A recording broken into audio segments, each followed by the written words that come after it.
My cousin and I were out in Glenpool, towards the boondocks where my grandparents used to live, watching TV late at night. We weren't really tired, hyped up on caffeine from Pepsi and Sprite, just hanging out and trying to see how long we could go without passing out to sleep. At first, I thought I was just hearing things, or my cousin thought I was being a jerk and screwing around. But the louder the sound got, and closer, that's when we both turned the volume down. We then went to turn to each other and asked the same question. Was that you? Did you hear that? Of course, it was like a scratching, shuffling sound outside, and we both dismissed it, thinking that perhaps it was the family pets or wild animal, since the house was out in the middle of nowhere. Instead, curiosity got the better of us. I suggested that maybe it was a ghost, and she promptly crawled towards the window for a peek. She didn't say anything, standing still, like if she moved something would see her. I started to talk, but she silenced me with the wave of her hand. When I got over to the glass, I stared off into the black yard, expecting to see a deer or something. Instead, what I saw was a thing. Best word used to describe it. It was all black, nearly invisible in the shadows it clung to. The only way we were able to see it all was due to a distant light pole. It was skirting around. I guess the dogs must have felt the tension in the air, because at that moment, they all went into wild barks at this intruder. It swung its head, or what seemed like a head, towards the sound of the barks, then up to the window we both watched it from. There was nothing there, no face, nothing at all. Needless to say, both of us were terrified to see a hooded, faceless figure staring back at us. It disappeared, melting into the shadows. The dogs yipped, dashing for cover. Both me and my cousin were cold, shocked, afraid, and speechless.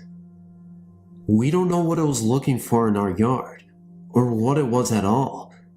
I used to believe it was a person thinking of robbing our house, or at least I tell myself that so I don't get freaked. Though the truth seems a lot creepier, it is still the truth, and neither I nor my cousin can deny that.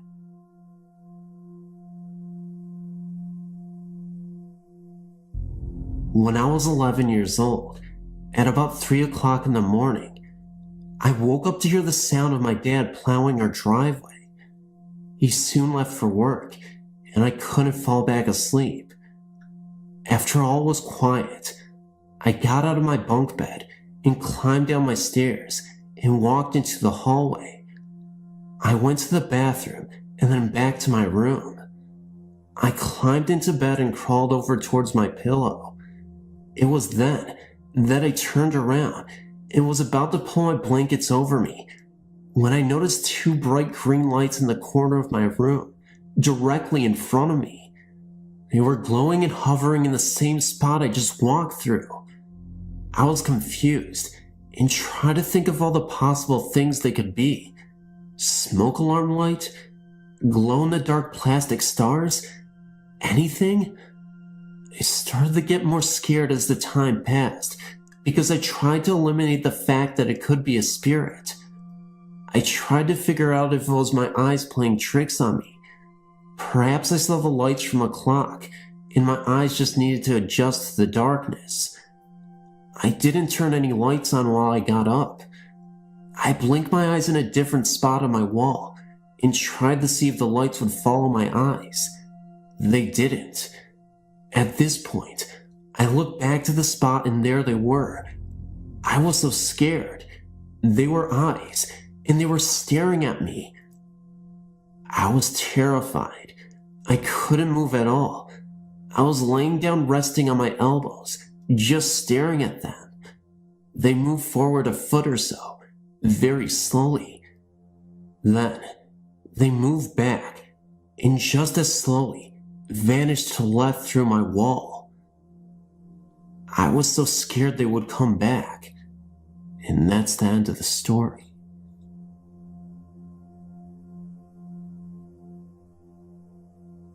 Riverdale Road has a lot more than just that certain place by 132nd.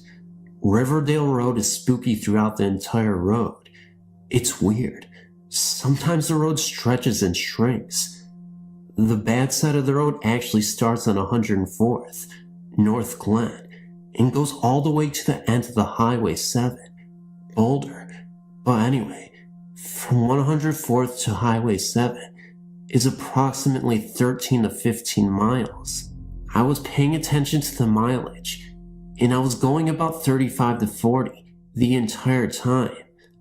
I started at 104th, and by the time I got to Highway 7, I had only gone 9 miles. When I turned around to go back the other way towards 104th again, when I got there, I went 16 miles. Now tell me that isn't creepy. If you pay real close attention to the road, you could almost see it stretching. There's also this turn called Dead Man's Curve. It's a real sharp turn. The recommended speed is 25, but easily done at 40. There's a cement block wall bordering one side of the turn.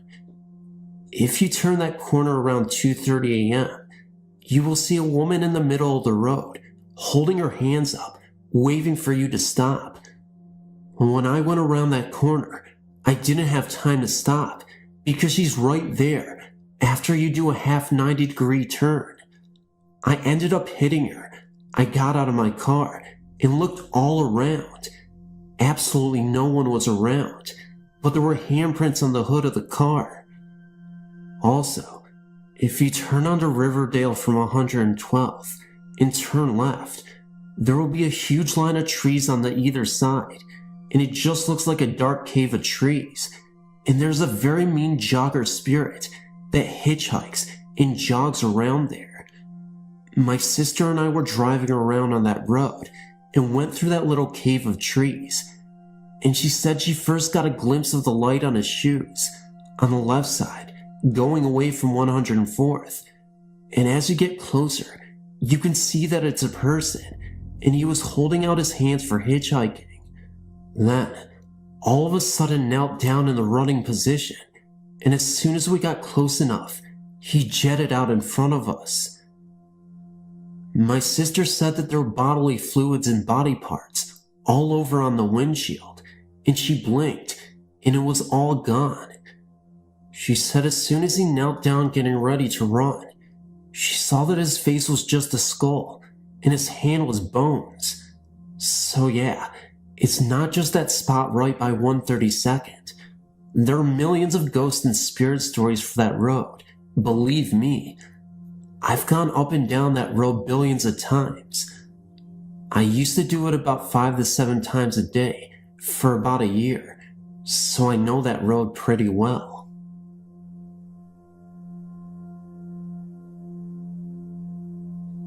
I moved to Overland Park, Kansas, during my 6th grade year, along with my brother, stepfather, and brother. The 5-story house we lived in was in a new neighborhood, and I never took the time to research the land on which our neighborhood was built. Of course, I didn't know what experiences I would find myself in throughout the next few years. My night's routine consisted mostly of sitting in the sunroom on the 4th floor that looked towards the hallway leading to the 2 bedrooms, a bathroom, a linen closet, and the staircase which led to the master bedroom, while reading whatever book I had at hand. I can't recall how long it had been since my family and I moved into the house. However, I remember this night clearly. My parents went out to eat, and I stayed behind, at home. I was curled into the corner of a sofa that sat in front of a set of windows, reading Guardian by John Saul. The first incident happened well after the night sky had darkened. I was concentrating heavily on my book when I began to hear a knocking coming from outside. It sounded almost exactly like someone hammering on the side of the house. Looking up from my book, I turned and looked outside to see who could be outside at such a time. However, I couldn't see anyone, so I turned around and made myself comfortable to engross myself in my book. Again, the banging continued, and the most effort I put into looking out the window again was angling my head and looking out of the corner of my eye. After a few minutes, the sound outside stopped, only to begin inside. This time, it sounded as someone was banging a hammer on the pipe in the basement, 3 floors below. The banging was 4 or 5 short clangs, and then silence. I'd raise my book again until I was interrupted by another round of clangs. The only thing I could do was try my best to ignore it. As I continued to read, I experienced this unnerving feeling of being watched. I tried to reposition myself on the couch, shifting my legs from underneath me and stretching out, but nothing would unshake their presence. I finally settled on propping my feet on the table and resting the book on my knees.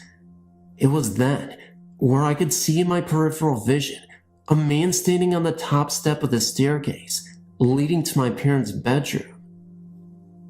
He stood in complete black, perfectly still, and watched. When I looked directly at him, he disappeared.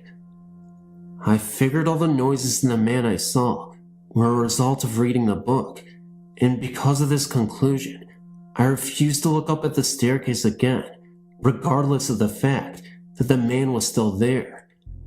I never spoke of the clanging or the man once my parents came home, because I figured it was my imagination.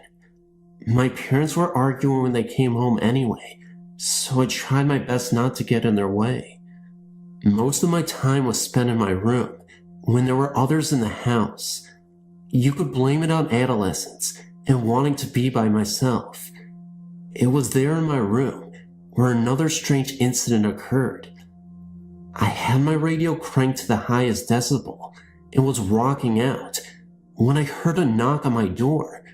Turning down the radio, I rushed to the door and opened it to find no one standing outside. I shrugged, thinking I was hearing noises due to the loud radio, closed the door, and cranked the radio back up again. A few minutes later, I heard the knocking again, but this time, instead of turning down the radio, I opened the door while the radio blared. Again, no one stood at my door. I walked into the bathroom, which was immediately to my right, and checked behind the drawn shower curtain because my mother would love to hide and jump out behind me as I walked down the hallway. Well, she wasn't going to get me this time, only she wasn't behind the curtain. I walked down the entire hallway, checking the kitchen and bedrooms before going to my parents' bedroom. It, too, was empty, so I hightailed it to my bedroom, shut the door, and sat on my bed. I figured whoever wanted to come in would, so I no longer answered the knocks. Whoever it was knocked twice more and then stopped. Months passed, and the knockings continued, and the man stood on the top step of the staircase. After a while, I became so used to it, but I never mentioned it to anyone in my house. I always figured it was my mind playing tricks on me. Eventually, the sounds and the man disappeared, and I never experienced them again until years later.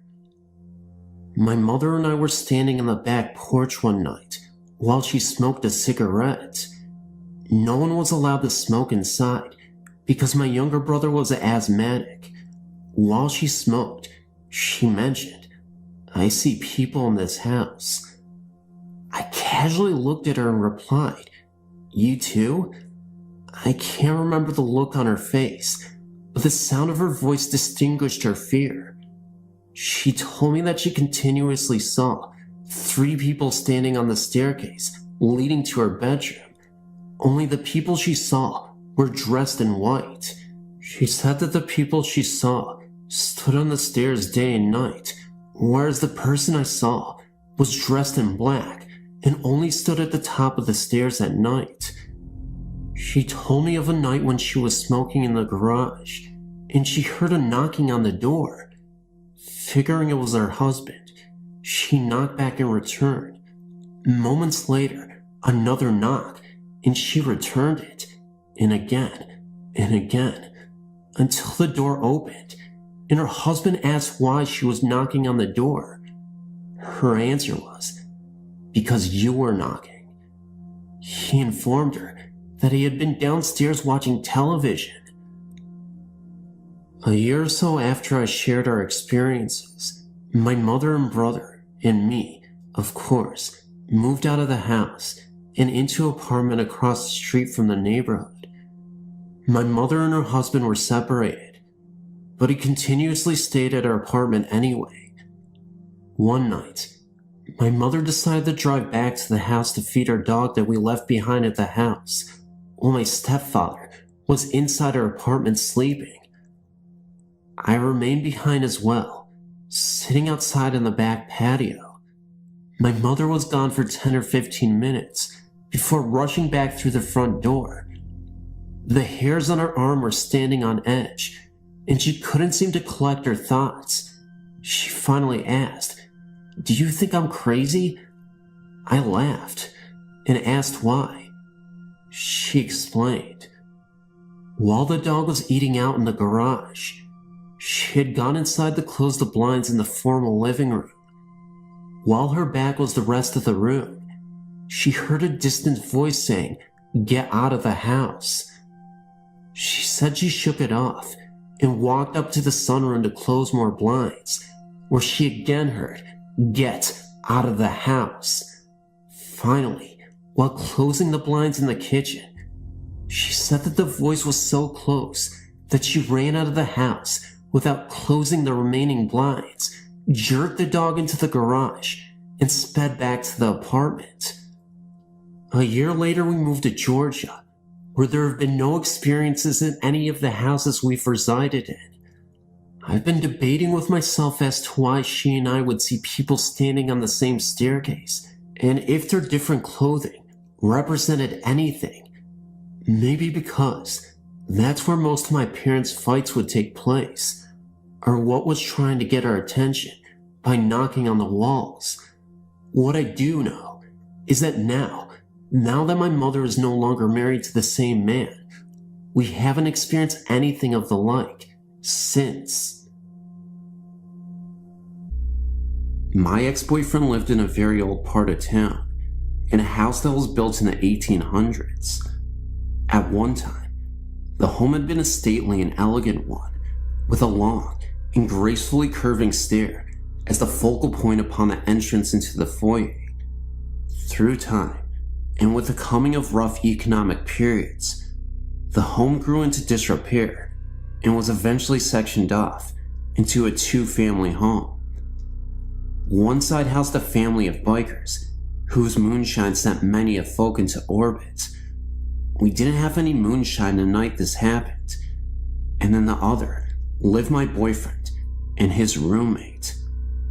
One night, myself, my boyfriend Nick, Nick's friend Dave, and my friend Stacy, who was dating Dave at the time, were at the house. We were descending the grand staircase I mentioned earlier, on our way out to enjoy our Saturday night. All was dark, except for the soft lighting coming from the kitchen, which was illuminating the front doorway. On the front door, we saw the unmistakable silhouette of a woman in a long old-fashioned hoop skirt, like women wore in the 1800s. She scared the wits out of me and Stacy, and we both refused to go any further down the stairs until the rest of the lights were put on. Chickens, aren't we?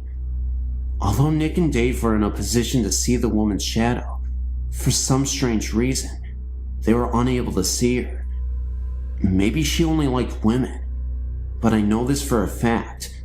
The next moment we actually saw the woman, it looked as if we saw her with her eyes gouged out, and she was running towards us, flying down the hallway. It was actually pretty creepy, but it happened in the corner of my eye, so I don't know if I was hallucinating or I actually saw her full steam ahead, but it definitely creeped me out. Another moment. My friend Stacy was upstairs, and the door was completely wide open, the bathroom door that is, and she saw that same woman in Victorian-era clothes just laying in the bathtub with, again, her eyes gouged out. I honestly don't understand what happened to this woman. At first I thought it was pretty innocuous, but now I understand. She must have been murdered.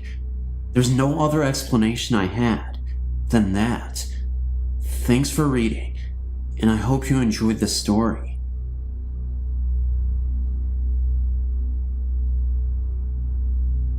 I've always been hesitant to talk about this story, but what I tell you is true. In 1992, when I was separated from my wife for the first time, I was living at Old Farm in an apartment. One Saturday night, when my kids were off to their grandmother's and my girlfriend, who was a teacher, had an event to attend, I found myself in my apartment, all alone. I rented a couple of movies, ordered a Pizza Hut, went on over to the whirlpool for a while, and sat down to enjoy a peaceful night, alone at last. I was really looking forward to a night by myself. When I was reading in bed, I noticed a black silhouetted figure standing in my bedroom door. The figure appeared to have a cloak drawn over its head. I couldn't recognize any features, nor was there any attempt to verbally communicate. I was wide awake, and I was terrified. My heart was racing, and I kept pulling the covers over my head. It seemed like every second was one of terror. The figure stood in my doorway well into the morning hours, and I knew my eyes were as big as they could get. When the silhouette disappeared, I was covered with sweat. My hair was rain wet. I rushed out to the front room because I really couldn't believe it had left me. No, the only thing I had to drink was a Diet Coke with popcorn. I'm not a big drinker. After the ordeal, I quickly showered and raced off to go hiking. I can honestly tell you that no communication with the figure was made. When I would ask who you are, there was no response. This went on all night until, by the grace of God, it went away. This event has always affected my life. I know of another person who had a similar experience like mine. Can you tell me what was standing in my door, why there was no communication, and why me? Have you ever had any stories like this reported to you? Until now, the only person I ever told this story to was a good friend who is a Catholic priest. It still scares me to tell this story. Why was there no attempt to communicate? And yes, when I checked my doors, they were all bolted and locked.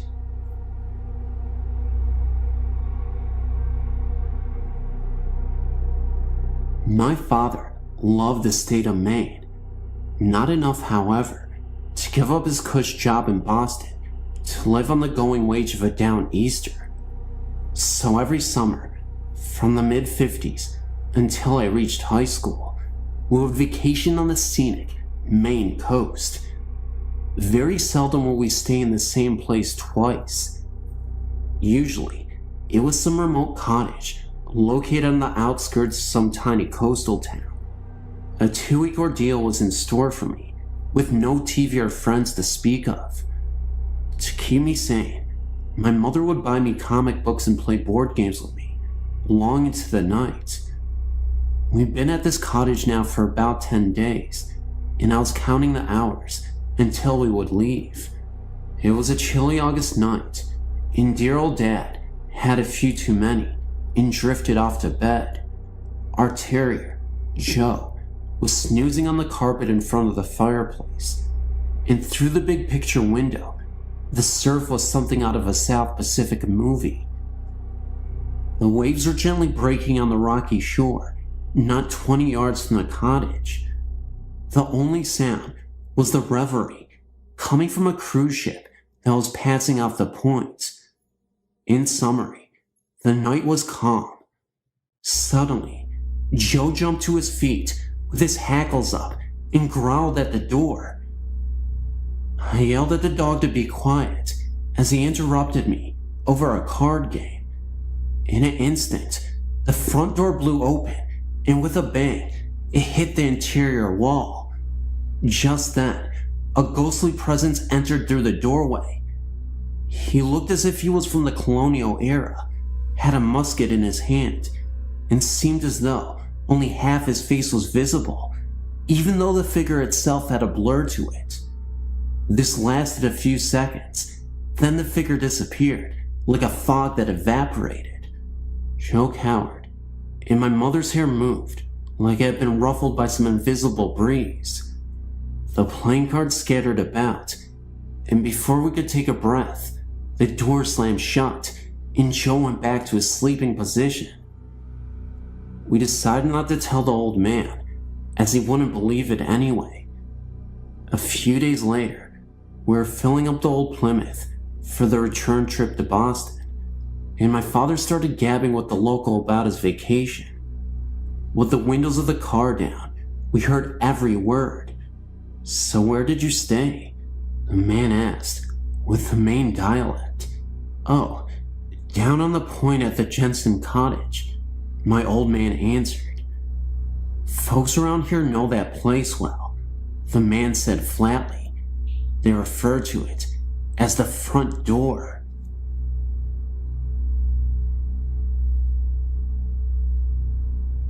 My name is John. I'm 41 years of age and currently live in the city of Lincoln, England. During my life to date, I've seen several ghosts, and whilst I still find them surprising and of course fascinating, I'm no longer afraid of whatever they are or appear to be. I saw my first ghost at around the age of 8 whilst having in my childhood home, a large Victorian house on the edge of Manchester, England. The ghost was one of a young boy of a similar age to mine at the time. He was leaning over the banister rail of the stairway landing outside my bedroom as I was making my way up to bed. The shock and surprise of seeing him sent me flying downstairs into the front room of my house. Needless to say, that none of my family appeared to believe what I told them I had seen.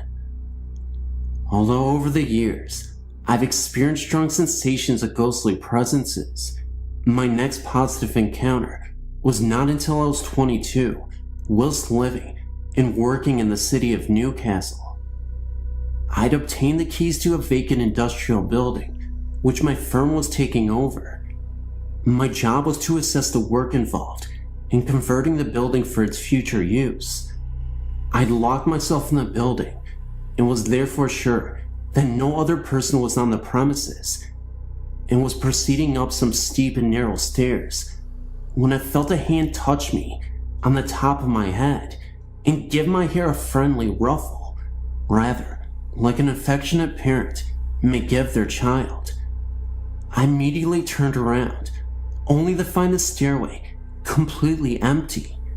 Surprised, but not afraid this time, I continued my inspection of the building.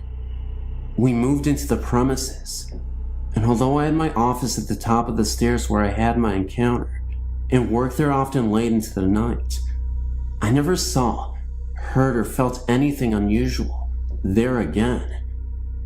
My next encounter took place right here in Lincoln, about 3 years ago. Walking our dog out late one night, I noticed the cyclist approaching me along a side street. I thought the cyclist appeared a little unusual, insofar as he was riding an old-style, sit-em-up-and-beg cycle. His hair looked rather old-fashioned too, And most curiously of all, he appeared to be wearing an old-style Royal Air Force uniform. I could see the streetlight reflecting off the silver buttons on his uniform tonic, and from the chrome handlebars of his cycle. He got to within about 30 yards of me, when for some reason, I glanced down for a second. When I looked up again, he had completely disappeared from the street, and there was no way in which he could have left the street in the vicinity of where I last saw him. I wonder whether his appearance was, in some way, connected to the fact that there used to be an open-air swimming pool adjacent to where I saw him.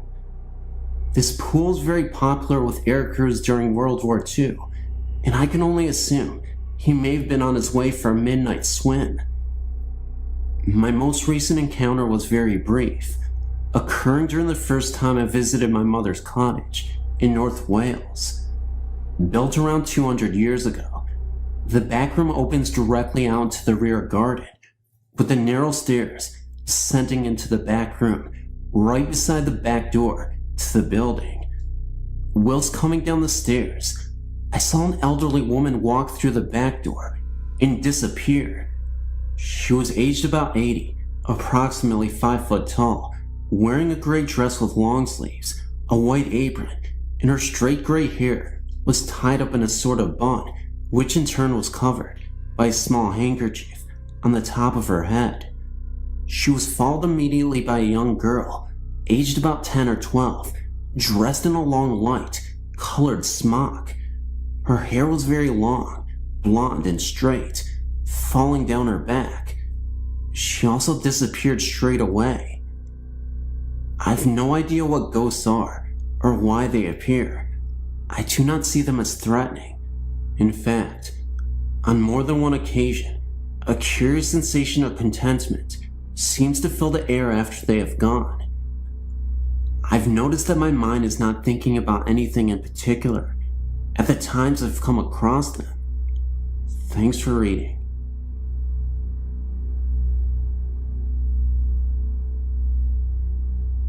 I grew up in Western New York and knew the local legends of ghosts.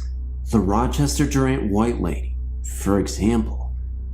I never really put much faith in them. I never had an experience until I left New York.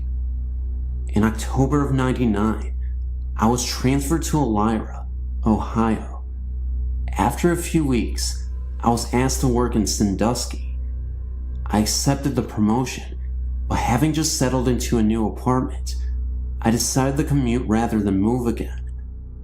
Halfway between Elyria and Sandusky, there was a rest stop on I-90, Route 2, just outside Vermilion.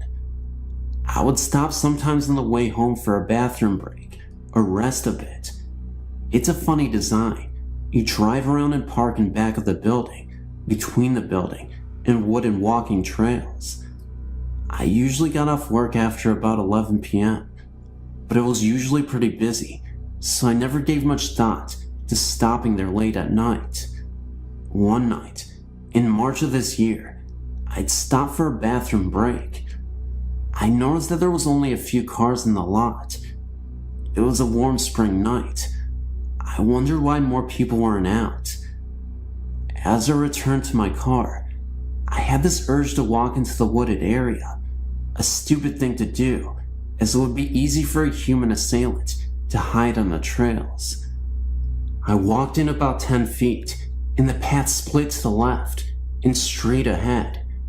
I walked a little further straight ahead and felt something in there with me. I turned and started to walk out when I heard a noise, kind of like a lumbering sound. Feeling foolish and thinking there was probably an animal, like a hedgehog or deer, walking through the woods, I looked back and saw a pair of yellow eyes on the path quite a whiles back. I knew it could not be an animal, as only the parking area was lighted. The only light in the woods came from the ambient light and the moon. I quickly closed the distance between myself and the parking area, keys in hand. To my relief, nothing pursued me, and the eyes were gone, or at least, I couldn't see them anymore. I went straight home. The next day, I felt rather silly. Thinking about the matter during the day, none of it seemed like it should have scared me. I rationalized the whole thing. That night, I stopped for a bathroom break. Feeling brave, I decided to once again check out the woods and dispel my fear once and for all. This time, I walked out only halfway to the fork, and I felt an overwhelming sense of dread. I was not afraid in the usual sense, rapid heartbeat, sweating, etc. I just had this feeling of not being able to walk any deeper into the woods. It was like the air got heavier the further I walked. As I walked out of the woods, the feeling went away, just as it had come. I decided to come back on my day off and investigate during the day. I'd never been in the day, and I didn't know where the trails led or what was in the woods that attracted people to them. I returned a few days later with my jogging shoes, ready to explore. The trails wrapped around to each other and only totaled a mile loop. There was a ledge, a cliff area, but it was fenced off and there was no way to get down, but I could see a stream in the distance. I didn't feel anything strange at all. Nonetheless, I made it a point not to stop there after dark. A few months later, I was transferred to Newcastle, Pennsylvania, which leads me to my next story. But we are still looking into it, and it's AM now, so I need some sleep. And this is a true story. This happened to me when I was 8 years old. I'm now 28, with 3 kids of my own. It happened in my hometown of Soak Village, Illinois, which is known to be a place that Indians pass through, using South Trail to get to other destinations. At least, that's what the official story is. There are others, like myself, who believe more. We believe that Indians actually settled there, if only for brief periods of time. There's always been talk of bones being found when a pool is dug up or a garden was put in, but most say it's just that. Talk. Not me. I believe it. I also not only believe, but know that the ground the Soak Village is residing on is sour, cursed, beyond anybody's wildest dreams. And I have many stories to support that belief. But for now, I will start with my first story of proof. It was a cold, normal night in the season of autumn, cold enough to keep you inside your house and snuggled under a blanket. I was doing exactly that. An 8-year-old can only do so much during these times, and I chose to do my homework so I could read later. I'd been listening to a Rick Springfield album on 8-track. I was playing it on my 2XL robot toy. This was a toy that you could put 8-track cartridges in that was made by the company to be a sort of trivia game. You'd play the cartridge, and it would ask you questions and tell you jokes. It had 2 big red robot eyes that flashed red when you were correct. It had 3 buttons you could push to answer your questions. 2XL could also play normal, 8-track music, and of course, its red robot eyes flashed in time with the music. So it was doing exactly just that on that cold autumn night, flashing its eyes to Rick Springfield, and I was quite contented. My bedroom was on the 2nd floor of my house and faced north, along with my bed. I had a window north of me and east of me. Of course, it was dark outside, but it was so warm inside and so very comforting. Every now and again, I'd look up from my homework and just look out into the darkness. No reason. It was just something I did. Well, this was the last time I ever did that again in that house.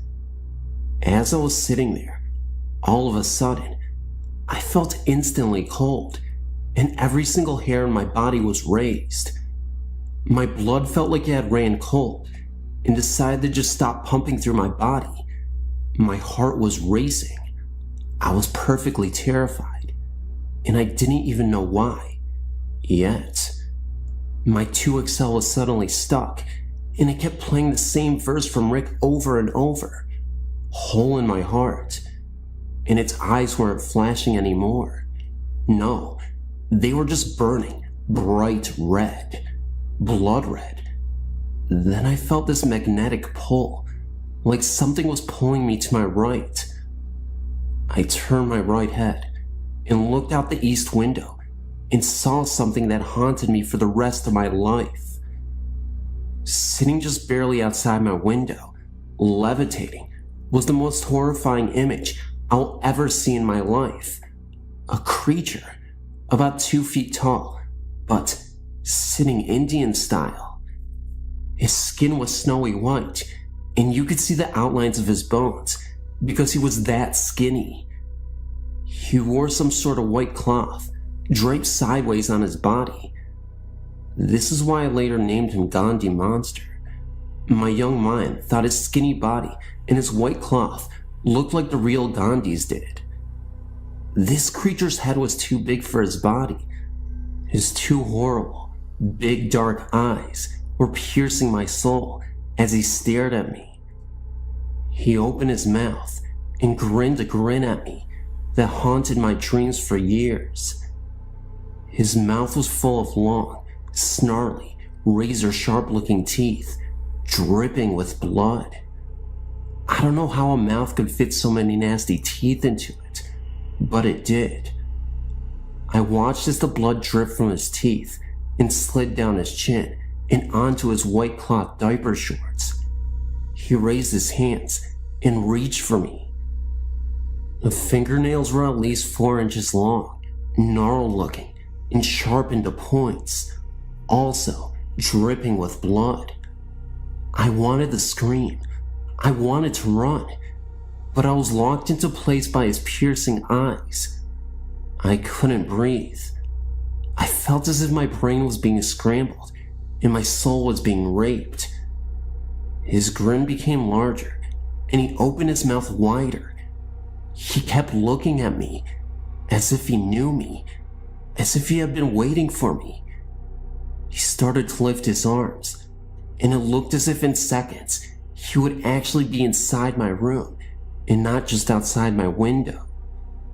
All traces of reason disappeared, and my mind snapped. I still don't know how I did it, but I managed to tear my gaze away and leap off the bed and out my bedroom door, screaming with every inch of my soul, all in like 2 seconds. I could feel him pulling me. I could feel that horrible stare penetrating my back as I screamed down the hallway to my mother. Of course, when her and my father and younger brother came back, it was gone. But they knew I saw something, and they did not try to tell me it was my imagination. They comforted me and taped up all the windows in my room. They actually had to pull down all the shades and seal all sides with duct tape. I couldn't even sleep in that room for almost a year. My brother even remembers coming into the room with my parents afterwards. The Gandhi Monster was a story we didn't often tell, but it always brought fear to speak of it, to us and to others. My parents never spoke of it again either. As I grew up, I tried to face my fear and sleep in that room, but never did I sleep with my back to a window. Never. 18 years later, I moved to Florida with my own little family, and I found peace within myself. But I'll never manage to forget that creature, and I'll never sleep or sit with my back to a window. And I will never forget the one thing I heard it say to me in my mind as I was running out of my bedroom door. Someday, I'm coming back.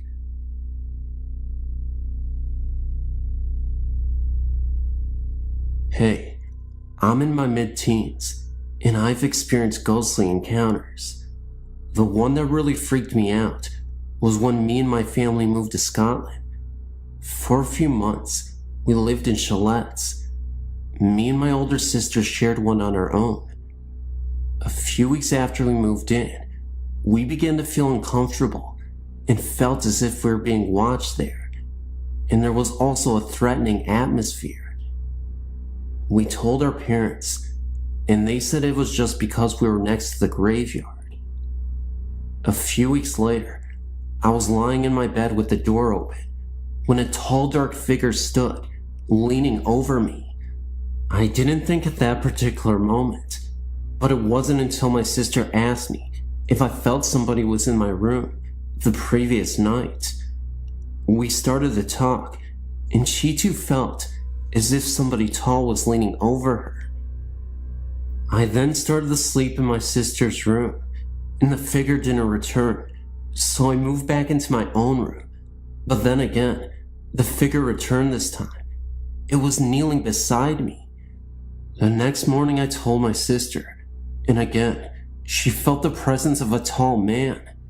Our dad told us that the large house next to us was where the Vikers used to stay until the house was sold.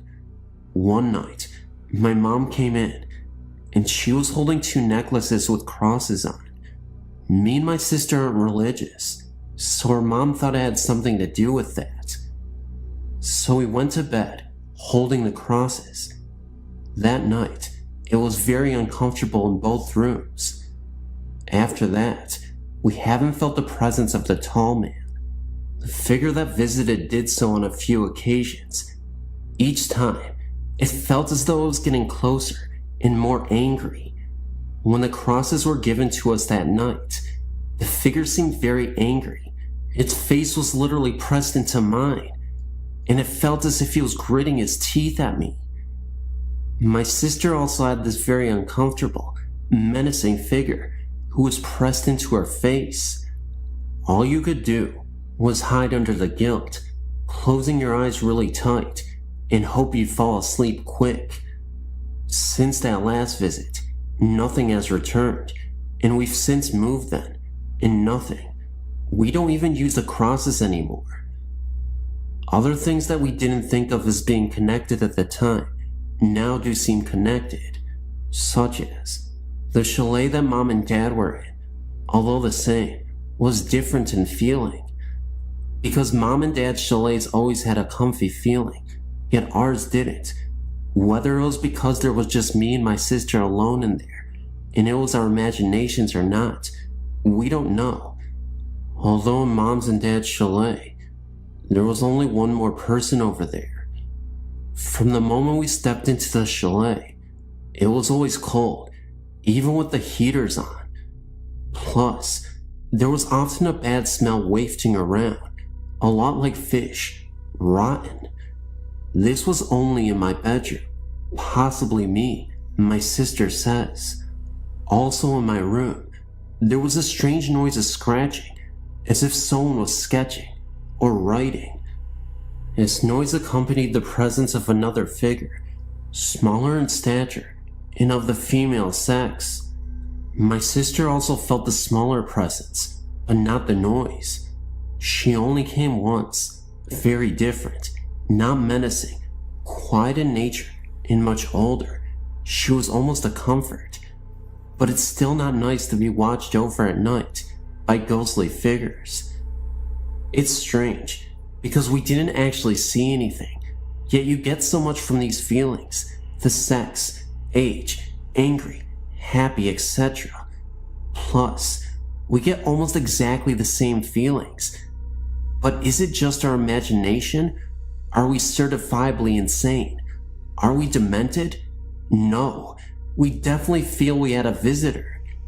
Previous to this experience, my sister had not really believed in it, ghostly visits and such, but now, I think she has had a change of mind.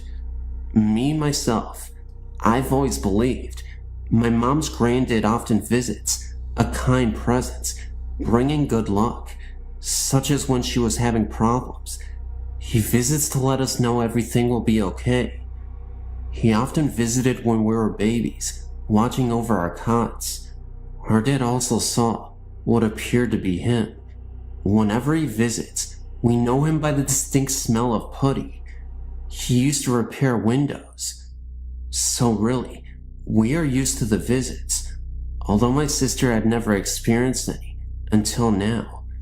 Unfortunately, it wasn't a happy experience, one not to forget.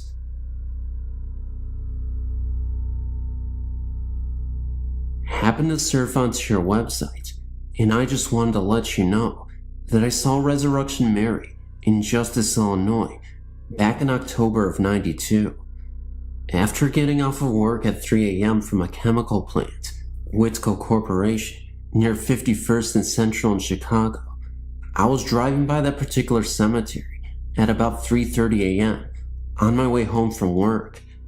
Driving by, but initially not thinking much of the sight, as there was a nightclub with women of ill repute nearby. I saw a woman in a light blue or white palm dress standing by the trunk of what looked like a black park limousine at the front SW Cemetery driveway off Archer Avenue to the cemetery. I slowed down quite a bit to get a better look at the odd sight, but then drove off. I thought it was probably a prostitute with her John. However, looking back at my mirror, maybe a second later, the woman and the limo were gone.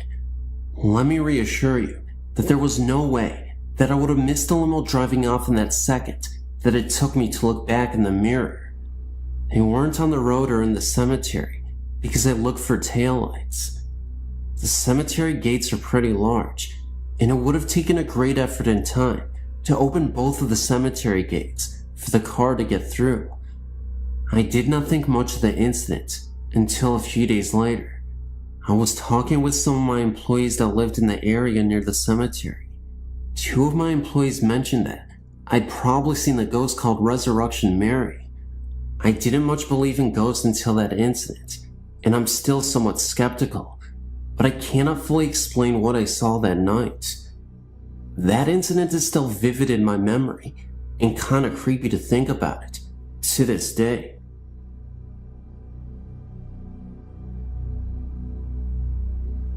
Ever since I can remember, I've always had an interest in ghost stories. That is why I'm writing you this letter. No, I don't have a ghost in my house. A friend of mine told me about this place at least 10 months ago. I was so amazed at this story, I asked if he would take me to this place. No one really ever goes there.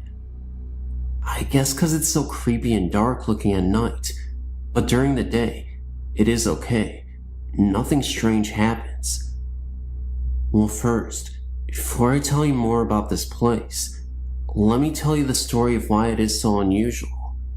The city is called Lake Forest, California, and they call it Canyon Creek, I guess, because it is nothing but canyon and wide open spaces of nothing but rocks and wildlife. The story goes back 30 years ago, of a lady who was in her 40s. Nobody knew what her name was. She lived alone with her two Great Dane dogs.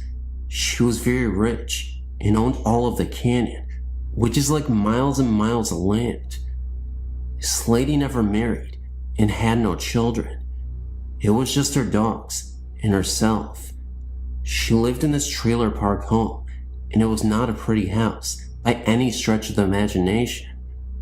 Well, about 6 years later, the story goes that a police officer got a call about the lady and her dogs. The officer went to the lady's home and knocked at the door, and no one answered. The officer ended up breaking down the door, and what he found next was horrifying. It is said that the officer found the lady dead. Nothing was left but her decaying body, and her bones were visible. Worst of all, laying right next to her were her dogs. They had both died as well. Now, on to the paranormal part. People who have never been to this place don't know what to expect if they come into this place. It's unpredictable. Sometimes, when you go back to the area where she passed, you'll notice paranormal phenomena. Other times, you won't. A man was driving alone on the canyon by himself one night, and the story goes that he saw the presence of the lady standing at the side of the road with their 2 dogs. The man did not stop at all to give the lady a ride. He just kept going. This other story was told by my friend. My friend told me that his ex-girlfriend and her boyfriend went up there one night to check it out. They stopped where the lady's house was. They were only there about 15 minutes away when they were just talking and listening to music. Then, all of a sudden, they heard a knock on the side door of the driver's seat. They both turned to look, and they saw the lady standing there, knocking on the window. She was dressed in all white and covered in blood. They also saw the dogs nearby as well, far off into the distance, appearing as silhouettes. They sat there in shock for 3 minutes, horrified by what they just saw. For some reason, the lady was still knocking at the driver's side of the window, but in reality, it was really not that long. They both said that she must have been there about 40 seconds. After that, my friend said they never returned back there. That was not the only story that happened to anyone. There are far more. What I would like to know is who is this lady and why is she doing this? There's something more to why she has to haunt people who have done nothing to her. Maybe it is because she does not want anyone on her land that she loves so much. What could it be? Here's my email address. If you have any questions, please feel free to get a hold of me. I would like at least some kind of feedback on this story. Please, I beg you. I'm so confused and I'm scared. Please let me know what is going on. I find this intriguing. I never shared this story before, but this seems like the right place to do it. When I was born, my parents rented a portion of a 3-family house. The house was huge and previously owned by an old German woman. Apparently, the house belonged to the same family since the early 1700s when it was built. After the old German lady died there was no one left in the family to take on ownership of the house. Someone new took the house over and rented it out to 3 other families. As soon as we moved in, my parents had odd things happening on a daily basis. The TV and all of the lights in the house would constantly turn on in the middle of the night. One night, my dad had some friends over to watch a football game, and all of the power in the house kept going on and off. His friends were so freaked out that they left. What bothered my mom the most was that all the rooms in the house stayed warm, except for mine. My room was always like ice, and being a newborn, my mother was concerned. She would turn the heat way up, and still my room stayed cold. One night, she heard a woman's voice coming from my room. As she neared, she could hear an old lady singing a lullaby. When she opened the door, the rocking chair was swaying back and forth, and my room was warm. After this occurrence, my room remained warm.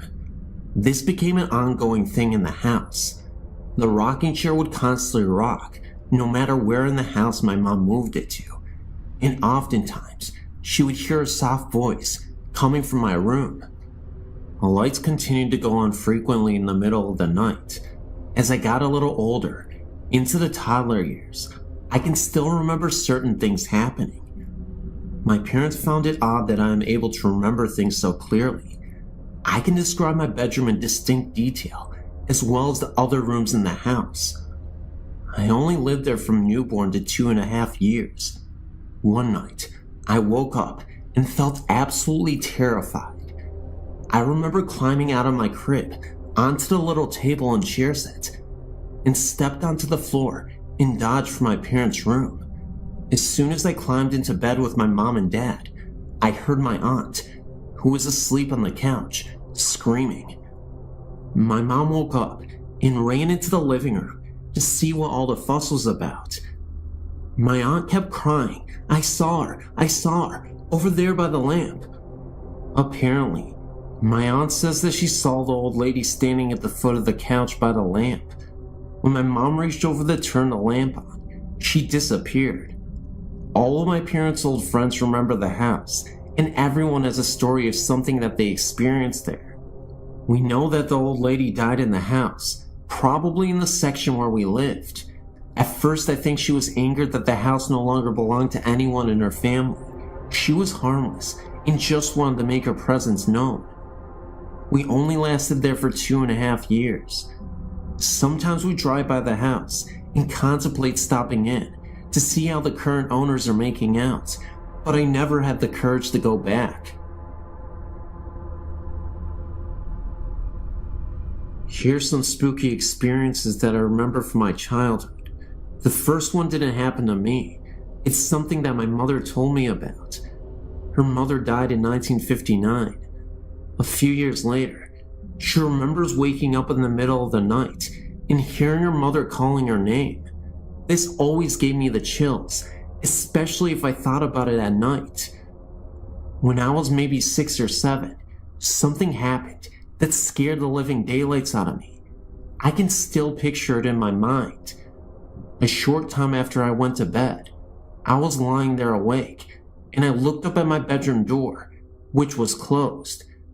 There was a window across the room from the door. The curtains were open, and the moonlight was shining through the window, making a square of light on the door. In the middle of the square of light, I saw the shadow of a hand slowly moving back and forth. I was so scared that all I could do was just stare at it. I was trying to scream, but no sound would come out. Finally, I managed to get my voice to work, and I yelled as loud as I could, "Mom!" My mother came running in, and I told her what I saw. I don't remember if she saw the shadow too. Probably not. She didn't see anything outside, and she shut the curtains. Now, there were no trees right outside my window that were close enough that they would make a shadow. Not to mention that this did not look like a tree branch. It was definitely the distinct shape of a human hand. Looking back on this as an adult, I realized that this was most likely not anything supernatural at all, but someone actually trying to break into our house, which, quite frankly, is more scarier than a mere ghost. When I started screaming, the person heard me and ran away. Shortly after the previous incident, I asked my parents if I could move into the room across from that one. Gee, I wonder why. My new room had a little trap door in the closet, leading to an attic of sorts. My parents never used it for storage, as it was too hard to go up there through the trap door, and it most likely wasn't even high enough to walk upright in. When I was about 10 or 11, my best friend and I were playing in my room, and we noticed that the trap door was open about an inch or so. We slid it closed. Every once in a while, I'd look up there and find that it was open again. I'd keep sliding it closed, and then a few days later, it would be open.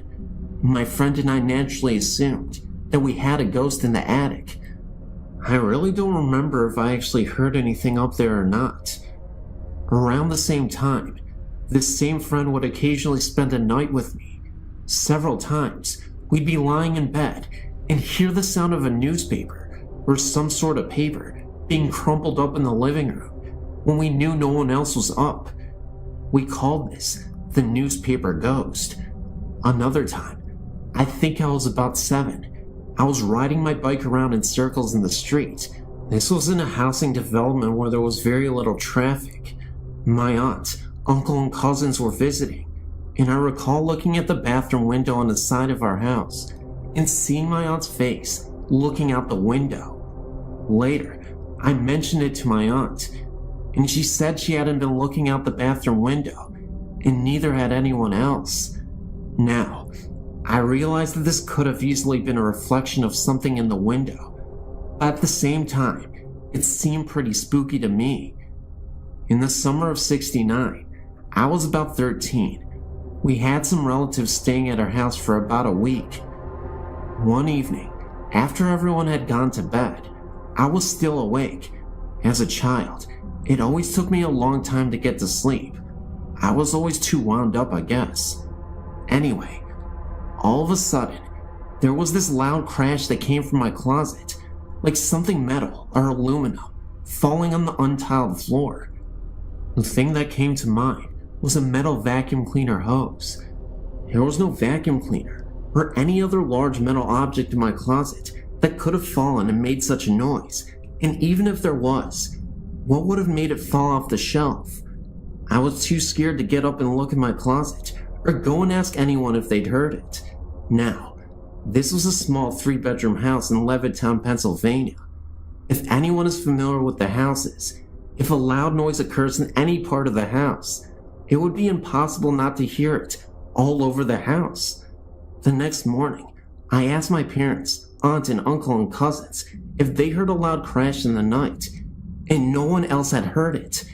And by the way, I looked in my closet in the morning, and nothing was out of place. This has always puzzled me. Here are a few things that have happened in the last few years, in the house I live in now. Nothing blatantly scary, just weird. I thought I'd share them just for the fun of it. One night, I was asleep, and all of a sudden, I screamed and woke myself up. My husband came running in, and I couldn't for the life of me remember what I had dreamed that had scared me. But I had a vague memory of looking beside the bed and seeing something in the form of a human being, made up of little points of light. There have been a few occasions where I've woken up in the middle of the night and heard a kind of electrical humming that sounds like it's coming from our bedroom closet. My husband said he could hear it too. I could never figure out what's causing it.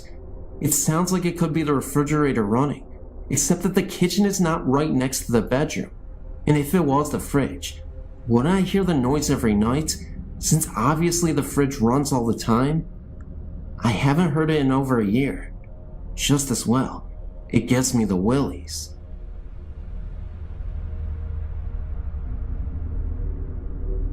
I want to say that I can sympathize with your situation, although other than apparitions, my experience varies greatly from yours. I do want to share what happened to me with you, but I do want to warn you ahead of time. I used to be a reporter, so I can get lengthy. My first experience happened when I was a child. I was 7 years old and lived a completely normal life. My parents didn't smoke dope or dabble in the occult, so I really had no knowledge of ghosts, other than the traditional Halloween experiences every child encounters. When I turned 7, my family moved from Metro Memphis, Tennessee, to rural Independence, Mississippi. We moved into a house that my father renovated. Rather than trying to draw a diagram that may get scrambled in transmit, I'll try to describe the layout of the rooms involved. The way the home was originally laid out, you walked in the front door into the living room. To the left was the kitchen, open without walls to the living room. To the right was a bedroom door. Straight ahead was a hallway leading to other bedrooms, laundry room, and bathroom. After my father was finished, the front door was added onto a new wing of the house. The living room was enclosed into a bedroom. The bedroom now directly led out into the hall, which now led to the kitchen also, and had a new doorway to the bedroom that previously opened up to the living room. Is that confusing enough? We moved into the house, and I immediately was terrified of my sister's bedroom, the one that had previously opened up into the old living room. I just felt that something was there, and it was watching me. I felt like it wanted to possess me or something stronger than a mere presence. Also, I never found out why, but hers was the only room with security bars on the window. No other family member noticed anything strange in the house. I ended up in the new bedroom, and sometimes at night, I'd hear noises.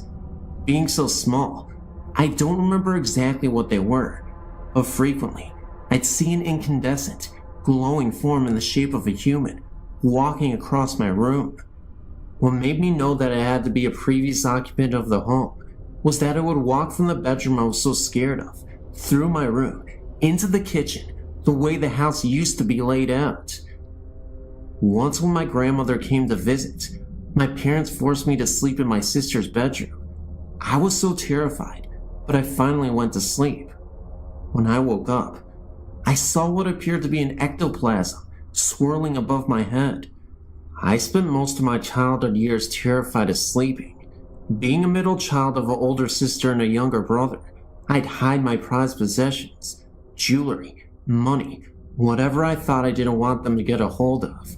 Almost every time I hide something, it would disappear and reappear later in a different location.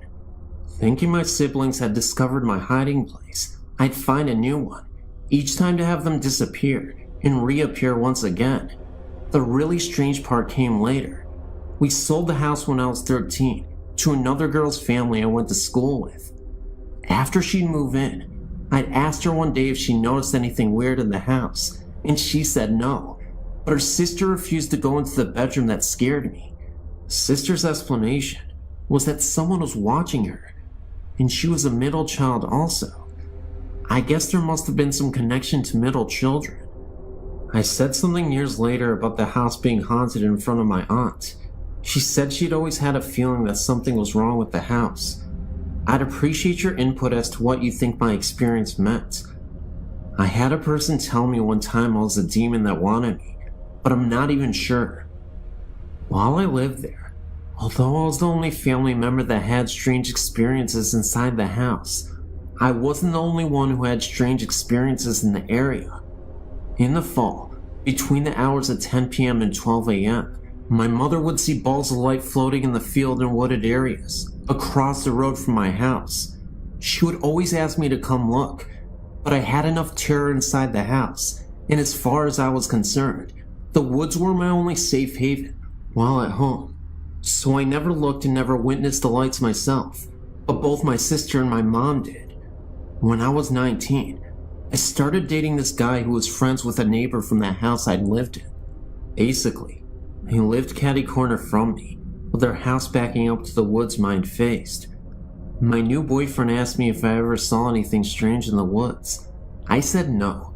He told me that his neighbor's kid, who was a friend of his, told him that he'd seen balls of lights in the woods. I then told my boyfriend about my mother and sister's experiences. So apparently, it wasn't just restricted to my family. Another experience I had was when I was in my early 20s, when my grandfather passed away. We'd always loved each other very much, but didn't have a close relationship because of my grandmother, whom I didn't get along with. I was present when he passed away and was devastated. 3 months passed, enough time to allow me to grieve and get on with my life. I was asleep one night and awoke to find my grandfather sitting on the side of my bed. He told me not to be scared, that he had a message for me. He told me I needed to get my life straight, or I was headed for trouble. I remember he held my hand and told me that he was going to tell me what heaven is like, but I'm not allowed to remember what he told me. I remember him being present for a while longer, but can't remember a word he said. Now that I'm an adult and have some time and distance between me and these experiences I had as a child, I'd like to try to discover what these experiences meant, or why I was chosen to have this one. Do you have any suggestions? Also, even now, I can drive by a place or house and tell that it's haunted. Does that mean that I'm psychic or paranormally gifted? Usually I just get kinda jumpy and frightened, but one night, I was out repossessing vehicles, something I did part-time for a while, and my partner pulled up to this house. I was so terrified of the house that I told him he better turn around immediately, or I was getting out of the vehicle and running. Please help me to understand what is going on with me. I'm finally getting to a point I accept it and want to understand it, rather than how I've been so terrified in the past that I didn't even want to talk about it.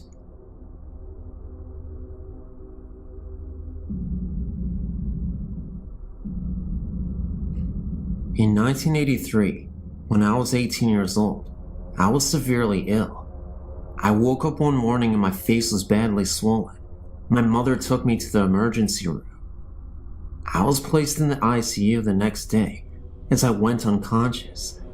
It would take a team of doctors over a week to finally diagnose me. It was a rare disease. There was only 2 case histories. They both died from it years before. That's why my doctors had no idea what it was. It was from a sinus infection. that had backed up behind my brain. From this, I developed a brain abscess. The night before they would make the decision if I needed brain surgery to remove the abscess, I was lying in my hospital bed, praying that the abscess would have shrunk a little. I felt someone standing beside my bed. I was sure it was a nurse, as it was very late, too late for visitors. When I turned to talk, it wasn't a nurse at all. It was my grandfather, who died 1 year earlier. At that moment, I wasn't afraid. He said to me, "You'll be fine." When I asked if he were sure, he then replied, "Do you doubt me?" I replied, "No." He then said, "Everything will be fine. You will be alright." This part has puzzled me ever since he told me. He said, "Take care of your mother." This was my mother's father, and he simply turned around and walked out of the room. The nurses came in, and I was wondering what happened to my grandfather. They didn't say anybody walked into the room, and they told me to calm down. I swear I knew what I saw. I knew it was my grandfather, but the whole situation was just weird, and it gets weirder. I thought he meant that I would do fine through the surgery, my grandfather. Now here's the kicker. He had brain surgery about 7 years before his own death. Even crazier, the next morning I had an x-ray, and they came to tell me that my abscess was completely gone. First of all, I have no idea what happened. Even the doctors were confused. They wanted to take even more x-rays, and I obliged, and they confirmed no abscess whatsoever. As for my grandfather talking about my mother, I had no idea why he was mentioning her. She was pretty healthy at the time, but it makes sense now. Recently, she has been diagnosed with MS, diabetes, and in September, she had heart failure. In November, she almost died and had triple bypass surgery. Through the years, my family has had many encounters with the spirit world, but this was the most wonderful one. My name is Rodney, and I would like to share a story with you that happened to me and a friend of mine. First, I'll give you some background. It's the early 70s in Enon, Ohio. My friend Mike and I were very close because both of our parents had gotten divorced around the same time we were in our early teens. We shared similar interests in magic and trickery in the occult. We used to save our money and either buy magic tricks from magazines or make magic tricks from plans that we would buy for our act. We appeared on a local after-school show for kids a couple of times, and in doing so, we got to meet a local famous person named Dr. Creep. He had a Saturday night show where he would host and show scary movies, and he also did magic. Dr. Creep was really knowledgeable and had a lot of contacts. He told us of a local magic shop in Dayton and gave us directions. We couldn't drive at the time, but I would beg my older sisters to take us there. Discovering that magic store opened us up to a whole vast world of new tricks and illusions. The shop also sold paraphernalia for smoking, and it had a lot of what we now refer to as goth type of clothing and jewelry. Well, as we were getting a bit older, the movie The Exorcist came out, and we thought that what a neat idea it was to put some drama and stage production into the act to make it more of a show. We both attended a vocational school, so there were a lot of talented people there, and we found a couple of girls that liked to dance. We added dancing demon girls to the beginning of the show using black lights, dark jumpsuits to conceal the girls under the sheets. The music was Mike's Oldfield's Hearst Ridge. I think that was the title. The stage was very barren when the show started. Only a small table with dimly lit candle, and the dancing girls could be seen. The dancing girls' dance ended with them meeting in front of the table, and big flash exploded, and as the lights slowly illuminated, they would reveal a transformation in the whole look of the stage. There was now a 10 by 12 painted dragon silk tapestry hanging beyond the table, and 2 silk banners of Beelzebub artistically lit with eerie lighting, and I would be standing where the dancing girls had disappeared in my cape. Most of our tricks and illusions were dark in nature. My friend Mike moved to Houston a year before we graduated high school. He got a job at the Galleria Mall in the fun shop. After I graduated, I moved to Houston and stayed with Mike at his mother's house. I also got a job at the fun shop. Eventually, we pretty much ran the place, and again, we found a lot of new outlets for magic and the occult. Eventually, we moved into an apartment together as roommates. Our interest in the occult grew, but only out of curiosity, and it gave us an air of mystery to other people. As we made more friends, and our reputations as being a little different spread, we decided to really mess with people. Mike's bedroom had a huge closet, and being young, he didn't have a lot to put in there. We decided to dress it up and make it look like a devil worship, after with the banners we had, and with the skull-shaped candles and the magic tricks. Our plans were when our friends would come over, we would show them that, and they would freak out. The very night we did this at about 12, I awoke to a pounding on a wall between Mike's room and my room. I sat up and yelled, "What are you doing over there?" The pounding continued unrelentingly. I got out of bed and went over to the wall and yelled, "Knock it off, I'm trying to sleep."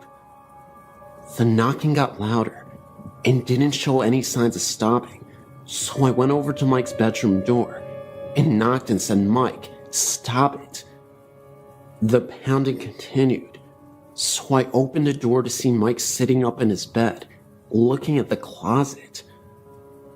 My eyes went across the room towards the closet, and as my vision passed his dresser, I saw the door slowly closing. I asked Mike what he was doing banging on my wall. He said it wasn't coming from the wall between our rooms. It was coming from the closet. I continued looking onto the closet. As I saw the door, it was breathing and jostling, as if someone was trying to get out. Then it stopped suddenly. We were scared witless. We gathered up enough courage to both walk over, and we pulled open the door with ease. The closet was freezing. We looked around and saw no one or anything. The apartment we lived in was brand new. No one lived next door. Our neighbor downstairs was gone for the weekend. We asked the people behind us the next day why they were banging on the walls, and they said that they hadn't, and that they didn't hear anything the night before. We immediately started ripping all the decorations down. I'm still very much fascinated with the paranormal, but I will not invite it in. I have another story I will share with you later, but as for now, I hope you enjoyed what I gave you.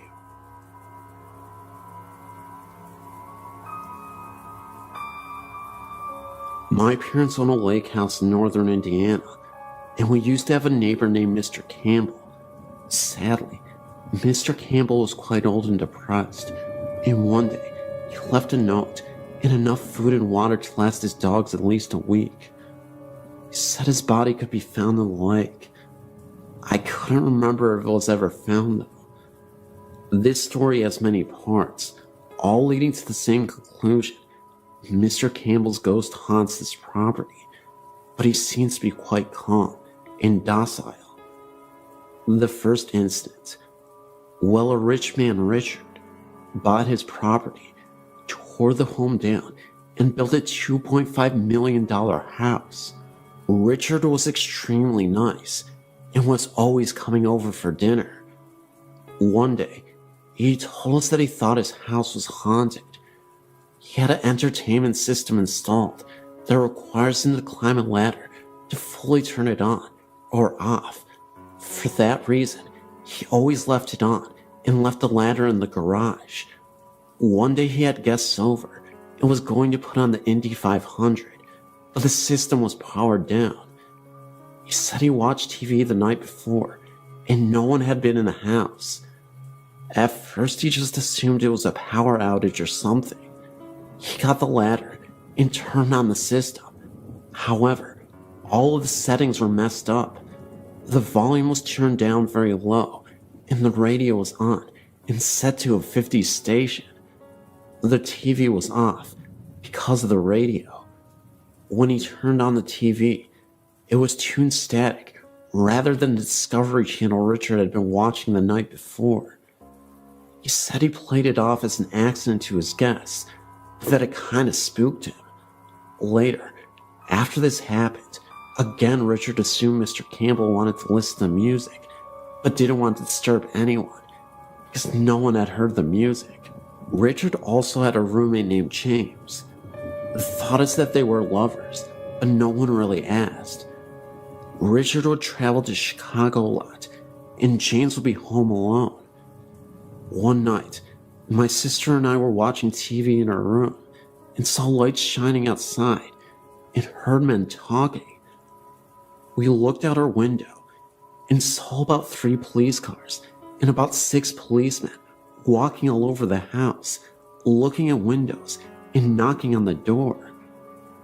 We went outside with our dad to see what was going on, and the police asked if we had heard or seen anything suspicious. We said no. Why? They told us someone had called 911 from the house, but only breathed into the phone for a couple minutes and then hung up. We told the police that Richard was gone, and usually when he was gone, James would visit his mother down the street.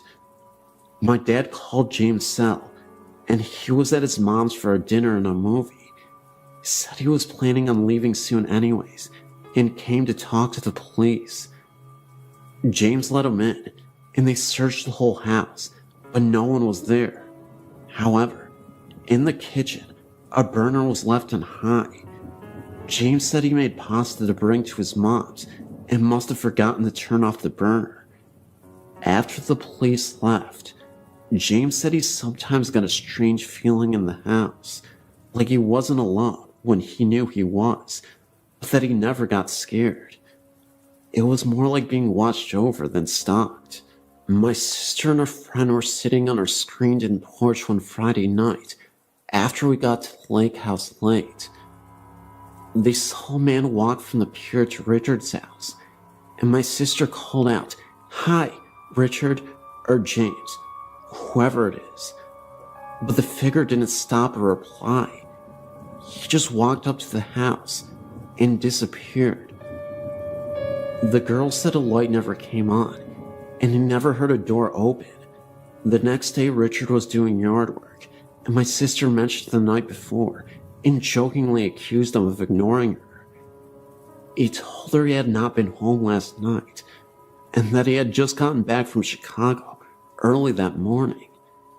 He also said that James was in North Carolina for the week for his sister's wedding. My sister and her friends were confused because they had both seen the man, and they were worried they had seen a robber. Richard asked if the outdoor lights turned on, and they said no. Why? He said he has motion detector lights, so if there was a person by the house, the floodlights should have come on, and his alarm didn't register entry last night. The next incident, Richard had to move to Chicago. It had gotten to be too much for him to constantly be driving back and forth, so he bought a flat in Chicago and put the house up for sale. James left too. The new owners are really quite annoying and full of themselves, so no one ever told him about the possible haunting or the house's past. One day Janet came over and asked us if the house had a story. I asked why. She said she had been in the shower when she saw an old man staring at her. She screamed and he just disappeared. We told her about Mr. Campbell and everything, and she sort of freaked out. They tried to sell the house, but couldn't. She still says the old man watches her every now and then. The housekeeper says she has never seen the old man while she was showering, but that she thought she saw him one day while she was cleaning. He was in the entertainment room, listening to music. She also said that the 5 dogs will stare at all the same spot for several minutes on end, tails wagging, as if they were being talked to. We still talk to Richard, and he has told us many stories about the house, rearranged pantries, the entertainment system being changed multiple times, and other various things. We think Mr. Campbell haunts the home because he can't move on. My mom says my experience must have been Mr. Campbell trying to get away from Janet for a while. That incident was before the shower, but Janet was already in the home with her husband. We still hear the beeping every once in a while, and we all just say, "Hi, Mr. Campbell, you can visit as long as you like." The dog stops staring and following him after about the 10th time. They'll look up just after the beeping and just before we hear him leave. I'm a bit of a baby, so I still get creeped out when I'm alone at night, even though I know he has never done any harm. My parents are the last people I think would believe it, but with so many incidents, we think he is there living out his days watching others. Maybe he regretted saying goodbye prematurely, and because of this is what keeps him from going to the other side. I was visiting my mother and some friends in Florida, and stayed with my mother while vacationing, to cook costs of course. She works nights at the local hospital, so I'm there alone from 7 p.m. until 7 a.m. when she works. It was a Friday evening, and my mom had just left for work. I was hungry, so I went out to grab a bite to eat. I got back to the house around 8 and called my friend, who was supposed to come over to keep me company, but he was running a little late. So I decided to keep myself entertained as I waited. I was in my room listening to music and stuffing my face when I heard what sounded like church bells. Now, these bells would have had to be kind of loud because I listened to my music on blast. I turned down my radio to hear the sound more clearly, all the while thinking to myself, there are no churches in the area that I know of, which made this all the more strange. As I listened, I heard the sound fade off into the distance, as if traveling away. I sat for a couple of minutes and turned my music back up and continued eating. About 15 minutes later, I heard something like someone trying to get in through the back door. My mom's house is a little older. I'd say about 40 to 50 years old. For someone to pry open the back door would not be a difficult task. So naturally, I ran to the back door to see what was going on. Once there, I saw that no one was there, but the glass in the door near the knob was fogged up like cold water would do in a glass cup. Thinking that was a little strange, I grabbed the handle to open the door, and I let the scream bloody murder. The handle on that door was sub-zero cold, and it really caught me by surprise, just from how incredibly cold it was. I stepped out into the porch, turned on the light, looked around a bit for anything suspicious, and when I saw nothing, I reluctantly went back inside. Concerned, I kept my music to a minimum, just in case anything else happened, as assuredly it did. About an hour later, I got a call from my friend. Now this is strange. He lives about 5 minutes from my house driving, and about 20 minutes walking. Apparently, he came over to the house and rang the doorbell, heard my music playing, and figured that when I didn't answer, I was in the bathroom or something. He called my phone, but it kept getting cut off after the first ring, so he decided to go back home and come back since it's not far at all. He claims that as he was backing out of my driveway, he saw the front door open. He rolled down the window to see if it was me. He said as soon as he got the window all the way down, the front door violently slammed shut, so hard that my friend thought for sure that the front window should have shattered. I heard none of this. Around the time that he came over was coincidentally the same time I heard the strange bells.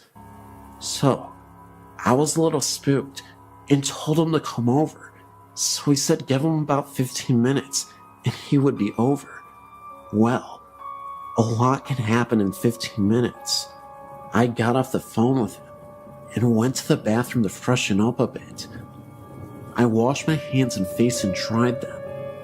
I was heading back to my room when I heard a faint sound in the living room. I was a little apprehensive to see what was making the sound and started thinking that perhaps I wasn't alone in my mother's house. From my bathroom to the living room, there is a long hallway. As I walked the hallway, I sensed a presence, and it felt like a large presence, however that feels. Upon entering the living room, I looked up and saw what looked like a clergyman. I could see him clear as anything. My reaction wasn't what one would expect.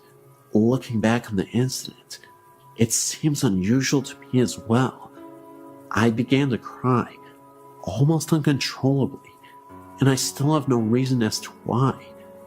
That's when I heard a knock at my door. My friend had arrived, and as I stood there, I saw the apparition seem to fade to nothing as he continued to knock and rang the doorbell. I opened the door to my friend, who seemed a little shaken himself. He asked me why I'd been crying, and unsure on what to tell him, I simply said that I saw something sad on TV. He asked if anyone else was in the house because he saw someone leave out the back door. I told him it was my neighbor. I've had many things happen to me. Dreams and visions have been a part of my life for as far back as I can remember, but none of them compare to this incident. Weird, huh?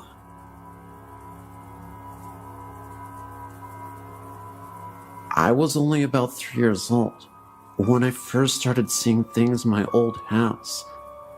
It started with the noises in the attic. I would hear a rocking chair rocking in the attic directly above my bed. However, that portion of the attic had nothing in it at all. The floor wouldn't even have supported the weight. My old house was a 1950s home. The basement still had an old coal room. However, the coal chute was sealed shut to prevent breaking in. The coal room was directly below my bedroom and was the only part of the house no one ever went into. I can only ever recall even seeing the door open once. It was an empty, depressing kind of room. In addition to the noises above, I would sometimes hear footsteps in that old room below me, or footsteps on the basement stairs. The first time I ever saw anything was, as I said, when I was around 3 years old. I woke up from my sleep in the middle of the night to see a young girl standing by my bed.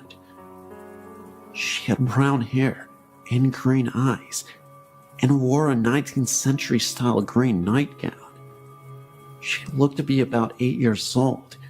She frightened me at first, but I didn't get malicious feelings from her, and gradually I accepted her. She appeared to me often throughout my childhood, and even now I see her occasionally. The other ghost I saw was much scarier. I wasn't the first one to see him. My younger brother was. He was a tall man who held a knife in one hand and wore black. My brother began seeing him when he was about 5 years old.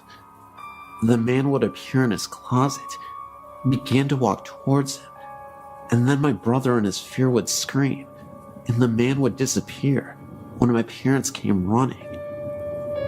I've never told anyone about my experiences with ghosts, for I was afraid I would be called crazy. But my brother told us all about what he saw. He saw the man a total of 4 times, once in each of our bedrooms, and twice in mine. I saw the man twice, but I didn't begin seeing him until I was much older, around 9 years old. I always got a fairly bad feeling from the man, and Victoria, the name I gave the little girl, would always disappear before he appeared. I got the sense that she was scared of him for some reason. In addition to this, when my great-grandma passed away, I inherited her jewelry box. The first night I had it, I'd left it sitting open on my bedroom floor. When I went to bed, I was around 6 years old. I was lying awake in bed when suddenly the movie in my VCR fell out of the VCR and onto the floor. A few minutes later, my TV turned on. There was no one else in the room at the time. As I got up to turn it off, it turned itself off. A few nights later, I'd once again been playing with the jewelry in the jewelry box. I awoke to find my basketball bouncing itself repeatedly against my dresser, sideways. There was no one else in my room at the time, and it kept it up for over a minute. After that, I became frightened and stowed the box away in the back of my closet.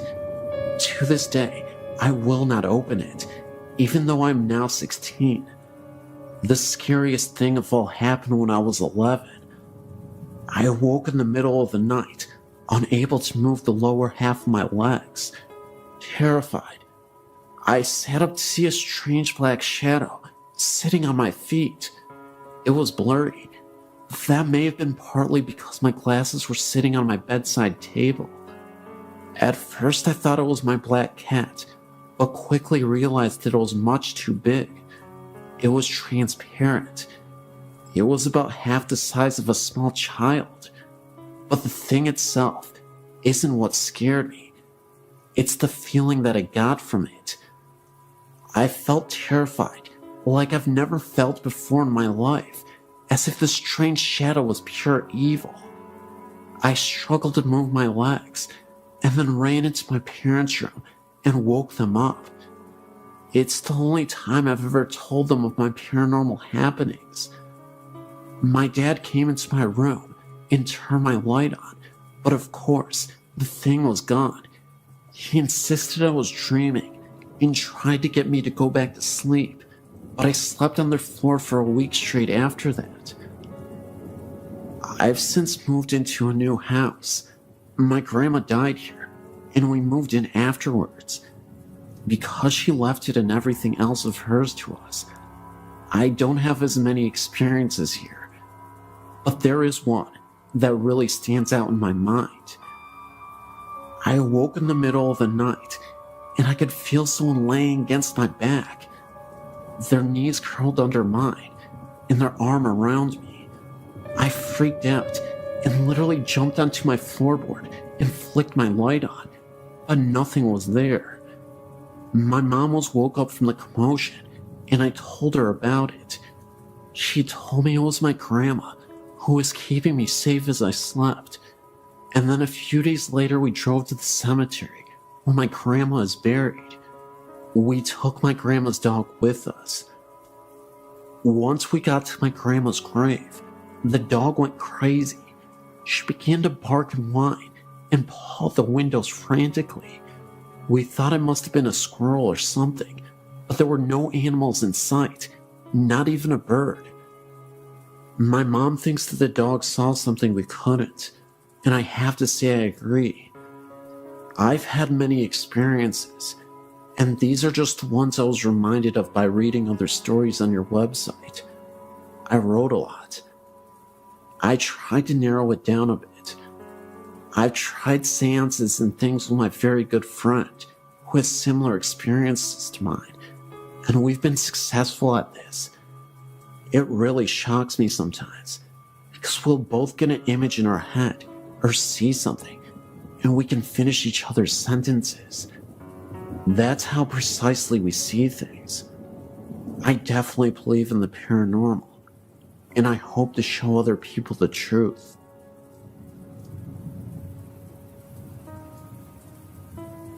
I lived in this area for over 30 years. Robinson Woods is the home of the Chief Chichi Pinque, as it is spelled on the sign, in the site of his burial marker. He was the last chief of the Potawatomi Indians, and he was related to the Robinson family. He died in 1953. There have been numerous ghost hunting expeditions conducted here, with reports of drums and shadowy forms of an Indian in pictures in the woods surrounding the memorial marker. These woods are connected to Catherine Woods, west of East River Road, south of the Kennedy Expressway. There's a trail that leads from behind the Chief's memorial marker, going to a small branch of the Des Plaines River. It is along this river that John Wayne Gacy buried several of his victims. Additionally, there have been numerous bodies found here over the years. In the late 1950s, 2 brothers went missing and were killed, and their bodies were discovered here. The area of these woods, more towards the Catherine Woods side, just south of the expressway, is where the American Airlines flight went down, killing all on board. On the east side of the East River Road, there used to be a horseback riding stable called Happy Days Stables, which was the site of many illicit doings. John Wayne Gacy was known to be friends with one of the stable hands that worked there in the 50s and 60s, and he was a frequent visitor there. This stable hand is the one who was responsible for killing the 2 brothers in the late 1950s, and it's local legend that Gacy participated in the murders. Of course, both Gacy and the other man died without ever revealing the truth of this. These woods have been the site of more phenomenon than can be counted. Generations of kids have gone there to dare each other to face their fears. I've personally experienced the drums in the woods, the face of an Indian behind the marker, felt overwhelming fear, anger and sadness, and evil along the river behind the trail, and horrifying fear around the airplane crash site. That's my story, and many others, and the rumors surrounding this area.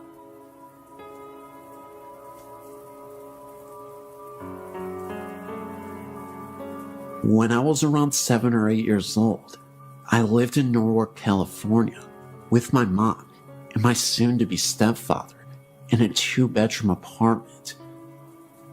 There are 2 things I remember most about living in that apartment. One was the beautiful Princess Canopy bed I slept in, and the other was the floating woman's head I would see coming into my bedroom from the hallway. I have and will never forget that image. It looked like an older woman with long, coarse gray messed up hair with some kind of hat. The first thing I think of when I remember her face was she looked like a witch. Pointy nose, moles on her face.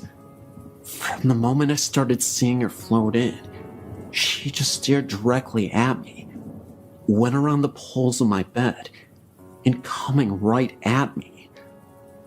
I would always put the covers over my head knowing she was right on top of me, and shut my eyes hard, and pull my fingers in my ears until I felt ready to look again. I've always believed and been interested in paranormal and ghost stories. After my grandmother died, I felt her hand on my shoulder in my then boyfriend's house. I turned around. Nobody was there, but for some reason, I knew it was her, and I didn't feel scared. I felt she was letting me know she's okay and with me. Lately, my sister and I have been looking at paranormal sites and researching videos and pictures of ghosts, paranormal stories. Your site is my favorite right now.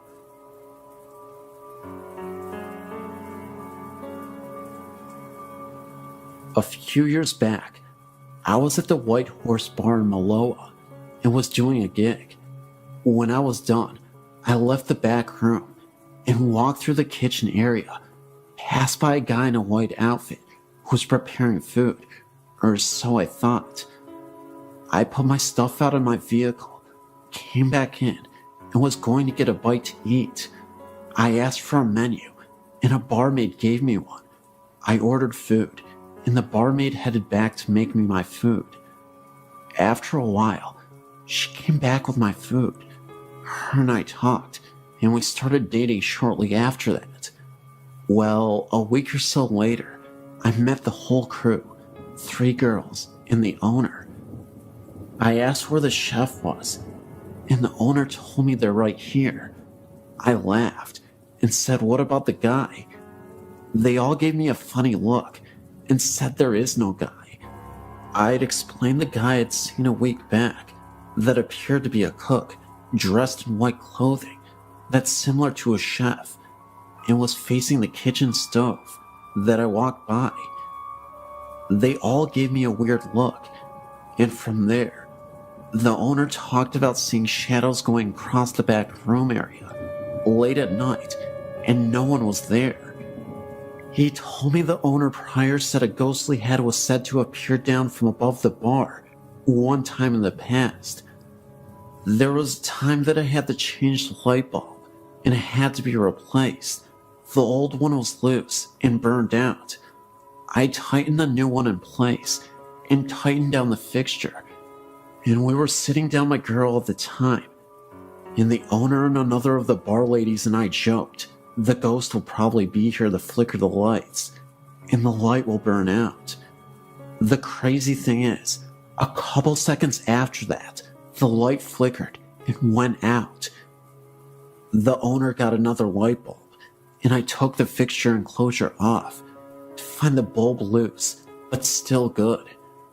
One of the barmaids researched the property and told us the place a long time ago, back in the past, was a feed store, and that a guy in his teens got crushed to death from fallen feed sacks. I was born in Singapore in 1951 to British and Australian parents. We lived in various cities in Malaysia during the 1950s, 60s, and 70s. In 1957, we arrived in Kuala Lumpur, where we stayed until mid-1975.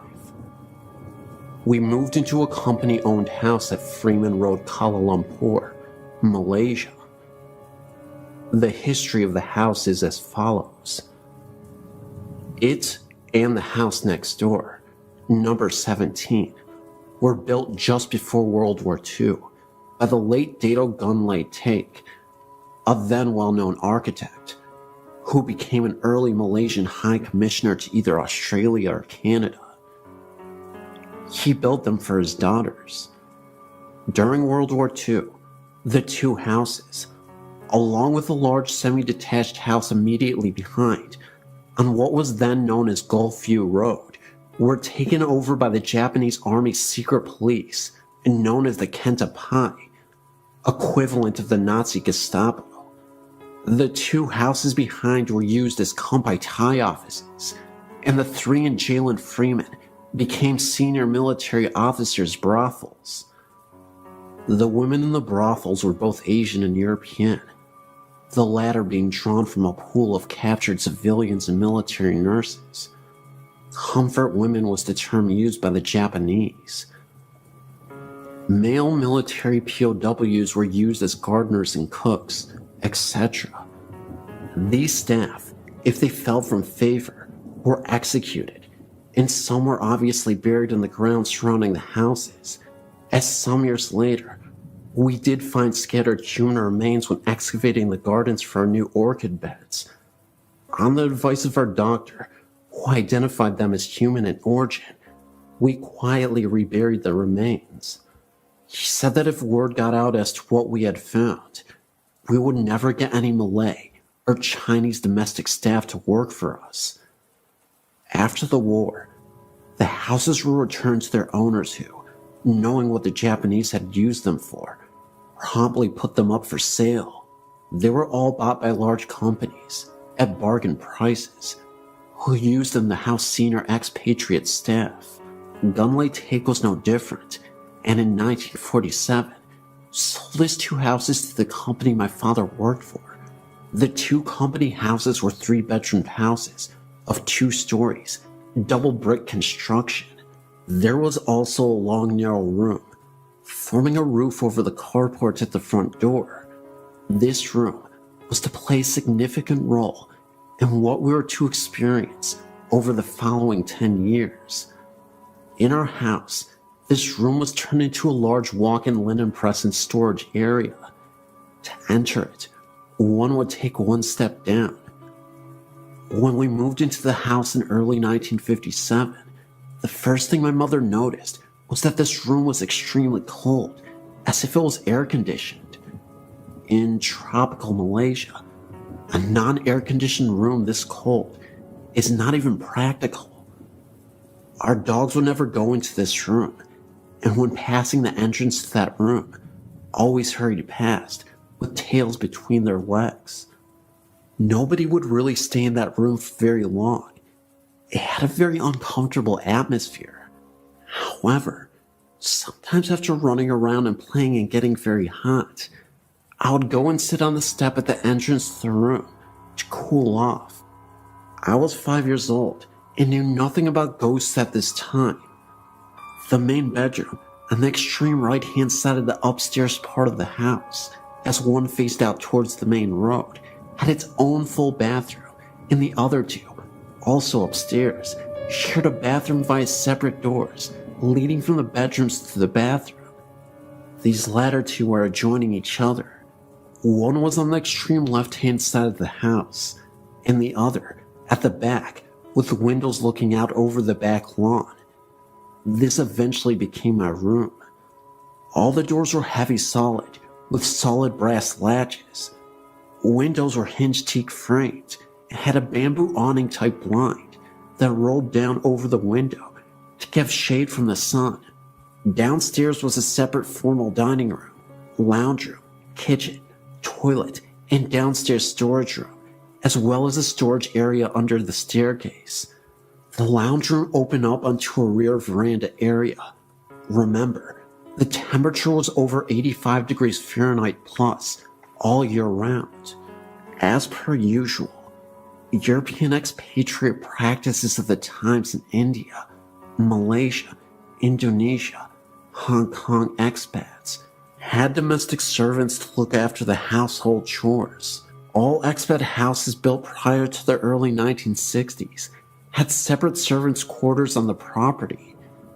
This house had a 3-roomed building with shared kitchen and bathroom, and it had a car garage building sited at the rear of the property, about 20 meters from the main house. About 3 months after we moved in, funny things started to happen. The first incident was the appearance of a white cat. Interestingly enough, it always followed the last person who went into my parents' bedroom at night, the bedroom at the right-hand side of the house. This cat made no sound, but appeared from nowhere and scuttled into the room as the door was opened. This bedroom was air-conditioned. A thorough search of the room failed to find the cat, but next night, there it was, entering again. At the time, we had no cats. This cat was seen every night until my parents moved to the middle bedroom, which was nearer to the room that my younger sister and I shared. Their old bedroom was then turned into a guest room. Over the years, visiting guests who stayed overnight with us also saw this cat. One evening, about dusk, my mother, looking through the lounge window, witnessed a woman with long red hair, wearing a sort of white nightgown, standing near the front gate. She thought that this was unusual and walked out the front door to go talk to the woman. As she walked across the lawn, the woman walked away and went behind the hedge, which formed our front fence. When my mother got to the gate, she looked in the direction that the woman had walked and saw nothing. 3 nights later, My father saw the same woman walk into the entrance of the servants' quarters. He followed her, but found no sign of her when he entered the building. She was never actually seen in our house, only on the front and back lawn and in the servants' quarters, but she was regularly seen in the house next door, number 13, and also in one of the houses behind. The occupants of both these latter houses often saw her sitting on the edge of the bed brushing her hair, but there was never a reflection in the mirror. When spoken to, she would turn her head, smile, and slowly fade from view. We also saw an emaciated man in a military uniform. He was seen in our house, both upstairs and downstairs, as well as outside. One evening, my mother saw what appeared to be a body lying under a shroud in the front garden. About 8 years later, I also saw this figure, for lack of a better word, on the back lawn at first light one morning, and again at about 3 a.m. on another morning. From time to time, we would also see an old Chinese woman in the lounge room. She was wearing a white starched linen top with black pajama pants, cut in a traditional Chinese style. This used to be the standard Chinese domestic staff uniform in the immediate pre- and post-World War II era. We referred to them as black and whites. By the 1960s, the next generation of Chinese female domestic staff had abandoned this tradition for more colorful pajama suit type clothing. One would look up from reading a paper or a book and see this old woman standing in front of you smiling. She would then fade quickly from view. She was only seen in the lounge in broad daylight, but never when there were a lot of people around. One evening when in my mid-teens, I arrived home from visiting a friend. As I walked down the drive, I noticed that the lounge room was lit up and a man with shiny, neatly combed black hair and wearing a khaki uniform was sitting in a chair with his back to the window and reading what appeared to be a newspaper. I got the impression that he was Asian and thought he was a friend of my father come to visit. Later, I recollected that the furniture in the room was different to what we had in there. When I entered, I found the whole house, including the lounge, to be in darkness, the rest of the family having gone out and the servants retired for the night. Thinking back, I think this man was probably a Japanese military officer. I only experienced this once, and my parents never did. Occasionally we would also hear a woman's voice calling out in terror. We couldn't figure out what she was saying, because she was saying it in Japanese. It was then that my parents realized that what we had seen and experienced were most likely the spirits of those who suffered there. After finding this out, we began to suspect that the cold room I described earlier in this narrative may have been used as a place for the ill treatment and execution of prisoners. My father learned that after the war, health authorities advised that the original septic tank was too close to the house and a new one had to be installed. While digging the new pit, workers had dug up human remains. We left the house in 1967 to move to a new house nearby. The next occupant, also working for the same company, also experienced funny things, but didn't actually see anything strange. This family's dog on several occasions also dug up human bones from the gardens. In the interest of preserving the local peace, they also quietly reburied the remains and said nothing. I didn't find out about what they experienced until many years after they had left Malaysia and returned to England. The company sold the houses in the mid-1970s after my family had left Malaysia. The houses at 15 and 17 were torn down, and a large mansion was built across the boundaries of both properties. However, this was demolished after a few years, and since then, the 2 blocks have remained vacant. In 2008, they are still vacant. This is a prime land in an inner suburban area, but the land is still vacant. The house at number 13 is still standing, but is abandoned, and half the roof is collapsed.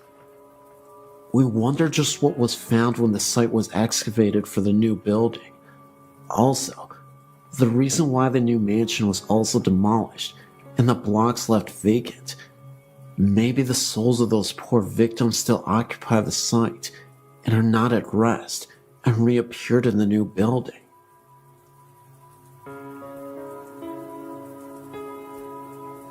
I was shocked to see that in Lovejoy, Georgia, there were apparitions. I too had an experience, but didn't think much about it, especially after everybody looked at us. My mother-in-law also saw it, as if we were crazy. We used to live in a new apartment complex. One day, I was sitting on the counter eating lunch, and my mother-in-law was in the living room. As she came towards me to get to the kitchen, we both saw a man going towards the room at the end of the hall. Our first instinct was that one had broken into the apartment. We did get a chill, but at the same time, we didn't seem it was a big deal. We just figured it was the fact that we had gotten scared. I grabbed the phone, and we walked towards the hallway. When we looked, we saw nobody. We thought they had gone into the bathroom or the laundry room. When we saw nobody, we looked in the closet of the room, but again, didn't see anybody. After we came to our senses, we realized that nobody could have entered because we would have heard the door and the alarm would have went off anyway.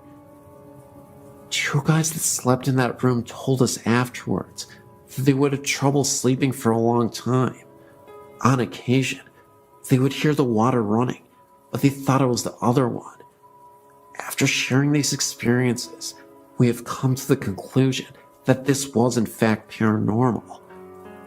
We called the leasing office and asked them if anything had happened in that apartment, or if they knew of anything of this nature in that area.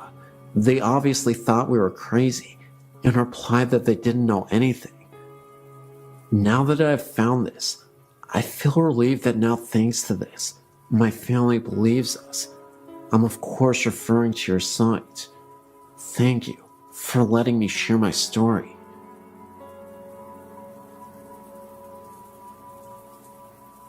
There's a lot of things in my life I've seen over the years, but nothing has disturbed me quite like this. It was the weekend of break for myself and my mom, and we decided to go up to Oklahoma City to see my cousins. Everything was great. I got to see some relatives, and nothing seemed quite out of the normal. That is as far as normal went that night. While taking the 4-hour drive back, I noticed that the moon was very huge and blood red. Of course, I didn't know about the eclipse that day, so it was cool to watch as we drove to Ferris, which is a tiny town between Lane and Antlers. I remember that my mother pulled into the Veterans Bridge in Aloka when a couple miles down the road, I happened to look up, and an elderly couple was standing on the side of the road, staring across as if watching something. It reminded me of the Grant Wood painting of the farmer. I remember looking at a clock a moment before and saw it was midnight. The moon was still out and still red. What makes it even worse for myself is that my mother also caught a glimpse of them. I turned around shocked, and I felt like if I turned around, they would be flying behind us screaming. I've passed by several times since then, and every time I get a shiver up my spine, remembering what happened that night. I still get teased a bit about it, even to this day, even though my mom was pretty spooked out herself. My dog and I have been traveling the mountains of upstate New York and Pennsylvania for 17 years. So when he left me last February 2007, I brought him to his favorite spot. There was still snow on the ground, and tracking through the woods at this time was very difficult. I tried to break ground with the pick that I carried, but the ground would not permit me. I found a nice spot and laid him under some brush beneath some trees.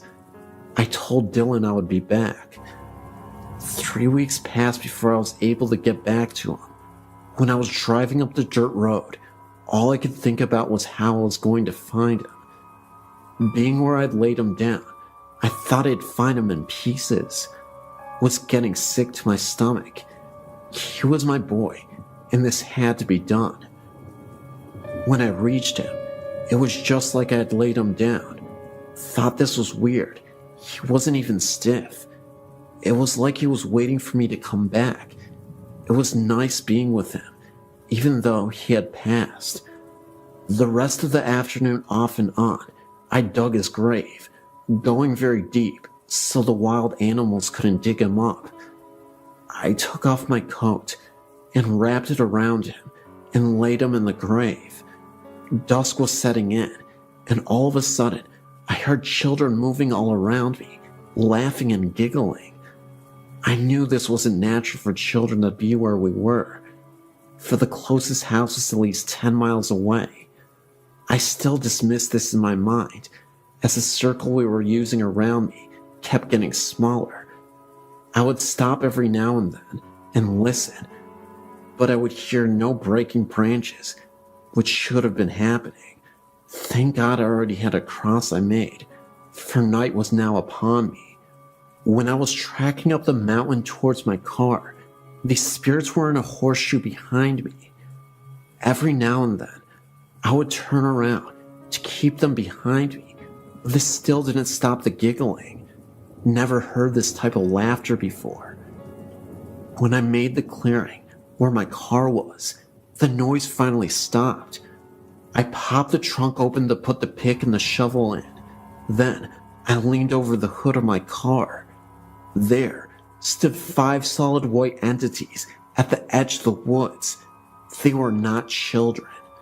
For the past 11 months, I've been visiting his graves to make sure his resting place is kept up and comfortable. Once, I saw a dark figure that drifted across the opening. Another time, this figure was floating 7 yards from me. I even heard bullfrogs croaking.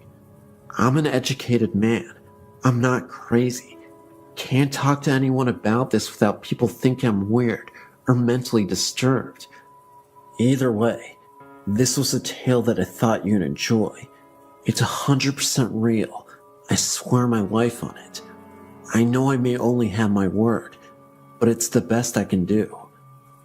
I've worked at St. Francis Hospital in Peoria, Illinois for over 20 years. I've seen some of the nun ghosts on the 7th floor, where the laboratory was when I worked there. The morgue was also on that floor. I was working 3rd shift one night. At times, we took the back elevator, the service elevator, to the floors to draw labs when needed. As I was walking down the hall to the elevator, I saw a nun getting onto the elevator. I yelled out to her, "Please hold the elevator, sister." The door started closing. Thinking she did not hear me, I hit the down button as it closed. The door opened, but there was no one on the elevator. There was nowhere else she could have gone, for it was a dead-end hallway. To take the stairs, she would have had to walk past me. This was a strange night, and it took place many years ago. Another moment, it was fairly late, and I was again on my way to the elevator. This time, I made it inside alone, and as the elevator was closing, I saw a man in a white lab coat standing all the way at the end of the hallway. At the time, the hallway was pretty dark, but there was just enough light that you could see down it. I knew for a fact that there was absolutely no one else on the floor at the time. The image of the man in the lab coat, and also the nun, will always be engraved in my mind. This hospital has always had a reputation for having had ghostly visitations from previous employees who used to work there. Some of my coworkers have experienced this as well. When I was describing what I had seen to a current coworker, she was a bit startled from the revelation. That's because one night, she had taken the elevator to the morgue, and when she got down to it, she could have sworn that she saw a figure or dark shadow in a praying position, kneeled over. She said the figure was an outline of a person. No distinct features, almost cloud-like, but could definitely tell it was made to be some sort of person. My theory is that the nun appeared once again to help with the newly deceased transition to the other side. I'd also like to think that the man in the lab coat was a former employee of this hospital. Either way, there's quite a bit of haunted history here, and I'm not sure how to deal with it at times. Since I'm fairly used to creepy happenings, it no longer frightens me like it used to, but there's always a bit of excitement in telling these tales to those who haven't heard them before. I believe there is a portal to the other side that humans have access to, and eventually we'll transport ourselves to this world. As for now, we're just getting a glimpse of the afterlife.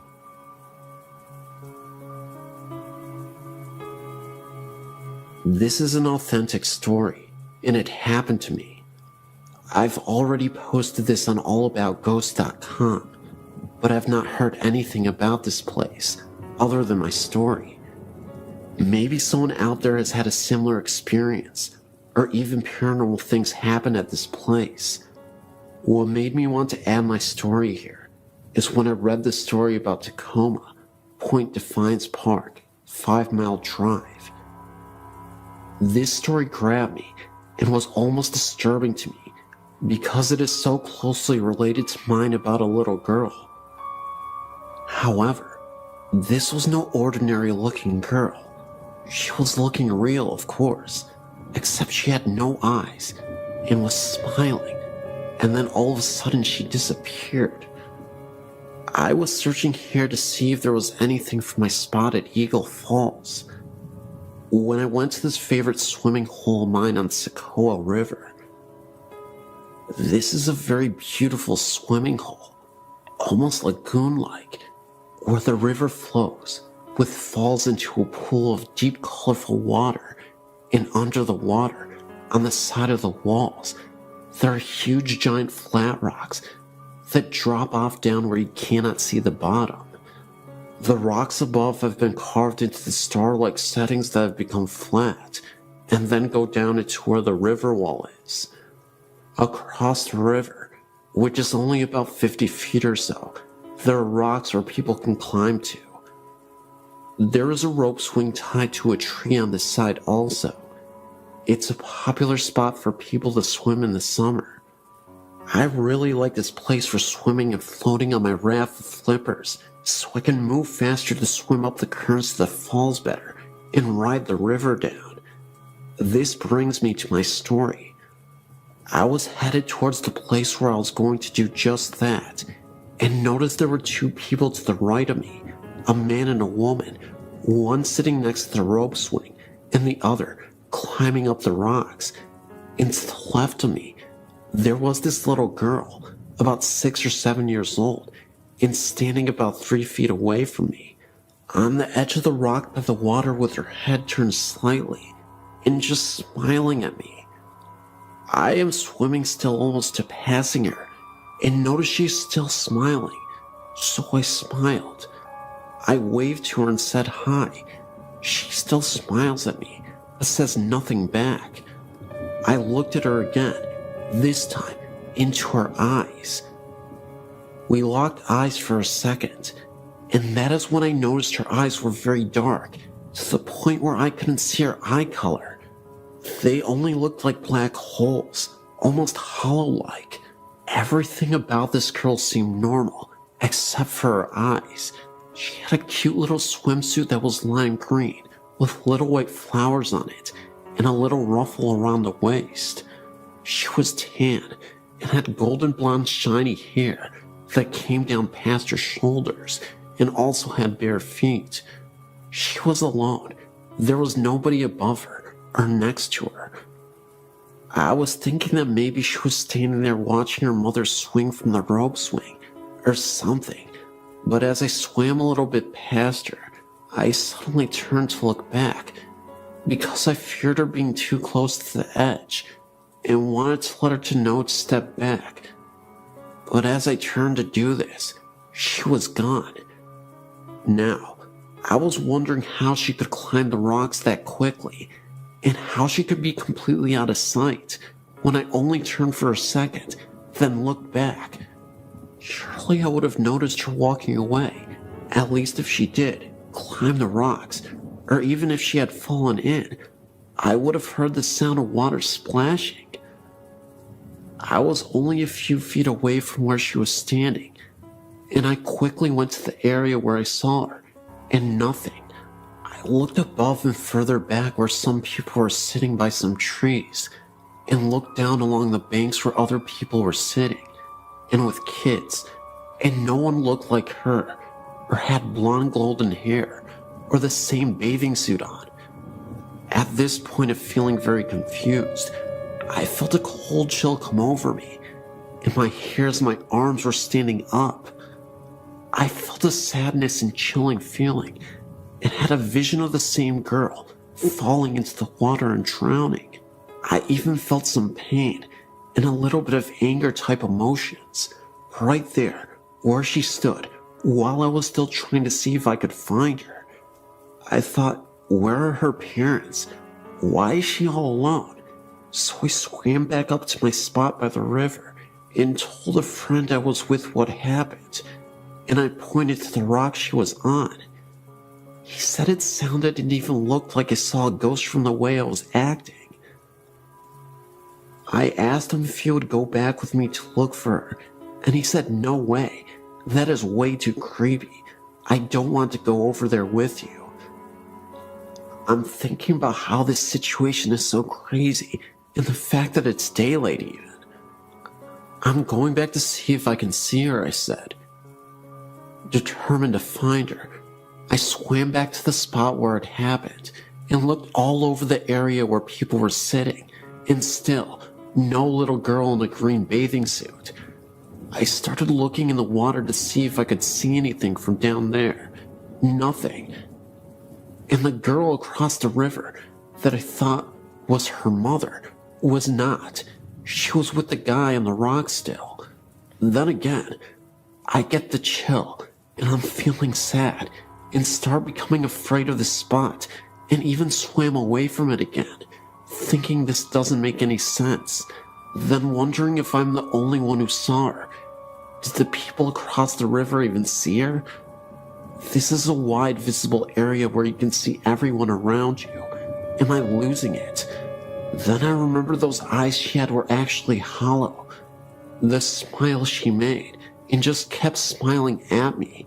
How she didn't even move from the time I swam towards her, stopped, made eye contact, and said hi, then kept swimming, only a few feet further, then turned around to say she was close to the edge, or, where is your mother? Somebody should be with you. I truly believe what I saw was an entity of some sort, and perhaps this little girl might have fell into the river and drowned, right where she was standing. I've heard some stories from here of people dying at the spot by swinging from the rope swings and jumping from the high cliffs, which happened right across from where she was. I also believe I wouldn't be so disturbed by this if it all seemed normal, but it didn't, and for some reason, she didn't seem to fit in. I wrote to ease my mind, and maybe to just get it out somehow. If anything at all, I will probably never know why she picked me to see her, but I will never forget what she looked like, or how she stared at me and smiled for so long. Maybe she was looking out for some people swimming in the river. Who knows? Well, this is the end of my story.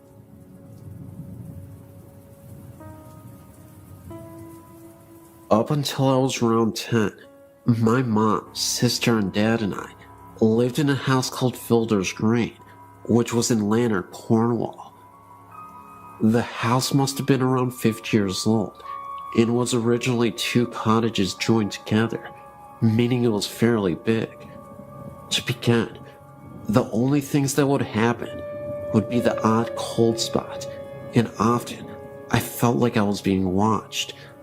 Another time, my mom went to use the downstairs bathroom, leaving my dad in the kitchen, when she heard a man cough loudly outside the door.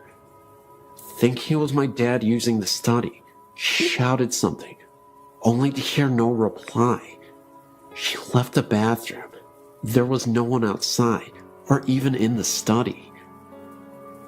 When she went back to the kitchen, my dad was at the same place. She asked him if he had followed her to the bathroom, which incidentally wasn't near the kitchen, and he said he hadn't moved.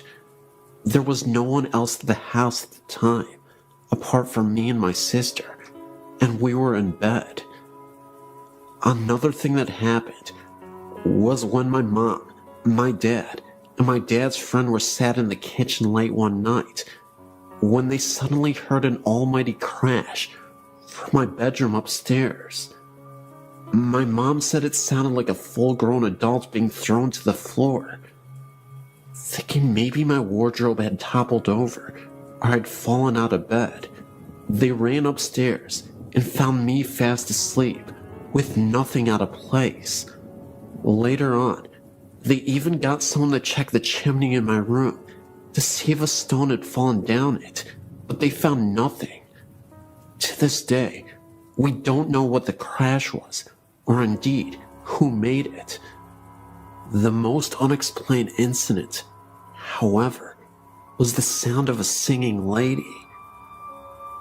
My mom and dad were asleep in bed, and they were woken by a tuneless humming outside their bedroom door. There was no way it would have been me or my sister, as we were only young, and it was quite clearly the sound of a woman. The sound came along the corridor from my room and gradually disappeared downstairs. Another time, my mom, sister, and I were inside my mom and dad's bedroom, helping my mom fold up some laundry. My dad was outside mowing the lawn, and we could see him from the room. After we had finished, we went to open the bedroom door, which was shut. We couldn't get out. The door had no lock on it and wasn't jammed. There was no draft in the room, as it was an airless summer's day. It felt like someone was standing outside, holding onto the handle to prevent us from leaving. My mom, who was obviously stronger than me and my sister, tried the door too, but there was no lock. In the end, we had to shout outside to my dad to come and let us out. He opened the door easily, and there was no sign of it ever being stuck. We left that house when my parents separated, and I found out from someone that knew the current inhabitants that they too were experiencing strange things, such as their child's toys being turned and turned off during that night.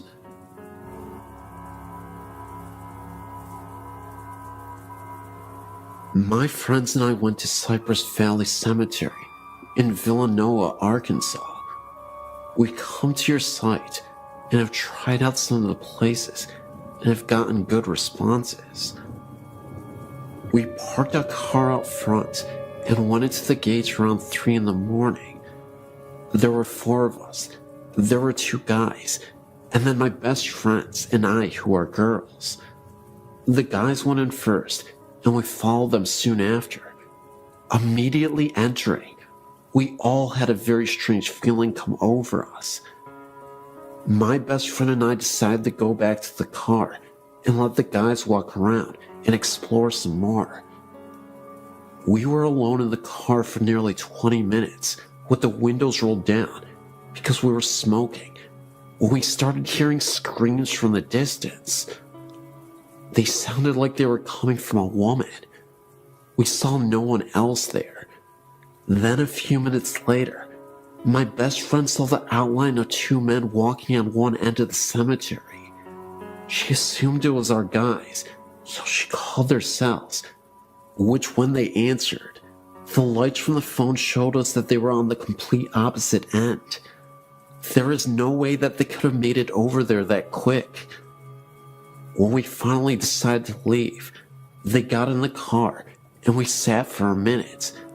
We had the windows rolled down, but it was about 68 degrees outside, so it wasn't cold at all. We all felt as if the air conditioning was blasting on us, but there was no source of air. It was very strange. Strange things kept happening to us later the next day. We go ghost hunting almost every weekend, and I've been to many places, and this one was by far the scariest place. It just felt very uneasy, very dark. Just thought I'd let you know.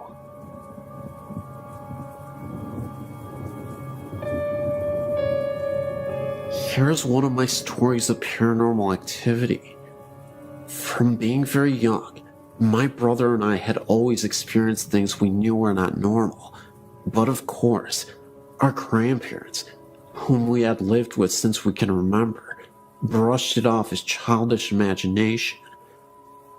As we were growing up, we saw less and less unusual happenings. It all began when I was 15 years old. My brother at the time was 17, and our grandfather passed away. My entire family reported seeing him the night after he passed away. Now, my family has its skeptics and its believers, and every one of them reported seeing him laughing and looking much younger and healthier than they'd ever remembered. He smiled at them all and said goodbye. Now, my brother and I had not seen this apparition, so we brushed it off as their subconscious projecting an image they all wanted to see. Of course we were believers, but we thought if anyone would have seen him, it would have been us, for we had been there for him when nobody else had ever been. Well, our thoughts came to reality one night, around 5 months after his passing, and this supposed collective haunting. My brother and I were up in his room playing on the PC. My grandmother was out, and my little sister in bed. Now my grandfather, or Daddy, as was his nickname, always enjoyed his music and always had it on extremely loud. We were laughing at something on the internet when John Lennon, Imagine, began playing very loudly downstairs. Well, at first, we thought it was a cruel joke by our neighbors. This particular song had been his first choice for his cremation, and so I, being the braver of us, stormed downstairs to find it was indeed coming from the office room that was my grandfather's. I walked into his old room to find it was freezing, and there were no windows or doors open, and the CD player was not on, and the music was still going. Then, there was a knock on the back door.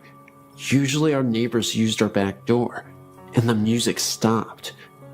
My brother was now downstairs with me, and we thought it must have been our neighbors there to complain, and the noise, so he unblocked and opened the door. Opposite the door was an outside toilet, and as my brother opened the door, he froze. His face paled, and I could tell there was something wrong. I looked outside to see nothing, but incredibly shaken by the music, I slammed and locked the door, turned every light on in the house, bar my sister's, as she was seemingly sound asleep, and sat downstairs, waiting for my grandmother. To this day, my brother will not tell me what he saw outside, but I doubt it was the friendly spirit of my grandfather coming to say goodbye. The reason I believe this is because the morning after, my little sister said, "Do you believe in ghosts?" I didn't react and merely asked why. She then replied that the night before Daddy had been in her room when she was crying about his passing, telling her to shush that everything was okay and he was happy. Also, my neighbors, who were really quick to complain, never mentioned any loud music coming from our house. So I really want to know why only us heard this music, and more importantly, who had been outside when my brother had opened the door. There is a 2-story house right in the center of town that I lived in 1958 or 1959. It is known as the Old Van Delzum House. Both my cousin and I experienced odd things in that house. There were many times that we would hear footsteps, such as a man wearing boots walking from the upstairs front bedroom towards the back bedroom to the left of the stairs.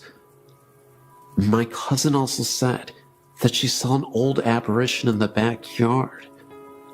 I went to see the psychic Carol Pete this week and showed her a picture of the house. She said she felt it was a soldier from the Civil War era. Also, she said that many horrible things happened on the property. No one ever died in the house, so it is connected with the land it sits on. We stayed there only about 2 or 3 months and moved to another location in the same town. I also found out that I am a psychic medium. Have had many unexplained things happen through the years. This soldier is not threatening. He does not know he is dead. Wish the house was mine so I could try to help him.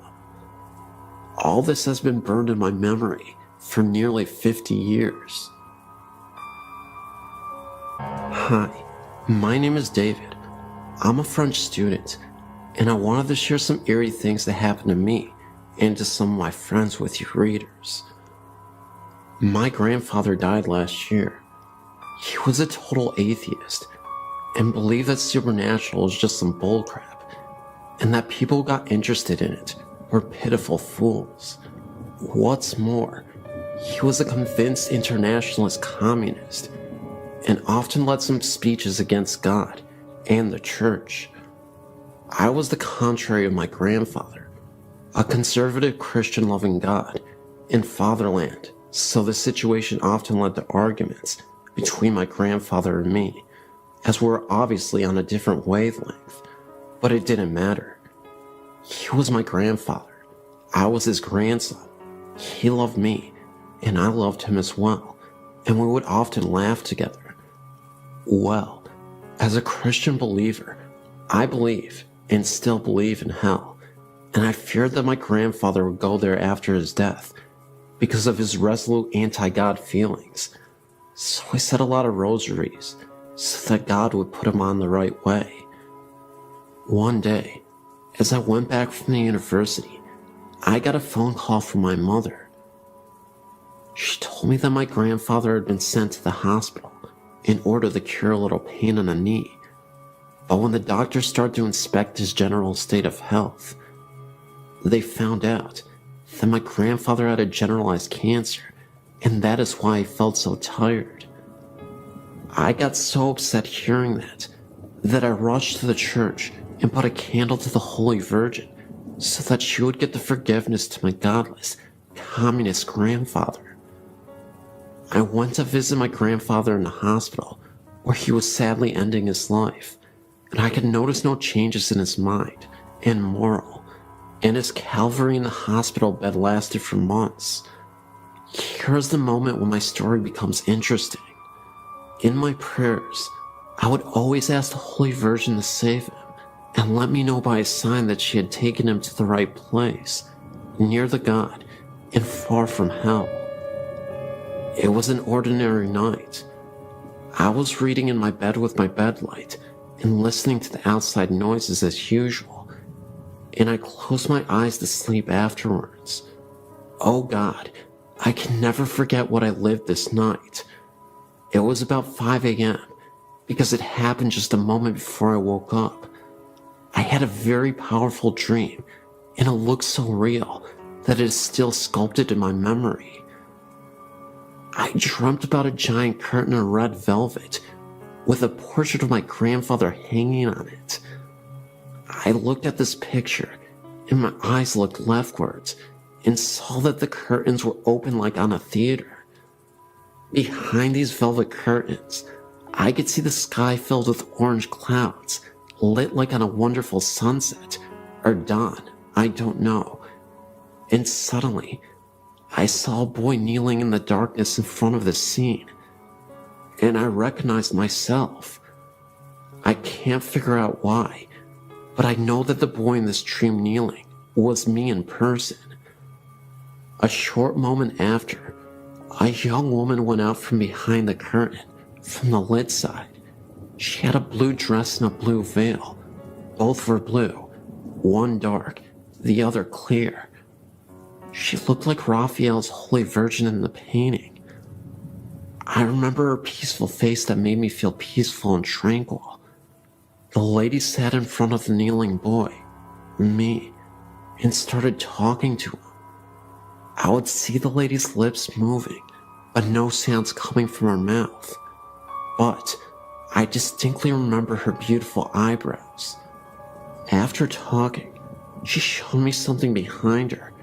It was a ladder, a beautiful multicolored ladder that went in the orange clouds. The ladder went through a hole in the clouds, and this hole had incredibly powerful light coming right from it, and it throwed rays of light. It was noisy like a storm, though not frightening at all, not at the contrary. My dream stopped with this vision of delight. I'd forgotten the dream on the following morning and went downstairs for the coffee. My mother was standing in the kitchen, and her eyes were painful.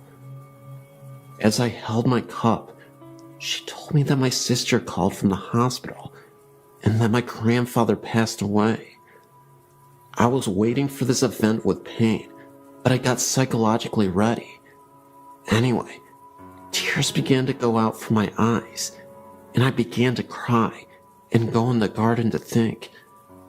And as I was walking through the trees in my garden, I suddenly remembered that strange dream of the night, and I was thinking that it was the sign I was waiting for, and that I beseeched the Blessed Virgin to send me. I was so grateful. I went to the church and told the Holy Virgin thank you. But I wasn't expecting such an intervention, but another prayer of mine had been made. However, if you're thinking that this story is going to be about light and positivity, you thought wrong. Because one day, a few days before the funeral, I was visited by a spirit with horns. That's right. I was lying in my bed asleep when the door slightly opened a little bit, and I was greeted by this creature, this horned figure. It was definitely a black mass, but it was just standing there as I was trying to regain consciousness in the middle of the night. It stared at me with its red glowing eyes. That's all I remember, the dark outline of this dark mass and the horns protruding out of its head. It was there for about 40 seconds, and I'll never forget the sight, and it just slowly disappeared. I have no idea what connection this is to my grandfather, or even if it means something, but it definitely rattled me to my core. I started to get a lot less sleep, and on days that I would get sleep, I would have these terrible nightmares of the same horned figure. In one of those dreams, the horned figure would be seen off into the distance, with again those glowing red eyes, and there would be candles scattered about, with the only source of light coming from the candles. They were all lined up row by row, and in a line that eventually led to this horned figure. I remember waking up instantly after that dream and crying profusely. I yelled out to my grandfather. I said, "Please save me from these nightmares. I'm sick of these nightmares." Fast forward a few days after the funeral, and the most spectacular thing happened. though it was a little unsettling, not even going to lie. And I feel like this was truly confirmation that God was answering my prayers. We have this massive full-body mirror that rests in the living room. This is where I saw my grandfather in the mirror, standing right behind me.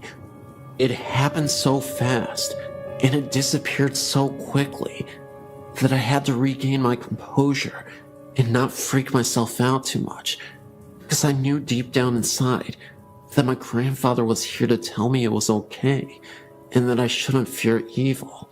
Was it a possibility that I was so distraught over losing my grandfather that I thought I was losing my mind in the process, and I was just imagining everything that I was seeing?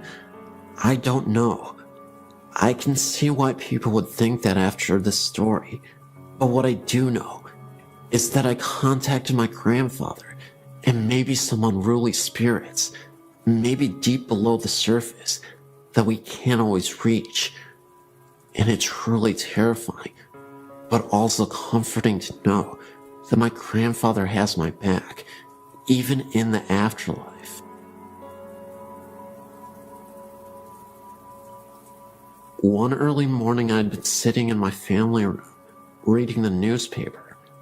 It was a very quiet morning, and I was all alone. The sun was coming through a bedroom window off the family room and shining down the hallway. It was one of those extremely bright sunrises, the kind where you can see dust particles floating through the air. I glanced up as I was turning the newspaper page. I then saw in the sun rays the outline of what looked like a man. It had a light black to gray color. It had no details, just the outline of its body. It was about 3 feet off the floor and had no legs from around the knees down. I could see the arms. It had no hands either. I just remember telling myself, wow, it's a ghost, and I took it all in. I told myself not to turn my head or blink. The ghost appeared to be looking into the bedroom. It turned its head slightly to the right. At that point, I had to blink. My eyes were drying out. When I did that, it was gone. I then got up and put my hands through the spot where it was. I guess I wanted to see if it would be cool or something, but it was the same temp. I just stood there in amazement of how cool that was. I also needed to add, it was no one's shadow, and it's hard to describe, but it was not a shadow. I could see the dust particles going through the figure, and the figure was in the middle of the hallway. It was 3-dimensional. It actually looked like a hologram. I really love those rare ghost encounters.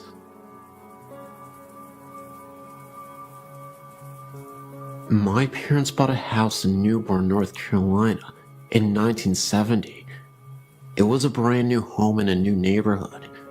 I lived in this house with my parents and younger sister until I went to college in 1994. The house was a 3-bedroom, 2 full bath ranch with a carport. Before I was born, my father enclosed the carport and turned it into a large den. The original steps, carport door frame, and window frame remained and led up into our kitchen. It was an interesting layout because you could look through the open window frame from the kitchen and see into the sunken den, or vice versa. The bedrooms were on a long hallway at the back of the house. The hallway could be reached by 2 doorways, the kitchen and living room, actually one big circle. The first bedroom in the hall faced the street. The bathroom was next, another bedroom, and then my parents' bedroom at the end of the hall. The room next to my parents' room was mine. Until my little sister was born, I was 5 years old. I was moved down to the first bedroom. This room gave me the creeps. The closet door would slide open a bit on its own, which my parents said was probably a draft from the heat or air conditioning. However, after someone broke into my bedroom window while I slept and stole a few things from my room, I never stayed in there again, usually sneaking into my little sister's room and sleeping with her or sleeping on my parents' bedroom floor. I constantly slept with the bathroom light on and a bright night light or lamp. I would wake up in the middle of the night and hear odd noises that made me feel paralyzed and cold all over. One would think these irrational fears would subside with age, but they seem to intensify over the years. One recurrent incident that still bugs me occurred in the kitchen, den area. Whenever I would be sitting on the couch watching TV, I would see the silhouette of a person walk by the window frame from the old carport. I would assume it was my mom or dad because the shape was tall.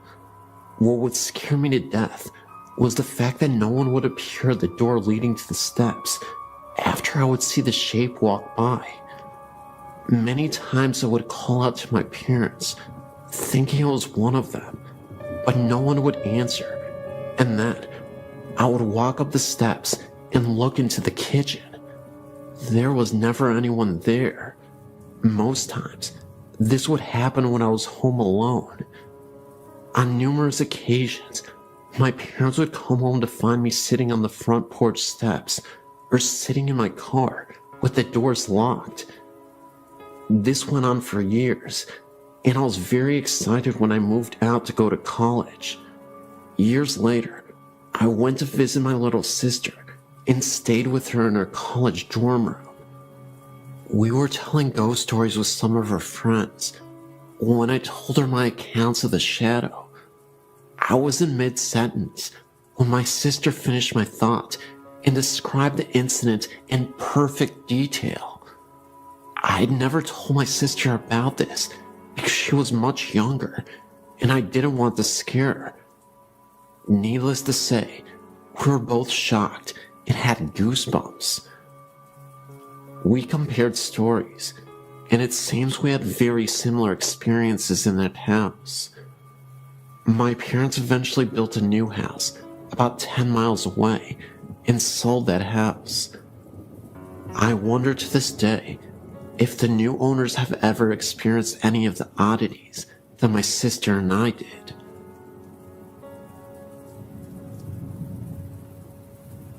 I'm 28 years old now. The paranormal has always interested me, but only recently have I started to research it. I've come to believe now that some things I've experienced as a child were probably more than nightmares. I believe my encounters were that of the paranormal, edited with a touch of child's imagination. Contrary to what you might believe, I think my touch of a child's imagination is what scared me the most. I decided to share with you those experiences that could be considered nightmares for your entertainment, but also those that I truly believe are paranormal.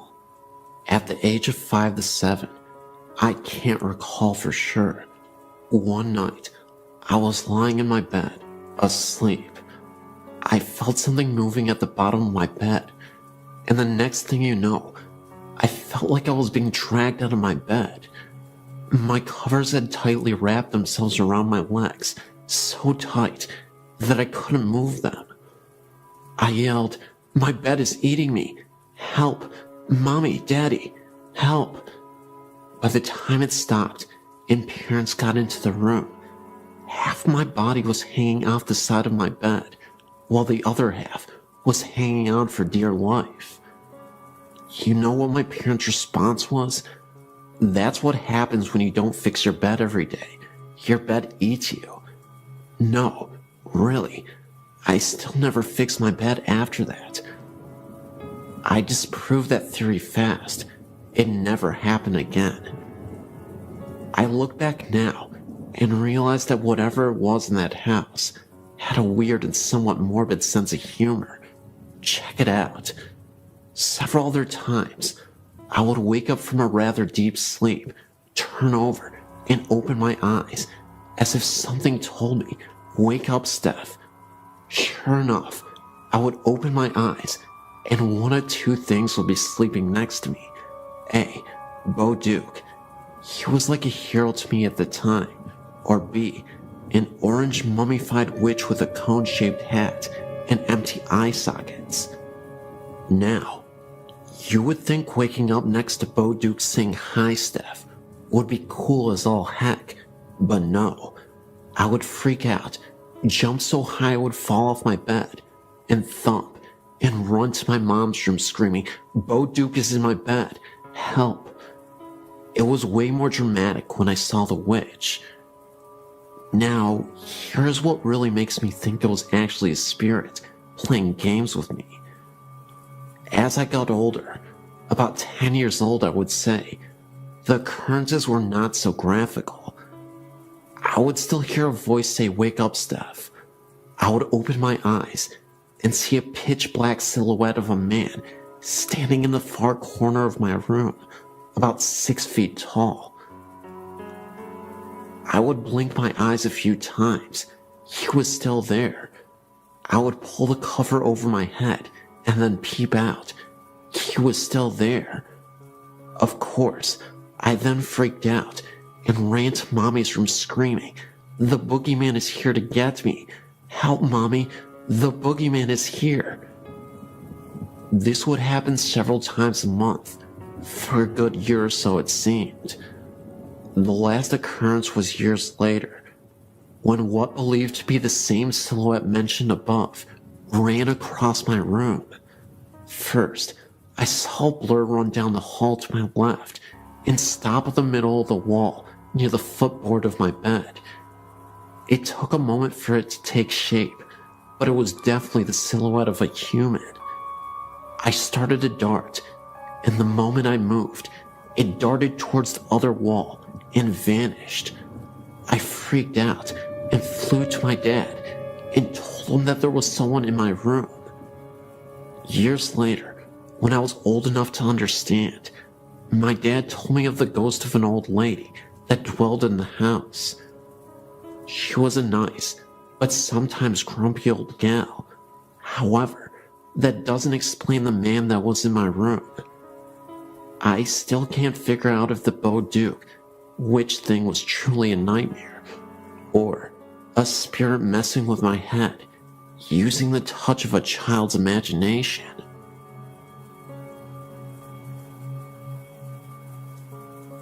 I've been to Gibbs Bridge twice, and we have seen something every time.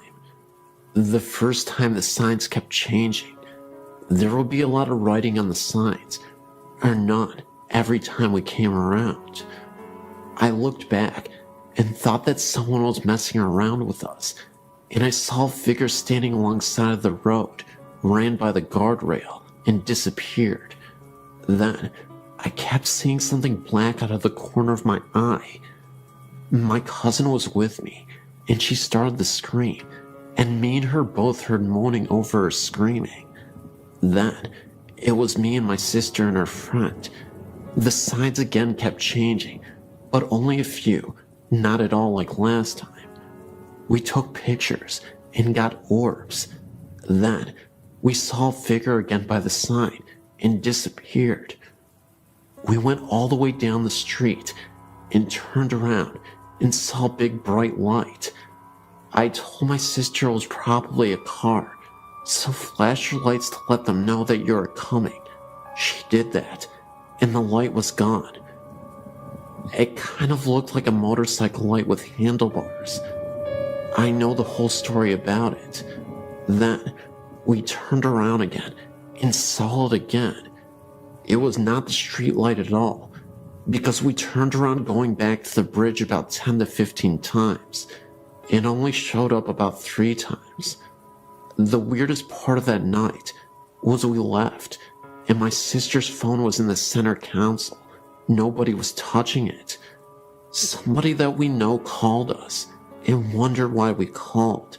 Nobody did it. It was in the center console the whole time. My sister looked down and saw her phone hanging up, and they said we left a message. It was all 3 of us talking, and it was muffled. Tell me what you think and go out there sometime again. Thanks for reading my story.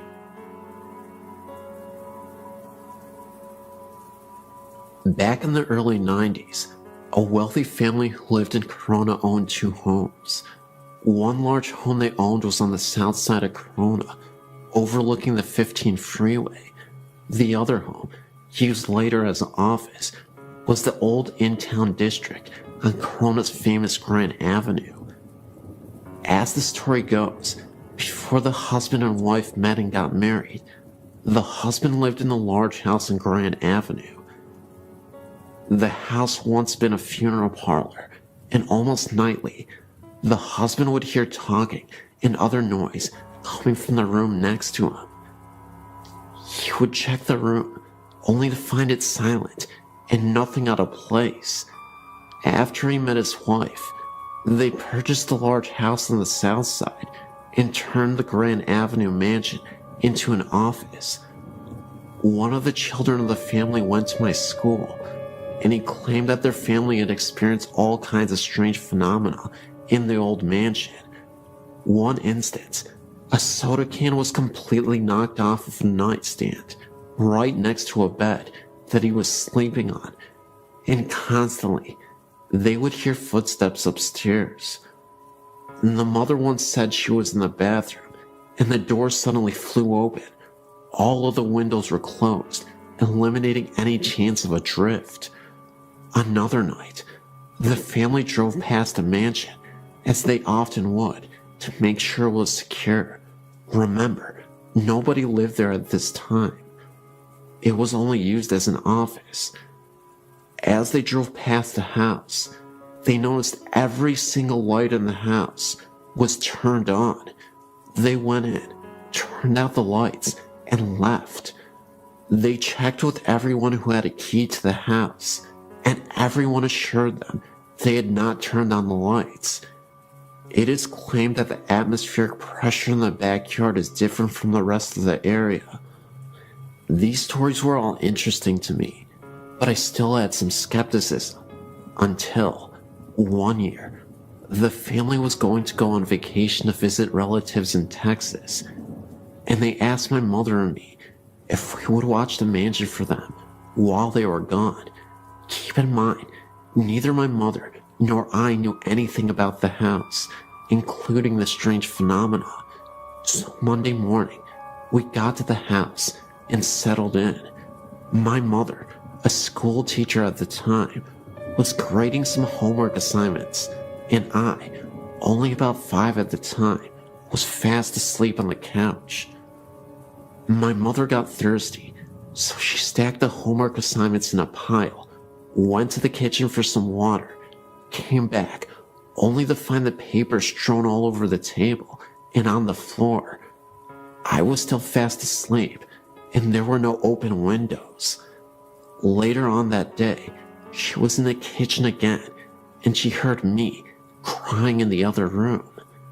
She ran in to see what was wrong, but again, I was fast asleep. I did not appear to be restless, as if crying in my sleep. Later on that week, we both occasionally would hear footsteps walking around upstairs. It is a very old house, as you can see from the attached photo, so naturally, the floors are very creaky. These were definitely solid footsteps. We constantly went upstairs after hearing the steps, only to find the place empty.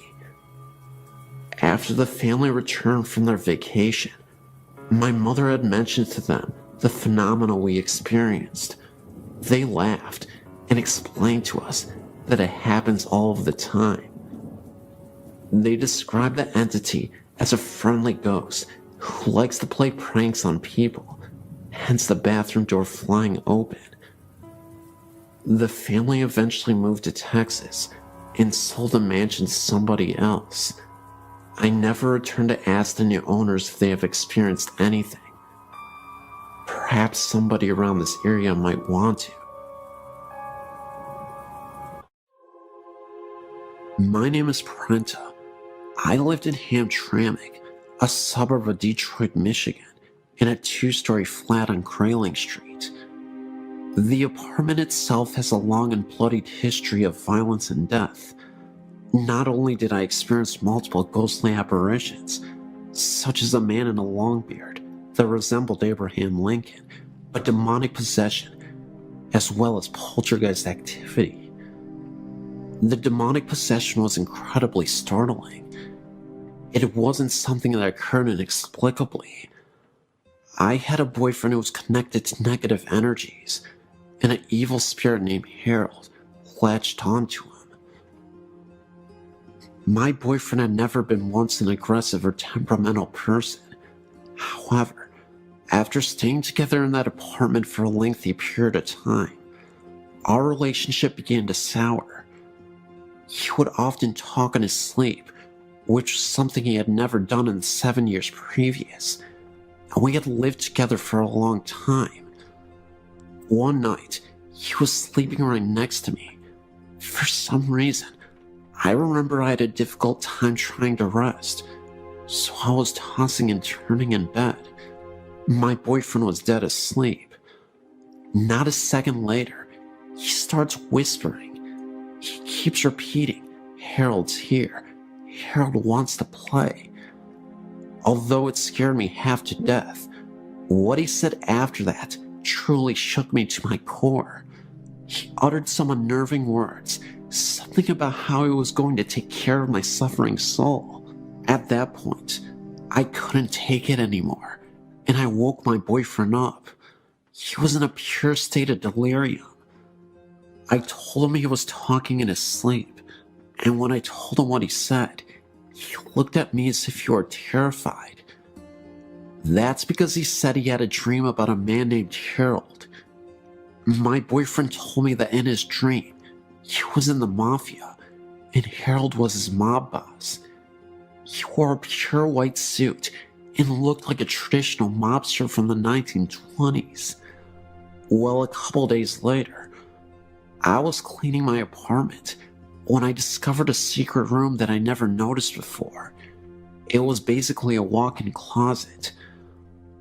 The room was empty except for a small cabinet with a drawer. I opened the drawer, and in it was an old newspaper from the 1930s. I kid you not. In this newspaper was an obituary about a man named Harold. The obituary didn't say he was part of the mafia, but he was a World War I veteran. I believe that Harold used to live in this apartment. My boyfriend told me that Harold appeared once while he was in the shower, and I was away at work. I often worked the night shift at a hospital, so I'm often away at night. He heard a crash coming from the kitchen that startled him. When he went to investigate, the dishes that were on the countertop somehow fell to the floor. He then returned to the bathroom to brush his teeth, when he saw the face of a young man staring back at him in the mirror for a second, right behind him. It was so quick, but long enough to notice. He then had an idea to photograph the bathroom, a picture directly facing the mirror, and then the bathroom itself while standing from the doorframe. What he saw was incredible. It was an orb, clear as day, appearing right in the mirror. Either way, I was convinced that later on, my boyfriend was possessed by Harold. He became a shell of his former, laid-back and friendly self. He transformed into a vicious, aggressive, and easily agitated person. We eventually had to have a priest come over to bless the apartment and to perform a prayer on my boyfriend to release the spirit who could be inside of him. After we moved out of the house, the feeling of intense rage and negative energy seemed to subside almost entirely. He stopped talking in his sleep. He was more easygoing, and he started to become the man I fell in love with years ago. Still, there was one experience that I had while in that apartment that I'll never forget as long as I live. It was the evening and I was starting to settle down on my first night off from the hospital in days. I walked to my bedroom to change. In the bedroom, there is this huge mirror that I often use. As I was walking through the bedroom, I was looking at myself in the mirror. That's when I saw a woman dressed all in black with a scarf. It must have been some kind of babushka woman. I instantly closed my eyes out of pure fright, and as I opened them back up again, I returned to look back at the mirror, only to see that this woman had disappeared. I only saw myself. All of these events are 100% true. I know sometimes when people tell these types of stories, they are often met with a high degree of skepticism. I should mention, though, that I have high integrity, and I think it is foolish to tell pointless lies just for attention or to have a good story. The possession, Harold, the poltergeist activity, and the babushka woman were all signs that something awful wouldn't leave that apartment. At this point, I'm just thankful that I don't have to experience that ever again, and that my boyfriend isn't being used as a vehicle for paranormal entities. I would say this is a story of a haunted house, but it isn't. Until about 10 years ago, it was just a haunted house in my book. I met my husband over 30 years ago. He told me about a house that he used to live in that had some very strange things happening in it. It was local, but he never wanted to go anywhere near it. He said that it was very old and had been built by a young person who had some of the wood and granite that made the fireplace sent from Ireland. Anyway, the story is that when he married his wife, she came with her mother, a real shrew. She harped at him and distressed his wife to the point where he went mad and killed them both, then ran screaming that the demons of the house had made him do it. My husband's family moved into the house in the early 60s. During the years they lived there, they heard doors closing and footsteps on the stairs, as well as the smell of coffee and frying bacon in the middle of the night. His mother was quite a gardener, but could never get flowers to grow in the yard. He said the whole family was quite uncomfortable in the home and eventually moved. We had been together for a few years when we heard that the property had been sold for a mini storage lot. We were talking about it with my sister and some friends when my husband told the story. The friends asked to see the house. I'd never seen it to this point, and I'll admit, was more than a little bit curious. We finally talked him into going, and away we went. When we turned onto the street, we got a really creepy feeling, but when we pulled up to the house, I was absolutely terrified. There was not a living blade of grass or anything else on that lot. We live in Washington State, and this was March. The house was dark and very ominous. I refused to get out of the car. So did my sister. The guys, 3 of them including my husband, took a flashlight and headed around to the back of the house to see what they could see. After a few minutes, we saw a flash of light on the 2nd floor. A few minutes later, we saw the front door open, but nobody came out. After a few minutes more, they returned to the car. We commented on the fact that we had seen the light, and they told us that they had never turned it on. Then we asked them why they didn't come out the front door. They told us it was locked, and that they tried it before going around back. I was always skeptical about the stories connected with the house, but after they tore the house down, the mini storage was plagued by problems and eventually went out of business. The property sits abandoned and barren. Still nothing lives there, and it's still as creepy as it was years ago.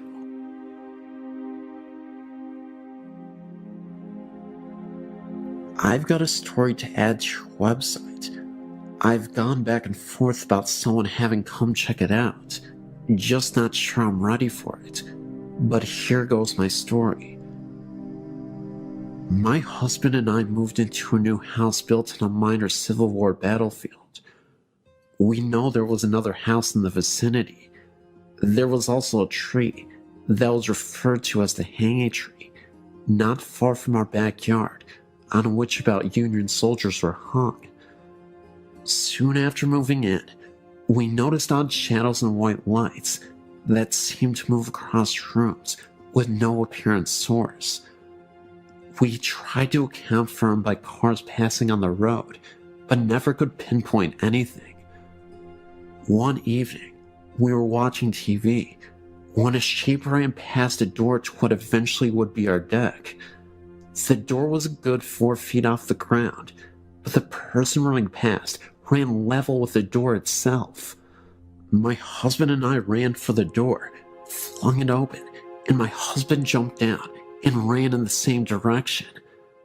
At that time, we were the only house on that end of the street, and being a very small town, it's very quiet at night, and sounds carry for quite a distance. We didn't hear anyone running, nor did we see anyone.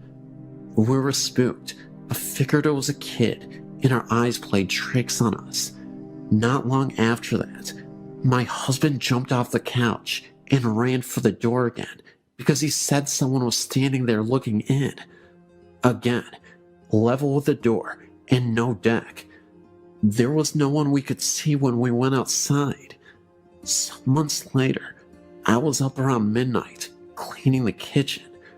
My husband had gone to bed and shut the bedroom door. The bedroom was at the top of the steps and the door in plain sight. I was watching TV across the great room when I saw out of the corner of my eye a man leaning around the corner of the hallway wall and smiling at me.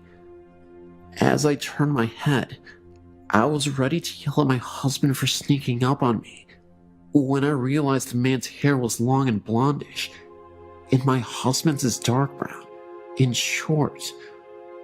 I also realized the man was wearing a white t-shirt with full sleeves, nothing my husband owned. I couldn't see anything from the waist down.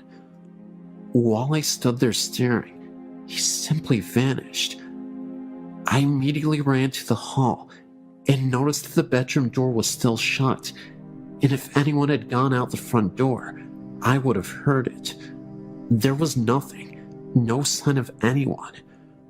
When my husband got up for work, I told him what happened. He said it was my imagination. I didn't think so, but we left it at that. However, I started turning on the lights when he left the house for work, since he left at 3 a.m. A few weeks later, though, my husband was in the front room at the computer. To the left is a table with an antique mirror hanging over it. My husband saw movement in the mirror, in turn thinking it was one of our cats on the table. Instead, he saw a man's shoulder and arm, wearing a white shirt, walk past in the mirror. My husband simply got up and walked outside until I got home. During this time, my son, who knows no fear, would never stay downstairs at night by himself. He said he was creeped out, like someone was watching him from outside the door. My daughter, a typical teenager at the time who kept to her room, would often come downstairs to hug me and sit close to me. When I'd ask her if something was wrong, she told me that sometimes she felt someone was sitting on her bed, and that she saw things move out of the corner of her eye. The strange thing is that my husband and I never told the kids what we saw until they were 18 and 19. There was a time when activity seemed to stop after my husband, getting the idea from my friends, stood in the center of the house and asked whoever was there to not show themselves to him. He he was left alone after that. However, recently, we've been experiencing marital problems, and my husband moved into another bedroom. I'm now hearing footsteps in my room, and I'm constantly woken up by what feels like someone sitting on my bed. I'll roll over, but there won't be anyone there. One night was unusually bad, and I had to get up earlier than normal the next day for a class. Around 10 p.m., I said out loud that I needed to sleep, and he wasn't letting me. If you wanted to bother someone, to please go harass my husband. Strangely enough, it got quiet, and I fell asleep, only to be woken at 11 p.m. by my husband, who was in the bathroom, frantically looking for someone to stop an area on his leg from hurting. He has psoriasis, but this particular time, he said it felt like someone was poking him with needles. The area was deep red and gave off heat. A very odd coincidence to say the least. We've also had things go missing: a tablecloth, a 15th century style costume, and various little things that turn up in different areas. We have yet to track down the tablecloth or the costume. I did tell the ghost not to hurt my husband.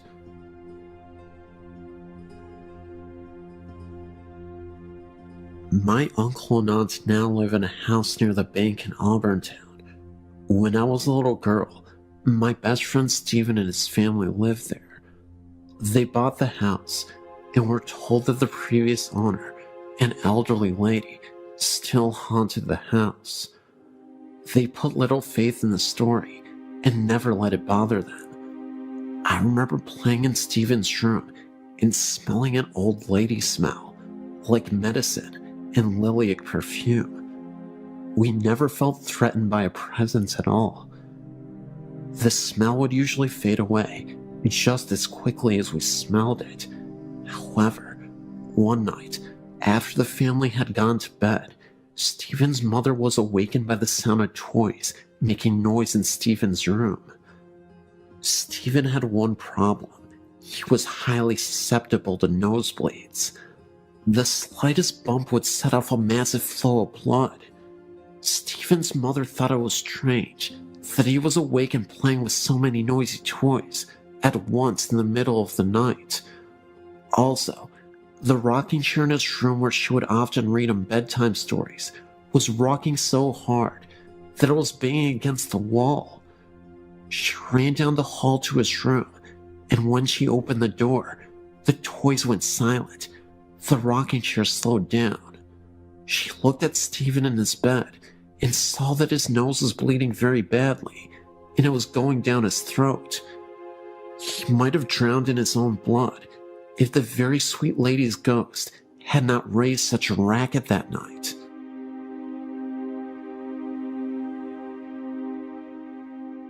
My grandmother Emily was a hard-working wife and mother, and during the Great Depression, she held her family together, even when her husband, Grandma William, died suddenly. He left her widowed with several children to raise. She was a down-to-earth person and a practicing Catholic, so was not given to superstitions, but nevertheless had some encounters with the otherworldly. One time, for example, she was on her way to visit one of her brothers, an elevator repairman. On the way there, getting off the train, she had a sudden premonition of his death. She got a hold of herself and rushed to where she was supposed to meet him. It didn't take long for her to arrive at his workplace, an elevator station, where he had to do a repair job. She saw a noisy crowd assembled there, and she inquired what was happening. She was told that a repairman had been killed in an accident.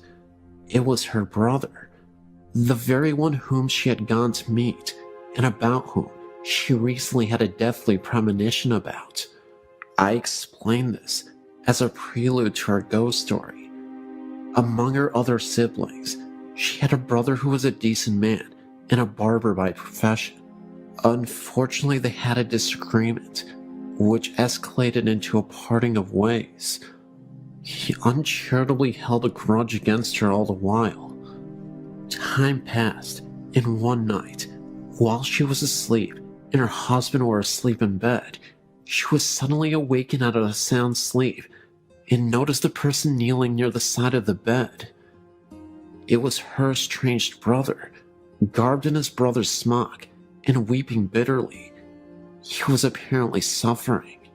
She was startled and confused and didn't know how he got in her house and bedroom in the middle of the night and why he suddenly showed up after choosing to cut himself off because of a silly grudge against her.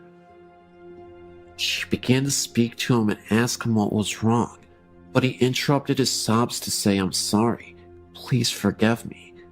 And with that, he completely vanished. She was amazed and woke up her husband, relaying to him what had just occurred. As they lay there discussing it, the telephone rang. Her husband answered, and it was for her. When she got on the phone, she was informed that sadly, there had been a death in the family that very night. It was her estranged brother, the barber. They understood this ethereal visit from beyond the grave to be the soul of the departed brother, and that he was given the grace to appear from his purgatory to his sister in order to make up for his uncharitable bearing of a grudge. A requiem mass was offered for him, and they prayed for his soul. He never appeared again.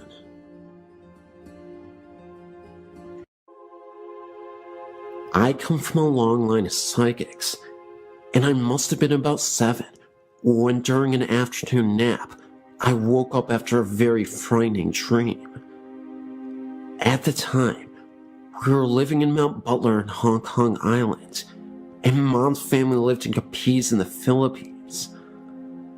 I ran out of my bedroom into a room full of family and friends to tell my mom about it. I saw this Filipino man in a wooden box, dressed in a cream shirt and brown trousers, and lots of our family were around him crying.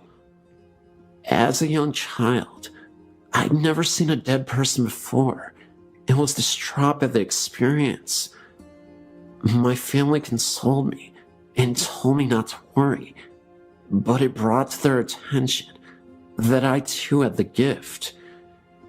It was only a few years later that I was told that the person I saw was my uncle, who had been shot by the local militia in my mom's village in the Philippines, and it surmises that the clothes I saw him in were the clothes he was buried in. So it turns out that I had a psychic snapshot of the actual Filipino funeral rites, whereby the body is kept in the family house for a period of weeks so grieving people can pay their respects to him.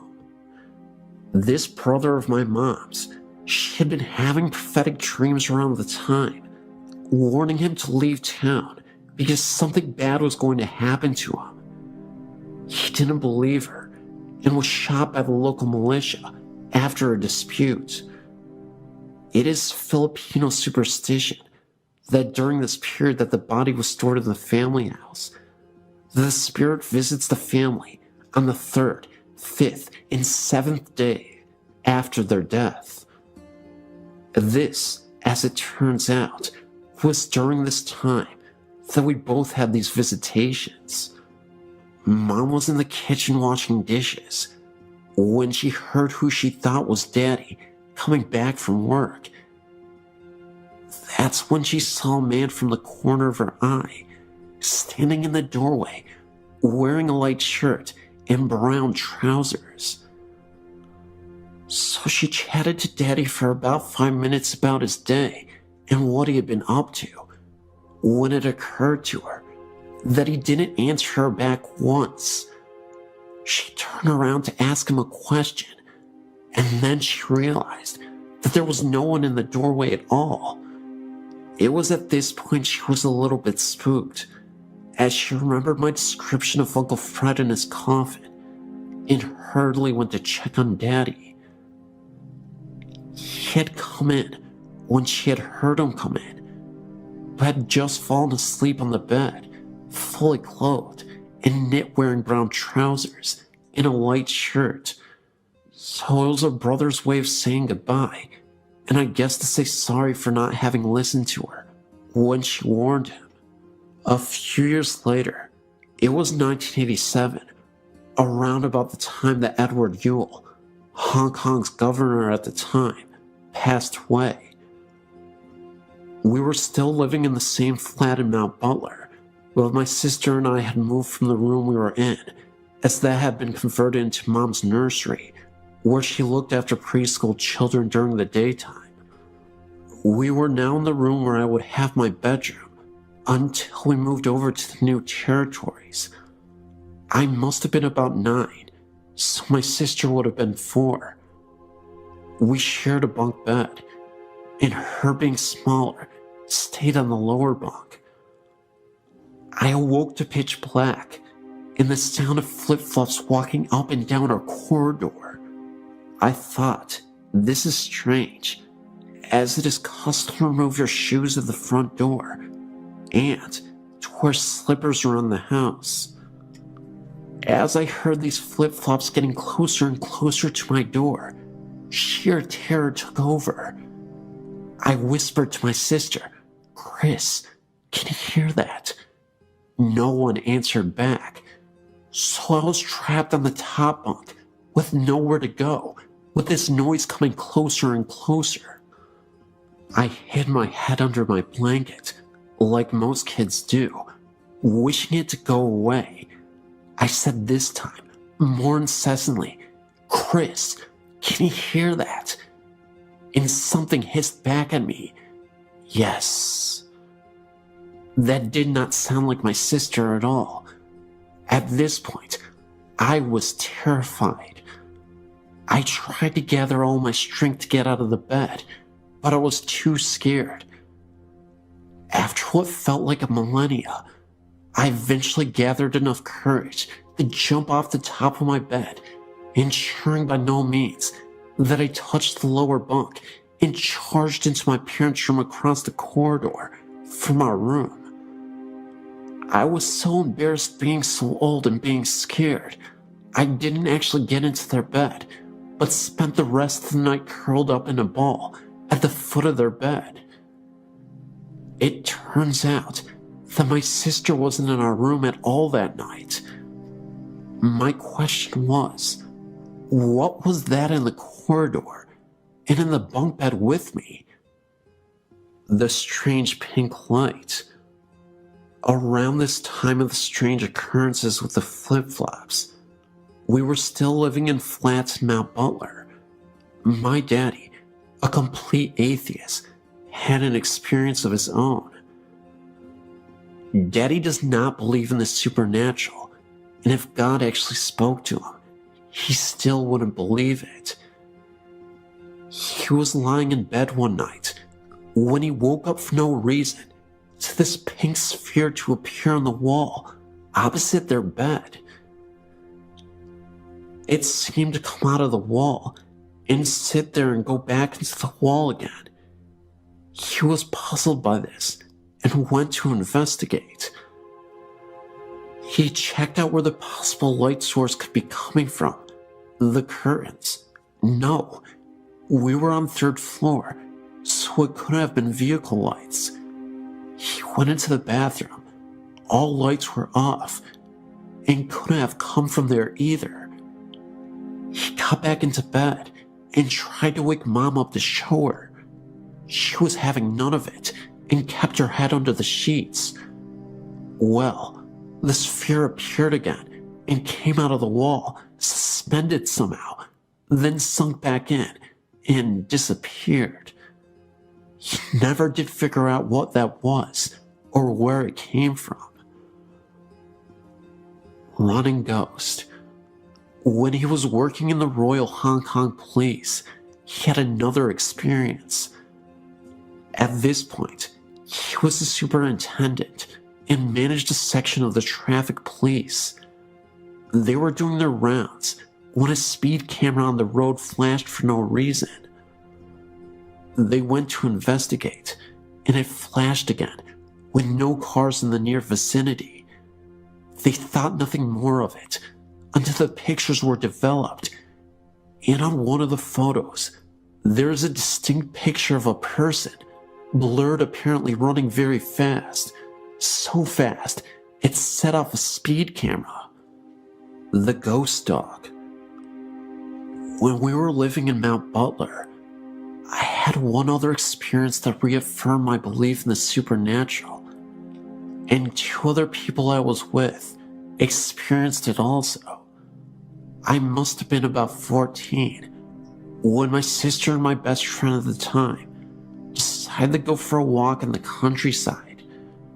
So where we lived was surrounded by Hong Kong countryside, which was perfect for me as I was a tomboy and spent as much of my time as possible out and about, exploring and climbing trees. Just before I started university in the UK, I was visiting some friends in Cardiff. I was feeling very odd that night, and as we were heading out into town, a premonition hit me. I turned around to my friend and said, "Something very big is going to happen tonight." He just looked at me like I was stark raving mad, so I dropped it. So when we went out and had a lark and came back, thinking nothing more of it, imagine our surprise when we woke up in the morning and splashed all over the news was coverage on Diana's death.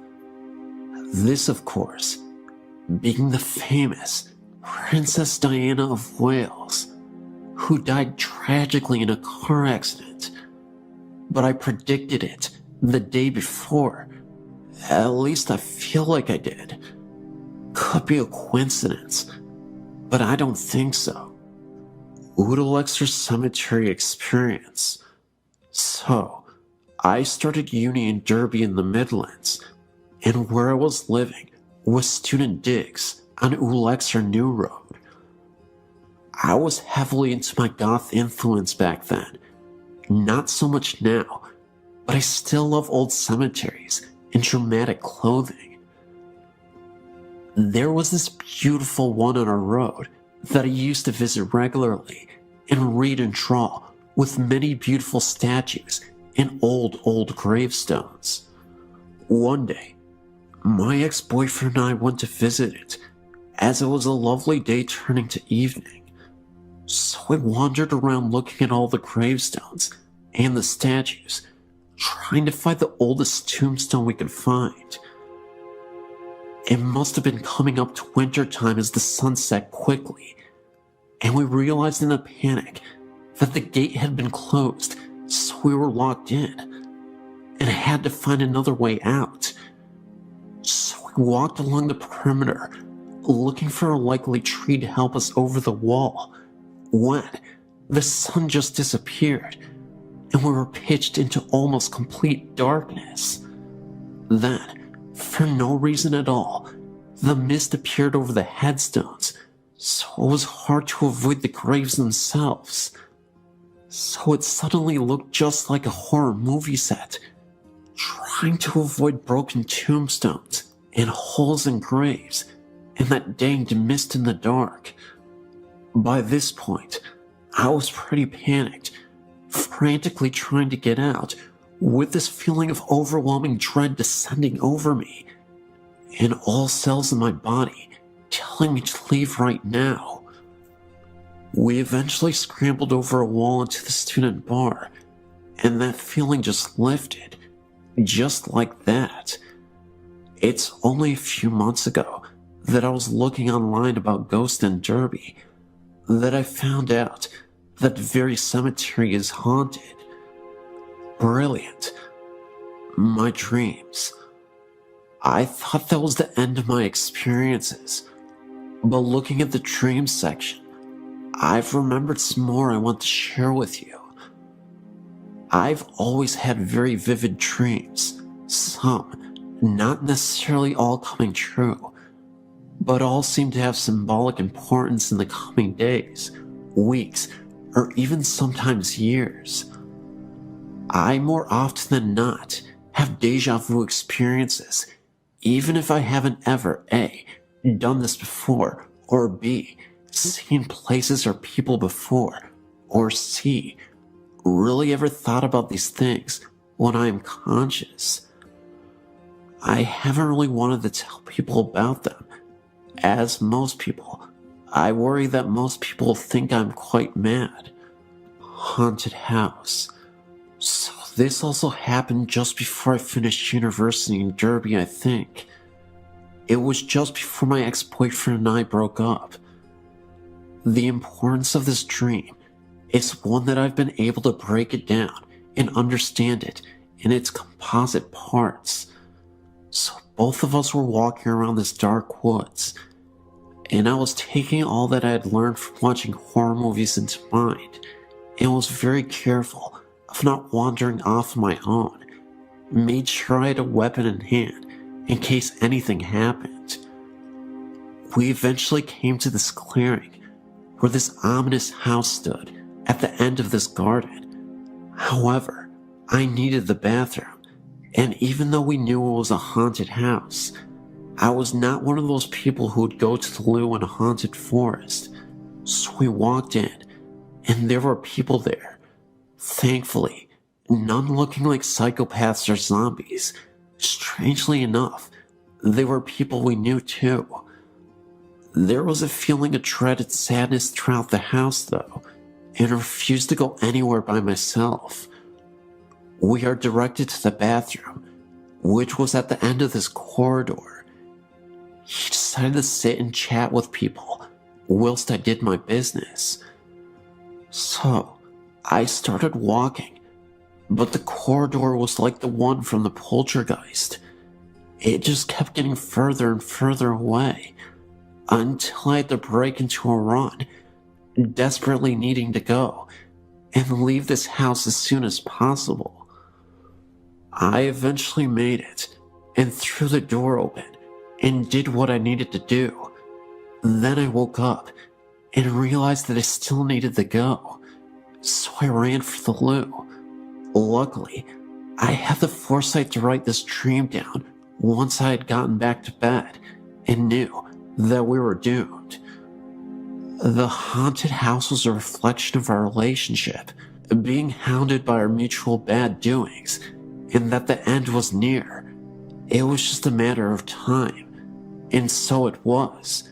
Finally, before I finish another of my epic storytelling sessions, I have one more prophetic experience to share with you, but not one from my dreams. It has to do with my pet dog, Sophie. Her name was Sophie. She was lovely, with her white and black patch over her eye and black patch in her back. She was only 6 months older than me and had been with her family for 16 years. She was the loveliest, sweetest dog in the world, apart from having a penchant for biting socks, eating tissues and rubber bands, and attacking the Hoover. She was suffering from basically her insides giving in. She had serious kidney problems, and she couldn't walk very well because of arthritis in her back legs. And because she couldn't help herself anymore, she was kept outside. So one evening, when her parents were out, my sister and I were playing with her in the garden, and I had this weird feeling come over me. I seemed to be able to predict death, unfortunately, amongst other things. I turned to my sister when I saw this shadow fall on her Sophie that looked like a cross. It was like it was a sign saying she was going to die tomorrow. So that's what I told my sister, and she kind of brushed it off. She didn't believe me, being much younger than me. But sure enough, after a hard day at school, I was only 14 or so at the time, we came back, and our parents were in pieces. And that's when I knew it had happened. They had to take her down to the vet and have her put down, as it was too cruel to keep her suffering like that. I've never seen my daddy in pieces like that, but because I was strengthened by my foreknowledge, I supported him in his time of need. My poor cat was distraught, as she basically brought him up from when we adopted him as a very small kitten. On a happier note, I had a dream after this terrible day. I was watching my crazy dog run from the front of the house, in and up the stairs, with much zest and energy, like she would have had as a younger dog, running up to our level of the house, looking like she was having the time of her life, back and forth, giving little yips of happiness, grinning in her quintessentially silly Sophie way. As because of her health problems and her incontinence, she was not allowed in except for very cold weather.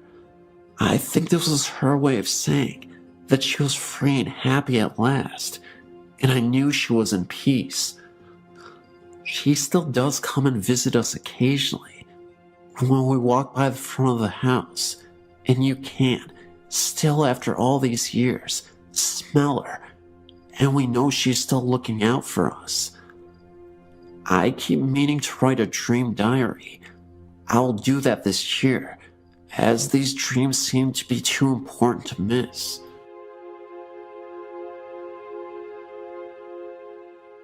My husband and myself and my brother were all watching our mother's house while she was out of town on vacation. We had been there for a few days, and all happened to be on this particular evening and night. Well, we had finished dinner, and we were all just hanging out in the living room watching TV. My brother said he was just going to sleep on the couch, and my husband and I said goodnight and went to bed in my mother's bedroom, because that's where we had been sleeping. We kissed goodnight like usual, and turned off the bedside lamp. I myself just can't close my eyes and go right off to sleep, so I was just laying there, looking off into the darkness and trying to wind down. Suddenly, I noticed a very dark black mass right by the bedroom door. I blinked my eyes a few times, trying to make them adjust to the dark better, but realized they already had, because I could make out the mass that was so much darker than the dark. I began to feel afraid when I saw it moving. I laid there and watched it approach the bed over our bodies. It looked larger than it had by the door. I began to nudge my husband, but I decided to lay there a little bit longer to see if it continued to move or even get larger. I laid there and marveled at its darkness and its extremely dark color as opposed to regular darkness. It was pitch black and just floated there above us. Unbelievably, I fell asleep. The next day at lunch, my brother said, "Hey, last night I saw the weirdest thing when I was trying to fall asleep. A large black mass was hovering above my head and scared me half to death." I stuck my hand in it, and it was freezing cold. Before I had a chance to speak, my husband said, "Me too. I thought I was seeing things." I spoke up, and I said I saw it as well, and was frightened by it. They both said, "Wow, I wonder what it was." I had read somewhere that these could possibly be evil. Needless to say, we didn't spend the night there again.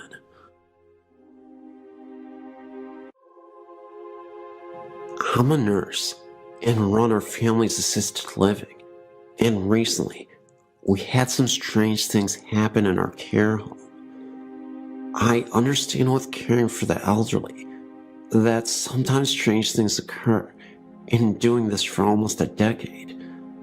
Recently, I had a resident that started to decline at the age of 93. One night, after helping her get into bed, She asked me if Bernie, her husband, who died 10 years before, knew where she was. I reassured her that he did.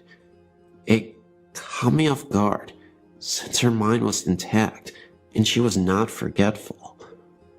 A week went by, and again, I assisted the woman into bed. She says to me, "I hear Bernie in the hallway. Can you tell him that I'm in here?" I told her to call for him and he would come in.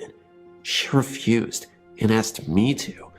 So I went out to the empty hallway and said, "Bernie, E is in here if you would like to visit with her."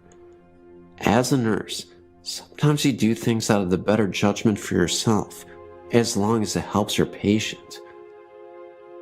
Later that night, I heard the elderly lady talking to no one quietly. I've had some odd things happen in my personal life through the years since childhood, but that is another story. I was once told by an elder Japanese woman not to talk to the dead or invite them into my home. Another week goes by, and my resident took a drastic turn for the worst by refusing to eat or drinking fluids. After a week's stay in the hospital, she returned on comfort cares in hospice. The end was near, and we knew it.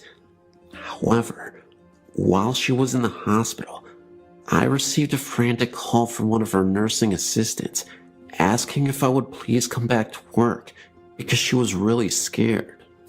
When I got to work, all the lights in the house were on, and she was sitting on the couch with her back up against the wall.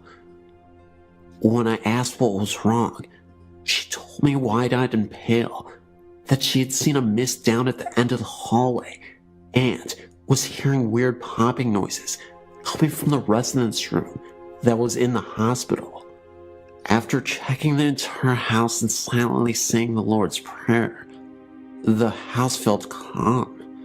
Eve spent her last days being pampered and showed care and compassion from staff and family. Many of the staff came in on our days off to sit with her, including myself. The last couple days of her life, she was sedated for pain and hallucinations. When no one was in her room and she didn't know we were checking in on her, she was reaching up towards the ceiling and mumbling. The day before she died, we had XM music playing on our TV. A couple of the nursing assistants were performing for their evening cares when the TV changed to CNN for 30 seconds and turned back to the music by itself. The TV remote was on top of the TV. Since our favorite lady passed away, things have stopped for the most part.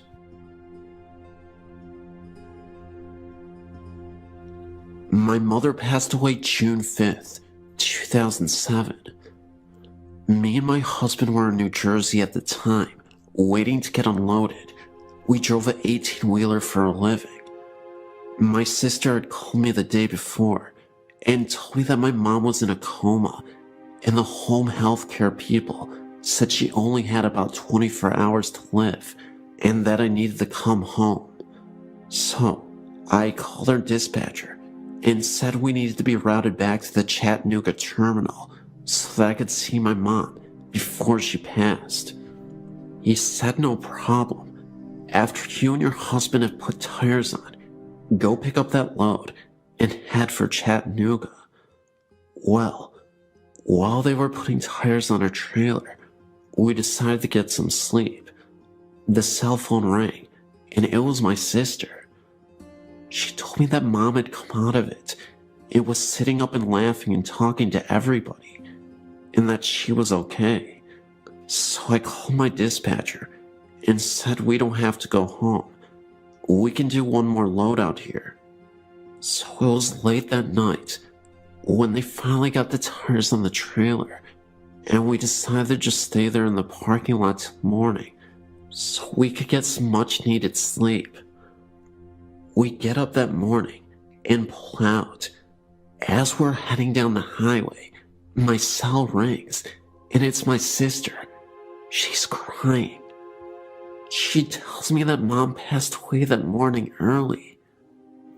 So to make it a little shorter, our dispatcher gets us home 36 hours later. Now at this time, we are at my mother's house, and she has already been picked up by the funeral home before we got there. Later that day, my husband's cell phone rings while we are nowhere near it to answer it. So when we do pick it up to see if our dispatcher is called, it shows we have one voicemail and no number. So my husband listens to the voicemail, and it's my mother, the day after she died. The message said, "Connie, this is your mother. Call me." We decided to check if it was a delayed message, but it wasn't. I even took it to the cell phone company, and they said it was June 6th at 1:25 in the afternoon. My mom died June 5th, 2007, at the times between 1 a.m. to 3 a.m. It has really bothered me that we missed the call, even though she was already dead. She might have been trying to say goodbye to us. A few nights ago, a friend and I took a drive up Angeles Crest Highway. It was a clear night and it wasn't too cold. As we entered the parking lot, we noticed there were no other cars there. As I made a U-turn in the lot to face the small building, there, we saw a man walking. What got my attention was the fact that my headlights shined bright on the building, yet we only saw the person from the waist down. The rest of his body was a shadow. The man was walking around as if he were looking for something. It appeared he had a flashlight in his hand, the way he was moving, but there was no light coming from it. The closer we got to him, the smaller the image got. When I shined my brights on him, it looked like he went down a small hallway. Even then, we could not see his upper body.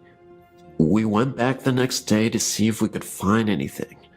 One thing we did notice was the hall we saw the figure walk through was now a wall. Not a wall that was just put up, but one that looked like it was part of the structure since it was built. 3 separate spirits are said to walk the halls of the soon-to-be abandoned Middle Tennessee Medical Hospital in Murfreesboro, Tennessee, as a new, more modern hospital is being built right across the city. In the older section of the 3rd floor, one room is said to be haunted by the ghost of a mental patient who jumped out of a window in the 1960s in the psychiatric ward. 30 years later, in that section, administrative offices were constructed, and employees reported hearing running down the hall of someone with bare feet, and a light outside the room where the man was said to have jumped turns on and off periodically on some nights. The switch that turns that light on can be found only inside the room, which was not even in use at the time. When the lights were checked by maintenance, they seemed fine. Later, some orderlies enjoying lunch on that same floor reported seeing an IV stem being rolled up the same hallway. They left their food there and didn't return. In what was the pediatric area, the ghost of a red-haired girl in her early teens in a white hospital gown has been spotted at one point by a nurse who also had long dark red hair when the room was used for pharmaceutical storage. She claimed to see the spectral image of the girl staring at her through the glass observation window of the room. The nurse was also a redhead. Finally, the 3rd spirit has been chronicled by the hospital's own sad history and has been spotted in a newer section. A young nurse who had just started was leaving for the night to go out with friends. As she hurried down the stairwell, she dropped her purse over the guardrail, a lunge too far, and fell down the center of the stairwell, landing on her head. She died 3 days later due to massive brain trauma. Ironically, One of the hospital's employees who had the task of cleaning up the bloodstains was the son of the woman who had seen the red-haired girl's ghost as her family worked in the hospital. It is sad that sometimes you can see the girl repeat her fatal fall.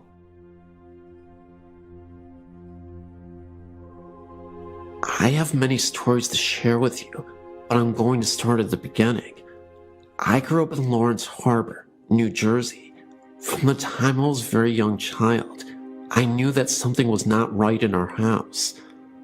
Our house was the last house in a dead-end street that faced the marsh.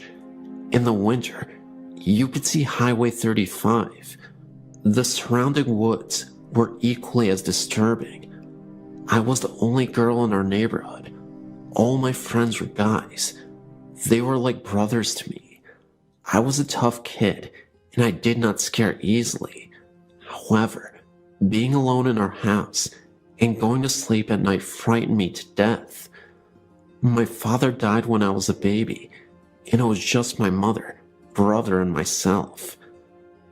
There was quite a difference in age between my brother and I.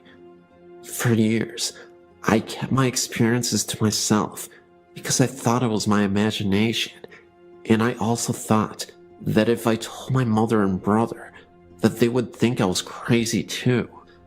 It took me a long time to realize that I wasn't crazy.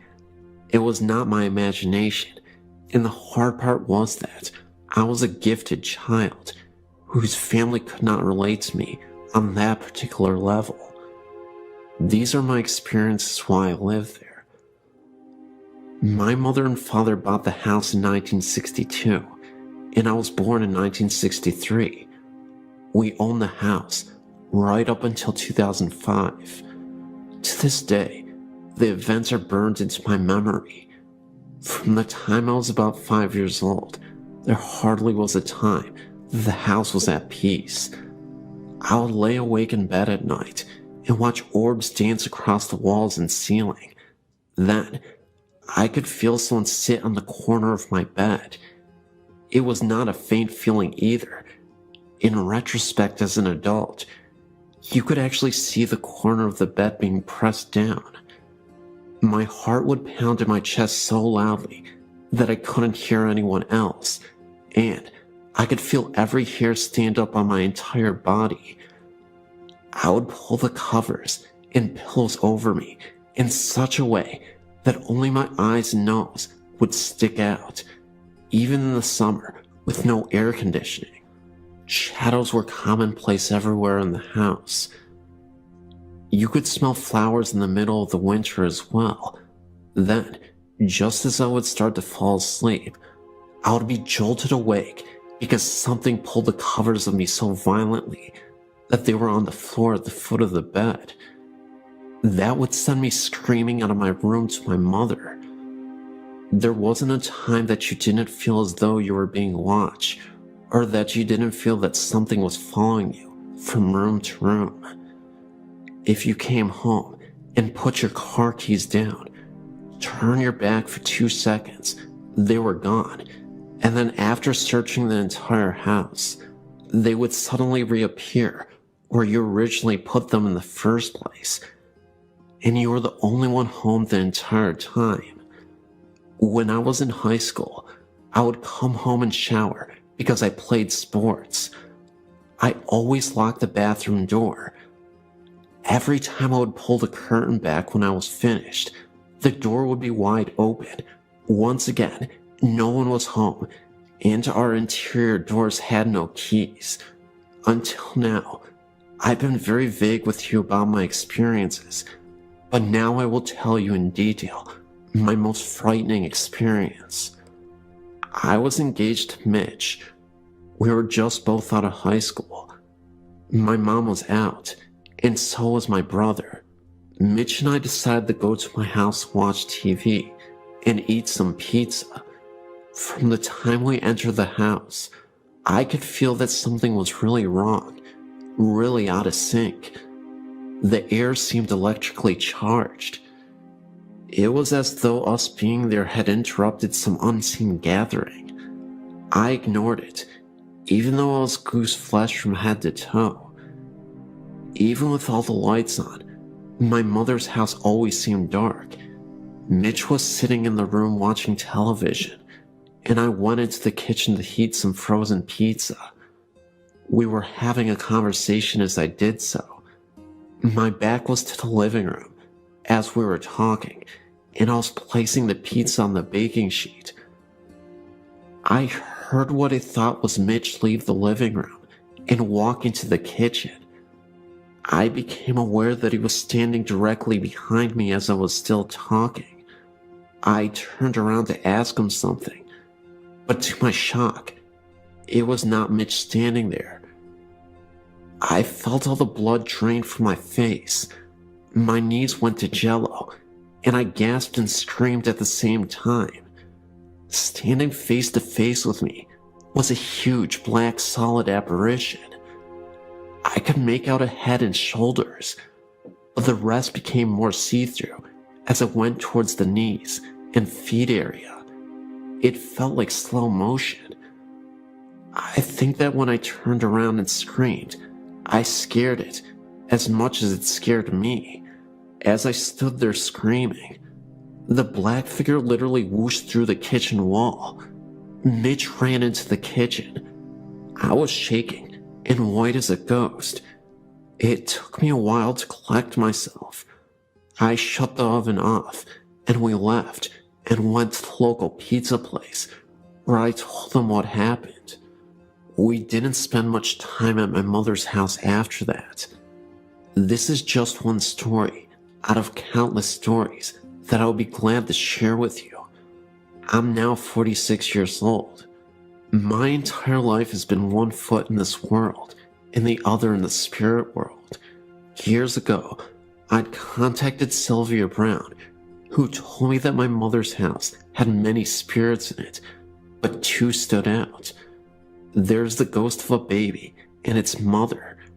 She also said that I was a medium and a psychic, and she was right. This is what I now do. I'm no longer afraid. It gives me pleasure to be able to connect with grieving spirits with their departed loved ones. I consider this wonderful gift that I will not trade for anything. Thank you for listening.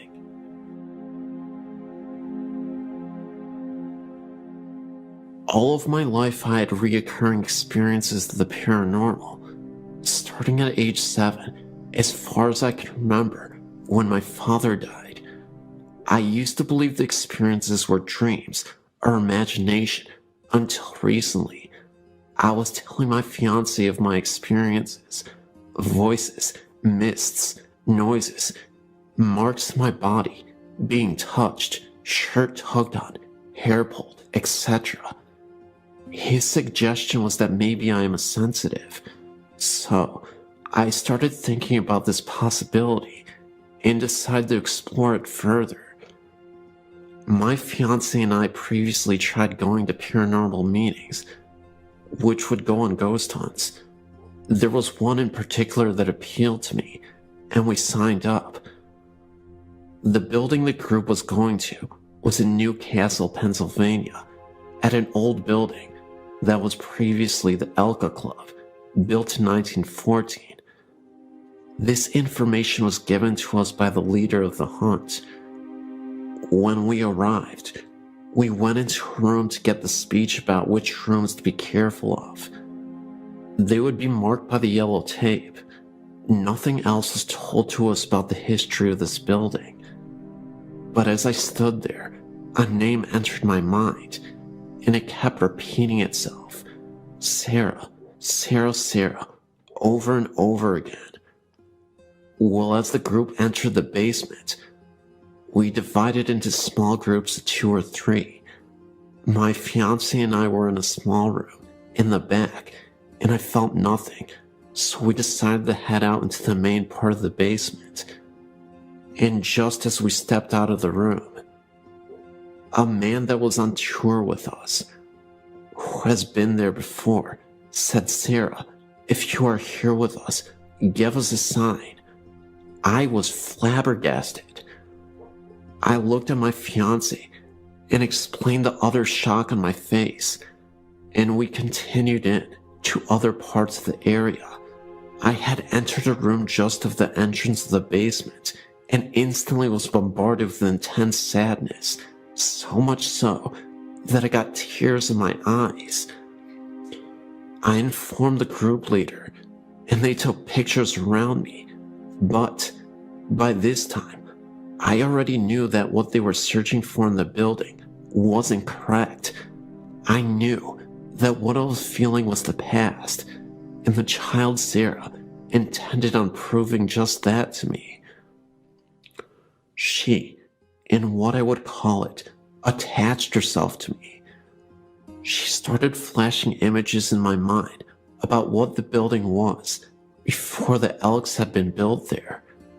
It was her home.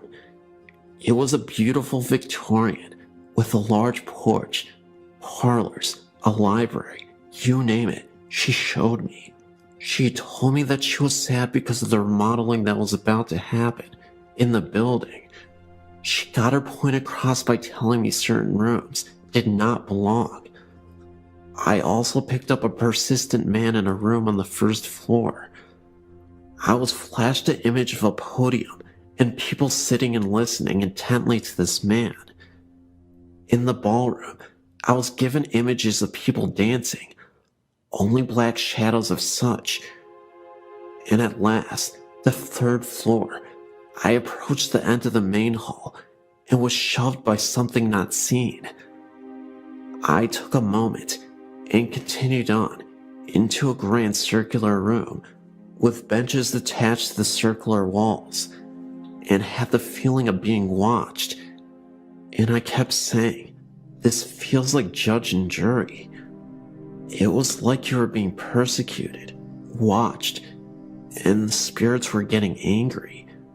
So I wanted to step out of the room for a moment, and I took a step forward towards the door and received a sharp blow to my middle back on the left-hand side.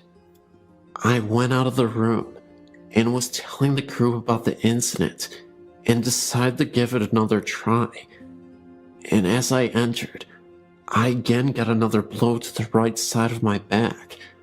At that point, I wanted out of there for good, so the group agreed to leave the third floor. And as I entered the hallway again, I got pushed in the same spot as the first time, which happened to be in front of a very large window.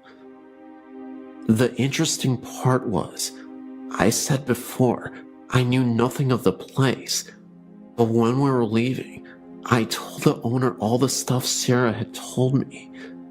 I told her of the man in the room that in my mind, I'd seen the podium. I told of getting pushed and hit in the back.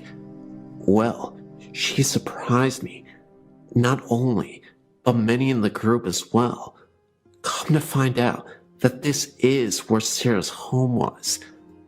The rooms I was seeing were the rooms in her home. The man at the podium would have been the black preacher that occupied that room after the Elk Club closed down. That night, I came home exhausted. I fell asleep and dreamt of Sarah.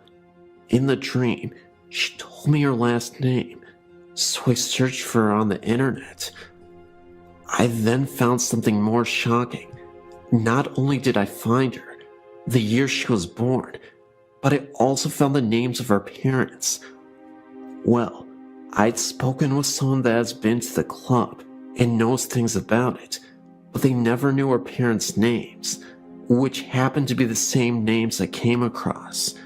And as far as the room on the third floor, the owner informed me that this room was the judging room for the Elk members, and where they would hold their remembrances to the dead brothers.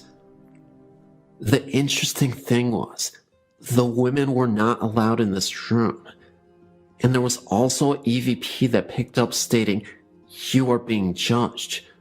So needless to say, I'm no longer doubting my ability, and I'm more open to my experiences, which have been many since that night. Growing up in rural Michigan, I had several what the heck was that experiences. Most were minor, a moving shadow or an uneasy feeling, but one stands out. I was 8 to 10 years old in the mid-80s, and my family had just returned from a vacation. When we got out of the car, my dad headed to the mailbox, my mom to her garden, and I lugged my suitcase inside the house.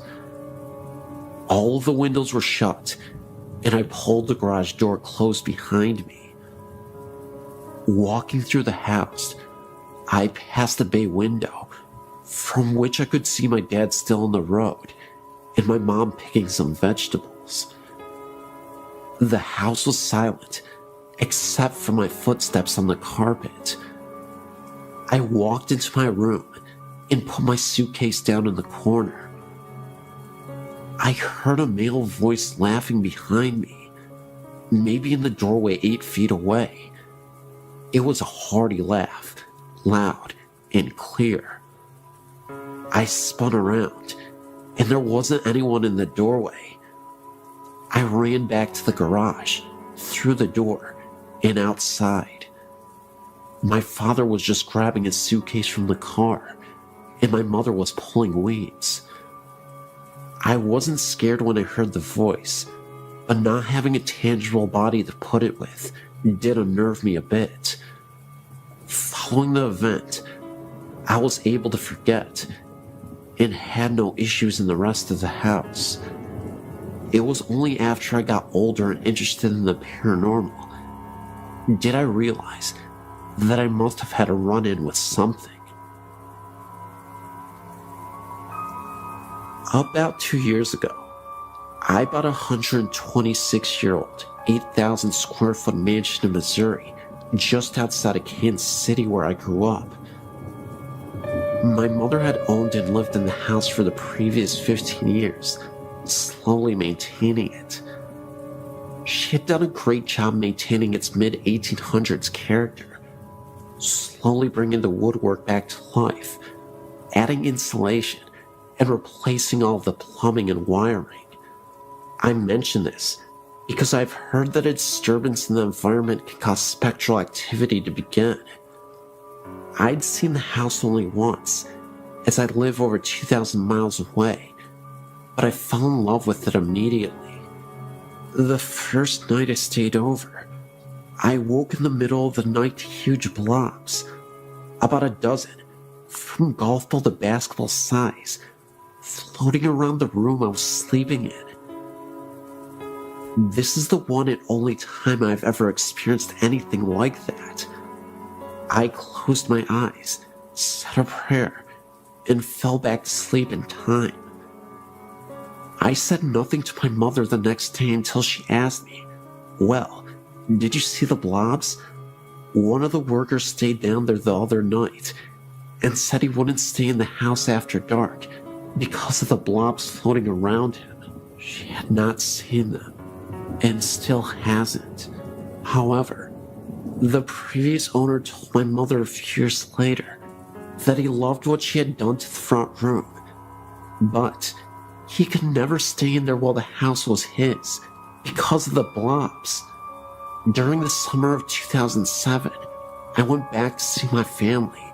I stayed downstairs again and had several things happen. It is important to note that I've never felt in danger, only uncomfortable. My mom and her boyfriend went upstairs to go to bed. I stayed downstairs in the first floor master suite. For the next 45 minutes, the heavy footsteps above my head were attributed to the two of them settling in for the night. Finally, I decided I would go up and find out what was going on. The entire upstairs was dark and still. They were both lying in bed. I returned to my bedroom to hear the continued walking above me. So, I went out on the living room to sleep on the couch. The walking continued above me, although there is only one attic above that living room. I could also hear a distant, quiet talk between a man and a woman, but I couldn't make out what they were saying, and it seemed to always be somewhere else from where I was. The next morning, I decided maybe I would have a chat with myself out loud, and if anyone else heard it, then maybe it would be for the better. I sat on the end of the bed. It was now daylight, so I felt comfortable to be in the bedroom again, and said that I was the new owner and the son of the woman they probably knew very well by now. I really liked the house and hoped to continue my mother's good work, but for now, I lived elsewhere. I also mentioned something that I don't suggest, but in this situation, I felt comfortable in doing so. I told them that they seemed to have been there a long time, and so long as they agreed to stay out of the bathroom while I was in there, we could get along just fine together. The following night was as quiet as it could be. I think their interest in me was satisfied. This past summer, 2008, was my third visit back. Absolutely nothing happened. I was ready, and nothing. Hey, that's fine with me. But one side note, my mother sat down to look at an album she had kept for all these years she had been doing the refurbishing. She was showing me the huge change in the house, from walls being ripped out and then rebuilt, and so on. In well over half of the pictures, there were huge light anomalies. There were smears, blobs, and strange twists of the image. I mentioned this to my mother, who looked right at me and said, "You know, I haven't taken a decent picture since I've lived in this house. I've owned one crappy camera after another. All the pictures look like this. I have to throw most of them away because they are no good." I just smiled. Right, Mom. Every digital and disposable camera she has ever had in the past 15 years has had the same problem.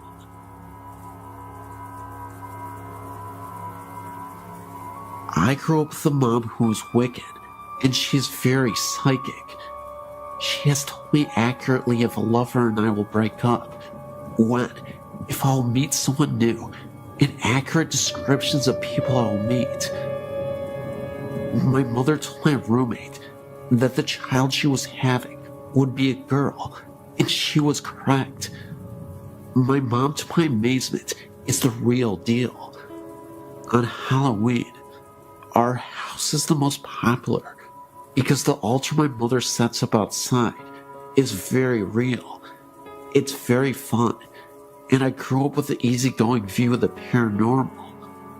I do tend to be very logical, and I believe in a paranormal experience if it does not seem like someone is BSing me. I keep my mind open. My mother does have headaches if she is around haunted houses. She has migraines that will make her sick for days after being in one. She's had this happen to her several times in her life, including once when I was a kid. A few years ago, when I was 23, I started having heart palpitations and tachycardia. At one point, my heart rate went up to 181. I spent night after night in the emergency room, and I was recommended to a cardiologist. I went through that for several months before finally someone realized there was a sedative that I took that helped me sleep. The doctors took me off the sleep medication, and I soon found out that I'd become dependent on sleep aids. At the same time, I had to get on a Greyhound bus for a 2-day trip to move back with my parents because of the health problems. If you've ever traveled on a Greyhound, you know it's really hard to sleep on it. I was sleep deprived. I was told that I was sleeping, but I didn't realize it. I wasn't sleeping through the night. I was exhausted. I was depressed, and I developed a phobia of the sound of a beating heart medication commercials, etc. In short, my mental health was suffering. I had to make the choice to go into a psychiatric ward because it took a month to get an appointment with a psychiatrist. I didn't want to wait that long. The ward was in a regular city hospital. All the patients were quiet and were there to heal. Nobody was dangerous. There were patients with bipolar and other types of mental illness, and nobody was dangerous. There are different levels of hospitals. This was a ward for anybody going through emotional difficulties. I started to sleep the first 2 days I was there. I was not dangerous, but they did have to give me something to sleep. I was having dreams in which in my bathroom, patients had bathrooms in their rooms. I could hear a woman crying and throwing up all night. It was horrible and nightmarish. I could never see her because in the dream, I was laying in bed. How can I describe this? Even though I was asleep and dreaming, it felt like I was aware of everything going on. It never sounded quiet. It sounded like patients were throwing fits, and that someone would go by my room and rap on the wall with a walker, and that poor woman threw up and cried. She sounded miserable. The ward was actually always quiet. Nobody threw fits at night. My mom had taught me how to interpret dreams. I figured mine showed my anxieties. I'd been through hell. I wanted to sleep, and I never gave one thought to the idea that the place was haunted or had residual hauntings. I had greater concerns at the time. However, my mom came to pick me up, and she refused to enter the ward. I didn't think anything of that either. We were driving home, and she asked me how I had slept, and if I did at all. I told her about the nightmares, and how I was completely loud, and I was still very exhausted. My mother was shocked, and it showed on her face. She said, "Sarah, those were not just dreams. This psychiatric ward used to be a cancer ward." I was getting a migraine because there are patients who have not moved on. Wow, that shocked me. I never heard doctors mention that I had been a cancer ward. The idea was never put into my head. Like I said, I wanted to sleep again and to feel happy. I was concerned for my health. I believe my mom. She's usually incredibly accurate about these kinds of things. I honestly have gotten tired of finding out if me and a potential lover are not going to work out. She's that accurate. However, I could not tell you if that ward was the former cancer ward. I simply don't know because none of the doctors ever mentioned it. I was sleep deprived and going through hell at the time. My emotional state could have been reflected in my dreams. However, if I've learned anything about the paranormal, is that it can be a very small world. The hospital in question is in Iowa. It is a regular city hospital with an emergency room, surgery room, etc. It is not a psychiatric hospital only.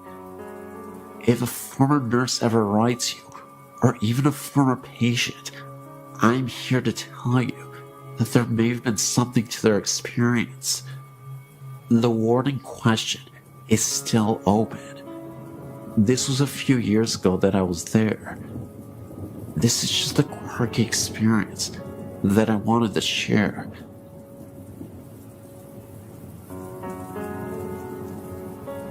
My story has been going on for a couple of years now.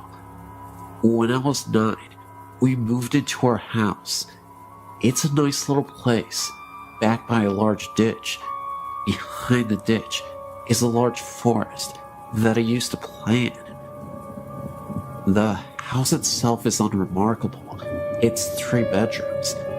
The master bedroom is the first room you come to when you open the front door, straight in. To the right, there's a door to the garage, and to the left is the room we use as our living room. To the right of that is the dining room, with an entry into the kitchen. From the left of the living room is the hallway, with the bedrooms and the bathroom. From the time when I first moved in, I've never liked the bedroom at the end of the hall. It has a window that looks out into the front yard. The room I shared with my sister has a window that looks out into the backyard. I'm not sure what it is about the room, but it's a creepy feeling. I was around 11 when my older sister moved out.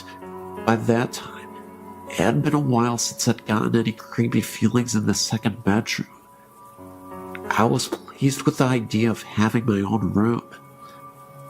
I moved my bed in there, got everything set up, and prepared for the grown-up life that I wanted. The first couple days were okay. I had strange nightmares about something coming in from the ditch, something I couldn't explain. Finally, after about a month after I'd been sleeping in the room, I woke up suddenly from one of those dreams. I laid there for a while, not really sure of what woke me up. Then, I realized that the music box my grandma had given me a year ago, it was on. The music box was shaped like a carousel horse, and had a switch on the bottom of it that turned the music on. I sat up and took it down from the shelf above my head and turned the switch off. I figured that maybe my cat went up on the shelf and brushed against it. I laid back down to go to sleep. It was lying there that I first saw him. I don't know what made me look up into the doorway of my bedroom. At the time, I slept with the door open, but I did, and standing there was a man, clear as day. For a moment, I was sure that someone must have broken into the house. With the light coming off the nightlight near the door, I saw that his mouth was moving quickly, and no sound was coming out. It was almost like he was screaming at me. He took a step forward and vanished. I slept in the living room that night. I finally got the nerve to sleep in my room again, after about a week of sleeping on the sofa. And that night, I had the same creepy nightmares, and woke up to find a child's shape sitting on the end of my bed, staring at me. It vanished when I turned the light on.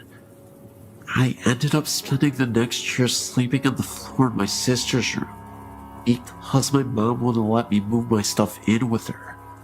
I also couldn't change my room without getting the feeling of being watched.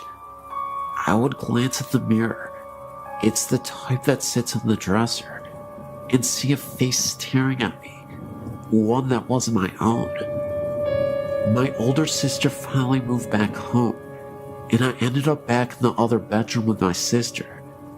I thought that would make it go away, but I would sometimes see the man standing in the doorway late at night. He'd stand there staring at me, mouth moving, forming words I didn't understand. 3 years ago, some major changes happened. My oldest sister broke up with her husband, lost her house, and had to move in with my mom and dad, along with her 2 kids. My oldest sister had her boyfriend living in the house with her. The living arrangements were this: my 2 oldest sisters slept in one room, along with my youngest nephew, belonging to the first sister I talked about. My oldest sister's kids slept in the second bedroom with me, and my sister and her boyfriend had the living room. It was weird at first, but we all got used to it. The weird things had calmed down since I'd moved to the other bedroom, but it picked up again when my sister moved in. I was trying to get some sleep. It was around 1 in the morning, and I saw the child's shape again, but this time it was sitting at the end of my niece's bed. I sat up, but before I could say anything, my niece woke up screaming. She said it was a nightmare, and I had a feeling it was probably the same one I had when I was younger. They moved out last year, and things calmed down for the most part, until my oldest sister moved away. I now had a bedroom all to myself. I was trying once again to get some sleep. I've always had trouble sleeping in this house, and I looked at my doorway, and the man was standing there, but this time I could hear him whispering. It was gibberish. I turned over and pulled the pillow over my head, but the room got so cold, I ended up turning my TV on and closing my bedroom door. Another time, I was messing around with a couple of the other teenagers in the area. We were crossing the ditch and going over to the woods behind the houses. The way we cross is there's an area with 2 large pipes that stick out in the water. Surrounding the pipes are these rocky things that you can slide down, but also grip with your hands. They're kind of smooth and hard to hold when wet. We were coming back. The others had crossed just fine. I was the last one over. The first thing that happened that was really odd was my hand slipped and I started sliding down. I felt as if someone had grabbed my arm and stopped me before I reached the water. I was about to step down into the water to get across when I heard someone yell my name and say very loudly in my ear to stop. I looked down and there was a snake in the water, right where I was about to put my foot. My friend came back across and got rid of the snake. I got home okay. When I went to take a shower later that night, I looked at my arm and I had a hard handprint bruise on my arm. I don't know if it was one of the ghosts from the house, but something stopped me from falling and from getting bitten by the snake. So, I guess even if the ghosts scare me, they're looking out for me too. Bonito City, a rather grand name for the cluster of log buildings that house the saloon, post office, schoolhouse, church, general store, a hotel called the Mayberry House, and a number of comfortable residences. Set amid lofty peaks 12-mile northwest of Rizzuto, apple orchards and livestock of the Bonito settlers flourished in the 7,000-foot meadows at the edge of the forests. Trout fishing was excellent in the Bonito River. God was in his heaven, and all was right with the world, or so it seemed, when 2 events took place that would cause the serene and pleasant community to literally disappear. The centerpiece of Bonito City was the 2-story log hotel called the Mayberry House, operated by Mr. and Mrs. John Mayberry. They had 3 children, John, Eddie, and Nellie. On the night of May 5th, 1885, the Mayberry House leaped into the record books with one of New Mexico's most bizarre crimes. Earlier that evening, a number of miners ate supper there and left. Only 2 guests had rooms: Dr. R. E. Flynn from Ohio and a youth named Martin Nelson. Seemed to be pleasant and inoffensive roomers. All were in bed by 10 o'clock. About 1 o'clock in the morning, Nelson arose and knocked on the bedroom door of the 2 Mayberry boys. John awakened and opened the door, at which point Nelson fired 2 rifle shots, killing him instantly. He then turned on the 7-year-old boy Eddie, who was screaming in bed. Nelson killed him with a single blast. Dr. Flynn, hearing the shooting, rushed from his room and was shot through the head. John Mayberry, after hearing the screams, was making his way up the dark stairs from the first floor when a shot through the heart dropped him on the landing. Blood was everywhere. Mayberry's daughter, Nellie, appeared and was shot through the side and left for dead. She later recovered. Miss Mayberry ran upstairs where Nelson shot her in the chest, but failed to kill her. She stumbled downstairs with blood streaming all the way to her feet, leaving bloody footprints visible on the stairs, even years later. She fled to the nearest cabin for help, but Nelson followed, executed her, and threw her body into an irrigation ditch. Nelson, the saloon keeper, no relation to Martin Nelson, appeared on the scene, grappled with the youth, who was no match for the murderer. Mark Nelson shot him to death and left his body bleeding in the sandy street. The next victim was a storekeeper, Herman Beck, who came out to learn the cause of the gunshots.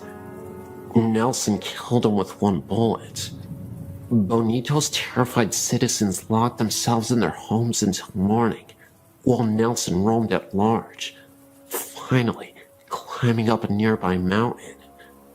Next morning, as Charlie Berry, Rudolph Schultz, and Don Campbell were standing in the street discussing the murders, they sighted Nelson returning down the mountain. He saw the man, brought up his rifle to fire, but was an instant too late. Berry failed him with a bullet through the heart. Nelson's last shot went harmlessly into the air as he fell. Total fatalities were 8 killed, including the murderer, and 1 wounded. It was years before the people of Bonito City recovered from the shock, and for 15 years, nobody set foot in the log hotel. Folks said it was haunted, told stories of shrieks and groans in the dead of night, of seeing lights flicker from room to room, or hearing muffled shots. Those who peeped through the dusty windows could see the bloody footprints left by Miss Mayberry's feet. The murderer was buried at Bonito, with his head pointed down. Folklore say that this custom was to prevent the buried persons from walking as a ghost.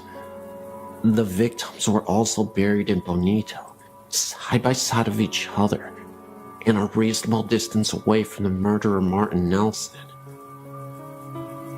Gradually, Bonito City died.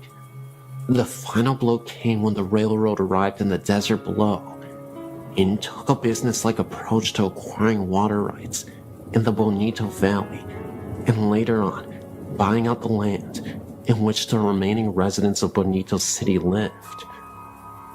In 1930, Bonito Dam was built by the Southern Pacific Railroad. The remains of the victims were moved to Angus Cemetery. A large stone marks their resting place, and as for Bonito City, it is presently resting under 75 feet of water that is now known as Bonito Lake. Since then, Bonito City has become an old memory and a murder mystery of the past. Some people have claimed that during a well moonlit night, they can see the top of the church steeple shining below the serene resting water of the night. Is it really the church steeple being seen 75 feet below the water's surface? Or is it a haunting image, reminding us of the presence of the city below? You decide.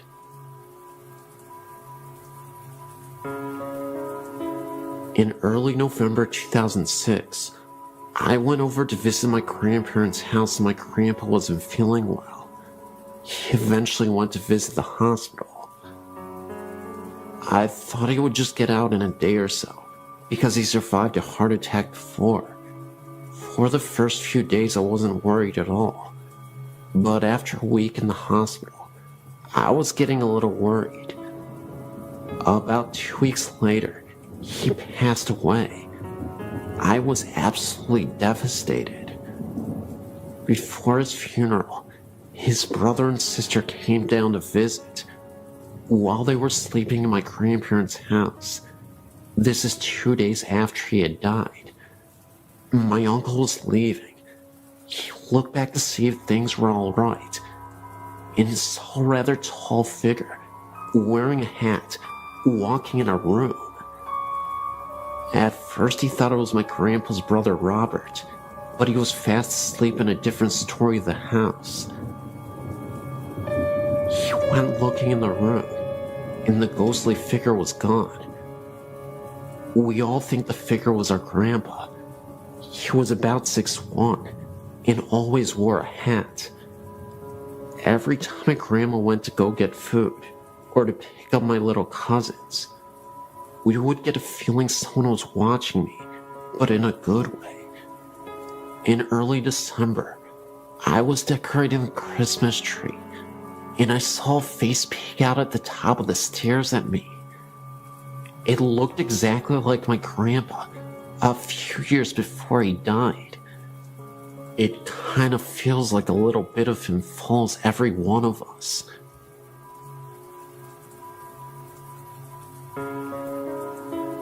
All of these accounts have happened in Lake Havasu, Arizona, each in a different house.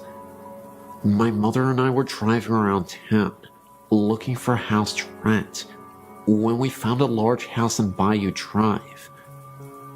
This house was an old bluish color, with vines creeping up the outer walls and into the fireplace, with a large overhang on the front porch. As soon as we started walking up the driveway, a very strong feeling of dread started to creep through my body. I really liked the house, so I ignored the feeling and continued into the backyard. As I entered the backyard, I remembered a dream many months before. The exact backyard was in my dream, and the images of death and demons filled my mind. My mother had the same feeling, so we left without another word, deciding that a door had opened and a demon was dwelling inside the house. We moved into a different house, where everything felt normal at first. We lived there for 7 years. I soon felt eyes watching me in the shower, which then led gusts of freezing angry wind rushing past my face and arms. Later I learned my mother was going through the same events, only she experienced only one of the gusts of wind. When we started talking about moving out of the house, things got worse. My mom once felt a figure sit down on the bed beside her and saw the indentation of a person on the bed. There were no dogs in the room, and the entire house was asleep. I saw blinds move with nothing in the room, and a shadowy figure walk across the kitchen. I was cleaning out a house, just about to move into it, when I repeatedly saw a figure of a little girl out of the corner of my eye. I could sometimes hear her talking softly to no one in particular. Later investigation proved that a little girl had drowned in the pool years before.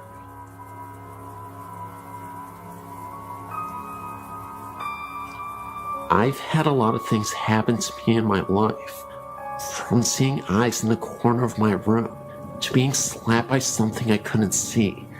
So I'm very open to anything and everything that someone would think was weird or crazy. My mom, however, is not. So for her to tell me about what happened to her, I know it's true. I'm 28 now, and this happened a few years before I was born. My mom was an FHA teacher for 15 years, so she went to FHA meetings a lot. One night she was at a get-together for school, and it was getting late, and as she was getting ready to go, one of her friend's cars wouldn't start, so my mom said she would take her home.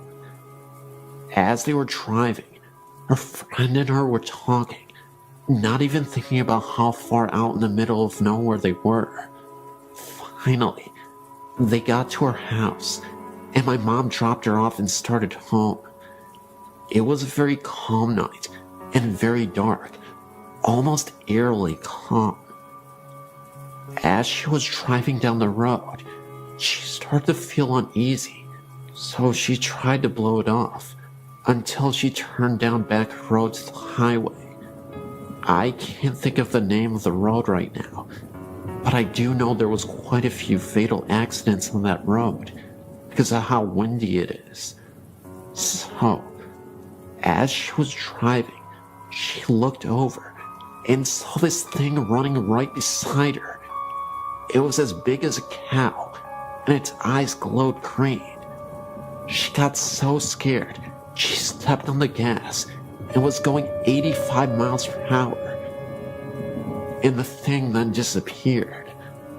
It was almost as if it was there like a flash, and it was gone. She never found out what it was, nor did she ever go down that road again. But she figured it might have been a banshee or something, after a long look at things.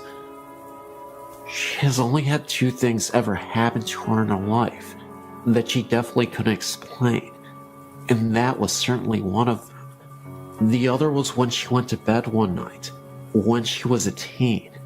She just got into bed and looked over at her closet, and there was something that looked like a man floating with a glow around it coming at her. She ran and told her mom, and her mom told her it was nothing. So she went back to bed, and she saw it again, and ran out and slept on the couch for the rest of the night.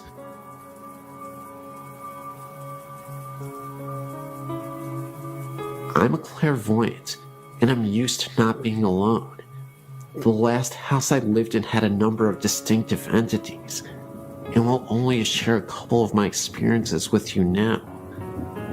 There was a young girl, probably around 4 or 5, who was very prevalent around the time my son was 3.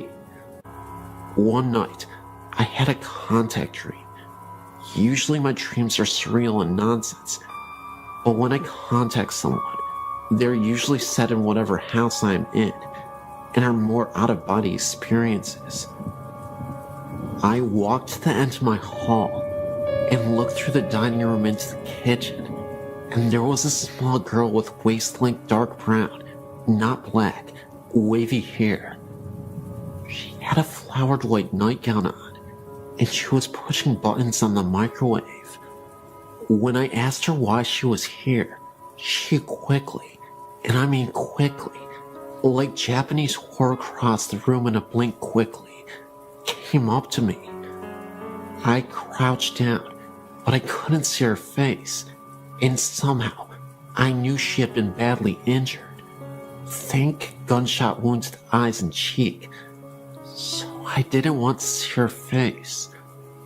I explained to her that she needed to move on and go into the light where her family was waiting, and then I walked back to my room with her following behind me.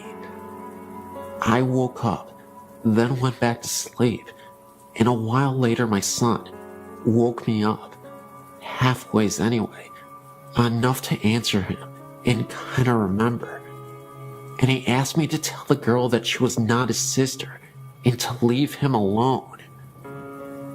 I told him to lay down in my bed and explained to her she was about 3 feet away, that I'm not her mother, and that she needed to move on, that it wasn't her house anymore. I thought that part was a dream when I woke up, until I realized my son was asleep beside me.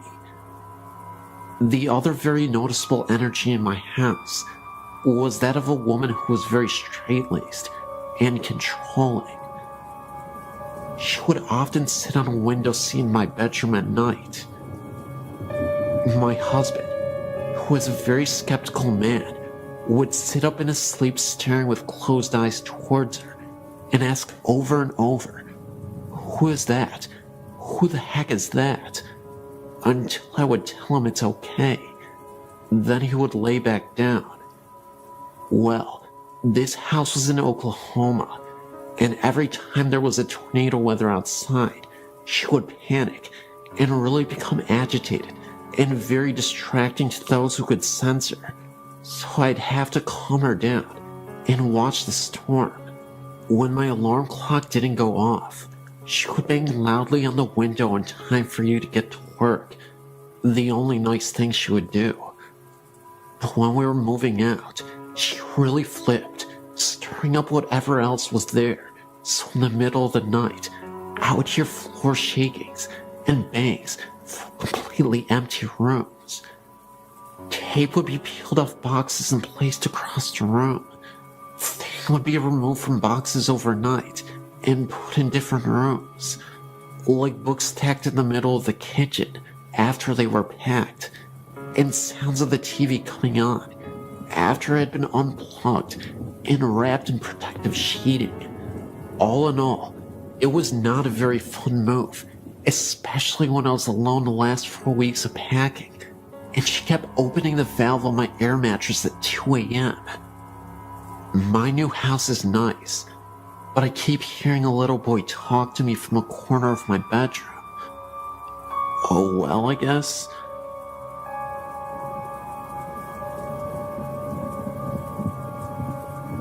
I'm 25 now, and have had strange experiences which, though I'm very analytical and skeptical, can't seem to find out how, or why, or what these things were. I will tell each encounter as simply and as accurately as I can. I used to live in Stockton, and my house was built around 1910 to 1912. I was an only child, and my parents were very busy doing their own things. I may have had an overactive imagination, but I don't believe so, because what I saw was too clear and not fake and reinterpreted by my brain. The sliding redwood doors that separated our living room from the dining room began to shake before my eyes, as if it was locked and someone wanted in. I got up and walked around to the other side, thinking it was my cat, but I didn't see her paw, and she never shook the doors, just nudged them apart. I walked around to the other side of the doors to the kitchen. All the lights were off, and I saw no one. I felt very scared suddenly, and went to bed, closing my door. Another time I was laying in bed, and my mother was on her hands and knees sniffing the floor. A bathroom connected our rooms, and I assumed she had begun sniffing in the bathroom. I asked her what she was doing, and she replied, "Your father and I smelled rotten blood." I can't remember what happened first, but I saw a clear apparition in my living room as I tied my shoes. A man dressed in black with a top hat and coattails, had a cane with a black long beard, walked briskly through the living room, and disappeared. I had a dream that I pulled the back out of the carpets in my parents' bedroom and saw blood stains. I don't know if she was moving them. She denies it still to this day, but I know I wasn't moving them because I was determined to find the truth. The board told this story. A married couple named Mark and Melissa Twain lived in the house with the woman's sister.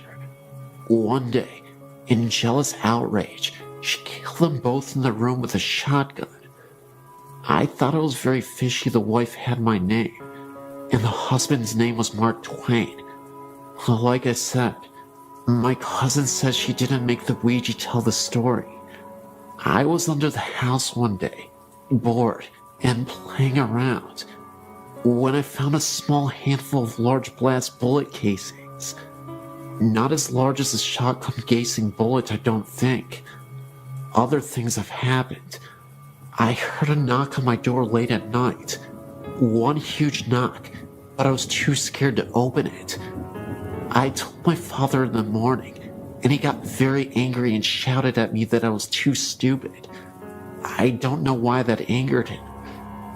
I surmised the knock was from my dog changing lying positions on the porch.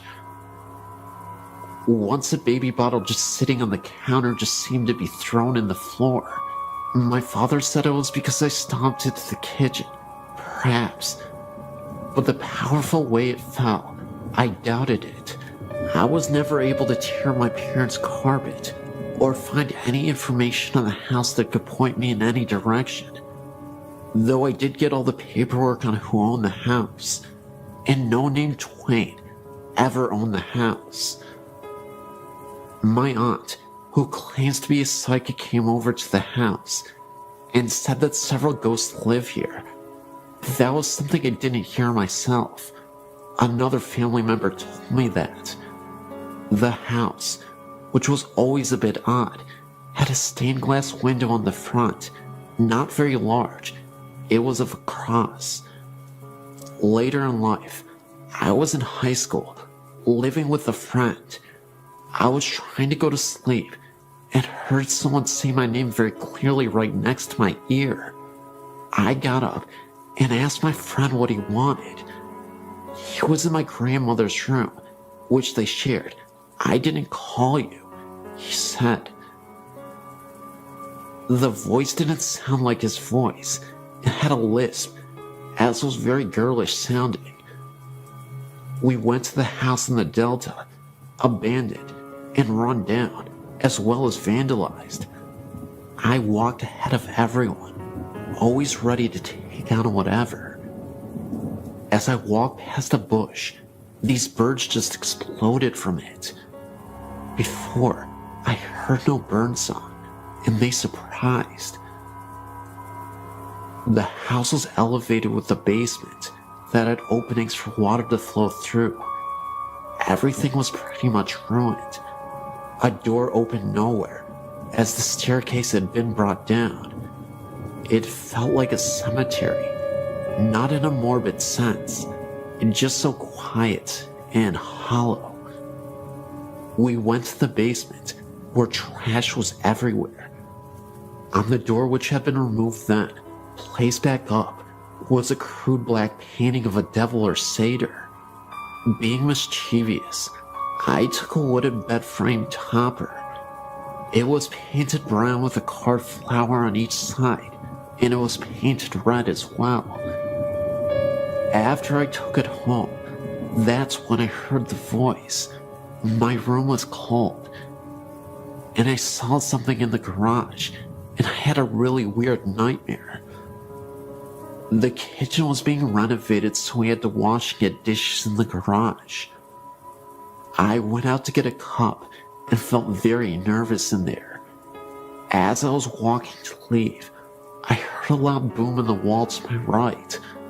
I looked, not too long, but long enough, and this will be a very hard to explain situation and sound crazy, but this energy waved and glistened in the shape of something human, turned its head and looked at me. I ran out, scared for my life. I'd never been so scared. I took the bed knob back, and nothing happened like that again. The site has long since been destroyed.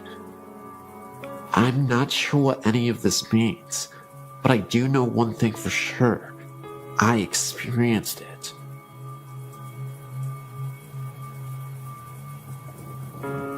Both of these accounts took place within the same week of each other. happening to my brother and I when we were on vacation in London. The Hyde Park Ghost. I was on vacation with my family in London for Thanksgiving, 2001.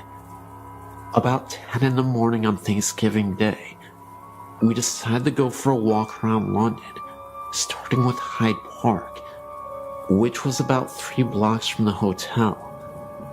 The park was beautiful against the autumn sky, and both my brother and I found it strange how time seemed to skip, as the park just lay kitty corner from a highly modernized tourist strip. As we waited on the corner for our parents to catch up, I turned to see a great black carriage standing behind us, pulled by a glamorous-looking brown and white Clydesdale. I tugged on my older brother's jacket and pointed, and we watched it for a while, thinking it was the coolest thing we'd ever seen. Others in the park didn't take much notice of them at all, walking by in a hurry to get wherever they were going, or that's what we figured. My brother, having his camera with him, took a picture of the carriage and the driver, a slightly portly man with a contented smile and a formal air. He looked at us as my brother snapped a picture, and I felt an unexplainable tingling. Shrugging it off as the autumn weather, I continued to watch the driver. Our parents called our names, and we turned back to look at them, agreeing that we should all go for a ride in the carriage. My mom asked what we were looking at, and I turned back and pointed. What happened next is the strangest thing I've ever experienced. There was no carriage standing on the corner with us. My brother just looked as puzzled, and we continued to search about the corner, thinking it must have driven off after we turned to look at my parents. But the carriage, driver, and horse were nowhere in sight. I found it odd also that we had not heard them drive off, as one would think a horse walking on stone could not be terribly quiet. A week or so later, we got the film developed. My brother and I searched through the pictures at least 3 times, trying desperately to find the one he had taken off the carriage. But though all the exposures from his camera were present, we could not find the one of the gleaming black carriage, Mary Driver, and the magic Clydesdale. We did, however, find a startling shot of the corner it had been on, with a little glowing orb just right center. My brother and I prickled. The real start, however, did not come until about 2 days after that, when I was reading a book about the ghost of London I'd picked up at the Tower of London for some light reading. I felt the same familiar prickle as I read about a popular ghost in Hyde Park, that of a man driving a gleaming black carriage, pulled by a huge brown and white Clydesdale. The shadow in the chapel. A few days after walking in Hyde Park, my brother and I were wandering quietly through Westminster Abbey, enjoying the sights. We walked into the chapel that was open and sat for a moment, waiting for our parents to catch up. While we were there, he said he smelled something burning. I sniffed the air, recognizing the strong smell of incense. We looked around, not seeing anyone else in the chapel. My brother poked his head out the door, and he looked around, informing me that no one was there, and no one was burning anything nearby. Thinking this was strange, but not terribly creepy, we hung around in the chapel a while longer, chatting quietly. Our conversation was broken, however, when we heard someone chanting from the front of the chapel. We jumped, thinking we were alone. I looked up towards the front, certain we had been alone. The chanting continued in a foreign language I didn't understand. My brother, A Latin student said later the chanting was a prayer or something. We stood there, watching the front of the chapel, looking around for anyone who might be chanting. I nearly fell over when I saw someone flicker to my left. A figure, wearing a dark robe and moving slowly, walked in front of us at the head of the chapel. I remember taking a sharp step backward and falling into my brother when, after a moment's reflection, the being looked up and straight ahead. We couldn't see its face as its profile was towards us, covered by the robe's hood. That didn't matter, however, as in an instant, the being was gone. There was no more chanting, no smell of incense, nothing but me being supported by my paled and terrified-looking brother. We didn't know what to think, neither of us thinking too much of ghosts before, but neither of us could really explain it. One minute, someone standing right in front of us, and the next minute, it was gone, completely and utterly gone, not a trace of it.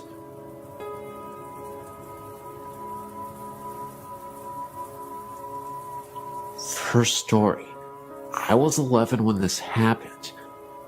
I was spending the night at my best friend's house. It was a pretty Victorian house. It still had the original barn. It was in the back. But anyway, one night we were staying up well past our bedtime, down in the living room, watching TV and talking. Well, our room, which we were supposed to be in, was directly over the living room. Well, we were sitting there, and all of a sudden, we heard what sounded like something being dragged the length of our bedroom. It was something heavy. We were so scared, so we stopped talking and muted the TV to listen. It sounded almost like a dead body. All you could hear was thump, thump, slide, thump. It was freaky. We checked on everyone, and everyone was asleep. In my second story, this is my fiance's story. He's in Germany right now. He would probably be mad at me for telling this, but I have to, because it scared me. Anyway, he's not the type of guy to get scared very easily. He doesn't believe in ghosts. We live in a town called Tacoma. It's south of Seattle. Anyway, a poor town of Tacoma is Lakewood. In this town is an old insane asylum that was torn down about, guessing, 30 years ago, and then rebuilt across the street. Go figure. It's called Western State. My fiance and a couple of his friends went to the hospital for the fun of it.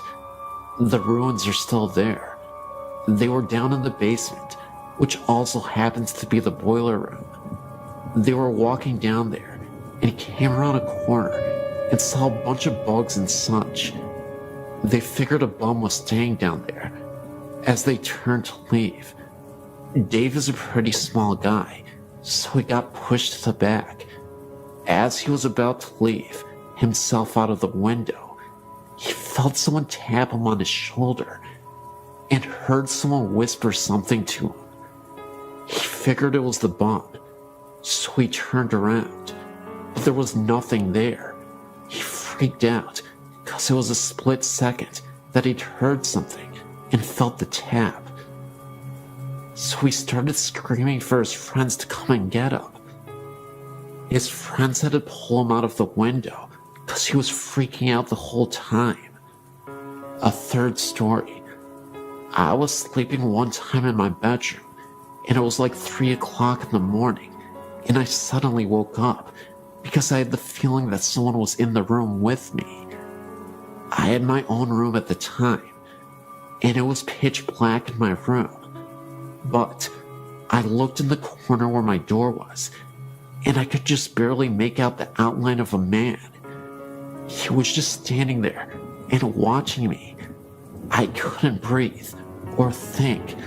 I just stayed there for about 2 minutes, trying to figure out what to do. I finally got the balls to reach over and yank on the lamp. When I did, nothing was there. Fourth story. Me and my sister were at my grandma's visiting, and recently, my uncle had passed away in the house. He had gone missing for about 2 weeks. My grandma didn't think anything of it, because he did that sometimes. She went in his room looking for something, and there he was, lying on his bed, half decomposed. She said it took forever to get the smell out. On my grandma's TV was a plastic vase with a flake flower in it. The TV was off, and my grandma was at work, so me and my 2 sisters was sitting around and talking. I believe we were talking about my uncle, when all of a sudden, the vase went flying off the TV. When I say flew, I mean flew. It flew like 5 feet. We all stopped and decided to go to bed. Fifth story. I was spending the night at my best friend's house. I was like 15 or something. My godmother had just told us to go to bed. We were just getting ready for bed when I hear my godmother yelling at me to get my butt in bed. I came out of my best friend's room and said we were. She then proceeded to tell me that she had seen me in the reflection in the window walk by from the stairs to the kitchen, but the room we were in was right next to where she was. Freaky. The sixth and final story. I was babysitting my nephew one night. I was sitting on, listening to music and relaxing, when I heard my sister laugh. Thinking that was weird, because I hadn't heard them come home, I got up to check. There was no one there. I know my sister's laugh. About 30 minutes later, I heard my sister cough. Again, I got up to check. Nothing. I don't know much about this house. I've only been here about 8 months. It's my brother-in-law's house. This house is kinda weird though. When all sounds have died down, you can hear clicking and sometimes even what kinda sounds like walking sounds. I sleep with my door open, so I'd hear if my sister had opened her door. But they're like soft walking sounds. Odd. Anyway, I have tons more stories. I'm a very strong believer in ghosts, so if you want to hear more stories, just email me and let me know. I was reading your site around Halloween and noticed Green Man, and instantly knew what the reference was. I had heard this story dozens of times by my dad who visited Raymond. Then, I realized the legend was not correct. The legend states that late at night, you could witness a ghost wandering around the tunnels and bridges around town. There have been numerous reports over the years of a man with a green face walking after hours. He is known as the Green Man. This is because when people have seen this figure, the apparition has a terrifying green face as he floats by the local tunnels and bridges of the area. The real version is extremely depressing, but the real version in the least. The horrible accident occurred in Evans City. Raymond, unsure of the last name, and his older brother were flying a kite near some electrical wires next to a tree. The kite got stuck, and Raymond followed his brother up the tree to retrieve it. When Raymond's brother grabbed the kite, both brothers got electrocuted. Raymond's brother was killed, and Raymond was severely burned. He was extremely disfigured, and it was extremely hard for him to walk because of the accident. The residents of Evans City collected nearly $30,000 for the boy for his care. His older sister and her boyfriend ran off with the money, leaving Raymond without the money he needed to get well. From then on, the townspeople took him under their wing and took care of him the best they could, but without the funds to do it. My dad's grandmother, who lived in Suiki, told my dad and his brothers and sisters the story of the Green Man when they went to visit her. Raymond, now an adult, walks down the road to and from the tunnel every night. The sun would hurt his eyes, since it only had a thin sheath of skin to cover them, so he did not go out in the daylight. He could barely walk, but did so every night regardless. People from all over came to bring him money, gum, and cigarettes, even while he was on his nightly walks to the tunnel and back home. The Green Man came from the color his skin looked when the headlights would hit him. He had been charred so badly, he was gray, so the headlights actually made him look a greenish-gray color. Unfortunately, my dad couldn't confirm this because he is colorblind. Raymond had a hole for a mouth, no nose except for a hole, and holes for ears. My great-grandpa and my Uncle Carl, then a teen, got out and handed Raymond a pack of Lucky Strikes and a pack of gum. Raymond talked to them for a bit, though you could barely understand what Raymond was saying. Behind my great-grandma's car were many more cars, waiting to see Raymond, as there were more every night. At this point, Raymond was a bit of a celebrity. Raymond was watched by the town and the police, and he never had any trouble with the visitors. My family left, and the next car pulled up to visit. My dad recalls hearing of Raymond's passing some years later. Must have been about 1985. The interesting aspect of the story is that years after Raymond's demise, I've had friends who have passed by the tunnels and have noticed gray mists, orbs, and other strange phenomena. Where that they witnessed phenomena near the very same tunnels that Raymond used to frequent. One of my friends is a non-believer and a true skeptic of the paranormal, and he had experience where he saw the Green Man years after his death. Just like the story, he shined his headlights as he was driving through the tunnel and nearly wrecked his car. He thought that he had saw a man wandering around who appeared to have a green face. He appeared so quickly that my friend had little time to react. His car came to a complete halt, but there was nobody in sight. Whether Raymond haunts the road and tunnel, I don't know. However, I'd like to believe that the legend is now true, after the experiences that my friends have had. A little ironic, but fascinating, nevertheless. These experiences all occurred at my grandmother's house, which is called Gwynmick Manor. Although the house isn't very big, it's around 200 years old. All my dad's family have lived there, and my grandmother now lives there alone.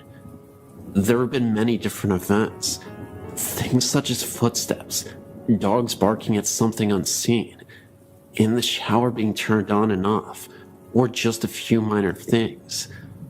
One time, my uncle fell asleep in the kitchen at night, and the door he was sleeping next to was flung open, waking him up, even though there was no draft, and it was an airless night. The same uncle also had experiences as a young child. When he was younger, he would hear footsteps from outside his window late at night, as though someone was walking hurriedly over gravel. At the same time, he would see two big black dogs sitting by his bed. Another time, my grandma was walking upstairs with some laundry when she dropped something and bent down to pick it up. As she was retrieving it, She saw a pair of shoes on the steps in front of her, as real as a human's. She looked up and saw a long skirt and the start of a shirt, and then the figure disappeared. My grandma swears to this day that the story is true, and says although she didn't feel threatened, she certainly wonders who this woman is. There was no one else in the house at the time, and the stairs are curved, so if someone had walked down them, you would have seen. Most recently, my sister and I were in the corridor opposite the dining room, which is locked when it's not in use. There is a key on the outside of the door. We were standing there talking when the key started to move, as if someone was trying to get out from inside. We thought maybe someone was in there at first, but then we remembered that the key had been moving from our side of the door. Most recently, we were sitting on the lawn whilst my dad and uncle played badminton on the court behind us. The garden is raised almost on a hilltop, with steps leading up to it, so the grass we were sitting on was in line with the upstairs bedroom window, if that makes sense. We were facing the window, talking, and looking in at my grandmother's 2 dogs, who could have been sitting on her bed. My grandma had gone out shopping and had left her dogs shut in her bedroom. First, we saw one of the dogs start barking urgently at something in the far corner, which was out of sight from us. This continued, and the dog then jumped onto the bed again and started barking directly at us. We thought this was strange, but what happened next couldn't be explained. A white mist, almost in the form of a hand, passed over the dog's head, as though we were stroking her. She then stopped barking. We both looked at each other in horror, knowing that we both had seen the same thing. There was no sunlight that could have reflected through the windows, and I honestly can't think of another explanation for the hand we had seen. I still feel scared when I go into the house.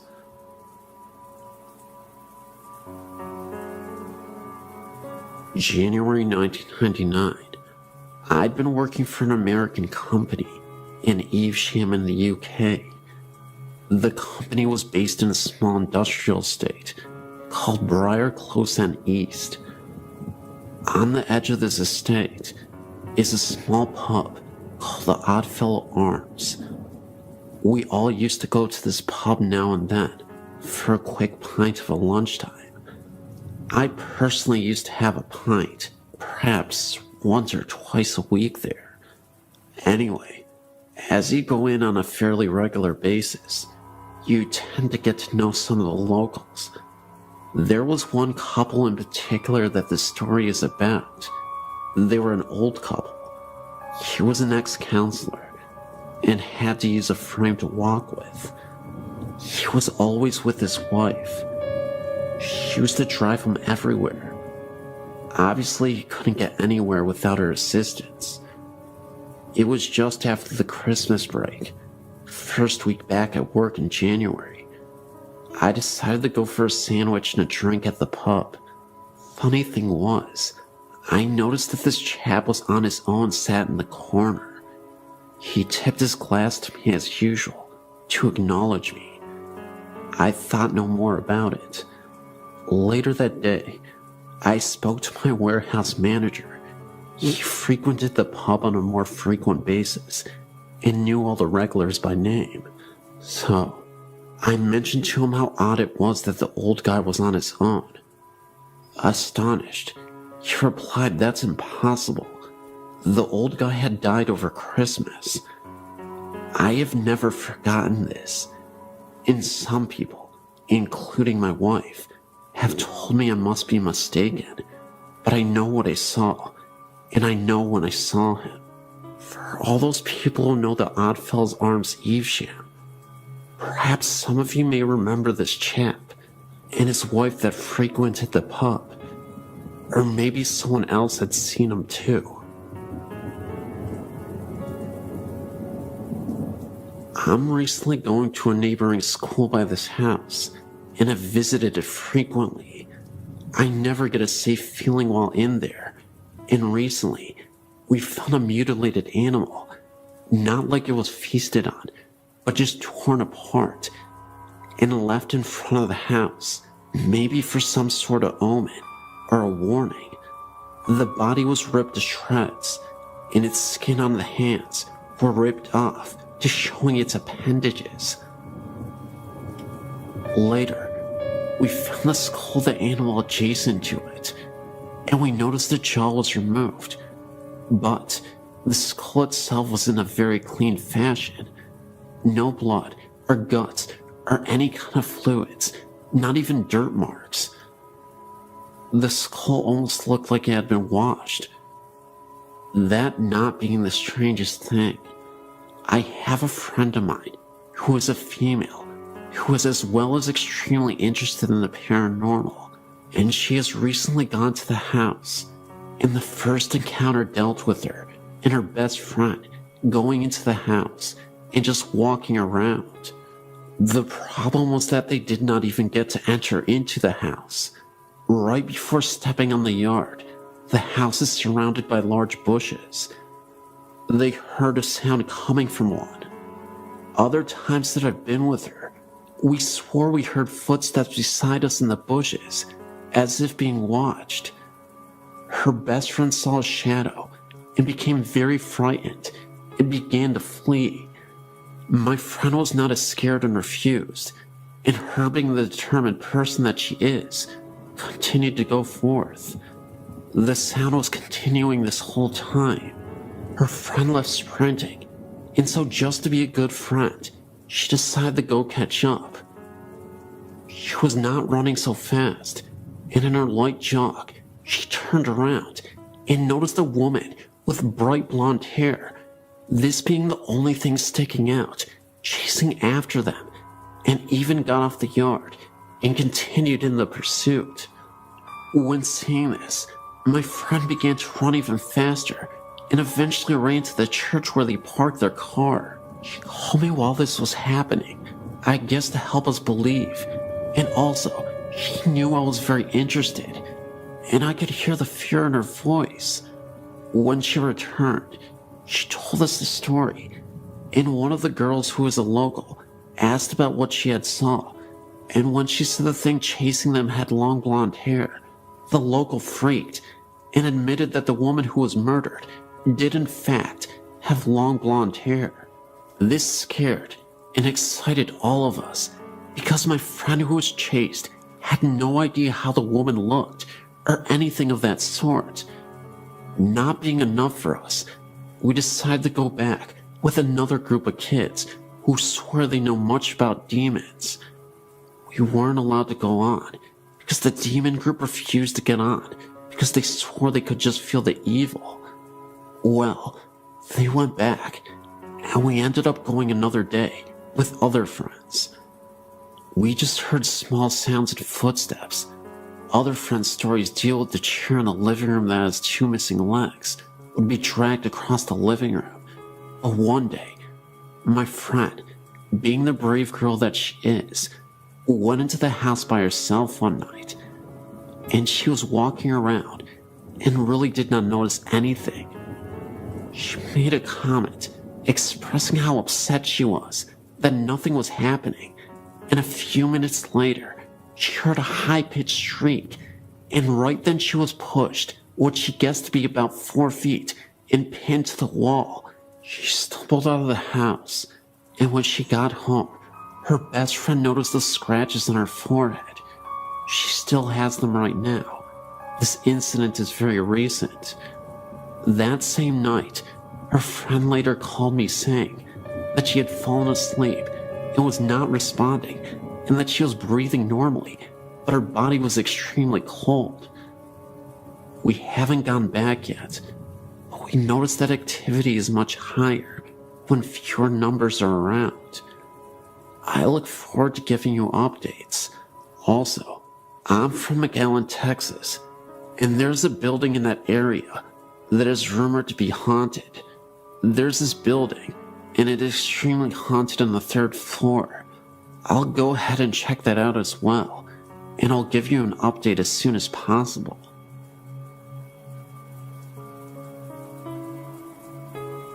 My name is Andrew Pierce, and I'm a local ghost hunter here in Warwick, Rhode Island. Having experience in paranormal investigation helps every time I tell my story, because living with ghosts and experiencing ghosts are 2 different things for me. I moved into my home 15 years ago, at the age of 6. The first night in my new house, I slept in what is now my mother's room. And before waking that night, I had nightmares of bloody murder, massacres, and deadly beatings. At the time, I was just scared, but now, after researching, I've come to the conclusion that this was a ghostly encounter. Between the ages of 7 and 10, I suffered 4 experiences in my dreams where strange people would walk around in my house. The only problem is that they weren't living, and in each of these dreams, they were foreshadowings of what are now actual hauntings. The area with the most activity is my basement, which has been finished and where several phenomena have occurred. The first came when I was 12. I was headed upstairs from my computer room when I saw a figure out of the corner of my eye. When I turned around, it was a little girl huddled in the corner and looking at me. She was dressed in 18th century garb and looked like she had just left church or some sort of social gathering. She has never been seen again, but she has been felt throughout the house and even experienced once by someone who had never been in my house before. This occurred when a friend of mine was sleeping downstairs, waiting for us to get back from a run to CVS. She was asleep on the couch when a ghostly arm or hand touched her arm, and then proceeded to knock over a couple of items on the table. When she had informed me of this, I knew it was the girl. Another haunting would be in my mother's room, where, if you are alone upstairs and my dog is not around, a growling sound comes from her room. It is entirely inexplicable, but I have a feeling an angry ghost lives in there, but cannot gather enough energy to support anything other than making sounds and haunting dreams. Shortly after my neighbor died, he built the house for his children and loved my family very much. Most of the hauntings disappeared, and a sense of comfortability ran through the house. Everything was at normal temperature, and there was no more dreaded sense of being followed or even watched. This has comforted me greatly, but it only lasted for a short time. Since that time, several newer and less aggressive ghosts have entered the house, and they are seemingly very friendly with my dog. Where he used to bark at them, he is now okay with them and can even be seen playing with them. This was witnessed when I saw him playing with his ball alone, but then noticed that the ball was rolling to him on its own. He would bring it back, and it would only roll once more. Also, this same ghost apparently hates breakfast because it disturbed us one time by knocking over a bunch of papers on the counter and spinning the trash can lid violently. No explainable cause was determined, as it was the middle of winter and no windows were open, and we don't have a fan in our kitchen area. Another ghost prefers to walk around the foyer and up and down the stairs, but never seems to go past the hallways. That's really all that happens, but I wanted to report these since they are the only real, vivid ghost experiences I could ever recall. Thank you.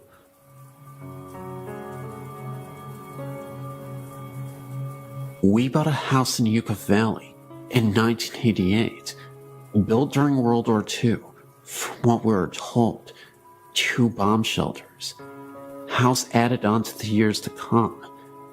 Interesting old place, but nothing special other than the fact we thought we could turn it into our dream house. 2-story, white picket fence, etc. A couple weeks after moving in, my husband and I were in the kitchen, talking, when I thought I saw something.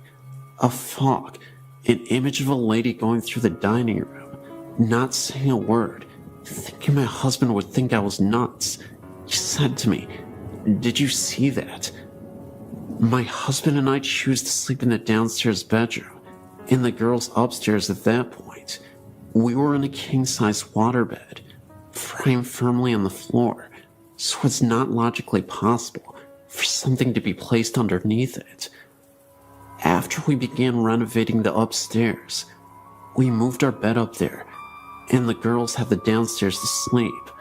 Full-size beds, sitting on regular bed frames. There was nothing on the floor when we moved our bed out. A few weeks later, one of my daughters informed us that something was under her bed. My husband investigated and found a black and white photo, as well as some silk scarves. We called the former owner to ask if he knew who or what it might be. He came to look, said the photo was of his dead wife, and the scarves had belonged to her. A few months later, my husband found a painted portrait of a young man in his workshop. Again, called the former owner. He said it was of his dead son. A year or so later, one of my daughters saw the same image, the fog, image of a lady. He or she never caused us any harm, except for the fact that money we hid in one place or another had disappeared. After living there a while, we met the neighbors. They informed us former owner's wife had died from cancer in the bedroom photo, and scarves were found. His son, portrait found, had offed himself at the Yucca Valley Inn. Ashes had been spread on the property, according to them, the neighbors, but these facts were not disclosed to us at the time that we bought the house.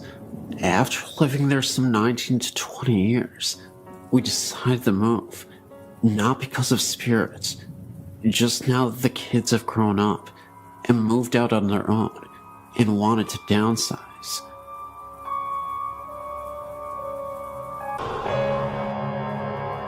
I used to live at the House of 1,000 Stairs in Redlands, California. I lived there for about 10 years off and on with my godparents. They lived there full time. I came on the weekends and during the summer. This place is very active at night. My godsister and I would see the spirits of ghostly nuns walking down the stairs. They would stop to ring the bells in the bell towers and then evaporate into a mist. After a while, we removed the bell that connected to the stairs. There were other spirits as well. Some were pleasant, while other spirits we believed were demons. I think the scariest experience we had was one night, when I was sleeping in one of the rooms. I woke up to seeing multiple green lights floating aimlessly around me, before disappearing. They had to have been orbs. I remember there was a closet which was slightly open. When I looked at the closet, I noticed the head of a figure peeking out with red eyes. If you've seen the famous Amityville horror picture, that's how it looked to me, except with red eyes, of course. There are tunnels that run under the property, and rooms as well, all made out of dirt. Some of the rooms' doors have been covered over with dirt and rocks, so that you cannot get in. If you stay down there at night, you will see nuns going in and out of these rooms that have been covered over. I'm not sure what the nuns did in this house, but there are many restless spirits here. I also believe this place draws mentally unstable people to it. While we lived there, on multiple occasions, we had to call the police because people would break into the property, knocking at our door, telling us the spirits told them to come here. There are so many stories I could tell you, but it's a very unusual place after a while. My godsister and I would sleep in the game room next to our parents' room because we were too scared to stay in our room. That's about all I'm willing to share for now, but I hope you enjoyed these stories.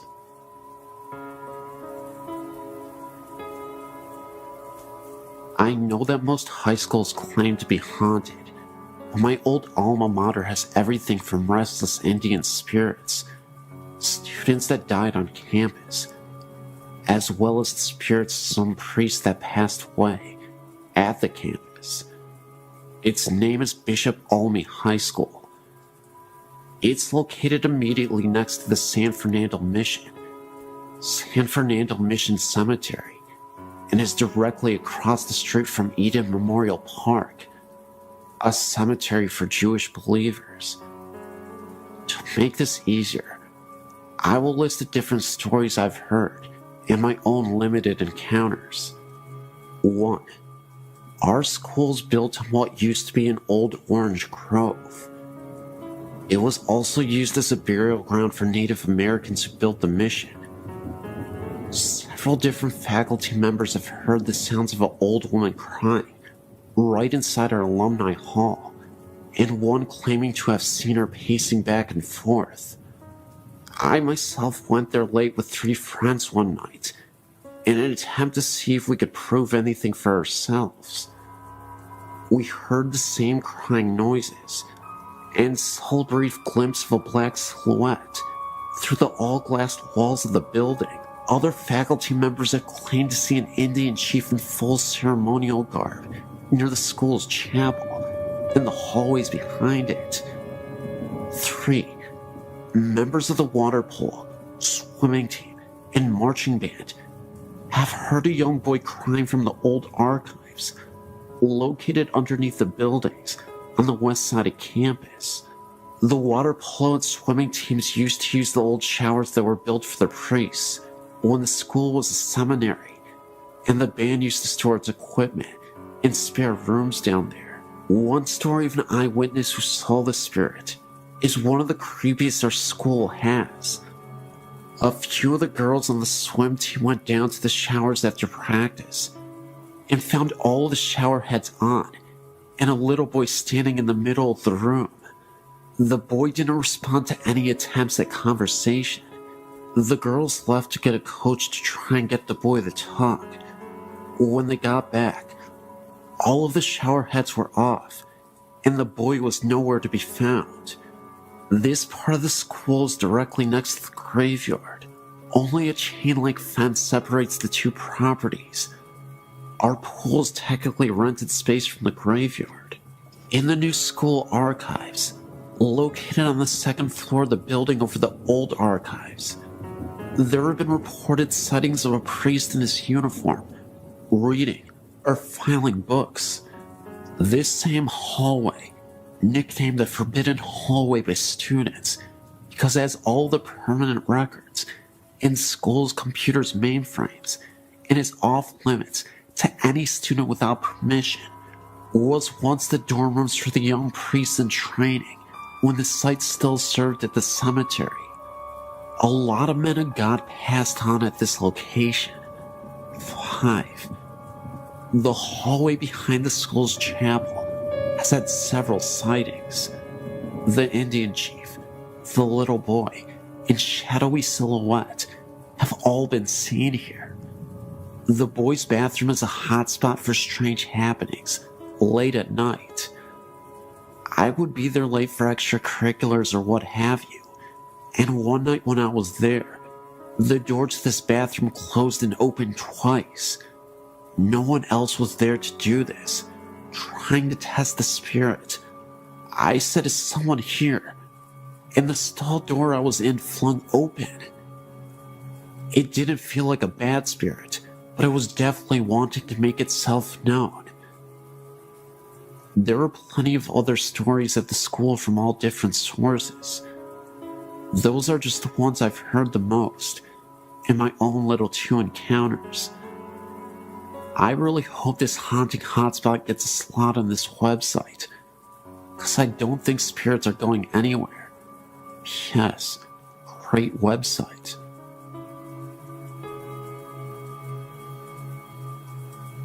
When I was a little girl, about 4 or 5 years old, I remember this clearly as if it happened yesterday. I did something bad to be sent to my room as a punishment. I was laying in bed, not sleeping, mind you, just laying there, looking up at the ceiling. As you may have guessed, I was bored out of my skull. Anyway, a few moments later, I looked at the head of my bed and saw 2 white heads, round-shaped, with red eyes.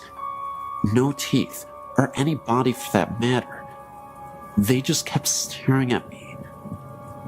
I screamed as loud as I could, and my mother came running into the room.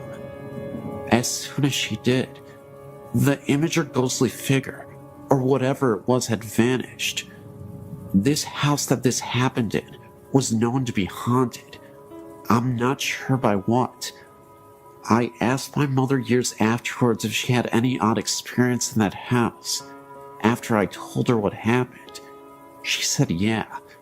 When she was down in the basement doing laundry, she heard someone call her name. No one was in the house at the time. I'm not sure where I was, or my brother were at the time, but I know we didn't call her. We call her Mommy, not by her first name, as this thing did. She answered it. Now, as I recall, if something unknown calls out your name and you answer it, isn't that an invite? This house is located in Vermont on West Road in Burlington. I forget the number of the house. My mother said I was a gifted child. Gifted, meaning able to sense things, as well as sometimes able to predict the future, which I've had in the past. It's not something that happens to me all of the time. Just once in a blue moon, I'd get visions in my dreams that come as warning signs. For example, my brother was going on spring break during the days of his high school years, driving his Jeep over to coastal beaches in Florida. I recall having a dream of him doing this, and his Jeep caught fire while he was driving down the road. Odd how this dream came about. I told my brother not to go. He thought I was crazy, of course, and he didn't believe in that sort of thing, nor does my husband. Anyway, my brother called me up one day and said that his Jeep caught fire. He had a flat tire and parked on the side of the road. He wasn't going to spring break. He was just heading over to a friend's house when this happened. Come to find out, some punk started the fire to his Jeep.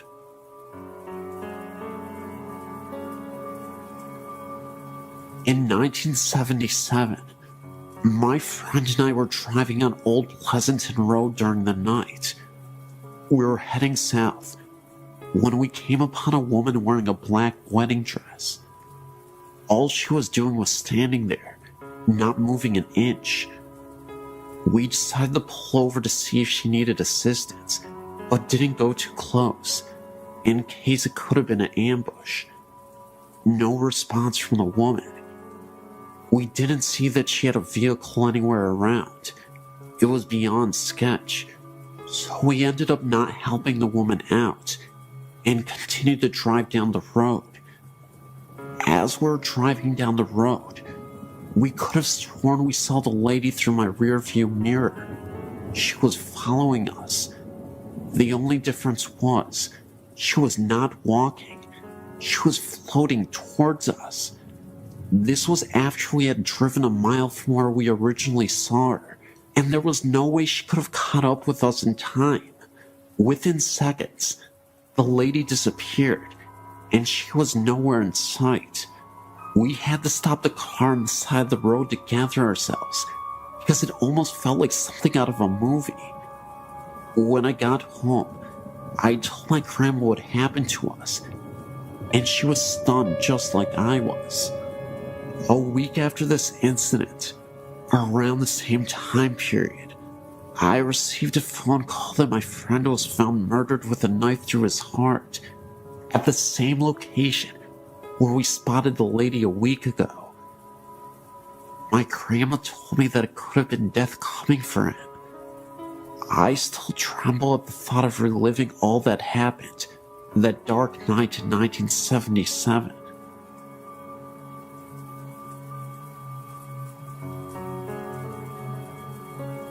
Great Aunt Amy. She lived in a small 2-room shack in the middle of a very remote wooded area in northern Michigan, next to her brother and his wife. I remember her writing to me in the mid-60s and telling me they had a road name and a sign now. My younger sister and I loved going there to visit. We would walk in the woods and explore an old cabin and trailer in the woods north of them. They lived very primitively, an outhouse with magazines for toilet paper, and slaughtered their own pigs and cows. There was a great green apple tree down the road, and we always stopped to get our pickings before heading home. One time, we heard a weird noise, and my mother told us to hurry up and get in the car. We had to get going. It was a bear calling for her cub, and we were downwind. Mom feared we may have been between the mother bear and her cub. Whenever we went to visit, we went to see the uncle and his wife first, then Great Aunt Amy. Although we would see her peering over the tiered kitchen curtain when we arrived, Great Aunt Amy was very short and stout, and you could just see the top of her head from the eyes up, over the lower curtain, and I'm sure she was on her tiptoes at that. But she was always so surprised to see us, and just happened to have cookies or rolls just out of the oven. The day of her funeral, the late 1970s, my sister Kathy and I got out of the back seat of the car on opposite sides. I looked at Great Aunt Amy's cabin and then looked over the top of the car at my sister. I knew she saw her too. Great Aunt Amy's little head, eyes peering up over the curtain, as she always did when we came to visit. I could almost smell those rolls baking that she just happened to be making. Recently, my sister and I took a random trip to the area and went by to see the little old cabin again. But this time, it was gone. A new home stood just to the east of its location. I was very disappointed. My sister turned to me and said, "That's alright. She's still there. Can you feel her?" I could.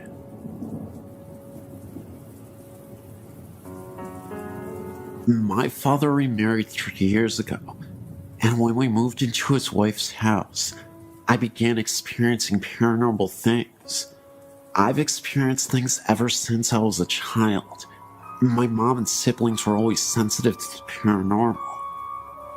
My siblings were pretty used to it, but I'd never seen anything significant until we moved into our new home. It started slowly. I couldn't sleep well at night and had been hearing bangs. I dismissed it all at first as being in new surroundings, but it continued.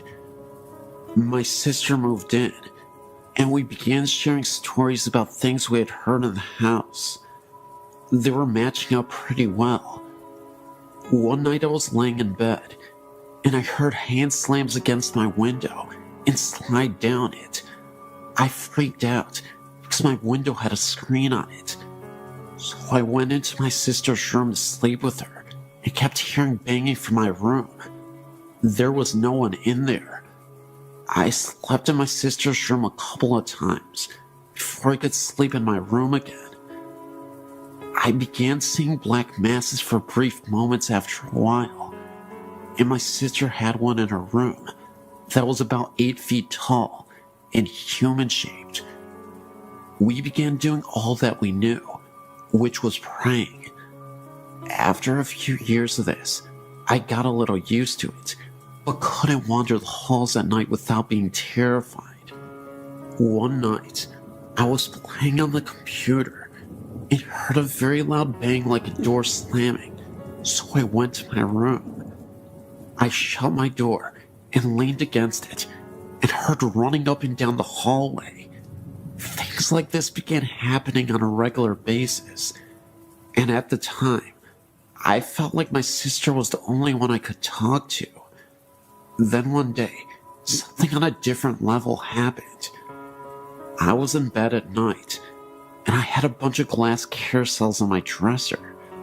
I'm a firm believer in 3 a.m. being the witching hour, and at that time, all my carousels went off playing music, and a couple fell off the dresser. Once again, I played and slept with the lights on.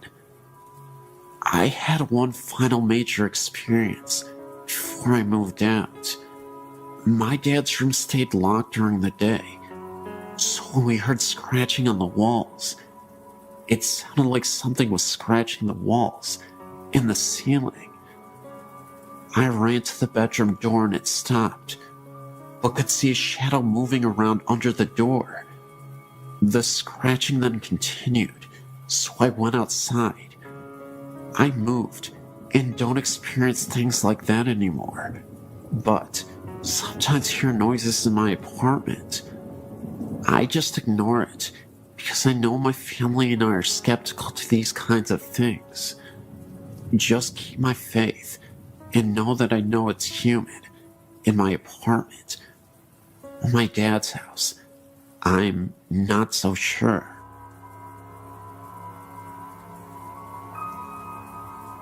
This happened to my mother's uncle in the 50s. Her aunt and uncle were coming back to San Antonio, Texas, on Highway 87 when their car broke down during the night. Uncle Steve went walking during the midnight hour to get help before he told my aunt to lock all the doors. She did just that. About 3 a.m., 3 men in a car stopped to help her. They told her that they would help her, but she told them that her husband had gone to get help, and he might be coming back. So, the men told her that they will leave, and they were going to leave her some food in a brown paper bag, which they left on the hood of her car. Hours after she thought about the food in the bag, but she was too scared to get out of the car. Soon, a highway trooper arrived. She told him that her car broke, and her husband had gone and never returned. The trooper asked her if she had seen a few gentlemen in a '57 Chevy. She told him about the 3 men that stopped, and before he left, he asked her about the bag on the hood of the car. She told him that the men left her some food in case she would get hungry. The officer grabbed the bag and peeked in it, and out of the bag, her husband's head came out. She has not been the same ever since then. I live in a small town in Kansas. I've lived in several houses in this town, and in just about each house have had strange experiences. The first I can recall was in a small farmhouse in the country. My sister and I shared a room and had bunk beds. The head of the bed was the opposite of how most people would set a room up. The head of the bed was by the window, and the foot of the bed was flush to the wall. I was in the bottom bunk, and my sister in the top bunk. I recall waking up one night and looking out the window to the shed that was across from me. In the top window, the second floor, I noticed a black human figure, no discernible facial features.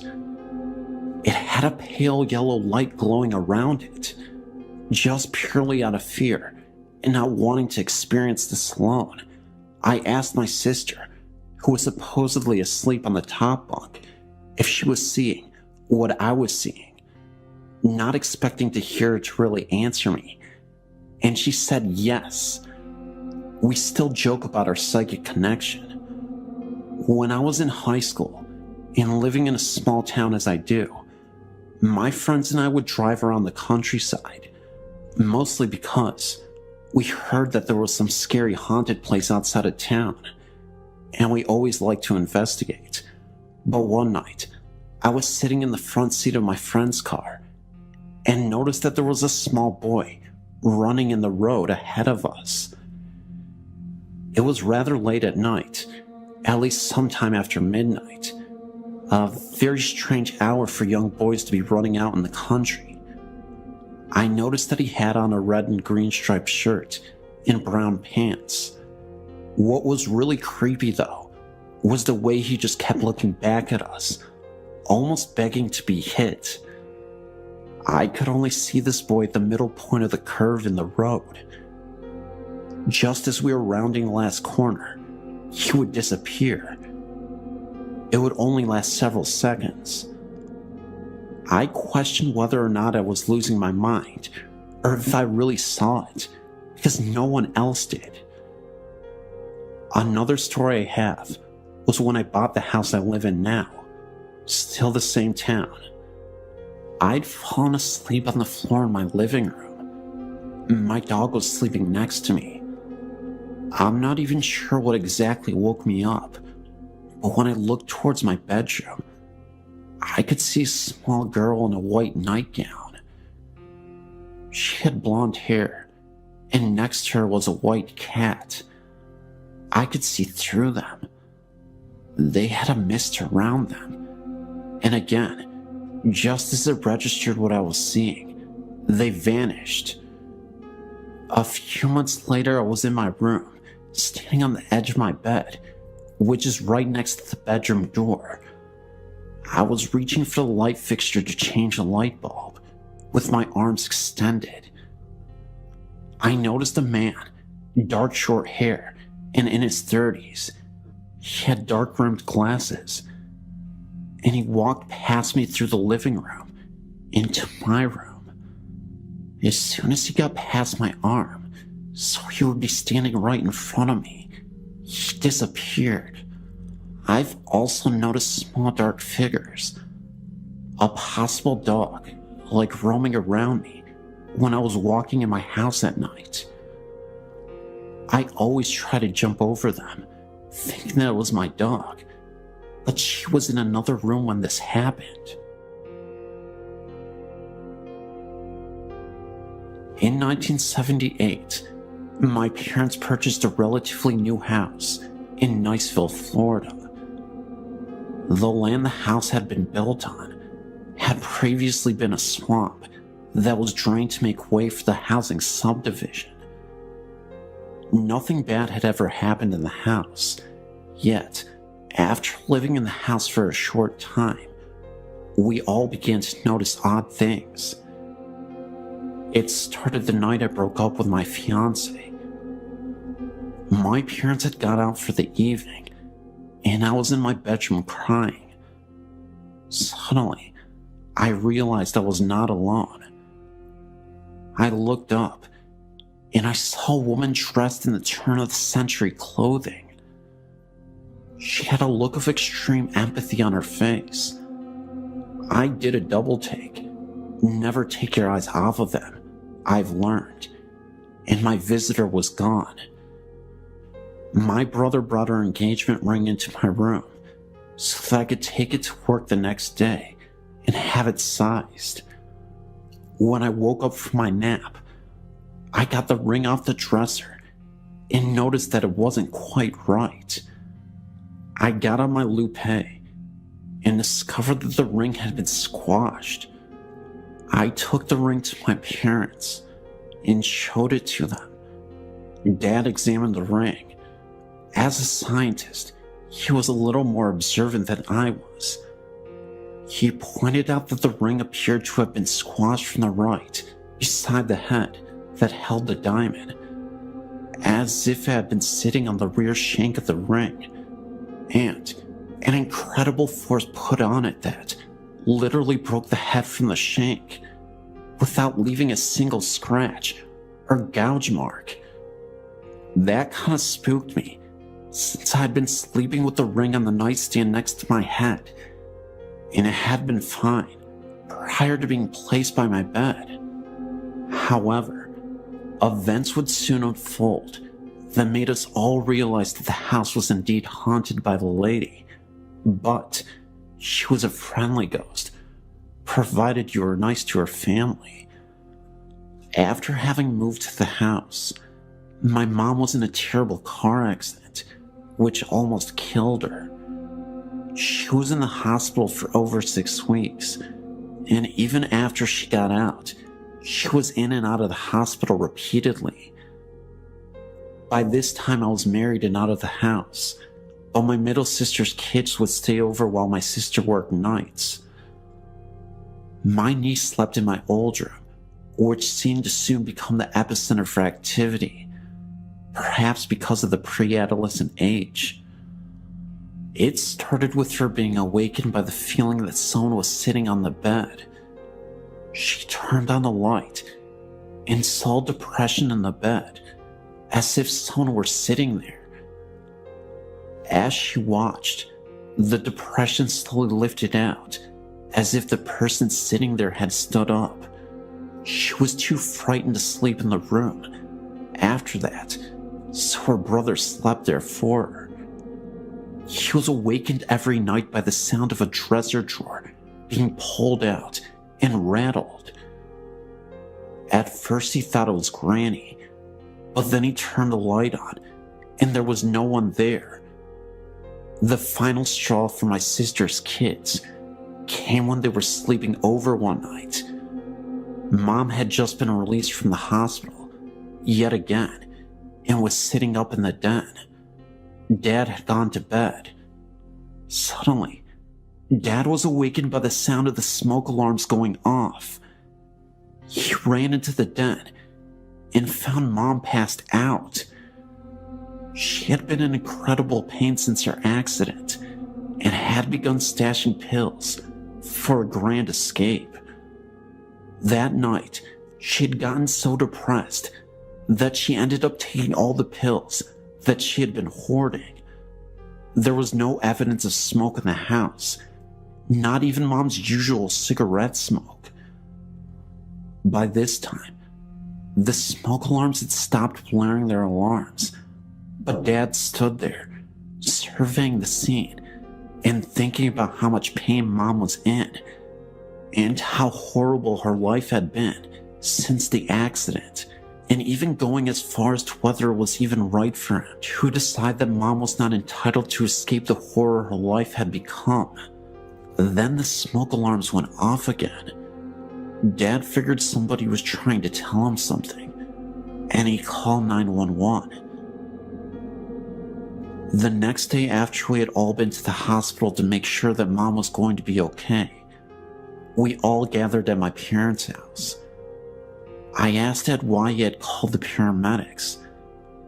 I felt like the doctors who had saved my mom's life after the accident had not taken into consideration the lack of quality of life she would have, and I felt like Mom was entitled to a reprieve from the constant torment she was in.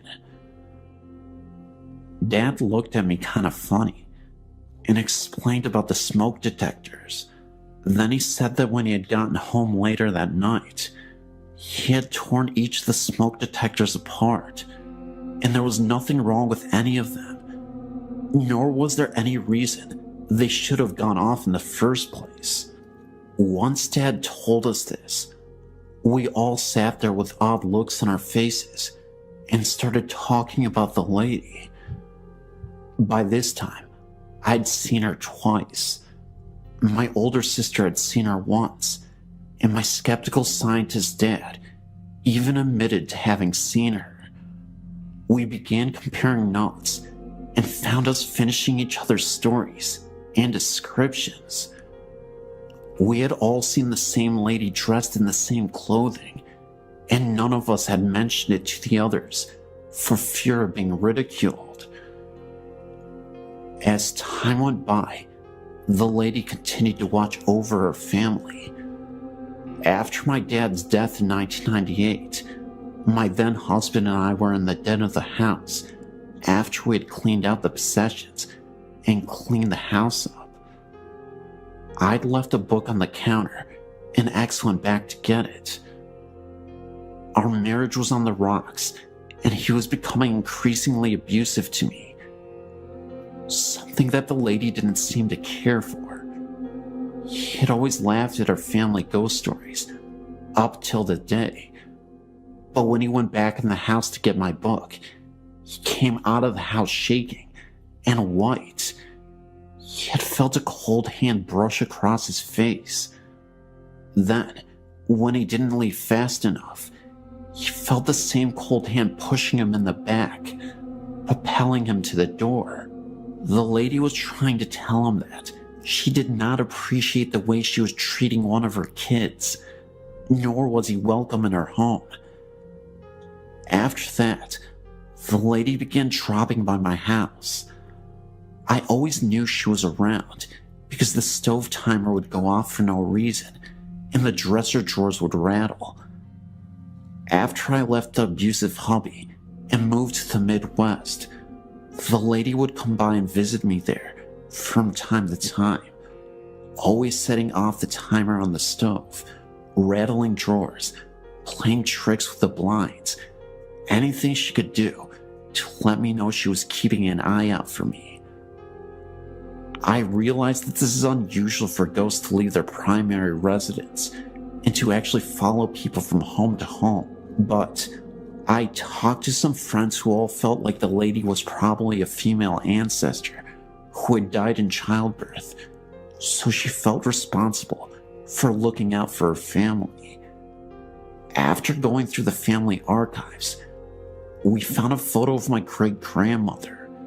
She had died of appendicitis when she was pregnant. The baby also died. The woman in the photo looked like the lady. My sister is now living in the house. When she first moved in, she put some pots in the cabinet, then went to the bathroom for a minute. When she came back out, the pots were sitting on the floor. Earrings and rings that had been lost for years, some in different houses that we lived in, suddenly appeared on the cabinet or in my sister's jewelry box. Unseen hands frequently pull back the curtains to look outside, and my sister's dog loves to romp and play with the unseen visitor. I could go on and on about all the poltergeist activity, some that seemed to be coming from the lady, others that seemed to be coming from my deceased dad. From fax machines that go off when they aren't plugged in, my deceased dad's voice calling me to wake me up when the gas fireplace developed a leak, even luggage being set on its end. Weird stuff just follows my sister and I around. Just 2 nights ago, while laying in bed, I was awakened by the bed shaking. I sat up and looked around and found my husband sound asleep and the door securely closed against kitty visitors. I laid back down and snuggled up to my hubby, thinking that he just had a chronic jerk that shook the bed when it suddenly hit again. The whole bed kind of went whomp, as if a 20-pound weight had been dropped on it. This time, I knew that there were no cats in the room, and since I'd been snuggled up to my hubby, I knew he had not jerked in his sleep. It's nice having your own guardian spirit to watch over you, but it can really interfere with your sleeping. I know that some people think that we're all nuts, or engaging in what shrinks call magical thinking, but every time I start to question my own sanity, I get another visit. It should be interesting when we move to my dad's hometown this spring. I imagine the visits will become a regular thing.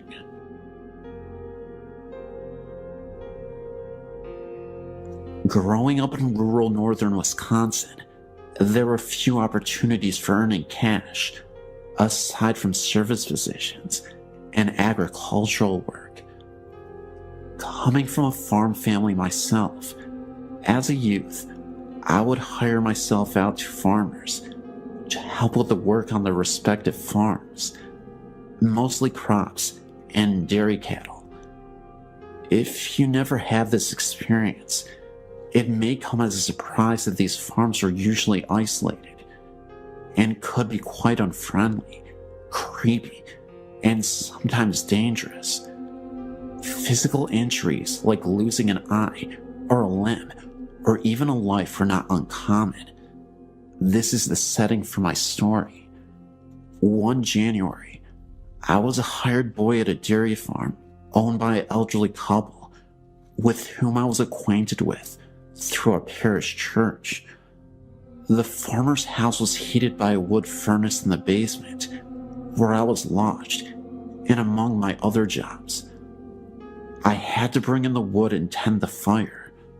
One day, while carrying wood down the steps, I felt pushed, which caused me to slip and fall down the stairs, landing on the concrete floor, which knocked me out temporarily. I must have been out only a minute or two, as I woke in pain and found the wood scattered all over.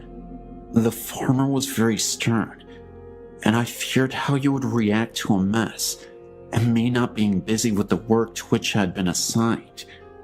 When he did see me, he asked where I'd been and what I had been doing, and so I explained it to him. As I suspected, he was cross with me. Later that night, over supper, he told me a story which made me rethink my staying there. He related that some time ago, his wife, although a Catholic like me, had been dabbling in the occult, things like divination, astrology, cards, etc. Odd things began happening around the farm, and it was no longer prospering.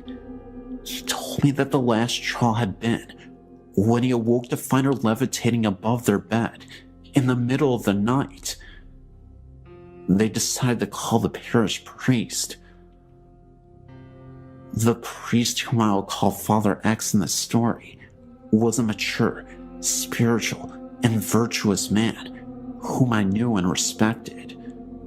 His brother was likewise a priest and an exorcist. The couple explained what was happening on their farm and house. Father X had to get rid of the occult books and the paraphernalia, and after hearing their confession and absolving them, offered to bless and cleanse the house with a kind of minor exorcism. Before getting out his handbook of rituals and his stolen holy water, he had them close and lock the doors and windows for some reason. He went through the residence, leading the couple in prayers and reciting the house blessing and minor prayers of exorcism, all the while sprinkling each room with holy water. When they reached the last room, which was the kitchen, Father X was finishing the prayers, and after everyone said amen, the kitchen door, which led outside, unlocked by itself, opened and then slammed shut. Father X then explained that this is why he had locked the doors previously, to make sure that by the door opening and closing by invisible force, he could tell by that sign that the spirit had really left. The farmer went on to explain that he liked the instruction that Father X had left him with, namely, that the devil is like a dog on a leash. The demons are all restrained by the power of God, he said, chained, as it were, and they cannot really hurt you directly unless you come within their reach. Occult practices, blasphemies, and even grave sins can put people in places within the perimeter of the influence of evil spirits, and so if you want to avoid being harmed by them, don't come near them any more than you would approach a vicious dog that has been chained. I asked the farmer if the basement where I was lodging was also blessed. The farmer thought for a moment and said he did not recall that it was. The door to the basement was right outside of the kitchen door. After the experience with my fall that day, and the story that the farmer told me about what had transpired, I determined that I would not stay there another week. I left and didn't return. I didn't explain why, except to say that I wanted to be closer to the parish church and I wanted to go to daily mass. I did not have my own transportation at that time, except my bicycle. The farmer was unhappy that I left, as I was hardworking and well behaved, but for me, there were plenty of other farms where I could work that did not have such problems.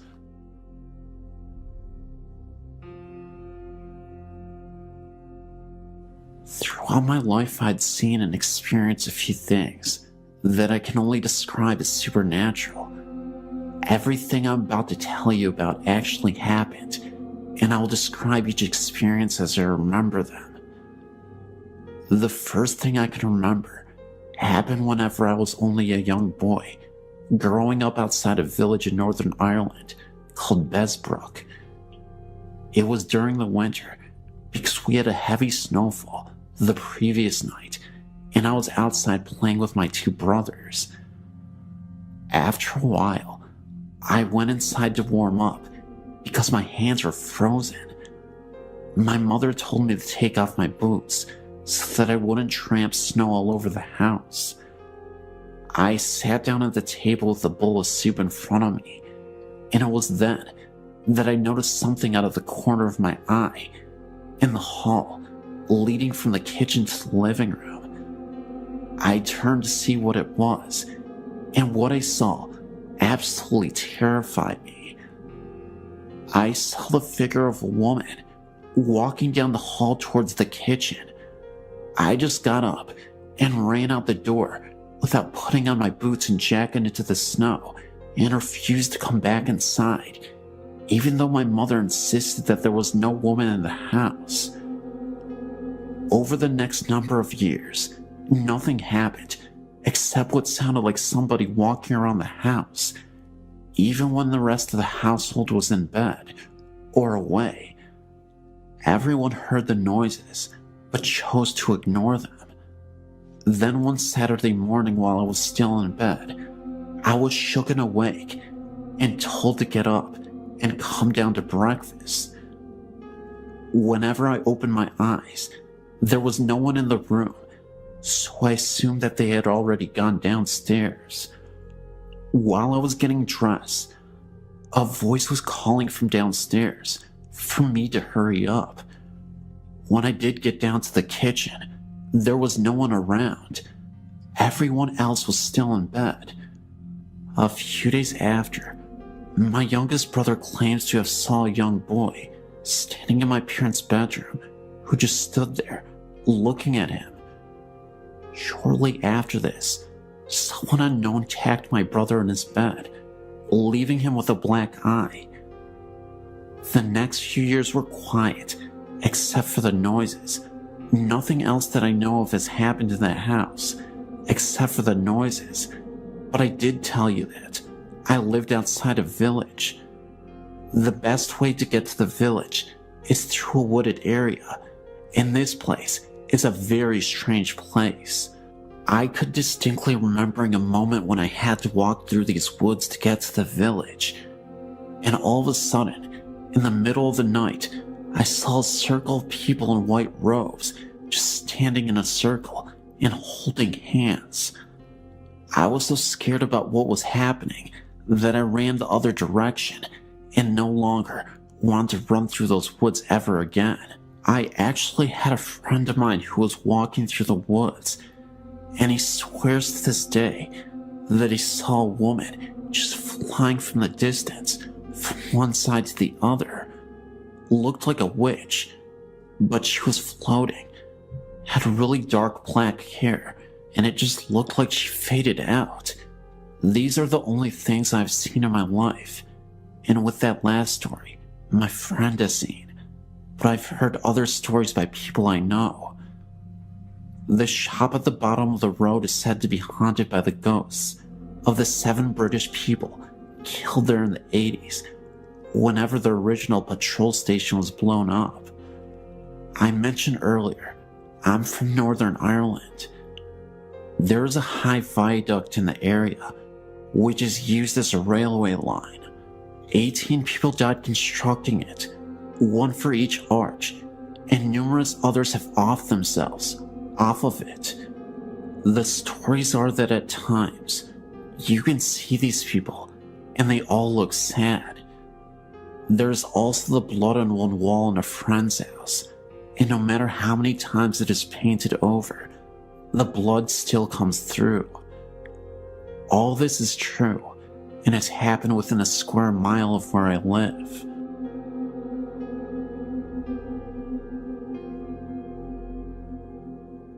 My friend from Arizona and I made our first trip to the Queen Mary together. We happened to run into a paranormal researcher when we were on a tour and decided to stay the night. We rented a room with 2 beds so the researcher could stay with us and show us around the old boat in the middle of the night when the most activity had been reported. We attempted to fall asleep around 11 p.m. I managed to sleep quite easily and wasn't scared about sleeping in one of the reported haunted rooms. About 5 minutes after I fell asleep, my friend wakes me up. The first thing I remember was hearing a staticky voice and thought it was a radio. It wasn't until she asked me if I heard the voice. That was when I realized there was no radio anywhere in my room. My instant reaction was to turn on the light and look around the room. I reached up and tried turning on the light, and nothing happened. We were really freaking out now. The light had just been on. My friend finally turned her light on, and we laid there in bed for a few more minutes, and I decided to try the light again, and this time it turned on no problem. We tried to fall asleep again because we wanted to wander around the ship at 3 a.m. to avoid security guards. As soon as we turned off the lights and laid down, I saw my blanket pushed down and felt something on my arm. My friend also reported feeling things brush against her arm. As tired as we were, we just decided to ignore it all and go to sleep. 3 o'clock rolled around and we went to the pool room, reported to be the most paranormally active area on board. We took several pictures, and the researcher and my friend called out to the known ghosts. I didn't want to because I really felt like I was intruding. I felt sad and angry feelings throughout the whole area. I was looking around when we all heard a man moaning. My friend and I booked it back up the stairs and stood against the wall. After a few minutes, we joined the researcher again, and he continued to call out to a little girl named Jackie. I wasn't paying attention at the time, but I heard my friend gasp, and I looked over, and she asked me if I heard that. I missed it. The researcher heard it too. It was the voice of the little girl. She was singing for them. I will never forget my experiences at the Queen Mary, and actually plan on going back soon. I came aboard not believing, and left a member of a paranormal research group. My girlfriend Liz and I haven't been together for very long, but we share a passion for ghosts and hauntings. On our second date, we went to a couple sites in our county that are supposed to be haunted.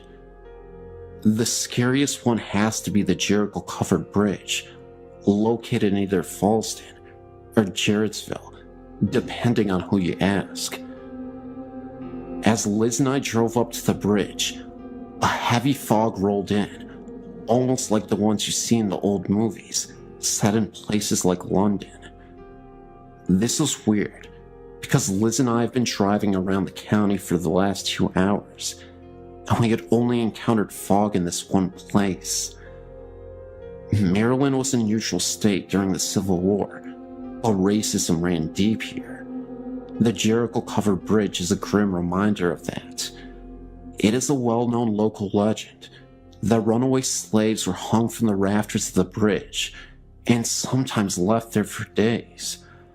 As we drove over the bridge, we both felt a chill and a sense of terror in the air, like the bridge had been, in fact, the scene of unspeakable horror. Neither one of us really wanted to leave the safety of the vehicle to take the pictures we were so willing to take just a few minutes prior. Eventually, though, we did take the pictures, and when we got them developed, we found only 2 pictures had turned out. In the first one, you can see some kind of disturbance in the air towards the rafters, and in the second one, we can definitely see an orb in the area where just a minute before, the unidentified disturbance had manifested itself. A couple of months ago, I was living in a house with similar history as the Hanging Bridge. It was a super old Victorian-style home, very big, wide and spacious, multiple rooms. A few things happened that I thought was very spooky. The first incident happened when I was sleeping with my girlfriend in bed. In one of the rooms upstairs, we had an old music box that was in the dining room. It came with the house. I was awoken by the sounds of the music box playing by itself and could see that the door was slightly opened.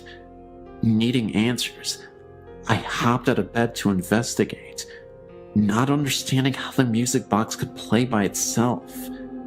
Needless to say, I made a gigantic mistake. As I opened the door and faced the stairs, I saw a dark shadow move directly up the stairs and then disappear.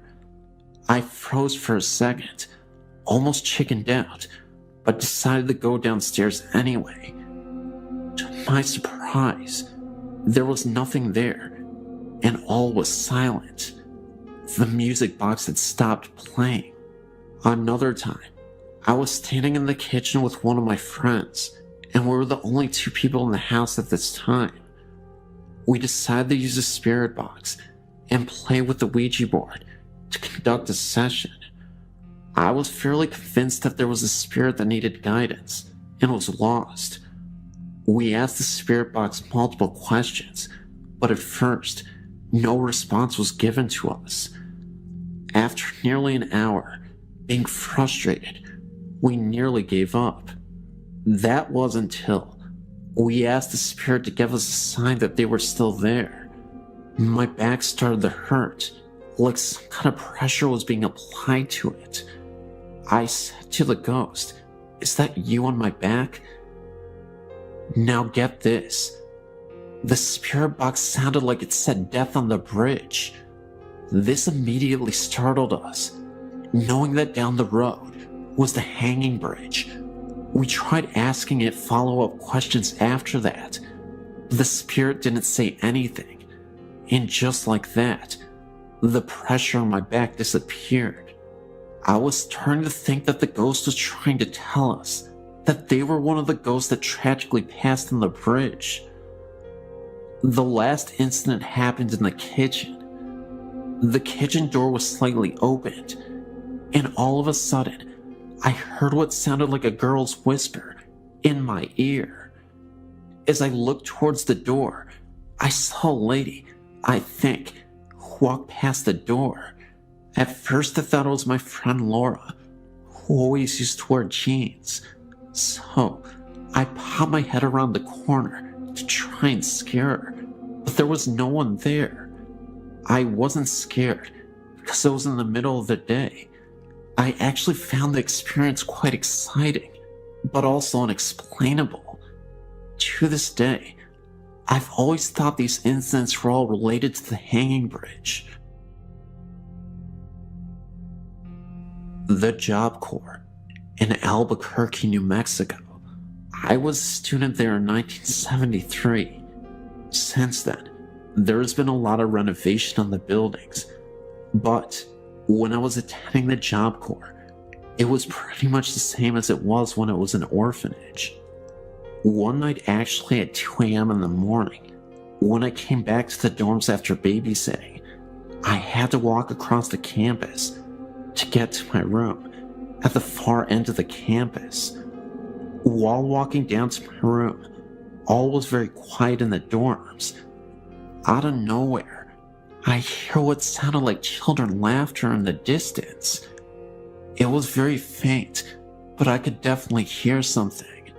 Yet, through the faintness of the sound, you could still hear shouts of glee and anger, as little children would do on a playground, if that makes sense.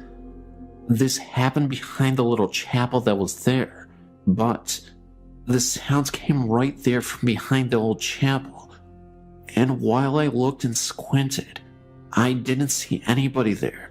I thought to myself at the time, why would parents allow their children to play so late outside?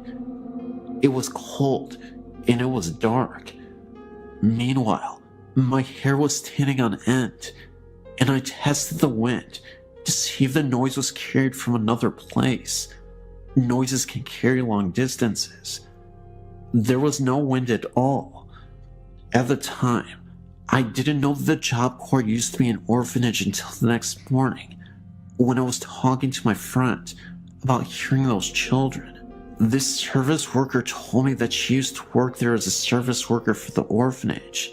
She told me the voices I heard were probably the little children that died of broken hearts while she had worked there. Her face went pale as she told me that the children she thought were treated cruelly.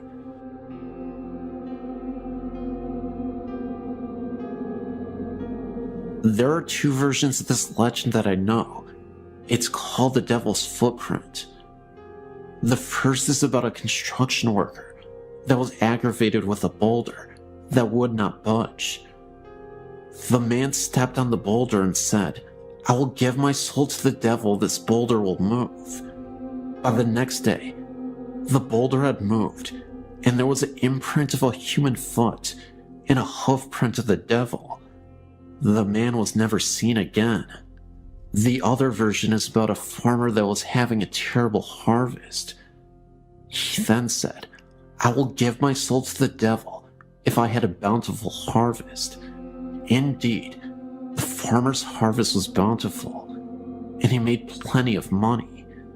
The farmer was quite pleased with himself, until the day the devil came to collect.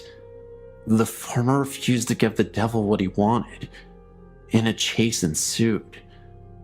They ran all around the farmer's land, and the chase ended when they reached a cliff. I believe the footprints happened when they had their final fight at that cliff edge. I've heard many stories about the devil's footprint being haunted. My fiance told me about an occurrence that happened when he was there with his brothers when he was about 13. He said that his brother was contacted by a ghost, according to him, and his brother swears to this very day he was standing in front of the church doors, and being a rebellious young man that he was, he attempted to kick the doors open. At the moment his foot hit the door, it swung open and knocked him off the steps. Now, you may be thinking that there was probably someone on the other side of the door playing a prank, but keep this in mind, the doors open inward, not outward. I also know someone that was there very late at night, and she swears that she saw hooded men walking the edge of the woods. I myself had an experience of sorts. One night, a friend and I decided to go find the place. We drove and drove, and we couldn't find it.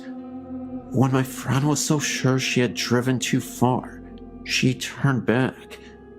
We figured we better wait until daylight to look for it, so we turned on the road that we thought would take us home. And what did we see? The old cemetery and that unmistakable white church. Of course, we freaked out. My friend swerved and barely escaped going off the road. By this time, we were both feeling a little unsettling feeling in our chests. Now, whether this was due to some unwelcome presence or fear, I'm not certain. I'm assuming the latter. However, needless to say, we didn't stop there that night.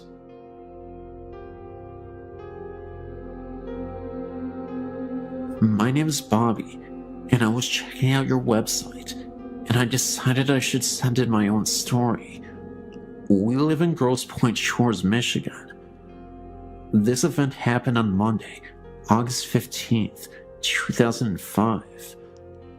One day, my brother named Vince was on the computer at about 4 o'clock when he heard a scream. He ran upstairs to find me and my older brother named Sam.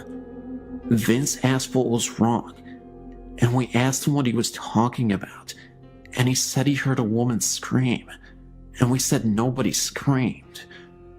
We were also the only ones in the house. We got scared, but eventually thought that Vince was probably hearing things and forgot about it.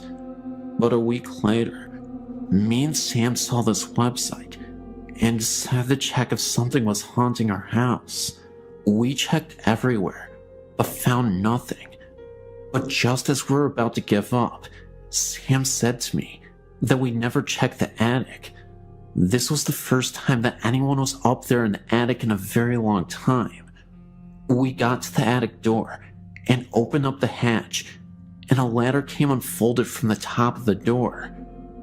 We started climbing up the ladder and got to the attic, and it was all dark.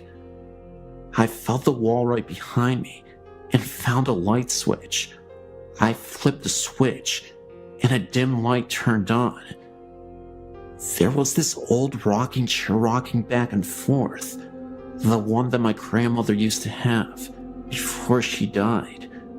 We totally forgot that we had gotten it and threw it up in the attic. Either way, we were freaked out. After about 2 seconds, we heard a scream so loud that it knocked me backward against Sam. We climbed as fast as we could down the ladder and shut the attic door. We were so scared that we didn't tell anyone except Vince about what happened. We checked the time, and it was exactly 4:06. We now know that Vince heard the scream from the attic a week earlier. All we know about the people that lived here before us is that they were the Andersons, and that they were an old couple that lived here and raised their kids here. I don't think it was my grandma's spirit, because she was always a gentle soul and wouldn't scare us like that. Anyway, after all the kids moved out and Miss Anderson died, a short while after that, he sold his house to us about 4 years ago. I believe Miss Anderson was the one who screamed. I guess she was mad that we stole her house from her.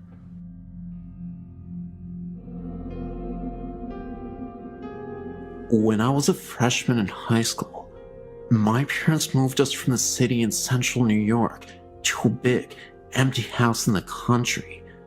Little did we know that the house is haunted. So many things happened there that even my skeptical dad began to believe that we were sharing the house with someone or something else. My best ghost encounter occurred in the middle of the day. I walked into the bathroom and saw, from the corner of my eye, someone that I thought was my youngest sister. I said, "Hey, Lori," but she didn't answer me. Annoyed, I turned to find out what her problem was, only to realize that it wasn't her at the sink. An old woman with gray hair up in a bun, a pink flowered dress, and a white apron was drying her hands. She turned to look at me, and then she disappeared. We weren't often frightened of the ghosts, and miss them when things seemed to be quiet for too long. We would lament that they didn't like us anymore. One day, I was in the house and I went into the shower. All of a sudden, there was a huge noise. I thought a plane hit the house, or at least there was a terrible car accident outside. I jumped out, grabbed my robe, and went to investigate. I found nothing out of order at all, so I got back into the shower. Not 2 minutes later, I heard that huge noise again. I jumped out, shaking this time, and checked everywhere, but again, there was nothing to find. I decided to skip my shower. I had a ghostly nightmare about this house before even moving in. My family moved into the house, and from day one, things were creepy. People before had moved out in a hurry, and their family broke apart almost instantly in 4 months. They all spread to 4 different places. When we moved in, we all got terribly sick within the first month. My mom had a life-threatening experience. My sister ran away. All the pets in the house died mysteriously, with no known cause of death. My parents divorced. All of this happened in only 4 months. I walked into the house after school one day, and I heard my name being called. I knew no one was home because none of the cars were in the driveway. The voice calling my name sounded exactly like my mother, and I looked all around for her, even though I knew that she was presently in the hospital. Within the next few days, and a few more creepy paranormal events, all 4 of us left in just as much of a hurry as the one before us, leaving most of our personal belongings. We all split, each of us in a different car, to different places away from each other and away from the house. I will never go back to see it, nor would I wish the haunting of the house on anyone else.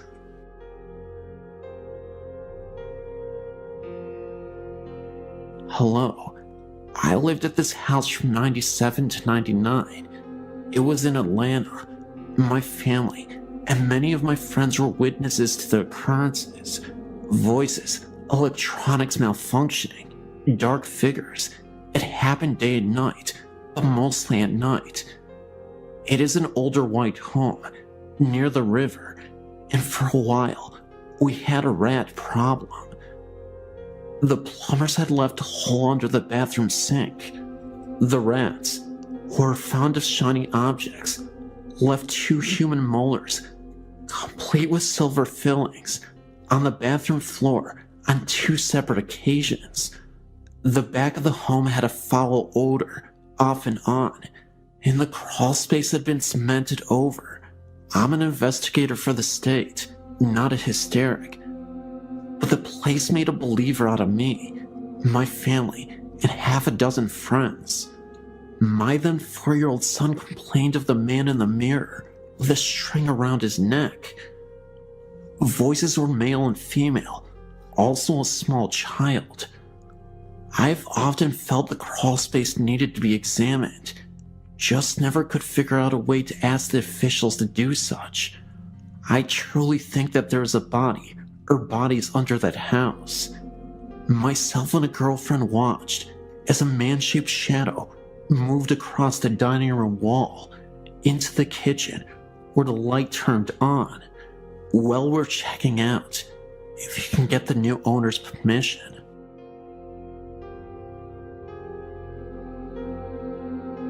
So when I was about 17, my family had just moved back to Canada from living in the USA. It was a bit sudden, and being a family of 6, it was a little bit of a scramble to find a place to house all of us before the snow hit. So, my mom and dad decided to live in an old house that my grandpa had on his property, just for the duration of the approaching winter ahead. The house was my great uncle's, and my grandpa skidded from my brother's property to his place. Now, my grandpa has 2 quarter sections, and this house is tucked way back away from the main house, so the powers ran from the main house, and with it being so far away, there is no running water. This house is old, so to add to the running water, there also isn't heat, only a wood stove. Just to give you an idea of where we were living in. Me, being a 17-year-old, I often stayed in town and didn't stay there very often. I specifically remember the first time it happened. I was in my bed. I was the only one who would stay downstairs. With the wood stove, everyone wanted to sleep upstairs since it was warmer. So I was just starting to fall asleep, and I started to feel the room get really heavy. I remember the feeling of not being alone. The doorway didn't have a door on it. It only had a beaded curtain, and I could feel it standing there. I then remember having the feeling of total fear rush over me and froze into my core with it. Then, it moved closer, and I felt the bed move and someone crawl right beside me. Not in a way that was super noticeable, but in a sneaky, slow, sloth-moving type of way. I specifically remember wanting to vomit with fear. Then, I felt it, the feeling of an unshaven face rub against mine. I scrambled out of bed, holding my blanket, and ran up the stairs to my parents' room. I was so out of my mind with fear that I couldn't even scream. I slept on the floor with my dad's side of the bed. The next morning, Mom was wondering why her 17-year-old daughter was curled up at the foot of her bed, and I told her what happened. Later that morning, we walked over to my grandpa's house to have breakfast and go chat. My mom brought up my wild story. My grandpa and grandma silently listened, as my mom was laughing at the last bit of the story. My grandparents got really serious and turned to each other. Apparently, this has been an issue in the old house, and they didn't want to tell us, hoping we didn't acknowledge it, then it wouldn't bother us. I can honestly say it didn't feel angry or upset. It just wanted to cuddle. I didn't stay there much after that. I moved in with a cousin in town. Ghost stories are the most popular types of stories to talk about in the curious world that we live in. Some of us are skeptics, while others truly believe that the supernatural world is real. I truly believe that entities are real, and this is a true story involving my cousin. He didn't see a ghost, but he felt our presence, and is now fully convinced that we are visited by spirits, even though this event happened years ago, and at the time, he was truly skeptical. My cousin is a doctor, and he lives in the USA. A few years ago, he went out of the United States to Vietnam on business. He ended up visiting Hanoi, Vietnam, which is Vietnam's capital city, and stayed in a hotel with his wife at the time. Immediately after entering the hotel, they were both surprised to see a woman sprinting out of her hotel room and screaming bloody murder. It was such a shock to us at the time, it immediately gave them bad vibes about the property.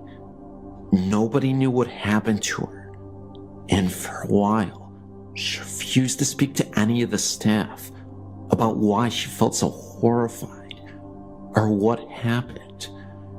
She looked sickly and pale, as if she had just seen something grisly. She was breathing heavily and hyperventilating.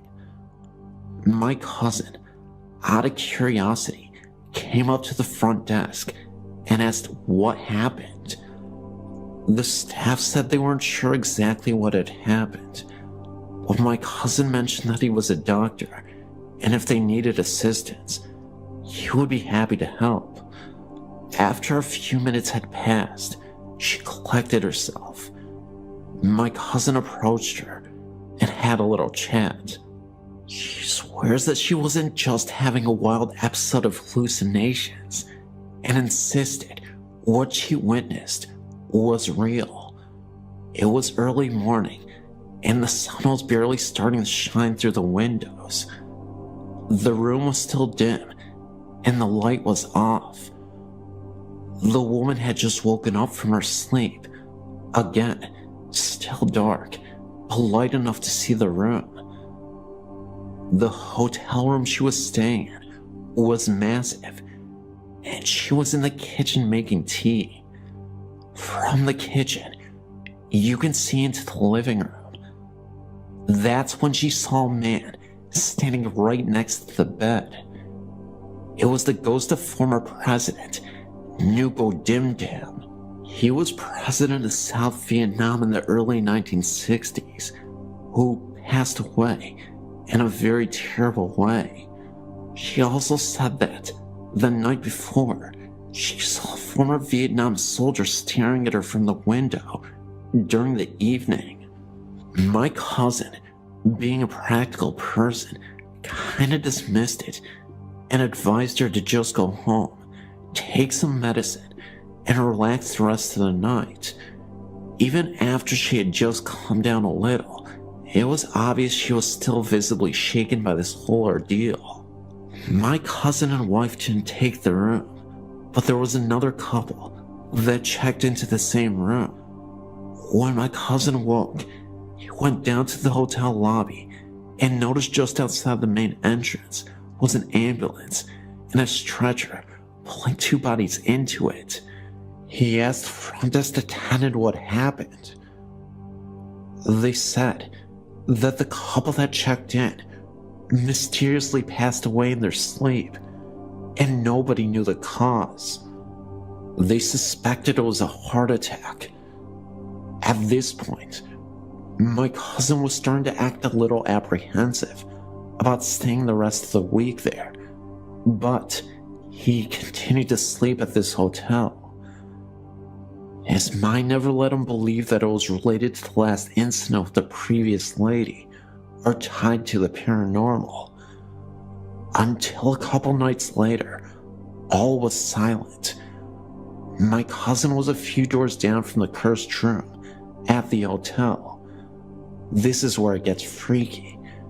It was late at night, and my cousin was reading a Vietnamese book when the power started to go off and on. He looked out into the hallway to see if there was anything going on, and all seemed okay. He thought that maybe there was a problem with the electricity, so he called the front desk from his room. What he heard over the phone started to finally freak him out. He said that when he picked up the phone, all he could hear was heavy breathing, and someone hung up. Concerned, my cousin rushed to the desk. A woman was standing right there. He asked her why she didn't say anything over the phone after he had called. The woman said that he didn't make a call. My cousin insisted that he did, that he heard heavy breathing, and that someone else was on the other line. But the woman refused to accept his story. He also said that the lights flickered, and the woman began to grow pale. She urged him to bless his room, because there is something evil and it's disturbing the room. My cousin refused, saying that it was just a coincidence. Finally, a few minutes later, his wife screams. My cousin rushes to the room and asks her what happened. She tells him that she was walking out of her room when she heard voices talking, as if the chatter were coming from inside the hotel room where the couple had passed away. The doctor then demanded the staff open the room, But to their surprise, nobody was there. The staff even claimed that when they went into the room, the bathroom door was open and a dark shadow moved out of the bathroom and then disappeared. My cousin still dismissed everything. He said that things were just chaotic because of the first lady that stayed in the room, and everyone was on edge because of the death of the couple in the same room. He admitted it still creeped him out, but chalked it up to merely a very scary coincidence. However, if it were a coincidence, then how can anyone explain what happened in that room? It seemed to be the only room having issues, aside from the one my cousin was staying in, where he heard the voice over the phone. Either way, this was a pretty insane experience, and I don't know how I would have reacted if I was the one who was there instead of my cousin.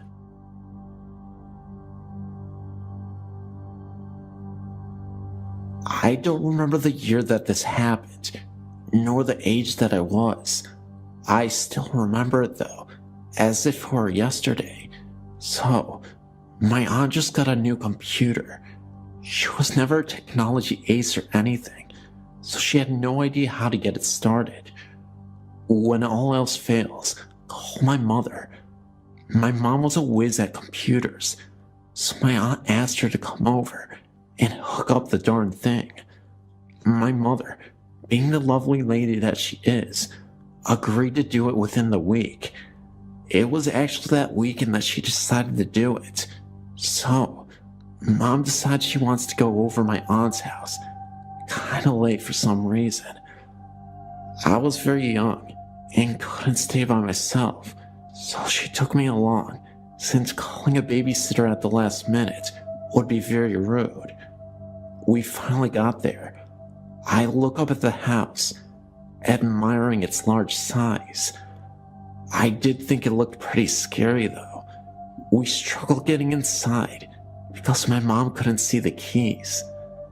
As soon as we did get inside, I was frightened.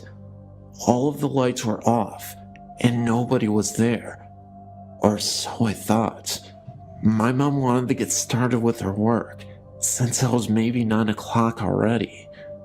She told me to stay upstairs and watch TV while she was in the basement, hooking up the computer. After a while of whining and staying upstairs all alone in the large house, I totally agreed. My mother stayed with me for about 5 minutes, showing me how to work the TV. I begged and pleaded for her not to go, but it was her duty as a sister to fix the computer. She finally went downstairs, and I was left alone in the huge living room. I decided to turn on the cartoons, thinking it would cheer me up a little. I finally started to calm down, and even laughed at the silliness of the cartoons. Then, all of a sudden, I heard the loud noises in the kitchen. Apparently, my mom didn't hear it, and to me, she was God, so anything she said went. After she said nothing, I proceeded to ignore the noise, but then it happened again. I ignored it. It happened again. I ignored it again. It happened once more. By that time, I was so annoyed at the noise because it was disturbing my cartoons. I was so mad, I forgot my rule about my mom, and I jumped up from the couch, turned around, and almost yelled, "Shut up!" when I saw this mist in the kitchen. It seemed like it was in the shape of an elderly woman with a long white dress and long white hair. I was so shocked, I couldn't scream. So I ran as fast as my little legs could carry me, downstairs into the basement, and into my precious mother's arms.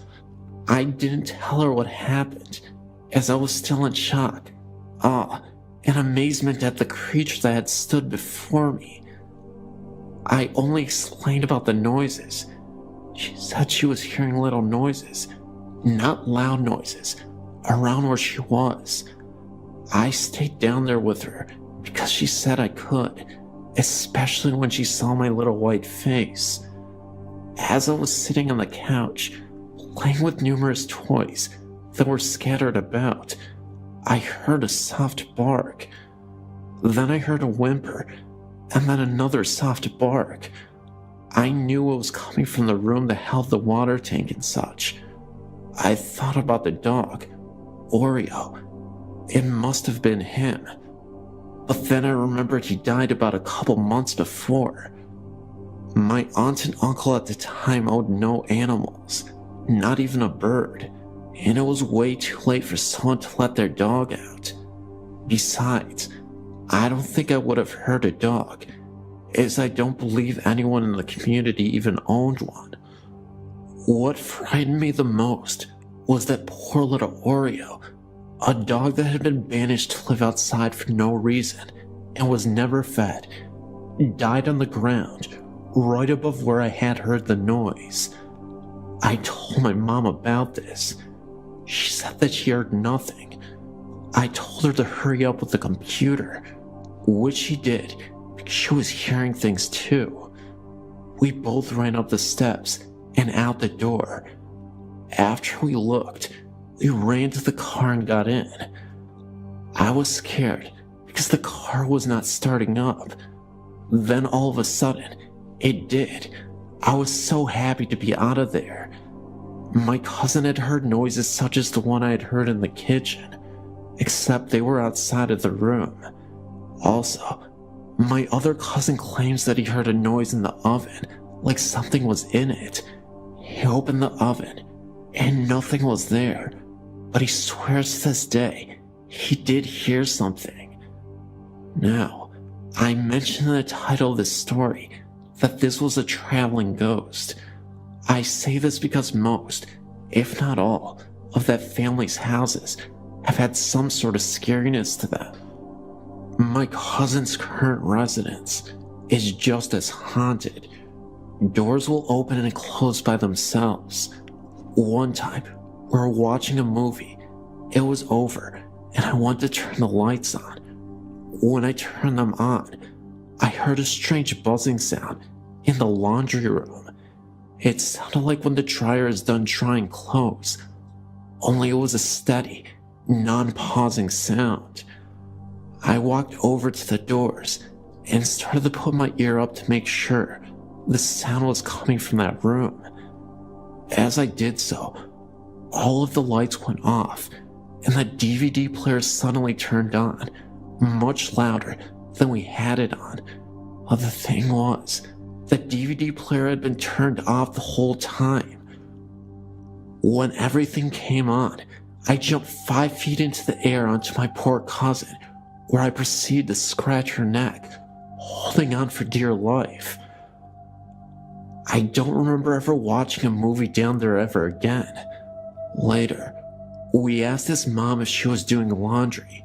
She asked why, and we told her about the sound. She said she didn't even think about doing a load of laundry. To this day, I'm still scared to stay over my cousin's house.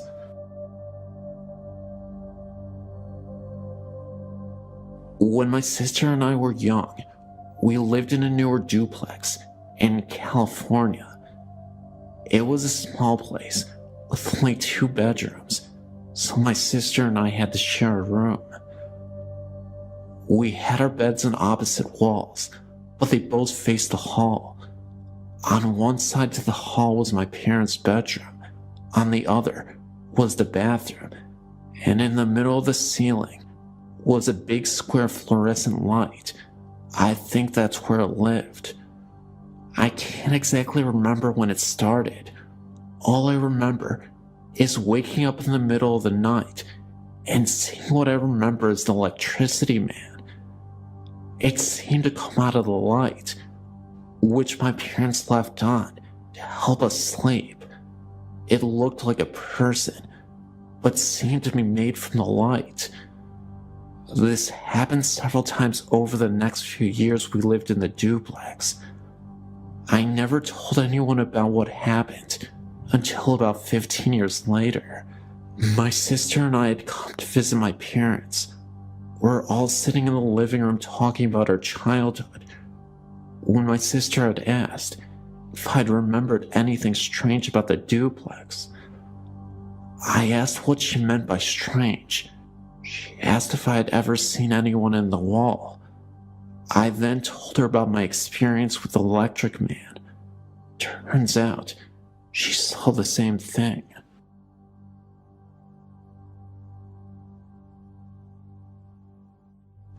This is an old story, pushed out of my mind for years and years. It was 1964-65. I was 4 or 5 years old. Our family, because of my mother's recurrent mental illness, bounced around from apartment to apartment, from shelter to shelter, with or without one or both of our parents in tow. There were 4 of us, and I do not recall if any of my siblings were with me when this happened. It might have been at a foster parent's house. I just don't know. I remember sitting on the side of a small cot in the waning light of a Chicago winter. There was an odd, really dark shadow on the wall to the left of me. It was the size of a small man, and I stared in disbelief, because it had a hat on and was in profile. The outline of the lips, the nose, the forehead was perfect. I was a pro at discerning what was real and what was not real even at that age, because of my mother's problem. And I tell you, I knew that what I was seeing was real, that I was not asleep, and that no shadow could have occurred that so accidentally duplicated the perfection of the human figure that I saw before my eyes. We stared at each other for a very long time, the figure never moving. I never told a soul, as I didn't want to be thrown in a loony bin too. This is the first of many encounters over the years. My mother had the gift. My sister really has it, much more than I.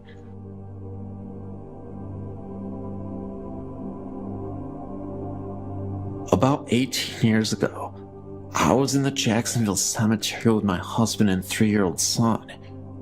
We were reading headstones. I believe it was in June or July.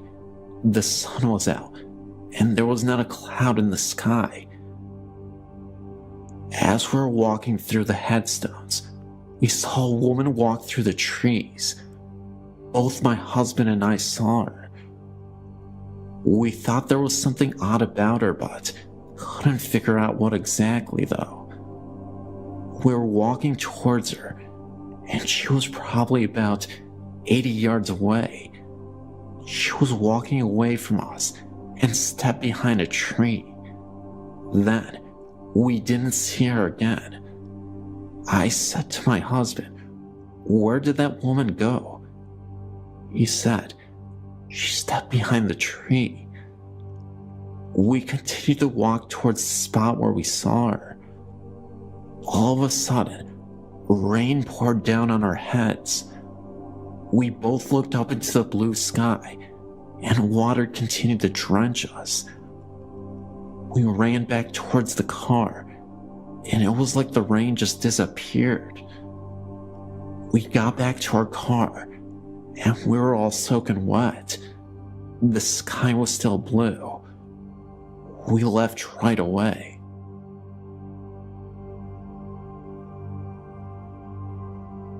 Hello, my name is Wanda. I've experienced a few things in my lifetime. This one recently, not scary or anything, but just strange. I lost a pet 2 years ago when he was still a puppy. Bernie got hit by a car and died all alone on the road while at my mother's care. I came home from work and we buried him. My brother and I loved him so much, I painted a stone on his grave that I'd done 1 year. Well, like I said, that was 2 years ago. and twice recently, I've experienced the oddest sensations. Both times I was laying in my bed trying to fall asleep when I felt something like little feet walking on my leg and settling in down around my knee area, like a cat curling up or a small dog. It felt so real, but I tried to explain it away, thinking maybe my circulation was doing something weird to my leg. Then a couple weeks later, it happened again. It walked up my leg and curled up on my knee area. This time, I had no delusions. I was sure it was Bernie, who came back to lay down and be with me. Since then, I shared my experience with a girlfriend, and she claims that when she spent the night here on my couch, she felt the same thing. We even got a ghost picture. My sister's dog was here, and my friend Yuri took a picture with her disc camera of the dog, and there's a big white circular mass over the dog with what looks to be a foot appearing, or taking shape rather. I've no doubt it's Bernie, and he's been playing with that dog even as spirit. Sign me up as a believer. Yours truly. This occurrence is my one and only paranormal experience. I'd love to have more. For the past year, I've had a part-time job working for an ambulance company. This company is one of the few running combination funeral home EMS services in the region. One day, I was sitting in the ambulance bay, resting between calls. The ambulance bay is in the same building as the embalming and body preparation area. I was in a meditative state, but had my eyes open. Out of the corner of my eye, I observed a girl about 9 years old walk through the back wall of the ambulance bay towards me.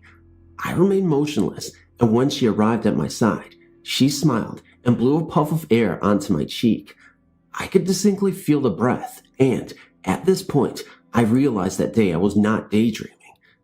The child was dressed in a slate blue jumper with a white blouse. The outfit she wore could have placed her anywhere from the late 19th century to the middle of the 20th century. It looked like a school uniform. She was slender, with mousy brown hair and dark eyes. After blowing on my cheek, she smiled and walked past where I was sitting and disappeared through an exterior wall just to the left of a door.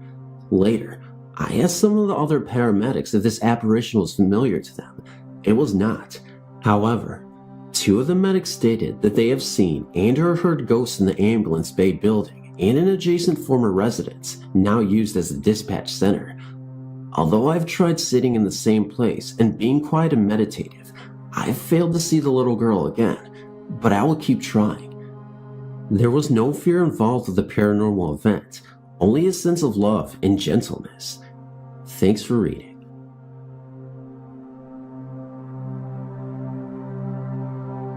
I had a few experiences in this one house I lived in from the time I was 5 until about 14. I lived in a city about 20 minutes away from Los Angeles. Anyway, one night, I was sleeping and for some reason I woke up. I don't ever wake up in the middle of the night. When I woke up, I saw a white figure, which looked like a soldier standing in front of my bedroom door. He was just standing there saluting me, just staring at me, and he didn't move. What I remember the most is his eyes. They were bright white.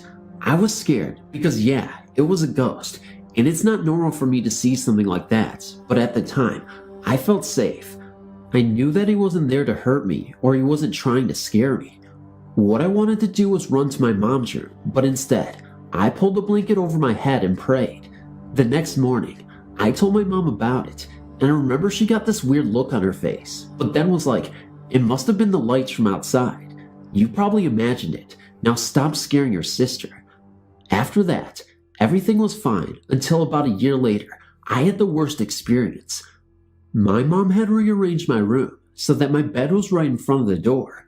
One night, I was sleeping and I heard what sounded like a baby wearing a diaper crawl by. My baby brother still wore diapers, so I thought it was him. I looked out my bedroom door and didn't see anything. I checked on my baby brother and he was sound asleep in his crib. I went back into bed and started to doze off when I heard it again. I didn't feel like getting up again, so I called out his name, and just like that, the noise stopped. Then about 10 seconds later, I felt something tug on my blanket. Now remember, my bed was right in front of my door, so if my brother came in, I would have seen him. I grabbed onto my blanket, but whatever was tugging started pulling on it harder. I was so scared, but I wasn't about to let whatever was pulling me on my blanket take it. That's my favorite blanket, so I laid on top of it. Then the tugging stopped. I guess I passed out because I woke up again on top of my blanket. Something had woke me up. I didn't know what though. Anyway, I had long hair and it was hanging off of my bed because of the way I was laying. All of a sudden, I felt like something was pulling my hair very gently though. Then all of a sudden, it felt like someone had started at the top of my head and put their fingers through my hair, but it didn't feel like fingers because it scratched my head. It was sharp. I know I was not imagining it either because my head jerked back since I had a lot of tangles to my hair. That was it. I ran so fast out of my room. I ran into my parents' room crying hysterically. It took them a while to calm me down. When they finally did, I told them what happened. Again, my mom told me it was my imagination. I was not imagining it. Well, I slept on their room floor for about 6 months after that. There was no way I was going to sleep in that room. That was the last time anything bad happened like that. I remember I was always freezing in my room. The rest of the house would be hot, but as soon as you would go into my room, you were freezing. No matter what time of the year it was. One day, me, my mom, my brother and sister came back from my aunt's. I was the first to walk in. My mom was right behind me, and bro and sis were still getting out of the car. It was dark in the house, so I was walking to go put the light on when out of nowhere, this bright white ballish figure flew straight from the kitchen into my room. My mom saw it too, because I looked at her, and all she said was, "Don't say anything." We finally moved when I was about 14. One day, my mom and I were talking about that house, and I brought up that soldier I'd seen. That's when she finally told me what happened. The street we lived on had this one gang. They were always doing drive-by shootings, fights, and cops everywhere. Anyway, a year we both moved in, I guess there had been a little shootouts between the gangsters and the cops. Well, a cop was shot, and he called up to my front porch to get help, but before an ambulance could get there, he died right there on the steps. My bedroom window was right next to the front porch, so it turned out that it wasn't a soldier, but it was a cop dressed in full service dress that he was buried in. I actually felt fortunate to have had him with us. I feel like he was protecting us. A lot of the kids on my street that I grew up with had been beat up bad, shot, joined a gang, got pregnant really young, etc. Everyone except for me and my siblings. There's 6 of us. It was a dangerous neighborhood, but I always had this feeling when I was in that house, like I was safe and I had nothing to worry about. But at the time, I always felt like something or someone was watching me. Well, that's my story. Back in 1972, my family moved into a house on Upland Avenue in Fontana, California. The house was haunted. Just after that, the house at the other end of the street also became haunted. I'll start with the house down the street. I was friendly with the woman that lived in that house. She had a passion for gardening. The house is or was on the corner of the street. In front of 2 sides along both streets were 2 flower beds. I would see her outside caring for the flowers. I think in 1973 she died. I saw an ambulance out in front of the house one day. I just thought she got sick. Later, one of the boys that lived on the street told me that she had died. At the time, I didn't believe him because I had seen her just the day before taking care of her flowers, and the ambulance had been there about a week before. The next thing that happened was one day, I was walking past the house and I saw a woman tending to the gardens out front. I stopped to say hello to her. To me, she looked just like the woman that had lived there all along. I told her I was glad that she was better. She told me that she had not been sick and that she had just moved in. I don't know if I ever saw her again. A couple of years later, a family with a boy moved into that house. In the meantime, I was still seeing the first woman from time to time. I didn't know at the time that a family had moved in. I saw the boy in the driveway playing with a ball. I told him that the woman that lived in the house would not like him playing with the gate open, and she said she would be mad about it. He then told me that he lived in the house and could play in the driveway if he wanted to. I then pointed out that the woman was in the window watching him and that she looked mad at me. He then looked at the window and saw the woman turn white, started to run around to the front of the house yelling for his father.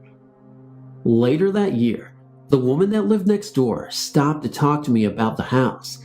She told me that the first woman had died years before. She also told me that all the women that lived there since 1972 had all gotten sick.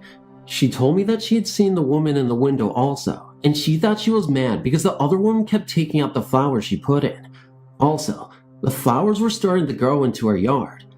Later, they put up a very high fence, so they would not be able to see the window from their yard.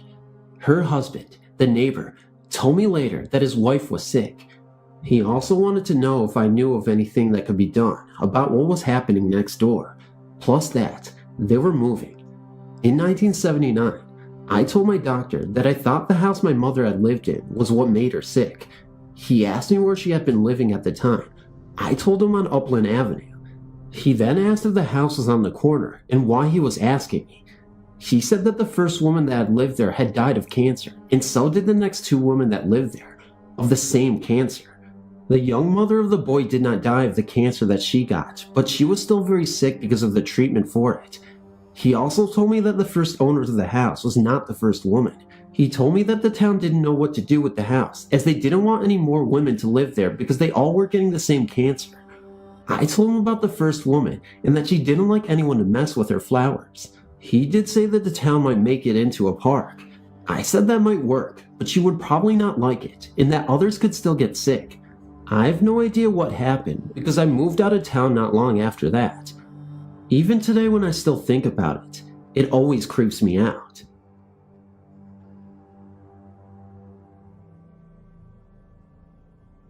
I'm 28 years old and am currently an honorary member of a volunteer ambulance corps in New Jersey. Honorary because after 10 years of active service, I resigned to pursue training in advanced life support as a paramedic. After 4 years as a paramedic, I left EMS to focus on what always has been my full-time career, a credit rep for a major electronics company. These stories have taken place over years and are not daily occurrences, and while other members have similar stories, I will not speak for them. Fortunately, I've had witness to see some of these happenings. Most of the occurrences seem to focus around the garage area of the building, where the ambulance is parked. I happen to believe a man and a woman occupy this building. I believe this because of the following. While watching TV alone one night, I had a strange feeling that someone was watching me. Out of the corner of my eye, standing by the door leading from the building room to the garage, I saw someone just standing there. When I looked, no one was there. This happened a couple of times over about 45 minutes, and upon glancing a third time, I made out some features. It was a man in his late 30s maybe, standing about 5'10" with full dark hair and a mustache. I left for the night at this point. This was fall of 1992 if I'm not mistaken. In 1991, I was sitting on the couch with my girlfriend at the time watching TV again. We distinctly heard the door from the garage to the outside slam shut. It was a wooden door at the time and unmistakable with its sound. When no one entered the meeting room, we wondered what member may have come down. When no one came inside, I went into the garage to look. There wasn't anyone there, but heard the door slam once again back inside the meeting room. This continued about 5 times. The last time, when my back was turned and standing about 12 feet away, there wasn't anyone in the garage or outside. Nicole wanted to leave pretty quickly. In the spring of 1994, I think, I was again on the couch with yet another different girlfriend. The door to the garage was propped open when we both heard the sound of footsteps coming from the garage. It sounded a little odd in the sense that it almost sounded like someone walking on leaves. Lisa had me go check and of course, I found nothing, but this continued for about a half an hour. Whenever I would reach the threshold of the garage, it would stop. When I dragged Lisa into the garage to show her that nothing or no one was there, the sound started again. We were looking directly at the spot where the sound seemed to originate. About 20 feet in front of us, we heard the footsteps walking towards us. We both left right away. In March of 1996, I was dating yet a different girl. Yeah, I got around a bit. We had thrown a surprise party for my father. Jen was really tired after working a double shift the night before. She's a nurse as well as Lisa. After the party, I was finishing cleaning up when I jokingly said welcome to the haunted building. She freaked a little and went to leave immediately. This surprised me a bit because I didn't relay any of these stories to her. When we got outside, she told me that while she was zoning out, she noticed a man and a woman standing near the door to the garage. She said that the man was in his early 40s with dark hair and a mustache. She couldn't make out the woman because her back was turned. She noticed them because they seemed out of place to her. My cousin snapped her out of the zone and the couple disappeared. She didn't see them again, and nobody at the party fit this man's description. As I walked into the building through the back door one evening, I heard as plain as day a woman speaking. I simply thought someone left the TV on. When I stepped over the threshold, the voice stopped and the TV wasn't on nor anyone was in the room. There was no remote to the TV, so nobody could have turned it off from afar. I walked across the room to the garage. When I walked through the door, I noticed two friends, Patty and Allison, standing outside near the door. Looking rather shaken, I asked them what was wrong. They said they both heard a man's voice distinctly say Allison, twice, only moments before. They accused me of playing trick on them, although I did not. This was the summer of 1996. I have heard conversations take place in the garage a couple of times when no one was around. I could never make out what was being said, but it did sound like a male and female. Whenever I would walk into the garage, it would stop. Additionally, there have been instances when the light on the phone would blink on and off, as if someone was picking up and hanging up the receiver in another room. This happened when either nobody was present or anyone was present in the meeting room together. This, of course, could have been an electrical problem, but who knows? Thanks for listening to my story. This is less of a haunting and more of a notice that a friend is not completely gone from me. Back in May of 97, my husband's, then my fiance's, mother died. In April of that year, on his birthday, she had artery bypass surgery of her leg. Unfortunately, soon after she came home, the site at the top of her leg where the graft started opened up and bled. That time, she survived. The wound wouldn't heal, and it had got infected. In May, it hemorrhaged again. This time, it was so fast that in less than 5 minutes, she could not speak or respond to my husband next to her. The EMS got there just as I had gotten downstairs. She started to go into coronary arrest in the ambulance in front of the house. I had to drive myself to the hospital. Not too long, we got the word that she had died. Both of us were in shock. She was only 69. I thought it was so unfair. I loved her very much and had only known her for about a year. She was always so good to me, a very good friend and mother to be-in-law. It just wasn't fair. Now, so you know, I am an atheist. I have a very hard time when loved ones die because I don't believe that I will see them again. But every time something happens, I kind of look to God for solace. Somehow, my faith returns, if only to get me through a difficult time, to which I cannot control. I prayed to her, hoping she would hear me, if there is a place for those who have passed on. I asked her to give me a sign, if she was okay, and if there was another side. One night, I was alone in my bedroom. Since I am an artist, I thought that making the thank you notes for her funeral would be a good tribute to her memory. As I was sitting there, I said out loud, "Rose, I'm making your cards. What do you think of them?" At that moment, I hear a noise from the stairs that traveled into the room, to the wall next to where I sat. I didn't feel scared. I'm a scaredy cat by nature, just happy. Then, just as the sound ended, a puff of cold, gentle air hit my back. Okay, so I had the air conditioner on, and that is behind me to my right. So, I sat still waiting for yet another increase in air movement. Never happened. Now, this house is very creaky and noisy, but I've never before or since heard this traveling sound. Well, I had to go to work for the next week. While in the car, I asked Rose to once again give me a sign. The other one wasn't too convincing. I had to be sure. One of my husband's friends told us a hilarious story about the first time he met Rose. She was a short second, generation Italian American. She was cooking dinner when he came over. He told us that he went to say hi to her when she looked up at him with fish in both hands and said schmelz. She was basically asking if he wanted smelts for dinner, but the friend exaggerated it in his telling. He told me about that while she was still alive. While in the car, I noticed that I had not turned on the radio yet. That is rare. It goes on right after the engine. I turned it on. A DJ said schmelz exactly the way the friend did. Then everyone on the station laughed. I did not catch the ending of a word. It was start and finish. They were indeed talking about smelts. Now, I didn't convert, though I do think more of her as being alive somewhere else.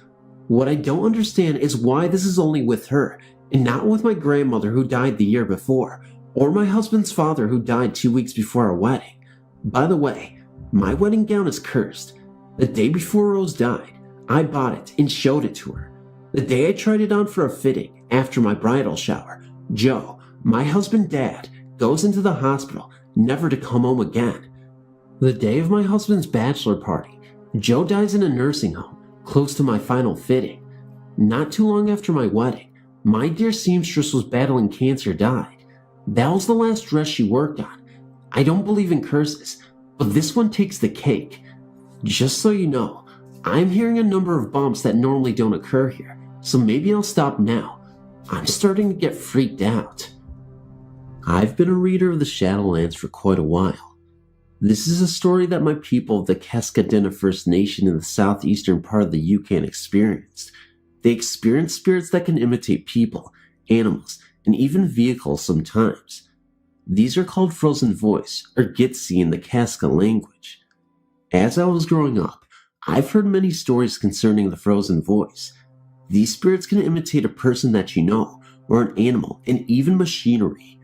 Well, the interesting part is a person could not see these spirits, but animals can.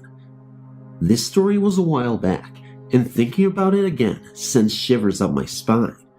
Well, my cousin was traveling to Watson Lake from Ross River, and their vehicle broke down late at night, so they decided to stay at this abandoned cabin nearby. As they were getting ready to sleep, they could hear voices inside the cabin, which sounded like a dog walking around with long nails. It also sounded like it was bumping into things, like a pop can in the darkness within the cabin. My cousins quickly turned on the flashlight to scan around the room, hoping to find what was causing the noise. Yet, he could not see what was happening, but the noise continued. My cousin's father knew about what was going on and told him to just ignore it. The spirits can sense fear and will get even worse. That's how my cousin was feeling and getting more scared, and that is when they started to hear noises going up and down the stovepipe, like a squirrel. The scary thing was that the stove was going at the time, and you could see the redness from the fire inside. My cousin's father knew that his son was getting freaked out by this, and tried his best to calm him down, but it wasn't doing him any good. Later in the night, the Frozen Voice was in full force as it was feeding off of my cousin's fear. Then all of a sudden, it stops for about 20 minutes or so. Then without any warning, my cousin and his father heard something that they weren't ready for. A loud cry of a newborn baby underneath their cot. That is when they had enough and left the cabin without looking back. My grandfather said a long time ago, they used to kill people and said that they could see a person get torn to pieces in front of them. But this was a long time ago, when Sagigi, a good person, was a person with good medicine that made them stop. To this day, there are many places that these spirits reside. I was told to never speak of this spirit, because if a person talks about it, it will come and bother you as well, and not to make loud noises in the wilderness as well. If you are interested in this story, I've many other stories that I would be gladly to tell.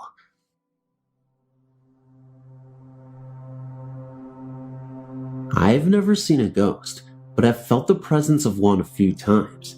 It is at my stepbrother's house. I went there because my dad was taking my stepmom out. When I got there, we were messing around for a bit.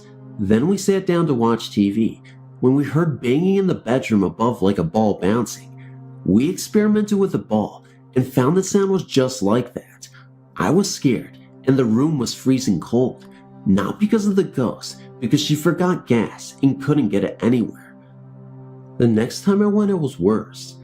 It sounded like someone had opened the door, ran upstairs, and slammed the door shut again. We both went into the kitchen, and the kitchen door was not open and was no longer locked. I went again, and this time, the telly kept turning on and off, and the volume kept going up and down and off all together. Then we heard shuffling in the kitchen, like someone was messing about in the cupboards, but again, no one was there. That night, I slept over the night, but was so scared we slept in the same bed. Then, in the middle of the night, her dog was waking up staring at a spot in the room. Then the banging started again. I have to truly say that this was a truly horrifying experience, and I would never want to experience it again. Even though it seems innocent, it was truly terrifying to me.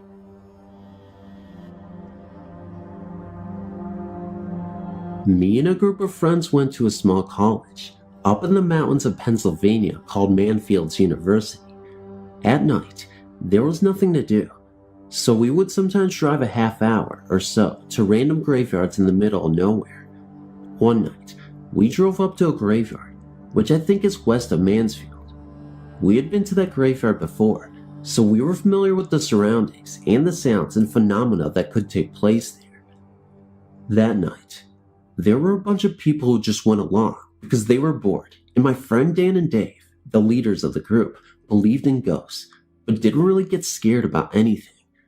Dave had an EMF detector. We were out in the middle of nowhere, and that night, there were no EMF alerts from it at all. Some of the people we were with, mainly one girl, was very disrespectful, and while we were there, the EMF detector started going off with strong readings, and right about that time, we heard a growl, or shaking, or both, coming from the graveyard. Needless to say, the people that usually weren't scared ran to the cars along with me and my girlfriend, and we drove away as fast as we could. It turned out later that we found out that the disrespectful girl couldn't hold her bladder and went to the bathroom in the graveyard.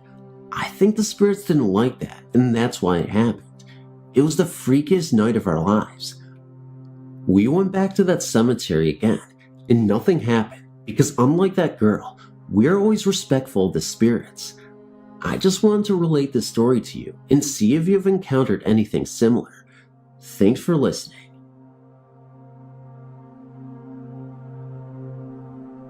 I was raised by my grandparents in a very small town north of Marshall, Texas. At the time of my grandmother's death, I was engaged to a man that I'd been dating for a few years. Obviously, she had known him. In October 1999, 2.5 years after her death, my fiancé and I split up, and I started dating another man. He moved in with me in the house I grew up in with my grandparents. About a month into the relationship, he was sitting in our living room watching television. He saw me walk by the doorway into the kitchen and asked me to get him a drink. When I did not respond, he asked again. Once again, with no response, he got up to see why I was ignoring him. To his surprise, the kitchen was completely empty. He figured I left the room without him noticing. He came to the bedroom where I was folding laundry and asked why I didn't answer him when he was talking to me earlier. I told him that I had been in the bedroom the entire time and had no clue as to what he was referring to. He asked if I had changed clothes as well. When I said no, he became a little edgy. He told me he saw me walk by him to the kitchen. Then I said I was wearing a green t-shirt and white shorts. He also thought my hair was pulled back because it seemed short.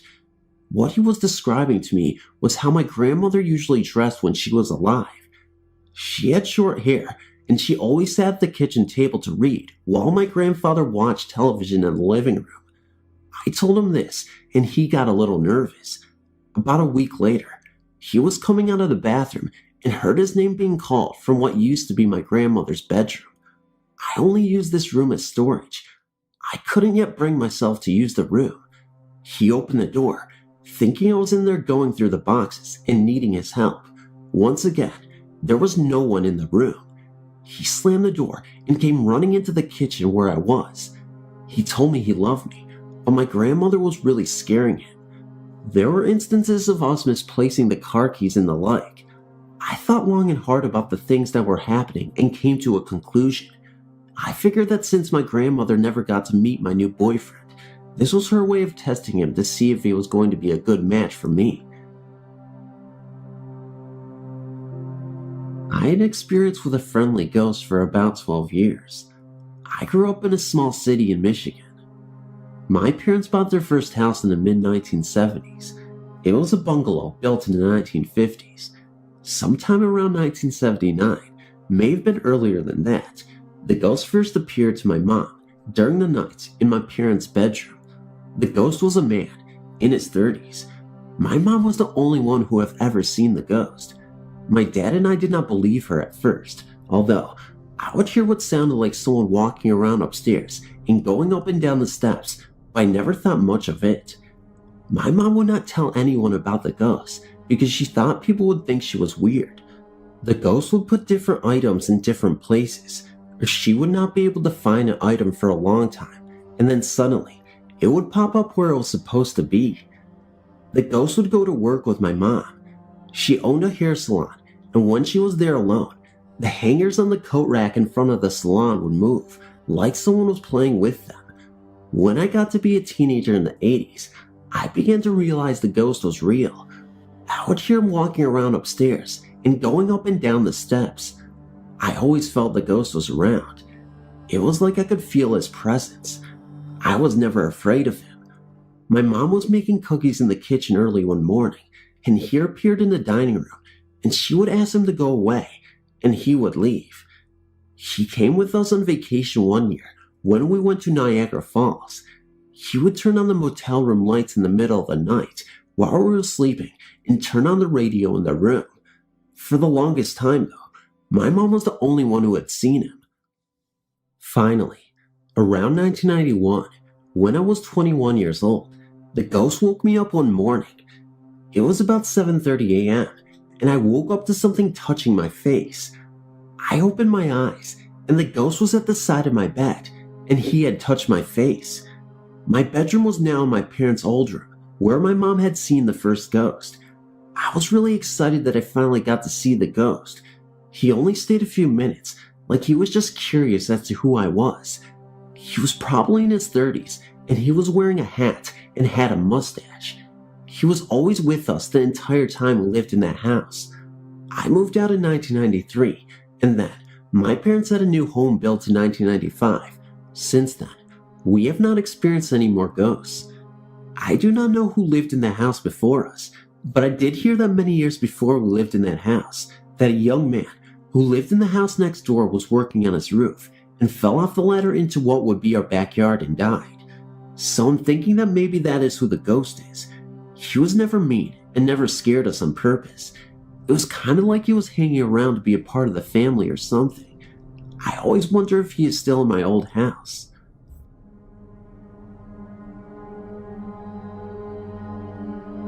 My parents bought some underdeveloped land in the country, in southern Texas in the mid-1970s, and built a 3-story house, 2 above ground, 1 below. Not far away from the land is a small cemetery. It contained a few infants and 1 older person's headstones. I guess I'm the first to experience our friendly ghost. While up late at night reading, I heard some cabinets in the kitchen right down the hall open and close, but couldn't see the kitchen light on under my door. I immediately got up and went into the kitchen and turned on the light. No one was there, and after talking to my family the next day, no one had gotten up in the middle of the night. My parents' room was above mine, so I always heard when they walked across the room and down the stairs, and my brother's room was right across the hall. I'd have run into one of them when they had been up. My family started teasing me about hearing things. My next experience was when I was home alone. I was in the living room reading. The couch was against the wall with the stairwell going up. All of a sudden, I heard steps coming down the stairs. I was so terrified.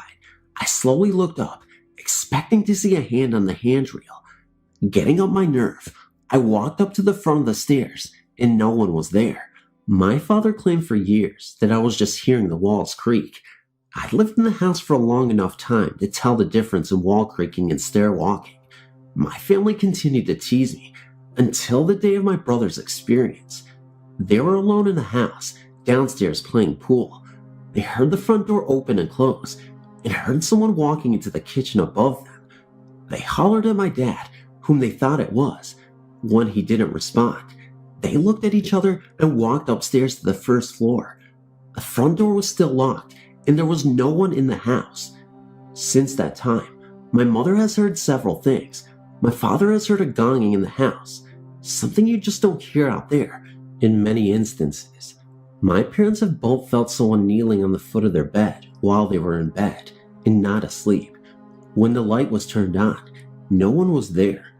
Now they don't tease me anymore. We just joke about Casper, our friendly ghost. We've never seen him or her, but we have heard plenty of noises he or she makes. Anytime I'm visiting now and am there alone, I always walk in with a greeting. Hello, Casper. I'm home.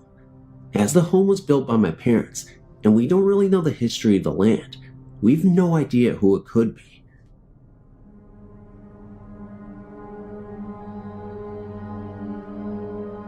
Hi.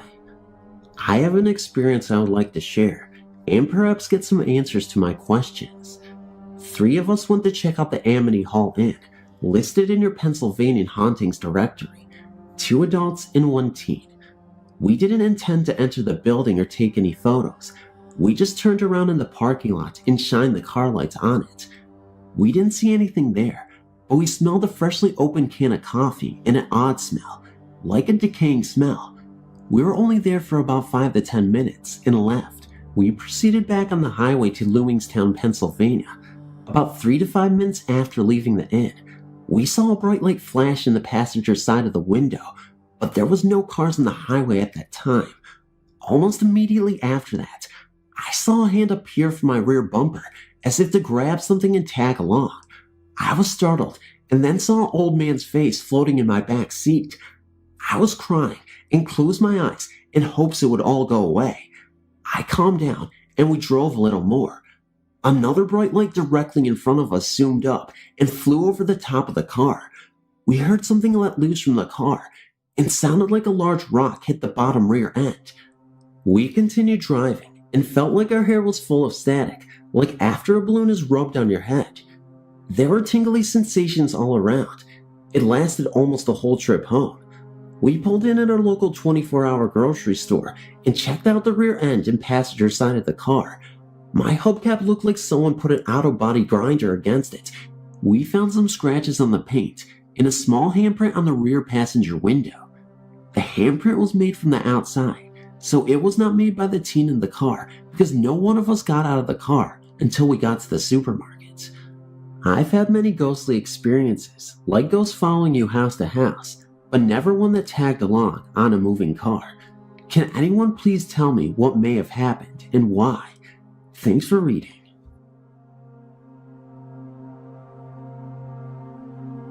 Hello. I believe I've been sensitive to ghosts since I was a child. I grew up in a rather odd family. Seances, tarot card readings, tales of the afterlife, etc. I was taught to believe what I saw and felt. So here is a story that truly occurred back in 1988 in Riverside County, California. I was living in a domestic violence shelter in an old home built about 1880. One night, all of us women were watching movies downstairs, and the restroom downstairs was busy, so I went upstairs in the dark to use the other restroom. Well, there at the top of the stairs was a latching gate that was to remain locked at all times because of the small children. Well, I unlatched the gate and ran to the restroom and proceeded to park myself on the toilet with the bathroom door open onto the landing. As I was sitting there, looking into the landing and hallway, I saw the figure of an elderly woman in period clothes from the 1800s walk over and latch the gate that I had just left undone. I was intrigued and remained calm, just watching. She then turned to me and smiled, then just disappeared. So I went downstairs. I asked the counselor if I could have a moment of her time, and I relayed what I had just seen to her. She said that yes, the house was haunted by an elderly couple whom they believed to be the original builders and owners of the home. She said that yes, she hoped I would keep this to myself. She did not want the others to be frightened, but she said that many people had seen the ghosts and they all felt they were benign and only watching out for the children. The other thing that occurred here was that my 3-year-old son began talking and playing with someone I could not see, but to him, this child was very real. My son would sit out in the backyard apparently talking to himself, entertaining himself. The counselors even remarked how well he played by himself for his age, but upon closer examination and observation and listening, I began to think he could see something. So I asked him on one day, who was he talking to? And he said, my friend. I said, where is your friend? And my son said, you can't see him? He's right there. So I proceeded to ask my son other questions, and he was adamant his friend was there. So, this leads to a question that I have. Once we moved into our own apartment, my son insisted that his friend had come with us. He had me set a place at the table for him, and he was always talking to someone. Is it possible that this little ghost followed us to our new home? This took place about 1.5 years, then he was just gone. To this day, my son, who is 20 years old now and in the army, he still tells me his friend was real, at least to him. I just wanted to share this, maybe get a little feedback. In June 2000, my husband and I moved into the Treehouse Apartments in Conroe. I was 4 months pregnant with our first child and really excited to move into a 2-bedroom place. We had the time of our lives decorating the nursery. I started noticing strange things about 3 weeks after we moved in. I was taking my afternoon nap while my husband was at work when I suddenly awoke to find a child calling for mom. The sound was coming from the nursery.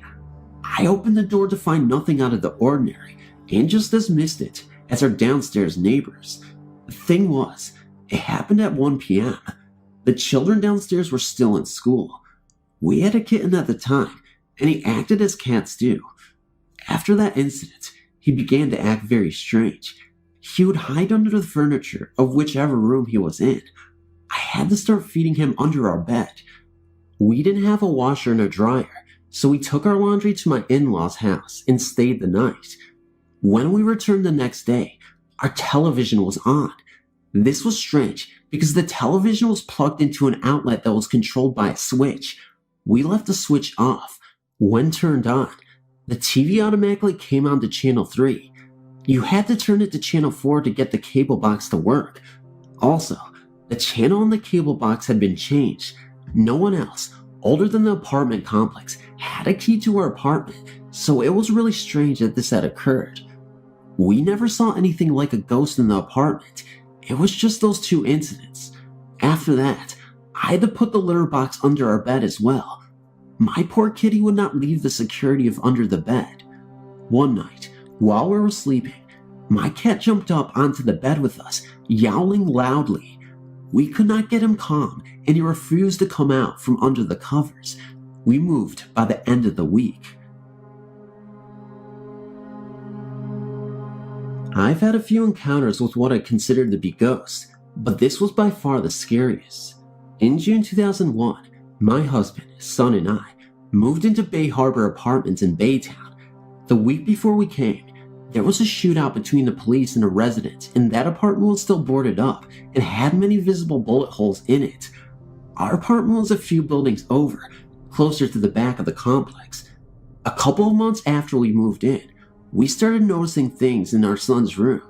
He was 1 at the time and still slept in a crib. The crib still had a mobile and a toy that played songs and lit up when he rolled the bar at the bottom of it. John and I were up watching TV one night when we heard the toy start playing. We went in to see if the son was awake, and he was sound asleep. We just shrugged it off and went to bed. This same thing happened the very next night, and again, he was asleep. We decided to put his crib in our room. It didn't happen again. We eventually took the crib down and put him in a toddler bed. We put him down for the night and had left our door open to hear him if he woke up or was getting into anything. I suddenly had an irresistible urge to check on him. I did not hear any sound coming from our room, but there was a weird odor in the air. As I came around the corner into the doorway, I saw my son standing against the wall. We had a very heavy lamp on the right side table between our beds. The lamp was laying in the middle of the toddler bed on its side. The bulb had burned through the shade and was beginning to burn the top sheet of my son's covers. There was no possible way the lamp had fallen or been knocked over and landed in that way on his bed.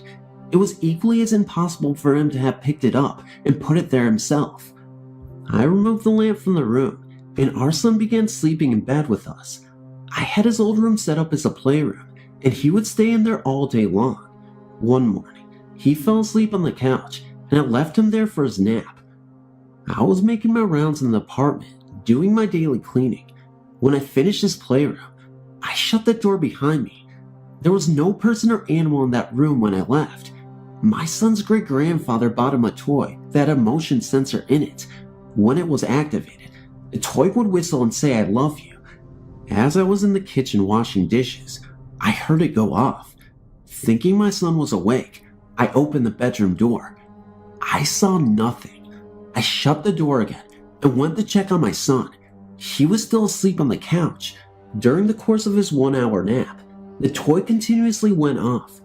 I went into the room, grabbed the toy, and changed the batteries. I thought this would solve the problem. It did not. I finally took the batteries out and removed the box entirely so that there would be no way it would come to life again. The majority of toys that he played with were moved into the living room. No one ever really went into that room again. I remember what happened before we moved in, and I went to ask the management if anything similar had occurred in our apartment. I was told that management had recently changed, and the current people had no record of anything happening there. We stayed until our leave was up, and then we got the heck out of Dodge, our lease ending permanently after that. Hello. I thought this experience was worth sharing, as it freaked the hell out of me and a few people I've shared it with. I was 19 at the time, and me and my best friend Sally had just moved into a flat in an old, dilapidated building block of flats. The flat was a bit run down, but we were really excited about redoing it, and we were so happy to have a place of our own at last. It was the middle of July, so we weren't thinking of school yet. Sally was working at her day job at the local department store. I was alone relaxing with a cup of coffee in front of the TV in my bedroom. Despite the hot day outside, I found myself shivering. An intense cold air had filled the room. Suddenly, the end of my bed sank as if someone had sat down beside me. I was really freaked out and ran for the main room. It was warm again, and I was filled with relief. I didn't tell Sally because I didn't want to sound stupid. This happened at least a dozen times in the next week. I was so sick of it, I even thought about calling an exorcist, but I knew that I didn't have much to tell him. One night, I woke up to find an old man sitting on the bottom of my bed, looking at me. I tried to scream, but nothing came out. Eventually, he disappeared. This happened several nights in a row. I was so freaked out, I knew that there was only one man for the job, the retired priest that lived down the road. The next evening, when Sally was out, I called the priest and he arrived at once. He entered my room and immediately detected an entity. He lit a circle of candles and placed them on the floor. He called on the spirits, and I suddenly realized I did not want to witness the exorcism. I waited in the living room until about 15 minutes later. I heard the priest giggling and talking softly. I didn't know what to do, so I waited until about 10 minutes later when the priest emerged. He said it's going to take a lot longer than expected, and that he will return this time next week. This went on for the next 2 months, until I finally asked the priest what was going on. I demanded to know. I've been afraid to sleep for the past 8 weeks, for God's sakes. He finally expressed and told me he had been having an intimate relationship with my ghost. I couldn't believe it. I told him I wanted him and the ghost out, now. He reluctantly agreed and entered my room. He spoke gently and said, "Come on now, Albert, it's time to go. By the way, I've got a spacious bedroom and a double bed." I couldn't believe what I was hearing. The priest turned to me and said, "Okay, he has agreed to leave with me. Sorry for your trouble." As the priest bent down to pick up his candles, as he was doing that, I noticed the most disturbing thing that I ever seen in a paranormal event ever. His voice changed to really dark, deep, and sinister, and he said, "I will be leaving myself out of this place soon, and I'm taking my friend with me." I then froze. I didn't know what to believe, or even if that was coming out of his voice. I said, "What did you just say?" And he returned to normal. To this day, I can't really explain what that voice was, or if it was the entity that possessed him, but I know that was really strange, and he acted like as if it was nothing after that, like nothing ever happened. The story I'm writing to you involves myself and many other people as witnesses. There were many events that took place in the same old brick farmhouse outside of Black Earth, Wisconsin. The first story is one that I will never forget. It was late in the evening on a summer night. My friends and I were playing a game in the old farmhouse. Beth, the girl who was living in the house at the time, decided to go to bed. She went upstairs alone, and the rest of us just sat around talking. Moments later, I heard the most blood-curdling scream ever, and immediately after the scream, the wind chime inside the house chimed. Bridget, another friend, ran up to see what was wrong. They both came back downstairs, and Beth told us what happened. She told us that she was laying in bed, and she saw the shadow of a man in her doorway. She called out John, that is her brother's name, who also lived in the house, and there was no response. She said that she thought it was her brother and turned over to go to sleep. Then, what happened next gave chills down my spine, and I felt very uncomfortable. Beth said that she felt someone crawl into bed with her and she was frozen. When she reached over, she said she could feel someone laying next to her. She tried to speak, but nothing would come out. My sister lived in the same room for a while. She said she never saw anyone in her room. She did, however, notice imprints in her mattress as if someone had been sitting there. She also saw a man with his head bent down in an old car on the property. One other night, my sister, a friend named Scott, and myself were having a few beers, and Scott asked to use the bathroom. We told him it was at the top of the stairs, so he relieved himself and came back down and told my sister that she left her curling iron on, but that he turned it off. A little later, my sister went to use the bathroom and returned and said that Scott must have not turned off the curling iron because it was on when she went in there. We didn't think much of it, but when my sister went to the bathroom again, it was turned back on. No one else was in the bathroom between her visits, and no one else was in the house. In May 2001, I got a job working as a dispatcher for a cab company. Adjacent to our office was this garage, and it was 10,000 square feet. This company also had charter buses. When I first started working there, the owner told me I might hear weird noises. And growing up, my father was a truck driver, so I was aware of the air brakes, ticks, etc. But I didn't expect what was adding to the noises in the garage. This would be my third ghost experience. It all started on the third night I worked there. My boyfriend had called me on the phone when all of a sudden, there was this loud banging noise coming from the garage. So loud, I could barely hear him on the phone. I was working midnights, so he came up there. By the time he got there, the noise had stopped.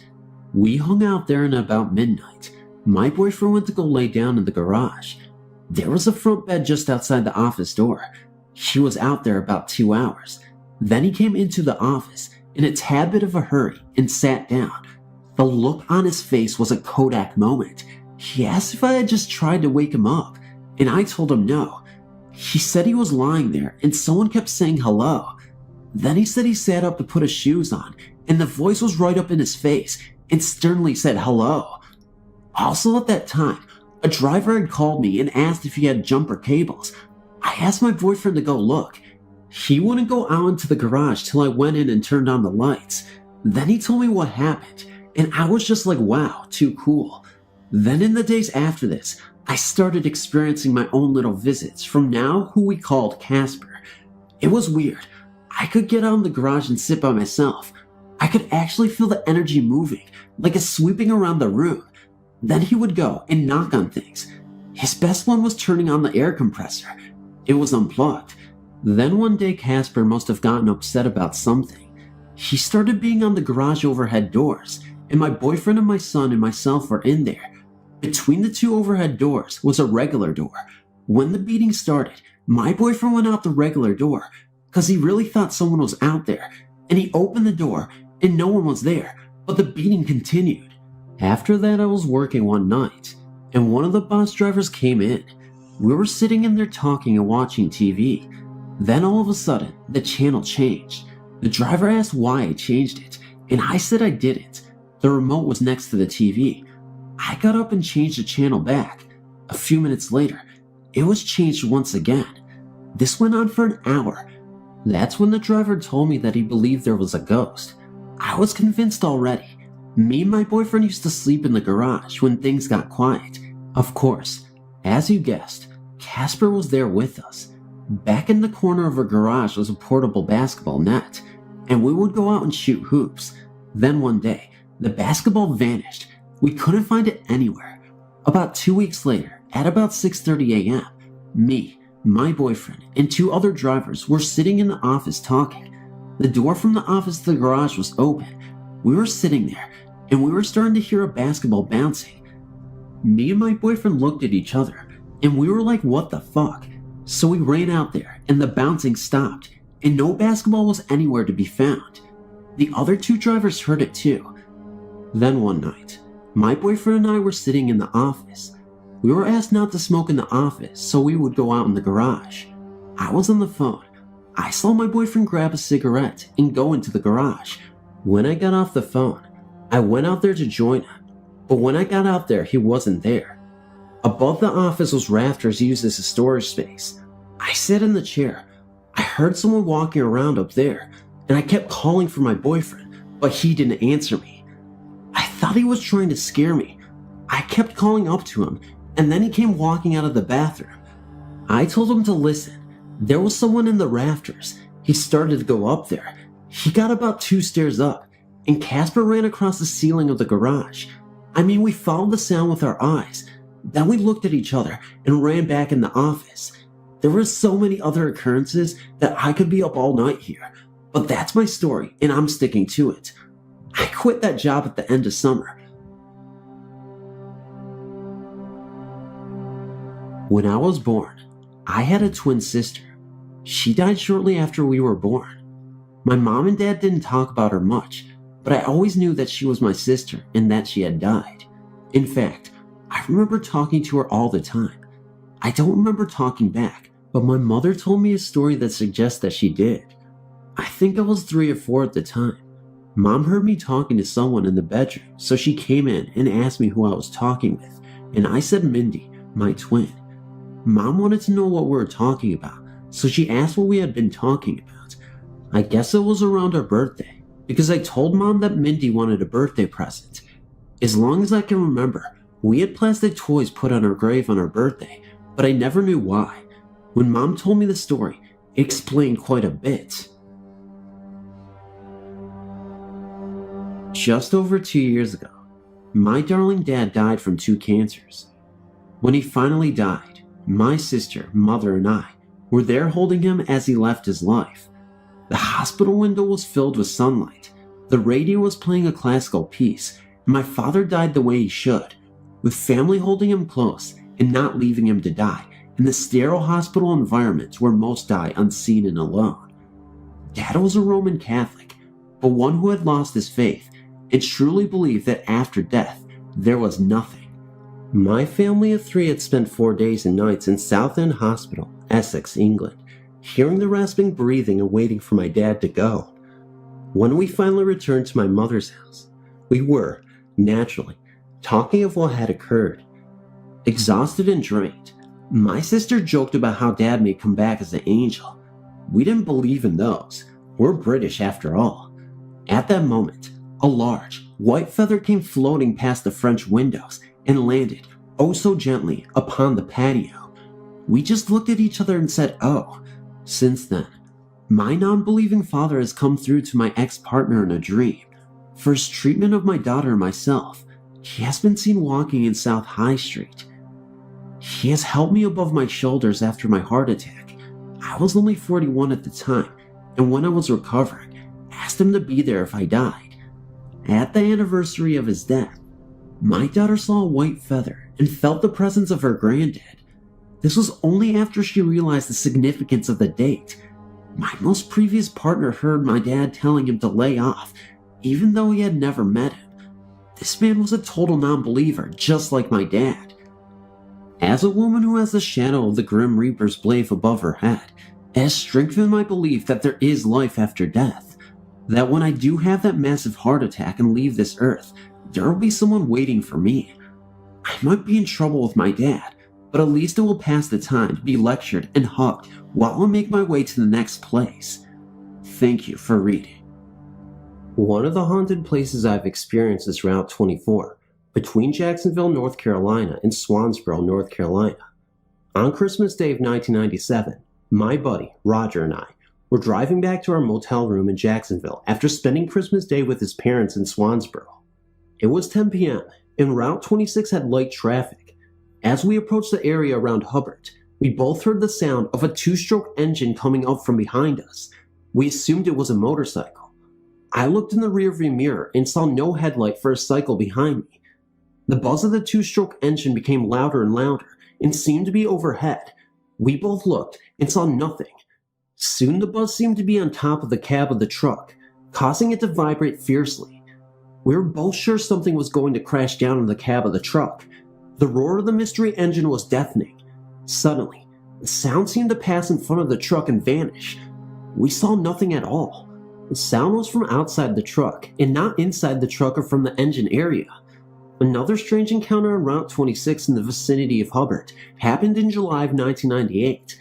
Roger and I were up for a visit to his parents' house and were returning to our motel room in Jacksonville at about 7 p.m. I noticed that the flat road seemed to be going downward, like descending a hill. The oncoming cars appeared to be going uphill. I thought that maybe I was seeing things, but Roger said he noticed the same phenomenon. We traveled the road other times and never had this happen again. Could Route 24 be a haunted highway? I don't know. It was Christmas time just before my 18th birthday. Me and a couple friends decided it would be a laugh to do the Ouija board. It all started off okay. We were pushing the glass around to freak each other out. A few hours later, we stopped playing, but the glass didn't. It kept moving. We were all in shock. I ended up tipping the board just to stop it. From that day on, I've seen this face in the wall. It is not human. It looks pure evil. I can only describe it as a beast, like it has moved from wall to window to mirror and keeps threatening me. It chants and screams at me. It told me its name, but I refuse to say it or even write it down. As I've read, if you take notice of it, it gets stronger, and I don't want to invite it in. I no longer have any mirrors in the house, but it has started visiting my dreams. I am alone in a room when it appears and tells me that I am its meal. It will have me and won't rest until it has gotten me. I'm 25 now, so this has been going on for a while. I'm scared it will go after my children, as my oldest won't sleep in her room and is too scared to tell me why.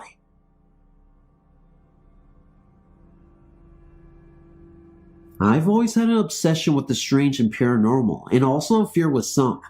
I had a miscarriage on Christmas 2011, lost a baby girl. A year later, I found out I was pregnant again. I remember one night, I had a dream. A little girl with brown hair and glowing green eyes came to me. I was floating above my body, watching her play with my hair. She looked no older than 6.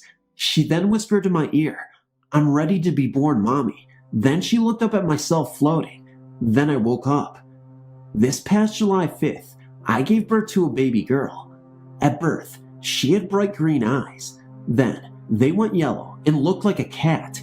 She is almost 2 weeks old, and her eyes are black, and the white part is dark gray and gets darker every day. She does not laugh or cry or anything. In fact, she's actually a good baby. She sleeps 7+ hours at the time. She is developing very fast. Doctor says she sees very well out of her eyes. It's just strange. I don't fear her. I just think it's weird how her eyes did that. Thank you for reading my short story. and I hope you understand what I'm trying to say.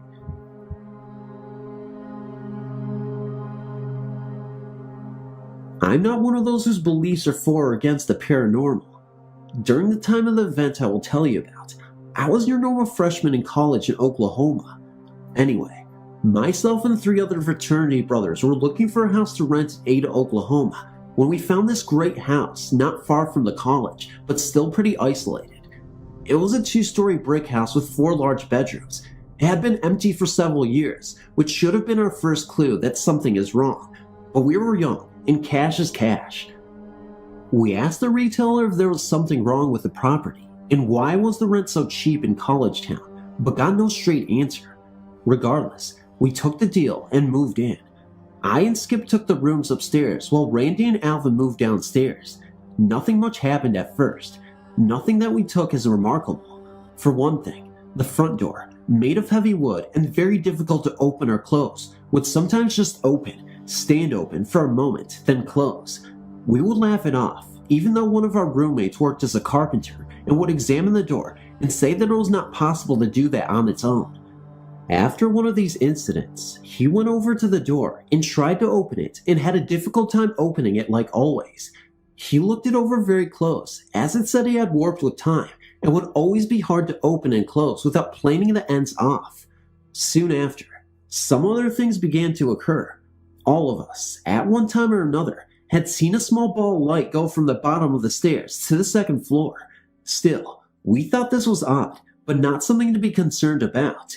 Being in college, we figured it was a reflection from one source light causing this, and that was kinda cool. This is when things started to get very strange.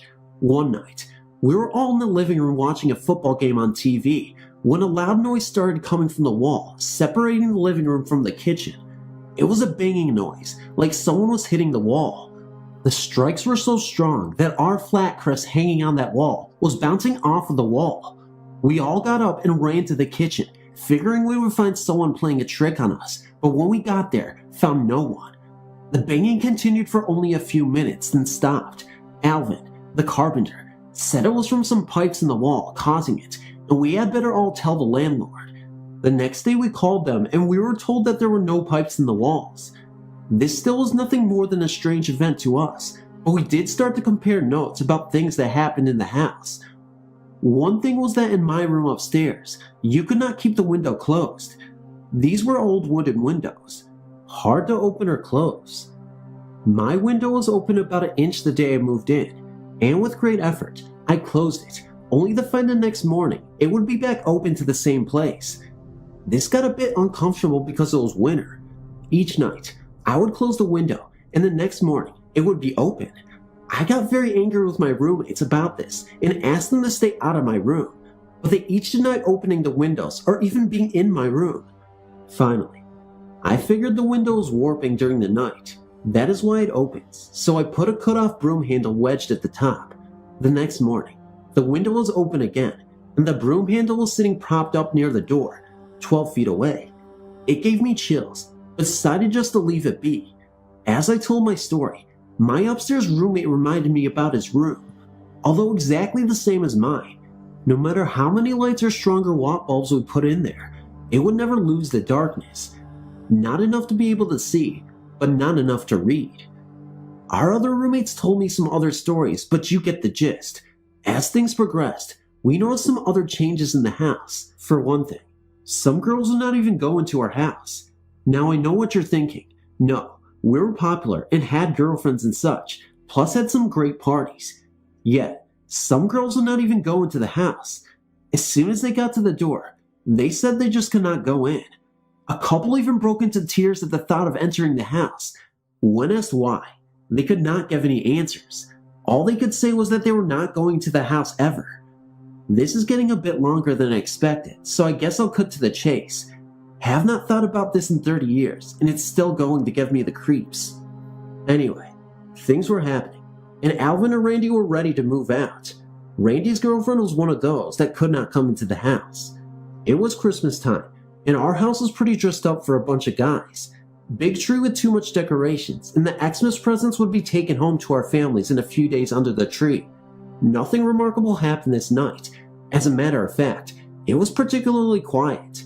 We had all went to bed about 2 a.m., and nothing woke us till morning, when I heard Randy yelling from downstairs. It was about 7 a.m. We thought maybe the house was on fire or worse, but when we got downstairs, the look on his face was scary. There, in the middle of our large living room, was our tree with all the tinsel and trimming stripped off of it, all the presents, all the furniture, all the dishware, every stitch of clothing we all owned, everything piled in a heap that reached the ceiling, 16 feet of ceiling I might add. In the haste to get downstairs, none of us had noticed that everything in our rooms had been removed as we slept. After a few minutes of just staring at the sight in our living room, we checked the house from top to bottom. Everything we had brought into the house was there. Everything. This was it for a couple of the guys. We all said it was a trick another frat had played on us, or some of our friends that had heard some of the stories that had started to get around about our house. Still, Alvin was done. He moved his stuff out that day, and the rest of us said we would do the same when we got back from Xmas break. That night, my girlfriend and I was lying on the couch that faced the stairs. She was one of the girls that was not afraid to come over, when suddenly, the door did its trick by opening and closing, but this time, it was followed by the dim light darting up the stairs.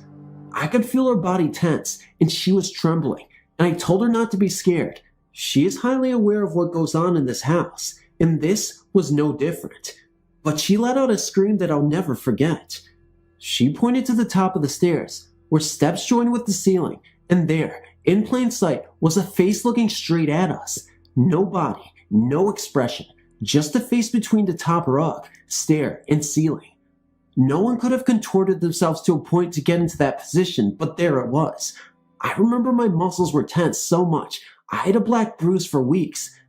Just as soon as we both got a good look at it, it moved from sight upstairs. No, it did not vanish. I've never wanted to run more in my life, but being a young man at the time, I grabbed a baseball bat and ran upstairs ready to kill someone. I tore the house apart looking everywhere to find no one. Jane was still in tears, about to have a complete breakdown. I grabbed all my clothing and everything I knew I could live without and left. I knew I would not go back there again. Not sure I would want anyone to believe me or not. I guess if I had a choice, I would choose not. Never had any experiences like that before or after, and I guess it just does not matter. I just thought you might get a kick out of the story by someone with no reason to tell it. Also, postscript to the house, they were never able to sell or rent it. It was finally torn down, and now is just an empty lot. The follow-up to Ellen's true ghost story is this.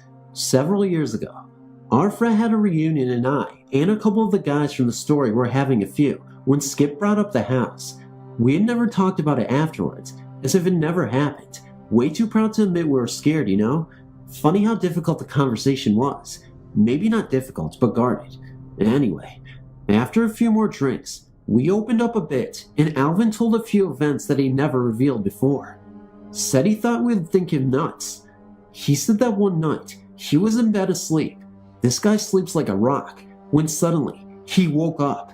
Did not know why, but he felt like something was in the room with him. He said he was so scared he could not move. By the way, this guy was not afraid of anything. Big, strong, and never told a lie in his life. His room was just off the living room closest to the front door and stairs. He noticed his bedroom door was open, and from his room, he could also see the front door was wide open. He figured that was what woke him up. One of us had come in late from a party and had left the door open. He said he got up and went to the door and yelled, "Who the hell left the door open?" To this day, I think he spoke the truth when he heard a voice that seemed to be right behind him say we did. He said he spun around there and there was no one there. As a matter of fact, he checked the rest of the house and we were all asleep. You'll remember Alvin was the first one to say he was leaving, but he never said why until that day at the reunion 20 years later.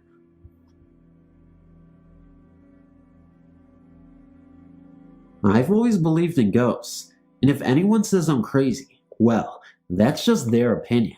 It's nothing I've ever seen, mostly just feelings. I think if I actually saw a ghost, I just might pass out cold. My son passed away 2 years ago, and I get visits from him once in a while. Not the cold sensations most people feel with a ghost, but a warm, pleasant sensation of being very loved and safe. He's my guardian angel, and he proved it to me just last night. My fiance and I had gone to his aunt's house in Warren, Pennsylvania, which is 70 miles from where I live, which is near Erie, Pennsylvania. It was snowing pretty badly by the time we left Warren, and the roads were awful. No visibility, slippery, and drifting snow made for a very unsafe experience. Every time we thought we lost the road, another vehicle would come along and show us the way. I just knew it was my baby protecting me. I'm pretty sure my house is haunted. By who? I have no clue, but it is an old house, and I'm in the process of investigating its past. I used to work 11 p.m. to 5 a.m. and would sleep till 2:30 p.m. when my fiance would come home from work and wake me up. My bedroom is upstairs, and to get to it, I have to walk through the other bedroom. I would keep the other bedroom's door shut to keep my cats out so I could sleep in peace. One day, I heard the bedroom door open and footsteps walk through the other room to the side of my bed. I thought it was my fiance coming in to wake me up, but when I turned over, no one was there. The clock read only noon, so it was way too early for him to come home. Needless to say, I got the shivers and was awake for the rest of the day. This has happened several times. I also see things out of the corner of my eye, like movement or someone standing there, but when I turn to look, of course, no one is there. Sometimes, I go to check on my cat to see if it was them, but they're usually asleep downstairs, and these things always happen upstairs. I refuse to go into the basement because I get really bad vibes down there. Don't know why, but I won't mess with it. Same with my attic. This is a duplex house, and a couple of months ago, the neighbors moved out. Lately, I've been hearing someone going up and down the steps, but when I go to check if maybe the landlord or new neighbors are over there, the place is totally empty. What do you think? Is it my imagination, or am I haunted?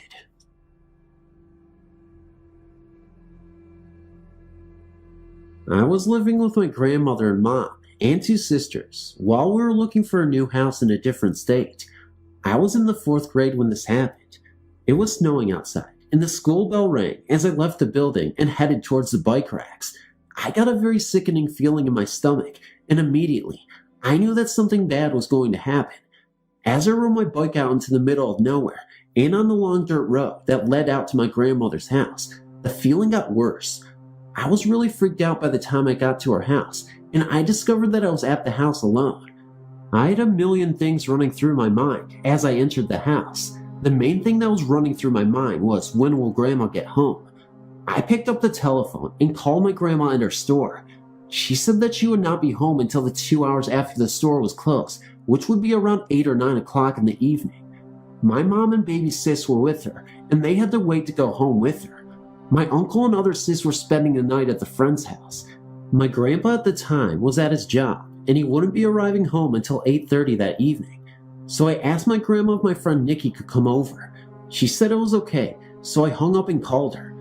She told me that she could, but I would have to meet her halfway down the paved road that goes all the way through the little town my grandma lives in. So I left. It was still snowing when I met up with her. She said, "I don't feel right.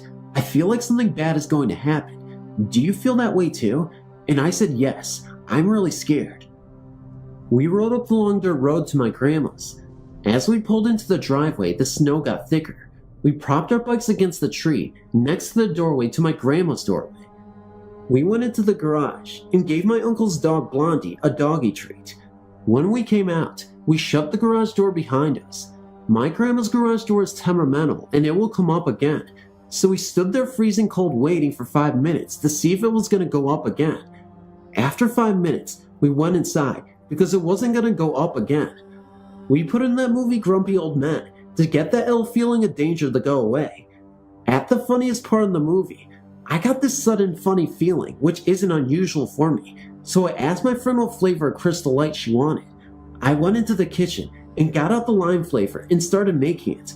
By this point in time, I'd forgotten all about the sick feeling. All of a sudden, the sick feeling rushed over so fast, I almost threw it up all over. I shook it off to the point where I could stand it and continued to make the drink. My friend cried out, "Oh my God, what was that?" She startled me by using that kind of language. I turned to her and said, "What?" She replied, "I don't know, but it was running very fast and it was really tall." I said, "Don't try to scare me, you know how I'm feeling." And she said to me, "I'm not trying to scare you." We kind of brushed it off, and for about 5 minutes, everything was fine. Then I got another whoosh over the feeling over me. She squealed and said more like a shrill whisper, "What the hell is that?" I turned and looked at her and turned my head back to my drink and looked up at the window in front of me just in time to see a rather tall man running by the window. I said, "Holy God, what was that?" I immediately dropped to the floor in fear of whatever it was that was running around would see me. I told her to drop on all fours. She did as I said, and I crawled over to her and picked up the phone and called my grandma at the store. She said that she would send someone over to check on us. Shaking uncontrollably, I hung up the phone. Almost 2 seconds after I hung up, a loud bang was heard coming from the door. I, terrified, crawled over to the door to see what it was. The figure was banging on the door with the handle part of a hatchet axe. The blinds were bouncing wildly around from the harsh banging. I told my friend to start crawling up to my uncle's stairs that led up to his room. I crawled over to the door to see the face of the guy so I could give a description later. I saw the face and crawled frantically to the stairs. Nikki was crawling up the stairs between bounces to the blinds so the guy couldn't see us. As soon as we got into my uncle's room, we turned on the light in his closet and went inside it and locked the closet door behind us. As soon as we were in the closet, we hugged each other and shook. We could still hear the banging on the door. Then I noticed that I was still clutching to the phone. It rang. I answered it. It was her grandpa calling her to check on us. I told him what was happening. He said he would be right over. We waited for about 2 more minutes, and the banging had subsided. All of a sudden, we heard our names being called. We were still terrified to come out, but we did anyway. As soon as we did leave the house, her grandpa surrounded us with hugs. We told him what happened, and I didn't think he believed us. The funny thing is, the snow had stopped falling, and there were no footprints in the freshly fallen snow. 8 to 10 different dents in the door that weren't there before, and the garage door was open. I truly believe it was death coming after us. I was going to get my friend. It had just snowed. I got towards the end of the street and saw very faint footprints on the new snow. I looked at the footprints I had just made and looked in front of me. The mysterious footprints looked like mine. My friend was running towards me. I greeted her, and we turned the corner of the street and began walking. She was making skidded footprints in her boots. I told her what I saw on the way. She looked forward and saw skidded footprints just like hers. Mine were heading away from my house and hers towards it. My friend got a dreadful feeling that we weren't supposed to be there. We started walking faster away from the footprints. We saw more ahead, and we started to investigate it. She then realized it said IMVW. Then she saw something pointing to the yard ahead of us, so she went over there to see what the footprints wanted. I stayed and saw my own footprint. I screamed and told her to come over here. She came over, and she was freaking out too.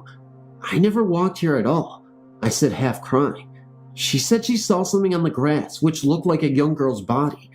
Then we both turned and saw a barefoot print in the snow. Just one. I don't believe in ghosts, but I started crying and running like never before. My friend said, "Leave us alone. You are not welcome here. We can't help you, VW. Now leave." When we were finally safe, my heart and my friend's heart was beating like never before, and as I sit here typing this, I still can't breathe as easily. I only have one ghost story in my life, but I still think about it often. About 12 years ago, I lived in Westland, Michigan, where I was born and lived until I was 32. Westland is as boring a suburb as you can imagine, and my encounter was about the only thing interesting to relate from my neighborhood. I was driving home late one night in late December. Anyone who spent a winter in Michigan can tell you that it gets very, very cold, and the night in question was one of the coldest I remember. It was hard to even breathe when you were out there in the bitter wind. It was probably just after midnight, and I'd just spent a few hours with one of my college friends, working on a graphic design project that was due shortly after I returned from a short holiday break. I was only a block away from my house, and was driving very carefully because the streets were icy and narrow. Any swerve would cause me to collide with the cars parked along the residential street. All of a sudden, I became aware of a flash of white in my peripheral vision, off to my right. I looked very quickly and saw a girl in white running down the sidewalk. a flowing white nightdress trailing behind her. She was pale and had long black hair, which also blew wildly in the harsh wind. She was obviously not dressed for a Michigan December, and I remember distinctly noting that she was barefoot. She had a red ribbon tying her hair at her neck in a loose ponytail. I still remember that there was a strange quality to the vision, as if I was seeing an old memory. There was some strange otherness to it that I can only attempt to describe. She seemed to move at a slightly slower speed than normal, but not quite as slow as you may describe as slow motion. Also, I've no recollection of any sound at all during that brief moment, not even the sound around me, like the car engine or the wind gusting. I looked back and saw her again, her pace now leaving her almost behind me. I had turned my head to spot her.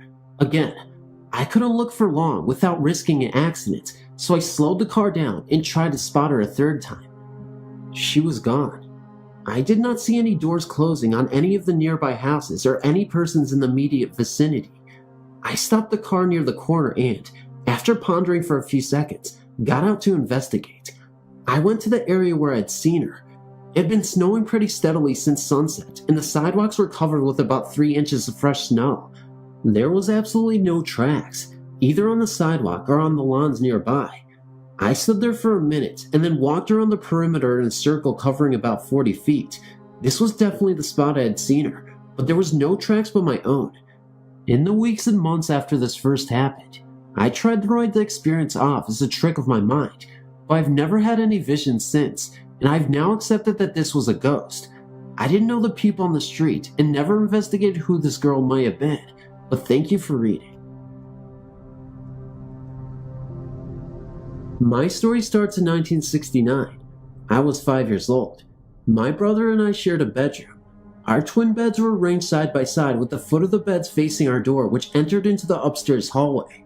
If you were in a room facing the doorway, to the right of the door hung a picture of a map of the world. If you were laying in our beds, to your right would have been our closet door. This was a walk-in closet. I'm describing the layout so you can get a sense of how this all seemed to happen. Anyway, my bed was the one nearest to the closet door. The first time I saw the man in the barrel, it was around 3 a.m. It was a summer night in Iowa, not too hot and not too cool. I awoke and saw something that has haunted me to this day. I'm now 32 years old. To describe this figure will take some work. The figure looked very much like a troll. He appeared to be approximately 2 to 3 feet tall. He seemed to be either wearing a barrel or standing inside it. His feet were exposed outside the bottom of the barrel, and he was wearing shoes much like that of an elf. The toes of the shoes were curled at the end. At the top of the barrel, straps were connected and hung over his shoulders. He had very sharp and long fingernails, dirty hands and arms, jagged sharp teeth, a very long dirty beard, and wore a hat that, now as I reflect back, looked like something from a Rumpelstiltskin fairy tale. The hat had a round brim and a long pointed top. His eyes were eerie and piercing, a gray color with pupils shaped like a cat's, but as black as the devil's. This troll figure appeared at approximately the same time on each of his visits to haunt me and was always floating in front of the map of the world. He was pointing his finger at me, floating up and down very slowly. He was laughing, but no noise was heard. I can remember quickly covering my head with my sheets during this first encounter. It was my hope that when I uncovered my head, he would be gone and I would be dreaming. When I removed the sheets from my head, he was indeed gone. However, for about a period of a year, from night to night, this man would return and I would go through the same routine of covering my head. Usually, when I saw him, he would be in front of that map. On other occasions, he would be to my right, in front of our closet door. Always, he was laughing and pointing at me, never really talking or explaining why he was tormenting me. No noise was ever made. During many nights, just before I was fully awake, I knew he was there. I didn't even have to look to know. I could feel his presence. Several times, I would wake up my brother, yelling and asking my brother if he could see him. My brother, older than me, would tell me to go back to sleep as I was just imagining him. To this day, my brother can describe in as clear as detail as I can how this man looked. The reason he can is because in the middle of the night, while I was looking at this man, I would describe him to my brother to convince him the ghost was there. I had told my parents about seeing this man and asked them to remove the map of the world from the wall as I felt it might have something to do with seeing him. They took down the map, but the man kept coming back. I asked them to move me into what was our guest room. They agreed to my wishes, but things only got worse. In that room, there was also a walk-in closet. If you can picture a clothes bar that was hung with U-shaped wall mounts, the clothes bar rested in those mounts connected to the wall. One night, a loud crash came from my closet. I ran to my parents' room without investigating first. I woke them, and they went to my room's closet. When they opened the door, everything was lying on the floor. The shelves that held my games and toys, and the clothing bar and all my clothes. How this all came crashing down, nobody knows. But I have a strong suspicion it was the man I'd been seeing. For several nights from that day forward, he would return to laugh at me and haunt me. Although I haven't had many visits from him since, we have moved from the house in Iowa. I can still remember the chills he gave me. One day last year, me and my friend were in my house on our own. I decided to make noodles for us to eat, so I started to prepare them. When we heard noises upstairs, but we just continued chatting. About 2 minutes later, we heard it again and ignored it, once more thinking it was just the floorboards. Suddenly, about 5 minutes later, we heard it again, but louder. The sound was like there was someone in my house, walking around upstairs, opening and closing doors, but we were home alone, so we thought we'd go and check it out, but we were a little scared, so we both got knives in our hands, just in case it was an intruder, and crept up the stairs. When we got up there, we checked everywhere, even behind doors and under beds, but there was no one. We were now really freaked out, so we went downstairs and turned some music on, but we turned it up really loud and started to eat. Again, about 10 minutes later, we heard footsteps, but this time coming up and down the stairs, but not actually walking into the kitchen, just on the stairs. Now we were getting really scared, so we went outside with knives in our hands just to check our neighbors weren't in. I live in a semi-detached house, just in case it was them making the noise, but then I checked and remembered they were at their caravan for the weekend, so it couldn't have been them. So, we went inside again, and immediately after we sat down again, we heard a loud drop, as if someone had dropped and hit the floor. We decided we were going to go upstairs again, so we went outside again and found my friend's mom, and she came in and checked the house with us. We checked everywhere for about 5 minutes. When we were convinced there was no one there, she asked me if anything was missing, and I said no. Later that night, I was going to bed, and I noticed one of my cuddly toys was missing. Yes, I still have a cuddly toy. But what happened earlier that day didn't cross my mind, and I just assumed it was down the side of my bed, but I was too tired to look, and I just forgot about it. The next day, I was in my attic looking for something, when my eye came across another thing. I went to look, and to my amazement, it was my cuddly toy. I am convinced that I'd never had it up there in the first place. I'd only been up there a few times before and never took my toy up. I'm still convinced to this day that it wasn't just me and my maid in my house that day, but another person as well. Just recently, a new boy moved in and has since become my friend. I never told him about that day, but one day, he came up to me and explained that he was sitting downstairs the night before and had heard what sounded like footsteps upstairs, and it stopped, but 5 minutes later, he heard a bang that sounded like something had been dropped and landed on the floor. Then, he went up to check and noticed his computer was turned on and logged him in, signed him into MSN, and started downloading a song. The only problem was, he had never heard of the song before, and he was home alone. He asked his parents if they knew anything, and they both had never heard the song either. His sister is disabled, so she couldn't have done it. We checked the internet and found a site that had death records of our area. We checked it out and typed in our street, and it found results of 3 people. 2 of them were mother and son, and the other was a girl who lived with her parents. But the boy, the girl, and the boy's mother had been out walking one day when they had been hit by a car, and all 3 died. The son and mother lived in my house, and the girl lived in my friend's house. This was very interesting to them, and we checked them out, and one of the children's interests had been listening to the band whose song had started to download on my friend's computer.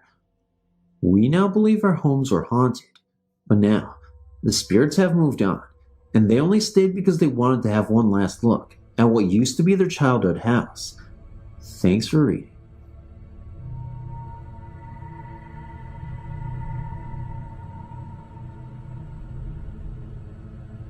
This story is just a collection of experiences I've had, and I don't know if they go together or make any sense at all. The first was when I was about 8, and me and some of my friends were out in my backyard telling ghost stories. All of a sudden, we heard a deep voice slowly calling our names. It seemed to come from behind a shed in the backyard, and we all ran away from it. We ran into the house and then calmed down, thinking it might have been my father. But then I realized my father was at work, and all of our neighbors were pretty up there in age, and I doubted they even knew our names. We were calming down in my room when I looked out the window, and about 200 feet away, in an empty field, I saw the outline of what seemed to be a man, but was totally black. But it was in the middle of the day. I couldn't even speak. I finally yelled as if I was walking away, and I think when I yelled, it turned and looked back at me. I never saw it again. And even writing about this is bringing tears to my eyes. The other experiences I've had were in the same room in my grandma's house. When I was young, I used to sometimes go to my grandmother's and stay for a weekend or a night. One night, I was sleeping, and I got up half asleep in some sort of confusion of hearing something in the hallway. I looked down the hall, and there seemed to be a shadow of a tall man against the curtains with moonlight shining through them. I wasn't scared like the first time. I actually felt like this was a man watching over me, and for some reason, I had a weird feeling it was my great-grandfather. The other time was when I was about 16. I was actually living in that room because I moved out of my parents' house temporarily. It was a typical night. I laid down to go to sleep, but was having some trouble. I finally started to get drowsy, and I rolled over onto my other side, and then, out of nowhere, I hear my name whispered urgently into my ear. I even felt the air. I jumped up, and no one was there. I had the door closed, but my grandpa was somewhat of a jokester, so I thought maybe he was pulling a prank. So, I got up and looked down the hall, and I saw him and my grandma in bed watching TV. He may be a prankster, but I doubt he can run that fast. I'm 18 now, and I haven't seen or heard anything weird since. But I also don't spend very much time at my grandma's house anymore.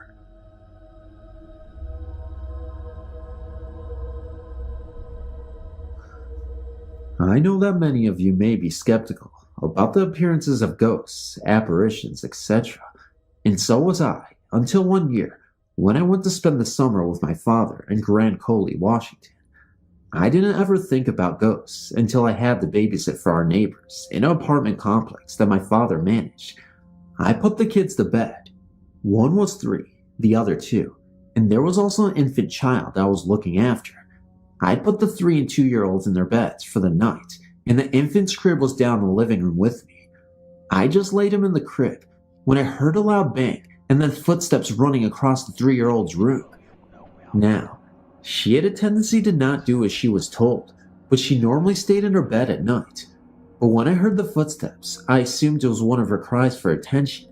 So, I made my way up the stairs, trying to be as quiet as possible so I could catch her in the act. When I got to her room, she was sound asleep in her crib. So I went back downstairs, thinking it was my imagination. But about 10 minutes later, I heard the same thing. When I went back upstairs, she was still in her crib, only this time, she was sitting straight up, talking to someone on her windowsill. When she saw I was in there, she turned around and lifted her sippy cup up and said, "Kenny wants a cup too." I started feeling a little uncomfortable about this, so I called my dad from the upstairs phone. It's not what she said that made me do that though. It's what I saw. Now, the setup of the house has a light in the stairs hallway, so that the only shadow cast is at the bottom of the stairs. I was seeing shadows of a little, what looked to be a boy, at the top of the stairs, and I was the only one in the house besides the girl and the baby boy. The girls all have fairly long hair, and the shadow had very short hair. This shadow kept on dancing in a ritualistic Indian manner. There are a lot of Indians in Grand Coulee, and the people I babysat for are Indians. Anyway, my dad told me to get the kids and go outside, and he would meet me there.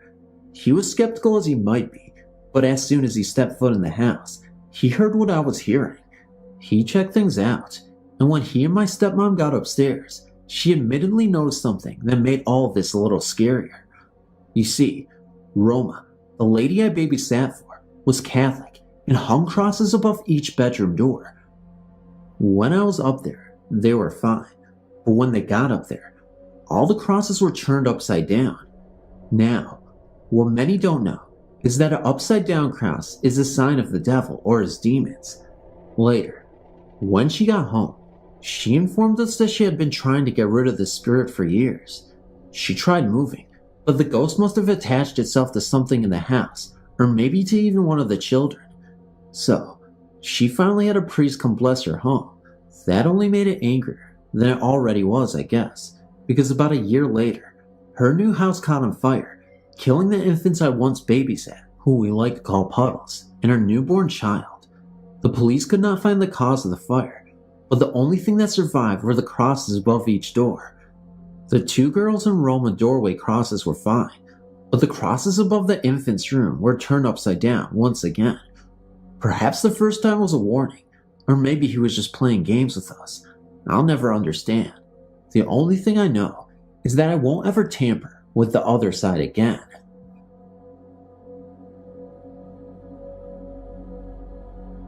I've not told anyone this before, due to the fact that it is hard to believe, and plus, it happened to me when I was young. I do not know if you would consider it a ghost encounter or not, but I'm going to tell you the happenings to me anyway.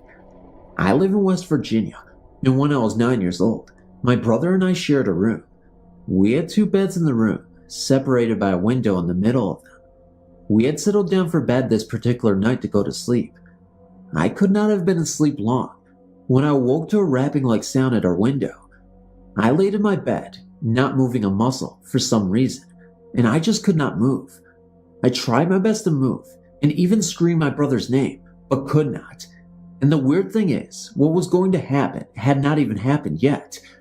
While I was going through this state of mind, I guess I could hear knocking on the window from the outside. Whatever it was would knock twice on the window, wait a minute, and knock twice again. After this went on for a while, I was finally able to move on, and when I got up to look out the window to see what was knocking, all I could see were these 2 big red circular eyes looking right back at me. I was petrified. I went right back into the state where I could not move. It was like those eyes had me hypnotized. When I was finally able to move, I just laid back down. The whole night the knocking continued, 2 knocks at a time, and a few minutes later, the same thing. This went on for nights, and the same thing was there. Every night, when I would look out the window, there would be these 2 red hypnotizing eyes. This went on for about a week, and then all of a sudden, it just stopped, and it never happened again after that. When I got older, I started hearing stories about a creature in Point Pleasant, West Virginia. They called it the Mothman, and every time I would hear one of these stories, it would be described as having big red eyes. Then there was really no doubt in my mind that what was visiting me and my brother all these nights was in fact this creature, because when I was 9, we lived in Bluefield, West Virginia. To this day, I've never forgotten those nights when I was visited by what I believe is that creature.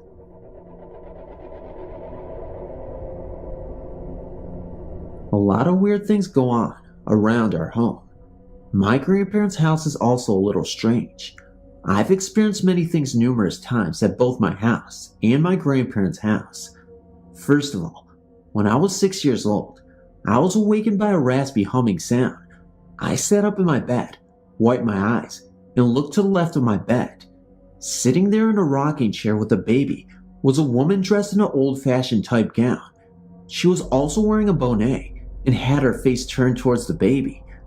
I thought it may have been my mom, so I whispered "Mom," and when the lady in the chair looked at me, her eyes glowed red, so I yelled louder for my mom to come to me, and when she came to the door, the woman disappeared, but this chair was still there, very faintly and rocking slowly. I never told anyone except my mom about this, and when my younger cousin was 6, she reported seeing the same exact thing to me. One winter when the electric was off, my cousin accompanied me as I went to take a shower in the old house. Because it was the only one with a gas water heater, I ran nothing but hot water into the bathtub and got in. The water wasn't scalding hot, but very warm. I heard whispering and asked my cousin if it was her. She said no. I heard it again, only louder this time. I became alarmed and listened more closely. This time it was very loud and very clear. The whispering was the Lord's Prayer. I was very scared and I couldn't make myself move. The water became very cold and the whispering grew louder.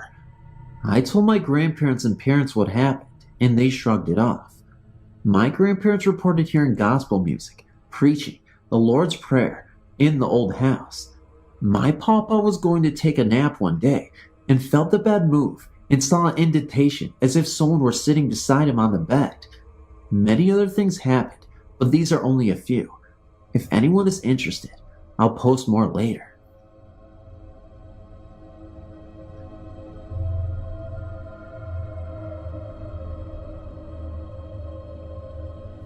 My story begins that my belief was finally confirmed on a trip that my wife and I took to the Jefferson Hotel in Jefferson, Texas in September 2003. This town is very unique and small and has a very historical feel to it. Every building has a historical marker dating back to the 1800s. The town has a sprawling history dating back to the 1800s when steamboat travel was very popular off the Mississippi River into the bayou and one of the main means of transportation at the time. This town has also the reputation of being one of the most haunted towns in Texas and the United States. We really did not know anything about Jefferson, but we were told through an acquaintance that the hotel in town had a haunted history. I really wanted to confirm my belief and acquire good evidence of the paranormal spirit world. I've always believed that ghosts are indeed spirits or entities of people who for some reason have not passed to the other side, that they are stuck in limbo between the physical dimension world that we live in our physical state, and the spiritual world that we pass on to. We traveled from San Antonio, Texas to the Jefferson Hotel, which is about a 440-mile trip. We arrived on a Friday afternoon and planned on staying 3 days and nights. We had booked 3 different rooms in the hotel that were rumored to be very haunted. All these rooms had recent paranormal activity in them. The hotel was very plain looking from the outside, but the inside was very exquisite due to the way they had decorated with many antique pieces of furniture spread around the hotel. All the rooms are decorated differently to where you feel like you're in another hotel. The hotel has, I believe, 23 rooms that you can stay in, and about half of those are rumored to be haunted by spirits. I had heard a story that a psychic had once ventured into the hotel and said that there were 7 spirits in the hotel. For our first night, we stayed in room 6. The room was very quaint. It had a queen-size Benedict, along with an antique tub that stood by itself in the bathroom. At first, nothing happened, which dampened my hopes, but then at 11:30 p.m., things started to happen. However, they only happened to myself. We were lying in bed with the lights off and the television on. The television was located on a dresser at the foot of the bed facing us. I was lying on the side of the bed, closest to the one window in the room. There was enough distance between the bed and the wall for someone to walk. I had exposed my right arm, resting along my side and slightly off to the side of the bed. Suddenly, something began to pull the hairs on my arm. I felt an electrical sensation, such as that when you acquire static electricity. I looked down in disbelief, but I could not see anything. I then nudged my wife and told her what was happening to me. She started to laugh, thinking that I was trying to scare her or something. Just then, while she was talking, I felt a small woman's or girl's hand and fingers drag itself all the way up my arm, from the tip of my fingers to almost my shoulder.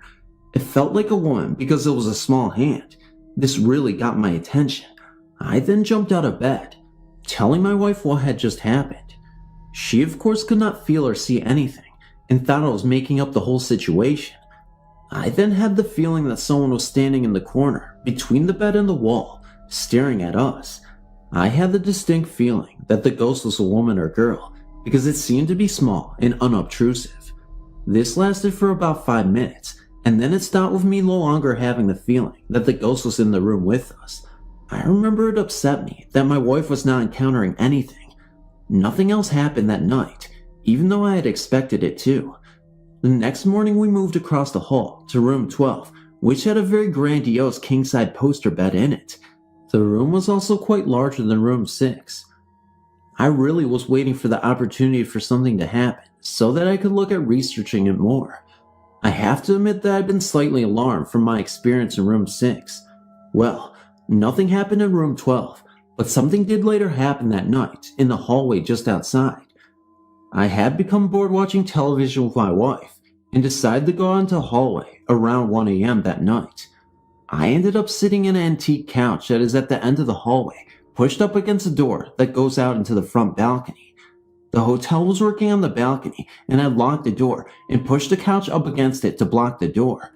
The door had a glass pane that covered approximately the top half of the door, enabling a person to be able to stare outside into the main street or the buildings across the street.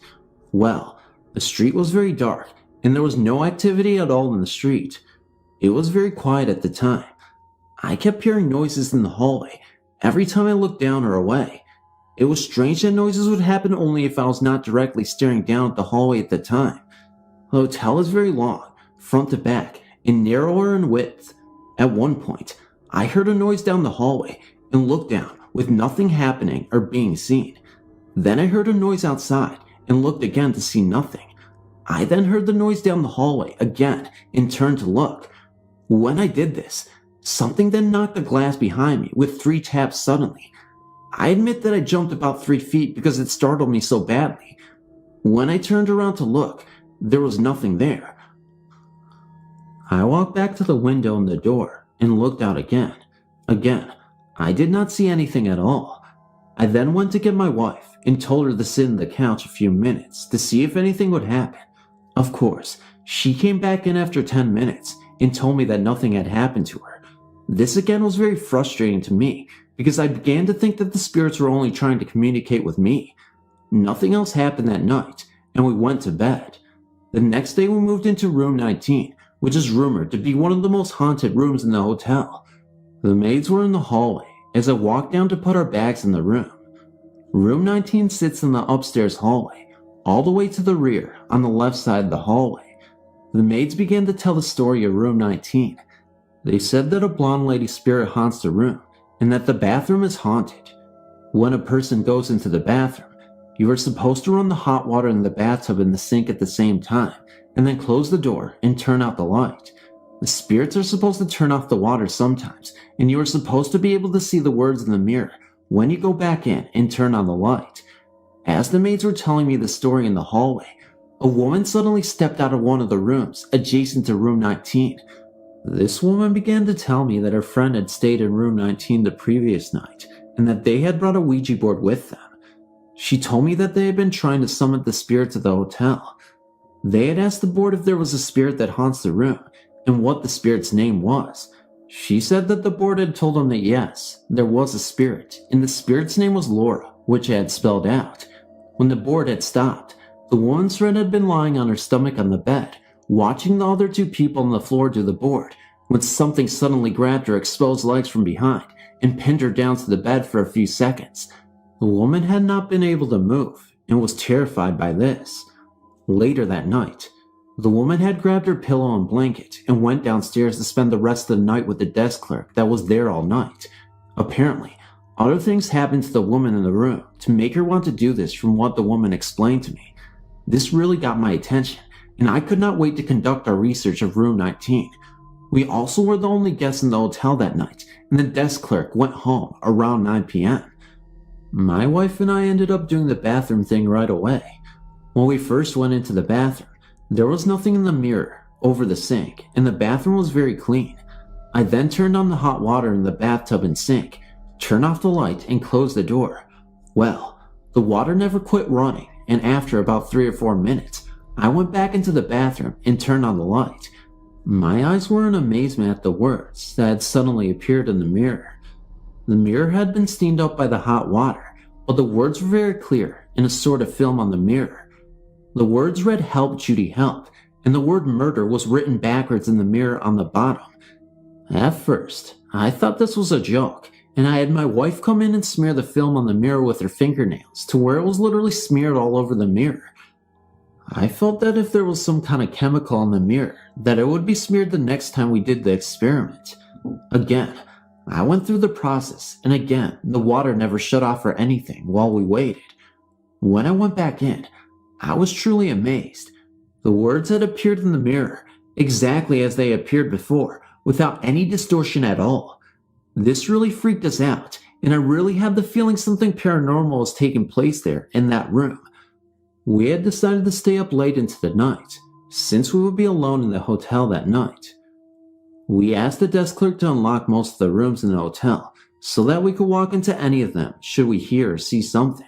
The desk clerk did this, and we followed around as she did this. When she got to room 6, the room we stayed in on our first date, she put the master key in the lock and unlocked the door. She then began to push on the door, and it would not open or budge. I was standing about 15 feet behind her, watching her, as she pushed on the door and got a scared look on her face. She said, oh no, not again."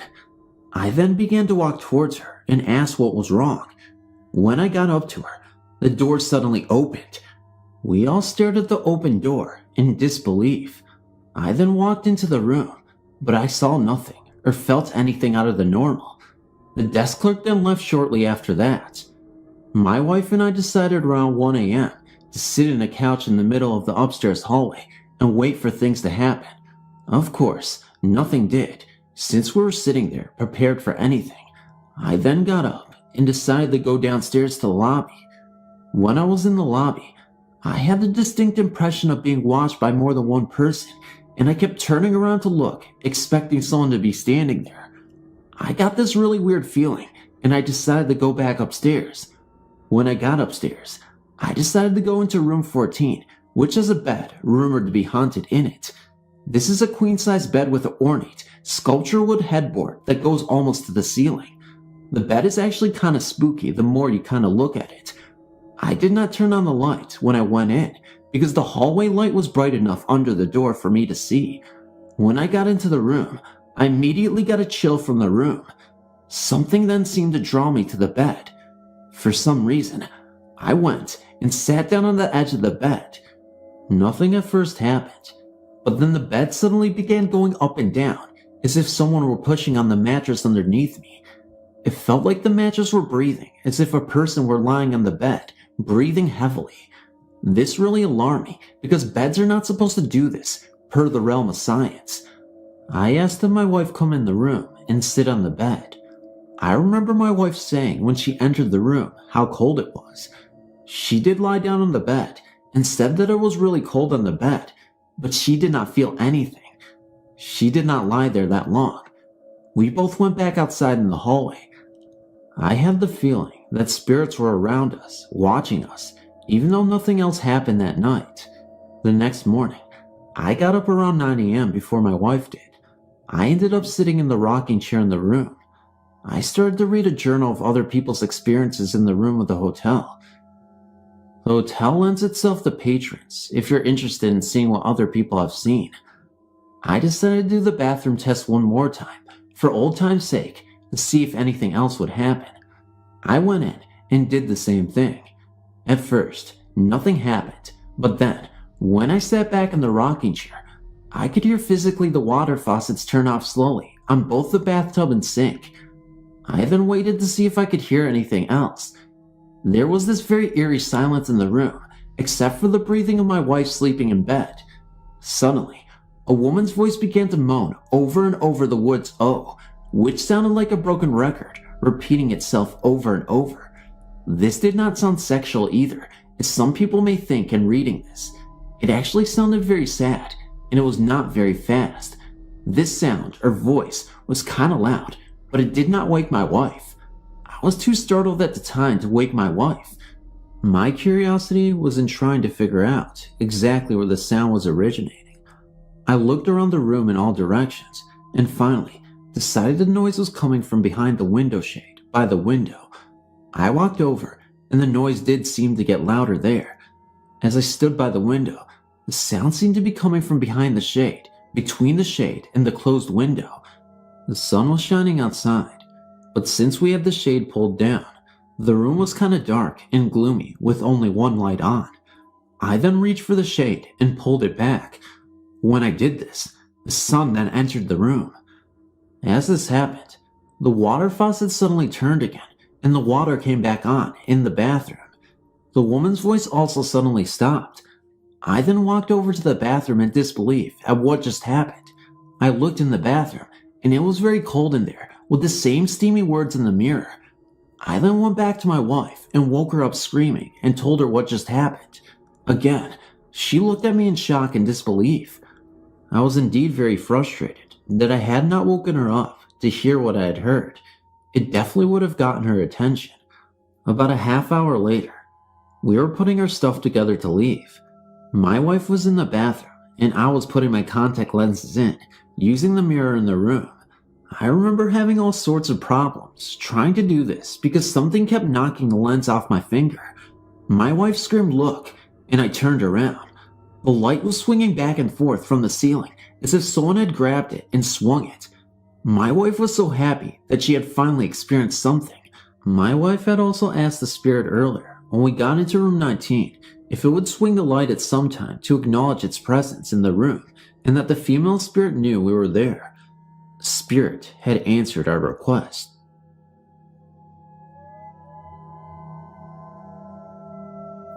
My name is Jamie.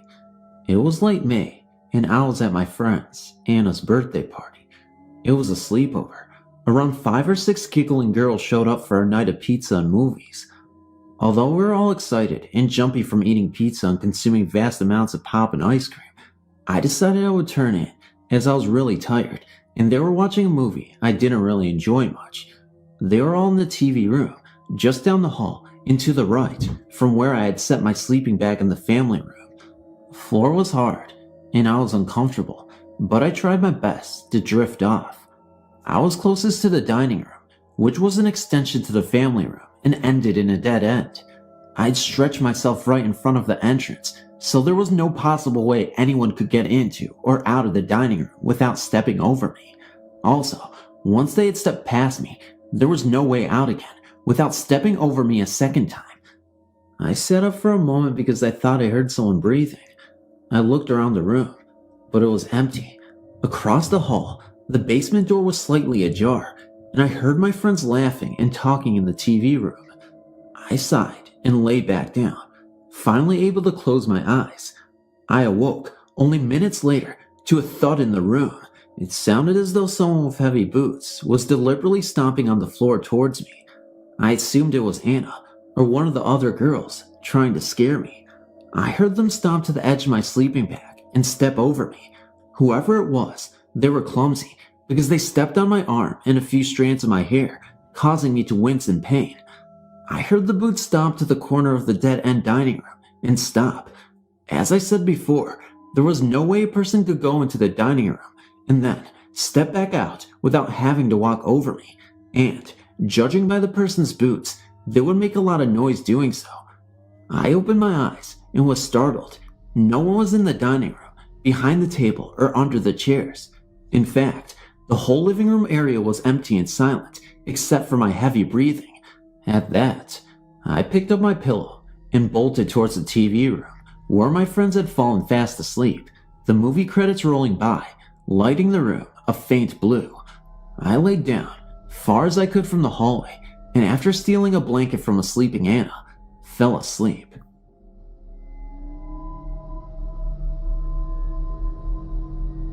I wrote previously about the place I work and all the ghostly happenings there. Up until now, I've not seen a full apparition, only shadowy figures and strange sounds. The other night, myself, my assistant, I will call her Amy, and a maintenance guy, Robert, were working in the area where most of the activity occurs. It was 11:30 p.m., and we decided to take a smoke break. I need to explain the layout of the building for this to make sense. Our building is smoke-free, so we have to go outside to a smokehouse. In order to get there, there's a long tiled corridor, about 50 feet long, leading to the door. There are no fences or areas along the corridor. The three of us headed to the smokehouse and exited the heavy safety door. Amy was first, I was second, and Robert was last. Just as Robert came through the door, Amy turned and gave a startling scream. I turned, and right behind us was a woman. What made her appearance so shocking was we had not seen anyone walking behind us down the corridor, and there was no place for her to have come out of. Also, as she walked on the blacktop, there was a loud, sharp clicking of her high heels. I fell back against the wall of the building and was speechless as she walked by. What scared me the most was one, her clothing. She dressed in all black. Black skirt, shoes, coat, gloves, and a large 1940s style hat with a veil covering half her face. And two, where did she come from? And why did she not acknowledge us? Amy had screamed, and yet she did not turn her head, look at us, or acknowledge us at all.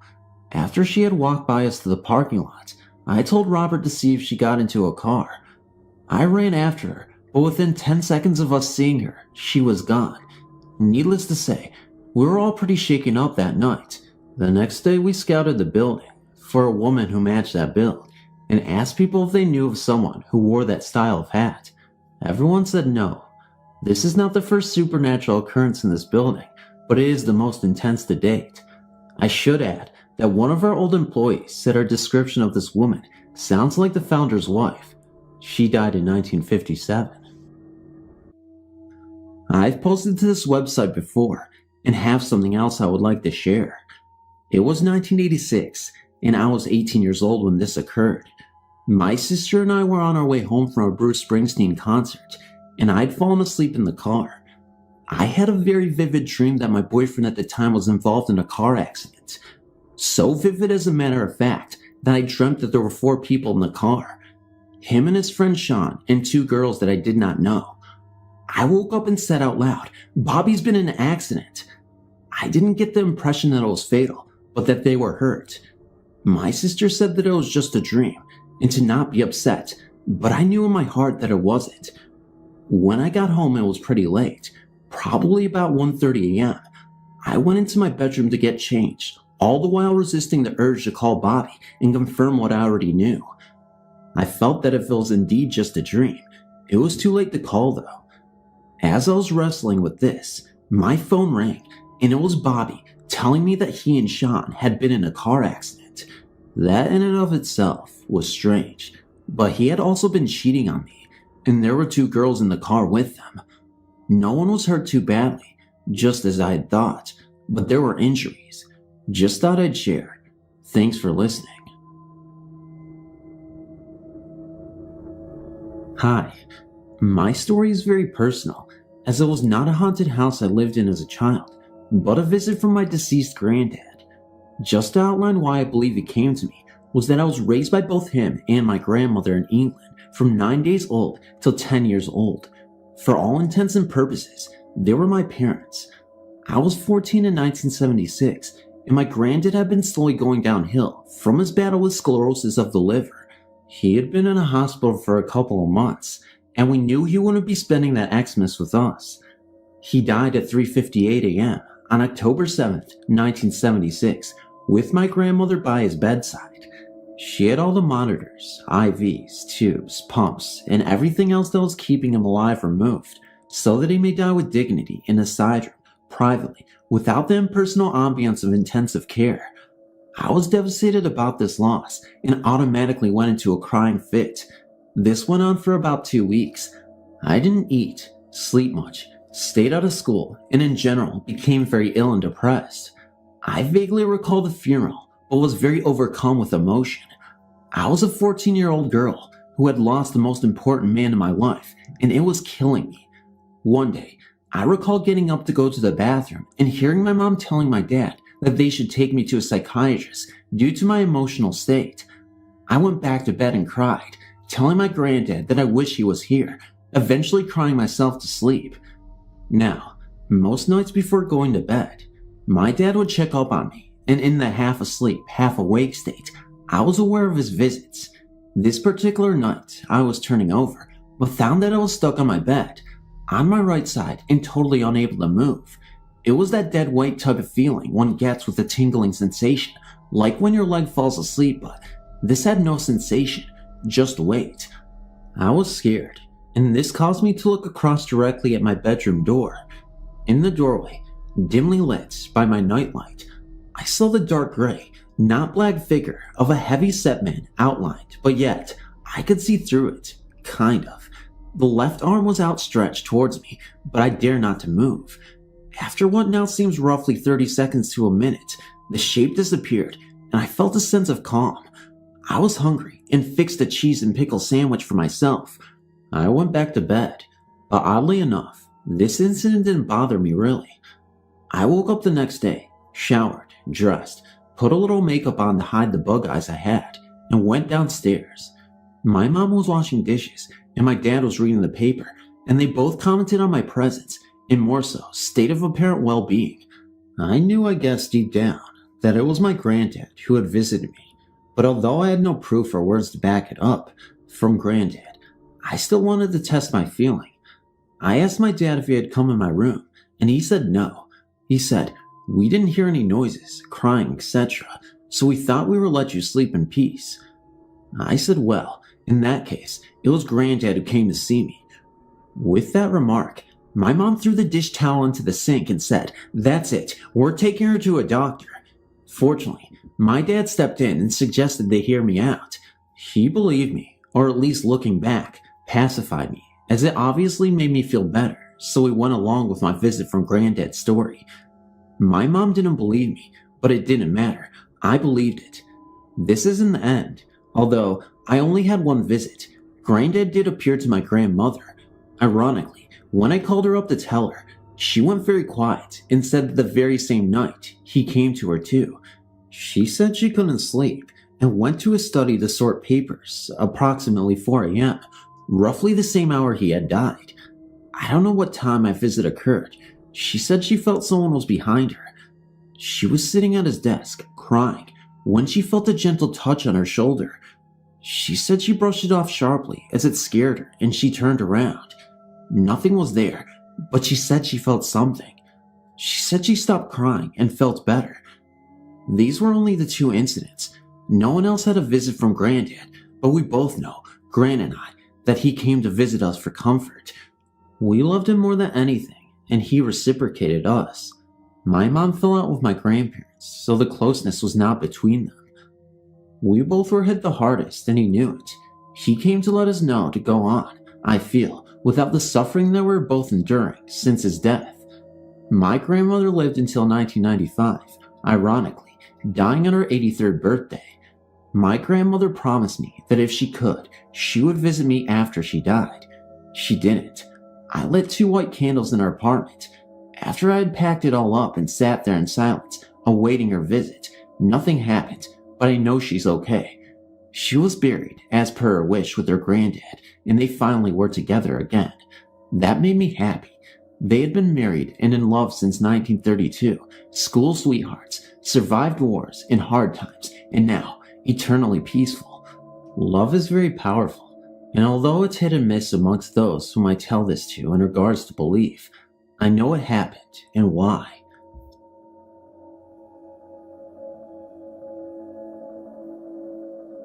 I've seen 2 of these things. They're called green orbs. I've known people who have seen them, and I've seen videos of them on TV that people have filmed and say that they are ghosts.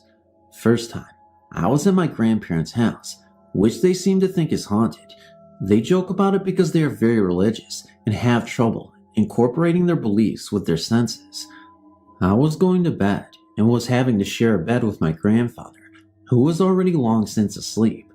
I crawled into bed and laid there for a while, my eyes adjusting to the darkness. Eventually, my eyes focused on the brightest object in the room, what appeared to be a reflection. I stared at it for maybe 15 minutes before a realization hit me. It was the brightest thing in the room.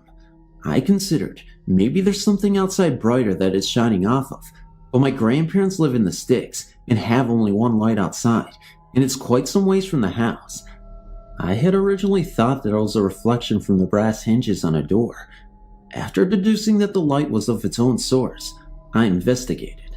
I got out of bed and walked up to it. The closer I got, the more apparent it became that this was not a mere reflection. It didn't move much. It hovered there, like a green rip in space and time, waiting. I experimented a little by turning on the light. It stayed there for a split second after the light came on and then disappeared. I wasn't able to go back to sleep for a while. Second time I actually saw one, I was at my in-laws, lying in bed with my wife. It was near the ceiling above our heads. I woke my wife up and asked her if she saw it. She said she did, then went back to sleep. I watched it until it disappeared. After it was gone, I woke her back up and asked her if she could still see it. She said that she could not and went back to sleep. In between those times, I was at a known haunted house, unknown to us, but known to the occupants. We were staying the night, and while some of us were in the kitchen, two of my friends burst out of their rooms asking for flashlights or candles. They refused to go to sleep without them. They told us of an object we originally thought was a glow-in-the-dark mini frisbee, only it didn't move like a frisbee. I don't know what these things are, but I would very much like to study them.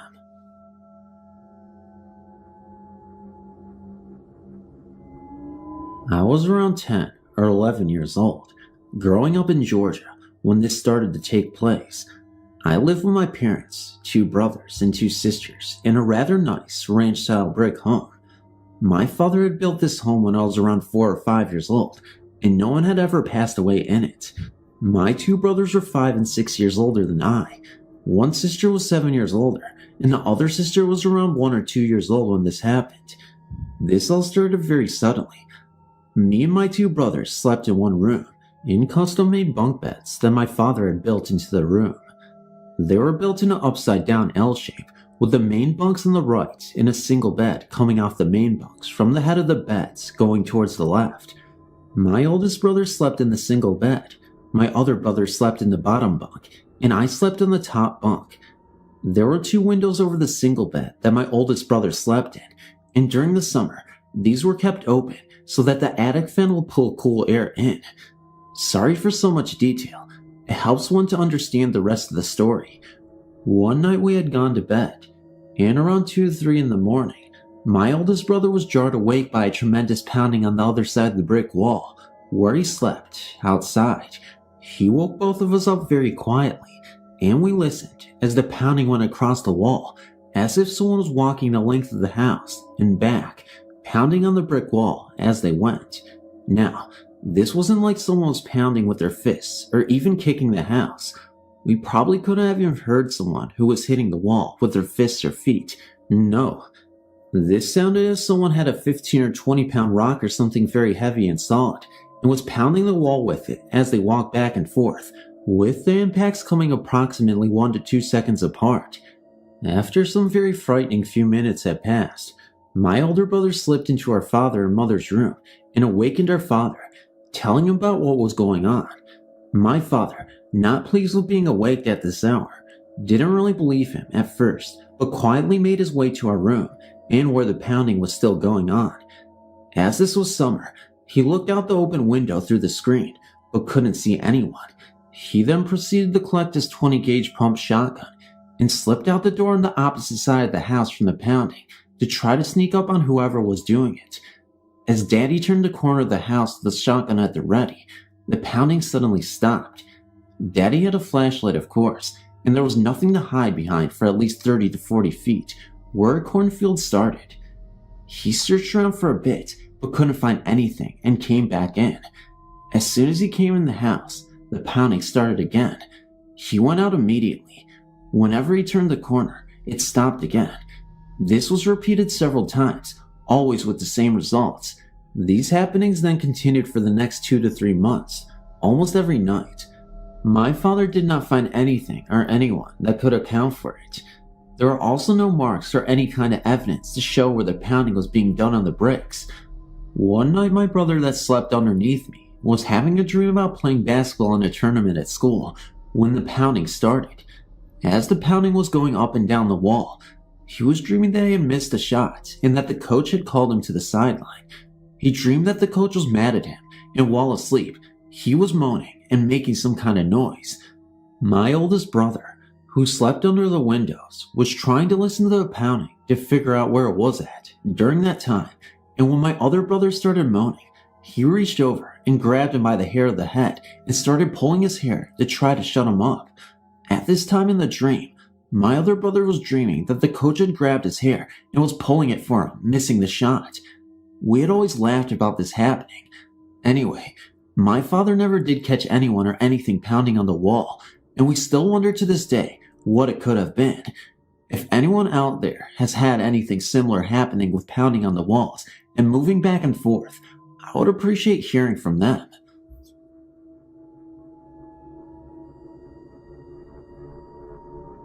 This is really weird because it happened about 2 days ago. My house doesn't have any history of weird stuff or hauntings. That's what made it strange. I lived in this house for about 6 years now. I'm 17, and I've yet not experienced anything like this. It's not really a haunting, but I thought it was really weird. It was about 1 a.m., and I was in my room on the internet. Both my parents were asleep, and nobody else was in the house, other than me. My parents were in their room, which is all the way across the house. The living room, the kitchen, the family room, and a small hallway separate my room from theirs. The only lights that were on were the lights in my room, because I was on the computer. As I was looking through the website, I heard my name whispered in my ear, so I stopped and looked around to see who had whispered, but saw nobody. So then, I tried to get chills and decided to go to bed. So I turned off the computer, and this was now about 1:20 a.m. As I was getting ready to go to bed, the phone started to ring, so I turned on the lights of the hallway to go to the living room. As I went to go see who it was in my caller ID, it read unavailable, so then I picked up the phone. When I picked up the phone, I said hello, but nobody answered. Again, I said hello, but again, nobody answered. I started to get pissed, but I tried to listen to see if I could hear anything. What I heard gave me chills. As I started to listen, I heard whispering that sounded like mumbling. I couldn't make out what was being said. It was like someone or something wanted to tell me something, but couldn't. It was really freaky, so I hung up the phone and I just sat on the couch, looking around for anything unusual. When I finally got up to go back to my room, I got the worst feeling that somebody or something was watching me. As I got to my room, I went straight to sleep. The next morning felt like if nothing had happened.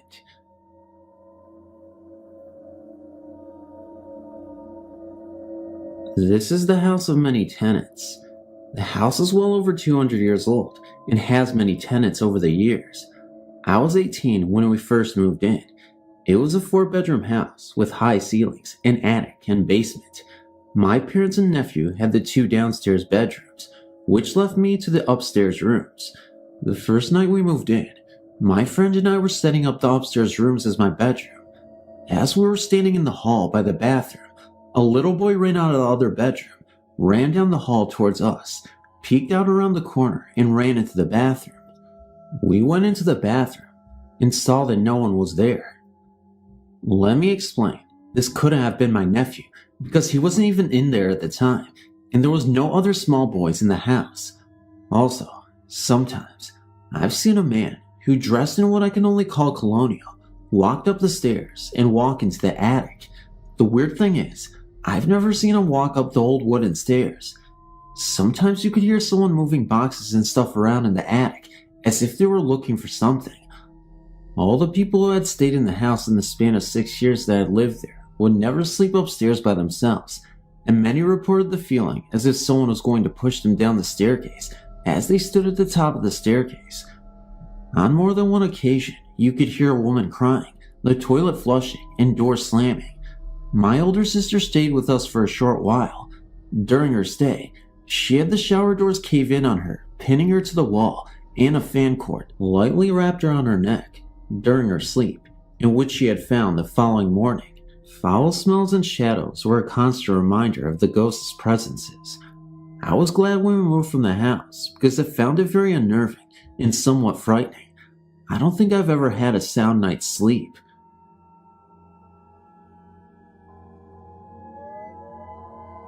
In 1996, my boyfriend Daniel was living in an old New Zealand city called Dunedin. This city has a lot of old houses and a lot of history. He lived with his previous girlfriend in one of a pair of old terrace flats, which were cold and didn't get much sun during the day, but it was cheap, an important consideration when you're a poor student. It was the couple's flatmates that first noticed something strange. Shiva has to be something of an amateur mystic, reading auras and such like, and she claimed to sense more presence in the house. But the really scary stuff didn't start until Daniel went away for a couple of weeks and the two girls were in the house by themselves.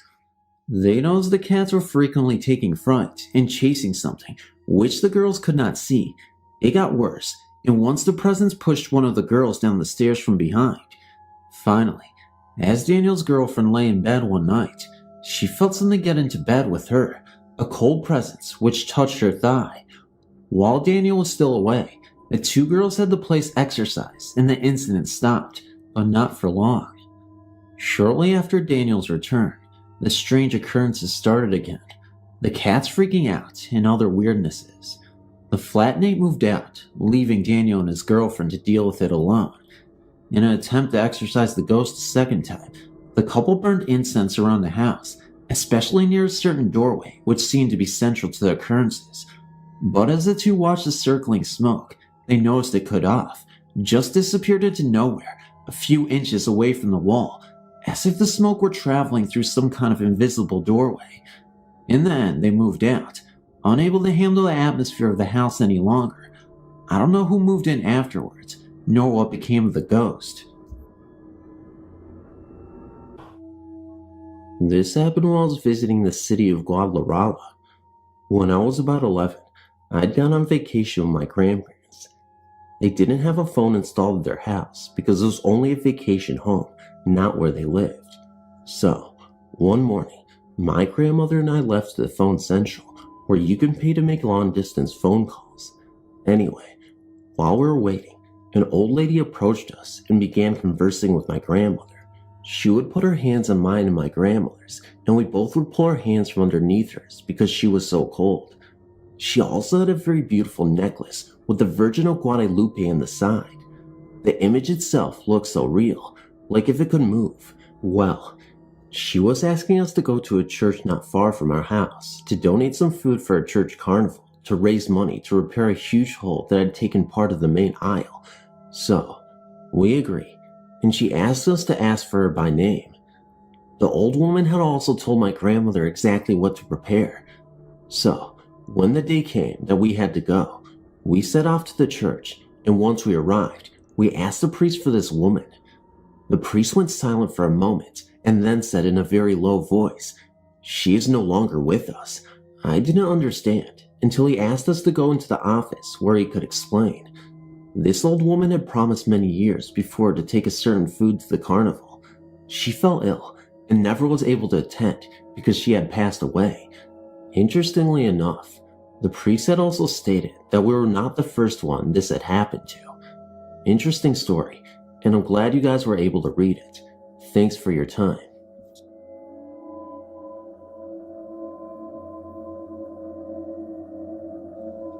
I've always believed in ghosts, and now I live in a 100-year-old haunted building. I moved in with my boyfriend a year and a half ago in July. The night I moved in, I had an experience that was a bit unnerving in the light of day. I received a call from a friend that evening, and she asked if I could take her kids to the airport in the morning. I said sure I will, and set my alarm to go off at 5 a.m. so I could go get her and get to the airport on time for her. Well, my alarm went off, but I was so tired from the move, I forgot why I was going off and fell back to sleep. An hour later, I felt the bed shaking as if someone were trying to get me up. I remember thinking what now, and then fell back to sleep, only to be woken up 20 minutes later by the phone ringing. My friend said she would get a ride from her sister. After the call, I looked over to the kitchen and saw a gray figure in the door that seemed to shake its head at me. I immediately knew he was what tried to wake me up, so I could keep my promise to my friend.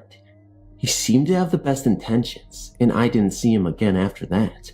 He seemed very friendly.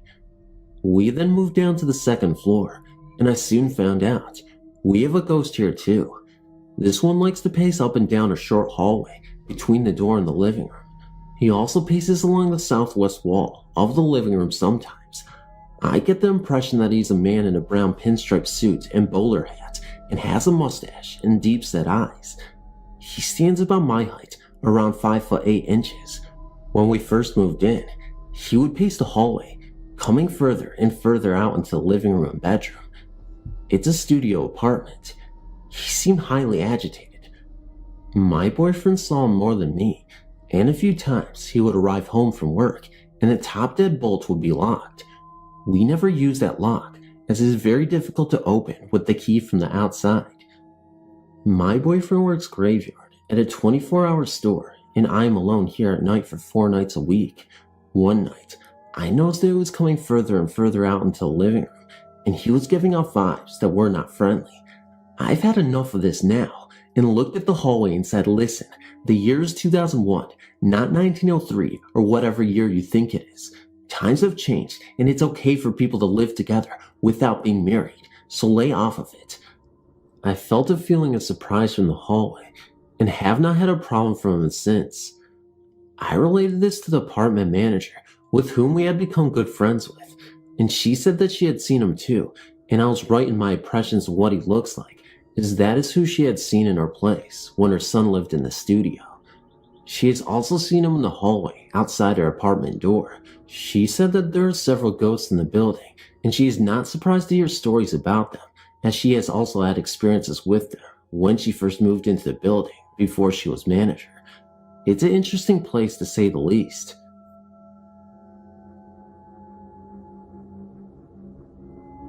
The incidents that you're about to read happened to me when I was a college student several years ago. We had inherited an old apartment from my grandfather, and 2 years after his death, our family moved in. The fact is that it was okay in the beginning. Weird things started to happen soon after my dad transferred to another town, and my parents left both me and my sister in the apartment. During the day, we could hear noises coming from the ceiling, and we wondered what the neighbors upstairs were up to. We didn't give much thought to that until we started hearing them in the middle of the night.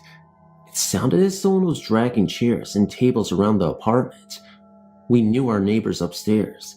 They were an old couple and had one son who occasionally paid them a visit. One night, the noise went so wild that we decided to run upstairs to complain about it. I rang the bell several times and banged at the door. No one answered it. Apparently, there was nobody home. This situation went on for months, and we finally talked to our neighbors. The old lady was baffled and claimed she would never do such a thing. That was crazy. Anyone who came to our home would hear the noises. One morning, my maid was working in the kitchen when she heard someone open the living room door and walk along the hallway. She was scared to death, but she never thought it could be a ghost. She quickly took out a knife and searched the whole apartment for a burglar. Again, there was no one there. It was not uncommon to sense someone watching us or in the room, just a presence. Once, I was writing a paper and I clearly felt someone behind me. As I turned around, I saw nobody. My sister was so afraid to stay alone in the apartment that she would wait for me downstairs. The most frightening thing was to come. We were sleeping in our bedrooms when we heard bangings inside my closet. They were so loud that I woke up and jumped out of my bed immediately, thinking the shelves inside had tumbled. When we opened the door, we saw nothing. The closet was in the corner of the room, and we didn't have neighbors next door. It couldn't have come from outside the apartment either. The noises were so real that we didn't doubt that they were there. When we sensed someone around us, we didn't wonder if they were ghosts because the whole thing was so real. The ghost idea only dawned on us on some time later after the incidents. We are not ghost freaks. Well, after that last incident, I grabbed my mattress and slept in my sister's room. On the next day, I went to a church and brought some holy water with me, which I sprinkled all over the place. Things calmed down for a while. A year later, we moved out, and we heard that the family who had bought it moved out 1 year later. Hi, my name is Lisa. About 3 years ago, I was in a rehab for about 2 months. It was up in Lafayette Hills, Pennsylvania. The place was an old 1800s huge mansion where the owner's daughter Eugenia was mentally ill. Back then, they did not know the things they do now, of course, and her wealthy father donated the house and its land to the people in the profession after his daughter hung herself in the main foyer from the grand staircase. The name of the rehab is Eugenia House, and it was, in every way, still her house. The house itself is now used as offices and meeting rooms, some of them original. In fact, most of the house is still original, except the actual rehab, which was built off of the house. Anyway, being very into the paranormal, I was extremely interested in the history and to know firsthand if it was in fact haunted. Every time I could, I went in there, listened to the people who had worked there for years, and believed these stories. Some of them would not go in there after dark. Now, I was determined to know. One evening after dinner, me and my friend Brian sneaked off to investigate. It was totally empty. As we walked up the main staircase, I was hit with this very cold air all around me. I was really scared, but went up anyway. As we got to the top, we went right into one of the offices. We walked in a little further, and I was so uneasy. As I turned to look at Brian, we both heard shuffling, like books moving around on one of the desks. Then it sounded like a large book fell very hard to the floor. As we turned to run out of the room, I was disoriented and did not know where to go, so I followed Brian. As we fled towards the main staircase, these very big double wooden doors at the top of the stairs that in my whole time there were never closed, and they were so big and heavy, don't know if I could close them without help, slammed shut right behind us. The stairs were very long. As we got to the bottom, we stopped and looked up, and as we did, the cold air hit us very hard, like a winter wind. It felt like it swirled around us on purpose, investigating us. It made us just stand there, in awe almost. Then, after a few minutes that felt like forever, we fled out the door. We told the believers in the group, who were amazed, and I'll never forget that. After that, I did not go back in at night, but in the courtyard where we all smoked, you could look into the front windows. One night, shortly after that, I was telling one of the counselors of my tale and peering in the window at the same time. As I spoke, one of the big overhead outside lights would flicker, only when I mentioned Eugenia's name. At this point, the counselor was extremely convinced and started to tell me a few stories of his own that he never shared with anyone until me, for fear of the staff would think he was being foolish, but neither of us were.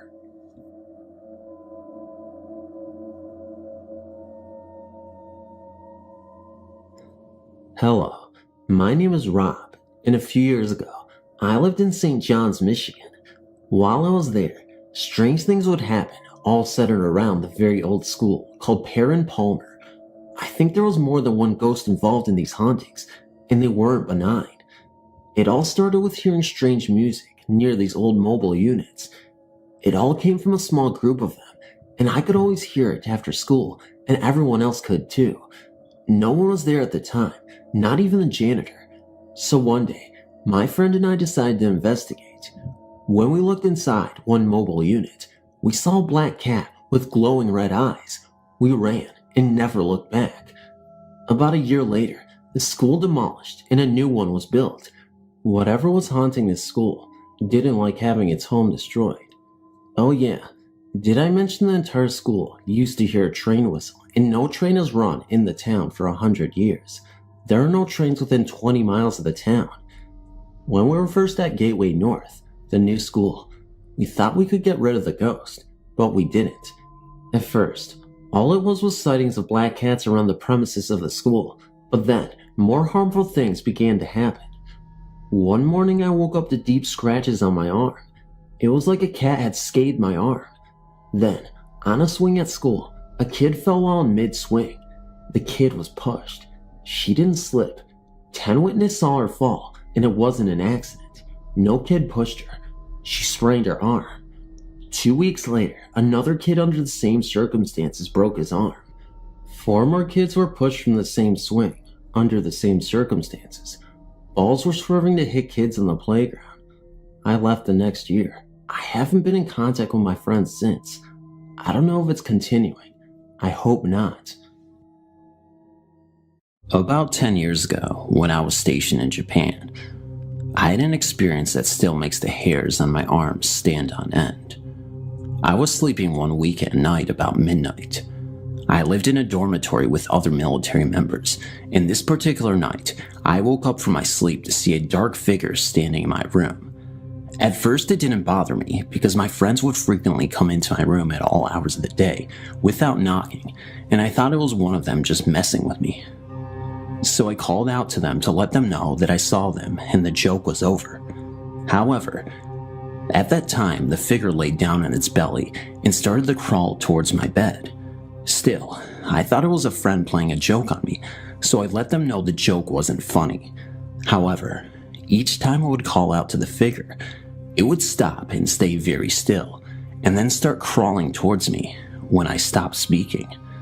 I quickly became frightened and got out of the bed and turned on the lights, and when I did, the figure disappeared and was never seen again.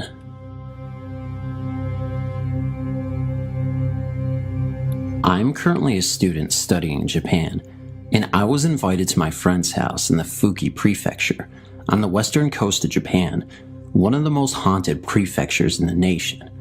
It has more graves than any other location in Japan, and is home to the infamous Chernobyl cliffs. I was with my friend and several of his classmates at around 2 a.m. in a family restaurant when the subject of ghost pictures came up, and several of them said that they had taken pictures at the Chinbo cliff and had seen the spirits that float around the area. My friend could even see them, a couple who jumped off together, standing on the edge of a cliff.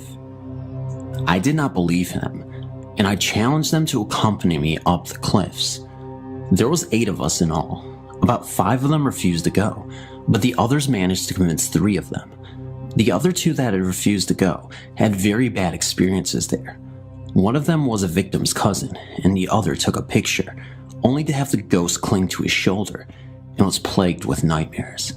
He saw people throwing themselves off a cliff. The nightmares continued until he visited a shrine where he was blessed and a Buddhist priest performed a ritual that would send that spirit on his way. We take the spirits of the past very seriously.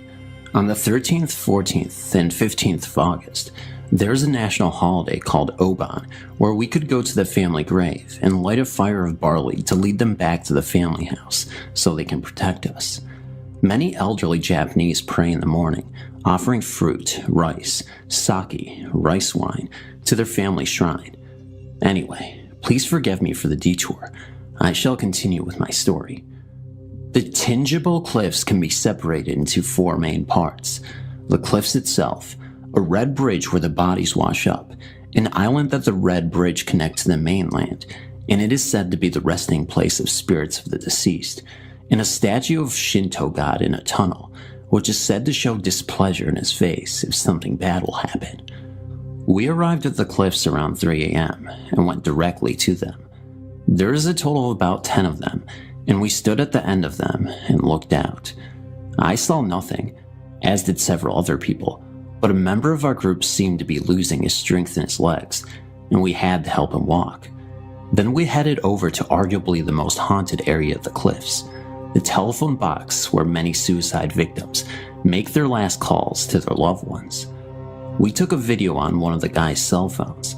When we played it over, at the 19-second mark, we could hear a woman screaming in the background, "Stop, please stop, don't do this," saying this over and over again. Needless to say, we left in a hurry after that. We headed over to the bridge, which legend has it that the hands of those who had died would reach up and cross the bridge. We did not linger, nor did we cross the bridge to the island. Rumors had always flown that people who went there would carry more than a single spirit. We left and went to the tunnel. We drew straws to see who would go see the statue. I was third, and when I entered, I found to my immense pleasure that the statue seemed to be smiling, like it was blessing me. However, the last member of our group was not so lucky. He came out and told us that the face showed displeasure, disgust, and hate. I called my friend the other day to see how he and his family was doing. He immediately went into the story of our friend, who was the unlucky victim of the statue. He had suffered a major breakdown, quit school, lost his job, and broke up with his longtime girlfriend, then disappeared.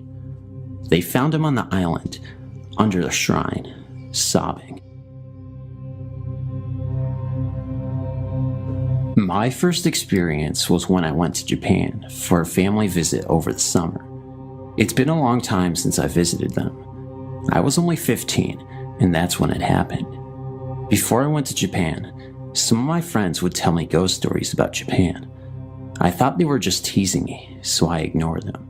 When I arrived, it was going well. The first week of my stay in Japan was going very fine, but I felt as though a shadow was following me. I kept having this feeling like someone had been watching me for a while. I woke up in the middle of the night and I was still sleepy. I don't even know why I decided to get up, but when I looked over to my shadow, I found another shadow behind my shadow.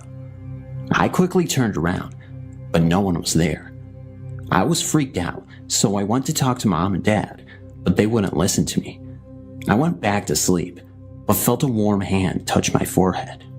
I was scared, so I just pulled the blanket over my head and closed my eyes tight. The next morning, I talked to Grandma and told her all about it. She told me that it must be her late daughter's dead son, who died at the age of 17 of a fever a long time ago. She told me not to be scared because he wouldn't do any harm to me. Even if she said not to be scared, I was still scared. Ever since I told Grandma about it, she would tell me stories about the time when he was still alive and that he was a nice man. For some time, a few weird things happened, but I just ignored them or forced myself to sleep. Back in July of the year 2010, I had a trip to Okinawa, located on south of Japan. To be remembered, Okinawa is one of the places in Japan which had suffered the consequences of World War II, being attacked by US military. Because of that, many people died, including Japanese civilians, Japanese military, and US military. Since I already studied about Okinawa's story, I had a strange feeling that something spiritual will happen there before I visited Okinawa. I've already had another experience, but I'll submit it later. And Okinawa is one of the places that have a US military's base. I believe that was on the second day of the trip. We were guided by a local person to an underground-made cave called Gamma, which used to be a local's people place of refuge in case of aerial bombing runs. And because of the low hygiene, many people had died there, such as children, women, elders, and even sick or injured people. That's not all. Even the Japanese military said to civilians, when the US soldiers come to you, suicide before they kill you all. Die for glory, die for Japan. The cave itself was slippery because of the rain and too dark, or should I say, pure darkness, pure black. Because of that, we have to move with hand lights. While we're advancing, we had a moment to turn off the lights to see how dark it was. The cave was also chilly rather than too cold. A few seconds later, I could have sworn I heard a woman's crying voice in the cave, but I noticed that wasn't the voice of the girls who were with us at the time. No, there were only 2 girls with us. And then I started to think myself, this is not a living person's voice. Later, we went out of the cave, and in order to confirm, I asked the girls if one of them cried, but the answer was, none of us cried there. And I asked the boys too, but same answer. I really wondered what the crying woman's spirit really wanted to tell us. I'm in Okinawa, and this all started a couple weeks ago. First, I kind of ignored it, but it kept going on. First, I thought I saw something from the corner of my eye. Next, while sleeping with the lights off, I saw the light light up a little. After that, in the middle of the night, I didn't feel part of the blanket on my foot, so I sat up and looked up, and the blanket was being lifted up a little. The other day I was hanging my clothes up, and I had a hanger on the bed. While hanging my clothes, I heard a noise. I turned around to see my hanger was now on the floor. I told my friend about it on the phone while in my room. After I hung up, I heard a whistle sound and I got cold. I had goosebumps on my arms. Recently, I was trying to fall asleep. I was laying on my side when I felt something on my back, like it was pushing me a little. I ended up hearing the whistle sound yet again. The whistle sound is more frequent. It's a very faint whistle. I have no idea what it could be, but it hasn't hurt me. It's just like trying to get my attention and never leaves me alone when I try to sleep. And the last experience was when I was sitting in my room watching TV. I saw a goldish light orb in the corner of my wall, all the way up to the ceiling. I hope you guys can help me out. I'm out of ideas of what this could mean or be, and I'm so sorry if this sounds kind of jumbly or incoherent, but I wanted to get my thoughts down as fast as possible. Thank you so much.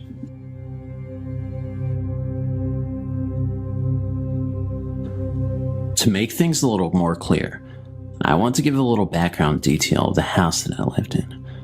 The house was an older traditional style Japanese house. The kitchen and living room area was on the opposite side of the house from where the bedrooms, including mine, were. I also was the only one on the side of the house because my host mother was in the kitchen cooking supper and the rest of my host family was working out late. The cat was outside too. My bedroom door was a fancy sliding door that was made of frosted glass, so I would have seen someone walking by. Also, the ceiling in the hallway leading to the other side of the house from my bedroom is kind of low, because I'm an unnecessarily tall Canadian. It was a little bit before supper, and I wanted to go and relax in my room. I laid down on my bed and started to reflect on how my day went. As I laid there, I got a strange feeling. It was a kind of excited, eerie feeling. I looked towards my door. I stared at it when all of a sudden, a black, shadowy arm from the ceiling came down and knocked on the window of my door. I was flabbergasted. I went to my door cautiously and opened it. I looked up to the ceiling to find nothing there. At that moment, my host mother called me to supper. I ran to my host mother and told what had happened. She laughed at me and told me that I was just paranoid. Anyway, that night, I had a little trouble falling asleep. Any ideas? Or was I just hallucinating? In 1990, I was a corporal in the Marine Corps, counting down the last 6 months of my tour of duty at Camp Butler on the island of Okinawa. Being an NCO, I managed to get my own room. Although made for 2 people, the room was small. When you entered, there was a wall locker, then a bunk on the other side, and on the far wall was a desk, a small fridge, and an end table situated near a window. Hanging on the wall above the bunk on the left of the room was an old, large mirror held in a strange-looking, heavy wooden frame. I took the bunk to the right. Having recently been promoted, most of my friends were of lesser rank than me, and I let them hide in my room whenever they needed to shirk any unwanted duty that came up. They never stayed long, though. At first, they would try to nap, but complained of angry, violent dreams. Arguments would break out, and even a few fistfights occurred over even the most trivial things. People would enter the best of friends, believe, angry, sad, or even depressed. A few of us were sitting around talking once when one of them, who had entered in the best of moods, suddenly became upset about something and jumped at me, getting me into a chokehold that took the other 2 with him to release one from. Later he apologized and said he had no idea what had come over him. Feelings of dread, depression, and anger were only highlighted by the noises that came from the room. I can't even count the number of times the sergeant who lived in the room next to me would come banging on my door, telling me to turn down my music or the TV I had. The problem was, I was a very quiet person, only listening to music on my headphones, and, on the rare occasion, I would watch TV, kept it down to a low volume. Numerous times he would complain about loud parties I was having, only to find that I was alone in my room, writing letters or reading when he came in to see what was going on. During this time, I had use of an acoustic guitar and was writing my own songs. Since there was a lull in traffic out in the hall, and most people were away for the weekend, I decided to record a song I had just written to see what it sounded like.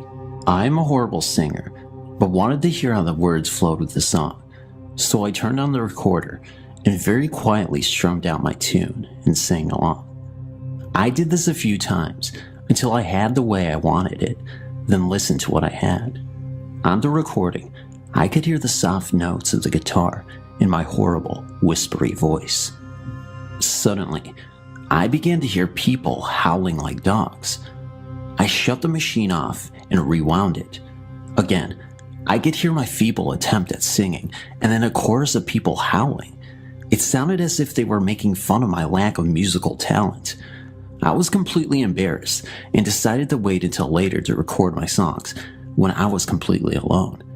It did not hit me until later that the hallways and other rooms were empty at that time, and that, upon listening again, the howling was coming from inside the room. The room had, to some degree, the same effect on me as it did everyone else, and it was easy to see that the mirror was causing it. When I had company, I noticed people would shy away from it. They would sit as far from it as possible and glance towards it now and then, as if to make sure it hadn't moved. The mirror stood out, and although I used it, I didn't like to.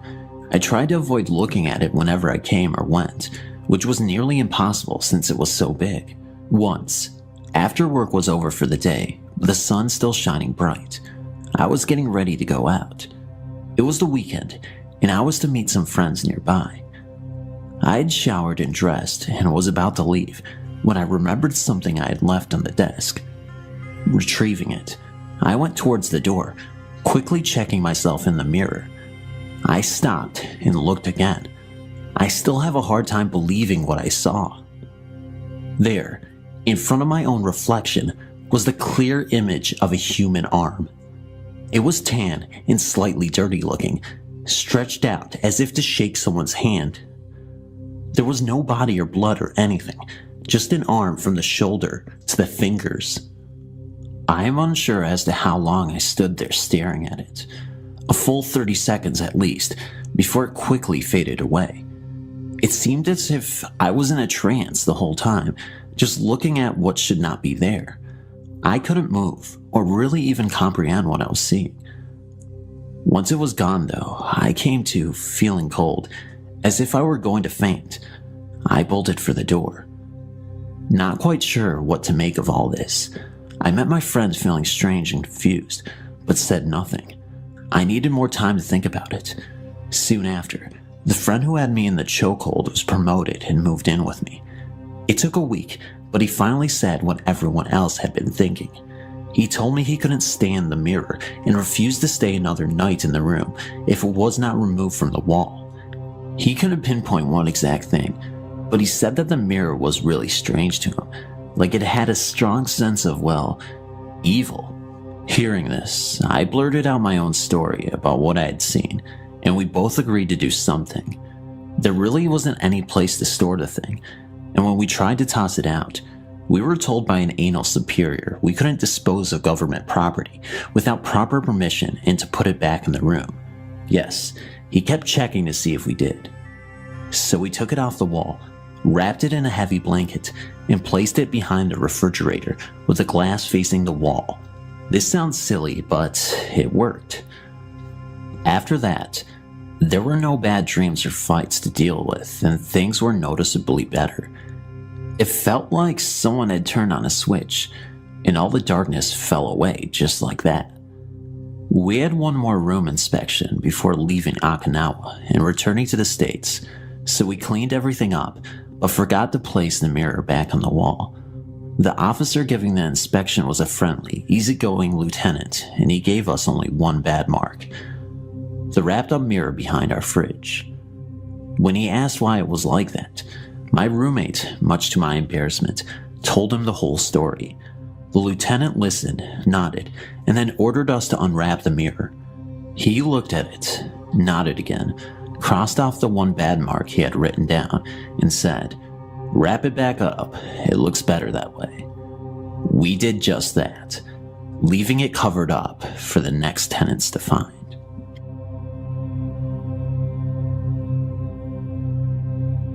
I was at the camp I had been going to for the past 4 years.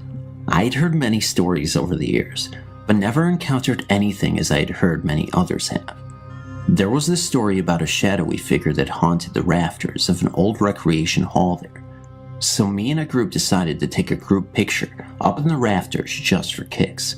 Well, the freaky thing about that is that there is no electricity in that building, and in the picture that we took, the lights are on. Then when we got down, there were sounds of something running in the rafters, so we started singing Jesus Loves Me, and the noises got louder, and then suddenly they stopped.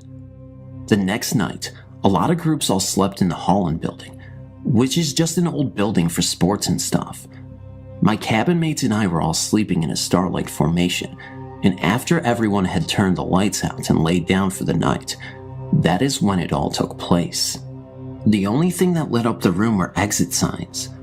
All of a sudden, something frantically ran by us. The floor was carpet, so we knew it had to be inside, judging by the sound and how close it was to us. I'd kind of been jinxing people all week, like I would think something and it would happen, so I told my friend that I thought about me opening my eyes and someone would be standing in front of me. The next thing I knew, Caitlin, on the other side of me, screamed and was so terrified she automatically went into tears. When we asked her what was wrong, she said she had just opened her eyes and saw a shadowy gray figure was standing right in front of her at the end of her sleeping bag. Then this big noise occurred right beside us. It sounded like a crackling noise of some sort. My counselor said she woke up and saw the same figure sitting in a chair near her. Then I felt like a presence was in my sleeping bag with me. Like there was a pressure on my body and something was playing with my toes. It's unexplainable. Honestly, I think we may have pissed off Rafter Man by taking our picture where he lives. Freaky, right? Not to mention this all happened at a Christian camp. Thanks for reading. It was told to me once that my grandfather attended this summer camp. At that time, I'm sure the camp had a different name like Camp Gregson or something. It was told to me once that my father and my uncles attended this camp too. I'm sure it's possible. It was an old camp. Nausea Fresh Air Camp, nestled in Greenfield, New Hampshire, on Sunset Lake at the base of Crooked Mountain, unfortunately closed now, was my home for a few weeks every summer from the age of 6 to the age of 12. My story takes place when I was around 10 years old, 1988-ish. I was being punished for that night. I had a horrible temper. I decided to punch a fellow camper in the back at dinner because he wouldn't stop slurping his tomato soup. My punishment: sit outside the nurse's office on a small group of boulders and get eaten by mosquitoes. Horrible time to be punished. It was mid-season and everyone was celebrating with a bonfire down at the waterfront. I had heard of the games they were going to play, and occasionally I could hear their laughter being carried on the wind to my rock. Mosquitoes are ruthless, and even though I had tented my t-shirt around my legs and tucked my arms inside, they managed to still bite me on every surface possible. For a bit of relief, I concocted a story that I had to use the bathroom or something and entered the nurse's office. I shouted for the nurse but received no answer. I shouted for a counselor and received no answer as well. After a little exploring, I discovered that I was alone. I decided to go back to my cabin and read a book. There were 4 main cabins that I knew of that were reserved for campers. Bunny Hole, for the newest and youngest of campers. Eagle's Nest, for those who were a bit older. Hawkeye, for the oldest campers. And Dugout, which seemed to have a different use every year I went to camp. That year, Dugout was being used for the oldest campers, and Hawkeye had been turned into a cabin for camp counselors. And this is where I stayed that year, Dugout. To get to Dugout, you took a narrow road or trail from the nurse's office, past the other 3 cabins which were relatively close together on the right side of the trail, took a left turn after the bathrooms onto a new wide rocky trail leading up the mountain. This trail ended at Dugout. Each cabin held 24 campers. 4 single wooden beds lined the walls on the left and right side of the cabin. The center of the cabin held 8 sets of wooden bunk beds attached head to toe and side to side. There was a large room at the front of the cabin, as you walked in, where cubby holes were found to place your personal stuff in. This room was separated from the sleeping area by a wall with 2 door frames, one to enter the left side of the sleeping area, the other to enter the right. At the back end of the cabin was a single room reserved for the camp counselor. My bunk that year was bottom bunk, third towards the back, on the left side of the cabin. When I arrived at my cabin, the lights were on. I called out a hello or two, but nobody answered. I checked the counselor's room and found it empty. Fine by me. I wasn't supposed to be there anyway. I crawled underneath my covers and broke out my collection of choose-your-own-adventure books, careful as to not get too comfortable in case somebody should enter the cabin and I'd be forced to slip underneath my bed quickly. I must have read for a while because when someone did enter, I didn't hear them coming. I was startled from my reading. The front door of the cabin swung open and slammed back again viciously, bouncing off the door frame as the spring tried to return it. A heavy set of footsteps entered the front room. Those footsteps told me it wasn't a camper. Darn. Busted. I'd been lying on my stomach propped up on my elbows, so I flattened myself down on my bed and hoped that it wouldn't be noticed. The footsteps circled the front room relentlessly, and it sounded like whoever they belonged to was searching through the cubby holes. From my position, I couldn't see who it was because they weren't walking far enough left or right to reveal themselves in the door frames. I was lying there in my bunk, eyes darting back and forth from doorframe to doorframe, trying to catch a glimpse of someone as my ears followed the footsteps when they shuffled to a stop. Silence. I held my breath because of all the noise it was making. What happened next came fast and infinitely slow at the same time. With a greater haste, the footsteps resumed and traveled to the left side of the front room. I followed them with my ears and my eyes. Their intention was unmistakable. They were going to walk down the left side of the cabin, down the corridor between the beds, and most importantly, past my bed. When my ears started telling my eyes that I should definitely be seeing someone now, I'm sure I was only confused for a fraction of a second. But when my ears directed my eyes to where they were hearing the footsteps, I was frozen with fright because I could see the footsteps. A heavy imprint in the wooden floors, a pull of dust, the retracting of released weight. The floor thundered and moved with the progression of steps that made their way down the corridor, past my bunk, in arm's reach away from me, and entered the counselor's room at the far end without disturbing the curtain that separated the rooms. I sprang from my bed and exited the cabin, ran down the rocky trails at breakneck speed all the way to the nurse's office. Still no one there. I resumed my punishment on the rock and waited the rest of the night until everyone returned from the waterfront. I never told anyone there. Not too long ago, my then girlfriend and I decided to go camping. We decided on a ghost town near our homes in southern Arizona. In a book I had, it said there was a cemetery, but I had never found it while looking around there. Our trip got off to a late start because my girlfriend had to work late. It was dark when we arrived, so I drove down an abandoned road and found a nice spot with trees on a hill. We set up camp and cooked dinner and had some drinks by the fire to relax. A storm was coming, so we got into the tent to get out of the wind and rain. Later, we thought we heard voices out in the storm. My girlfriend thought she saw a man's outline when the lightning flashed. Being that this area is known for illegal alien and drug smuggling, I was armed and stepped out of the tent with my pistol drawn. I didn't see anyone, but saw a strange bluish-green light on a hill by us. At first I thought it was a car, but I realized it moved very strangely. Again, lightning flashed, and I thought I saw a man 15 feet away. I shined my flashlight, but no one was there. I got back in the tent. All night long we heard voices, so we got no sleep. The next morning, I got out to look for footprints in the mud and found none. It was during the search that I learned we were camping in the cemetery. I will never go back there camping again. This happened during my summer trip to my relative's place. My grandaunt lives in this lovely town surrounded by a forest-covered mountain range. I've always loved trekking there and have even camped out overnight with my cousins. I've been there numerous times. A cousin of mine and I were planning to leave on a 3-day trekking and camping trip into the jungle. At the last moment, my cousin ditched me, taking off for the weekend with his girlfriend. Now I was stuck with a camping trip ahead of me, but no company. I decided to go ahead on my own. So I was all of 22 years of age, and at 5'10" and packing a solid 80 kilos, I thought I could take care of myself. Nevertheless, I packed a Swiss Army knife, a machete, and a solid bamboo stick just to be on the safe side. The trip started off well, and by evening, I had made good ground.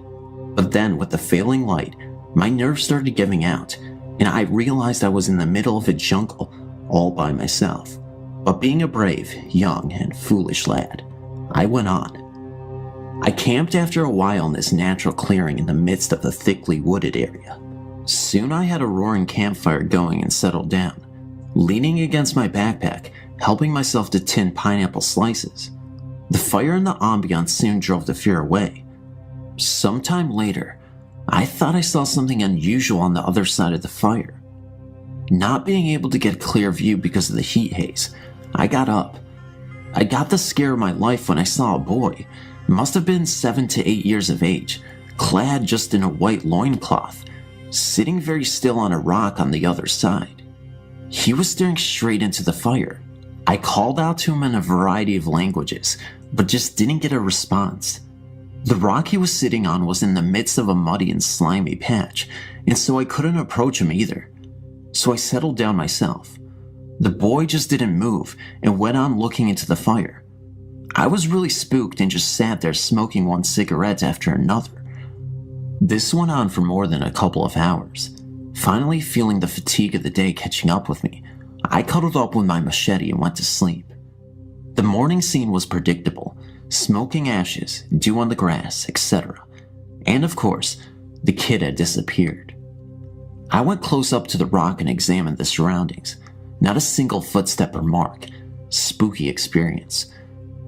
So, did I end up dreaming the entire thing? No way. I had a dozen cigarette stubs lying around as proof of those tense, sleepless hours. That's the end of the story, people. I asked around a lot, but couldn't trace the story of a lost 8-year-old boy, living or dead. Maybe someday I will, but till then, this remains a mystery.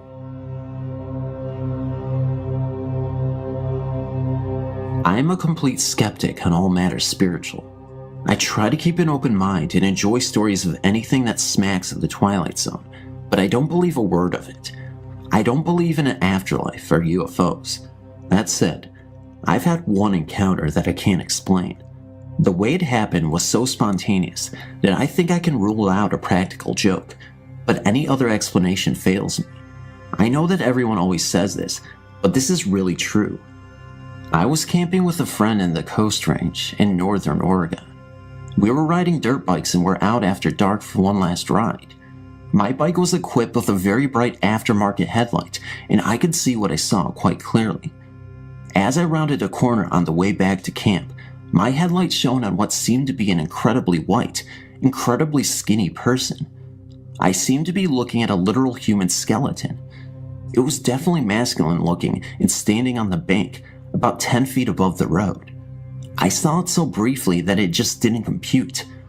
After I passed it, I looked over my shoulder to see where my friend was, and he was about 200 yards back. I just assumed that I had been the victim of a bizarre trick of light.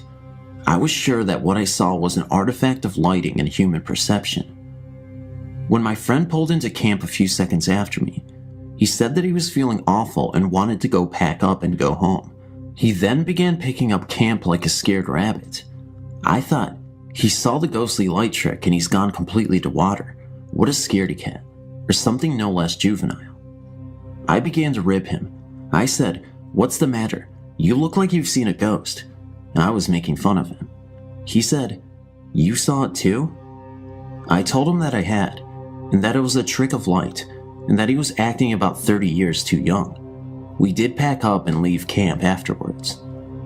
On the way home, I found out what he had seen couldn't have been the same trick of light. The being I had seen was about 10 feet up the bank on the left side of the gravel fire road. What my friend had seen was at road level, on the right side of the road, and it was holding a large, scary white dog on a leash. What we both thought we had seen what amounted to a walking skeleton, something that in no way resembled a living human being, but looked like nothing so much as a skeleton puppet. It was so much striking, a real event, that I have no doubt that we both saw the same thing. It's been almost 10 years and no practical jokers have come forward.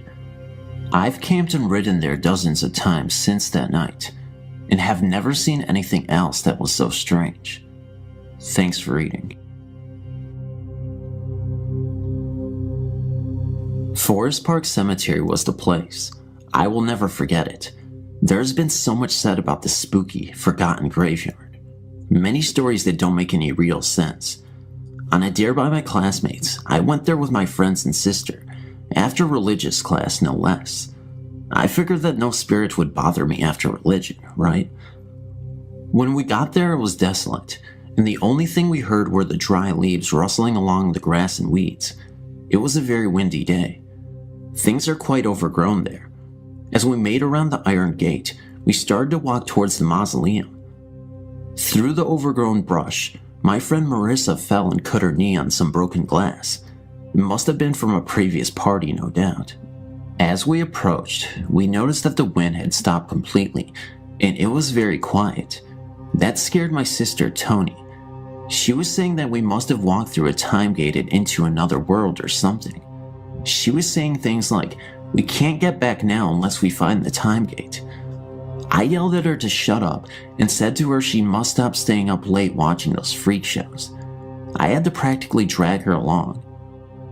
With the exception of our constant bickering, we heard nothing until a faint wailing that Marissa picked up on.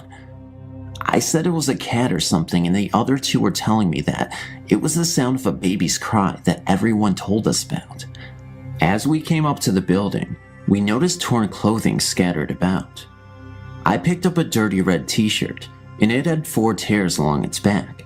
I said, "Holy cow, maybe someone was recently murdered here, and we would be the ones to find the body." By this time, the 2 others were shaking in their shoes. We walked around the building and noticed some new sneakers on the ground. As I picked one of them up and began to jokingly say that it must have been from the last person that was here, and that she must have been so scared she bolted out of here so fast that her sneakers fell off, I noticed some hair stuck to the corner of the building stone. We all went over to take a look, and it was someone's hair, and parts of the roots were there too. All of a sudden, the wind picked up real strong, and a white sheet floated into the air and spun around in a devil's spiral. It almost looked like a ghost. That was the end of my joking, and we got out of there quick. There were just too many coincidences that day for me to not look back at and say it was nothing. When I worked at an inn in New Hope, Pennsylvania, as a live-in housekeeper, I always knew exactly how many guests we had at the house.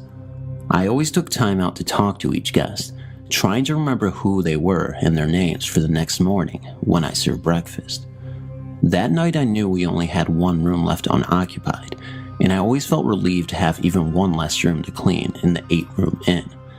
I knew that all of the guests were in their rooms one night, and I looked down the hall to see a man in coattails look up the long stairway to the upstairs of the old house. I thought that he looked upset because he's bolted upstairs 2 steps at a time. I remember thinking at the time that the manager or the innkeeper may have checked this last guest in, and he was possibly part of a wedding. I told the manager the next day that I wasn't looking forward to cleaning all the rooms. He said, "What are you talking about? You don't have to clean all the rooms. Only 7 were rented." He said in a voice that I can only describe as annoyed, confused. I asked him who the man in the gray coat was that bolted upstairs last night. Was he one of their friends? He wasn't any of the guests that I had checked in. I knew that for sure. When I told the manager about the gray-coated man, he looked at me like he had seen a ghost. The manager said, "Don't tell me that. I don't want to hear any more about this." Still confused, I said, "What do you mean he wasn't a guest?" He said, "Oh no, it's Ann Miller, the movie star, all over again. She stayed here and started talking like this." Apparently others had seen this ghost before. and there was an old newspaper story on the wall about a ghostly soldier staying at the inn, or something like that. I'm just really, really glad that I didn't realize that the ghost was a ghost, or I wouldn't have been able to sleep that night in my room on the top floor. I had also nights in the inn where I was sure somebody was watching me, standing right over me. I used to hear very loud, almost insanely loud ringing sounds in my ears at the time. I remember thinking how cruel that was, that loud ringing sound, and I wondered if I was going to die. The energy was very, very strong. I was also uncomfortable after that, and couldn't stand to have the vacuum cleaner on, because I felt cut off from the real world when I was in the inn by myself. Evening Magazine did a story when I was still working there too, about the best inn in New Hope. As you may have guessed, yes, they did mention that ghost in the story.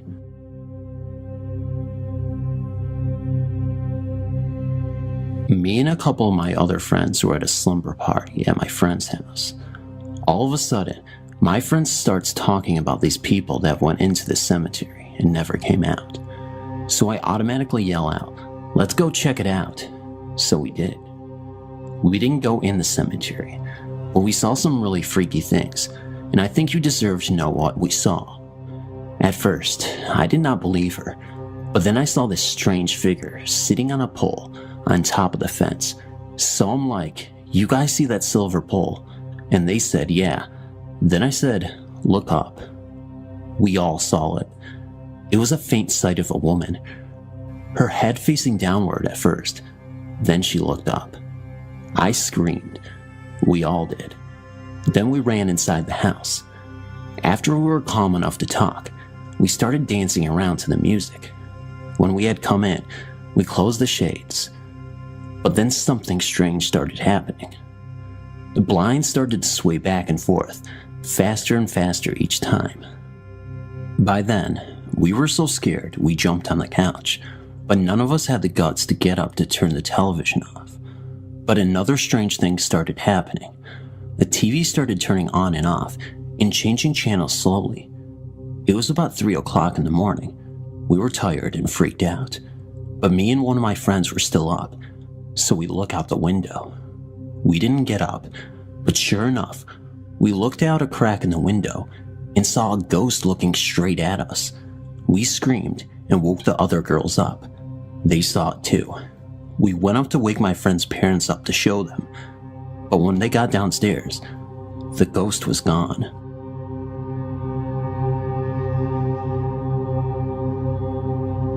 I've always been a Stephen King fan, and I've always wanted to visit the hotel that inspired The Shining. I got to do just that in September. We checked in, went to our room, turned on the light, left our bags, and turned the light off. We came back an hour later and could only turn the light on with a chain on the ceiling fan, not the light switch. Later, after we went to sleep, the bed shook, like it feels when your washer is in spin mode. We found out at the tour that this is Billy, a mischievous boy. Then we heard the hotel ghost children, described the next day in the tour, giggling and running up and down the hall outside our room of 416. Nobody was even outside the door. I got to meet the people staying in 217, Stephen King's room in the presidential suite, and while we were in the room, we all started smelling a strong scent of rosewater. The tour guide said that was Miss Stanley. We ate in the restaurant downstairs, and my wife's phone went to vibrate mode all on its own. I also set up my Sansa brand digital sound recorder in our room and got the children running not once but twice, as well as the sounds of chairs sliding across the floor and dresser drawers opening and closing, although we were asleep and didn't see it happen. While taking photos, my camera would zoom by itself and sometimes shut off. I don't give a rat's butt if anyone on this website or my friends ever believe me. I will be staying there again. I have business meetings in Loveland every 6 months. What a great time.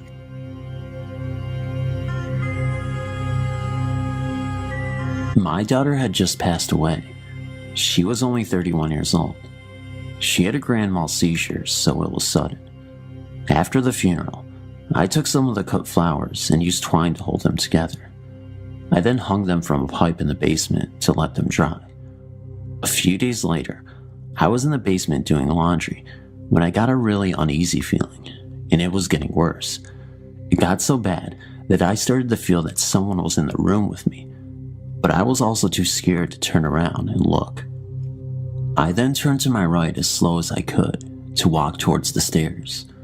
I never moved my head. Like I said, I was scared to death.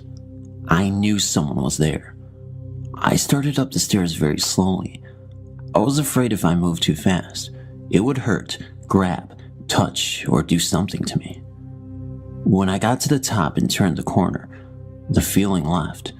But after about 5 seconds later, there was a horrible crash that came from the basement. I had a wall of shelves holding canning jars, glassware, knickknacks, etc. It sounded as if this whole wall just fell down. The noise was horrible. That was it. I packed a few things and got the hell out of there and went to a friend's house. After 4 days, I went back with my friend. We waited a little while because we were both apprehensive. But then we went into the basement. I expected to see a disaster on the floor, but there wasn't. To my amazement, the only thing on the floor were my daughter's funeral flowers. Fluffy, dried up flowers that couldn't have been heard falling if you stood right next to it. I also know that it would have been impossible for them to just fall because of the way I tied them up there. I've been trying to contact people who know about this stuff, but hit a dead end because they all want money to answer my questions about this. When a close person dies, it's natural that you would feel and hope that if possible, they will send you a sign. In this case, I don't think this event was my daughter's doing. She would not have scared me like that. That presence was one of evil. It felt evil.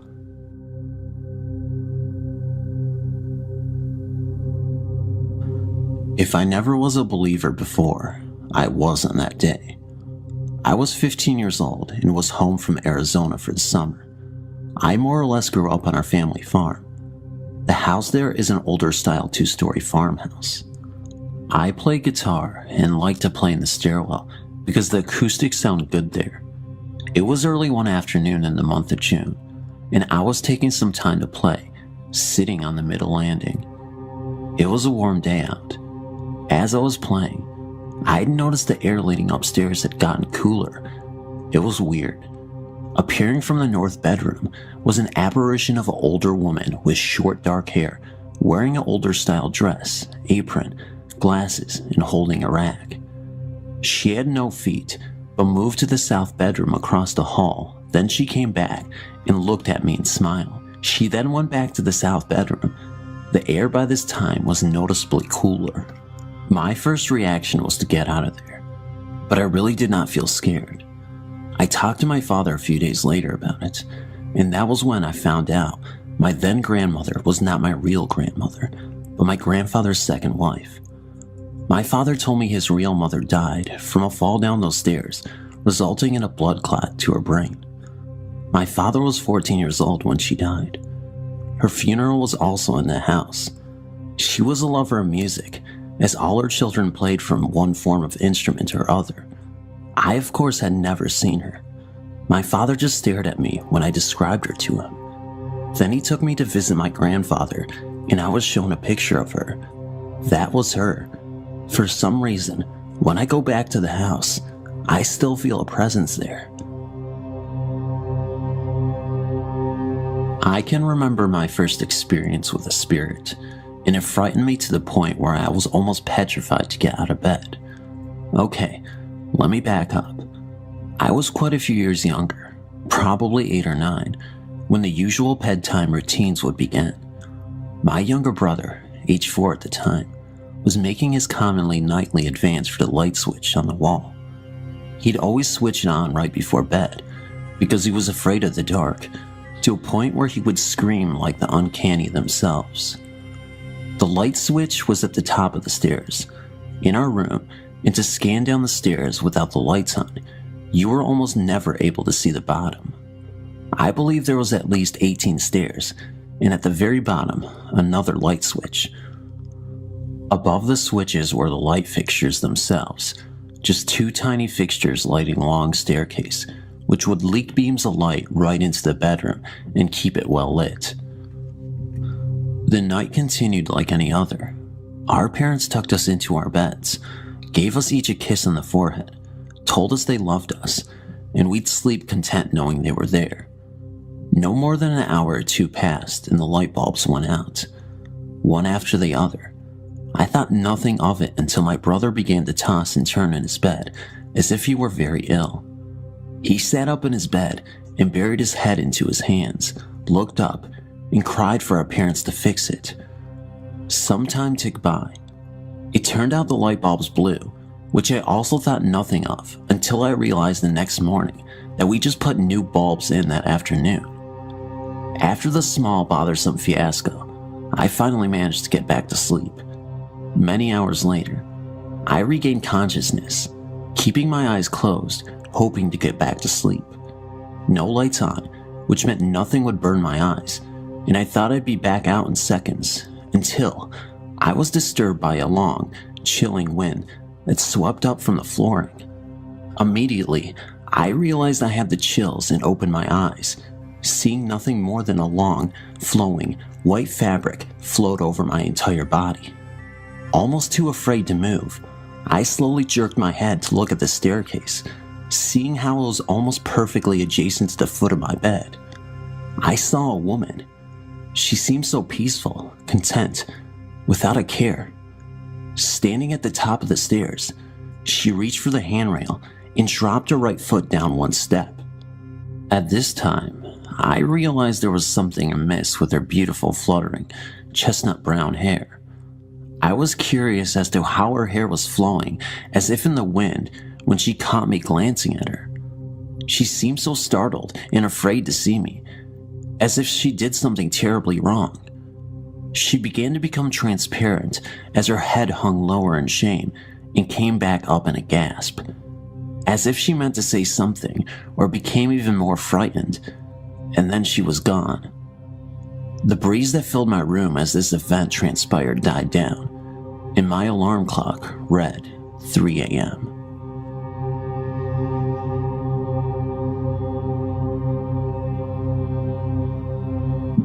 My husband and 2 children moved into a house that we had rented while we were waiting for our new house to be finished so we could move in. We had only been in a rental a few days when strange things started to happen. My husband worked long hours and wasn't home much, so my children and I spent many nights alone. At first, I dismissed what I was feeling was nerves for being alone in a new house and not knowing any of the neighbors. I would be startled awake in the middle of the night with the feeling that I was being watched and someone was trying to get my attention. I would sit up in my bed and there was a dark figure standing in the doorway of my bedroom. Like I said at first, I dismissed it as my imagination. However, the events continued to take place on a nightly basis. Then my 4-year-old son started to talk about the monkeys that were counting his fingers when he was in his room. I asked him to tell me what the monkeys looked like, and he described a dark figure that I had been seeing. At this time, I was getting a little spooked. It really got to me, and I realized that I was dealing with a spirit when one of my kids' wound up stuffed animals kept laying in the middle of the kitchen floor, and I would pick it up and put it in the toy room, and within minutes the toy would be in the middle of my kitchen floor again. Finally, I gave up and put the toy on top of the fridge to keep the toy away from the kids. We left shortly after placing the toy up out of the reach of my children. We were gone for most of the day. When I walked into the house from being gone for the day, the toy was in the middle of my kitchen floor, playing the song it plays when it has been wound up.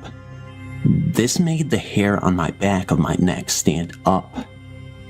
Later that same week, I had the kids in bed asleep, and I was laying on the couch watching TV. Everything seemed at peace for the time being, when all of a sudden, it sounded like someone was beating up the freestanding fireplace with a baseball bat. I ran for the kids' room to make sure they were safe. When I reached the hallway, I went through one of the spirits. It was a cold that cannot be described. It went all the way through me, and it's a feeling that I will never forget. When I got to my kids' room, I saw that the children were fine and sleeping like babies. I went into the living room and started yelling at whomever it was, and I told them that they are welcome to stay in the home if they would quit scaring us. I said if they let us be, we promised that we would move out as soon as possible. The events calmed down quite a bit, however they let their presence known on a daily basis. The monkeys continued to count my son's fingers, and I would be startled nightly with a dark shadow standing in my bedroom doorway. We moved out about a month later, and my son stopped telling me about the monkeys. My son is now 20 years old, and he still remembers the monkeys and brings the subject up from time to time.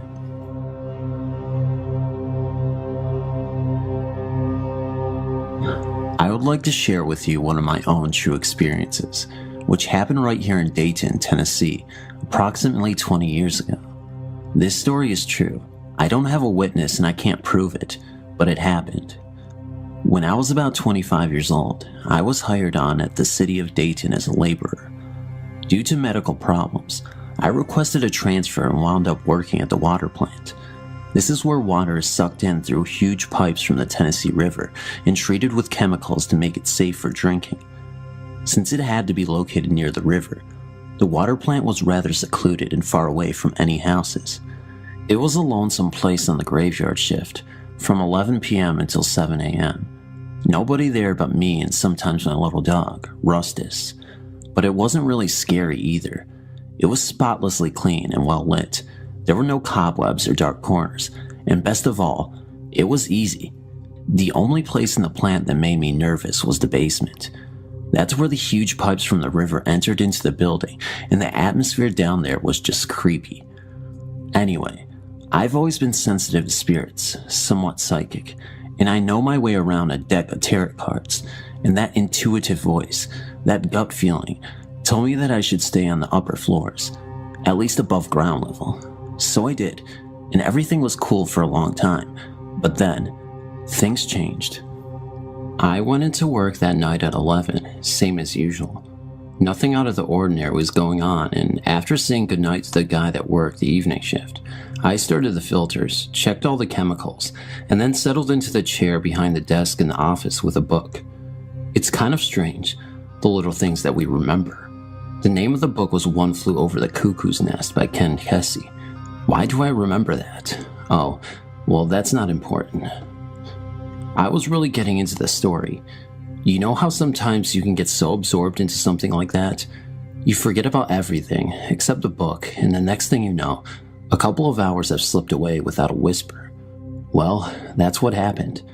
I looked at the clock and it was 3 a.m., straight up. It's a true witching hour. That's exactly when I heard the noises began. Slam. Something in the hall had fallen onto the tiled floor. Bang. It happened again. But that wasn't possible. I was alone, and there was nothing in the hall that wasn't bolted to the floor. So I took a deep breath, slowly eased out of my chair, and peeked through the doorless opening into the hall. First to the left I looked. Nothing. Just the closet door, which was open slightly. Then to the right, and there, about a halfway to the door that led down to the basement, were 2 of the cabinet doors laying flat out on the floor. The same 2 cabinet doors that I had carefully closed and latched earlier. I decided that they weren't hurting anything by being there instead of on the cabinet, at least until the sun came up. I reasoned would be okay, and I could just stay in the office in case the phone rang or anything. I turned back to my chair and book and wished that there was a door that I could close and lock, but there was no door. It had been removed years earlier by Charles, an enterprising ex-employee who would never tell where he hid that door after he got fired for trying to disassemble the whole building in 8 hours. When questioned by the supervisor, Charles pulled a knife and began to babble about the Bible, the Great Beast, and the Book of Revelations. But back to it, my chair and book. I sat back down and tried to read more, but it was impossible. You see, I began to feel that I wasn't alone. I knew that there was someone else in the building, in the basement to be precise, and I knew that it was not friendly. So I just sat there behind the desk, looking through the doorway, waiting. I didn't have to wait long. I felt it before I saw it. A terrible air of hatred and evil seemed to settle in like fog in a graveyard. I was scared, really scared. And then I saw it. As I sat in the chair, looking out into the hallway, the shape drifted into view. It came from the direction of the basement, floating slowly about 6 to 12 inches above the floor.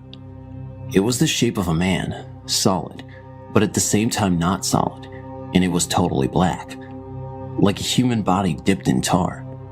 I saw the arms, the legs, the head, but no face and no eyes. When it was exactly in the center of the open doorway, it seemed to notice me for the first time. It turned in my direction, and when we were face to face, with no more than 8 feet of open space and one small desk between us, it almost killed me. It very nearly scared me to death. It began to scream and reach for me, but for some reason, it seemed that it could not cross the threshold from the hall. So it reached and reached, and the arms started to get longer, getting closer with every effort, but never quite touching me. The monster leaned inward through the door and screamed its frustration.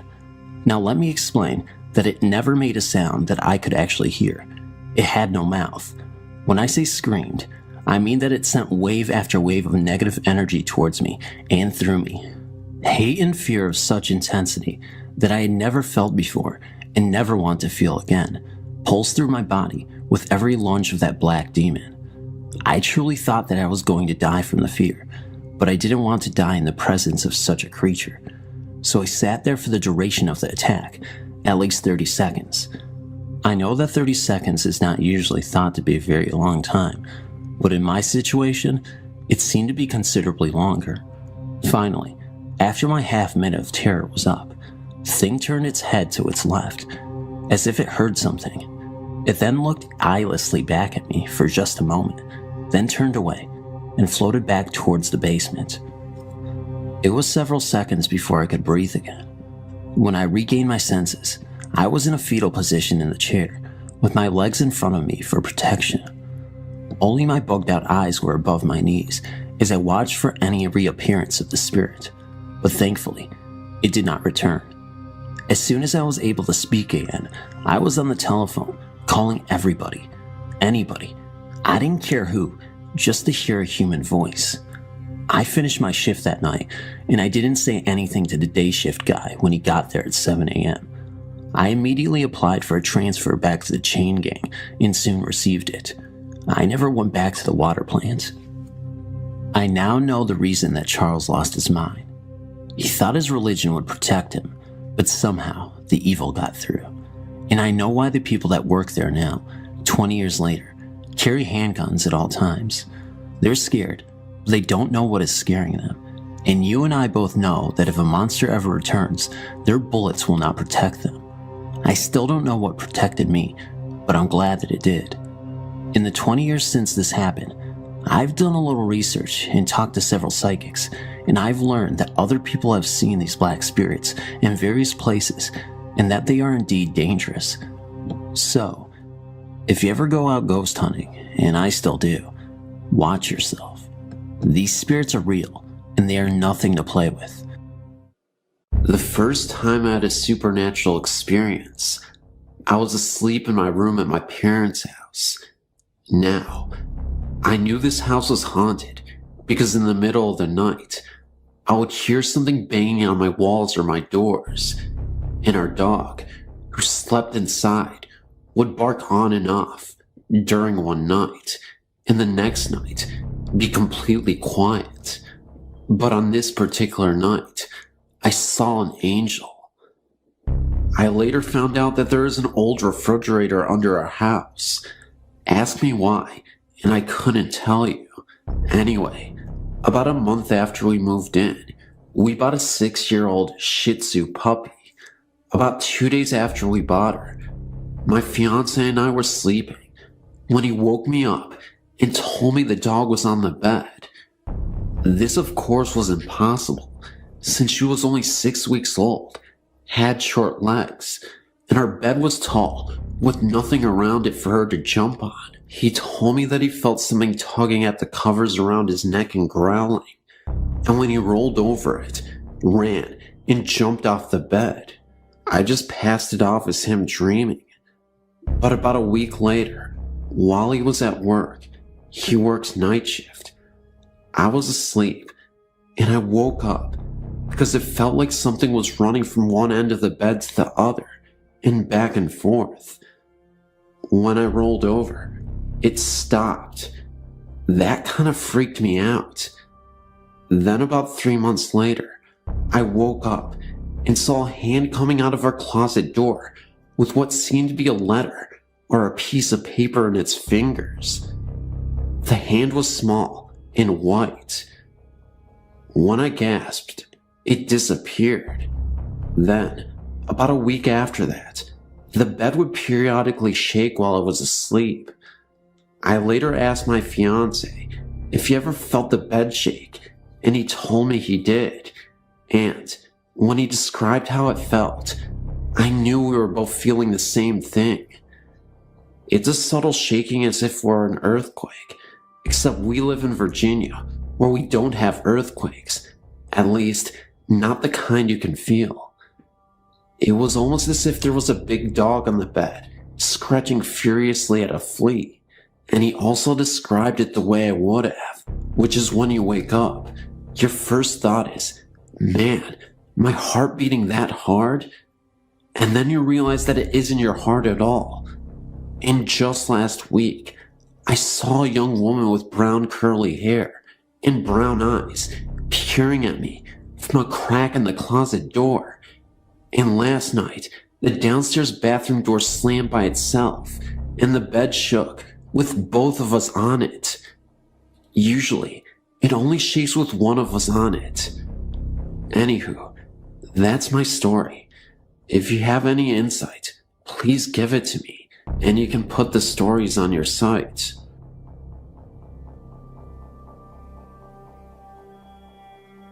I've had the special gift of seeing those who passed on to the afterlife, often seeing those who have long departed Earth. It happens periodically, but when it happens, I have some pretty vivid and memorable experiences. This has been happening since I was 8 years old. One of the scariest ghost encounters I had was when I was 23. I was a teacher at that time, and when I first started teaching, it had gotten very late, and I was in school grading papers. I remember it started to violently storm for a few minutes before it stopped after some time.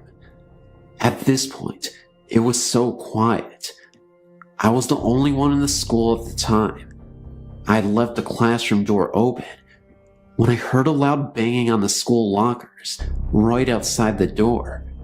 It startled me so much, I flinched so hard. I wanted to make sure it wasn't a break-in, so I went outside in the hall to investigate. That's when I was floored. Standing all the way down the hall near the lockers was a man in blue overalls with a long beard. He was holding an umbrella in his hands and looked so deranged. He honestly looked like a homeless squatter to me. I told him not to move at all and that I'd be calling the cops, that I was armed with weapons, so if he tried anything, I'd attack, which wasn't true at all. I was bluffing, but I needed to scare him anyway. The next thing I know, the man starts charging at me full speed. I run back into the classroom I was just in, slam the door, and hide under the desk. I remember hearing the most intense scream for a second, coming from the hallway. The lights go out, and it's pitch black for a moment's time. I started to hear a couple footsteps. Then, silence. It wasn't until about 2 minutes later, the lights went back on. I screamed out loud, "I'm armed. You need to leave. You are trespassing. You don't belong here," etc. I waited a minute or so under the desk and eventually got out. Still quiet enough to hear mice. I opened the door and head out into the hallway. There was no sign of life. Nobody was there. No deranged, homeless man. Just nothing. The school is pretty small. It's one floor and about 10 classrooms. There are, of course, 2 entryways to get into the school, the front and back.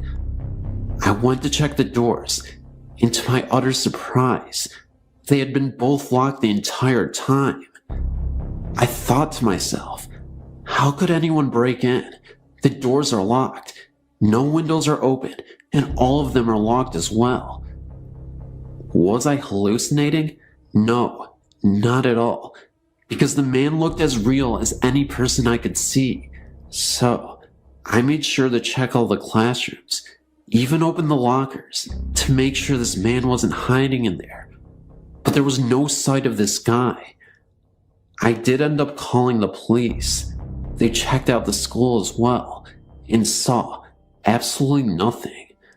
By morning, everyone was aware of what happened. I think they actually canceled school for the kids that day, because they were worried that a maniac was on the loose. I think they made the right decision. To this day, I have no idea what it was exactly. Of course, since I'm gifted, I lean towards the idea that this was a ghost. If it wasn't, then I'm really lucky I was unharmed. It could have been a lot worse, and I'm honestly thankful that it was just me that evening. I should mention that the school does have a history of oddities and ghostly phenomena. Supposedly there was a rumor that years ago, in the indoor pool at the school, a teacher went mad and drowned a student right in front of everybody. Legend has it that you could hear the moans and cries of a young person in the pool from time to time. One of the school janitors once swore that they saw a blue figure hovering right above the pool. Unfortunately, nobody took him seriously. He actually lost his job and was put into a mental asylum because he had a mental breakdown after seeing that. Anywho, that's my story and the surrounding rumors of this haunted school. I hope this was thoroughly entertaining. I don't work there anymore. I moved to a different state and work as a teacher currently. After what happened to me, I honestly couldn't stay. Thanks for reading.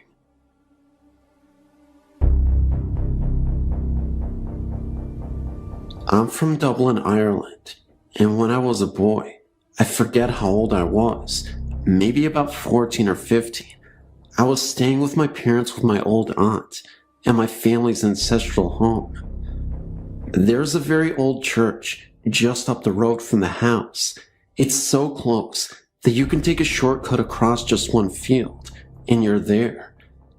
It used to be part of an old Franciscan monastery. Anyway, I was in that church on my own one summer's afternoon. It was a hot day, and though the church was naturally cooler, it was only a degree or so cooler. I remember feeling a little uneasy. All of a sudden, the hackles on my neck rose. I thought my little sister had followed me in, but then the temperature literally nosedived from somewhere in the high 90s to the mid 40s in a matter of seconds. I sensed that someone, or something, was watching me from the choir balcony, above and behind me. Something told me that it sure as hell wasn't human. I don't know how, but I knew. I slowly turned and looked up. 3 seconds later, I was tearing down the road as fast as my legs could carry me. What I saw was the semi-transparent, cowled figure of a Franciscan monk regarding me from the balcony. He was barely there, yet details, the folds of his robe, the heavy cross about his neck, and the shaded outline of a face was visible, yet weirdly see-through. I'm now 20, and still refuse to enter that church alone. I've since asked the parish priest about it. He explained that he had seen an apparition a couple of times when he was alone in the church, but refused to comment or speculate further.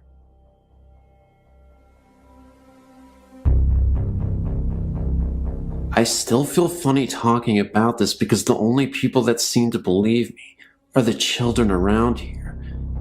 You described some of the things that have happened in your number 2 list of types of ghosts, so maybe I'm not crazy. We moved to this 120-year-old farmhouse about 4 years ago. When we first moved here, my youngest son was 3. He would ride his tricycle back and forth from the living room to the kitchen, which at the end was the basement door. He would ride his tricycle back and forth from the living room to the kitchen, which at the end was the basement door. I was doing the dishes when he turned to me and asked me to stop laughing at him. I told him I didn't say anything, so he proceeded to go to the living room and back again. When he reached the basement door, he turned to me and said, "Can you hear them, Mommy? They're laughing at me." I left it alone, but I never forgot it. As time went on, little things would happen that really got my attention, like the smell of perspiration when nobody was around. It would only last a minute or two, and it would only be in one spot of the room. I would go to other parts of the room, but could smell nothing until I went back to the original spot, and it would still be there. I would also smell it as if it were just passing by, in front of me, and then be gone. This continued for the next year, and then one day, I laid down with my son for a nap. It was about 1 in the afternoon. I would wait until he fell asleep, and then I would get up. But before I could move, our bed started shaking for no reason. It only lasted a couple minutes. After that, things happened a lot. My 8-year-old started to get smacked in the leg when he was asleep. He would always come downstairs afraid after it would happen. I started getting nudged on my leg at night, like someone was trying to wake me up. I am a very light sleeper, so I'd wake up immediately and look all around my bed in my room, but nobody was there. One night, when I was sleeping, I felt something lay across my legs. I tried to move, but it was so heavy, so I started to kick real hard and crazy, and it went away. Again, nothing was there. My son was 5 when he asked me if I could see the man's work boots standing in my dining room. He would see black things floating by and asked if I saw them. He would describe them like shadows. But the clincher was, when we were all sleeping at 4 in the morning, and my dresser started shaking so hard, I thought I was going to fall over. I spoke to my pastor's wife about it, and she said they say a prayer every night that asks the Lord to protect them from any harm or evil. My children and I started including that in our prayers, but we added spirits also. We have never had another problem since, except I do still smell them from time to time. I do still hear footsteps across the ceiling when nobody is upstairs, but that's no problem. I don't mind.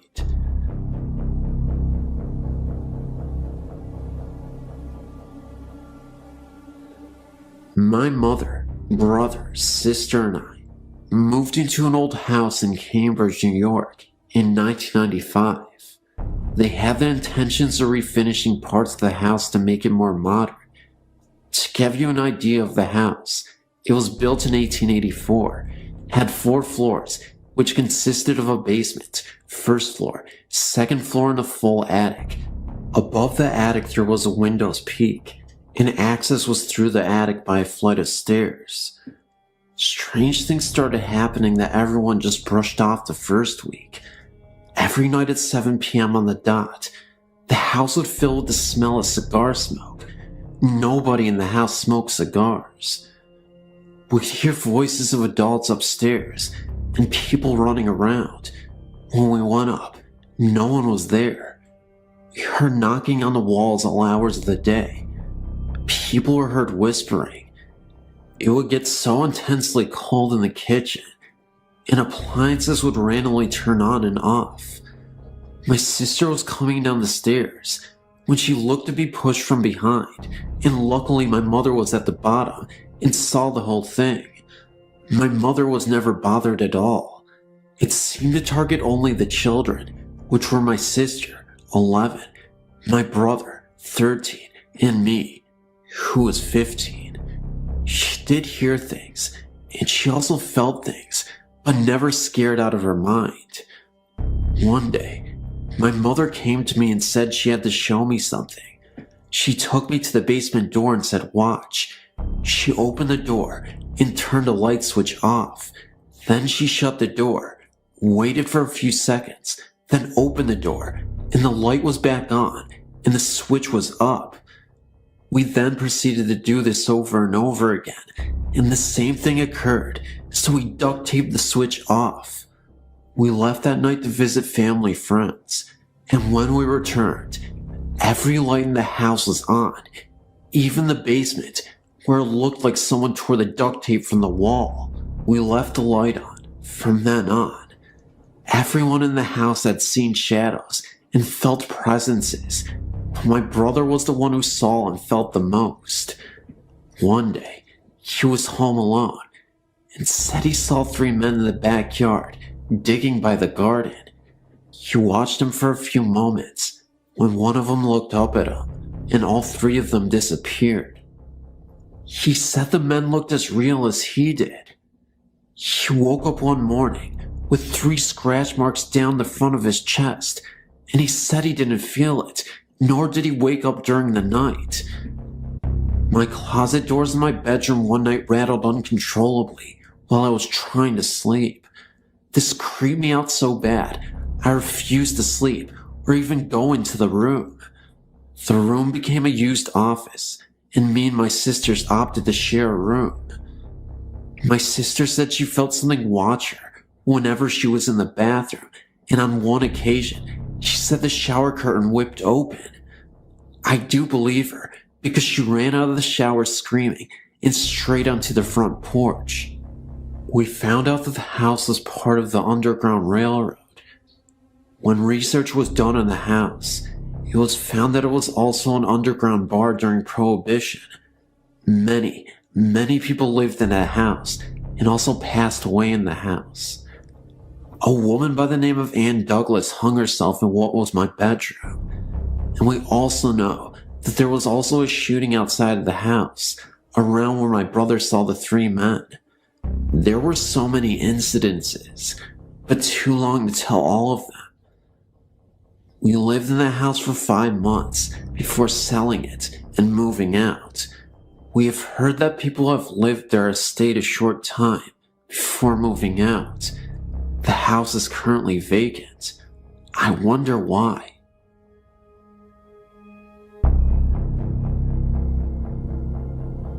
I had many paranormal experiences when I was young. As I grew older, I dismissed them as fantasy of the young mind. As I grew older, they became less, but 2, as an adult, stand out in my mind. One happened when I was in Germany, and the other didn't happen to me. The first time was when I was in Mittenfing, Germany. I was about 23 years old. I was new to the country, military, and looking for a place to rent. My ex, an atheist, and I found one. Our apartment was on the 2nd floor. The landlord lived on the 1st, and there was an attic. The first night we stayed there, I had a dream about a person named Caleb. I could not see his face. All I could see was a shadow behind curtains. He was asking my ex to come with him, and I kept saying no. I had the dream several nights, but I never told my ex my dream. About 1 month after we moved in, I started experiencing phenomena. We had a bathroom with a skylight. I had this unnerving feeling that someone was looking at me while I bathed. Keep in mind that this was an old German house, and showers are hard to come by. I also had the feeling of being watched when I went into the kitchen. Several months passed by, and winter came. We had a lot of snow, and it was piling up. One day, I was in the living room when I heard this sound in the attic, like someone was dragging something across the attic. I dismissed it as snow piling up on the roof and falling. The only problem was, the The snow really was falling north to south, roof pitch, and the sound I was hearing was from east to west. I ignored it for about 2 weeks, and the sound got so loud that I had to leave. My ex found me sitting on the landing one day and asked me what the problem was. I told him what I was hearing, and he laughed and told me it was the snow falling off the roof. I told myself, giggling, "You're losing it." Several days went by, and I kept hearing the sound. I did ignore it, but one day, I tried to lay down on the couch when I heard this sign next to me. I left the apartment again, but one night, we had a party, and my ex told people that I was hearing things. They laughed, and I was embarrassed, but I told them open the attic door, which was between the bathroom and kitchen, and see what was up there. They did, and everyone stopped laughing. I didn't really want to see what was up there, but then again, I did. My ex told me there was nothing up there but old rags. He tried to persuade me from looking, but I wanted to see for myself, so I climbed up the stairs and looked in the attic. What I saw took my breath away. There was an old black German baby buggy sitting up there. It was full of cobwebs, and someone pushed it, and I knew what that dragging sound was. It made a distinct sound that could be heard by everyone. I actually felt sick to my stomach. We stayed there for about another month, and nothing happened. Then one night, we laid down to go to sleep when I heard this knocking on the wall above us. 3 knocks. I asked my ex if we had heard that, and this is what he said. I'm going to tell you I didn't, but I did. Well, it was about 2 weeks after that when my ex told me we were moving. I didn't know it, but he was looking for another place. No explanations. We were just moving. As we were moving, I asked him why, and all he said was, "Let's leave this place." I asked him why, and he got really mad and told me we were just moving. Well, we moved, and about 6 months later I asked him why we moved, and he told me that he looked up to the kitchen window, and there was a man looking down at us. I know there was nobody left in there, because I was the last person to leave. He also told me he was experiencing the same things I was, but wouldn't tell me, because he was afraid to scare me.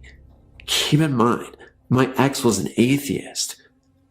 I felt chills go down my body. The next one didn't happen to me. It happened to my husband. Keep in mind that he is a Gulf War vet with over 20 years active duty military.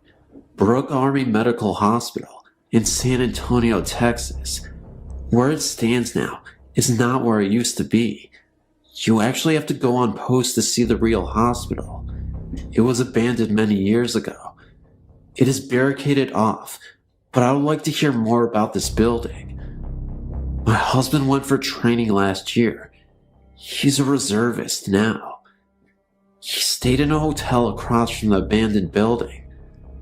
After a few days he was there, he called me and told me he couldn't sleep in this haunted hotel. He stated he woke up several times to find his stuff from his closet strewn across the floor. He also said his closet was extremely cold. He also told me that there were roaches as big as tanks. I laughed most of it off until I went there. He told me that several soldiers complained about things happening to them, but no one believes them. Well, I didn't believe him until he drove me by the old hospital, and it looked like an abandoned building, barbed wire, and chains with locks. After a few passes by the hospital, he told me I needed to see the hotel. He got me into the hotel pretending I was a soldier. I felt more like a prostitute, the way the CQ looked at me. I will tell you, this place looks as if you stepped into the 30s. I swear they haven't changed the wallpaper since then. He kept telling me that when he looked out his window, the hospital would have lights on and the windows would be open. Keep in mind, this is an abandoned building. He took me to the room he stayed in, and yes, the whole room was cold. I could see the hospital from the window and no lights. When we left, I looked up at the hospital and I saw a room with lights on and a window open. I got the creeps. As we were leaving, he drove closer to it, and there was no way anyone could have gotten in there. Firstly, I guess I'm what you call a sensitive. I regularly see things, hear things, and feel things that others don't. I'm usually the first one to point out when something doesn't feel right, and I've been like this all my life. During my first year at university, I stayed at Hillhead Halls, and I had the strangest experiences. For about the first month of being there, it was fine. One day, I was walking by the kitchen, and I felt a huge blast of cold and loud whispering, which really frightened me. Seeing strange things doesn't usually bother me, because it happens quite regularly, but this really bothered me, because it felt so bad. I asked my flatmate if she had heard anything, but she said that she hadn't. Just after the Christmas holiday, I came back to the worst time of my life. Firstly, there was a man walking around my flat. He was very tall, wearing all black, including a black hat or hood, and you could not see his face. I saw him outdoors and inside the flat. He frequently had a black dog with him, which often walked by my bedroom door. My flatmate got really scared of being alone in her room, as she felt there was someone watching her from her door. It was about a week after seeing this man that electrical appliances in my room started to go wrong. My electrical alarm clock, for example, would just start to beep much louder than anything it ever done before, and did not stop when I pulled the plug out. It has no battery backup.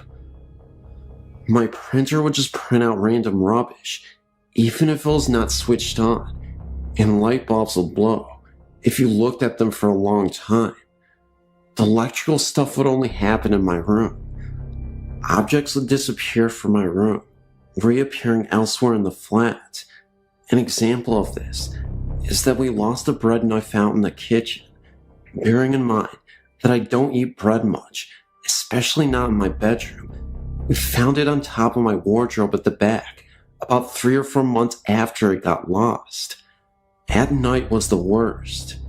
Me and my flatmate would drag our mattress through to my room and sleep there because we're too frightened to sleep in separate rooms.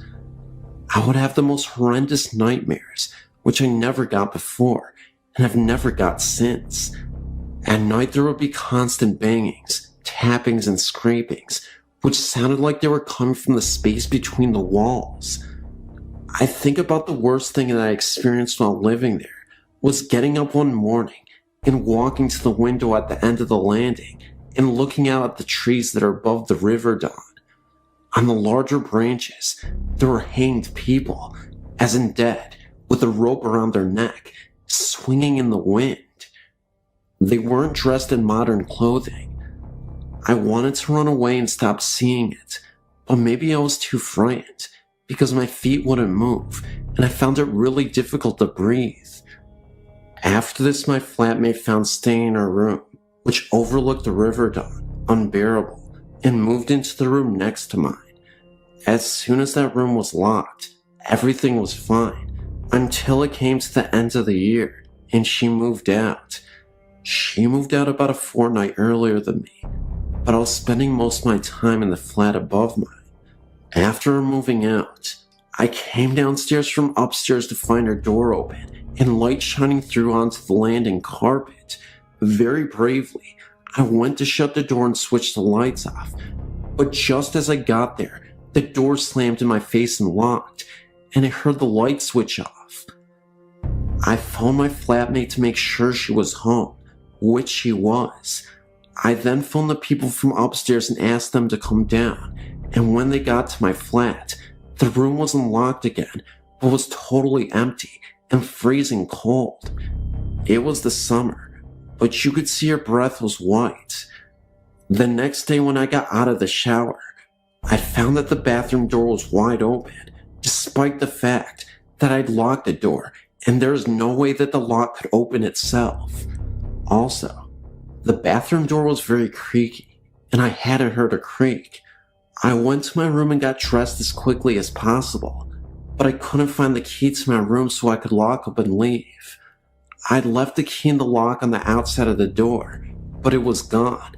I found it in the bathroom sink. Finally, one night, I gave my key to one of the people living upstairs to go and get me a sweater for my flat, as I was too frightened to go down. This person, who was a complete skeptic, came back upstairs completely pale, sweating cold sweats, shaking, and totally out of breath. I don't know what happened, because this person won't talk about it, and has made us all promise never to bring it up in conversation. These all sound like really weird events, but I don't smoke, drink, or do any kind of drugs, and I didn't then, but I swear they are all true. I don't want to experience anything like that again as long as I live. Thanks for letting me share this with you.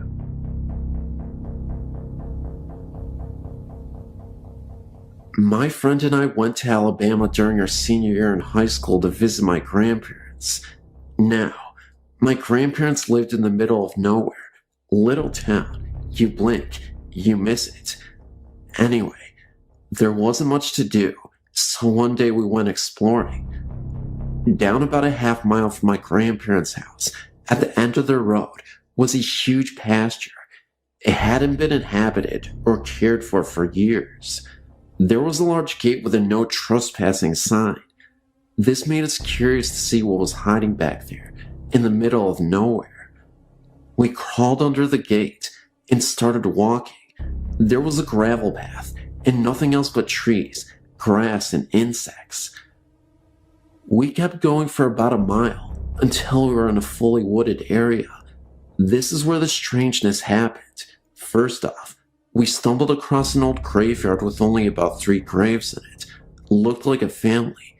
The tombstones were dated back to the early 1800s. I took photos that I can send at a later date if you'd like. Across from the graves was a waterfall. We decided to sit and take in the sight. While sitting there, we heard horse hooves galloping closely. We turned and saw nothing. A little while later, we heard what sounded like something being swung through the air near our heads. Nothing visible though. It spooked us, and we decided then that we should probably head back to the house. On the way back, we heard the horse hooves again, and this time we ran, got back to my grandparents' house, and replayed our story to my grandfather. This is where it gets spooky. He said that a while back, he stumbled across the waterfall too, and decided to sit and fish at the bank. He heard the horse too, and heard the swinging, which he described as a hatchet or something similar. Only he said that he turned and he saw a man on a white horse, carrying a machete, and appeared to be clearing the fields, but it wasn't really there, like he and the horse were transparent. He said that's when he took off running too. The only thing I can think of is that at one time, someone lived on that land, which is why they were buried there. I can tell you one thing, it spooked me then, but now I just realize that people just stayed there where their home was. I haven't had any opportunities to get back to that area, but if I do, I may go visit them.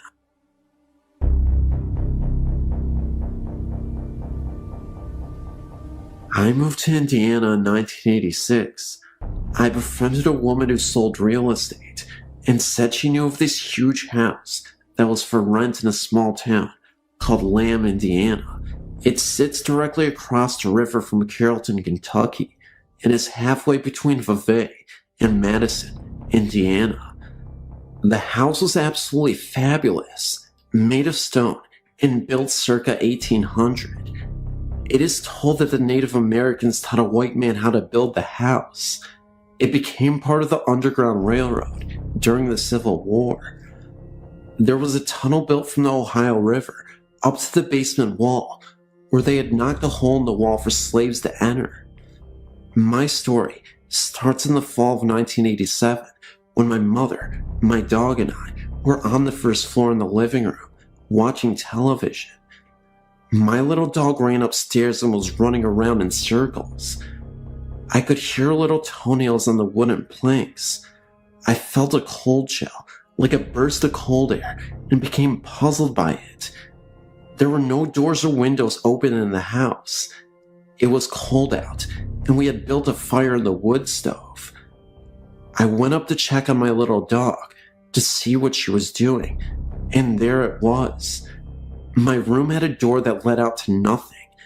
I assumed there was a balcony at one time, but at this time, there was no evidence of one, so the door stayed shut and locked. When I had gone upstairs, I noticed the air was more frigid, and it seemed windy. I went to my room and the door was standing open, and it looked as though a small child had breathed on the window of the door and wrote Amy's room on the window. I think the most interesting experience in this house also happened to be the most terrifying. One night, I'd been sleeping in bed with the door open when I was awakened by what I thought was my dad.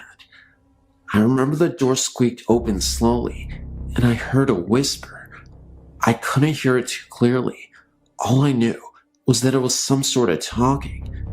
That's when I started to open my eyes slowly and saw what appeared to be a nun with an axe on her head, kneeling down and praying in front of my bed. I screamed. My parents rushed into the room, and I told them I saw something. My dad did his best to reassure me that everything was okay, and after I explained what had happened to me, I feel like he was just as creeped out as I was, even though he tried not to show it. Well, that even frightened my dad, to the point at which he told me he couldn't sleep the rest of the night. I ended up falling asleep, and my dad stayed up.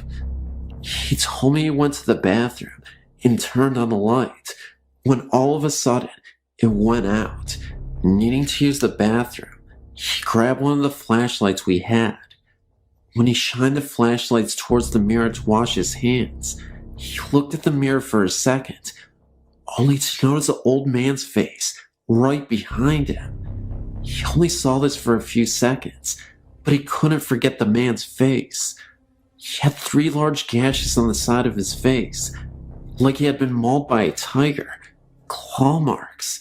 He was a balding man, with gray hair only on the side of his face, and he looked about 70s. Of course, when the bathroom light came on, there was nothing there anymore. The basement had some creepy occurrences as well. You would hear a very young voice, often singing softly, not super loud. In fact, very faint, but a voice was there. When he'd get downstairs and into the basement, you wouldn't hear it anymore, but it was always something you heard whenever you were in other parts of the house. About a year or so later, we had some family staying with us for the weekend, and my cousin set up a large tape recorder in the basement to see if there were any noises. My little nieces and 3 friends bedded down in the living room by the wood stove to stay warm, and we all went to bed. The next morning, one of the little girls thanked my dad for stocking the fire that night because it was getting kind of chilly. My dad hadn't been downstairs all night. My cousin went down to the basement to get the tape recorder, reel to reel by the way, brought it back upstairs, and played it back to us. You could vividly hear a little girl say, "Mommy." My family lived in that house for almost 15 years.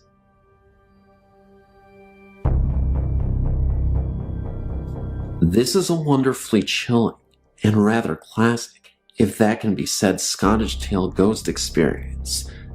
My mother, who was attending university in St. Andrews, Scotland, was walking home from a party. It was about 11 o'clock on a chilly November night. It should be noted beforehand that St. Andrews was, centuries ago, the religious capital of Scotland, and the ruins of the great cathedral still stand in the middle of the town. Anyhow, she decided to take a shortcut to the dorms. Instead of taking the road, she began to make her way through the soccer pitches. These were surrounded by spinnies of trees. As she crossed the fields, she noticed what appeared to be 3 policemen at the road at the end of the pitch, where she was heading. Though not that close, she could see that they wore heavy clothes, like the Scottish policemen's coats traditionally worn in the winter. She didn't want to be found by them at that late hour, and went to the nearby trees to hide. To her chagrin, they began to move towards the center of the field, though not directly at her. She stayed put. As they came closer, she realized that they were walking on the air, about 3 feet above the ground. Furthermore, they were not policemen, but monks in clerical robes. 2 of them were supporting a third in the middle, who seemed to be wounded. They passed only a few yards away from her, so that she saw them very clearly. Oddly, their feet moved very slowly, but they were moving through the air very quickly. When they came about parallel to her, my mother, mad with fear, ran as fast as she could back to the dorms, clearing a fence that was as high as her, with one leap on the way. A violent wind kicked up against her as she ran, as if trying to blow her back. The next day, she went back to where it happened. At the very spot where the 3 monks had passed near to her, she found 3 black cats eating the carcass of a rabbit that they had just killed. In another note, the mystery as to why the apparitions were floating is easily solved. The ground was leveled in order to make a proper playing field. The monks were simply walking on their own terrain, as it would have been in medieval times, 3 feet higher than the leveled field.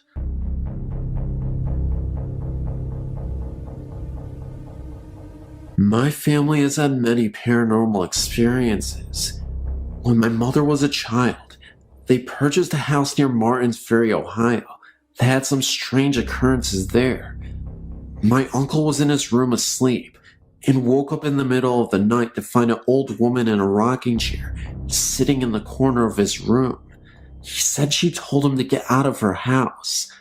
My uncle was so frightened, he literally dragged his mattress into my mother's room and refused to ever sleep in his room again. My mother-in-law also saw the woman and can vouch that she was real.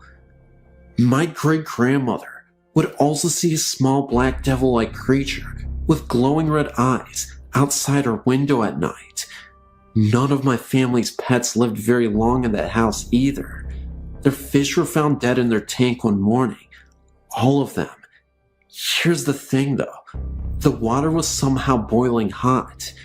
My mother's hamster was found dead in its cage too, and I've been told it looked like something had maybe scared it to death from the expression on its face. Also, every night, my grandmother would dream that the house was on fire and they couldn't get out. After living in the house for 6 months, they moved out. The day after they had moved out, the house caught fire and was almost burned to the ground. To this day, my aunt still has ghost experiences. At one of their old houses, they would turn out all the lights, lock the doors, and would come home to find that every light in the house was on. I never felt comfortable being alone in the house upstairs. I would feel like someone was watching me when there was no one else upstairs.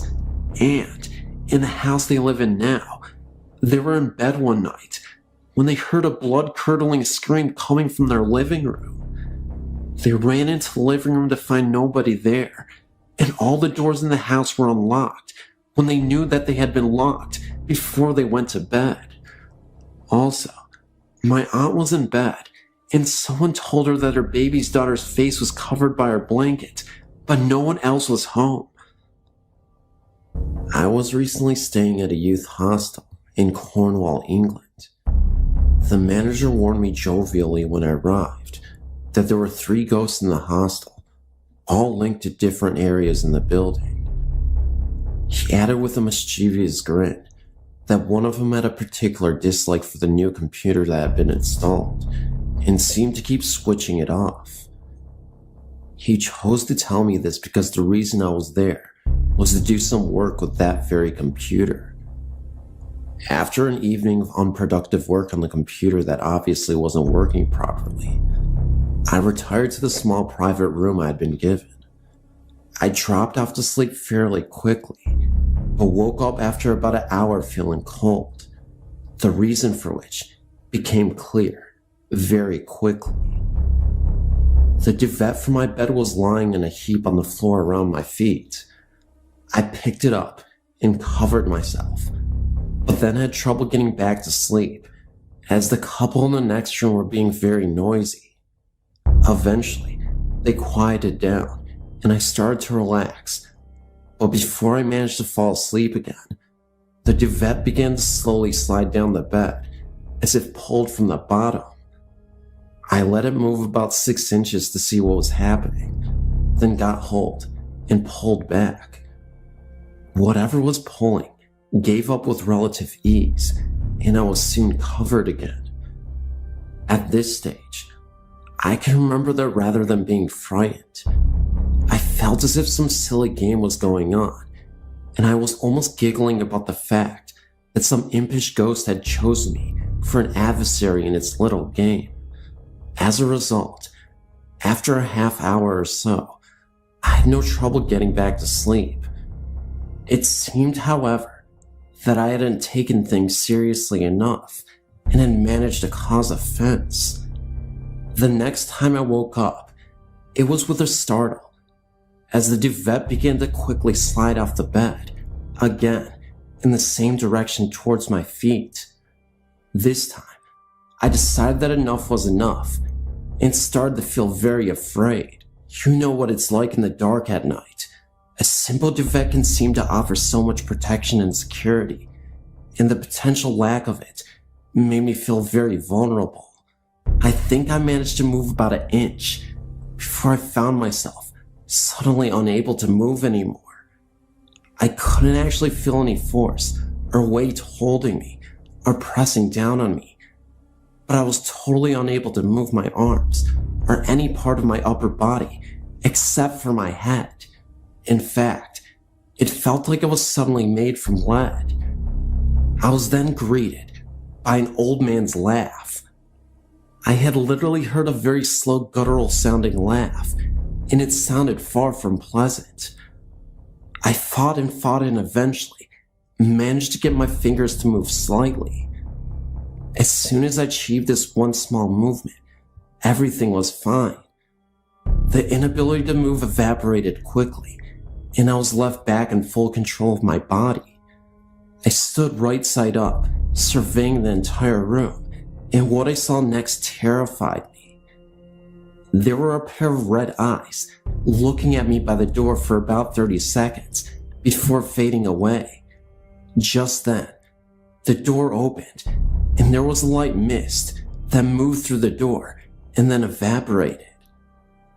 I screamed, "I'm not afraid of you, and that tonight's rest will be a peaceful night's rest." I pulled the duvet back over myself, and surprisingly, only felt any kind of fear for a few minutes, and was soon relaxing again. Whatever the game was about, it seems that I had won, and that my adversary had admitted defeat fairly gracefully. I slept peacefully well for the remaining few hours of the night, and woke up perfectly refreshed in the morning.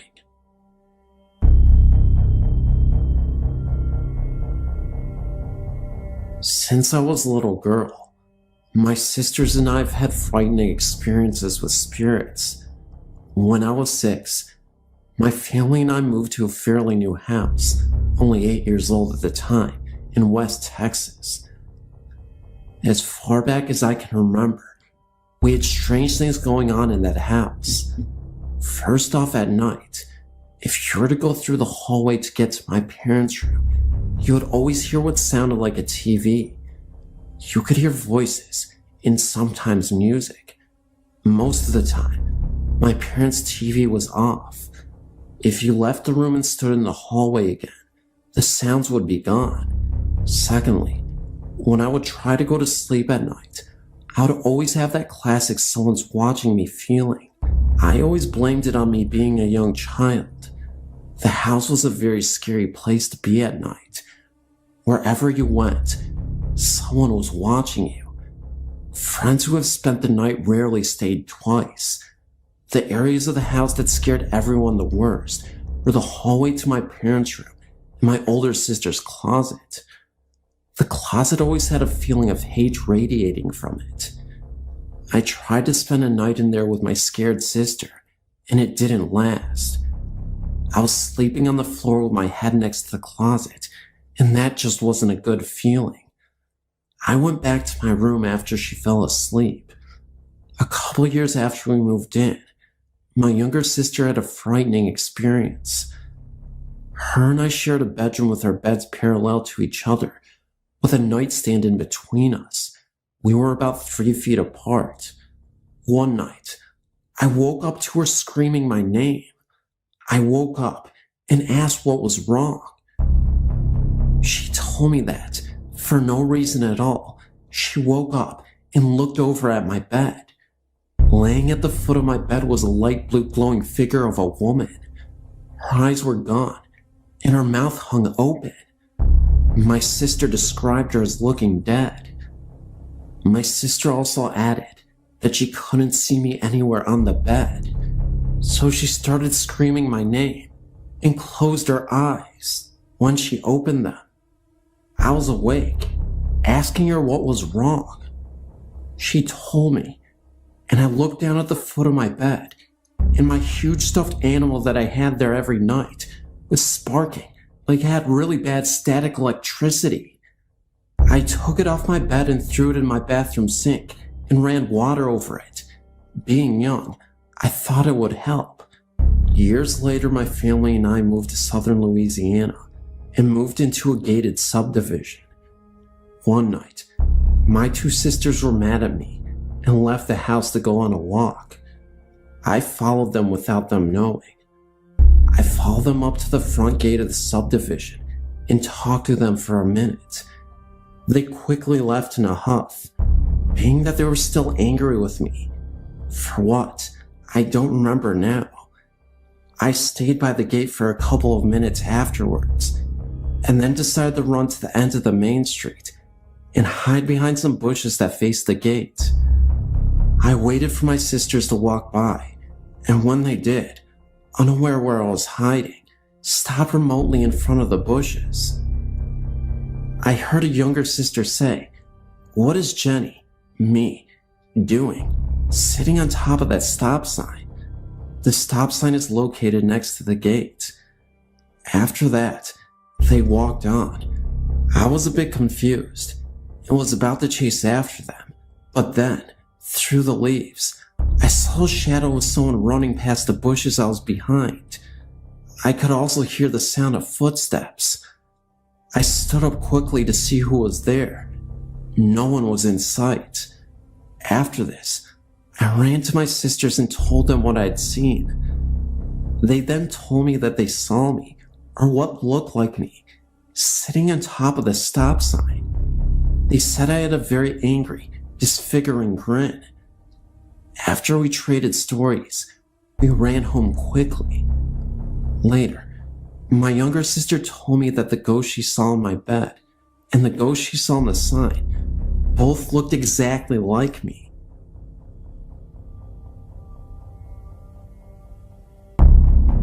It all began around the 1st of June this very year. The incident took place in my grandmother and grandfather's home. My grandfather had been diagnosed with cancer.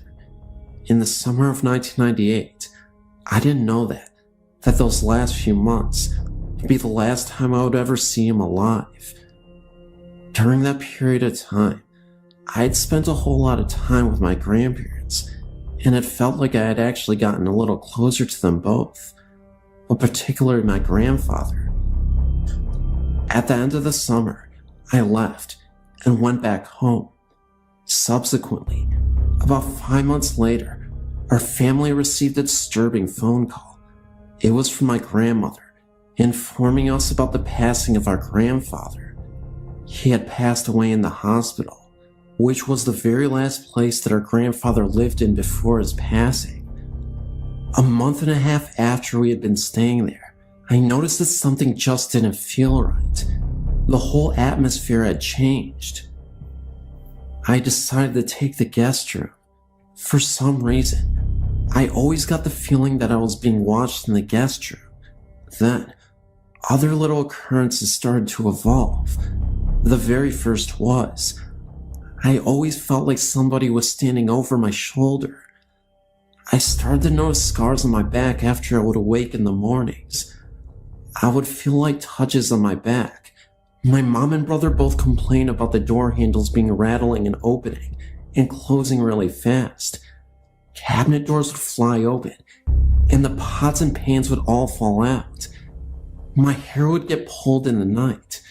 Diminutive objects would fall from midair, such as paper, hair clips, and coins, and I would hear voices, one of which said, "Wake up," very loudly in my ear.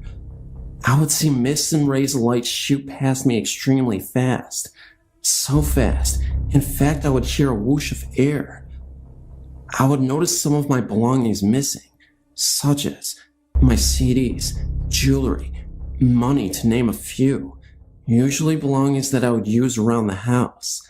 I would feel my bed move, as if someone were to bump into it during the night, flickering lights, and last, but certainly not least, since animals can sometimes see things humans cannot see, my cat would turn her head really fast and just stare at something, which I would not be able to see for a significant amount of time. A little while later, about a month after being there, I saw the unthinkable. After I'd been sound asleep for about 7 hours or so, I woke up suddenly to a spirit at the foot of my bed, and it was my grandfather. I could not believe what I was seeing, but I will describe this to you in full detail. There was no doubt in my mind that this was actually a spirit. He was shadowy like, but his clothing was colored. He would always wave at me, and sure enough, he was waving my direction with a smile on his face. It was plain to see that he was trying to get my attention. He just wanted to see me. I was too afraid to move a muscle, in fear that in spite of everything else that he would approach me. I'd never seen anything like this before in my entire life. I didn't want to tell this to anyone though. I thought that maybe nobody would believe me or listen. About a week later, I was in the kitchen with my mom, and she told me that the guest room was where our grandpa had stayed in before he died, because he was too ill. That explains the reason why that very room felt like the most eerie room in the house. I almost fainted when I discovered that, but I knew that a spirit can travel anywhere in the home, even outside or in back of the house. But it wasn't until a month later that I decided to come out with the news.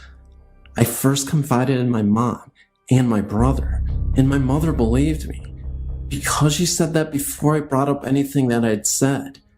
Our grandmother had experienced the exact same thing, that he was at the foot of the bed watching over her and smiling.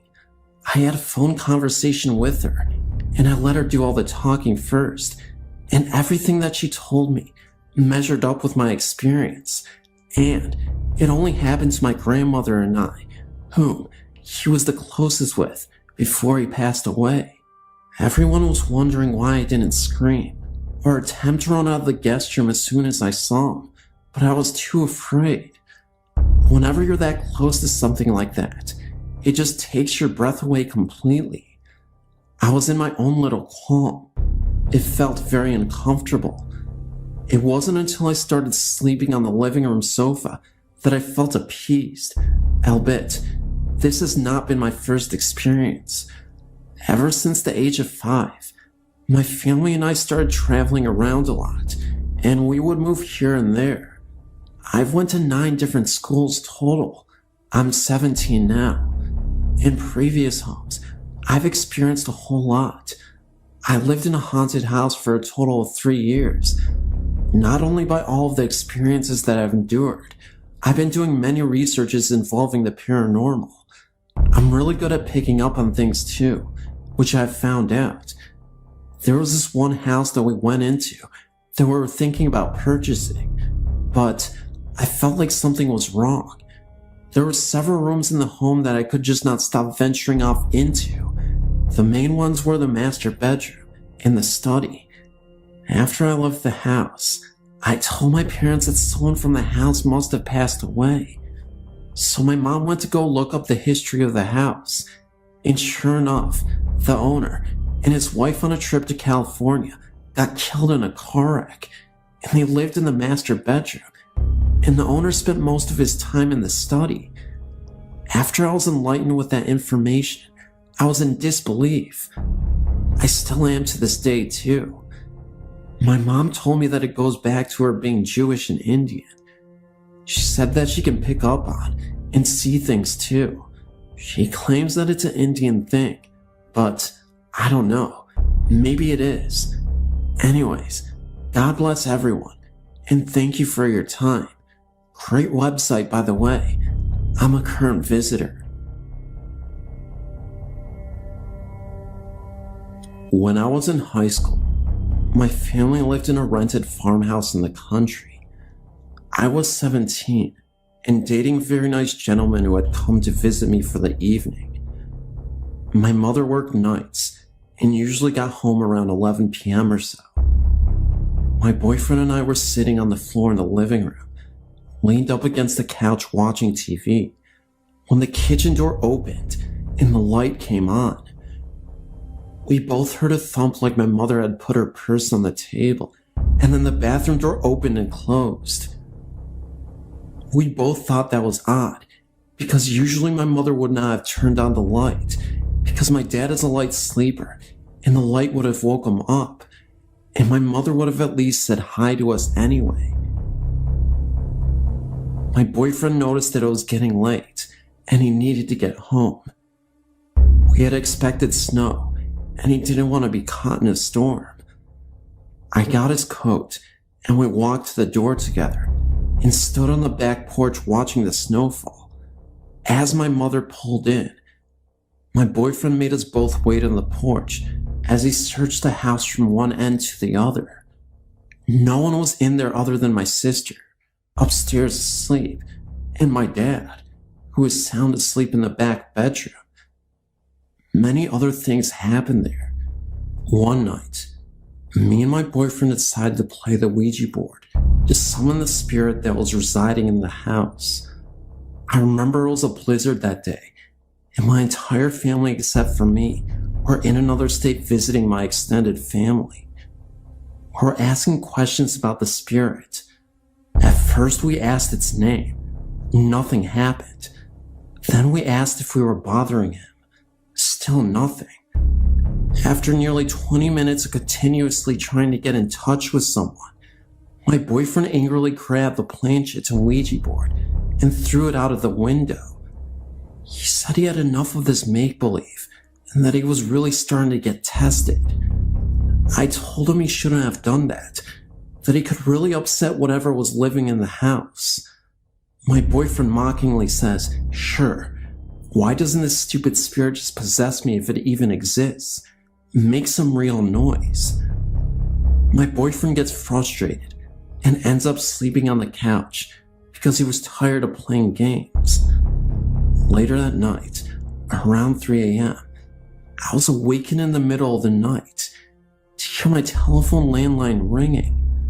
The only problem was, there was no landline telephone here. We all had our cell phones, and they were on silent. Seconds later, I hear loud pounding on the door to my bedroom, and it's slightly opened. I yell out to my boyfriend, but there was no answer. I hear the phone ringing again, but I couldn't locate the sound. Then, everything fell silent. Not a second later, I hear a gargling noise coming from the living room, mixed with prayer. It was coming from my boyfriend's mouth. He was violently whispering in his sleep. What really got me, though, is I went to see my boyfriend on the couch. There was this very dark cloud floating above him for a few seconds. It disappeared, and then I heard my boyfriend choking, so I ran towards him. He was literally pale in the face, almost as if he stopped breathing. That's when I realized he did seem to stop breathing. I frantically shaked him, yelling at him to wake up. I started getting scared, and I cried. This time, my phone went off, and someone was on the other line. All I heard was what sounded like a low voice saying call, and the phone call disconnected. This was on my cell phone. I then called the paramedics. They arrived. Paramedics were in my house, checking my boyfriend's pulse. That's when he wakes up, delirious, but confused. He asked me what's going on. After talking with the paramedics and my boyfriend, they were convinced that he had a panic attack in his sleep, and they ended up leaving. But he told me something very scary.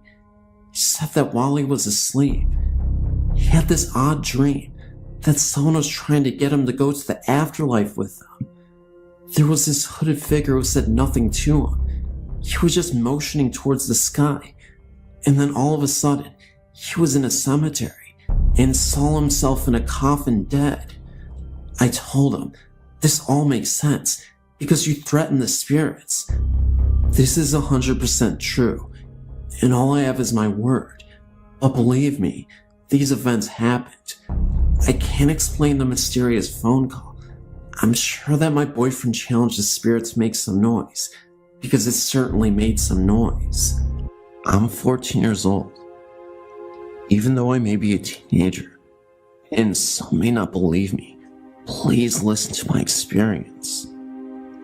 When I was young, I was not scared of ghosts, nor did I really believe in their presence but slightly. One day, I went to a Japanese shrine with my parents in Japan. This shrine was close to my mother's house she grew up in. I was very attached to my mother. I was all just 7 or 8. I was a crazy little child. Soon it was time for me to leave. As a Japanese tradition, I threw in 10 yen my mother gave me to throw in and make a wish. Because I was really attached to my mother, I could sometimes feel the sadness of how much she missed her parents. Since I didn't really know my real father, I cared a lot more about my mother than anyone in the world. I threw the coin in and made a wish. I wish I could once meet my grandmother. I had heard many stories of her from my mother, so that was why I was so anxious to meet her. But the only thing was that she had passed away when my mother was around 21. After I made a wish, I saw a box with a whole bunch of paper in it. I ran over to my stepdad and anxiously asked what it was. He told me it gives you wisdom to your wish. So, as a whiny little child, I begged my stepfather to get me one, so gave me money, and I put it in the little slot. I slowly put my small hand in and grabbed a piece of paper. To my surprise, it really did give me wisdom to my wish. I remember exactly what it said. If you wait, nothing will appear, but when you least expect it, I shrugged it off and went on with my life. About 2 weeks later, I returned from my second country.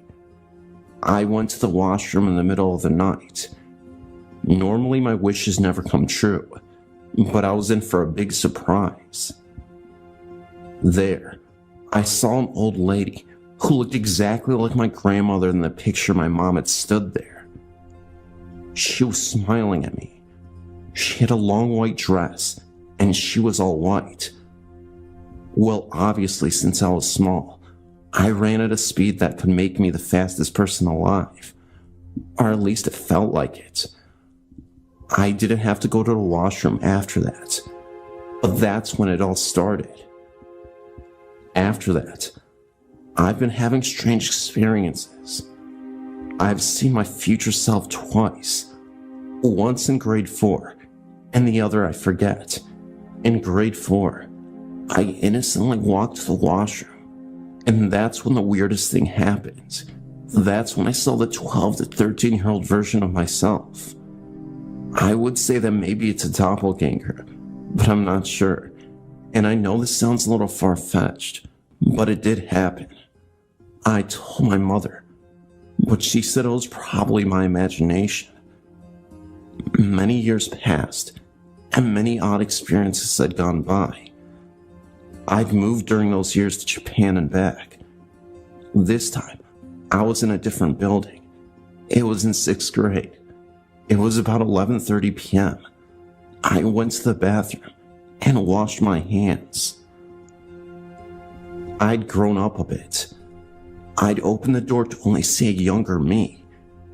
It looked as if it was in grade 4. Again, a ghost. She was staring at me, and I was so freaked out.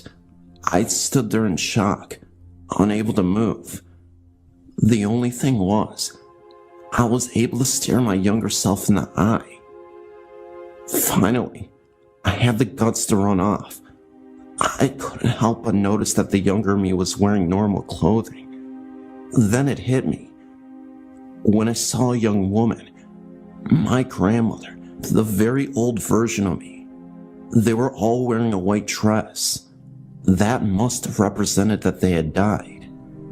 Just last year, I saw my stepdad's grandmother, who is healthy and alive, staring at my picture of when I was young, exactly like she was when she visited from Japan. Exact posture and everything. I thought I was dreaming and pinched myself many times and tried laying back into my regular posture and sitting back up to see if she was still there. She was gone. Next morning, I told my weird experiences to my mother at the exact time she was thinking of her. My mom told me this. Maybe you see some of my thoughts. Tell me some experiences you had from the past. I told her one of the experiences, like how I saw a young woman and described how she looked. My mom stared at me with shock. That description fit exactly her best friend's friend, who offed herself.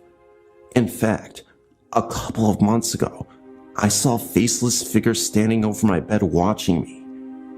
Earlier that day, my mom was imagining that and thinking how to see that it would be unpleasantly scary. Last but not least, at camp, I had this scary feeling inside myself. I'd never been so scared for so much a small thing. I knew that was fake.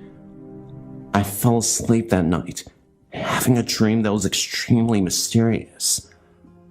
I was playing capture the flag with everyone at camp. I wanted to go to the other side, but I saw a very pretty girl my age. She had a ponytail, beautiful skin, hazel eyes, a fit body, and she was wearing red clothing.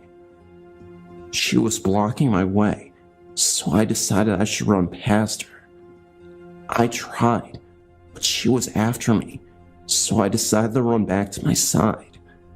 I ran as fast as I could, and finally got to my side. She was on her side, but slowly came into my side. All of a sudden, everyone was gone. It was only me and her. She was starting to feel like an evil presence. I was scared she ran after me, and finally, I could not run anymore. I couldn't walk. I was too scared. Then, right when she got in front of me, she gave me an extremely evil smile. I didn't feel good. I couldn't move. Then, right before something was going to happen, she started fading. Then, Only her hazel eyes were left, except those pair of eyes were brownish white. They were staring at me, just staring. I woke up in shock and was scared so much. I've never experienced such an evil dream. Then, I turned to see right beside me the girl from my dream fading, and just watching me. Then her eyes disappeared. I can't make this stuff up. I woke up and told my cabin buddy, who I was really great friends with. I told her what happened, and she happened to live in the area. She told me about a girl who had gone missing a while ago. The description fit her. A few weeks after camp ended, my friend sent me the newspaper about her missing. I saw her picture. It was her. Was she telling me something? What caused me to see all these things? I believe it was the shrine I visited in Japan, and it started there. I'm extremely scared of ghosts now. I sometimes consider visiting the shrine again, wishing I wouldn't see a ghost again.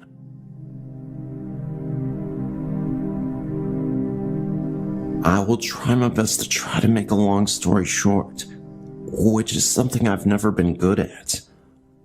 I moved into a second-floor flat in South Utica, New York, in January of 2000. My husband was living in Watertown with a friend finishing up college.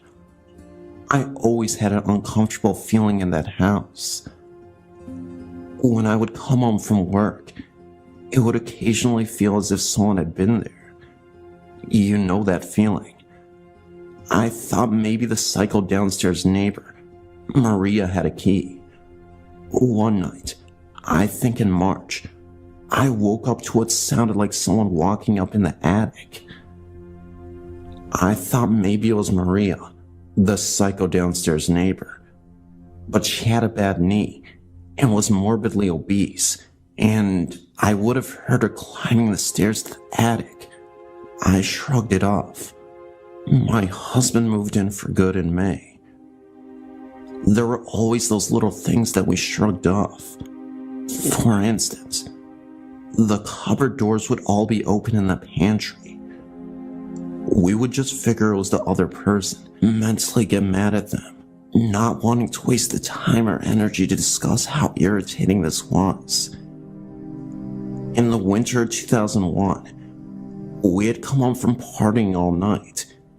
Yes, we were pretty wasted when this happened, and that is why we just forgot or never talked about this after that night. I fell into bed and passed out immediately. My husband brushed his teeth, turning off the dining room light, and shut our door to the dining room. He climbed into bed and drifted to sleep for about 5 minutes. All of a sudden, we both opened our eyes, and the bedroom door was open, and the dining room light was dim. It was the kind of light that had a dimmer. You had to push it on to turn it on and off, and it was on high when it turned off. We looked at each other, kind of read each other's minds, and dismissed it. It had to be the partying. About a month later, I was sleeping on the couch with my head on my husband's lap. All of a sudden, he got up and ran for a knife in the kitchen. He said he saw a man walking in the back part of the kitchen. He was terrified. Don't ask me why he would run towards it. I would be out of the door, but that's just me. He was shaken up for quite a while. No partying this time. He swore he saw a man out of the corner of his eye. I told him he was nuts. About a week after that, in the middle of the afternoon in February, he was home listening to the TV playing loud in the living room while typing a paper in the computer room. He said that he heard a loud slam, walked out, and our bedroom door, which is hung up on a throw rug, was shut. All the windows were closed, as it is as cold as the North Pole in February in central New York. I was at work when he called me, and he was really worked up. I'd never seen him like that. That was when we really became suspicious. I called our landlord and told her not to think I was nuts, but did anyone ever die in that house? She told me that her husband's godfather did back in the early 1930s, and it was of throat cancer. She wanted to know why I was asking. I told her what had happened. She then said that she thought they had taken care of that problem. She told us that the last tenants moved out suddenly after seeing the apparition of a man in his 60s, sitting at the kitchen table and reading. She told me that they had a Catholic mass to help Frank move on. He must have really loved this house. The downstairs tenants after Psycho Maria moved out also had experiences, but I promised a short story. We moved to Syracuse almost 3 years ago. I didn't want to live in a house where someone had died. I actually made a point of it. My very good friend told me the first time she walked in this house and that she felt as though she wasn't alone. I told her that was impossible. A couple months after my son, Peyton, was born, in September 2003, I was sitting downstairs typing on the computer. I had the video monitor on. I heard this strange, muffled, non-English whispering. I turned to look at the monitor, and his mobile was gently moving. He was too little to reach it, and again, no windows open, no air on. I ran upstairs, and his mobile was still, and no noise. My husband was gone on business, and no one died in this home, so I assumed that I must have been seeing things. Then, there was a picture of my son, Peyton, which I sent a copy. This was taken around November or December of 2003. My 7-year-old stepson came out of his room a few months ago and told me there was a boy in his room. He was wearing jeans and an orange shirt. He told me that the boy looked at him, then walked through his bedroom door. Lastly, the top to the kitchen trash can has fallen off, and my stepson in my presence twice. Lastly, the TV station has changed itself twice. And that's all I have to say for now. Thanks for reading. This story starts a long time ago when I was about 8 or 9. I was watching TV when I looked up, and I saw a man watching me. He had a blue coat on. He smiled at me and faded away. I didn't feel alarmed in any way. I even told my parents, and they believed me completely. Every time I was by myself or scared or sad, he was there, and he would sit by me and his presence would make me feel better. Then one day he just disappeared. When I was 12, he appeared again. I was home alone and cleaning the kitchen. We had one of those musical globe things that played music only if you turned the key that's under it. All of a sudden it went off, and we had not messed with it in years. I had put a bunch of napkins in the stove by the burners, heard a voice in my head say stove. I looked at the stove, and it was on. I feel chills run up my spine when I think about what could have happened. I guess the blue man was still there all along, still watching over me.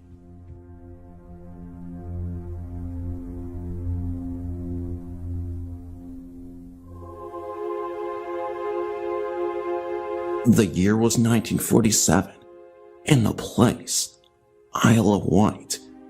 It's off the south coast of England, a holiday resort. I'd been taken there for a week's holiday with my brother and my parents and aunt and uncle. There was nothing special about the hotel or its surroundings. I think it was the third day of our holiday, and we were all in the dining room at the hotel for our evening meal. I was sitting next to my brother with my back to the windows, and consequently was able to see the whole room. I would mention at this point that the walls were lined with large mirrors, fashionable at the time, and the effect was rather fascinating, as no matter which way one looked, one would see just about any other part of the room in reflection from one or another of the mirrors.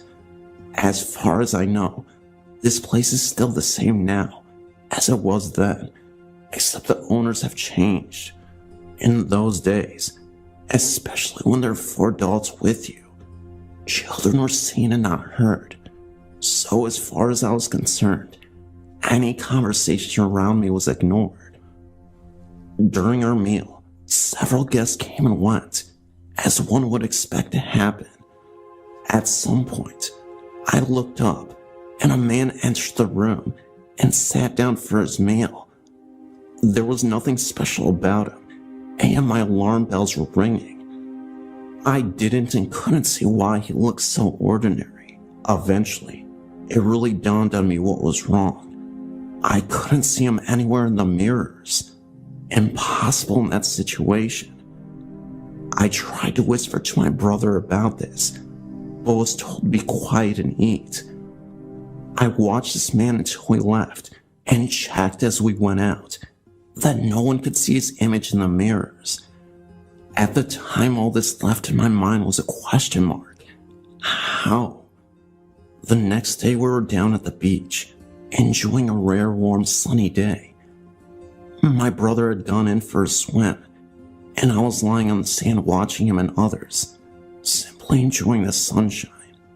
I looked around and saw the man from the night before coming down the steps to the beach. He was some way away from us at this point, and started to walk along the beach near the water's edge, heading in our direction. I think I sat up as the scene I'd witnessed in the dining room came back to me, and I watched him as he walked. He had no shadow. I checked that everyone else's shadows, including mine, were as they should be, and could find nothing else amiss. I never spoke to him, nor have I any idea who he was. I never saw him again after that day. This is a story that my mother told me and my sisters. Back in the 40s, my dad accepted a job in Atlanta, Georgia, and my parents moved from Chicago, Illinois to Atlanta. For several weeks, they stayed at the Biltmore Hotel in Atlanta while looking for a home.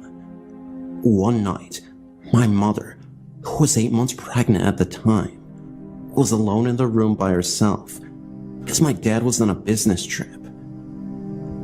She said that she woke up at about 3:35 in the morning and saw a man standing beside the bed and looking at her. The man was well dressed in a suit and smiling at her, but she knew immediately it was a ghost because although she could see him plainly, he was transparent. She could see through him.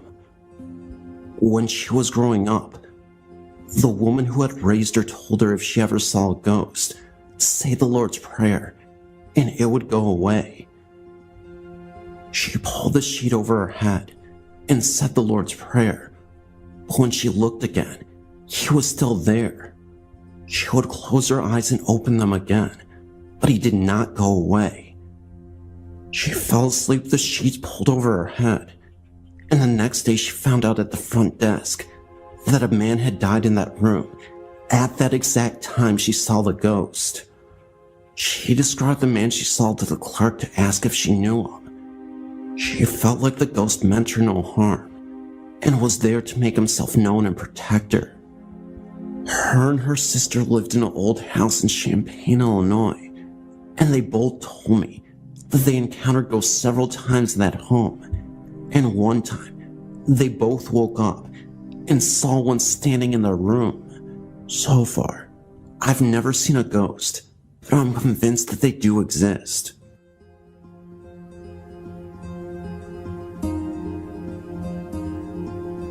I've worked as a registered nurse at Henry Male Hospital for many years. There are so many reportings there that I'm not sure I can list them all, but here are a few. The TCU, Transitional Care Unit, is probably the most haunted unit.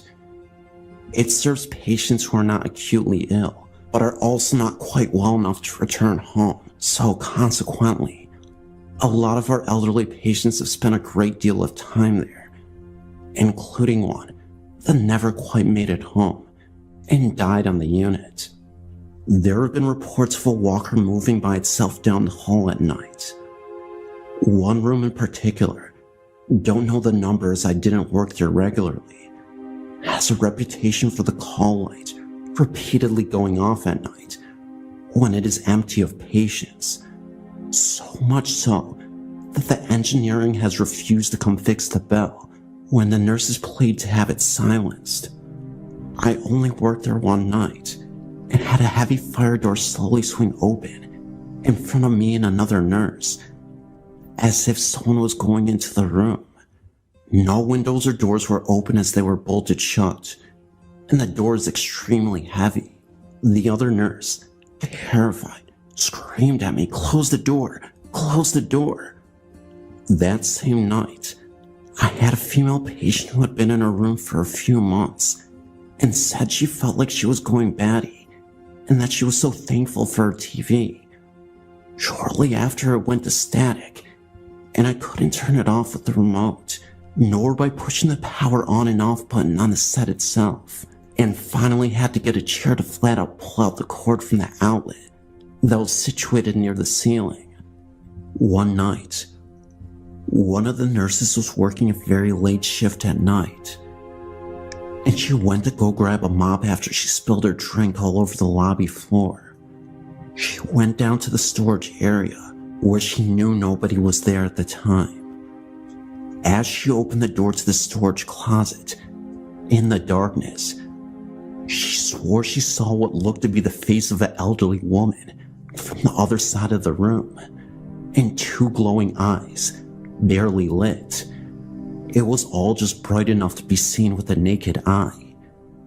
She immediately turned on the light and ran all the way back. She refused to go down there the rest of her time working there, and even change careers. It was that devastating to her. On the medical surgical unit too, there are ghosts up and down the whole hallway. The end opposite the nurse's station is especially bad. Rooms 148, 146, and 142 are the worst. Oftentimes, patients who are dying are put in these rooms, and shortly before they do die, patients often report seeing a little blonde girl in their room at night. They either ask the nurses to get her out, or at the very least, ask who she is. I had an aide one night open up a utility locker at the same end and saw the girl. She was crouched behind a walker, scared, looking up at her. Sometimes machines won't work in those rooms, even if you trade them in several times from the supply department with different ones. They suddenly will start working again. Myself and another nurse witnessed shadow people at the same time walk past the nurse's station window while the computers and lights dimmed simultaneously. He saw the same night one shadow person standing in a doorway, just staring at him. He looked up and asked yes, thinking it was a nurse aide willing to ask him a question, only to realize it wasn't an aide. Aides have seen patients that weren't there earlier in the evening suddenly lying in a bed, and thinking it was a new admission, brought the vital signs machine back in to take their vitals, only to have the patient gone and the bed still made. Med-Surg 1 is next to Med-Surg 2, and though it isn't as bad as 2, I've had a patient complain that she felt little kids poking at her and pulling her down all evening.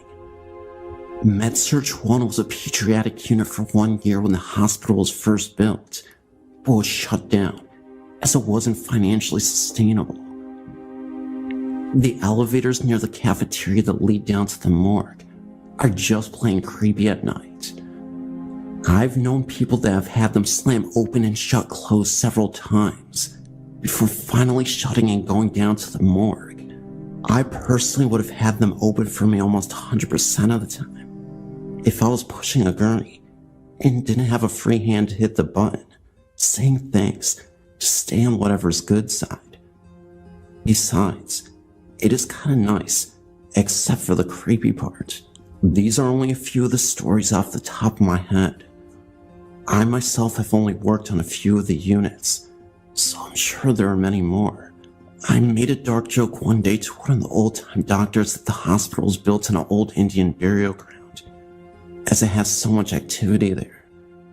And he responded that indeed it is. Who knows if he is right, but all of Santa Clarita is that Indian tribe situated throughout the valley for thousands of years. In fact, we were one of the main trading hubs, if not the main trading hub, from tribes spanning down into Mexico, all the way up to Canada. I can't validate the Indian burial ground part, but the stories I related to you here, I either experienced myself or spoke with the Asian person firsthand who had just experienced something themselves, except for TCU. But there again, I used first-hand accounts.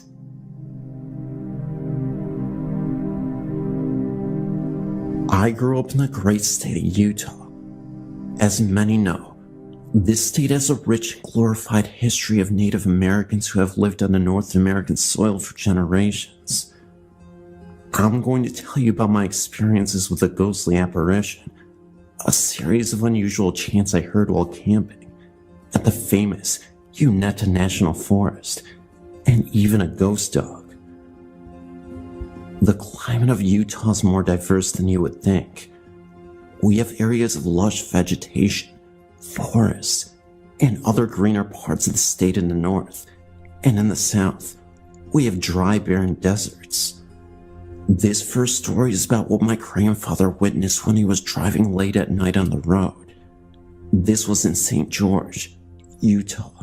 My grandfather was always a very straight-laced person, never drank, never smoked, always got enough sleep, and had a good head on his shoulders. The reason why I'm mentioning this is to explain what he saw that night. He was driving late at night, where there were barely any cars on the road. In fact, it seemed like he was the only one driving on this road. It was pitch black, and the only visibility he had was from his headlights that shine across the road. He had been driving on the same road for about 15 minutes, a road that was completely isolated in the middle of nowhere. Out of nowhere, he saw what looked to be a Native American man standing in the middle of the road from the distance. He slowed down immediately after he saw this, fearing he would hit the man. As he got closer, the Native American man disappeared. Now, he knew it wasn't his imagination. The man looked real to him, at least from afar.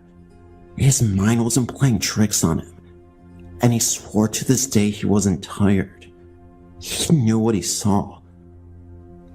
My grandfather was so floored by the whole event, he had to pause for a second and pull off to the side of the road.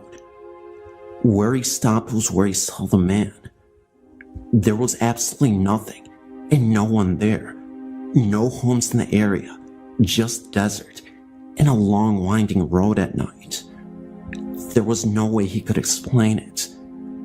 This was also in the 1960s, and St. George was way smaller than it is now, a population around 5,000. My grandpa's still alive, in his 90s, and he hasn't given up on the authenticity of his story.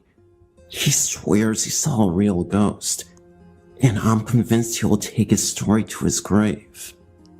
As for my experience, My family went camping in the Uinta National Forest, where we set up a tent deep in the woods. I remember it was a fantastic time. Just me, my dad, and my brother. We heard nothing but the sounds of nature, and were truly enjoying our time alone from civilization. It was getting later in the night, and so we set up a campfire. It might have been around 11 p.m. at night, when my brother, my dad, and I all heard what sounded like a ghostly chant, almost sounding like a group of Native Americans. It sounded almost as if the chants were as low as gorillas chanting to us, which was unusual, because gorillas definitely don't live in Utah, and I couldn't think of an animal that could make such a deep voice. And not only that, but multiple voices chanting at once. What made it so eerie was that it wasn't frantic. The chants had a peacefulness to it. But of course, we were all freaked out. It was definitely not a comforting chant, but it wasn't boisterous. So anyway, my dad told me and my brother to get into the tent to sleep at night, because my dad was genuinely concerned that maybe there were dangerous people out there trying to scare us. The chants only lasted for about a minute, and it eventually went dead silent, and we never heard it again. I think my dad must have waited outside the tent with the campfire for an hour or two, just to make sure everything was okay. He eventually went back into the tent himself. However, that night of bizarre events were far from being over. As we were sleeping, my dad said that he was awakened by the sound of rustling leaves. He woke up and noticed from the inside of his tent a shadow on the other side, as in when you are in a tent and you see someone or something shadow move by. He immediately jumped out of the tent to investigate, but there was nobody there. He thought nothing of it, and then went back to bed. On the third night after camping, we went to bed as usual, and this time, I experienced the same occurrence. Instead of it being a shadow of what my dad thought was a person, it seemed to be of a creature. My guess was a dog, because the shadow shape looked to be of that. It could have been a bear, because the shadow was small from seeing it move from inside of the tent. I immediately woke my dad up, and he went out, and again, nothing. Not sure what to make of all these events, but I'm certain there's more than meets the eye. I had a strange thing happen to me once when I was in the Philippines visiting family. The home I stayed in was part of a group of 3 homes around a central courtyard and a shared restroom and shower facility with the other 2 houses. My family showed me around the place the day I arrived, and then told me to be careful when going outside at night, because there was a ghost that haunted the area. My reaction, of course, was yeah, right, because I just knew they were messing with me. My third night there, I wasn't feeling well, and needed to go to the restroom a lot more than usual. Don't drink the water in the Philippines, by the way. So I ended up going out to the restroom facility late at night. The restroom facility was on the far side of the courtyard from the house I was staying in, and around the side of one of the other houses, and it was very dark because the lights were out in all of the houses, and the nearest street light was pretty far away. I was on my way back from the restroom, and just as I walked into the courtyard, what felt like a force grabbed me from behind. It was such an odd feeling, like a major resistance pushing me back, almost like going against gravity. To clarify, I don't mean literally. It was just an overwhelming pressure, but I could feel the energy around me so strongly, it's hard to explain exactly. I ended up turning around and going in the opposite direction to an empty field that bordered the courtyard, because because something was almost pulling me in that direction, like there were hands on my body. I say something because it felt like a force grabbing me on my arms. This force seemed to disappear when I got closer to the field. I shifted my body around, and all of a sudden, I saw this solid black human shape from a few feet away, not moving, just a black mass silhouette that I could identify as a human, if that makes sense. I took off running towards the home and looking over my shoulder again, and the black shadow was gone. I burst into the home, and apparently I screamed. I don't remember even doing it, but I'm not surprised, and I'm not ashamed, because people were coming out of their bedrooms to see what was going on. I told everyone what happened, and they all took it in stride. One cousin even said, "Oh yeah, that happens." I was really freaked out, and didn't sleep the rest of that night, and I didn't go out at night alone for the rest of the time I was there. I did some reading and asked some questions since then, and the answer I got most often was that I was an evil spirit. From what I've read and been told, these are paranormal entities that are angry, evil, and seek to harm people. Sometimes they used to be human, but others were never human. When I asked what they were if they weren't human, I hear the word demon tossed around quite often.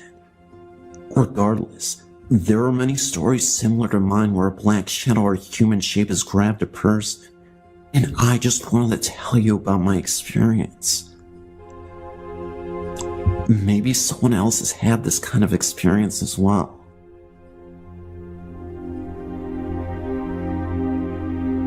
I grew up in a hip stone roof farmhouse that used to belong to my grandparents. We lived in a German-American neighborhood, and many farmhouses had a quaint old country sensibility, with the main living space a flight of stairs up from the entrance. Like many older homes, ours was large in size, but broken up into small rooms. One such room was my grandmother's old pantry, just off the kitchen. My parents had turned half of it into a small home office, with a desk for the telephone, back in the day of one telephone per household, next to a window that looked out into our backyard. When I was very small, I used to enjoy looking out of our windows at night, making wishes on stars, watching sparkling waves of snow fall through the glow of our yard light, waiting for my dad to come in from his evening milking chores in the barn, occasionally finding surprises, like the summer evening that a huge green Luna moth came to rest on the window of the door. This small, close telephone room frightened me, but I enjoyed the backyard evening view, so I'd bravely venture into the room, crawl up into the chair next to the window, and look outside. One evening, I had a desire to look out the telephone room window. As usual, I was somewhat apprehensive about entering the little room, but my curiosity overcame my anxiety. I took a deep breath and prepared to step over the threshold from the warm light of the kitchen into the darkness. As I did, I looked into the window, and there I saw, staring right back at me, the wizened face of an old man, hovering in midair. He was partially bald and had a long handlebar mustache, and he had a furious, even hateful expression. I remember screaming in terror and running outside into the arms of my perplexed mother, crying that a scary old man was floating outside. I remember my mother wondering if I'd seen a frightening program on television and had let my imagination run away with me. I was understandably afraid to venture into that room for a while. The fear and the memory of that night faded away. To the extent that I remembered my experience at all, I tended to explain it in terms of a vivid imagination, and I never had another experience like that in that room. Many years later, when I was a teen, I was sitting at the dinner table with my parents as they were reminiscing about their childhoods, their earliest memories. My father said that one of his earliest memories was of his father's original home, a small wooden home that once stood a short distance away from our farmhouse. He said that he remembered his grandfather dying and being laid out in the parlor of that little home, as was a common occurrence in that rural neighborhood, even in the 20s. What do you remember about your grandfather? My mother asked. He was an old man, mean and strict. We kids were afraid of him. He didn't have a lot of hair, but he did have one of those old-fashioned handlebar mustaches, Dad replied. I felt the hair rise in the back of my neck as I suddenly remembered that vision of my early childhood.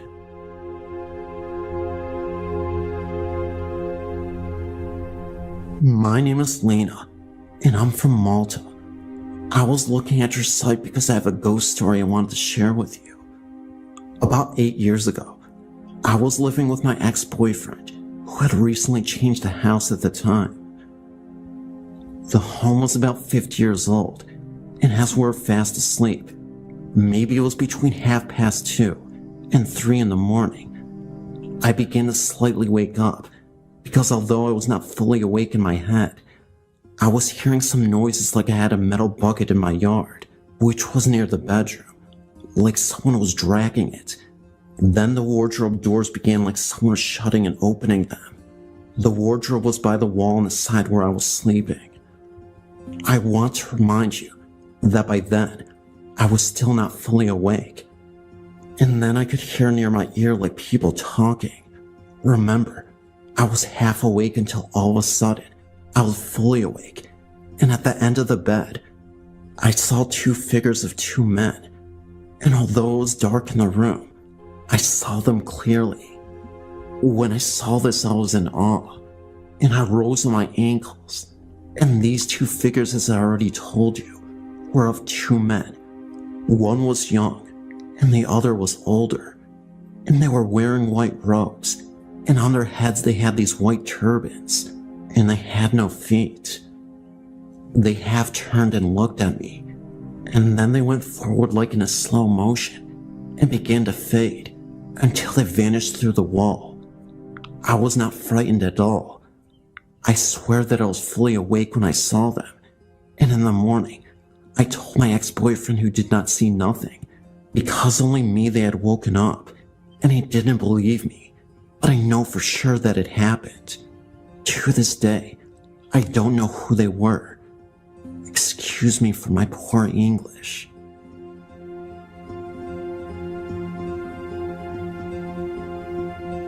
Throughout the years, I've had many experiences with things I've never been able to explain. I'll share some of them here. This is the first one I have a memory of.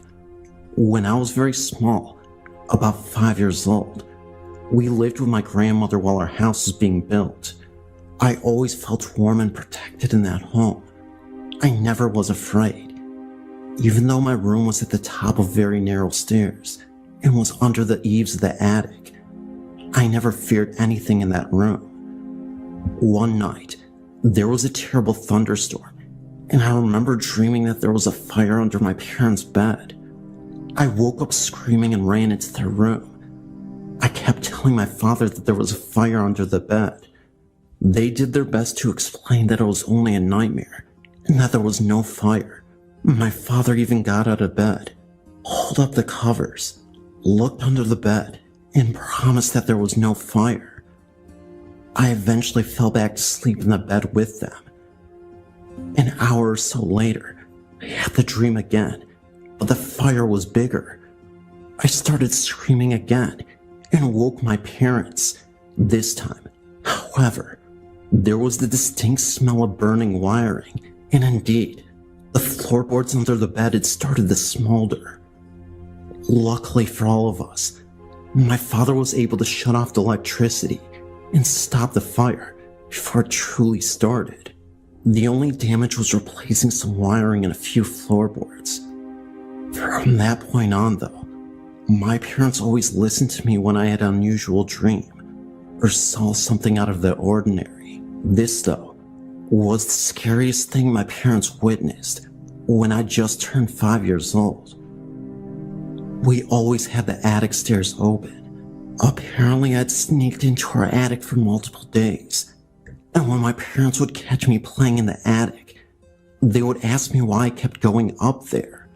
I would tell them that the old man in the attic was lonely, and he wanted a friend, so I continued to talk to him to keep him company.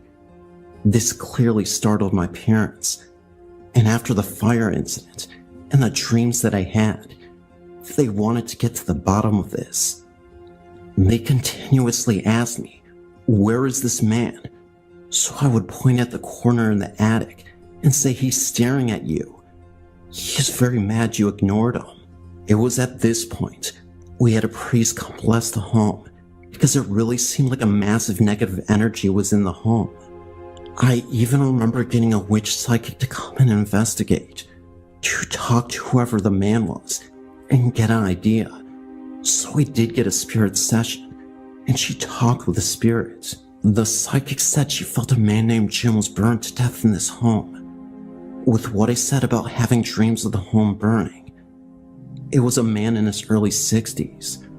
So we got a spirit box, and the psychic asked if Jim was there. He confirmed and said fire truck 4 or 5 times, then smoke, and I was smoked. The psychic then asked the spirit if it died a bad death, and the spirit box said, "Are you kidding?"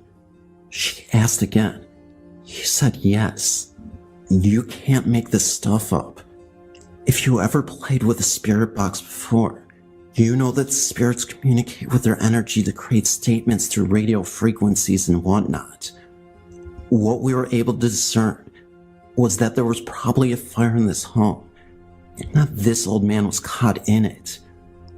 We don't know much, aside from that, but this whole experience was spooky. This was back in 2009. I've been reading all these great ghost stories, and now I feel it is safe to share mine. Being a paramedic literally saved my life.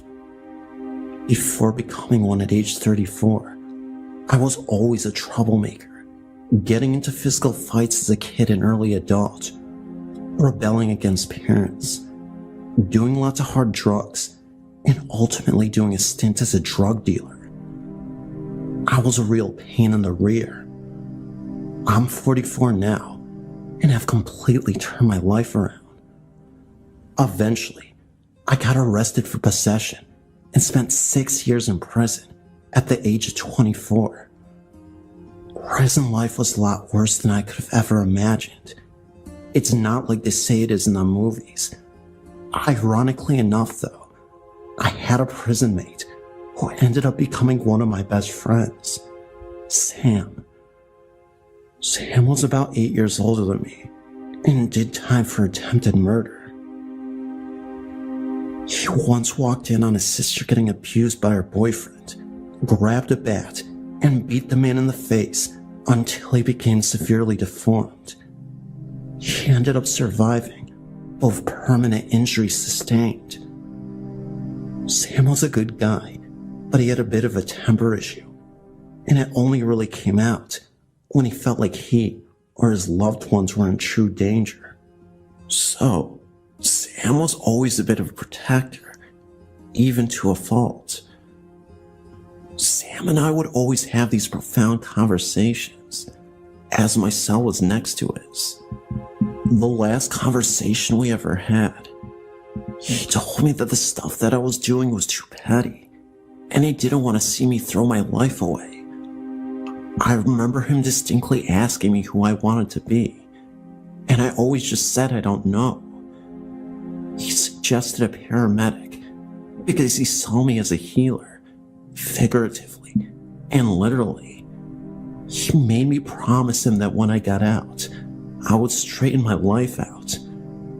When I asked him what he was going to do when he got out, he just laughed at me and said, "Kid, it's my time to go." At first, I didn't really think much about his statement. I thought he meant he was getting out of prison soon, but he got 10 years and was serving his 5. That's when I realized what he really meant. he was going to permanently exit this world. So I go to bed that night, and before I end up drifting off, I say to Sam, "Good night." The next thing he said is something I'll never forget for as long as I live. Sam said to me, "See you later."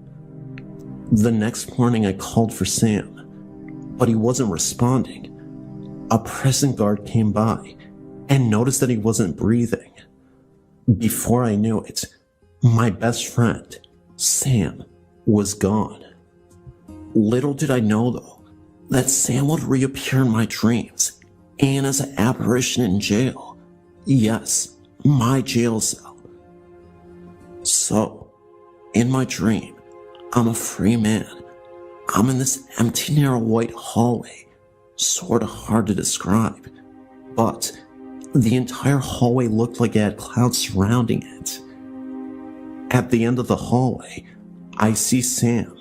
He looks in great shape, about 10 years younger, and is wearing a white suit to match the hallway. He's just smiling. As I continue to walk down the long hallway, I approach Sam though, and that's when he slowly starts to disappear. I suddenly fall down to my knees and yell, "Why did you do this, Sam? Why? Your sister needs you." Suddenly, I wake up and I'm in my jail cell. This is late at night. Felt like it was midnight. That was when I saw a black shadow as I was adjusting my eyes. At first, I couldn't believe it, but it was the shadow and silhouette of a man. Somehow, I instantly knew that this man was Sam. I then watched as the shadow slowly moved away and disappeared down the hallway of the jail. Nobody was around at the time, and it definitely wasn't a prison guard, for the obvious reason being, prison guards don't look like dark shadows and silhouettes. So, fast forward a few years later, and unfortunately, I relapsed into a bad drug habit after getting out of prison, getting addicted to the powder. This was the last and final straw that led me to focus on my life and pursue my paramedic career. I end up taking a hit and almost dying entirely. I remember taking one last hit of the powder, passing out, and not waking up for hours. At this time, I was rushed to the hospital because I was on the verge of losing my life. Apparently, I flatlined and became medically dead at the same time, but I came back to life. In that moment, it seemed as if it was an out-of-body experience. I could see myself on the hospital bed, and suddenly, I was in this light room, just like the dream I had in prison. There was Sam again. Sam looked at me, grinned, but didn't say a word to me. My old dog Spot was right next to him, who had previously died when I was a kid. My favorite dog in the world, Spot, was a black lab. There was an overwhelming peace that came over me, and everything felt so good in the moment. It was a feeling that I didn't want to escape. Suddenly, I regained consciousness, and I'm back in the hospital bed, in tremendous pain. That's when the doctor told me I had basically died, and I was shocked. So, fast forward a couple more years, I finally became a paramedic. I turned my life completely around, and I truly believe that Sam was responsible. I believe that I did see Sam in the afterlife through spirit communication in my dreams, and also the black outline I saw in the prison. I remember what he said about trying to be a medic, and it just sort of resonated with me. I did want to help people in the end, and it was the best decision I ever made. These days I wonder how Sam would have been if he was still with us, but I'm sure he would have been proud of me now. When I almost died, it was the ultimate wake-up call. In some deranged way, I think Sam was responsible for it. Thanks for reading my story. I know it's a bit unbelievable, but I promise you, this all happened. I know I don't need to prove to anyone that this really happened to me, but I truly believe that Sam is my guardian angel watching over me. I believe that he gave me a second chance at life, maybe because he believed in my potential. Thank you, Sam. I'll never forget you.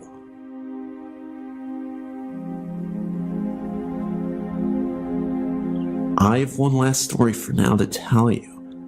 I was born in 1955, so I went to high school starting in 1970. Needless to say, the fashion and hairstyles I liked were very different from those which my mother was used to. We frequently had clashes over these things. Also, from the get-go of my life, I'd always been interested in things like camping, fishing, hiking, and nature in general. My mother, to say the least, was disappointed because she had always envisioned having a daughter who was interested in clothes, makeup, and flirting with boys. I just wasn't the daughter she had envisioned. I ended up working in forensics for years, and I do believe she was proud of me during the last 20 years of her life. The year and a half after my father had intentionally left this earth, and she died, were filled with sadness for us both. Looking back, if I had known then what I know now, I would have done things differently. But that is Monday morning quarterbacking.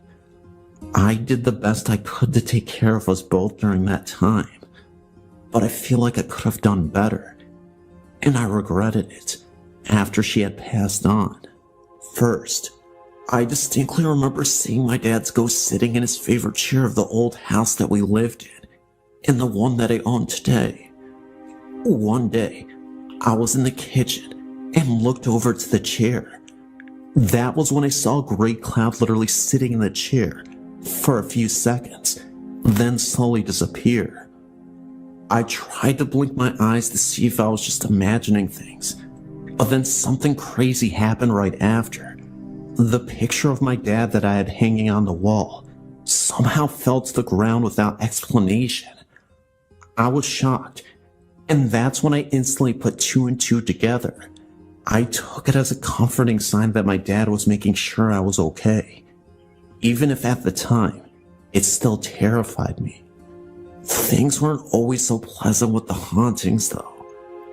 I would constantly hear the sounds of boots thumping upstairs in the middle of the night, always at the same time, for weeks on and off. I wanted to believe it was my dad then too, but he never wore boots, and I don't think he would intentionally scare me off if he knew I was frightened. I remember hearing whispering in my dad's former room, and it sounded demonic, low, like multiple people talking to each other. I was always alone and by myself when these things would happen, so I know it wasn't just me hearing things. In that very same room, in the middle of my sleep, I once heard heavy breathing coming from the closet. I jumped out of my bed, opened the closet door to make sure nothing was there. I was right, nothing at all. When I had my son at age 25, years after my dad died, he was 4 years old at the time, said he made friends with the old man in a fedora hat. This really shocked me, because my dad loved fedoras.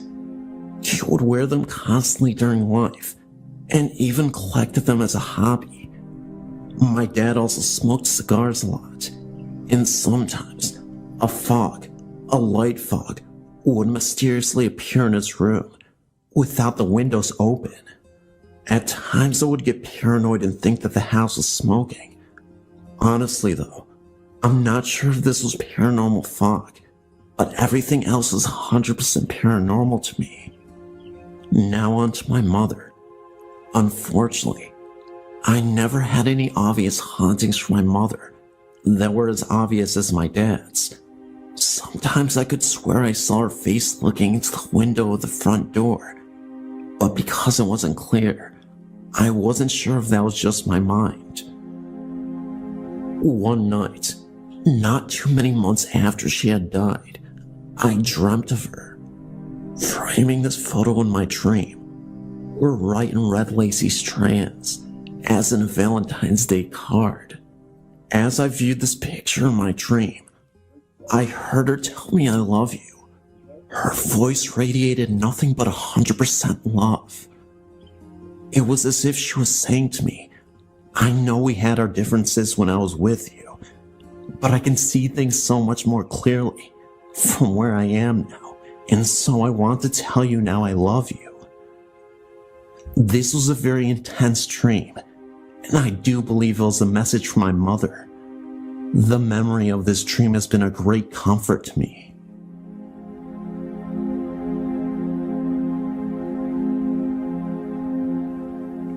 I've been a fan of this site for years, so here's one of my stories. When I was young, my dad's mother and her second husband, not my grandmother, lived in a 1920s vintage flat-top stucco house in West Orlando. My brother and I both spent nights over there. The room in which we would sleep had a bed that was, from a 4-year-old's perspective, about a mid-chest high. I remember when I was about 4 years old walking into that room one day and seeing this white-haired lady in the bed. I remember she had dark eyes and a prominent curved nose with large nostrils. I remember that she and I looked at one another. She seemed to want something from me, but I didn't know what that could be. She was not either malevolent nor cuddly like my grandmother. She seemed to be a business-like person who didn't hesitate to ask the nearest person around to help. In other words, a matter-of-fact person. I believe at that point, I turned and left the room. To the best of my knowledge, my grandmother never had anyone like this stay in her home. As I got older, I remember my mother talking about my step-grandmother's mother, who had lived with them for some time. During one of these conversations, I said that I remembered her, thinking of the older lady that I'd seen in that bed. My mother said there was no way I could remember her, since she died before I was born. I never brought this up with Mother again, and since then, my mother has passed. I still can't help but wonder who that lady was.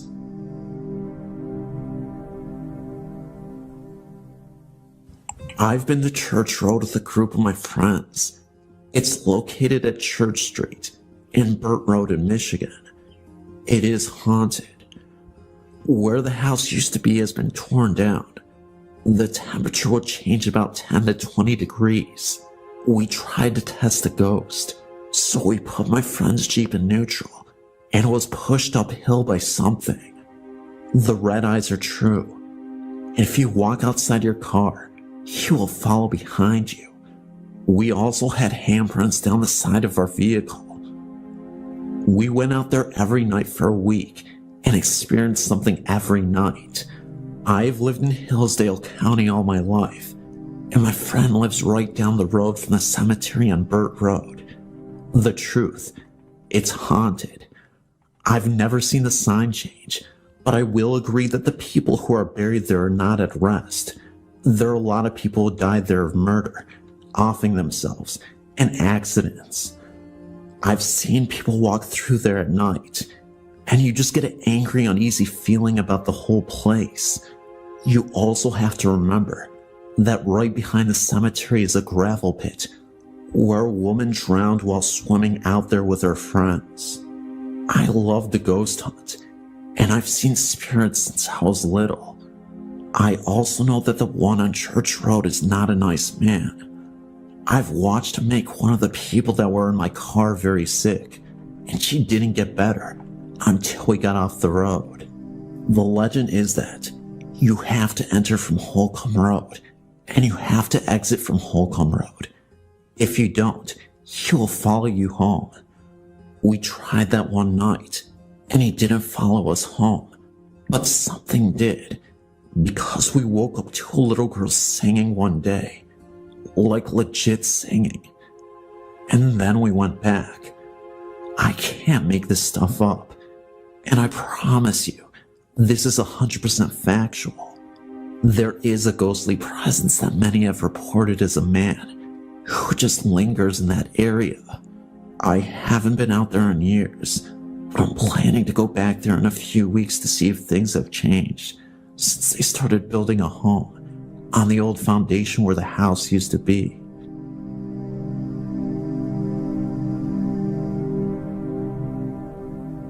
I grew up in a city in southern Ontario, and I've had several encounters with paranormal activity. When I was 8 years old, my mother and my brother had moved into a single-family home that was attached in the front to a store for clothing alterations and such. The home was built in the 1930s, and I was unaware as what the history of the home was.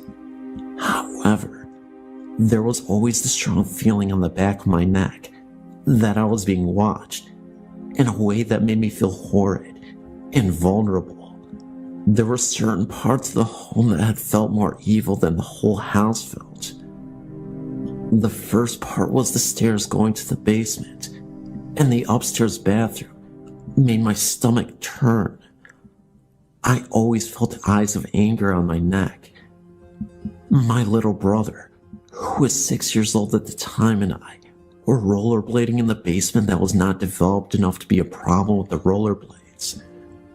There was a separate room in the corner that had a glass pane door, and we had never gone into that room as it was just really creepy. We both very suddenly stopped blading and both looked to the less paned window, and we both had seen a clear apparition of an older man who had the evil look in his eyes, just like we always felt, looking at the back of our necks. We ran upstairs with the blades on to tell our mom. She refused to go look, as she then admitted to having the same fear in the home.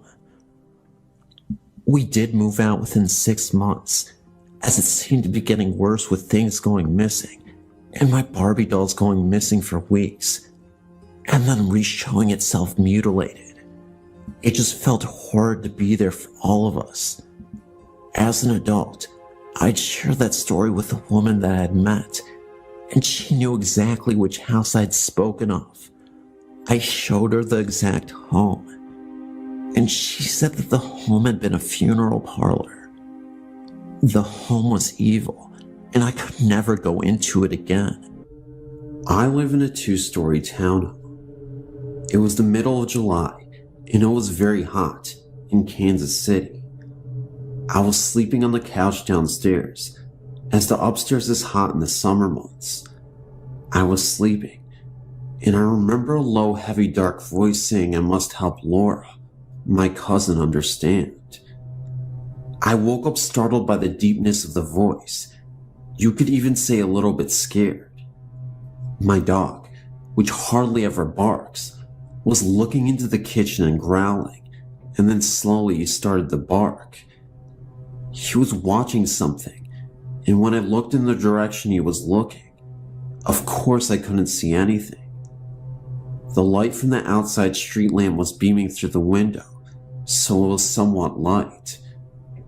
He started to back away and follow the presence into the den, and then to the wall that was straight across from me. He was watching something, but of course, I still couldn't see anything. But from the way I woke up, in a startled state, I was somewhat scared to move. Like an idiot, I just stayed still and watched my dog follow this presence that only he could sense. He then started to go to the door, located on the wall across from me, and which opens to my garage, growling at the door. He would back up and then move closer, and then he started to smell under the door. Still, I was too afraid to move. I just stayed there and watched. Within 5 to 10 minutes of this, the presence seemed to have left. My dog stopped growling and was going from the kitchen to the wall, into the door again and again, as if to look for something.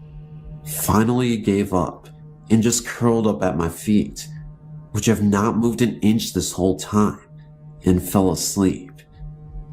Feeling now that the presence had left the room, I went to the door, which led to my garage, and pushed on it to make sure the door was closed, once again stating what an idiot I am. I did not dare to open the door. However, I didn't really have a choice, because that was when the door cracked open just enough that I could see the face and a body of a bloodied lady in a black robe. It appeared for 40 seconds, and I saw her long enough to make out that she had to be a nun. I just remember her face looking so badly bruised and beaten, as if she was hit with a bat or something damaging enough to give her a black eye. I turned away in fright, then opened the door completely to see that nobody was there anymore. It was like it appeared in a flash of lightning, then was gone. Just to give you some background on my house, the door that goes to my garage does not have a lock in it. Yes, this is dangerous, for if my garage door is open, anybody could just walk in, right into my house. Maybe this nun I saw was really a homeless person. Maybe it was someone who was trying to rob the house, but since they saw me, they fled. Nothing was stolen. Everything was in one piece. Feeling somewhat safe that the presence had left, I joined my dog and soon fell asleep. In the morning, I awoke, went upstairs to take a shower, and dressed for work. When I came downstairs, I gathered up all my things and opened the door, which leads to my garage, and stood there in total amazement. My garage door was wide open. I left the door open all night and morning. I truly feel my spirit guide was trying to warn me, and I was too stupid and too afraid to listen to him. As I drove to work, I thanked him for trying to warn me, and I promised to try and listen more carefully next time. The reality sank in that I could have been robbed or beaten. Yes, today I'm buying a chain lock for that door and installing it right away. In hindsight, I wish I would have been more accepting of the events that were happening to me. If this has taught me anything, it's to stop, slow down, and listen to the ones who are trying to help me.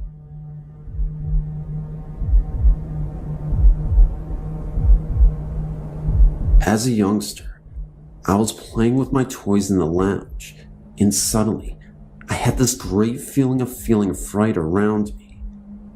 So I went running into my mother, who was washing the dishes. She told me not to be frightened, as there was nothing to be frightened of. So she assured me, and took me back into the lounge to carry on playing. But as she walked back to carry on washing, she saw a figure standing still in the hallway. It looked as though it appeared to be a monk in a brown habit, with his face covered by his hood. All you could see was his feet, which had sandals on. My mother walked towards it, and it disappeared into my mother's bedroom. But my mother always said how I must have sensed the presence of this ghost. Another time in the same house, it was nighttime, and I couldn't sleep, so I was just looking into space when 3 squares appeared on the wall. I thought that it must have been some kind of light shining in from the window, knowing full well that no light normally shines through, as we had blinds and curtains up at the window. I kept on staring at the squares on the wall. They didn't move or anything, but I felt really frightened like in the other story. I must have fell asleep, thinking about the lights on the wall. In the morning, when I awoke, the first thing I did was get out of my bed and go straight to the wall, hoping in the back of my mind that there wouldn't be any kind of marks on the wall where the square was, but I was wrong. Where the squares were, there were deep lined marks, like holes that were pressed into the wall around where the shapes were. They looked almost like claw marks and definitely weren't there before. There is no logical explanation for this story, not that I can explain anyway. It was not possible for any light to come through the curtains, and there were no other kind of lights or anything on in the room or in the house. I've tried to come up with some sort of explanation, and I don't have one, and that happened about 23 years ago.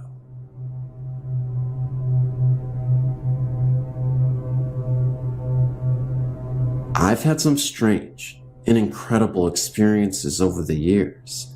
Just posted one in the last batch. Some of them I haven't sorted out how to share yet, but the following experiences are pretty strange. My roommate and I were living in a Seattle neighborhood called Capitol Hill. Our apartment building, the Ben Lamont, was built in 1910, and my apartment overlooked a little park area with a long retaining wall in the back. One night, I must have fallen into a deep sleep as soon as I went to bed. When I woke up the next day, I immediately told my roommate about a disturbing dream that a menacing, sinister black figure had climbed out of a hole in the ground, right against the retaining wall. He seemed full of rage and anger, and was coming closer and closer to our window and meant real harm. It was a very real, fearful thing. After hearing my dream, my roommate said she tried to wake me up soon after I went to sleep, but I was out cold. She said she heard something like a gunshot outside in the park and walked through a darkened apartment to the living room's bay window to see if she could see anything. She said she saw a man who was built like a tank, but fitting the physical description of the man in my room to a T. He appeared to be staring up at her. For whatever reason, I don't understand why she did this, considering she thought she heard a gunshot, but she shined a flashlight on him. When she did, she could no longer see him. Although she saw everything else, the trees, the ground, bushes, everything where she was standing was illuminated, but he had vanished. When she covered the light, there he was again. I guess she did this a few times until he really vanished. Very, very strange. Another time I was staying in an artist's loft in San Francisco that was in a really creepy area on Market Street and 6th. I was in bed, just starting to get the semi-lucid feeling, when I woke with a frightened gasp. The only way to describe it is a flash vision. I thought for sure my throat had been slashed with a deep long knife from left to right, and all this blood was pouring. I remember sitting up gasping, knowing it was fatal. Then on the news the next day, chills went up my spine when the anchor person said that someone's throat had been slashed at a hotel on 6th Street, right around the corner from where I was staying. Somehow, I must have picked up on the victim's fear, anxiety, and shock. Not really a ghost story, but still weird. Another time, a friend and I had an interconnecting dream. I dreamt one part, and she dreamt the other. They matched perfectly, and since we both dreamt this right before we were waking up, we assumed we had these dreams at the same time.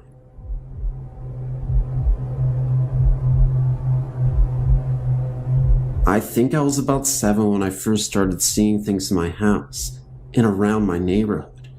The first time I saw something was when my sister and I were sharing a room. I knew that I always felt something in the room, but I never saw anything, so I really paid no mind. Then one day, while I was sitting in my room, I looked up and saw an image by my door. I don't know exactly what it was, but I know that I was scared. Over the next couple of days, I would hear things in my room, like people walking, the doorknob would jiggle, and things would just tip over. When I talked to my mom about these things, she told me not to be scared of them, just tell them to go away. The next night, I was sitting on my bed, and I heard somebody walking around. I did what my mom told me, and told it to go away. It didn't work. The sound became closer, and an image began to appear. At first I was kind of scared, but when I saw what the image was, I wasn't so scared anymore. It was a little girl, about 5 years old, who was lost. She was just staring at me for a while, and then she just sat down on the bed next to me. She was sitting next to me for about 2 minutes, and then she was just gone. For a few years, I wouldn't see anything, just hear things. When my older sister moved out, my sister and I finally had our own rooms. I stayed in our original room, and my sister moved to my other sister's old room. For a couple of months, things were cool, and then my sister woke up in the middle of the night and asked if she could sleep with me. The next morning, when I asked her why she slept with me, she told me it was because she was hearing people talking from the closet. Me and her had to switch rooms because she wouldn't sleep in her room. The first night, nothing happened, but the second night was completely different. I was hearing whispering and footsteps. At first, I thought I was scaring myself, but when I heard someone ask why my sister and I switched rooms, I knew I wasn't imagining it. At first, everyone thought I was making it up, but when I told my grandma about it, she looked at me as if she were surprised. She told me that I wasn't the only one in the family to be able to hear and see things. It was something that actually ran in my family. After that, things started happening more. People would talk to me. I would feel them touch my arm, face, or even feet when I was sleeping. And sometimes I could feel someone sitting at the end of my bed. I think when I really got scared was when I decided to sleep with my light on so nothing would bother me. But when someone said turn the light off, that was it. I ran to my mom's room and fell asleep on the edge of her bed. That was the last time anything happened to me for about a year. I thought it was just something I went through, but when I turned 14, it got bad.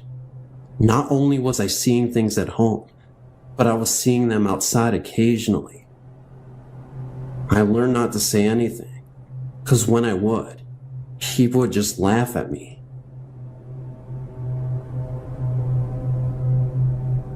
My family and I became aware of a particular area of a supposed haunting in the Jamestown, North Carolina area.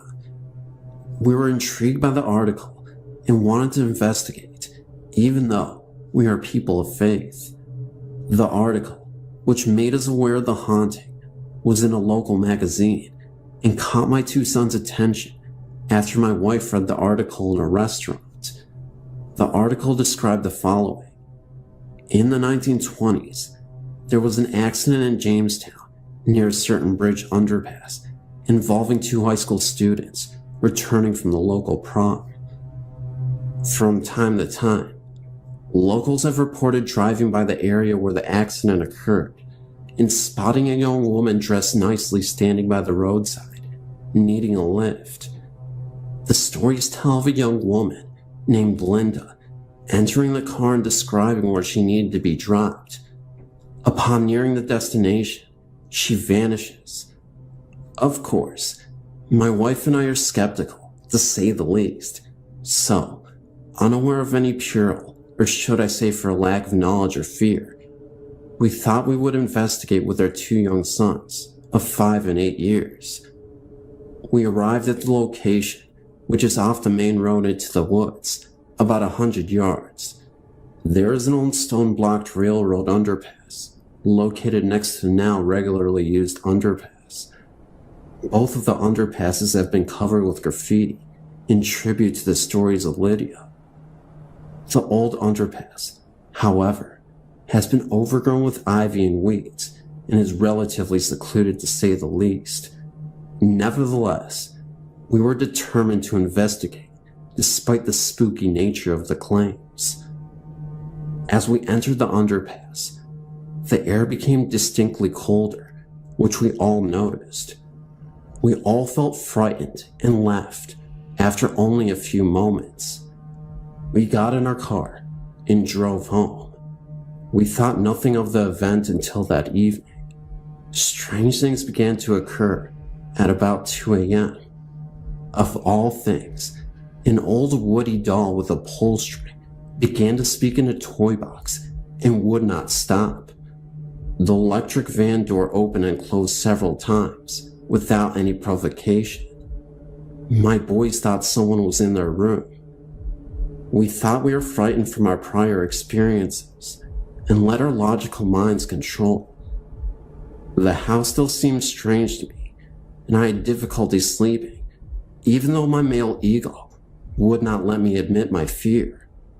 Time went by, and although the supposed haunting events were less traumatic, they nevertheless continued for about a month.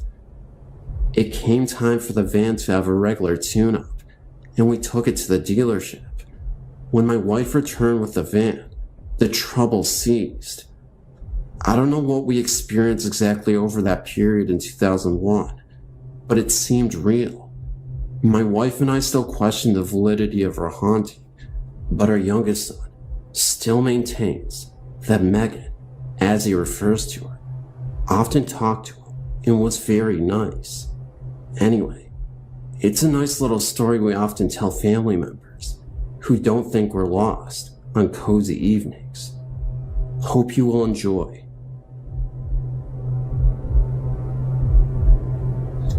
I used to work at this daycare center that only stayed in business for 2 years. The building that we worked in had many owners and many businesses, but never stayed in business for longer than 2 years. Usually, bankruptcy would follow. Anyway, I had worked there for about a year and had always been scared of the back of the building. There was a long dark corridor that always gave me the chills, and I always felt like I was being watched. I had the early morning shift, so I had to be there at 6:30 and get ready for the kids to arrive. One morning, I had an infant who was only 4 months old and was asleep at the time of the incident. We were in our room, and I was writing out papers for the rest of the day when I saw a toy out of the corner of my eye being thrown across the room. I didn't think anything of it and played it off as my imagination until a week later when another coworker told me what happened to her. She was in the sleep room changing a child's diaper when she looked right and saw a little girl standing there staring at her. She looked back at the child she was changing and back, and the little girl had vanished. There were no children besides the one she was changing in the room with her. It freaked her out, and when she told me, it freaked me out, because then I realized that the toy that I saw thrown across the room wasn't my imagination. Neither one of us had another experience, but those two were enough for us.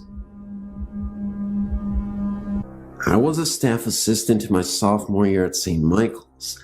What this meant was basically, I watched the doors coming into one of the dorms to make sure that the only people coming in were the residents.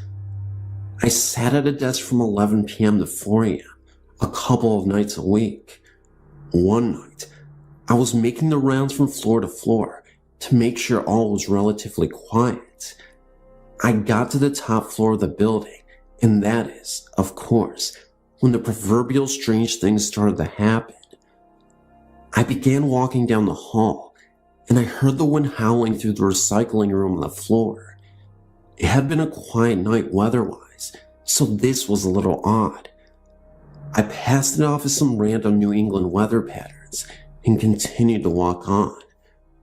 When I stepped in front of the first resident's door, it started to rattle like someone was going to come out. I stopped and waited, but the door just kept rattling, so I moved on. Then, the next door on the other side of the hall started to rattle as I passed in front of it, and then another door started to rattle also. Now there were 3 doors all rattling away, and it only started when I walked in front of them. I hadn't done this earlier in the evening, and I was wide awake, so it wasn't my imagination.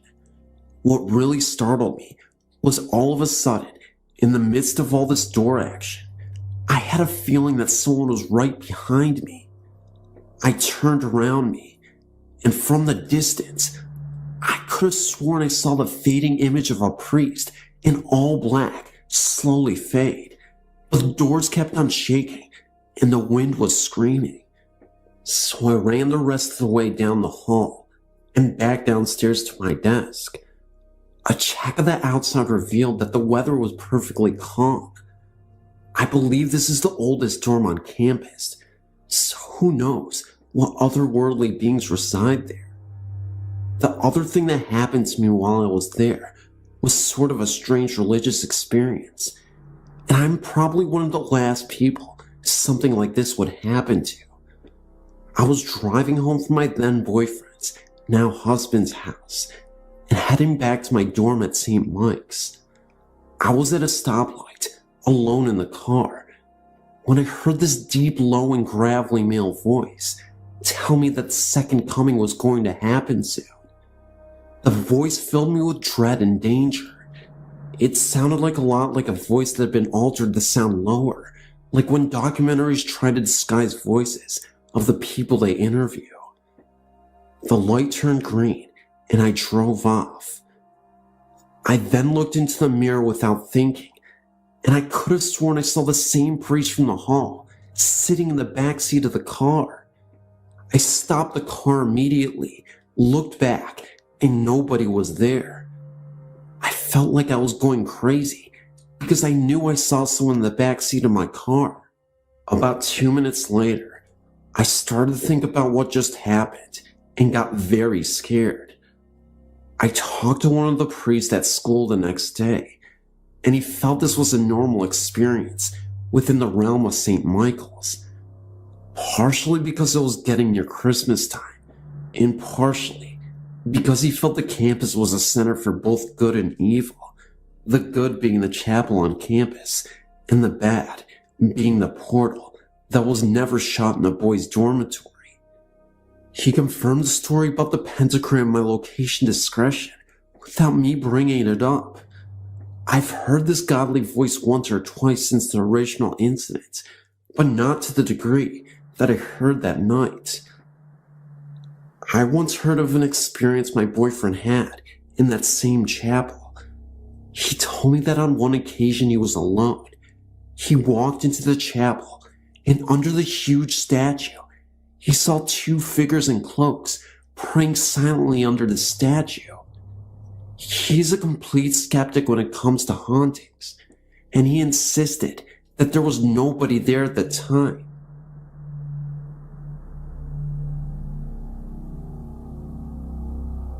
When I was 7 years old, my parents, my sister, and I lived in a home that was 1-story house that sat way back from the street. My aunt used to babysit us when my parents were away at work. Anytime I got into trouble, my aunt would make me go into a little bedroom in the back of our house, and she would make me stay in there for hours at a time. I never knew why, but I was definitely afraid of that room, and the whole time I was in there, I would hide under the blankets too afraid to move until she came to let me out. One day, while I was playing in the yard, I found out why I was so afraid of that room. While I was outside playing with my toys, I suddenly got the feeling that I was being watched.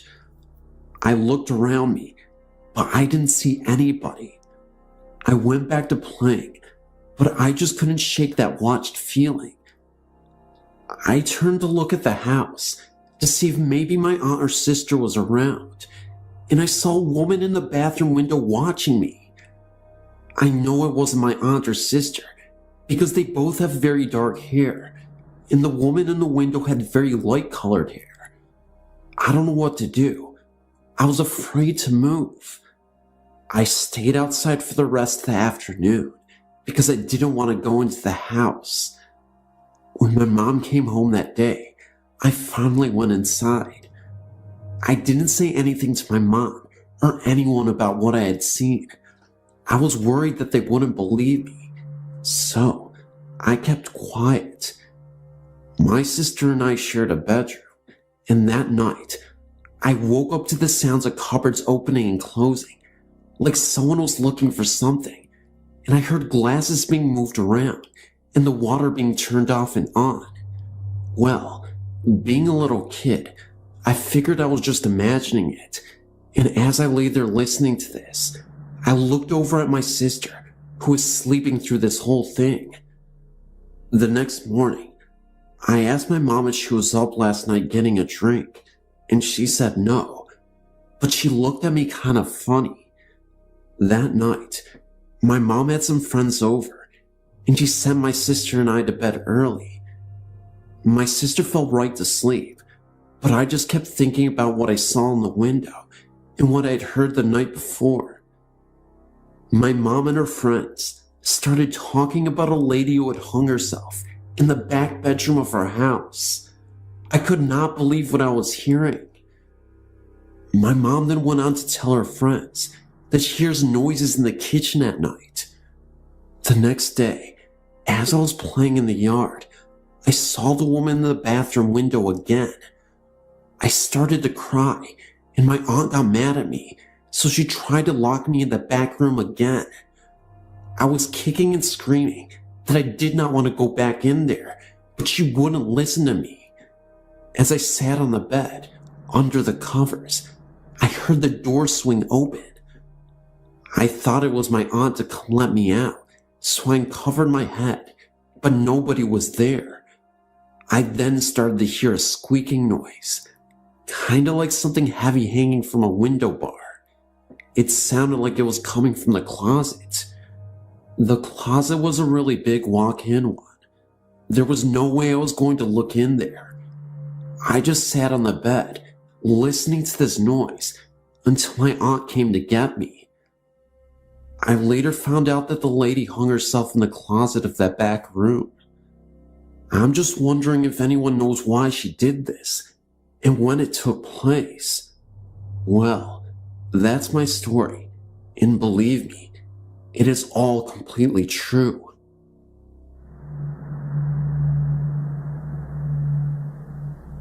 I'm an identical twin, and often because of this, most people ask us if we share experiences. You know, they say, like on television. My answer is always the same. Sometimes. It's true that twins, on occasion, may share certain emotions, even though they may be miles apart. This is what my brother and I have known for years. But everything changed when my brother and his wife and 2 children moved into my late grandfather's home in Norristown, Pennsylvania. The history of the house is nothing spectacular.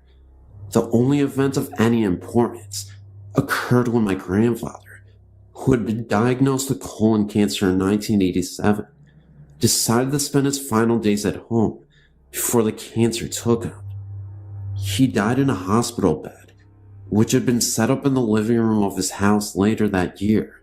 And from that point forward, various members have lived in the house without any strange occurrences or bump in the night, until my brother Peter and his family moved in. The first week in their new home, my brother was excited as ever about living in such a large home compared to the meager apartment he and his family had been sharing for the past 2 years. Given the history of the house, i.e., my grandfather dying there, didn't bother him one bit, since he was the last person who believed in such tales. Then, about 2 months after moving in, he decided to clean out the basement to make room for his music equipment. He is a part-time musician, and a new washer and dryer. My father had bought them as a Christmas present. While digging through the accumulated junk of a half a century, he happened upon a small Bible. Inside the front cover was an inscription denoting the Bible as a gift to my grandfather from my great-grandmother in 1906. He took it upstairs and laid it out on one of the coffee tables so that other family members visiting could see it when they visited. Remember that I had yet to hear of this find, since it only had occurred that day, but that night I had one of the most terrifying nightmares I could ever remember. I dreamt I was standing on the landing, overlooking the living room of my brother's house in Norristown, Pennsylvania, but something was wrong. Having visited the house many times in the past, I vividly remember the layout of how it used to look when I was a child, but in my dream, I remember seeing an end table, which was never there before, on which a book was placed. I was drawn to it for some reason. I slowly descended the stairs, even now, recalling how hollow my footsteps sounded on the hardwood floor as I made my way towards the table. As I got there, I looked down and saw that it was, surprise, a small Bible. Upon opening it, I saw there was an inscription made out to my brother from our father. This is where things got really spooky. I remember hearing my brother's voice behind me say, "This is mine, which Dad gave me. Please give it back."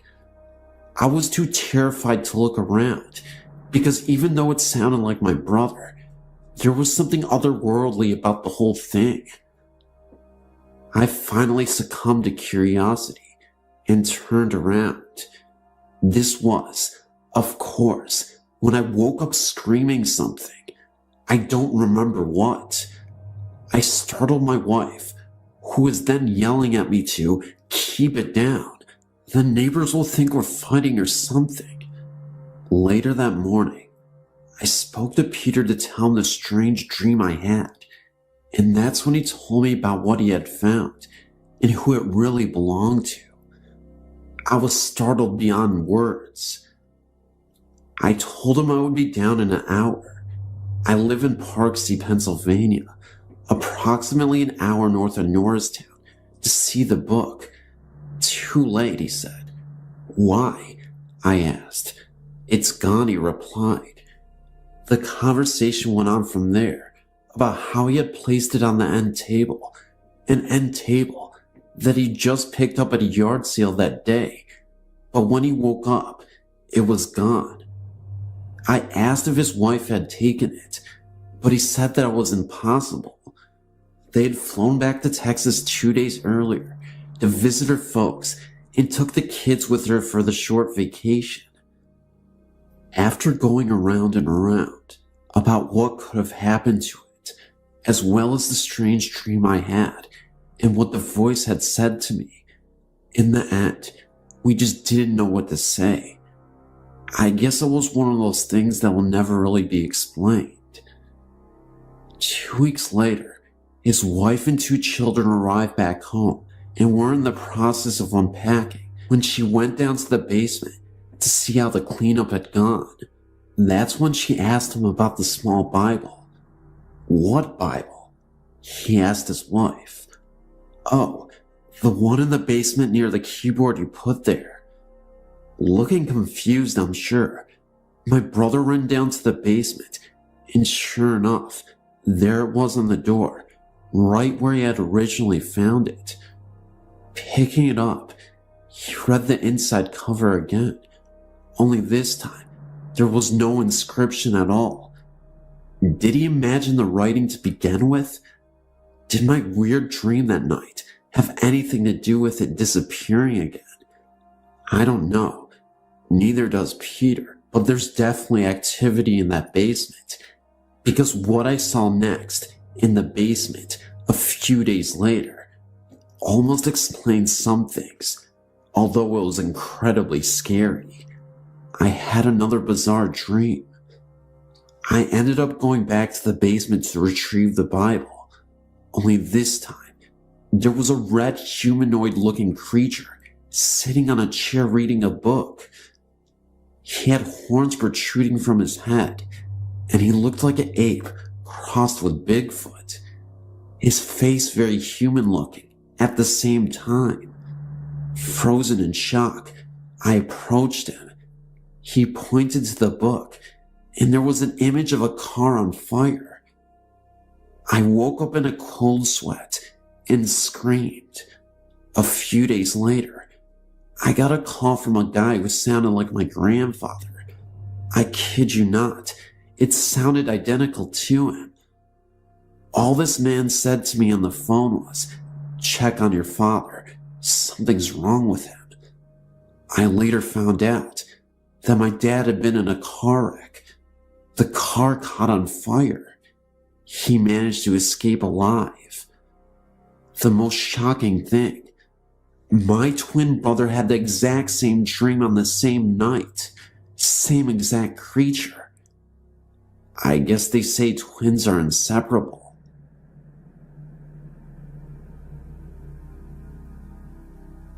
When I was younger, I had a terrifying experience with a ghost. I was fast asleep, and then I suddenly woke up.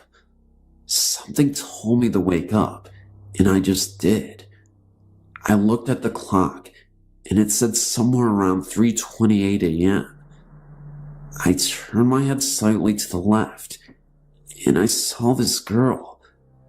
I would say that she was in her early teens. She looked very blurry, but she had a blue hue, and it clear at the same time.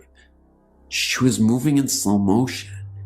It seemed like she was underwater, or something. She had a long nightgown, and it was blowing very slowly. She was holding a short candlestick, and her hair was long reddish brown color. She looked at me, and then I looked back at her. I was surprisingly calm. I got up to tell my mom what I had seen. The next morning, I woke up and I asked my mom if she saw the lady, and she said, "What lady?" Could this have all been a dream? I'm not entirely sure. I've been deeply confused about this ever since.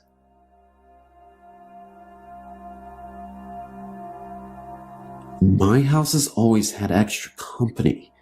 It's been 13 years since we moved in here, and for a while, there were some really odd things happening. I was 10 years old when we moved in, and fell in love with the huge, empty attic upstairs.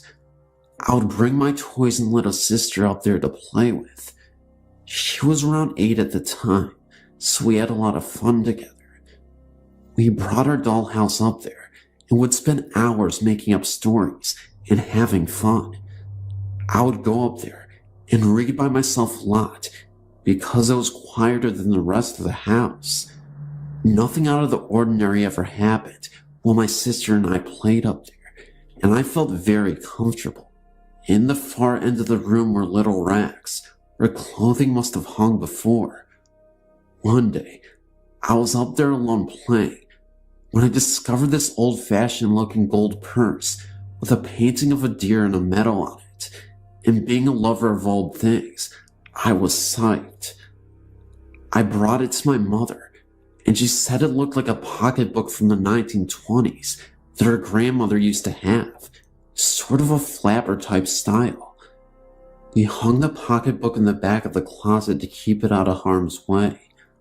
About a year later, my father and a friend of his transformed my attic playroom into a bedroom for both me and my sister. My father had left a quarter of the room where the pocketbook had been found alone, and put up a wall and a door separating the rest of the bedroom from that area. My sister did not like her bed being up against the wall of the back room.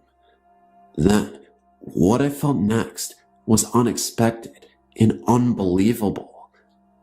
I was laying there with my eyes open, frozen with fear. I felt as if someone was watching me, but I was afraid to move. I'd never felt like this before. I was never afraid of the dark as a child. My sister said, "Can I please come over and sleep with you?" Now, I usually said no to this and stopped being a baby, but I wanted her to come over, pretending to be reluctant. I said, "All right, but don't hug me," even though I really wanted to be. She ran over and squeezed me, and I squeezed back, and she said, "I'm scared," and I said, "Me too." And then boom, boom, boom. 4 loud knocks right on the wall, which our heads were practically up against. I could actually feel the vibrations from the wall. Then my sister, crying, said, "What was that?" I made it up. I said, "Me." I said, "Don't worry." I was trying to tell myself that it was me when it happened again. Boom, boom, boom. We both jumped up and ran downstairs at this point into my parents' bedroom, and my father went up to see if there was anyone hiding up there. No one was. However, my sister refused to go back up there and slept with my parents. I, however, went back up there scared, but mad that my favorite place was trying to kick me out. I felt almost betrayed and hurt, so I stayed up there for the whole night, refusing to leave, but hoping it would not try to scare me. It didn't. My sister would make attempts to sleep up there later, but would always run downstairs at some point. I couldn't blame her, since most of the time I really wanted to join her, but never would. Over the next several years, I often heard whispering and the doorknob being wiggled as if someone was trying to get in. At first, then it became a game. The doorknob would wiggle really fast, and I would say, "I'm trying to sleep," and it would stop, and then I got used to the weird noises. It's 13 years later, and in that time, I've had many friends tell me that they heard whispering or tapping on the wall, or someone breathing in their ear. To which I say, "I told you there was a ghost in my house." But it sparked my interest in the paranormal, in which I'm an avid believer because of my ghost buddy. I don't know if the purse actually belonged to the ghost, but the house was built in 1940, after the Flapper times. But my mother did tell me that the old man who used to occupy the house had 2 wives who both passed on. Whether or not either of them died in this house, I don't know. The purse may have belonged to one of them. There is a log cabin in Ohio, and it is said from previous owners that there are many paranormal activities and images that go on during all hours of the day and night. One family that owned the cabin between 1989 and 1994 had many paranormal activities happen in the few years they owned the cabin. They heard glass shattering, doors opening and closing, and felt the presence of something strange within and out around the house. In one instance, a young mother woke up one night and found herself to be thirsty. She went into the kitchen to make herself a cup of tea to help her relax and put her to sleep. She was then grabbed by the shoulder and thrown into an old rocker they had in their living room. She was in so much shock that she ended up fainting and passing out in the rocking chair after having a panic attack. She ended up being knocked out the entire night and could have sworn she felt like a presence was holding her down. Before she completely fell unconscious, she could have sworn that she saw an outline of a shadow right in front of her with the most evil energy, and when she was out, she had the image of a man with a dark face screaming at her without sound. It was a bearded man, and his eyes were completely black. The next morning, when her husband awoke, he found her wide awake in the chair, and asked her what had happened. She asked him to check her shoulder where she was grabbed, and then he found nail prints in his wife's skin. Since then, they've moved out of the cabin, and a few couples have moved into the house, but moved out, leaving all of their belongings inside the house within a month time period. It is said that if you go to the cabin and sit in the old porch swing, you will feel an old presence of something that doesn't want you there, and on some occasions, you will see a shadow or outline of a person watching you through the window.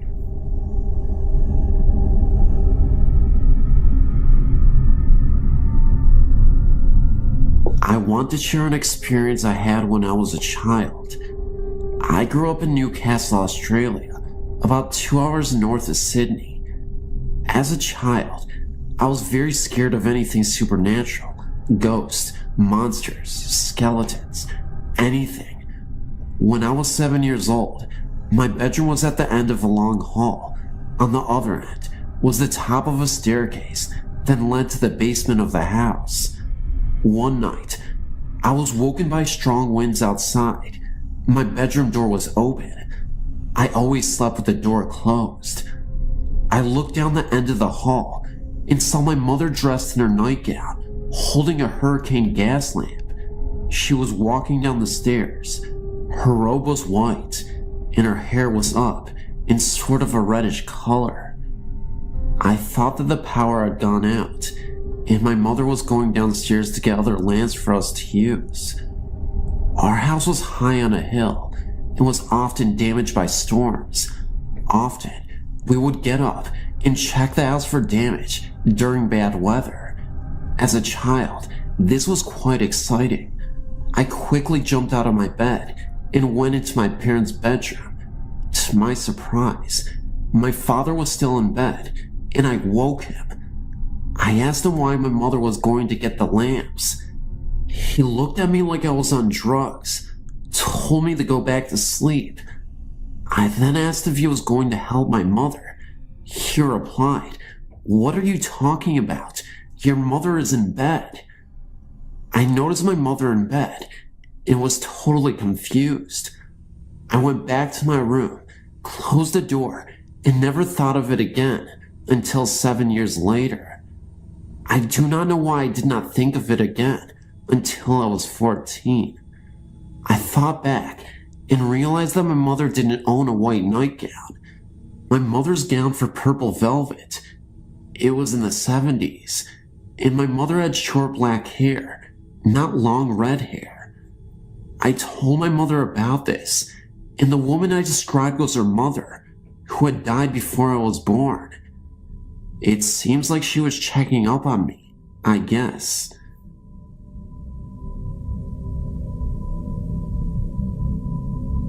I thought my experience was a unique event, but after reading these stories, I realized that it's a common occurrence. I started to see a girl whom I worked with, and it became a fairly turbulent relationship. We used to clash a fair bit, but her sex life was absolutely fantastic. She lived in an older house that was converted into 4 apartments. The apartment she lived in was on the ground floor.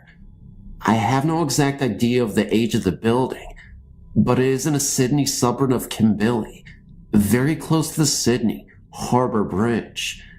It is one of Sydney's oldest suburbs and was frequented by convicts, English soldiers, and working class people during their early days, but it is now one of Sydney's most high-class suburbs. Anyway, often I would walk into her room, and it often felt as though I was walking into someone or some heavy weight. There was always a heavy energy or weight around the entrance to her room. It used to freak me out having to get up and go to the bathroom at night. This went on for a few months. Our relationship was getting worse, and we argued more and more. One night, we were lying in bed together, both on our backs. We were not arguing, but the conversation was intense, and I was upset with her. We settled down after a few minutes, and things were fine. Suddenly, I felt an urge to leave, get out of there and run. I told her that I have to get out of here and go home. I lived over an hour away. She was shocked and did not want me to leave. I then tried to get out of bed, but then I felt a very heavy pressure on my chest and shoulders. My girl was still lying still next to me and not moving. I asked her if she could feel the weight, and she said yes. We were being held down in the bed. It is a weird feeling like no one is touching you, but you can feel your body weight pushing down in the bed. The room was dark, but I could feel someone only an inch from my face. I stared hard and back, and without fear, I asked, "What is it that you want?" Then, I felt heat all over my face and head. My body became very light and calm. It felt like I was on the ceiling looking down. By this time, I was freaking out, but could still not move my body. My eyes closed hard, and I realized I was being shown something. I could see two men sitting in a basement around a furnace. They were cold and wet and appeared to be dock workers. I could not see the face of the one standing up, but the other guy sitting down looked straight at me. He looked really pissed off, not with me, but I think he hated his life or time. He did not move his lips, but he did say to me, "How dare you judge me? You have no idea what my time was like, and you know nothing of my circumstance. I had to work with this guy. He's a troublemaker." I then looked down, and that man had an iron fire poker next to him. He used it to thump some bloke to death. That person that was killed is the person or spirit that held me down and made me stay. He was only young when he was killed, 20 or so. He had difficulty with his workmates and did not fit in. There seems to have been some collusion or trouble with his work on the Sydney docks. By the appearance of his clothing, it seems to be in the 1800s. Cannot specify a decade though. I then told the murdered man that I did not want to get involved. He was getting agitated. I felt bad about what I did next, but I had to do it. I cast his presence out and unwelcomed him. I used prayer and holy strength to disconnect from him. The weight instantly lifted, and the whole thing separated from me. It became like the room was cut in two. They were still there, but I was now on the living side. I feared that I had not cut them off completely and called my brother on the phone. My brother is a devout Christian and has had experience dealing with the spirit world. We both together cast the entity out. It completely went away. I went back to bed. My girl was not shocked at all by this event, which surprised me. After about a half an hour, I was drifting asleep when I dared to check in on the spirit again without engaging it. He was upset and cowering in a corner. I felt really sad for him, but I just could not get involved any further. The next day, my girl said that the spirit had been there for a while. She didn't tell me because I might freak out. Her ex-boyfriend, who was a complete skeptic, was terrorized by the same spirit until he never went back to her house. They just broke up over it. We soon broke up. She claims she is happy to live in the house, and the spirit does not harm her. Personally, I think the spirit is a jealous guy who acts like a controlling child. But hey, how can I judge someone that could be 200 years old?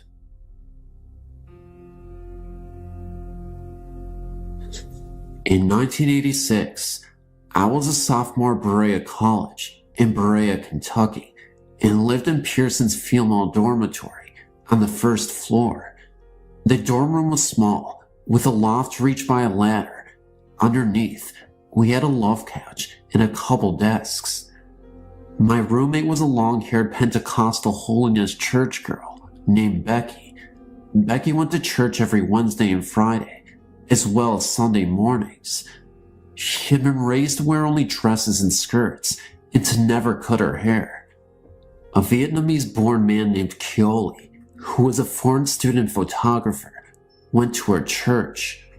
She would tell me stories of how he'd stand up to witness her in church, about his childhood experiences, and about how he was once a devil worshiper.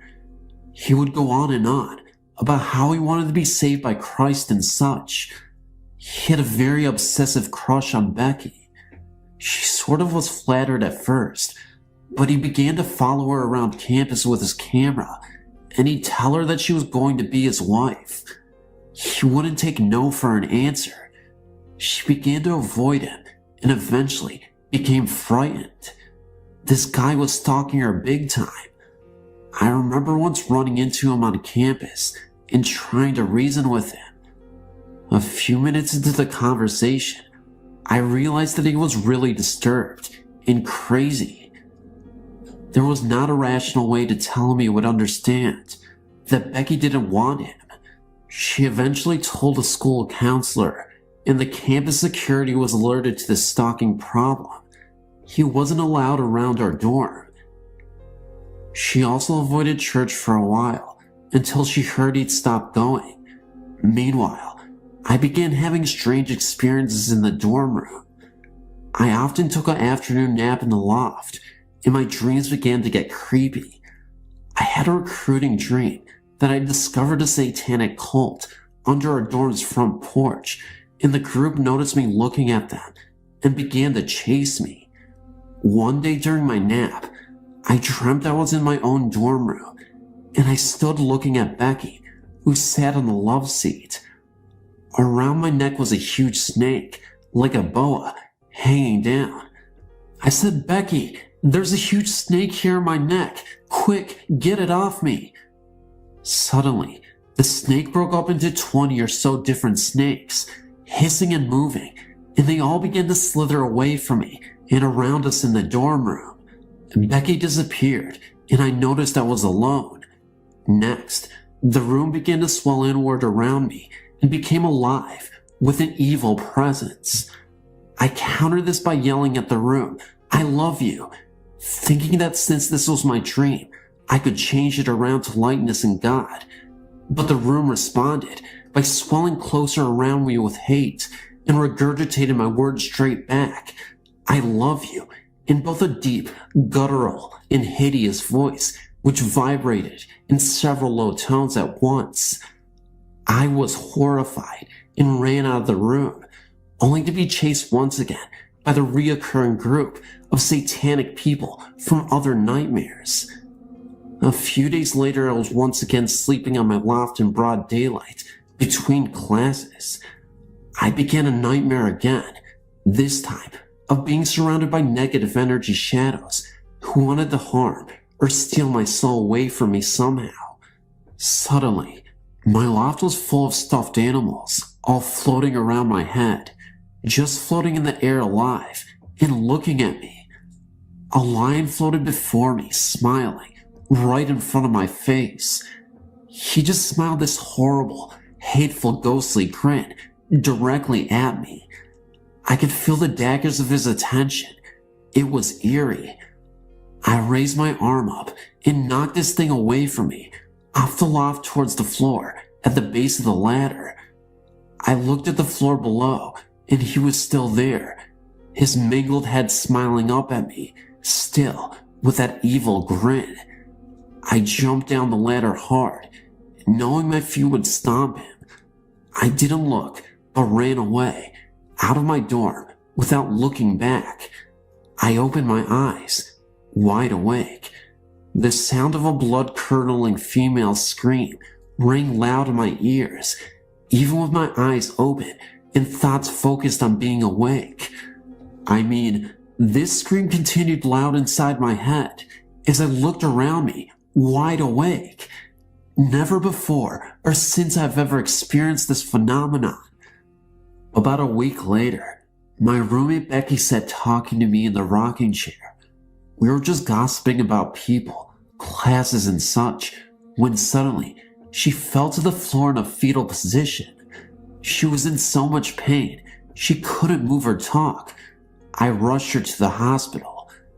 After a Foley catheter was placed, numerous blood tests, an abdominal series, an examination from head to toe, with an overnight stay, they found no reason for her pain. She had screamed all the way to the hospital and through most of her ER visit. Nothing. We could find no reason. This summer came, and Becky and I split up as roommates.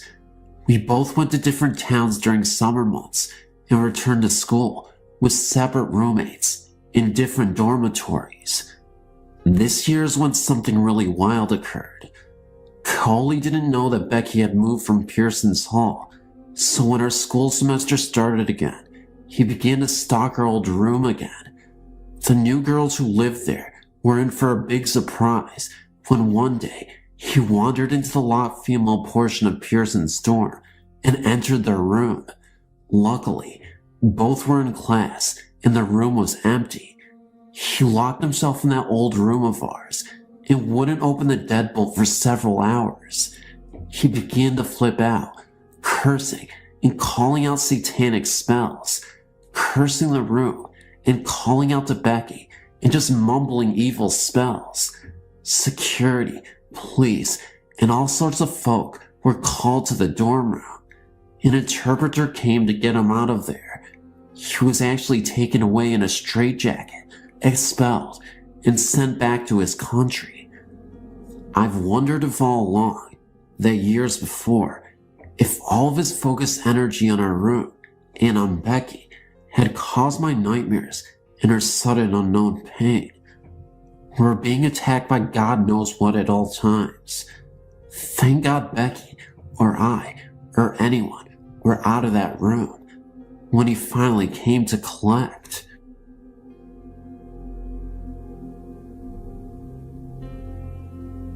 My mother and I used to live in this old house. We always heard dogs howling in the basement, and we heard stuff moving around in this room where this couple, an old lady and her husband, were murdered in. A few months after we moved in, we found out that the couple's dog were murdered too. We thought that nothing weird would happen because we haven't encountered that much stuff yet. My mother went to work at 5:30 in the morning every day. One day, she was like, "Am I that loud in the morning that I woke you up?" I did not know what she was talking about. She never woke me up. She said, "Then why is it every morning you wake up to wave me goodbye?" I said, "Mom, I don't know. I never wake up in the morning." So the next day, when she got in her car, she saw someone waving to her in the window. So she pulled up to the window so she could get a better look at the person. Then she saw an old man with a long beard wearing overalls with a plaid shirt under. She jumped out of the car and ran as fast as she could to the kitchen, and she flew open the door. But when she looked at the window, nobody was there. She looked in my room, and I was sound asleep. I have 2 more experiences to tell you. We had this dog named Scooby-Loo. She was a big dog, so she panted a lot. One day, me and my mother were in my room talking. Then, my mother said, "Why is Scooby panting so loud?" I said, "I don't hear anything." So she looked behind her because she thought Scooby was right behind her, but she wasn't. So we looked everywhere in the house, but we could still hear panting. We couldn't find Scooby. Then I looked outside. Scooby was out in the field, about a half a mile away. One night, I was awakened by a weird noise. When I opened my eyes, I saw an old lady with white hair, dressed in all white. The weird thing about her was, she had fresh blood all over her. She had stab wounds all over her. She told me not to go in the basement room. I was always afraid to go into the basement anyway, but I still had the urge to do so after everything that had previously happened. So, that's exactly what I did. I ended up going to the basement, and when I opened the door, there was a foul smell. It smelled a lot like rotten eggs. I ended up going down there, and what I saw horrified me. I had a flashlight because the light wouldn't turn on, and I shined a light at the walls. There was blood all over the walls, and there were scratch marks on the basement door. As I headed back up, I ran to my mom and told her what I had seen. She calmed me down and insisted that what I saw was ridiculous. So we both went down there. The light started working again, and there wasn't blood on the walls or scratch marks. I thought I had been going crazy, but as the years went along, I was able to conclude that it was indeed real, and that was a ghostly experience.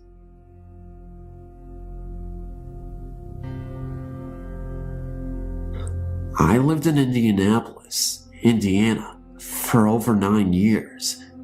We moved because we couldn't take the hauntings anymore. The home belonged to Bob and Mary. They were my hubby's great aunt and uncle. Mary died in the home, and a few months later, Bob died in the hospital, both of old age. The only thing was, they never actually left the home. We bought the home through the estate. The home was in desperate need of renovating. For the first 5 years we lived there, we did all of the renovations.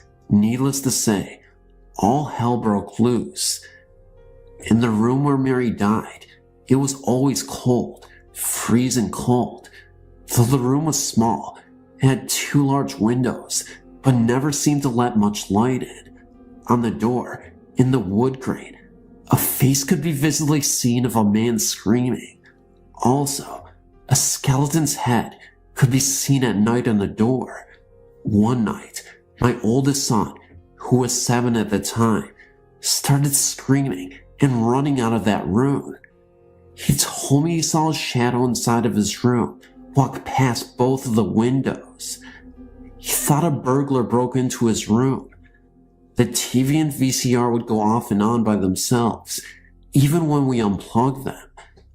I watched my dish drainer in the kitchen go flying up into the air and land on the floor, breaking some dishes. I watched birthday cards that were set on top of an antique china cabinet fall to the ground. The only strange thing about this was that only every other one fell, not all of them. Our dog would constantly bark into the air for no reason. Our cat's hair would stand up, and it would start hissing and growling at nothing. Our son's remote-controlled cars would play by themselves. Things would go flying across the room. One day, when Mary's sister died, at the time she died, all of our doors in our house slammed shut. No windows were open at that time, and our relatives that were visiting witnessed this. Things would always disappear, then reappear a few days later. We always heard people call out our names, but no one would ever be around to have called out to us. One night, my youngest son and I heard a little girl crying outside of the house. It was around 2 a.m. We looked out of our windows, but never saw the little girl, even though we could still hear her crying, "Mommy." One day, my youngest son was looking out of our huge picture window in the living room when he saw a strange-looking man coming around the kitchen from the glare in the glass. When he turned around, he watched the man walk past him and towards the hallway, then disappear. Many of our friends and relatives have witnessed a lot of the hauntings in this house. At one point, one of my friends went running from the house and about broke her neck falling over the dog laying on the front porch. When we moved from that home, we vowed to never return. I'm sure Bob and Mary are still haunting the place. They didn't like kids because they never had any, and they didn't get along well with any of the neighbors. I can just see why they were trying to run us out. First, I think that I should give you a little bit of background information. My mother and father split up when I was 2, so wanting another man in her life, she found a new boyfriend. He wasn't what you would call a nice person. He was very abusive. One night, he stole $100 from me and my mom, and we decided that was the last straw. She called the police, and he was sent to jail. He always told us that there was a male ghost that followed him around, but no one ever believed him. As time passed, while he was in jail, our belief in his ghost grew. I was now about 8 years old, and I can remember these days like they were yesterday. Every day, when my mom and I got home, the cat scratcher, it was one of those really tall ones, was in the middle of our dining room floor. This was eerie for several reasons. The first being that our cat was not large enough to even move the object. The second was that the cat hated the toy. And the third and most important was that the cat scratcher was put at the bottom of our stairway, which was 3 rooms away. I was now afraid to go anywhere in the house by myself, so wherever my mom was, so was I. One night, my 14-year-old cousin decided to spend the night. My mom didn't want to scare her, so she didn't tell her anything about our recent happenings. I let her have my room, and I slept in the bed with my mom. About 10 minutes after she was in the room by herself, she ran into the room that my mother and I were in, screaming. She claimed that she saw an old man playing with the chain that hung from the light. My mom went in my room to see if anything was there. There was no man, but the chain was still fiercely spinning. It then started to slow until it stopped. When we entered the house about a week later, the cat scratcher wasn't in the dining room, but it also wasn't in the stairway. We proceeded up the stairs. My mom was ahead of me, and I was quivering behind her. As my mom flicked on the hallway light, she jumped. After I questioned her about what it was, I noticed it without her answer. Greasy handprints slid across the top of our 10-foot wall. For some strange reason, my mom followed them. Too afraid to be left by myself, I followed her. At this point, my heartbeats shook my entire body. We were now approaching our bedroom. Sure enough, there was the cat scratcher. Next to it, an enormous handprint. And when I say enormous, I mean enormous. It appeared to be a foot in length. My mom tried to clean it up on countless occasions, but it was never lifted. Until her boyfriend was released from jail, that is. He was immediately kicked out, and everything stopped happening. The whole thing was just kind of strange to me, because the next time my mom tried to clean up the stain, it disappeared, and nothing happened again. I swear to you this is true, but you don't have to take my word for it. This story is for you to believe, or not.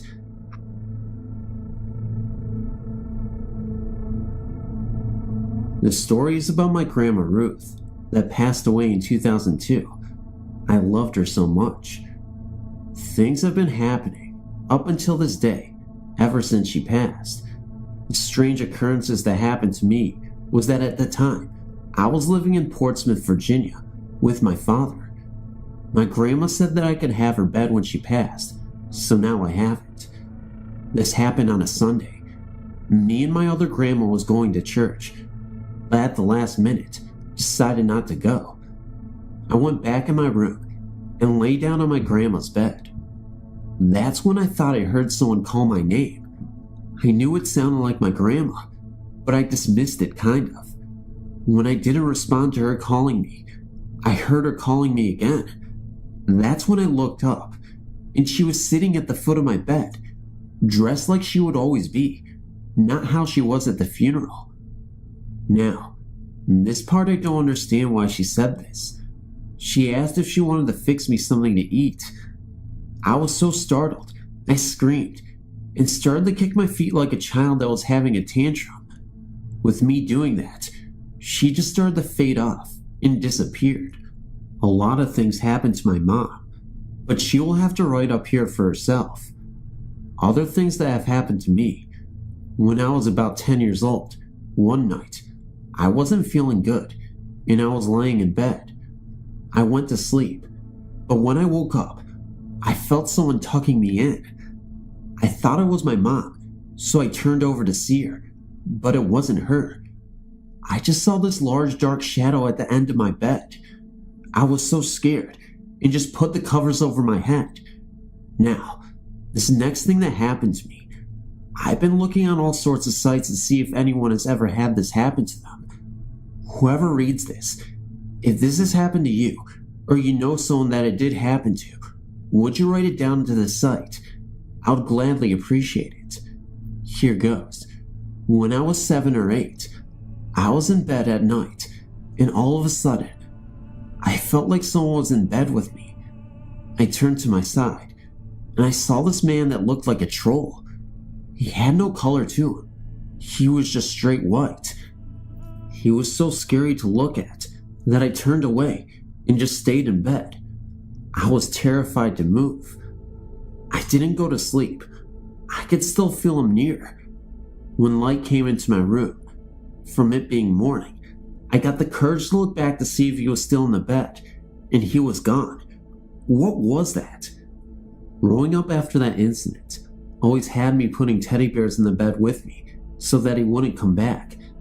But as I got a little bit older, I got braver, and I said to myself that if he ever did come back, I was going to get him. Hasn't come back. I'm 19 now. Well, that's all I want to write right now. Thank you for reading.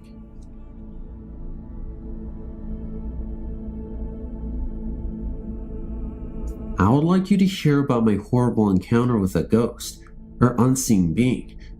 We're on vacation in Oklahoma, visiting some relatives that I'd never met before.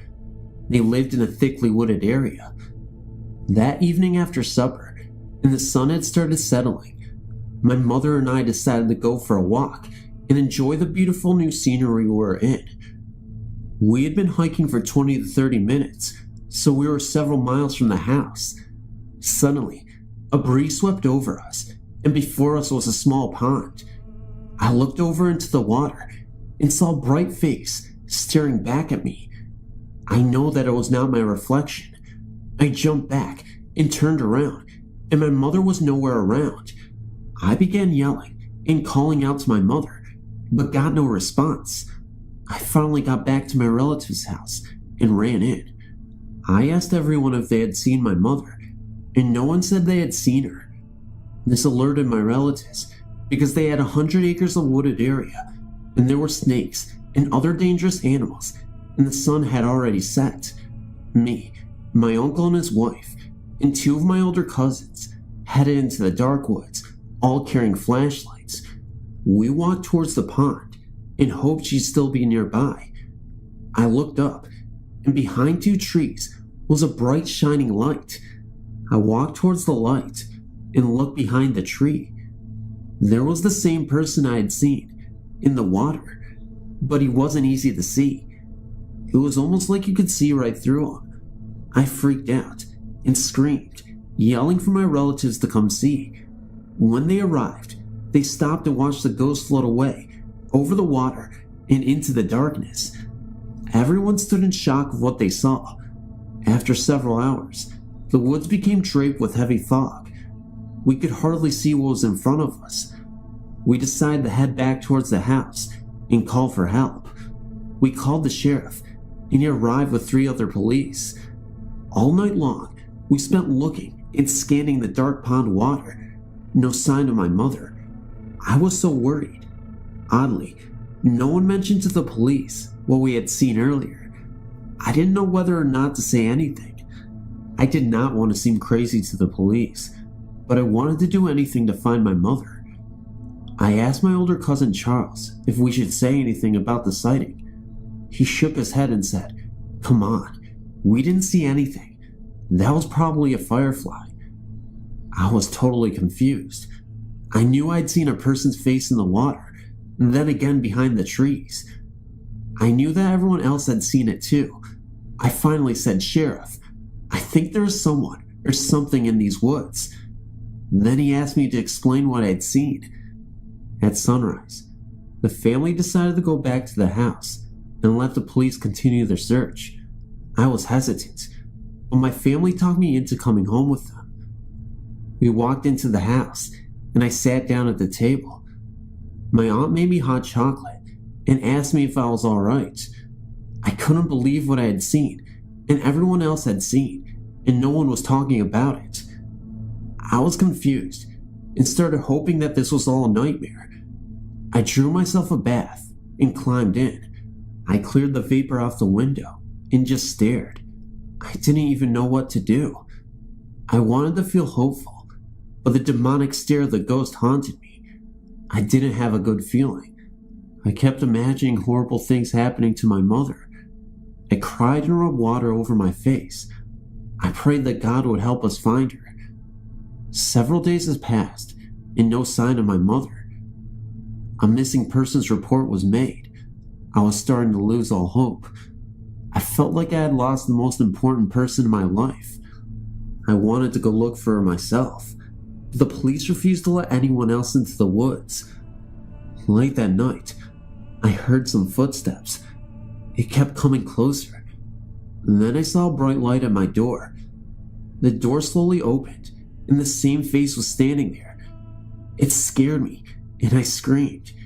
It came at me fast and suddenly, and I felt a burning sensation over my body. Then it felt wet. I couldn't breathe. My throat felt like it was closing. I woke up in a hospital bed. My aunt was asleep in the chair next to me. I looked up at the end of the bed. I was so confused. I couldn't remember how I got there.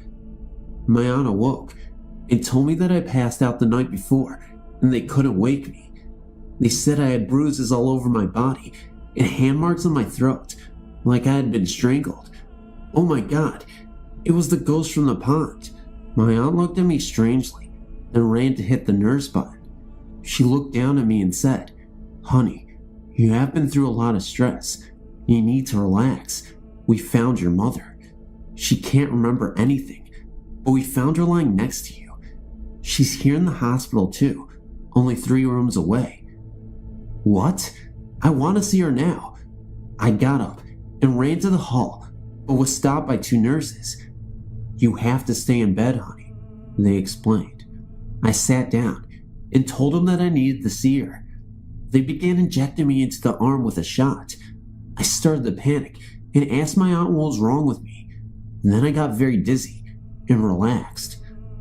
I woke up to a nurse bringing my dinner. She brought 2 sedatives and a glass of water. I asked her where my mother was, and they said the police were investigating her. Then she came into my room and slowly walked over to my bed. She put her hand on top of mine and asked me if I was feeling okay.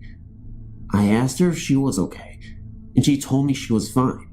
She just doesn't remember much. I asked her if she remembers our walk from the night we were out on a walk together. She said she did, but didn't remember what happened to her after that. I asked her if she saw the face in the pond. She said no, nothing at all. Still to this day, no one knows who or what happened the night of my mother's disappearance or her reappearance. No one knows what really happened. No, don't laugh, but I believe that a ghost had taken her. I don't know why or what he did it for. It could have just been an evil ghost causing chaos. Police think there's someone behind it, like a kidnapper. And when he tried to return my mother, he saw me and panicked and tried to even kill me. The police had me describe the man's face that I saw. They have yet to find a person. I wish that I knew what really happened that night. It would answer so many questions for me.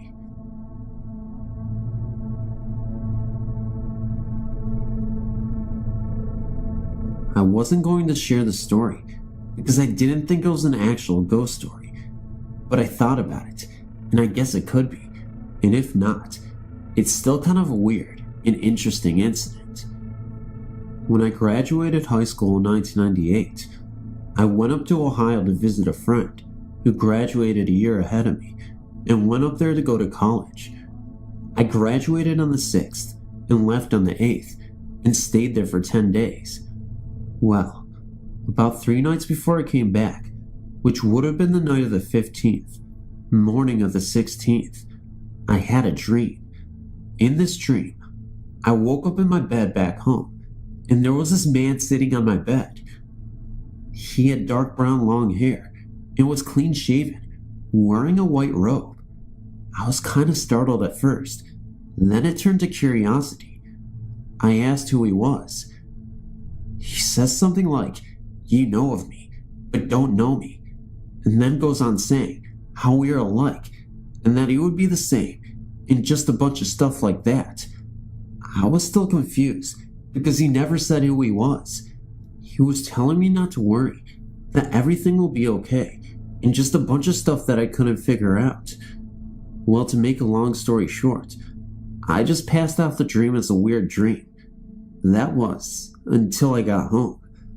I told my mother about it, and she asked when was the dream, and I told her the night of the 15th. She had this weird look on her face, and then showed me this letter. It was dated June 16th, 1998, and it was a letter she wrote to a brother that was born before me and died after he was born. I knew about him, but never knew the exact details like his birthday. She thinks that it was my older little brother coming to visit me on his birth and death day, and when I heard that, then it all started to make sense.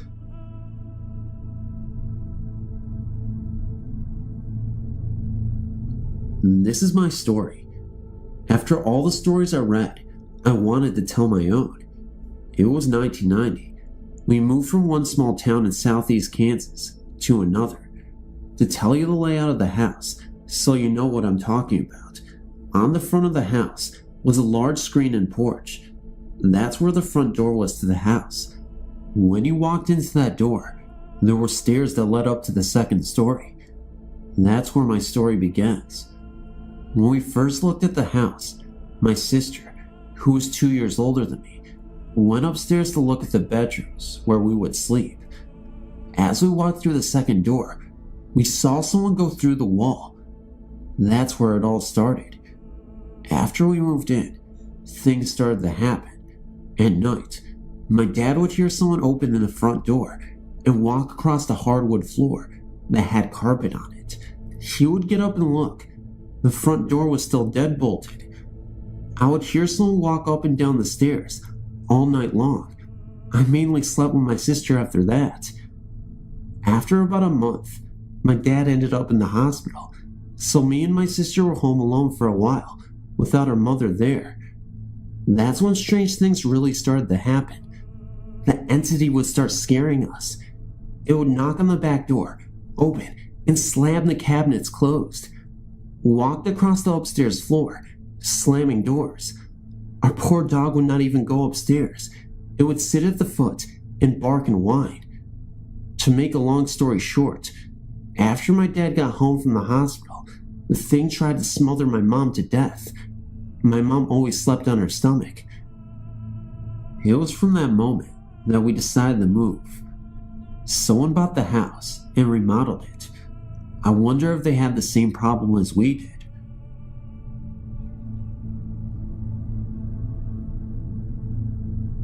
My sister and her family lives in a place that appears to be built on a graveyard. There are stone markers all over our yard. Yesterday, I was over there and accidentally knocked over a large marker and attempted to write it. I could not budge it to get it back in its place, and yet when I visited today, the stone was more erect, and there was no signs that it had ever been otherwise. My sister also spoke of a lady that used to live there in the 1800s. The lady's name was Kathy. Reported to me by my sister, Kathy told her that she was glad to have a family living once more in the house. My mother has reported feeling someone patting her on the back, and no one actually being there. I personally have seen a white form in the house, in a darker gray form, speeding by the window. After bolting the door to the crawlspace to the attic securely, the door opened by itself. That happened just yesterday. My brother-in-law reported that when he went into the attic via the crawl space in order to access the roofing, he was pushed down and fell out of the attic. About a month ago, while my sister and her husband were asleep in bed, a small air conditioner that was securely bolted into the window was thrown inward into the bedroom floor. My sister has also reported an instance in which Kathy told her of a hanging suicide that occurred in an old barn structure on the property. My sister was also told that there was an evil person buried on the property underneath a tree outside of her bedroom window. These are honest statements made by various people with no mental delusions or anything that will indicate a separation from reality state. You may believe me or not, but the choice is yours. In late December of 2000, my boyfriend Ryan and his best friend Don moved into the house that Don had grown up in. Their apartment was too cramped during their band practices, and Don's father was willing to make the rent very reasonable. The house is down the street from a very large and very old cemetery, and directly across from an old canal. The neighborhood is peaceful and charming most of the time. Before they moved in, they had to fix the house up quite a bit because the last residents had trashed it so badly. They had ripped up the carpet, splattered paint on the walls, and replaced all the blinds with wrapping paper. Naturally, they enlisted my help. As I drove to their new home for the first time, I experienced very unsettling feelings as I drove up and parked. The feelings pervaded the entire time I was in the house. I grew up in a haunted house and have had other experiences with the supernatural, most of them positive. I'm not one to be easily scared by the supernatural, nor do I think that because something frightens me, that is automatically evil. I decided to ignore the feelings because no one else seemed to be bothered. Ryan and Don settled comfortably into their new house, and Don was glad to be back in his childhood home. I became used to the strange sensations I would experience all around the house. Even the overwhelming feeling of being watched when I'd go away in my car ceased to bother me. One night in February, I believe, I was leaving to go back to my house at around 3 a.m. As I fumbled for my keys to unlock my car door, I could feel someone behind me. Suddenly, I heard 3 loud, stomping footsteps. Thinking that it was possibly some live person intending to harm me, I whirled around and screamed as loudly as I could. There was no one there. Ryan, naturally, came running out of the house. I ran onto the porch and into Ryan's arms. I told him what happened and started sobbing uncontrollably. I was no longer frightened, but I felt an overwhelming sense of sadness. Whoever that is, I remember saying, is very confused. It's a man, and he needs help. I don't know that he realizes that he is dead. Ryan became very thoughtful for a moment. You know, we are surrounded by a cemetery, and people have drowned in the canal. Someone did just a few years ago, but I don't know who it was. After that, Ryan and I went both back to my place to spend the night. Don had been visiting his mother. The next day, we told Don what happened. He confirmed that someone had drowned in the canal a few years before, but it was a young girl. I immediately ruled out the young girl. I knew this presence was very masculine. Don also remembered that a very nice man who had lived next door had died suddenly of a heart attack when Don was a child. That seemed like a more plausible candidate, but there was the long history of the canal to consider and the nearby cemetery. Don was dumbfounded by the entire situation. I lived here for the first 15 years of my life, and nothing out of the ordinary happened. He reflected for a moment. Well, there was that one time when I had stayed home from school and felt someone looking at me, so I turned around, and there was my sister. I said, "Hey, Bethany," and then remembered that she had gone to school that morning and wasn't going to be home for about an hour. The apparition disappeared, and at the regular time, she came home. "Well," said Ryan, there was the Fonzie incident too. Fonzie is a very friendly, sweet-tempered cat that belonged to Don. Apparently, when Don and Ryan were working on the house, before they had moved in, the cat was still at their apartment. They had both, on separate occasions, seen Fonzie walking around. I found both the accounts of these rather strange apparitions a bit puzzling. I know that sometimes apparitions of the living are seen, but it is usually when something pivotal is about to happen. Nothing interesting happened before or after these odd apparitions. I thought that perhaps some entity was somehow taking the forms of things that were familiar and loved, so as to let them know of its presence without being threatening. Whatever it was, did not seem to me like it could have been caused by the same melancholy presence I felt. Over the next few months, nothing much happened. I brought 2 friends of mine, both of whom who've had many experiences with the paranormal, over to the house. One of them didn't get any negative feelings or sad feelings from the area at all. Another, whom I've not told about the strange occurrences, was so put off the depressed feeling she got that she wanted to leave almost as soon as she arrived. One thing beyond sensing a spirit worth mentioning did occur in those several months. I was asleep on the couch in the living room while Ryan and Don's band practiced. All of a sudden, Kenny, the bass player, came running up the stairs. He woke me up. "Hey, are you alright?" he asked. "Yeah. Why?" I replied sleepily, "Because we were sure we heard someone come in the front door." I told him I hadn't heard anything. He proceeded to check all around the house for the suspected intruder and never found anyone or anything. During the summer months, a few torrential downpours caused Ryan and Don's basement to flood, nearly destroying a significant portion of their band equipment. After that incident, they decided to move yet again. I was staying at my own place, and Don was visiting his mother again. In the middle of the night, Ryan called me in a panic. "I just had the strangest experience," he told me. "I was asleep on the couch when I was awakened by a baby crying. I sat up and realized that the noise was coming from Don's room. I looked up and stared down the hall. All of a sudden, this white, somewhat blurred figure of a woman came walking out of my room and went into Don's room. Then I heard a woman shushing the baby." Ryan was frightened, but he realized that the strange event was not threatening in any way. We talked about it and agreed that it was most likely some sort of residual haunting. Later, Ryan told Don about the experience and found that Don had witnessed the same event. Ryan and Don had not lived in the house for a few months now. We never figured out exactly who the man outside the house was, or who the woman and the baby were, or what caused the strange apparitions of Bethany and Fonzie. I only wonder if these things still go on in the house, and if the current residents have the powers of observation to notice them.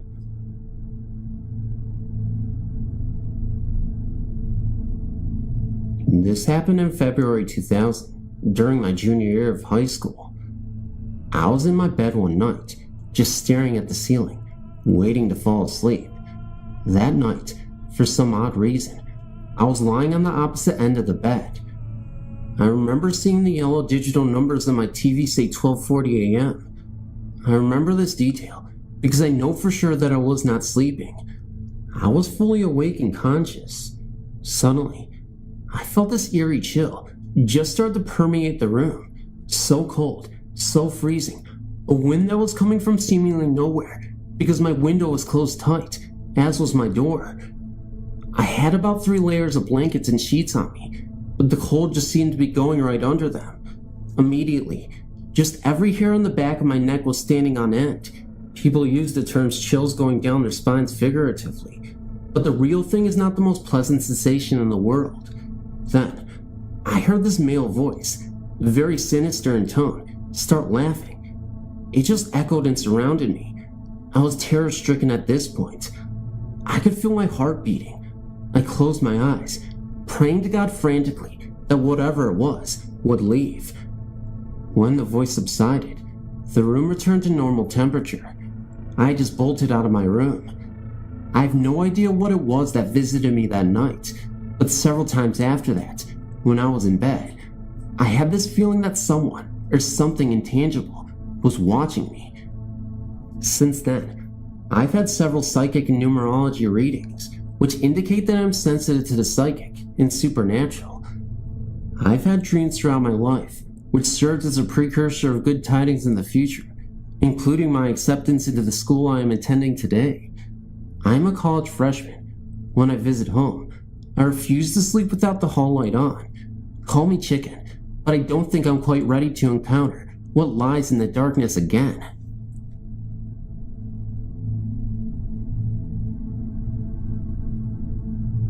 For these purposes, let's just say my name is Amy. Where I come from, ghosts and the supernatural is kind of the way of life for my people. We welcome ghosts to our family members who have passed away with open arms, knowing they are here to watch over us. That's the mentality I've had all my life, but when the reality of it is faced, it's a different story. I have 2 unbelievable experiences to tell anyone who is interested enough to listen. Bear in mind, this is the first time I've told strangers about this. I should say my first ghost experience was when I lost my mom, when I was 16. My mom was the center of my universe, and when she died unexpectedly during childbirth, it was a shock to me for years to come. I'm 23 now. 2 days after her death, I was sleeping in her bedroom, lying on her side of the bed. I'd been crying myself to sleep, and I had this dream. At least I thought it was a dream, because the way it happened, it was as real as it could be. In my dream, or self-conscious state of mind, I was lying in the same position in which I had fallen asleep when I saw Mom come into the room and just stand there watching me sleep. I opened my eyes in the dream, and she very gently kissed me on the cheek and told me not to cry. I tried to hold on to her so she won't go, but she left with me crying bitterly in my sleep. I woke up immediately after, smelling her perfume very strongly in the room. I knew then without a doubt, my mom visited me to say goodbye. I wasn't afraid, just very sad, because she's gone.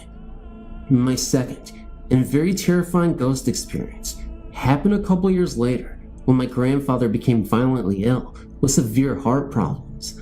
I was never close with my grandfather. I loved him, but he was very strict and unable to show any emotions to anyone, not even my grandma. But we all know he loves us in his own way. The hospital that he was admitted to was a little distance away from the house, so we could actually take food over to him. We all went to visit him several times a day, but he was so sick, he couldn't even talk to us anymore. About a week or so after he's been admitted, the whole family went to the hospital to see him, but I remember staying home alone that day. We have a couch in the living room that sits across from the front door. I was napping on and off when I heard someone opening the front door. Since it was locked, I thought it had to be one of my family coming home. Imagine my surprise when I looked up and saw my grandfather walking in his carrying bag that we used to put his clothes in when we took him to the hospital. I said hi to him, but he didn't answer, just went straight to his room and closed the door.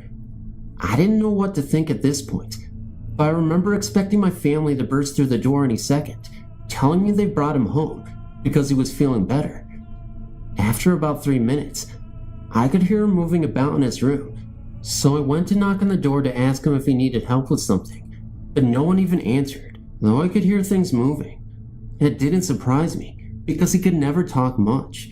About 15 minutes later, my aunt burst in the house screaming at the top of her voice that we've lost Grandpa. I thought they meant they lost him when they were coming home, so I told her he's already here, and he's in his room. She looked at me as if I was crazy, and told me that Grandpa died right around the time he walked into the house a while ago. I fainted when she said that, and up to this day, I can't believe that happened to me. I don't know what to make of it, but it sure scared me for a long, long time.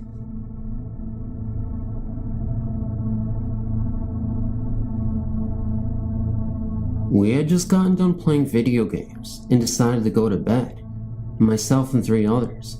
One girl who would be my future goddaughter, her aunt, and their younger friend had enough electronic entertainment for one night. The younger girl had decided to sleep on the couch, leaving the rest of us to sleep on the floor, since there wasn't enough beds in the bedroom to go around. Most everyone was just laying there, staring at something in the dark, or randomly saying something here and there, getting ready to fall asleep. I stared straight at a digital clock. Suddenly, a figure had obstructed my view of the clock for a brief moment. It was then that I said, "Hey guys, did you see that?" Soon after, I heard my goddaughter let out a loud scream. They both claimed to have seen a figure heading towards the kitchen, and we heard a loud clatter of pans hitting the ground. The thing disappeared, and we didn't see it again all night. Neither did my goddaughter. But here's my second story. The week I started college, I noticed a change in my dog. He was acting quite a bit funny, almost sick. Within that week, it was found that he had slipped a disc in his back and was later put to sleep. I was emotionally torn for a while, as I was, and still am, very much attached to that dog. After a few months, I decided that even though I really loved my previous dog, I still did want a companion around, and got the dog I currently have. The morning after we had brought her home, I felt a weight on my chest. It felt like the size of a dog, about the same size as the one I had before. I thought it was the new dog, so I told her to get down. I heard her jump from my chest to the floor. It was then that I realized it wasn't the new dog, because my room's door was shut, and there was no way she could have gotten in here. That, and the fact that she wasn't anywhere around. At first, I was a bit spooked, but then I thought, good, he's still here with me.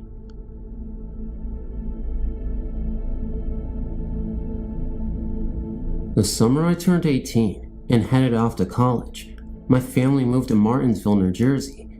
They built a brand new house on land that was once part of what my grandfather called Indian country. Whenever I would go home for break, I never slept very well in the house. I always had butterflies in my stomach and couldn't pass out until the wee hours of the night when my eyes just couldn't stay open anymore. One day, I was sitting in the family room watching TV. Above the TV there was a 7x8 foot opening into the hallway upstairs. I caught someone out of the corner of my eye walking by that opening and into my sister's bedroom. Immediately I thought it was odd. The only other people who were in the house were my mother and grandfather, both of whom were to the left of me, in the kitchen. When I told them what happened, they just stood there, looking at each other. Finally, my grandmother spoke up. Apparently, both her and my mother had seen a figure walk by the doorways in the house on a number of occasions. According to my grandmother, the lights flickered every once in a while too. She was under the impression the house was haunted. That night, I was lying in bed, reading a book. It was about 4 a.m., and I was the only one up. I decided to brush my teeth before trying to get some sleep. I opened the door to my bedroom and was about to turn left to go to the bathroom when I felt the need to look down the hallway towards my mother's room. My mom usually kept the door closed, but that night the door was open and there was a man standing in the opening. He was tall and skinny. The only man that was in the house was my stepfather, and he's short and plump. The figure was just standing there, looking at me. No, watching me. I immediately ran into the bathroom, my heart pounding. About 10 minutes later, I got the nerve to run back to my room and hide under the covers. Needless to say, I didn't sleep a wink. From that night on, I knew that the butterflies in my stomach were because I felt something watching me. Although it frightened me like I've never been frightened before, and even though I still get the shivers thinking about that night, I've always known this ghost was just a watcher. I didn't feel any evil or ill will from him, but I have no idea who he was. Like I said earlier, the land was considered Indian country, i.e., it was wooded, until they cleared it for the new development. So, it's possible the ghost was an American Indian, but for some reason, I feel that isn't right. That this man I saw was in fact white, and possibly a farmer from the early 1900s. Either way, the shadows and flickering of the lights continued until my family moved 3 years later. It's possible they even continue today, but I don't think anyone ever saw the man as clearly as I did that night. Thanks for reading.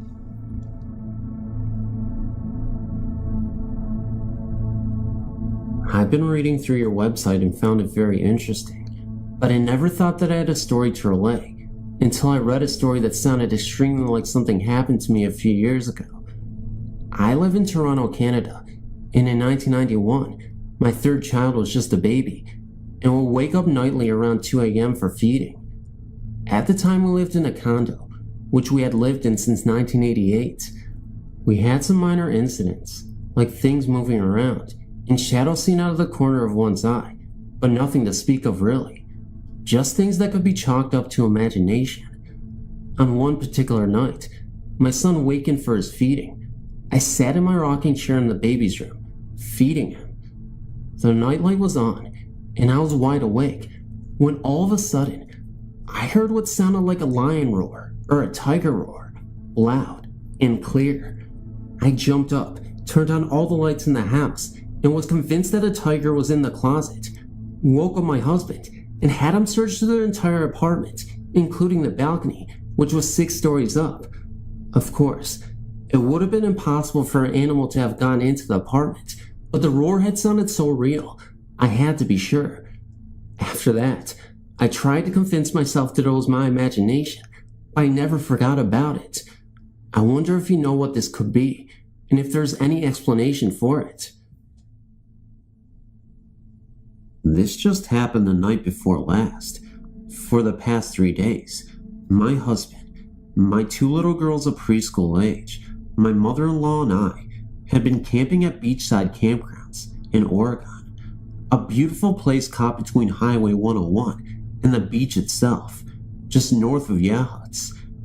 Anyway, that night was our last night there, and somewhere in the middle of sleeping, my youngest daughter woke up crying, saying that she was scared. Not overly unusual for a preschooler, but after I tucked her back in, she dropped right back into a deep sleep, which for her is very unusual. She usually likes to snuggle and talk, and generally keep me up as long as she can. As I was trying to get back to sleep myself, I heard what I thought was my older daughter saying, "Mommy, Mommy." I answered her, but had no response. I heard the voice again, this time more insistent, "Mommy, Mommy," though always at a kind of a whisper. I got up and physically looked at my 2 girls, who were completely sound asleep, the kind of sleep that is past dreaming, which was very odd because, you remember, my youngest one had just woken up a short while before.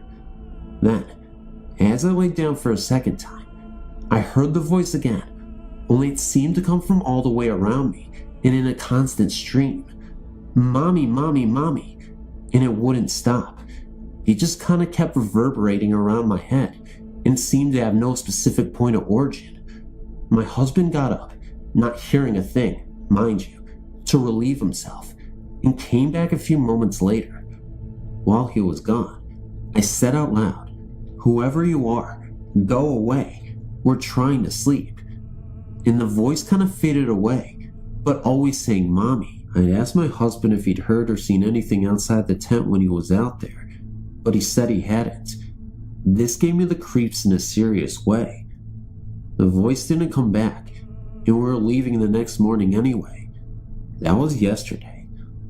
I told everyone about the voice the next morning, and they looked at me as if I had lobsters crawling out of my ears.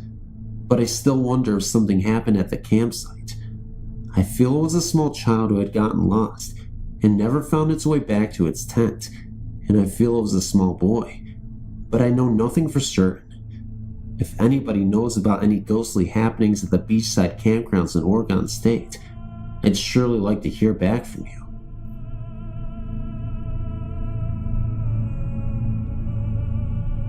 I'm not quite sure where to start this story, but I'll try it this way. I'm able to feel the energy around me. I've always felt weird things, but for the last 10 years of my life, my abilities have increased. I was standing in the garage in the daytime, getting ready to leave for work. Out of the corner of my eye, I saw a man in a black and white suit. He was very tall, about 6'2", and his clothes were old-fashioned. He reminded me of an old Western mortician. His hat was a black hat. I blinked my eyes to see if he would go away, but he just stood there. He reminded me of death. His form was solid, but yet not really. He was not transparent like the others I had seen. I put my purse in the car, and when I looked back, he was gone. I didn't get too close to him because I was terrified. But when I went to my Tai Chi class, I asked my Saifu about him. He asked, "Did you ask him what he wanted?" I said no, because I thought he was death. I was not about to invite death into my house. A few months went by, and I was in the kitchen doing the dishes when a shadow went by the window. I thought it was Ted from next door for a moment, because he is tall. I thought I would greet him at the front door. Well, there was no one there, so I said out loud, "Very funny." The next day, I was in the garage going to work. Again, the man in the driveway. This time, I was sort of brave and stepped closer. I could not feel anything from him except a low vibration on the cool side. It was so weird, so I said, "How can I help you?" He just tipped his hat and then disappeared. When I went home for vacation, I'm from Indiana. My sister and I were going through my aunt's pictures. She has since passed away. She was 85. I came across this picture. All the hair on my neck stood up, and I got the willies. My sister looked at me and said, "Oh, is that your great-great-grandfather McNeely? He was a Quaker and he shoed horses." Since I have found out who he is, he has never come back. I was wondering, since he was solid, so to speak, could he have been out of place in time, more than appearing as a ghost? Thanks for letting me share this story. My friends think I'm weird. I see and sense stuff. There's no way you can convince people of what you see. I don't even try anymore. When I see the ghost in the casino, for example, I just smile and keep on walking. I'm from Las Vegas, Nevada.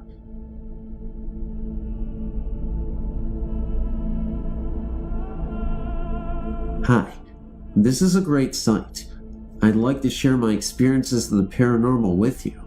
I've written them in before, and someone wrote back, telling me that it was possible that there could be explanation for what occurred.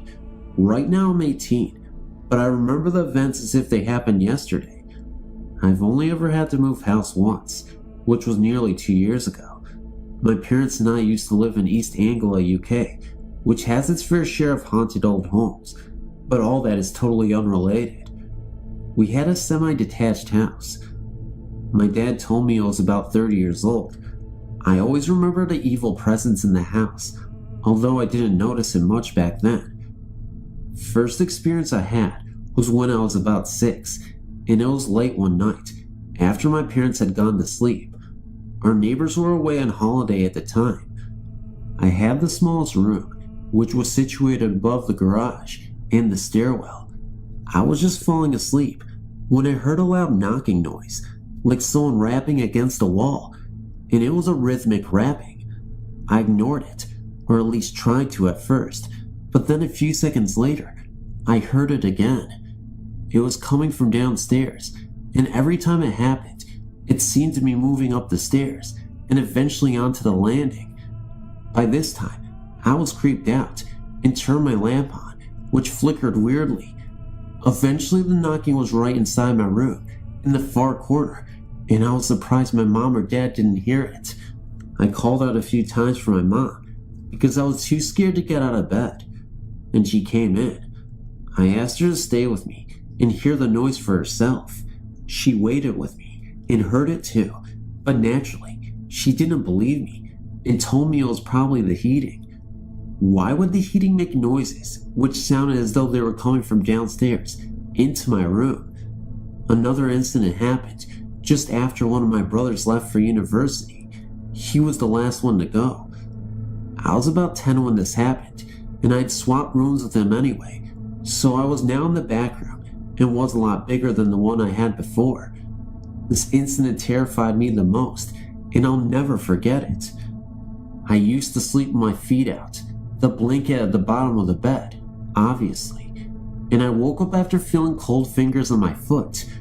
Waking up groggily, I looked down to the end of my bed and was surprised to see a black shadow in the shape of a human figure. It was looking right my way. I could tell it didn't have any eyes or any human features, and eventually it turned swiftly and quietly left the room. My bedroom door had been shut, and it left my room without the door opening. You can understand now why I sleep with the covers right over my feet. I've had plenty more freaky experiences. They happened on school trips, and on 2 occasions, we stayed in very old, possibly haunted locations. I'll write them in another time. All that I've told you now is all very true. I wish I had looked into the history of our previous house, and I know before it was built, there was just old farmland. And other times, especially when I was alone, I got the feeling I wasn't exactly all alone, if you get what I mean. The presence didn't seem very friendly in itself.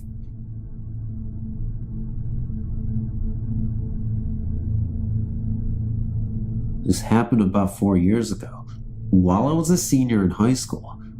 A bunch of friends and I were looking for something to do, and ended up riding out to a very old cemetery in the rural area of our small town. The story goes that there was a young boy who was buried there decades ago, and he has often been seen playing on the grounds. We, being arrogant kids, did not believe a word of it, and just parked the car at the cemetery and stood around talking. Pretty soon, the 5 of us started to wander from tombstone to tombstone, reading the names of those buried. I walked over to one that was under a small tree. I was busy reading it, and someone walked up beside me. I was sure it was my cousin, and did not even look at him. I just said, "Did you see this one, Robbie?" Just then, my cousin Robbie said, "Are you talking to me?" He was standing several yards away at the parked car. I could tell in my peripheral vision that the figure on my left was still there. I did not look at it. I ran screaming to the car, where my friends waited. I spooked them so badly that they all just jumped in the car, and we sped away. I heard later that the tombstone under the tree belonged to the boy who is said to still haunt the cemetery. I may still be somewhat of a skeptic, but I will never, ever go back there.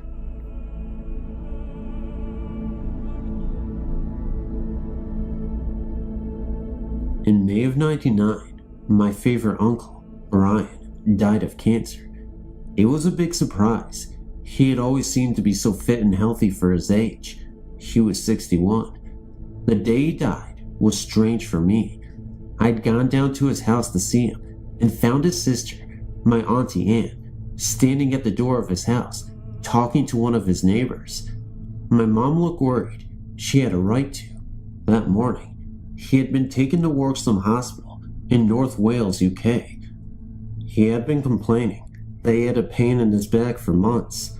Anyway, I didn't know what was going on until I walked closer to my mom and her sister, talking about what happened to my Uncle Brian. It was then when I could smell it. The terrible smell of death looming over the house. I've read and heard of people smelling when death is coming, and had never believed it before, but I knew now that it was true. We visited the hospital, and I sat watching my limp, pale uncle's body disintegrate into nothing. And that was a very sad day for me, and will always be embedded into my mind. As we all sat around his bed, my mother asked me what I wanted to do. In my heart of hearts, I wanted to stay by his side, but couldn't bring myself to watch him go. I decided to go home. As we arrived home, and I put my key in the front door, I could smell a faint smell of something. I knew that it was the same smell I had smelled in Uncle Brian's. At that moment, I burst into tears. Just as I did, the telephone rang. It was Brian's son, Mike. Before anyone picked up the phone, I told him that he had died. Mom picked up the phone, and sure enough, my favorite uncle had died minutes before we entered our own house. That is no ghost story, but this is. My Uncle Brian used to stay with us all the time for the holidays, Christmas and Easter, and sometimes birthdays. We had a dartboard put up under my room in the dining room, especially for him. At night, when he was alive, we, or rather I, could hear the darts hitting the board with such force that he used to run right through the floor of my room. He used to stay up till late at night too, watching the telly and switching channels on cable TV. After he died, however, that all stopped. Christmas was as quiet as a mouse. There was no telly, no darts hitting the wall or the dartboard, nothing, just complete silence. That was until New Year. As soon as it turned 2000, the noises started again. One night, I couldn't sleep and thought I heard someone moving about downstairs. I thought it was my dad, who suffered 7 heart attacks. I walked over to my door and opened it a little to listen to what was going on down there. As I listened, I felt a chill run up and down my spine. I could hear the telly. I felt curious, so I made my way down the stairs. As I got to the living room, I found myself staring at a telly that wasn't even on, that hadn't been on for hours. I shrugged and told myself that it was probably next door. But as I reached the top of the stairs, I heard what I thought was someone playing darts. I turned on my heel and walked downstairs, again curious to find out who was making these noises. I got to the games room and looked at the darts board. Its doors were closed and locked. No one could have played with that if they wanted to, without whacking my father up for the key first. For the record, my uncle loved his tea. His cup was still hanging up on the mug tree. As I had gone back upstairs for the second time, I'd seen it with my own eyes, hanging there, still and alone. I got to my room and went to sleep, finally. But I had only been asleep about 15 minutes when my older sister, Rebecca, was waking me up. She looked terrified. I asked her what was wrong, and she told me the following creepy tale. She was in her room, laying in her bed, ready to fall asleep, when she just happened to look at the bottom of her bed. That's when she saw him. My Uncle Brian stood there in all his glory. He was holding his mug in his right hand and was staring at her. She couldn't move a muscle. It took her all her time to make it out of her room to my room. By this time, she was crying her eyes out. I don't know what it was that made me do the thing I did next, but I felt I had to check that this mug was still hanging up on the mug tree like it was about 25 minutes ago. With my sister holding onto my hand so tight, we made it to the kitchen. His mug was not there. I went into the living room and found a still warm cup sitting on the table, half full of steaming tea. To this day, he still plays darts and visits my sister's room. Maybe he wasn't meant to leave us as soon as he did.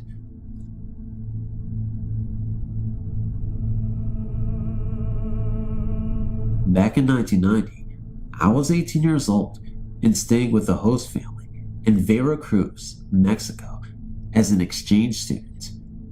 One day, I awoke to a lot of bustling and nervous chatter around the household. I kept hearing the word Baruja repeated over and over. Unfamiliar with that word, I inquired about its meaning, which was explained to mean witchcraft in Spanish. Apparently, someone found a cross, laid down in granulated salt in the backyard, which according to the native residents was a clear sign of witchcraft. Being the consummate skeptic, I just nodded and secretly chuckled at the genuine worry that this superstition was creating. Later that evening, the day's excitement culminated into a sort of ghost story session in the kitchen area, where it was explained to me that witches and spirits have been known to travel in shadows or balls of light. Whatever happened to the broomstick, I belted as I laughed out loud. After a few more stories, I had heard enough and decided to show them just what I thought of their primitive beliefs. I ran out the back door and approached the cross of salt that started this whole charade as the group clamored after me. I stood above the cross and made a challenge. I said out loud, I challenged the spirits of hell to damn harm me. Anyway, they all thought I was taking a big risk, but I just laughed it off. Later that night, my host brother and I were dropping off friends with the family flatbed. As the last one jumped out from the rear, I turned my head and watched him enter his household. Before I turned my head back to a frontal view, the next image we saw both startled the both of us.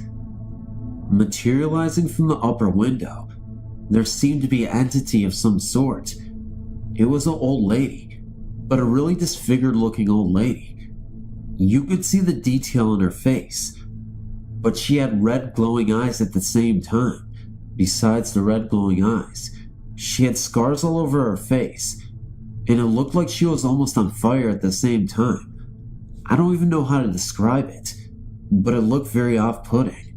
The image of this witch lasted about 30 seconds before she dematerialized, and she was no more. Naturally, we bailed out of that area without really processing what we had seen. After what I just witnessed, I knew I felt a sense of regret. It was then when I realized that I should never make demands or challenge Satan himself to come see me. So, I'm not sure entirely if that was Satan himself coming to see me, but I know that it was something serious, and I didn't want to mess with it. Demonic. Challenging the spirits to come see me. I guess that was a horrible idea. And now I'm no longer a skeptic. I'm a little bit more open-minded now, but I guess you can understand after dealing with that kind of thing. So what's the big takeaway from here? Obviously, you don't want to challenge the devil. You don't want to summon anyone, because you never know what you may be conjuring up. I know this all sounds silly, but it's true. It happened, and I just wanted to tell my story.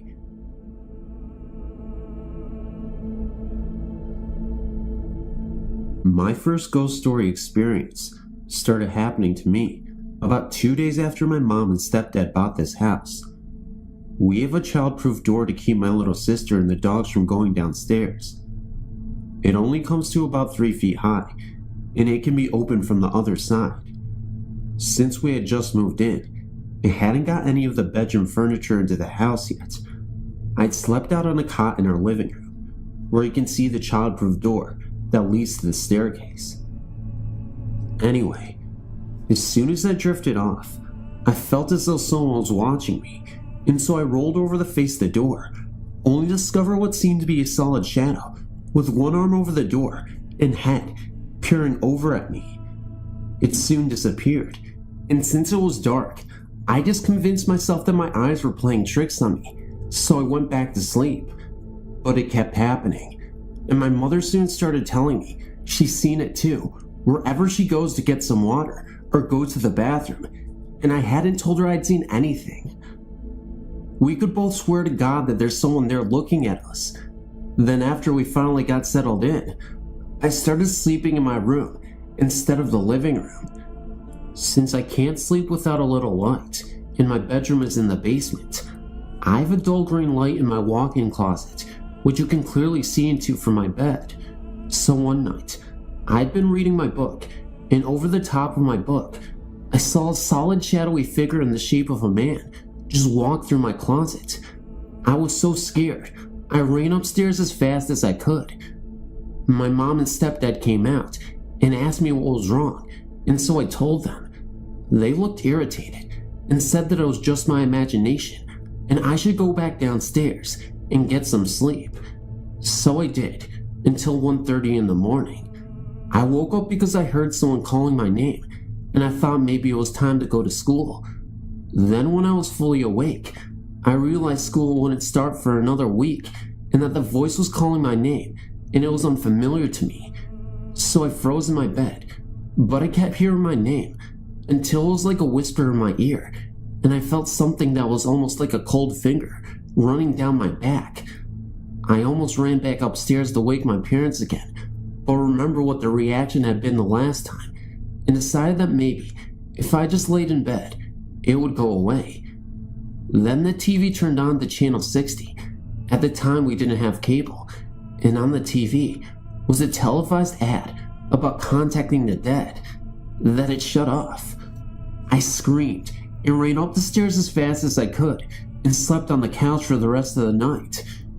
To this day, I refuse to sleep downstairs, no matter how childish it may sound. Also, another thing that has happened to me for a long time, I was definitely afraid that the lights in my room would go off and my door would slam shut so I couldn't get out.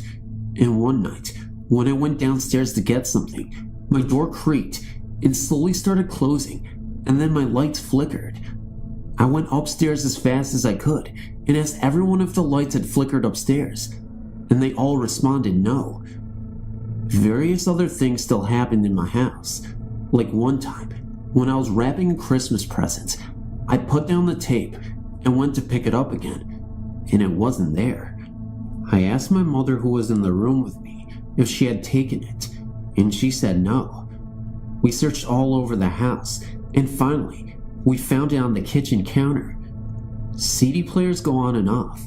The dogs bark and growl randomly like there's a stranger standing right in front of them. The cat's hair stands on end, and they hiss at nothing and bolt into the other direction. And sometimes when I go downstairs to do the laundry or something, I got the sudden urge that I need to run quickly or something terrible will happen.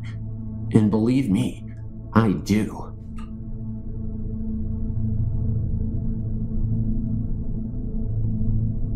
Hello, my name is Brittany. I'm not possible how my story will be accepted, but a few things that have happened to me are something to consider. There are 3 parts to my story.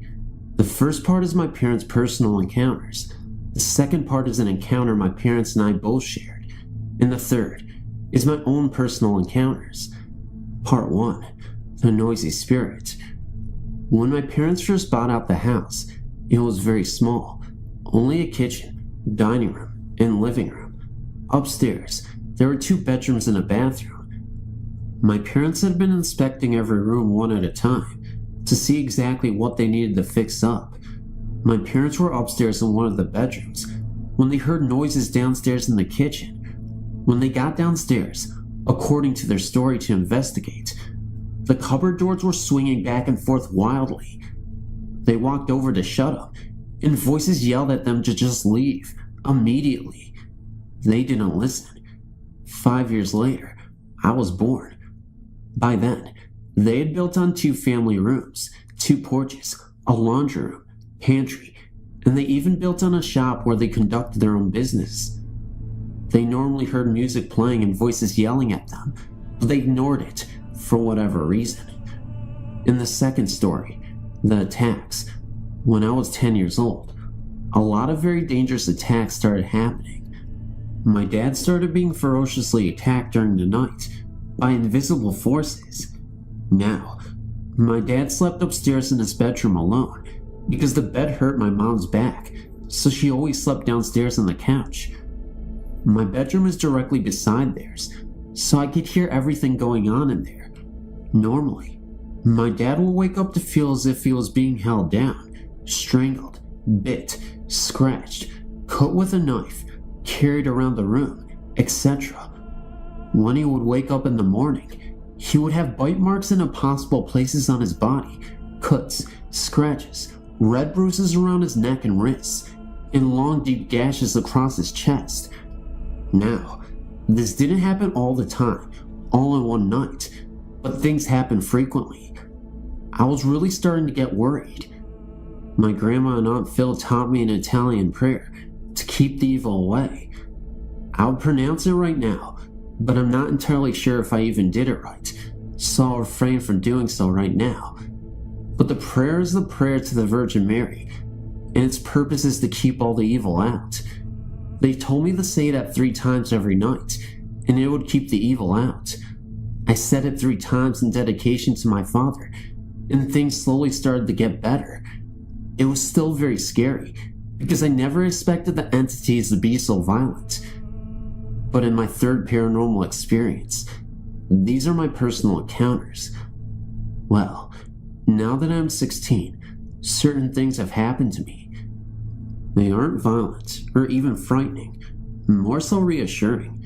To explain it a bit, my bedroom door is the kind of door that unless you prop it open, it swings shut again. And fast, too.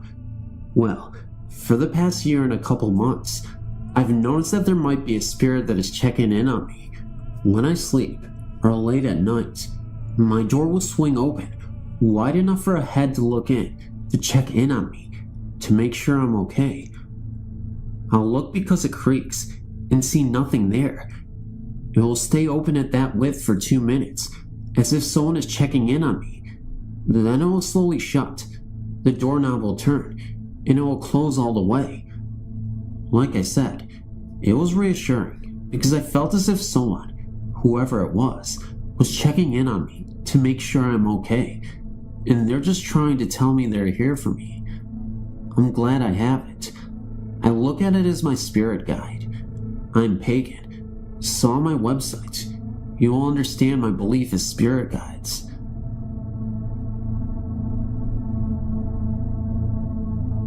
I'm 19 years old, work in the computer industry in London, England. When I was around 10 or 11, I used to live in another part of the county, called Dudley, West Midlands. Opposite our house was a pub called the Hangman's Tree. We found out later that this pub was where people in the late 18th century hung people for crimes, such as highway robbery, murder, etc. Anyways, my sister was about 7 or 8, but didn't like the dark, so she always used to call Mom to take her to the toilet in the night. One night, my mom heard my sister go to the bathroom on her own. In the morning she said, "Well done, you went to the bathroom on your own last night." My sister replied, "No I didn't, Mommy. The black man took me." My mom panicked at this point and thought someone must have gotten into the house. She said, "What black man are you talking about?" My sister said, "He's my friend. He's a black mist, and he sits with me at night and tells me stories." We're all getting really scared now. My mom asked me how she knew it was a black man. Because when he smiles, I can see his teeth. We were all really freaked out by this, but my sister didn't really seem all that bothered by it. So we decided, whatever it was friendly. A couple of weeks later, I walked into my sister's room to check on her, and found that the rocking chair in the corner of the room was rocking on its own, and at a steady pace, and my sister was fast asleep. I don't know. It may be a comforting presence, but it definitely seems creepy to me.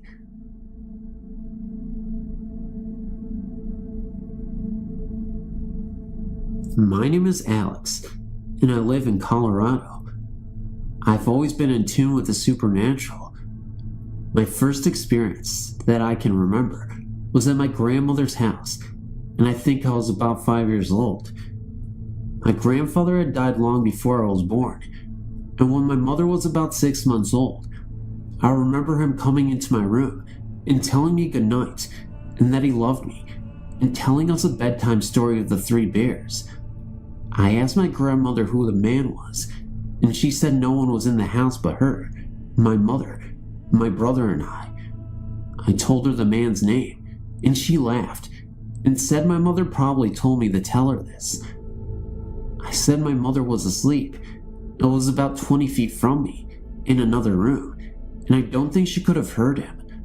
Granny said that was true, and she called my mother in, and said, "Hey Jackie, did you tell him about Pat?" My mother said no, that she didn't remember him themselves. My grandmother asked me to describe the man to her. I said he was about 6 feet tall and wiry, with brown hair and blue eyes, and he could imitate different accents. He told me in an English accent that he loved me, and in a thick Irish accent goodnight. Then he told me the whole story of the 3 bears in a very English accent. He didn't seem like a ghost at all. He seemed completely real to me. She said I described my dead grandfather down to a T. I've never seen my grandfather's picture before, and my grandmother told me so. My grandmother is very open-minded, but the rest of my family is not. She got tears in her eyes, and she took me in her lap She said, "Patrick, do you know anything about your family history?" I said, "No." She said, "You hail from a long line of very powerful people." She said that our family was old and went all the way back to England, Ireland, and even Scotland. Back before the Christians and the Muslims, and back into time immemorial. She said every generation had a special ability, and so did I. My grandmother gets dreams, and they always come true. 2 years before Mount St. Helens blew its top, she told us it was going to blow. She's like that.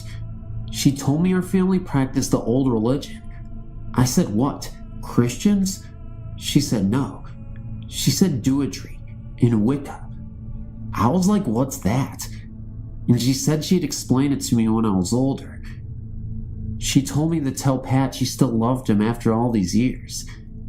The following night, however, I was not greeted by the same presence as before.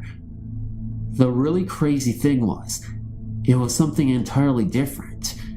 That's when this entirely black figure, completely blacked and shadowed, but you could still make out the outline of this figure, walked through the doorway. His presence was obvious. He was not here to make friends, and it was apparent that it was not my grandfather. "Where's Grandpa? Where's Grandpa?" I can remember shouting, but no noise was uttered by the black figure. Just then, he pointed to the window right next to me in my bedroom. I didn't want to look, so I didn't. In fact, I refused to look. So I think I remember shutting my eyes and covering the blankets over my head. It just went on. I heard the door slam shut. The next morning, I woke up and went to greet my grandmother in her bedroom. Unfortunately, something was terribly wrong with my grandma. At the time, I didn't realize it, but she had passed away in her sleep. And to this day, I really wonder if that had anything to do with my incident the night before. Was it a coincidence? I'm not entirely sure, but it devastated me for years to come. You may criticize me and say that 5-year-olds could not remember such a thing, but remember, I remembered it clearly because it was a traumatic event. My family has a history of abilities, and my grandma even talked to me about this before she passed away. I don't know. Maybe it was Grandpa, and he was secretly saying that he wanted Grandma to be with him and that he missed her or something. But why did it feel so dark? Why was this presence so dark? I can only conclude that now, as I think back to it, it had to be the death, the Grim Reaper himself, and there's no other explanation for it. One thing I still wonder to this day is that the Grim Reaper was pointing at the window. Remember, from earlier in the story, I always wondered, what if I did in fact look out the window? I would have saw something bizarre. Maybe my grandma's soul being transported into a different dimension. Or maybe, just maybe, it was just all in my head. Whichever the case, it doesn't matter. It was terrifying.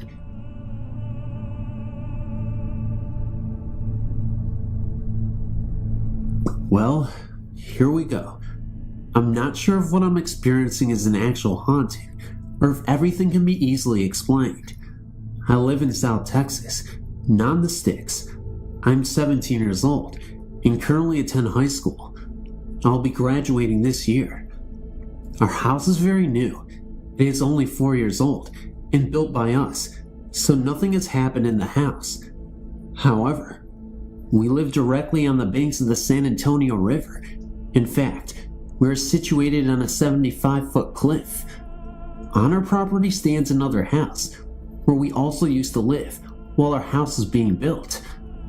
I never liked this house, and always felt very uneasy when staying there alone, or for that matter, with others in the house.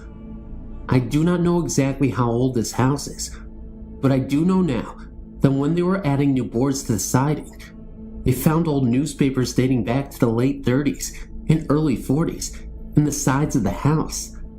Now let me explain the layout of the older house. It has one bedroom and one kitchen. There's a living room, dining room, and an entertainment area for guests. The living room used to be my room. Between the bathroom and the bedroom, there lies a closet. The closet has 2 doors, connecting both rooms together. I always felt as if something was watching me from everywhere in the house, but never really experienced anything. Now that we have moved into our new house, things have intensified. I always feel the eyes on me now, and sometimes I am forced to run downstairs because of the overwhelming sense of dread that occurs while I am upstairs alone. I hear my shower door open and close during the night, and when I am downstairs watching TV, I can hear the water running in my bathroom. When school is in session, I usually get up around 5:30 to get ready, because I'm an academic editor for the yearbook, as well as class treasurer, so I usually have to be there early so I can get everything in order for the student body. Well, once I was taking a shower, when I felt something hit the back of my leg with extreme force. I turned to rub my leg and search for the culprit, thinking maybe I'd accidentally knocked over a bottle of shampoo. Yet directly behind me was a penny. I have no idea where that could have come from. I haven't told anyone, as I think no one would believe me, and I'm more than happy to keep this to myself, except about 2 weeks ago, I had a dream that disturbed me greatly, and I feel someone needs to know. I had a dream that I lived in the old house on my land, and I was dressed in old style, late 30s clothing, and I was washing dishes. All of a sudden, a girl came running into the kitchen and kissed me, telling me she was on her way to an ice cream social in town, and that her boyfriend, she gave me a name, but I can't remember now, would be picking her up and taking her.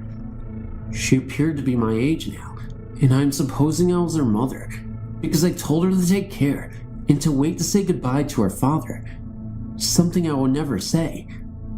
Anyway, another girl appeared from the back, and I was now outside, standing on the porch drying my hands, and waving at a man pulling up in an old-style car, like you see in mafia movies from a long time ago.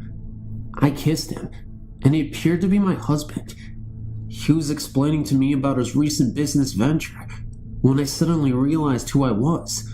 I took the man by the arms, and began to shake him uncontrollably, telling him he was crazy, because in a few months, the Great Depression would fall, and we would all starve to death. I then told him that we should save our money and move to Florida. He took a hold of me and told me that the heat must have gotten to me, kissed our 2 daughters goodbye, and took me into the house. Only we went into the bedroom and continued to walk through a second door and into a second bedroom that the house does not have today, and he laid me down on a cot. He told me to get my rest, then he kissed me on my forehead, and when I closed my eyes, I woke up in my room. It was the strangest dream I ever had, and as a result, I have not been able to sleep for days. I usually go to bed at 10, but lately I've been drifting off at 2 or 3 in the morning, and I usually dream every time, except now I don't, or do not remember when I wake up. I still feel like I am being watched, and I have no idea what is going on. If you, or anyone can shed some light on my situation, please email me. I would greatly appreciate it. I know this sounds weird, but it's very scary. I wonder if the dream has anything to do with the situation in my house. Thank you. I'd like to start out by saying that, while I am interested in the paranormal, I tend to be pretty skeptical and prefer to think things out rationally before dismissing every little thing as ghosts or the like. This experience, however, has no logical explanation I can think of. I'm pretty new here as well, and I apologize in advance if I'm not doing this right. So yeah, here we go. I was 17 and it was mid-October, nearing Halloween.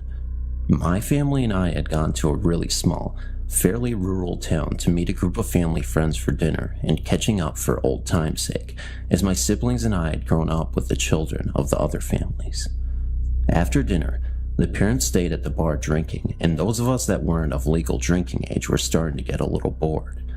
That's when one of my friends brought up the cemetery.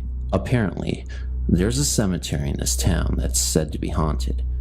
I think some ghost hunter, paranormal type show did an episode about it or something, but the legends are said to have been around since before that.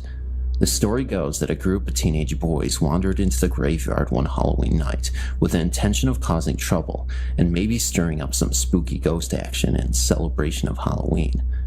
After digging around for a while with no unexplained phenomena, they decided to sit on top of this mausoleum, which is basically just a big tomb built up around a coffin instead of actually burying it in the ground. They were about to call it quits and head home when all of a sudden, unseen hands seemed to push one of the boys off the top of the tomb and onto the ground. All the boys are obviously scared shitless and hightail it out of there. All of them describe feeling an eerie, ominous energy following them around for weeks after the incident.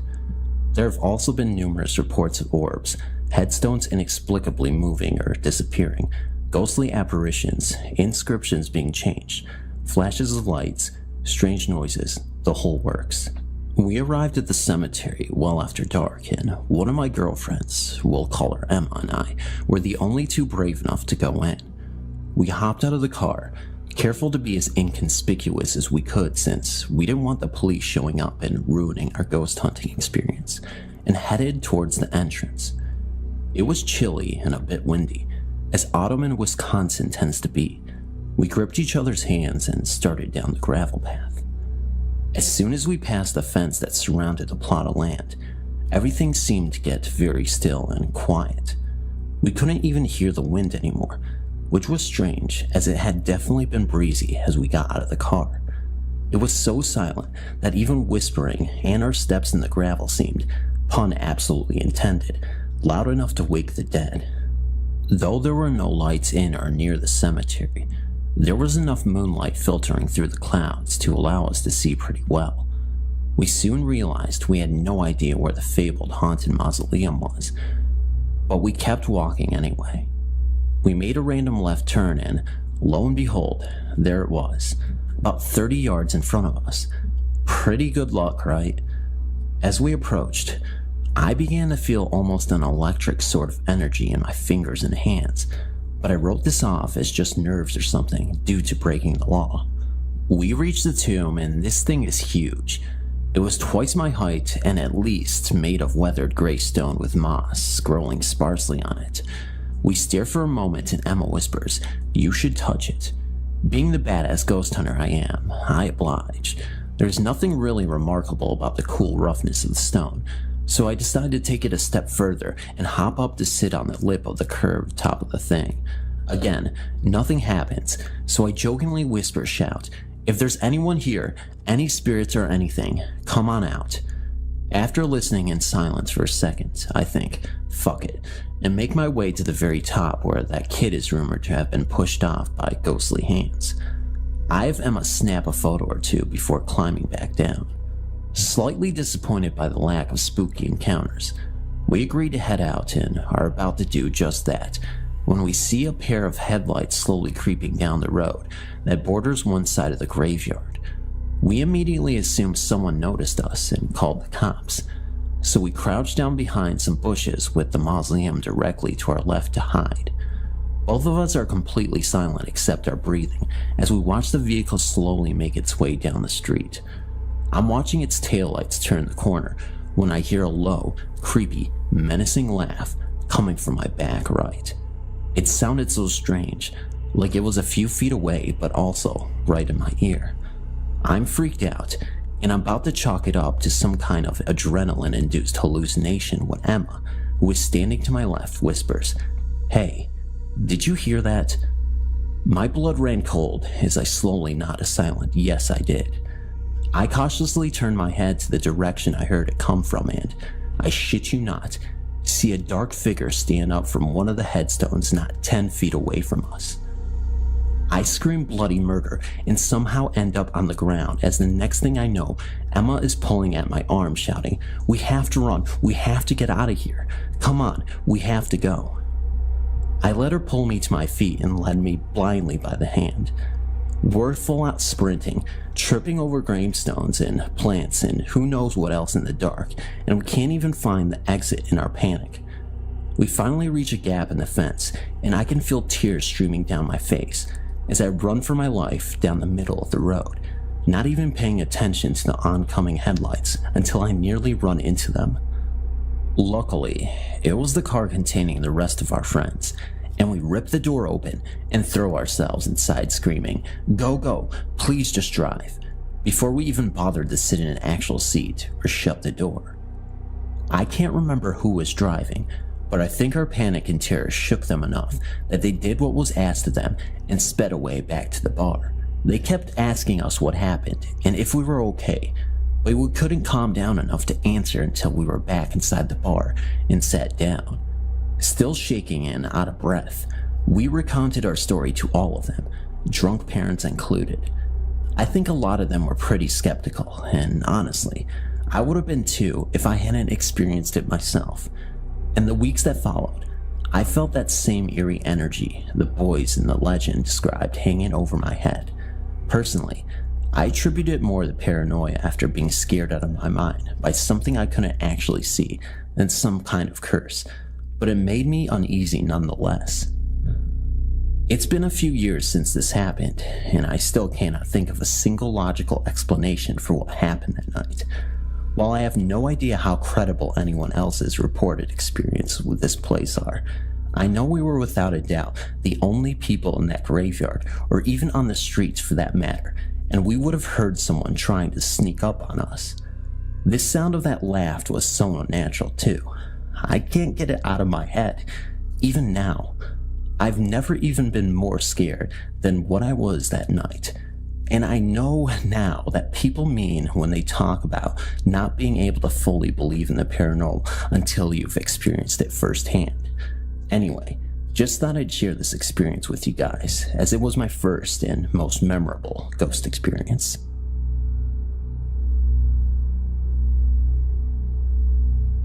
This could have not happened at a better time. The year was 2009, about a week before Halloween. My sisters and I got a call that our grandmother's health had taken a turn for the worst, and that the doctors were calling the family in. My grandmother was in the LaGrange hospital, and we were in Newnan. It would take us 30 to 45 minutes to get there. Each of us 4 girls took off from work, and we all met at my house, where we would ride together to the hospital. Being in such a hurry, neither of us took the time to use the bathroom, so by the time we got to the hospital, me and my baby sister were about to burst. We got parked and Kelly, my baby sister, and I ran into the hospital looking for a bathroom. The entrance that we took, we had to walk through double doors and turn slightly to our right, then slightly to our left before heading down a long corridor. The corridor led us to a gift shop that sat on the right. Just before the gift shop, there were 2 small bathrooms, one for men and one for women, to the left of the hall. My sister and I were racing to the bathrooms when we saw an elderly woman in front of us. She was about 25 feet away from us. She was stooped over a tad and wore an old, outdated black coat and an old black hat with a flower attached to the side of the hat. It was not cold enough outside to wear a coat. The old woman entered the bathroom, and my sister and I raced in after her. The bathroom was so small that it only had 2 stalls and 1 sink, and 3 people would be considered a crowd. My sister beat me to the second stall after she saw the old woman enter the first stall and heard her lock the stall. My sister and I were laughing at each other, and we were talking to each other while my sister was in the stall. I was play fussing at her for beating me to the only available stall. So here I was standing outside the first stall, waiting for the old woman to come out. All of a sudden, the door to the first stall slowly creaked open, and I stepped to the side so that the old woman could get out. Told you the bathroom was very small. After a few seconds, no one came out, and I peeked around and pushed the door open a little bit more. I was scared that I may find the poor old lady sitting on the toilet, and she had let the door come open on her or something, and we would both have an awkward moment. I looked into the stall, and no one is there. My sister was still in the second stall, and I said, "Kelly, wasn't that old woman in this other stall?" My sister replied with a yes, and why. I said, "Kelly, she's not here." Kelly asked, "What do you mean she's not in there? I saw her go in." And I replied with, "Well, she has either gone down the toilet or she has disappeared." I remember Kelly asking me, did I see her go out? And I said, Kelly, she would have had to bump into me to get out, and no, she did not go past me. The conversation went on like this for a few more seconds, ending with my sister coming out of the second stall, fast as lightning, with her pants half buttoned. Flying towards the door, she turned to me and asked if I was coming, and I responded that I had business to take care of. Of course, my sister left me there alone while I took care of business in the first stall. I was either feeling brave or stupid that day. After I came out of the bathroom, my sister was waiting by the gift shop. We knew we just had a ghostly encounter. Retelling the story to the rest of our family members had them thinking we were off our rocker. I retold the story again to the nurse, who was assigned to my grandmother, and she confirmed that there had been several ghost sightings in the hospital.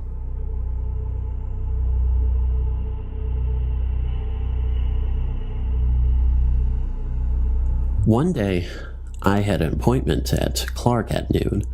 I finished the meeting with my client early, and being near Orchard Road, I went shopping.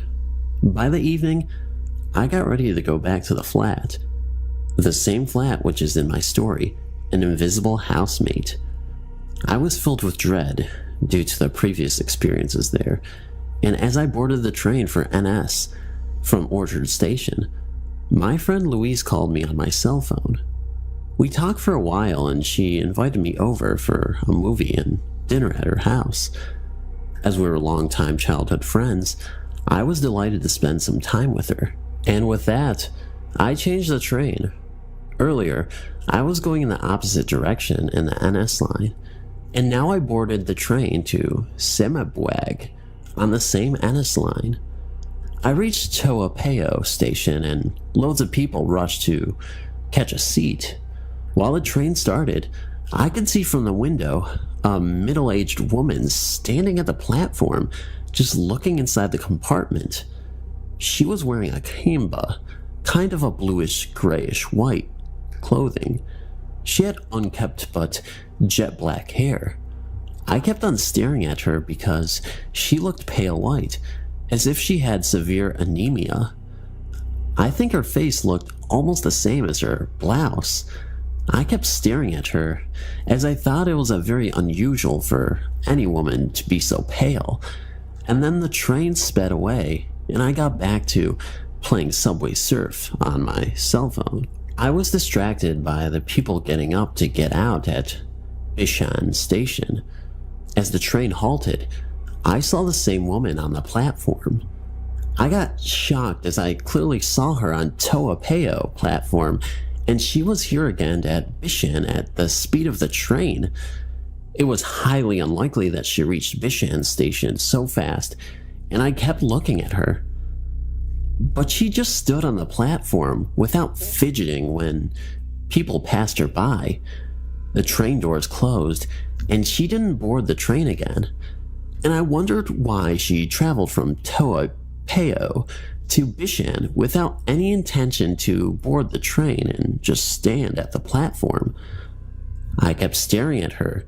She was still standing at the platform from the window, and the train started in full swing. I again went back to another game of Subway Surf when the lady sitting right next to me elbowed me while opening her purse. I looked at her and she apologized, but that's when I looked towards the right side of the compartment, and to my surprise, the pale woman was standing inside the compartment, near the door.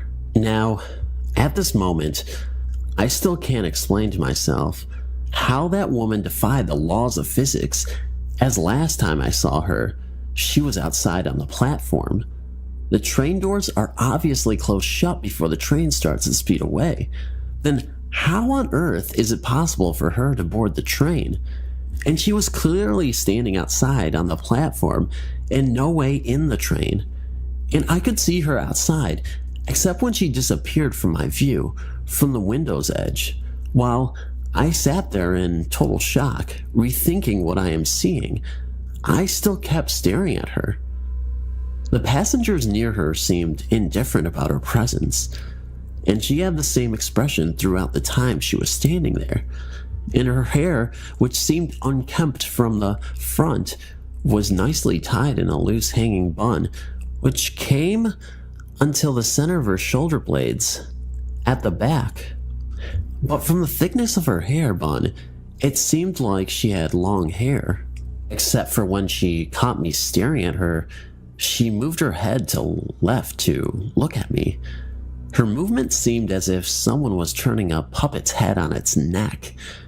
At that time, when our eyes interlocked, I felt the dread that I have never ever felt in my entire existence.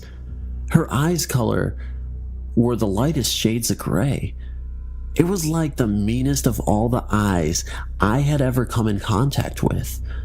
I was filled with the emotions of grief, or something on the lines of envy. I lowered my eyes and fixed it on my cell phone and tried to refocus my mind. But I kept looking at her dress's bottom, and then another electric shock ran through my body. I couldn't even see her feet. Normally, someone who's wearing a kabaya, you can see their feet. But it seemed she didn't have any feet at all. And then the train halted at Ongmo Kyo Station. I managed to look up to find out whether the incoming passengers can see her or not. And as I looked up, she already left. She was gone. It looked like a nanosecond for her to disappear, even before the train doors had opened.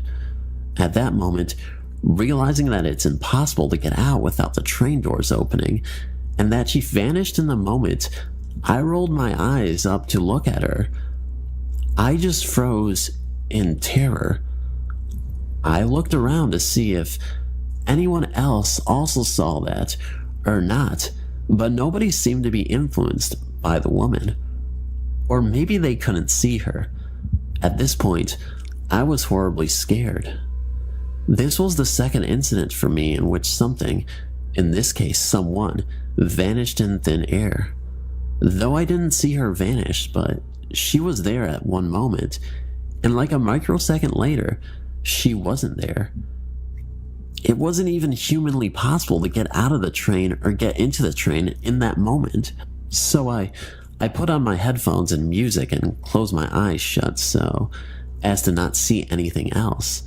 I got out at Semabwag Station. At first, she joked that I rode with a Pontiac, and I gave her a smack on her arm. A Pontiac is a bloodthirsty ghost of a woman, and quite popular ghost in Southeast Asia. But after calming me down and realizing that I was actually frightened to my core, she told me that the pale woman could be the white ghost of Angmo Kyo MRT station. And when I checked it on the internet, I found out that almost all the stations I crossed today on my way to Semabwag are supposedly haunted, and yes, White Woman is one of them.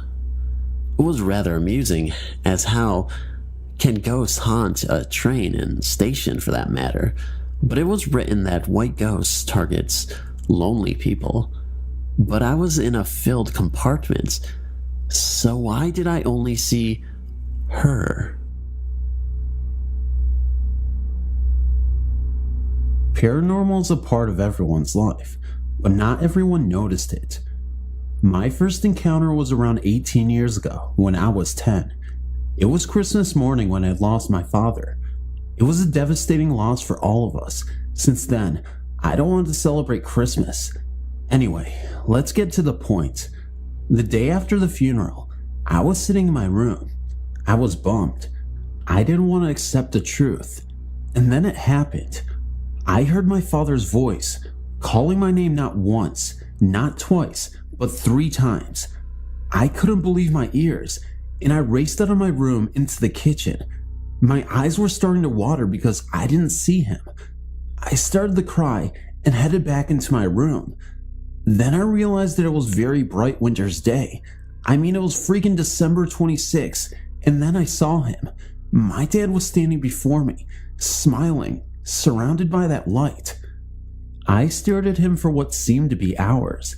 Then suddenly, light started to flicker, and I heard him talking directly to me. He said to me, "I'm sorry. Be good. I have to go now. Goodbye." And then he disappeared with the light. That was the last memory I had of him. The next experience was 4 years ago, when I was in my neighbor's house. My neighbor, let's call her Z, lived with her father, let's call him A, who by the way was a creepy guy.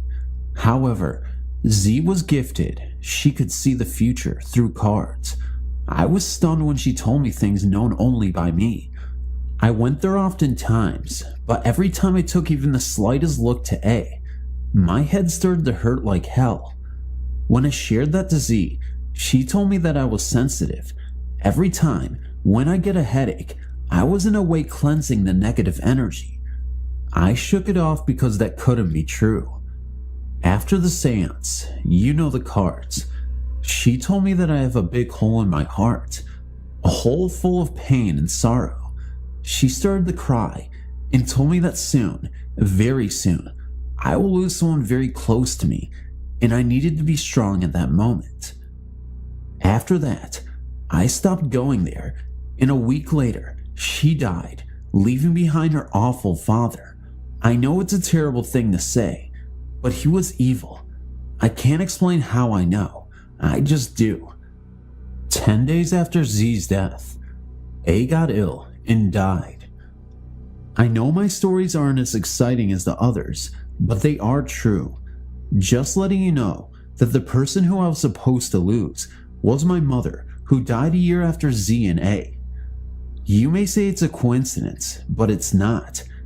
Every time I pass Z's house, I get the same headache, and I get the feeling that someone is watching me through the second floor windows where A lived. I'm 28 now, and I still get that feeling.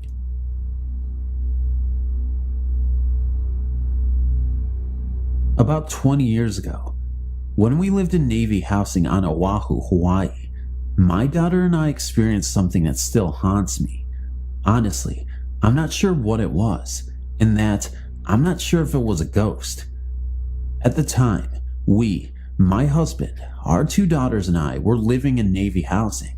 I never believed in ghosts or the supernatural, and we didn't entertain such stories or thoughts in our home. It was a summer sunny day.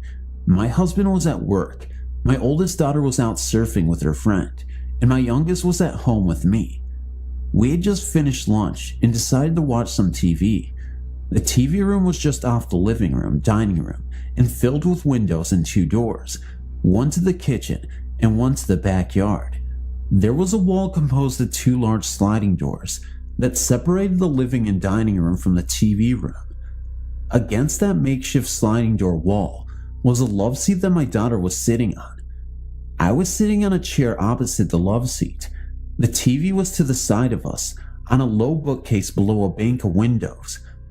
While sitting there watching TV, something shimmery, a staticky, sparkly, flashing sort of mass passed between us and the TV.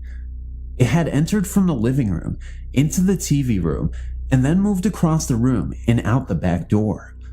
Within seconds of seeing it, we turned to look at each other. She then jumped into my lap, and we sat hugging each other tightly for a bit before either of us could speak. I knew by her actions and the panic on her face, she had seen what I had.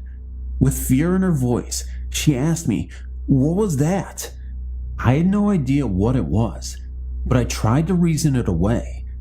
Staying as calm as I could, I told her it was probably the sun reflecting off a car passing the house. With a trembling, soft voice, almost a whisper, she replied, "But all the blinds are down." Not wanting to give in to the panic, I told her that the shades don't fit the window so tightly that light can't find its way in between window frame and shade. I then changed the subject to picking up my oldest daughter and going for shaved ice, A Hawaiian snow cone, but better.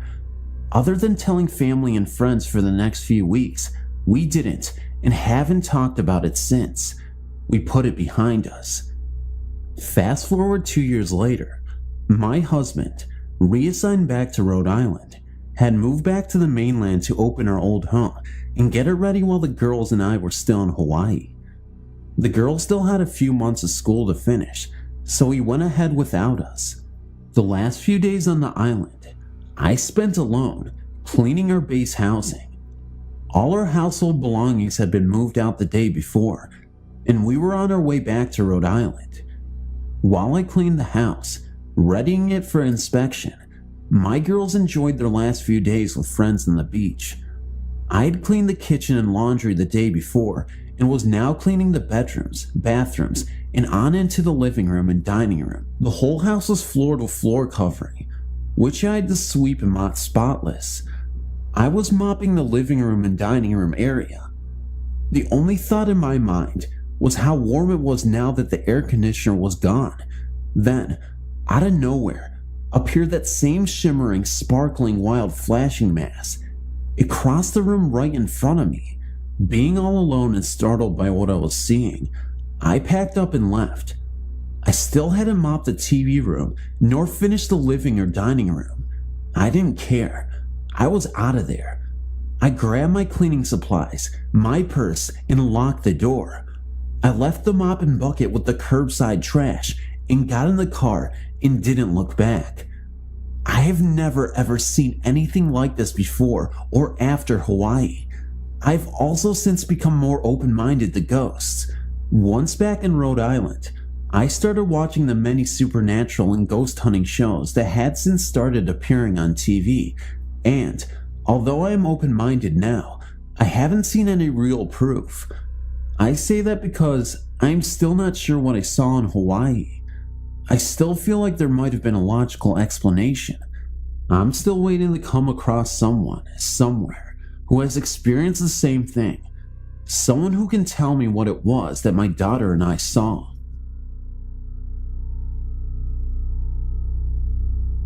I'm an amateur UFO researcher. I say amateur, but I think some might consider me an expert in the field. Anyway, I'm writing here to record what's already occurred. I'm too afraid to post on the forums I usually frequent when discussing my findings because I really don't need the extra attention right now. I'm afraid that something is going to happen, and I have to document it somewhere. So here it is, and I hope you enjoy my story. I know what you're all thinking, no doubt. I'm probably some nutjob that sees airplanes flying at night and thinks they're aliens, and I can respect that train of thought. My purpose here isn't to get people to believe, it's purely selfish. Now, I'm not really in fear for my life. Well, I am, but that's not why I'm writing this. It's my research I'm concerned about. All my years looking into extraterrestrial life, I've had a number of experiences, some more notable than others. I've seen orbs in the sky maneuver in ways aircrafts never could, and I've picked up radio waves with no point of origin on Earth. Those types of things I've looked into, but no real proof has ever come out of it. But what happened the other day changed all that. I live out in California, pretty much the middle of nowhere, out in the desert. Gotta be close to the action, you know? At night, I routinely go out in my pickup and see if I can get a glimpse of anything. I've numerous outposts I go to where I've had experiences and where I know people have known to have seen UFOs. I was at one such place, sitting in my truck in the absolute darkness of the desert, sipping my coffee, when out of the corner of my eye, I saw a bright light streak up into the sky, like really bright. It was coming from the middle of a rock plateau in the distance. Naturally, I revved up the engine and headed over. I parked about a quarter mile away and walked the rest. I didn't want the noise to scare off whatever it was, so I snuck up and wormed my way in between the rocks to get to the middle where the light was coming from.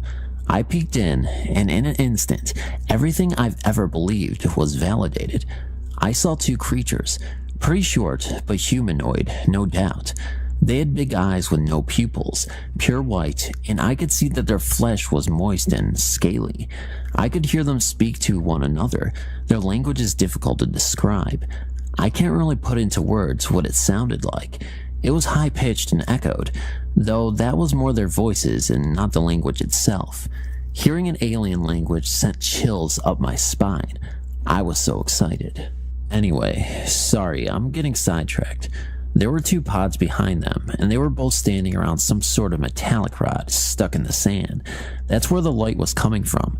It was shooting out the top, like some sort of beacon. I assume it was transmitting back to the mothership, but I don't really know. To me, it appeared to be sucking something out of the earth. I could hear the device humming.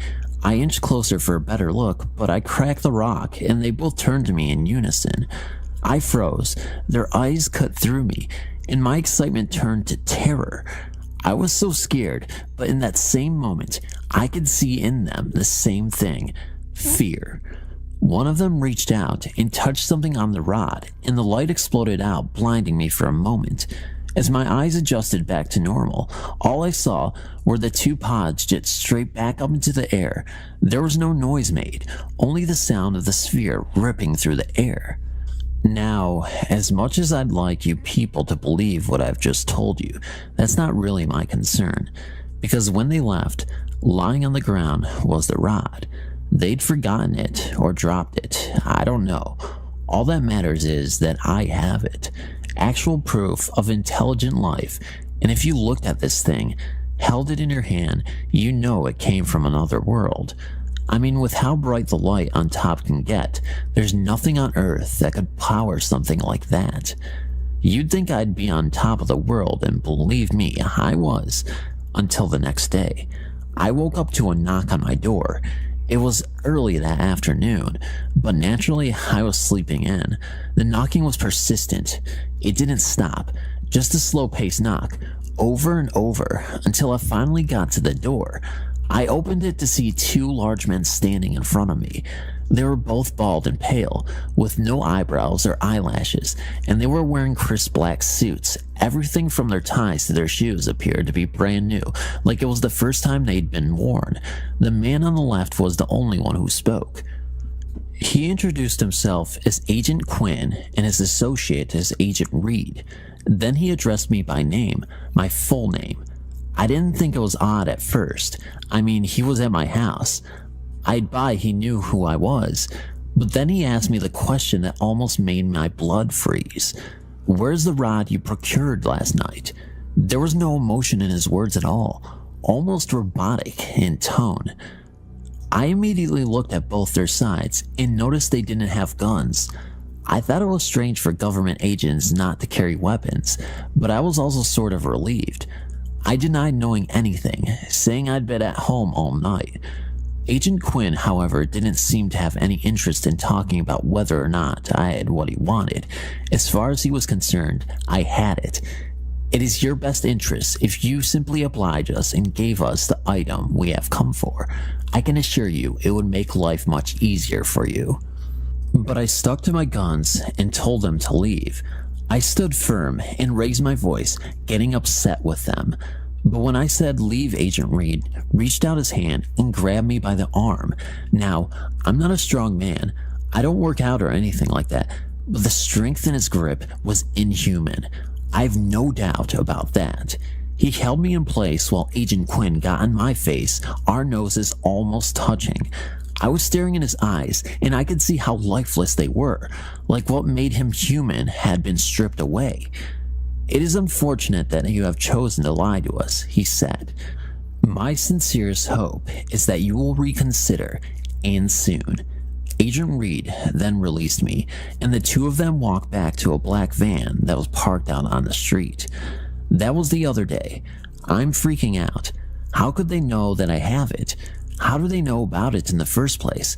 I've heard the stories, stuff similar to this, and I'm afraid of what's going to happen to me because I'm not going to compromise myself and give them what they want. I was smart enough the night before to hide the rod, but I'm hesitant to say where. But I do want to. I want someone other than me to know where it is, but I have no family or friends, so I've turned here. I'm not really looking for advice as to what to do, but I'm not adverse to it either. I only want to have what is happening to me be out there.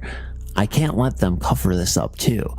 As long as they don't find these posts, I'll keep posting about what's happening. I need it documented.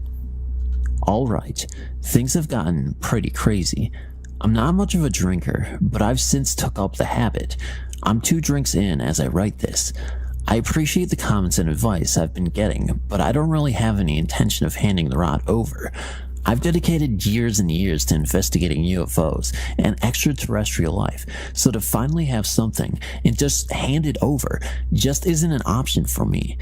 I left a good job paying and another life to come out here to chase my passion, and that's what I intend to do. After posting the other night, I waited a few hours until a little past midnight and decided to head back out to the rock plateau where I originally encountered the life forms. It had been a few days and I wanted to get a second look at the site, but after the agents came to my door, my mind had been in a different place. But I refused to let fear change the way I live my life. I went out and crept out, got into my pickup, and headed towards the desert. I half expected to be followed, so I couldn't help but glancing back to my rearview mirrors the whole time. But it seemed I was alright. I got out into the desert, no problem, but as I got closer to the rock plateau, I could see it was illuminated. Not by some extraterrestrial technology, but like the lights you see when they're doing construction late at night on the highway. The entire thing was encased in what looked like a white quarantine tent. I parked quite a distance away and got out my pair of binoculars to take a closer look. The tent seemed to be surrounded by black vans, the same that I'd seen the agents leave in. There were men similar to the agents all around, no hair and in the same fine suits. I have no idea what they were doing, but I got extremely nervous as I watched them. Some were going in and out of the tent, while others stood motionless, as if they were on guard like statues. There was no way they could see me from the distance I was, so I decided that even though it wouldn't be that clear, given my range, I thought I'd record what was going on. I got my phone out and zoomed in as far as I could. It wasn't good enough to see what exactly they were doing, but I could see one thing that didn't show up in my binoculars. The eyes of every single person there were glowing, like some sort of bluish white, but I could see it very clearly through the screen. It sort of disturbed me, but I don't really know what it meant. Some of you have commented that you have thought that the agents were themselves aliens, and I didn't really think that until seeing that. Though I do also believe they work for the government, there's no way they would be able to churn out an operation like that without people having questions and them having the right answers. I have in the past heard some of the crazier UFO researchers make claims that our government has been working with extraterrestrials for as long back as the 50s, but I never put too much validity into those claims. Seeing this, however, made me question everything. Anyway, sorry, I got sidetracked again. I recorded them for about a half hour for no real reason other than I thought something more interesting might happen at any moment. You couldn't tell what they were doing at all, so it was a half hour of guys with glowing eyes walking around and standing. I would have just kept filming, but all of a sudden, I could see that 2 of the eyes had turned and were staring out into the distance towards me. I didn't think much of it, just that he had moved, but then slowly I noticed the same stationary eyes turned towards my direction. It wasn't long until, on my camera, it was a wall of eyes staring. I immediately jumped in my truck and peeled out of there. As I rushed home, I kept assuring myself it was nothing. There was no way they could have seen me. It was pitch black out there, and I was so far away. I assured myself something else had to have caught their attention. I got home and rushed inside. I just stared out the window for about a good hour, expecting a black van to show up or something along those lines, but nothing. I breathed a sigh of relief and opened up my laptop to transfer the footage from my phone. I hooked it all up and opened the file, and much to my dismay, the video was fuzzy. And not like a normal fuzzy video. This was like the black and white fuzz you'd see when the VHS tape stopped running, something I'd never see on digital video. To say I was pissed is an understatement. It had recorded so smooth, it makes no sense that it was corrupted like that. I was shaking. I was so angry, so I decided to get a drink to calm my nerves, and I just kept drinking till I woke up the next morning, or I guess afternoon, on my couch with a splitting headache and a bad taste in my mouth. I looked out the window, and sitting in front of my house was a black van. All the windows were tinted. I couldn't see anything. I was pretty scared, I'm not gonna lie to you, but I had things I had to take care of, and to do that I had to leave my house. I mustered up the courage and walked outside, or I suppose ran is more accurate. I wanted to get into my truck as quick as possible, but the moment I stepped outside, the van drove off. I was relieved, but I knew there had to be more to it. But I didn't have time to worry about it. I had things I needed to do. So after a few hours of running errands, I came back home to my door being wide open, pulled in my driveway, and took a deep breath before heading in. The place was a mess. Furniture turned over and ripped up, books and knickknacks thrown about. I turned my couch back right side up and just sat on what was left of the cushions, looking at everything I owned, broken and beaten. I knew that they thought they'd find, and I knew it wasn't there, so they gave me a bit of relief. Then as I sat there, I remembered the rest of my research. I went back to my bedroom, and sure enough, everything had been tampered with. Cords had been yanked out of my computer, boxes of documents emptied out all over the floor. But as I looked at everything, I noticed nothing was missing. It was all there. They hadn't taken anything. I did notice, however, there was an envelope amongst the mess.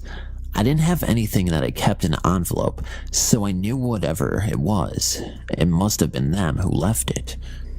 I opened it up, and inside was just a single piece of paper, typed up. It said, "It has come to our attention that you are not only continuing to hinder our investigation by keeping what we desire from us, but that it appears that you have begun an investigation of your own. What you saw the other night was not for your eyes. To continue on this path you appear to be on would be unwise." Now I'm just sitting here, 3 drinks deep in what used to be a nice and tidy house, typing this, wondering what to do. I'm at a loss. I don't know how far they'll go. Right now, I think they're just trying to scare me into doing what they want. And since I know I'm not going to, I'm nervous as to what's coming next. I work night audit at this semi-swanky hotel next to the airport. One night, I get a call from a lady in 204. She says there was arguing, loud banging, and crying coming out of 206. Check the computer. No one has checked into that room due to maintenance issues. What the fuck? Called my supervisors to see what to do. She tells me to call on site security and follow them up with a key. I decide to be the bigger man and go up anyways. As we get off the elevator, we can hear the crying. It's loud. My heart starts racing as we near the door, so I hand the key to the security guard. The next 5 minutes seem to happen in slow motion. He opens the door and immediately flicks on the light. Keep in mind 206, we're on the 2nd floor, only door was by me, and this is at like 3 a.m. and there was no one around. As we enter the room, the shower is on, steam is coming from under the door. There is only one lamp on in the room.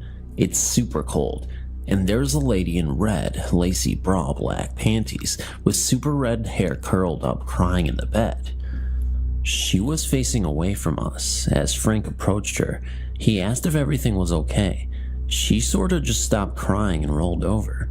When she did, a wave of horror came over me.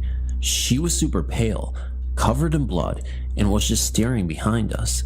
That's when we realized the shower had stopped and the door was open. There was a man about 6'5" standing in the doorway. As we turned around, cops tased him and arrested him. Turns out he was a rapist who hides in hotel rooms, kidnaps women who stay there, and cuts them open. To this day, I will never go to a hotel again. I'm currently a janitor at a gym. We have a stairwell that leads down some stairs to a door that doesn't open because we lost the keys years ago. One night, there was a loud banging sound coming from the door. Sounded like someone was banging it every second for a couple minutes. I stood at the top of the stairs and listened and watched, and it stopped. It started up again a few minutes later. I went back up there to see, and it stopped again as soon as I got there. Told my manager the next day and had a locksmith come in. He got the door open, and it's just an old supply closet that's empty. Every so often, someone hears a banging sound coming from the door at the bottom of the stairs. Third shift gas station attendant. My first night alone. I'm out cleaning trash around the pumps and refilling the windshield fluid containers. Cop pulls in, drives by really slow, staring at the store, doesn't see me standing near pumps, parks, and walks into the store really fast. He's clearly looking for an attendant, so I walk into store. He jumps when the door opens and I say, "Hey, what's up?" The Dunkin' Donuts, 2 streets over, just got hit and the guy doesn't fit any profiles. We think he just likes to shoot people, so we're letting people know. He gets in his car and drives off. Was sitting at a desk in front of a good-sized window, reading a binder. Sort of had that feeling like someone was watching me, so I looked up, and there was a face pressed to the glass. No idea how long he was there before I looked up. Ran out to the foyer, where there was a glass door on the porch that should be locked. It wasn't. He started shaking the door trying to get in. Ran to the next room, and he just followed me around the house while I was on the phone with the cops. Watching me through the windows. They didn't catch him. That night, he came back the next night. They caught him. Creepy as fuck. Surprise. Sometimes patients come in for other problems and don't mention that they sleepwalk. There have been a few occasions where I've been sitting in my office, watching vitals and writing reports, when I turn around to get something and a patient has sleepwalked into my office and is standing right behind me. At 2 a.m. in the dead quiet, that gives one quite a shock. Right out of college, I got a job as a nanny for 2 elementary school-aged girls. For their anniversary, the parents went on a week-long cruise, and I stayed home with the kids. The first few nights, the 8-year-old would come into my room multiple times a night and wake me up. It was obvious she hadn't pre-planned what she was going to give me as a reason for waking me up, so she would stumble through an excuse on the spot like, "I just wanted to make sure we are still going to the park tomorrow," or "I think I forgot to brush my teeth and wondered if I should do it now or wait till the morning." I figured she was just missing her parents and feeling out of sorts, so I let it slide at first. But by the 4th or 5th time, knowing I needed sleep to keep up with 2 active kids, I told her that she wasn't to wake me up unless there was an actual emergency. I got a couple more hours of undisturbed sleep, but wake up with a weird feeling around 5 a.m. I turn over and nearly piss myself. The girl had brought over a chair right next to the bed and is staring down at me. It didn't help that she had long, dark hair, and this happened a few months after The Ring came out. Her explanation? "I just thought it would be fun to watch you sleep. I didn't wake you." Touché, kiddo. It was the summer of 1992. I was 20 years old, and I had just completed my junior year of college, and I was staying in the same city as the campus to take some summer classes. I also worked a couple of part-time jobs to handle living expenses. One of my jobs was as a fast food delivery guy. We cooked and delivered steaks, chicken, and burgers instead of the usual pizza or Asian food. One night after completing my shift, I was bored and for laughs, decided to check out an adult movie and novelty store that I had seen sometimes in the course of all my driving for that job. I parked amongst several other cars and got out of my car to go into the store. I saw a middle-aged man with a pasty appearance, with greasy dark hair and receding hairline in the car parked closest to the store. I approached the car on the way in, and he raised his hand hello to me. Not wanting to be rude, I raised my hand in return. As I walked directly by the driver's side door, he said, "Hey," and I said, hello. He leaned his head out of his window. He said, "You want to get it off?" I browsed about and, put off by the sheer seediness of the place, quickly left. Out of the corner of my eye, I saw the guy in the car in a different parking space. I got into my car and started out of the parking lot. As I got to the road, I saw the guy start his car and start to come out as well. Hoping this was coincidence, I turned out of the parking lot to go home. It wasn't coincidence. Suddenly, this guy was following me very closely and blinking his high beams at me every few blocks. I tried to lose him at some traffic signals, but was unsuccessful. I decided to go an alternate route at that point, not wanting to direct this creep to where I was living. Luckily, my delivery job had made me familiar with a lot of the roads in the city. I headed for a particularly labyrinth neighborhood, turned in, and took as complicated a route as I could, and quickly as I could, and finally lost him in there. I thought that was the end of it. A few weeks later, during work at the takeout place, I stopped at a convenience store in the course of delivery to get a soda. After I checked out, I saw this same guy. He smiled and raised his hand hello again. I hurried outside to my car, but this time I was in my shirt and hat from the takeout place. Now he knew where I worked. By the time I left the convenience store, he followed me again. Fortunately, I was able to lose him again, but spent the rest of the summer afraid to see him pop up at the place of my work, or worse, order food and bring me to his house. Thankfully, that did not happen. The skeevy guy who likes to follow people, let's not meet again. Do you believe in ghosts? If so, then boy, do I have a real ghost story for you. Being so involved with the paranormal from an early age on, you tend to open yourself up to experiences that you've never previously had before. I'm of the belief that if you commit to actively hunting spirits, they will start to manifest and make themselves known to you. However, if you close yourself off to this realm, the chances of finding yourself in a paranormal situation are slim.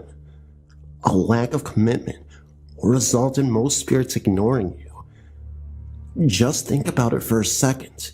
If you have absolutely no desire to see paranormal activity, why would a ghost waste their time trying to communicate with you? It would be just like talking to a wall. Just like the saying goes, seeing is believing, or in this case, investing is believing. This story I'm about to share with you, though just a story, is undeniable proof that ghosts are living among us in the human world. These experiences occurred late in September of 2005, and at the time, I was 15. My mother tragically perished in a car accident the year previously, and that left my dad to care for me alone. It was an absolutely miserable existence from then on, as this was the love of his life. My dad ended up being so depressed that I would often find him crying alone in his room at my house every single day for the next month and a half. I personally have never seen my dad suffer so much, and although I was also hurting, I was more concerned with my dad's well-being. It was then that I would start praying for Mom to return and give us a sign to at least help comfort my dad and let him know that she was okay. However, all that praying didn't seem to help. All of the nights begging God to send her back down to us for a message almost seemed futile. I remember doing spirit sessions alone to frantically contact my mom, using a Ouija board, a spirit box, anything I could get my hands on to help. I never got any signs, and the house stood silent, as quiet as it's ever been, except for the faint sounds of my dad crying most nights. It made me start to doubt and think that ghosts and God were imaginary. I lost my faith in nearly everything. I remember angrily saying to myself that God and ghosts don't exist. My dad is hurting so much. I wanted to connect with the afterlife so bad, and yet nothing is coming through. Show me something. I remember saying that in utter and complete frustration. Still nothing. But all that was soon about to change. I remember one late night, I could once again hear my dad sobbing in his room after a hard day's work. He came back later that day, around 10 p.m. He was lying on the bed, and to comfort my dad, I went to sleep with him in his room. We had a bed across from my dad's that I would sleep in. I reassured Dad that everything would be okay, even saying, "Dad, I can't lose you too. Please, you have a daughter to raise. Mom wouldn't let you go on like this." My dad simply smiled and told me that he would never give up on me or his life. So he fell asleep. I tried to fall asleep as well, laying in the bed across from me. This was the moment when I was finally going to see a sign that I had been desperately seeking. Although, this was not the sign I was looking for. An hour or so passes. I was drifting off to sleep when I saw a shadow, outlined in the form of a person. This wasn't a good shadow, because I felt a very negative energy. There were no features, except a shadow person looming over my grieving father. I then got up, turned on the light, and that shadow was gone. I went to wake my dad, and he wasn't waking up. I screamed so hard for Dad to wake up, but nothing. I went and called the ambulance immediately. They rushed him to the hospital. This nightmare just couldn't get any worse. I had already lost my mother, and I was on the verge of losing my father as well. So I waited, and I waited in the hospital. My aunt and uncle swung by to give me the most gigantic hug I've ever felt in my life. We were all waiting on the word for the status of my dad. As the doctor walks out, he has a very somber and stern look on his face. "Your dad suffered a heart attack in his sleep. We are doing everything in our power to make sure he recovers from this." What they didn't tell us in the moment was that he was fighting for his life and receiving life-saving emergency surgery. It turned out that he also died on an operating table, but came back. After hours of surgery, thankfully, my dad recovered and eventually woke up. The crazy part is, years after this incident, he finally told me that he experienced an out-of-body experience and said that he felt like he went to heaven. He remembers being able to see the doctors working on him. Then suddenly, he was in a sunny field with roses and daisies, all these beautiful flowers surrounding him. He then saw my mom in a blue dress, just smiling at him from a close distance. My dad saw his grandfather, who he had been really close with as a kid. He also saw his childhood dog Spike, and he was running around the field. They both waved at him, gesturing him to come forward. He felt nothing but peace as he moved forward. Everything just felt great for a moment. As he approached Mom, he gave her a great big hug, and my grandpa as well. He said he didn't feel like leaving this place at all, but he knew he couldn't stay. Grandpa said with a great big grin on his face, "We will see you later." Then suddenly, he woke up back in his body in intense pain. That same night my dad was having that episode, my uncle took me back to his house. As I waited for my dad to recover, I had a dream. I dreamt of the Grim Reaper, and he was literally trying to drag my dad up into this dark room with red wallpaper. I remember screaming, "No, I need you, Dad," and trying to physically pull my dad away from the Reaper so he wouldn't take him through the door of the strange room. Eventually, the Reaper gave up and disappeared. My uncle rushed in to hug me, and I told him I had a nightmare. Years later, when my dad told me about what happened to him, I told him my nightmare as well. My theory is that the whole incident the black shadow, the heart attack, the out-of-body experience, and my nightmare, they were all connected. Something dark and sinister was trying to take my dad away from me. And I feel like my dad's grandpa and my mom were somehow stopping this from happening. My uncle believed that my dad was just so worn out and hurt by the loss of my mother that it caused him to have a heart attack because of a broken heart. He does admit, though, that what my dad told us in the nightmare were very eerie, too coincidental to be one. The fact that I was praying for a sign, then challenged something from beyond, and then demanded one, made me feel like I really angered some sort of evil entities. I also believe that in those dark moments, good and evil were fighting for my dad to stay alive. My theory is that these dark forces are trying to take him away from me. I also know that because we're surrounded by so much darkness after we lost Mom, these dark spirits were taking advantage of us in the worst possible way. And I think they were feeding off of us. This whole time that I was hoping for a sign, it was there all along, and I should have realized this. Maybe we were consumed by a dark energy that whole time, and we needed a priest to bless this house. Eventually, that's what we ended up doing, and all felt pleasant and better. My dad slowly started feeling like himself, and the rest was history. I know this sounds insane, but I swear that all this happened, and it is 100% true. Thank you for my long story. Update. Fast forward 10 years. To my surprise, I recently found out that my old house, which was built in the early 1900s, was built on old Indian burial ground. I went to a psychic witch who did a reading on me, and we found out some fascinating things.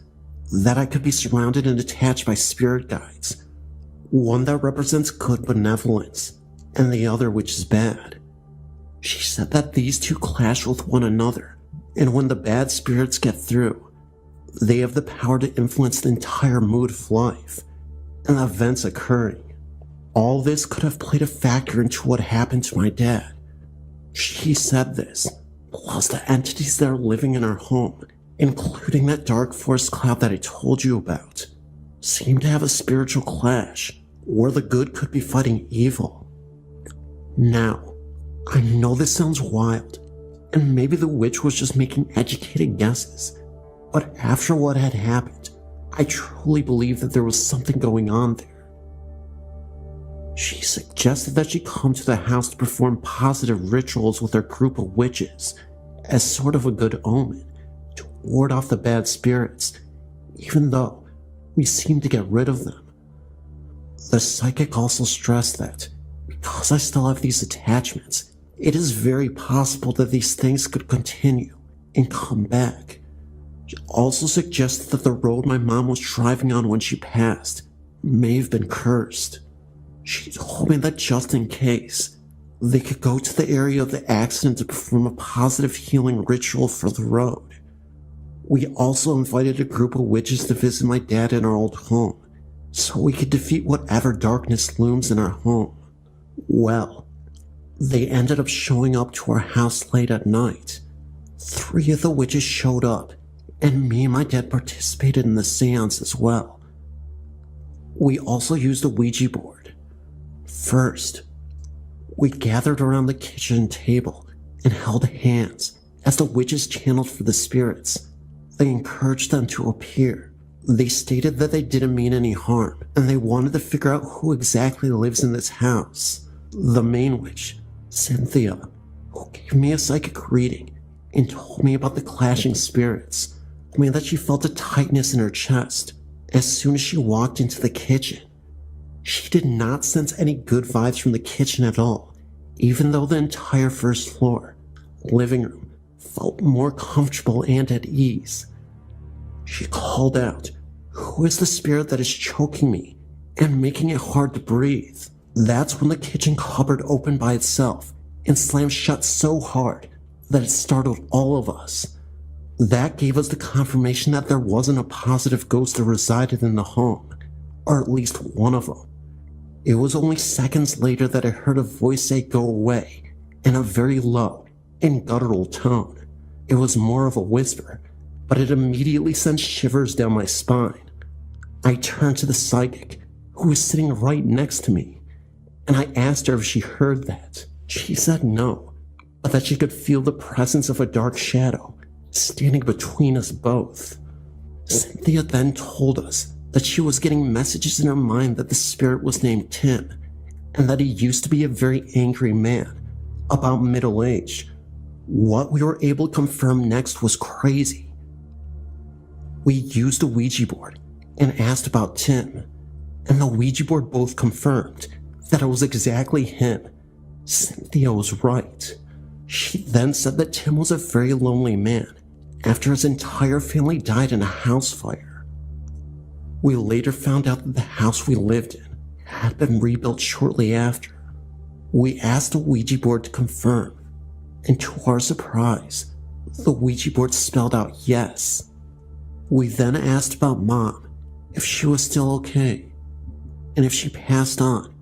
We never actually got any answers from the Ouija board, nor did Cynthia. However, a few days after the whole incident, and I'm not sure if this was just a coincidence or not, but I ended up getting a random text from some unknown number. The text literally showed up with a YouTube link to the song Found Out About You, a song by Gin Blossoms. That was my mom's favorite song. The song is also about grieving for the loss of a loved one, so it really seemed to be a direct message that tied into me and my family and what we experienced. Anyway, incredibly lengthy story, but I couldn't leave any details out. Thank you so much for reading. Today, me and my dad are doing great. Stay safe, everyone.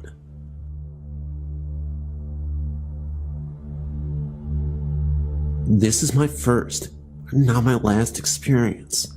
I'm a slight skeptic and a psychology major, so I believe in scientific explanations first and foremost when it comes to aliens and ghosts, before classifying it as a ghost story. I've always been overly curious about my family's lineage and who's related to who in my grandparents' tiny town, founded by my grandfathers and grandfather. I was adopted into the family, and I always felt like a bit of an outcast with no background of my own, so I linked to adapt my family's history, despite our lack of blood relation. One day while my father and I were visiting, he asked my grandmother if she wouldn't mind taking us to the graveyards around the tiny town and showing us around. She took us to the family graveyard, another family's graveyard, who's apparently not related in any way. And finally, she took us to a large church in Soldier Shared Graveyard. I was struck by how large this place was and immediately wandered away. It was about 99 degrees that day, with very little wind and high humidity. What happened next could have easily been caused by the heat, but as a half-skeptic, I'm not sure. I decided to tidy up around the headstone, believing it wasn't fair to neglect someone in life or death. As I traveled around emptying out dirty vases, straightening flowers, dusting dirt off headstones, I came across 4 neat little graves in a row. The graves were old, moldy, and worn. Each one had a little weather-worn clipped tulip in front of it, and each one bore the same title, Infant. I don't like to talk about it, but I suffer from an anxiety disorder that causes me to be emotionally numb. It's extremely hard for me to feel empathy or sympathy, but looking at those little graves, I felt my heart break in my chest. I run my fingers over each one and whispered a little prayer for them. I walked away to continue my volunteered grave cleaning duties, and feeling a little strange tug to go back to the little ones' graves and stay there. After a few moments, I stopped under a large tree for a rest, drenched in sweat. Someone had hung a wind chime over another grave. On the same tree, I blankly studied it, listening to my grandmother and father talking across the graveyard. I could see the infant's grave out of the corner of my eye. I reached up to touch the chime. When I froze in place, a cold feeling slid down my spine and consumed my stomach. Without thinking, I turned quickly towards the infants' graves and stopped cold. A woman was standing beside the second stone. She had ebony black hair down to her thin waist, and she was wearing the old-fashioned blue dress that looked straight out of the 1900s. But that wasn't the most remarkable thing about her. Her face was smooth, round, and pale, and literally blank. She had no eyes, lips, nose, nothing. I gasped, involuntarily took a step backwards, flinching at the sight. When I recovered, she had vanished without a trace. The last thing I wanted to mention about the cemetery is another night I actually went back to the cemetery on my own, and I noticed something that was really alarming. What I noticed was something so alarming that it literally made my face turn pale. Now, I'm not saying this was a ghost, but I saw a group of people who were in a circle around a gravestone. Even creepier, they all had what looked like brown robes on and hoods on. It was like some sort of cult. That's why I can't immediately just say that it was a ghost or a group of ghosts, because it's pretty obvious that it may have been something else. Maybe it was just some sort of evil ritual that they were performing out there. But I didn't want to last long over there, so I bolted. How's that for a couple of crazy encounters with some spiritual entities or some cult-like figures? Anyway, I really hope you enjoy these pair of stories. They weren't the longest in the world, but I think they were very effective. What do you think? Let me know. When I was 4, I shared a room with my mother. I slept in a toddler bed that was low to the ground. If I laid on my side, I could see under her bed. One night after she turned out the lights and got into bed, I happened to look over and see these red eyes staring at me from under her bed. I was so scared that I couldn't move and just continued staring at it. The eyes were close to the ground and did not blink. I finally started to scream and cry. My mom jumped out of bed and turned on the light. She looked under the bed, and so did I. There was nothing there. She turned out the light and got back into bed. The eyes were there again. This happened 3 times that night, but never happened again. This is where it gets really freaky. When my oldest daughter was 4, she was playing in her room alone. When she started screaming, I ran in and asked her what was wrong. She told me that there were red eyes looking at her from her toy box. I had never told her what had happened to me. Well, I completely flipped out, and we ended up running from the room. She never slept in there again. I recently asked her about this, and she told me that their eyes were looking back and forth, but didn't blink. I wonder if this is some kind of demon or something. When my middle daughter was 4, she told me that angels talk to her at night. She's 5 now, and it doesn't happen anymore. My son is about to turn 4 next month, and I'm terrified of what supernatural thing will happen to him. My only consolation is that it should only happen when he's 4. This is not my actual personal experience. The house that I currently live in is extremely old and has a lot of history. My aunt had once lived in this house before me and my family. She had never experienced anything out of the ordinary. She had just come back from the hospital, having just given birth to her newborn daughter. The night she had returned home, she had done everything as normal and had gone to bed.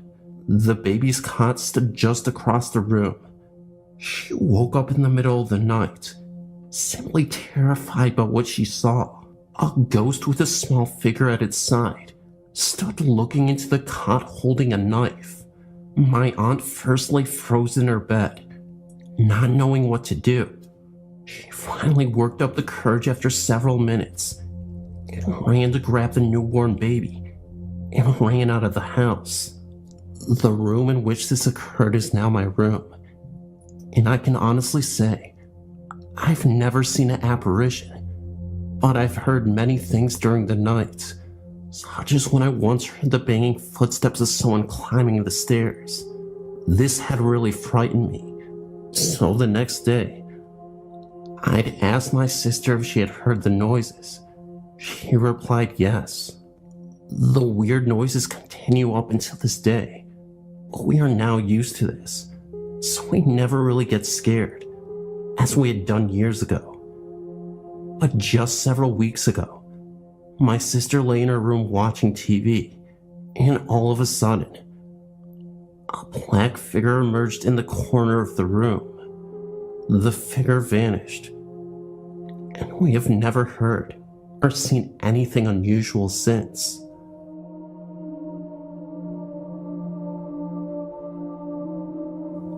My name is Sam.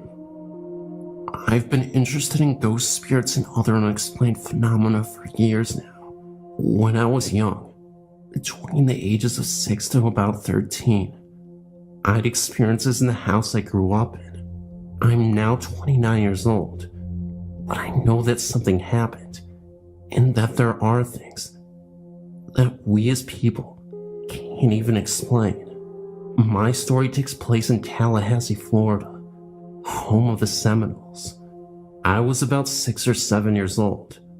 I always heard footsteps walking down the hall of my house, and sometimes it sounded like the floor was just simply creaking. Like old wood, I guess. The creaking sound moved down the hall like footsteps, though. On several incidents, I would wake up in the middle of the night and hear footsteps in the hallway. I never saw any apparitions, but I'm sure they exist. There is a sleep paralysis where you can wake up from your sleep, but not be able to move. I've seen many accounts of this on your website. I've personally awakened plenty of times in my youth and could do nothing except look around in my room. I've never felt as if someone was holding me down, but I'm 100% positive I was wide awake and I couldn't move.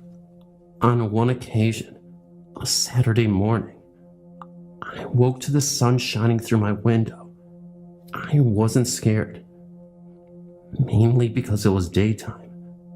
About 10 a.m. in the morning, when I was frozen solid. I tried my hardest to move my legs, my arms, and just talk, but I couldn't do anything. In the past, I would just lay there, and in time, the paralyzing feeling went away. This morning, I decided to lie in bed and just wait.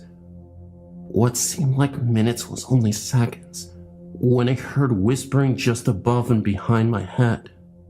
My bed was against the wall, and my dresser was a foot or two away from the head of my bed against another wall, in the corner. The whispers came from that corner. It sounded as if two people were telling secrets just behind me. At this point, I snapped free from my frozen state, and immediately jumped out of bed and dashed into the kitchen where my mother was cooking breakfast. I know something was there, but I was so scared that I didn't look back. I clenched my mom's legs, and she asked me what's wrong. I explained to her what had happened, and she kind of blew it off. There is no solid evidence that anything had happened, but I know what I experienced. That wasn't the only thing to happen. If you live in Florida, then you've experienced a hurricane. Hurricane Kate hit Florida in the mid-1980s. My mother was a single mom at the time, and was trapped at City Hall during the hurricane. She worked for the city, so during the bad storm, they didn't want to let them drive in the weather and asked the workers to stay until the storm let up. My brother is about 5 years older than me, so my mom called and asked him to watch out for us until she could get home. The hurricane soon knocked the power out in the entire neighborhood, and probably in several parts of the city. She called again and asked my brother and I to sit in the hall, where there were no windows or doors, until the storm stopped. I, being the younger of the two brothers, felt comfortable with my brother and soon dozed off to sleep. When I fell asleep, my brother said he began to hear footsteps walking up and down the hall. Sometimes the footsteps walked right past us. He also said, no matter how hard he tried to wake me, I wouldn't wake up. So we had to endure the steps and freaky sounds alone. He said it sounded as if 3 or 4 people were in the hall walking around.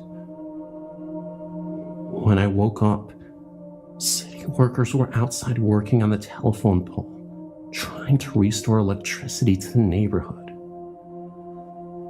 My brother was curled up by the front door, almost relieved to see light, even if it was just lights from the work truck and light from the sparks of labor to the transformer on the pole. At this time, my brother told me about the footsteps he had heard and how happy he was the lights were coming back on. Other incidents happened, but nothing really worth talking about. I just wanted to share my story because the site is very interesting.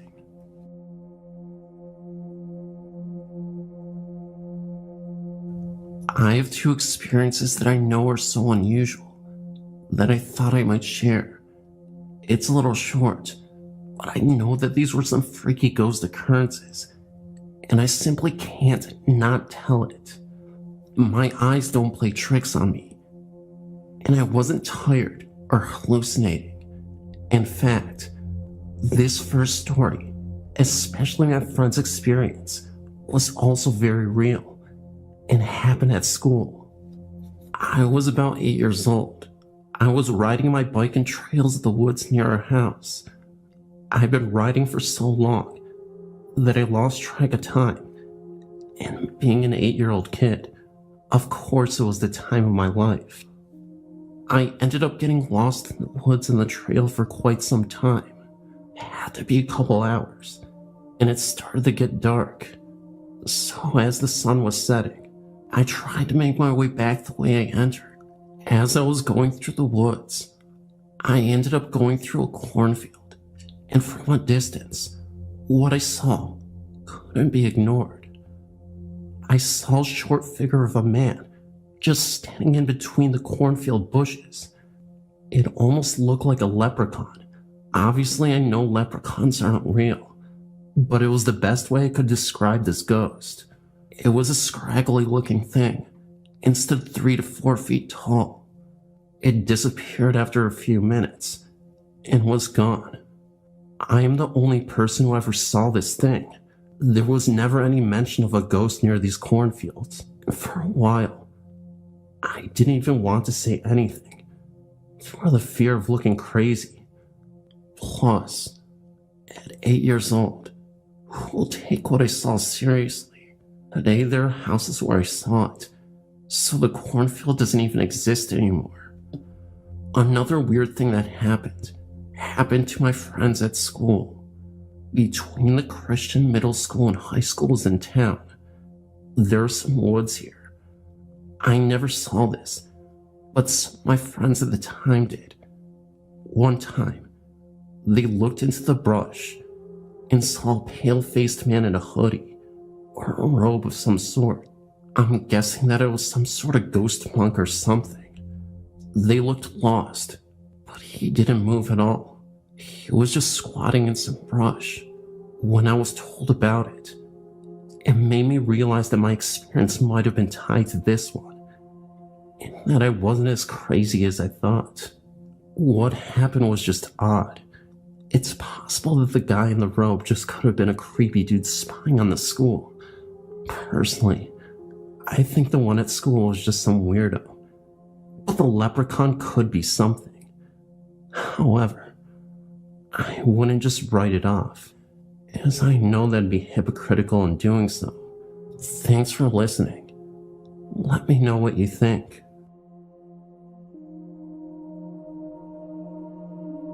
A couple of months ago, I was living in a house with my friends that had a history of strange sightings and stories. I personally had never seen anything there, but had somewhere else. That was about to change. I was standing in the kitchen with one of my friends, and we were the only two people in the house at this time. The kitchen door was slightly open, and all of a sudden, I heard what sounded like a gentle whisper in my ear. As I looked towards the door, I saw a lady walk past the door, wearing jeans and trainers towards the front entrance of the home. At first I thought it was my friend Laura, who always used to wear jeans, so I popped my head around the corner to try and scare her, but there was no one there. I wasn't scared because it was in the middle of the day. I actually found the experience quite exciting, but also unexplainable. We bought my father's-in-law house with the understanding that he was to stay with us so we could take care of him. He was in his mid-70s and not in the best of health. Before we moved in, we turned the 2 upstairs bedrooms into 3 bedrooms. My husband was upstairs taking the panels off the walls and called me upstairs to figure out how and where to move the heating duct. As soon as I got to the top of the stairs, my husband hung his hammer on a nail that was sticking out of a stud. We were standing right next to the stud the whole time I was upstairs with him. We were the only 2 upstairs. When we were finished talking, he went to grab for his hammer. It was no longer hanging on the stud. We looked for it for about 15 minutes before finding it under a pile of panels about 10 feet away from the stud it was hung on. We just gave each other a raised eyebrow look and didn't say anything about it. The TV would always turn on and off by itself. It was my father-in-law's TV that was sat in the living room. It was the only TV in the house that did that, no matter what outlet it was plugged into. I would turn it off, and by the time I would walk into the kitchen, it would be on again.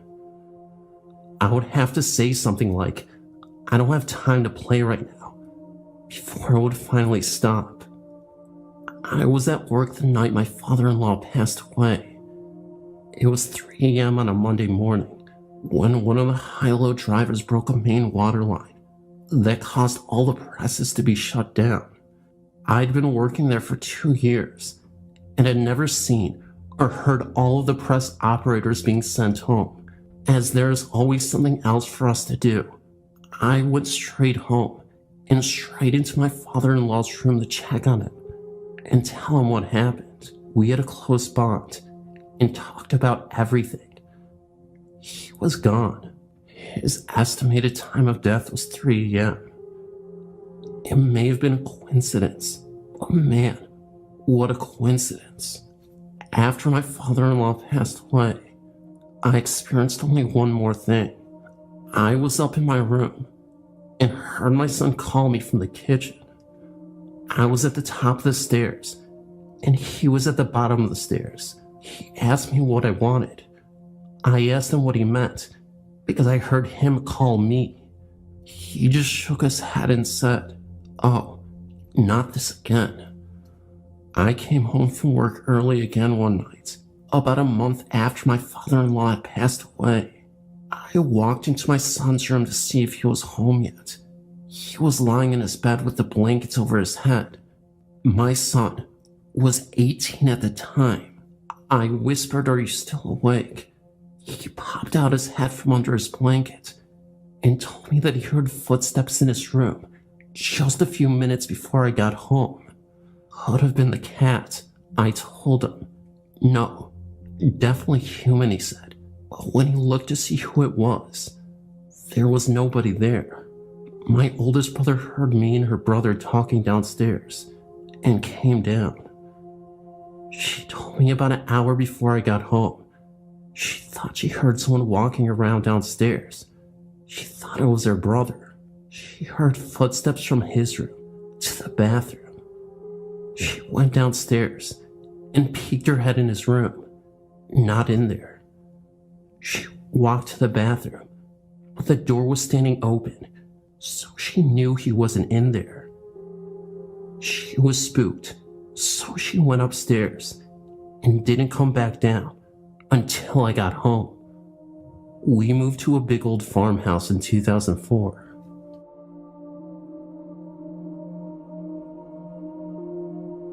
In my former residence were myself, my husband, and my teenage son lived.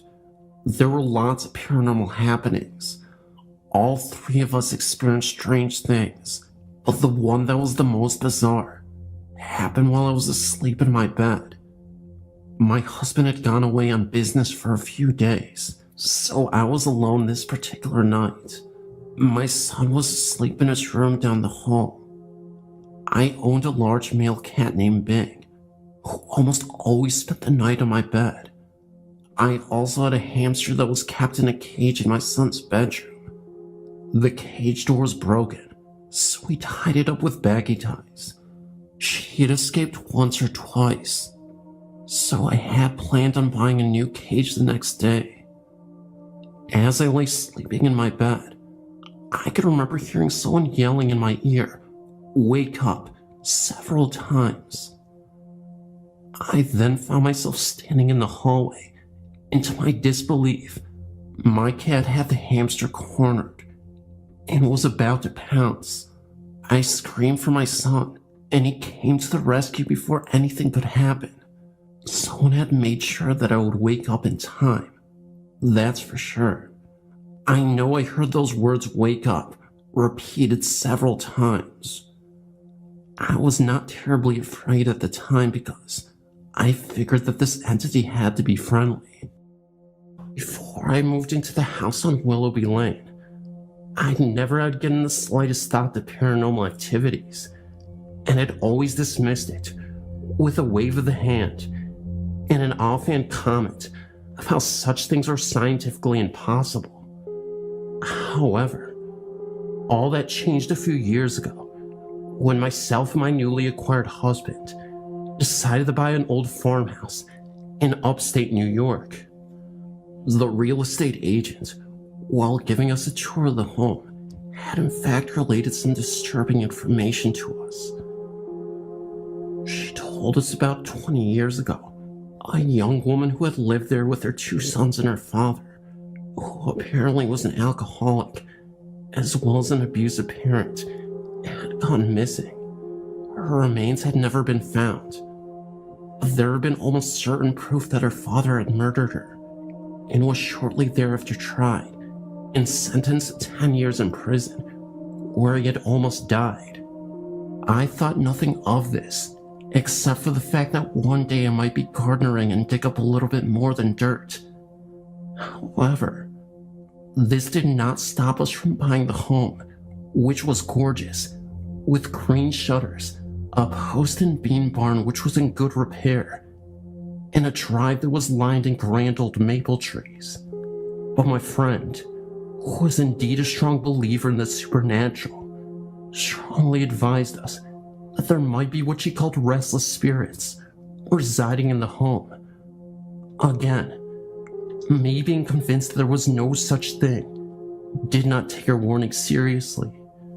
After a long day of moving all of our possessions into a newly bought home, I'd fallen asleep in what was soon to be the living room. The movers had helped me bring in our couch, as well as an old rocking chair we had found in the barn. Both my husband and I thought we were able to save the old thing, which was made of oak and not damaged, except for the fact that the seat itself was no longer there.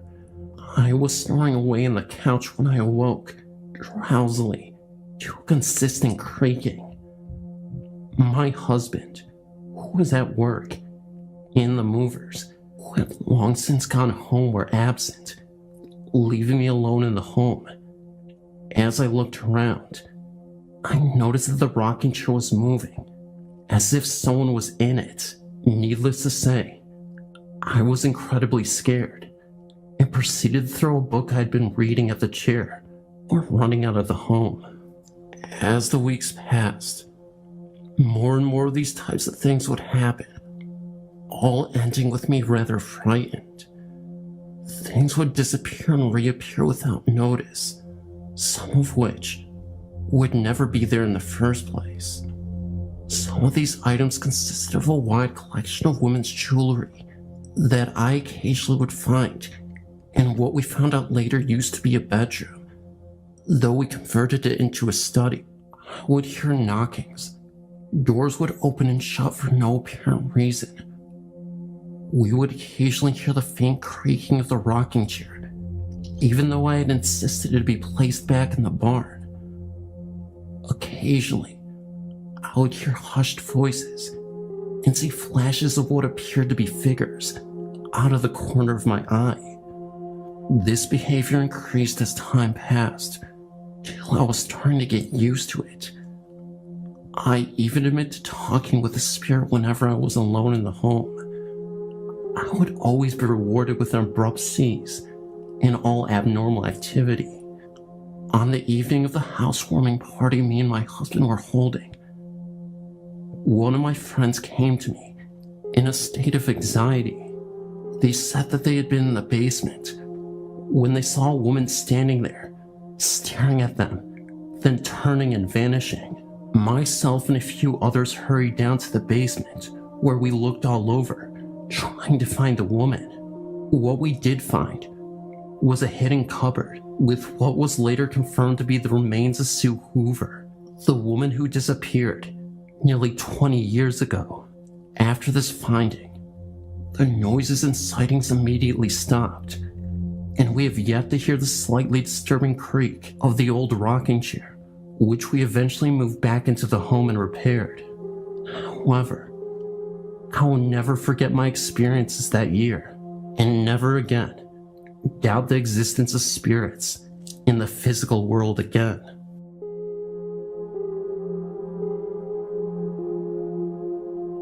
I am a great fan of your site, and have submitted some of my own stories. The other day, I remembered an experience my sister Christy had many years ago. Although I was not a direct witness to this, I was there when she came home in hysterics. She was in such a state that we all thought she was attacked, and we could not get any sense out of her. The story goes like this. Christy had been walking home from a friend's house down a long lane called Langley Lane. On the right-hand side of this lane, there was a field which was used for cattle from a local farm. There was also a book with a large tree hanging over it. The summer before, I think this happened later in the year, as it was quite dark early, a young man had hanged himself from this tree during a fit of depression. I recall that other people have hanged themselves there too, at least one other one that I know of. I think I was about 16 at the time. I'm now 36, and Christy would have been about 11. Anywho, myself and my brother were sat in the house one evening, and that's when we heard Christy loudly banging on the front door to be let in. She was crying hysterically and was trying to talk but couldn't. She was obviously very distressed, and we thought that she had been attacked. When she eventually did calm down, which was sometime later that evening, she told me what had happened. She said that she was walking down Langley Lane when she looked over at the tree and saw a figure hanging from it. She said that the figure was glowing white and had a bend in its neck, like its neck had been broken. She then proceeded to run all the way home, which was a distance of about 1/4 of a mile. She She did not want to tell her brother, as she thought he would not believe her. Having had experiences myself, I am open-minded and certainly don't feel like she made it up. She has always stood by her story. I was looking at your haunted places in Houston, Texas. I grew up there. I came across the Jefferson Davis Hospital, and it reminded me of something. Once after a good night of hanging out, a group of friends and I decided to go and check it out. When we got there, I immediately felt unwanted. My skin crawled with fear. I kept telling everyone that we were not welcome there. We were only equipped with several lighters, so the shadows were unbelievable. We kept hearing people talk, thinking it was someone else in the hospital. Someone would call out, but nobody would answer. I kept feeling something touch my back, thinking it was my boyfriend. I turned around, but he was a couple of feet away from me. The entire time I was there, I kept telling him that we needed to leave. My friends got annoyed with me, so we decided to leave. As we were leaving the building, I was holding my boyfriend's hand, and something shoved me. I fell so hard that I twisted my ankle. It was swollen for weeks, and my doctor couldn't tell me why. Nothing was broken. It finally healed after 6 months. I still have problems with my ankle to this day.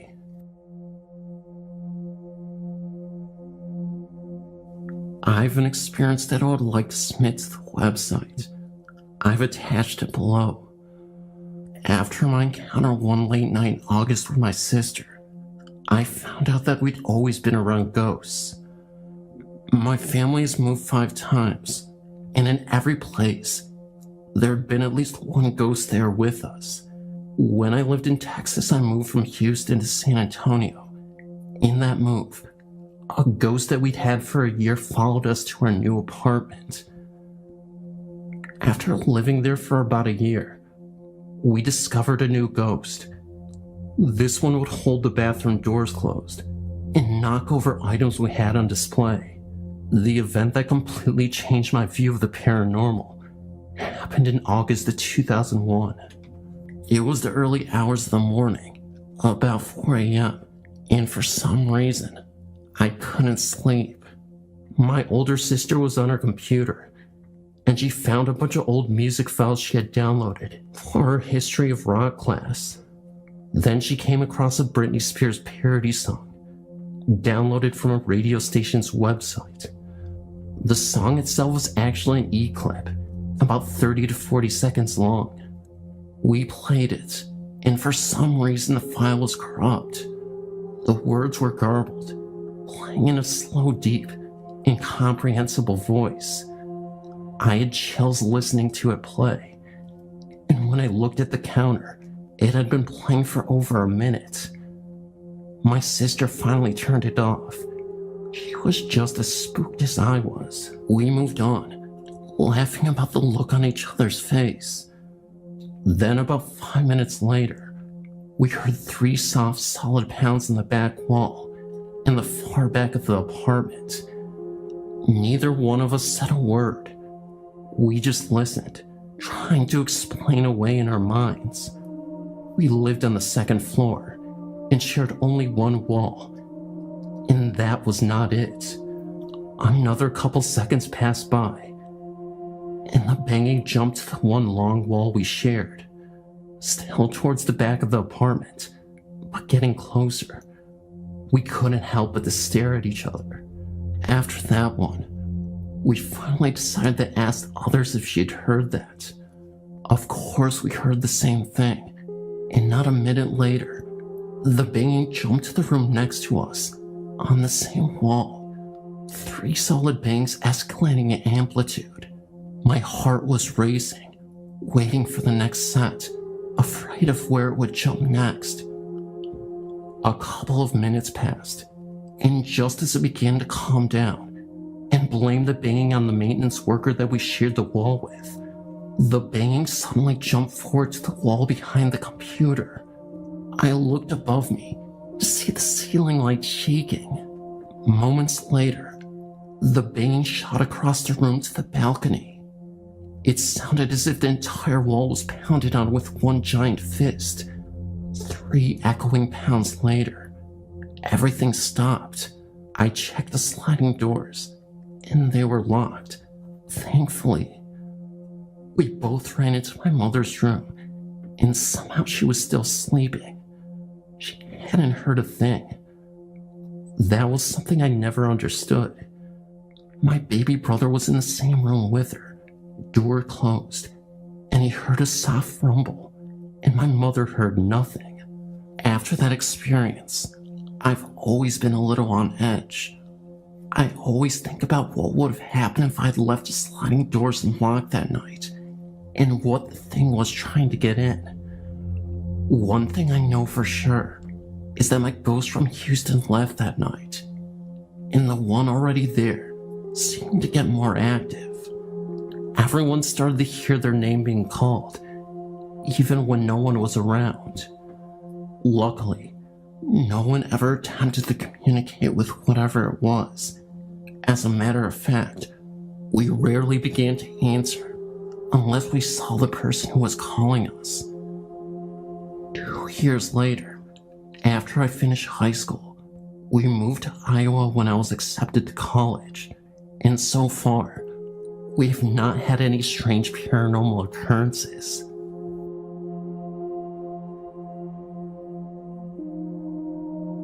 "8 years ago, myself, my husband, and my brother lived at this home. We were told by the neighbor that no one ever lasts, and we didn't either. Not because of the haunting, but because we needed to come back to Massachusetts for family reasons. Anyway, we lived in this house for 9 months. We were told the AC was broken, and in the Valley of Folsom it gets very hot, but not in our living room. It was always very cool in that part of the home. On one occasion, I was in the bathroom, and after my shower, I was looking towards the mirror, and I saw an orange blur over my shoulder. I turned to look, but it wasn't there. It looked as though it was a face, and it would have been standing at the right height, to where a head would be on a grown man. After a few weeks, I mentioned it to my brother and my husband, and my brother relayed a story about one night, while sound asleep, he was awoken by a very large thud on his bed. He said it felt like a bowling ball had landed on the bed, like someone sat down. He said he was too scared to look, so he fell back to sleep. After a few more months, we found out that the house used to belong to the town doctor that treated inmates from the Folsom prison back in the 1800s. After putting all the info together, we realized we were living in a haunted home. I was hoping to see other stories about the house on this website, but maybe my story will start to flow.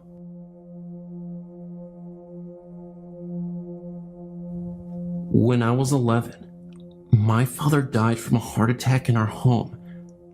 Because of the trauma on my little sister, she witnessed people trying to resuscitate him. Our mother decided to move. We ended up moving just a little bit further down the road, into an older house that had been built in the early 70s. The owner of the house also died in the house many years before. It was a 2-story house, and the bottom level was made of cinder block. I'm guessing because of this, it was the reason that it was always cold downstairs. Luck or unluck would have it that the bottom level would be mine and my sister's rooms. It always was a creepy feeling downstairs. It always felt like you were being watched, but I always just chalked it up to an overactive imagination. Me and my sister both felt uncomfortable in the downstairs area. It consisted of our 2 rooms, a laundry room, and a cellar. One morning, when I was 14, I was standing in front of my dresser and putting on my makeup. Then, I heard a voice come up to my right ear and whisper my name. The fact that on my right side was a wall really freaked me out. I ran upstairs and asked my mom had she called for me. She told me that she had not. I hated sleeping in that room from that time on, and always tried to sleep with the light on, even though it drove my mom nuts. My sister had a similar experience. I was staying at my friend's house one night, and my sister went upstairs to make sure the door leading outside was closed. She said that as she went to place her foot on the bottom step, she said something came up to her and whispered my name. She said that she also experienced things being thrown in the dark when there was no one to throw them, such as a sock. My mom lives there by herself now, and as far as I know, she has never had anything odd happen to her. But whenever I visit, she knows that I will not sleep in the lower bedrooms. I still feel odd in the lower level, but not as bad as I used to. If anyone has any thoughts or suggestions on this, I would love to hear it. Feel free to email me. Hi, I'm 40 years old, and this story is very true. When my brother, sister, and I were young, about 7, 8, or 9, maybe even younger, we used to see what we would call the brown man. He was brown from head to toe. We came to the conclusion he was a shadow spirit, but with a literal brown look, not tucking skin, but visibly brown. His hat, his face, his clothes, and his shoes were all brown, different shades, but all brown. We would see him periodically and take off running when we did, but our parents never would see him. We'd walk from the kitchen and turn the corner, and he'd just be standing there. Sometimes we'd hear the toilet set drop, just little things. After we grew up, my sister was about 25 when she had her first child. She had a girl. My sister's daughter used to what we thought talk to herself when she was about 2 or 3 years old, and my sister decided it was time to ask her who she was talking to, and her daughter told her, Mr. Burgess. This went on for some time. She would play, have tea parties, and sing with him just about every time she was in my parents' home. Well, one day, my niece asked my sister why Mr. Burgess wore brown all the time. Needless to say, that really shook us up because we thought we saw the brown man. We would tease each other and say, the brown man's behind you, and get a real kick out of it.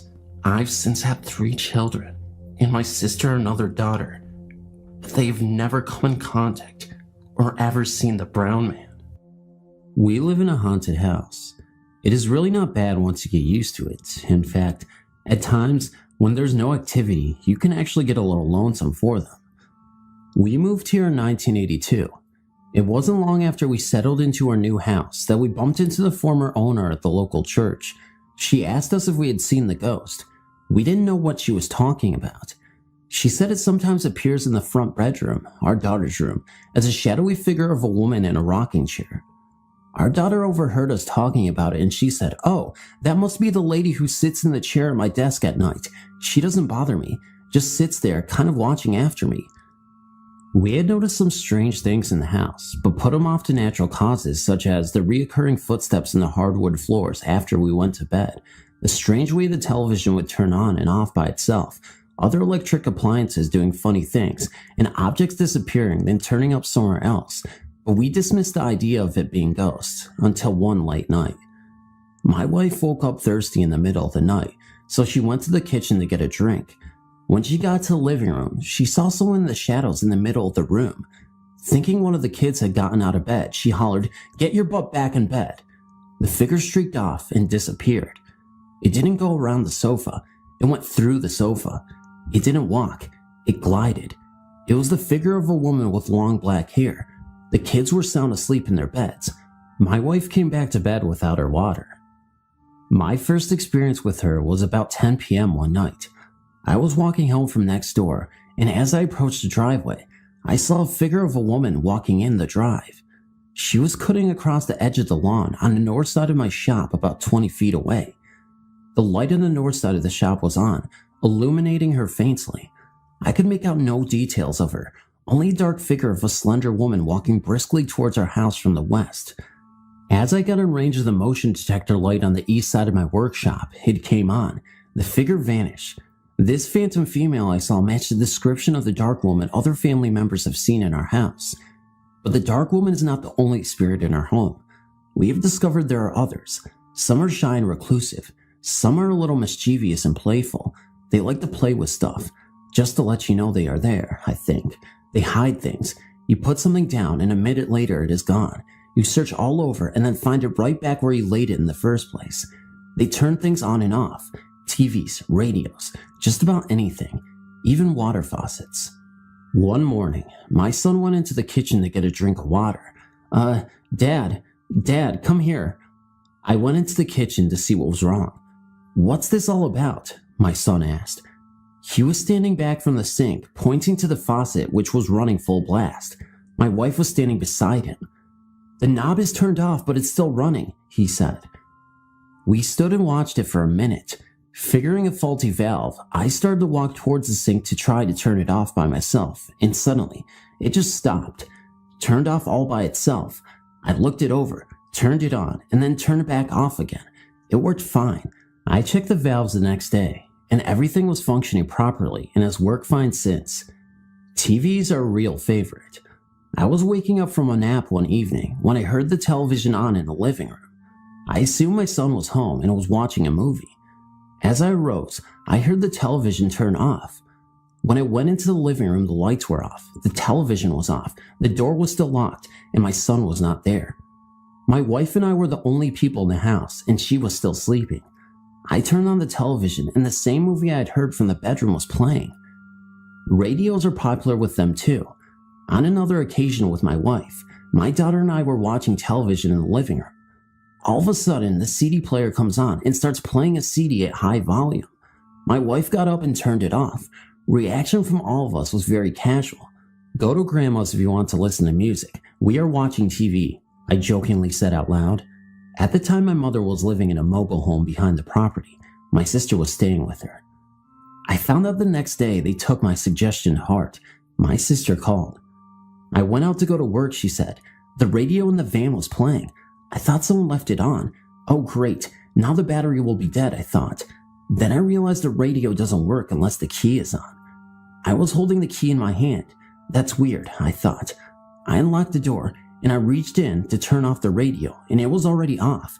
It quit playing when I touched it, so I put the keys in the ignition and turned on the radio and it came on. I turned off the ignition and it went off. Ignition on, radio on. Ignition off, radio off. Does not work without a key. How is it playing without the key in the ignition and the knob turned off? She asked. We have all gotten used to our ghosts now. Our children have grown up around them and have their own stories. The friends in ours have all been scared out of their wits a time or two, but are accustomed to it now. New friends take a little time to get acclimated though. My son was in his teenage years and most of his friends knew about our house.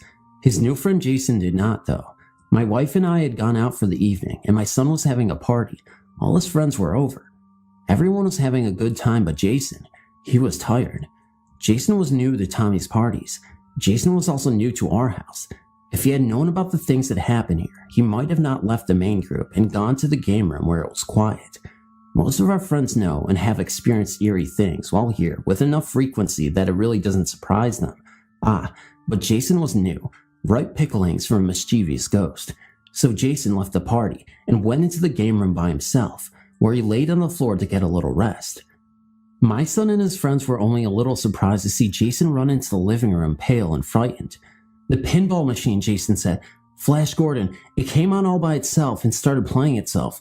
There's nobody in there, and it just came on and started playing. Yeah, so? Responded my son's other friend, who was so accustomed to such things here. Flash was Phil's favorite machine, my son explained casually. Philip was our nephew who died in an accident a short time before. He was probably just enjoying a round of pinball, said my son. He is a nice guy. He won't bother you. Everyone went on about having fun, except for Jason. He stuck close to the group for the rest of the night, but he never came back to our house.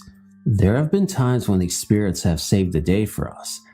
We once awoke to find a fire had started on our patio by a candle left burning when we went to bed. About 15 square feet of one wall covered in rattan was charred from the flames, but somehow, mysteriously, it had gone out by itself. The dry rattan, though very flammable, had just stopped burning. This was not the only time. It had only been a couple of weeks since we buried my wife's brother, Virgil. Tragically, he was killed by a car while walking home. My wife had been cleaning out his mobile home next door. A terrible task, but she faced it with courage and fortitude. Sometimes I think she is operating on automatic pilot. She came home and told me, I saw him, Virgil. He was just standing there in the doorway of his trailer while I was sorting out his things. He said nothing. Then he disappeared. A few days after that, my dad came into the shop where I was working.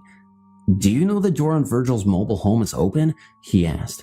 No, I replied. I'll check it out. The home was vacant since Virgil died. We were watching his property while probate proceeded. I walked over and saw the front door ajar. I feared the worst, that the vacant home had been broken into. We were careful to lock the door, and no one else had a key. I carefully entered the premises. The overwhelming odor was unmistakable. Propane, strong. I had to exit immediately. A gas leak. The house was full of it. I went to the rear of the home and found the main gas valve. I turned it off. Covering my mouth, I entered the home again. Quickly, I began opening windows. I could not stay in there for very long. I can't believe this place didn't blow up, I said to myself. It's a good thing the front door was open, but how did the front door get open anyway? Sometimes they go with us, sort of a spirit field trip, I suppose. In 1998, my wife and I took on extra jobs. I was managing and bartending at a local hotel bar, and my wife was the cocktail waitress. I guess they got lonesome for us. No one at home to pester and all, maybe just bored. So they started going to work with us. We were at the lounge. It started out small. TV on, TV off, glasses doing funny stuff, that sort of thing. We had closed for the night. It was clean up time. I was walking to the kitchen when I heard a noise from the juice box. The pages of cards, which show the selections, were flipping on their own. Page after page flipped, all in one direction, then it would switch and go back the other direction. This was just the start. They seemed to prefer after hours at the bar. We were cleaning up one night when we decided the small table and chairs would look better if I moved them farther away from the pool table. I moved them over near the dance floor. I proceeded to clean the rest of the bar. When I turned around, the table and chairs we moved are back in their original positions by the pool table. The next night we decided to mess with them. After closing, we rearranged the entire setup in the bar. Tables, chairs, everything. Then we went to my office, got our stuff together to go home, and walked out to find everything back where it was originally. What had taken us a couple of hours to do, they had accomplished in a few minutes. We have lived here in the magic spot about 25 years now. I have notebooks full of activity, notes about ghostly occurrences, sightings, etc. We've never tried photography, but being an artist, I've done paintings of some of the entities we have here. We also experience really odd weather patterns, most often in the winter. Radios and televisions, actually just about any electronic device, is likely to act up when used here, and we have learned more about the history of this area. A local Native American medicine man once told me this place gives them the willies. Teenagers refer to this place and the surrounding area as the magic spot and have many stories about it. Over the years, we have actually had a good relationship with our ghosts. Though at times mischievous, for the most part, they just go about their own business and we do the same. We do at times bump into each other, however. Sometimes it is much surprise to them as it is to us. Sometimes it is nice to have them around. Other times it can be quite frightening. I was actually surprised one late night and it and I streaked off in opposite directions. I don't know which of us was more surprised. They have become as much a part of our home as our family members. It wouldn't be the same without them. As the youngest of 5 children, all boys, and the son of the 7th daughter, of the 7th daughter, of the 7th daughter, supernatural followers will know that means a white witch. I've seen many strange things. I and my brothers grew up in what would be described as a haunted house. At a very young age, I loved to play in my parents' bedroom, which overlooked the landing, first 2 steps, and small landing at the top of the stairs. On an almost daily basis, I saw shadows walking along the landing. They were not ordinary shadows. These were floating. They were not cast on the wall, but were in midair, but I could see through them. As I got older, they seemed to happen less frequently. I still see these shadows occasionally, out of the corner of my eye. In the early 80s, my brothers discovered the Ouija board method of entertainment, which heralded some very interesting results. On one such session on the Ouija board, the spirit known to us as Paraga put us in touch with a chap called Ray with a message for my father. I can't remember the surname that we were given, but we passed the message on to my father, who accused us of conspiring with my mother to try to persuade him that Ouija board works. Of course, this was simply not the case. It turned out that his friend Ray had committed suicide while my eldest brother was very young. Therefore, it would be impossible for us to know anything about it unless we were told by someone. We simply had no knowledge prior to the session of events that had taken place so many years before. On another occasion when I was 11 or 12, we had a very strange encounter. My mother and father were out for the evening, and my brothers were left to look after me. The session took place in the dining room, which had one exit into the kitchen. From the kitchen, you could exit to the hall towards the front door, or a door latch with one bolt lock to the back garden and side entrance to the property. There was a window looking into the garden that the strange phenomena took place in. It was a strange session that seemed to pick up an angry persona. All of a sudden, there was a bluish glowing light out the back of the house, and the window started to shake violently. As we made a mad dash for the kitchen, the door to the back garden also started to shake violently. We all ran for our lives out the front door and scattered in all directions up and down the road. There was snow on the ground, and I was dressed in PJs and no shoes. It was almost half an hour and much deliberation before we returned to the house and went in.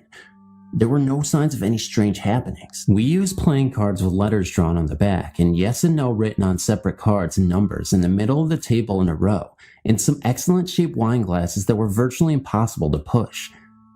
In an early experiment, the glass zoomed round and round with great speed. All of a sudden, it left the table lifting up to the top corner of the room and smashing into small pieces. Even the stem and base broke into pieces, the biggest the size of your little fingernail. Anyone who has ever broken a wine glass will know it takes a tremendous force to break the stem and base to that extent. In 1985, at the age of 15, I was walking home to the family home around 10 p.m. from a friend's house.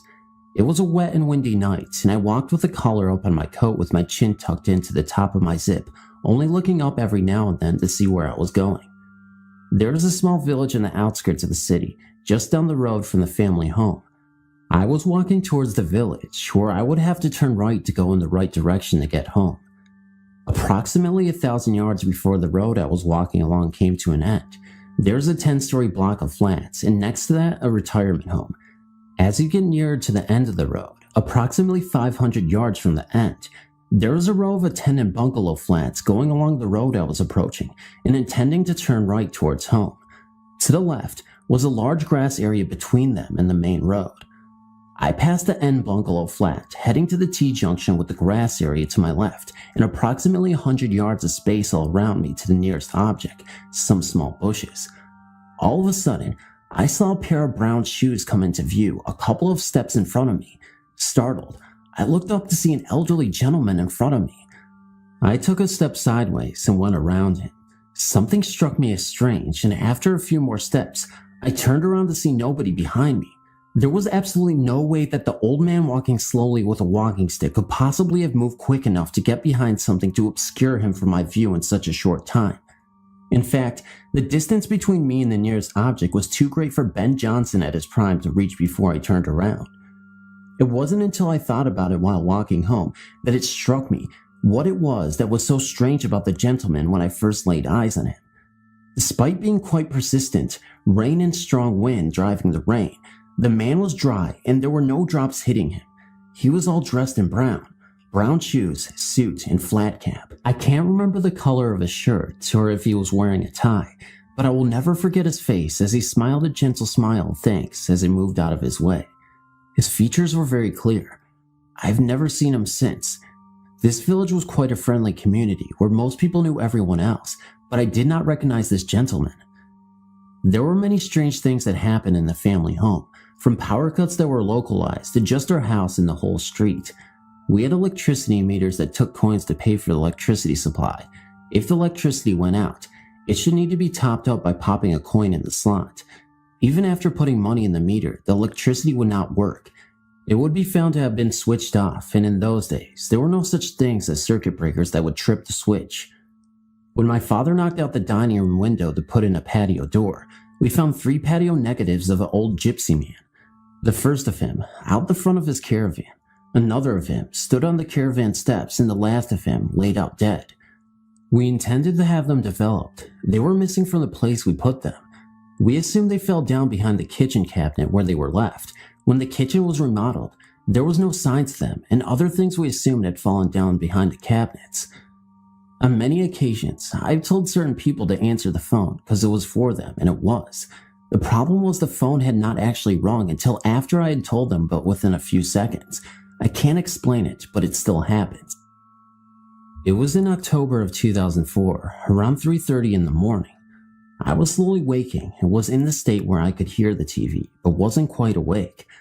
I remember having this eerie, scared feeling, and in my sleep started singing Jesus Loves Me, the old childhood Sunday school song. Anyways, I remember feeling a presence on my legs, real heavy, and I felt something was watching me. I snapped awake and moved, and the thing made a swooshing noise, and my cat even looked up in the air where this went over my head and out the door. I was on the couch and the front door was behind me. My cat was acting funny even before this, and at times I would come home and feel a nervous, scared feeling like someone was in the house. That's when I saw it. It was the silhouette of the Hat Man. I looked petrified, and I couldn't just shake the feeling. It was almost inside my head, like it was screaming voices at me. The voices released from the Hat Man into my head were all mumbled, so I couldn't really understand any of them. A split second later, there is silence, and the Hat Man slowly fades into the abyss, actually fading into the TV screen, once and for all. I don't know if this has anything to do with the paranormal, or if I'm just losing my mind. Was it sleep paralysis? Was the Hat Man real? Or was it just all in my imagination? I have no idea, but I'm kind of hoping and praying to God and Jesus that this doesn't even exist and that I'm all hallucinating this just to make myself feel better. As I previously stated, my cat has even noticed weird things that have occurred in this house, and I'm just not sure what to trust anymore. Are my senses going crazy? Am I just in touch with the paranormal? Am I opening up another portal to the paranormal dimension in which beings and spirits, including the Hat Man, come to greet me with demonic images and voices in my head? I don't know, but I'm just hoping that I will never find out the true answer to this mystery. Thank you so much for reading. I know it's short, but thank you. In my life, my family and I had numerous paranormal incidents. There were always heavy footsteps, sounding like a person in boots upstairs in the attic.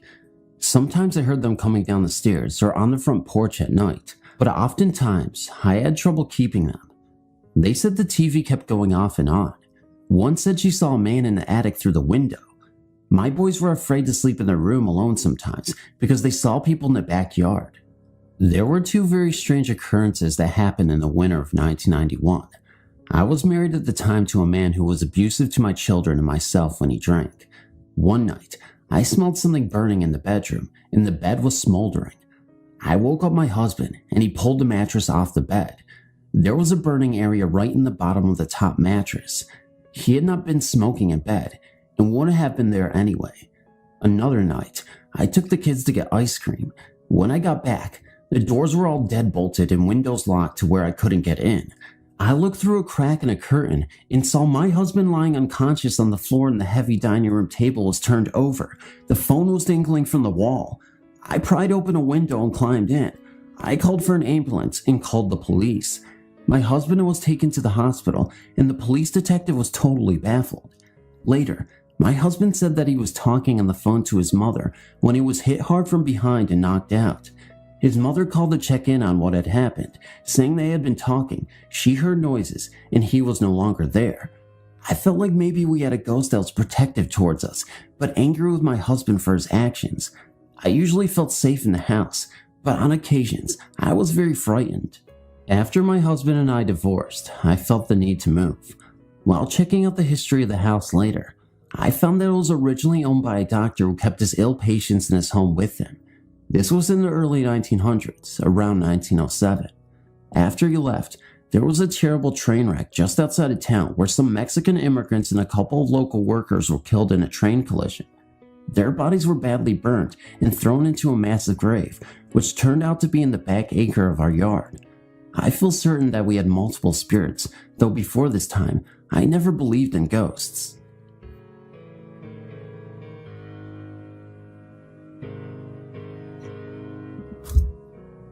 I was visiting California on a school trip. My friends and I were hanging out in the hotel's hot tub. We were playing Truth or Dare.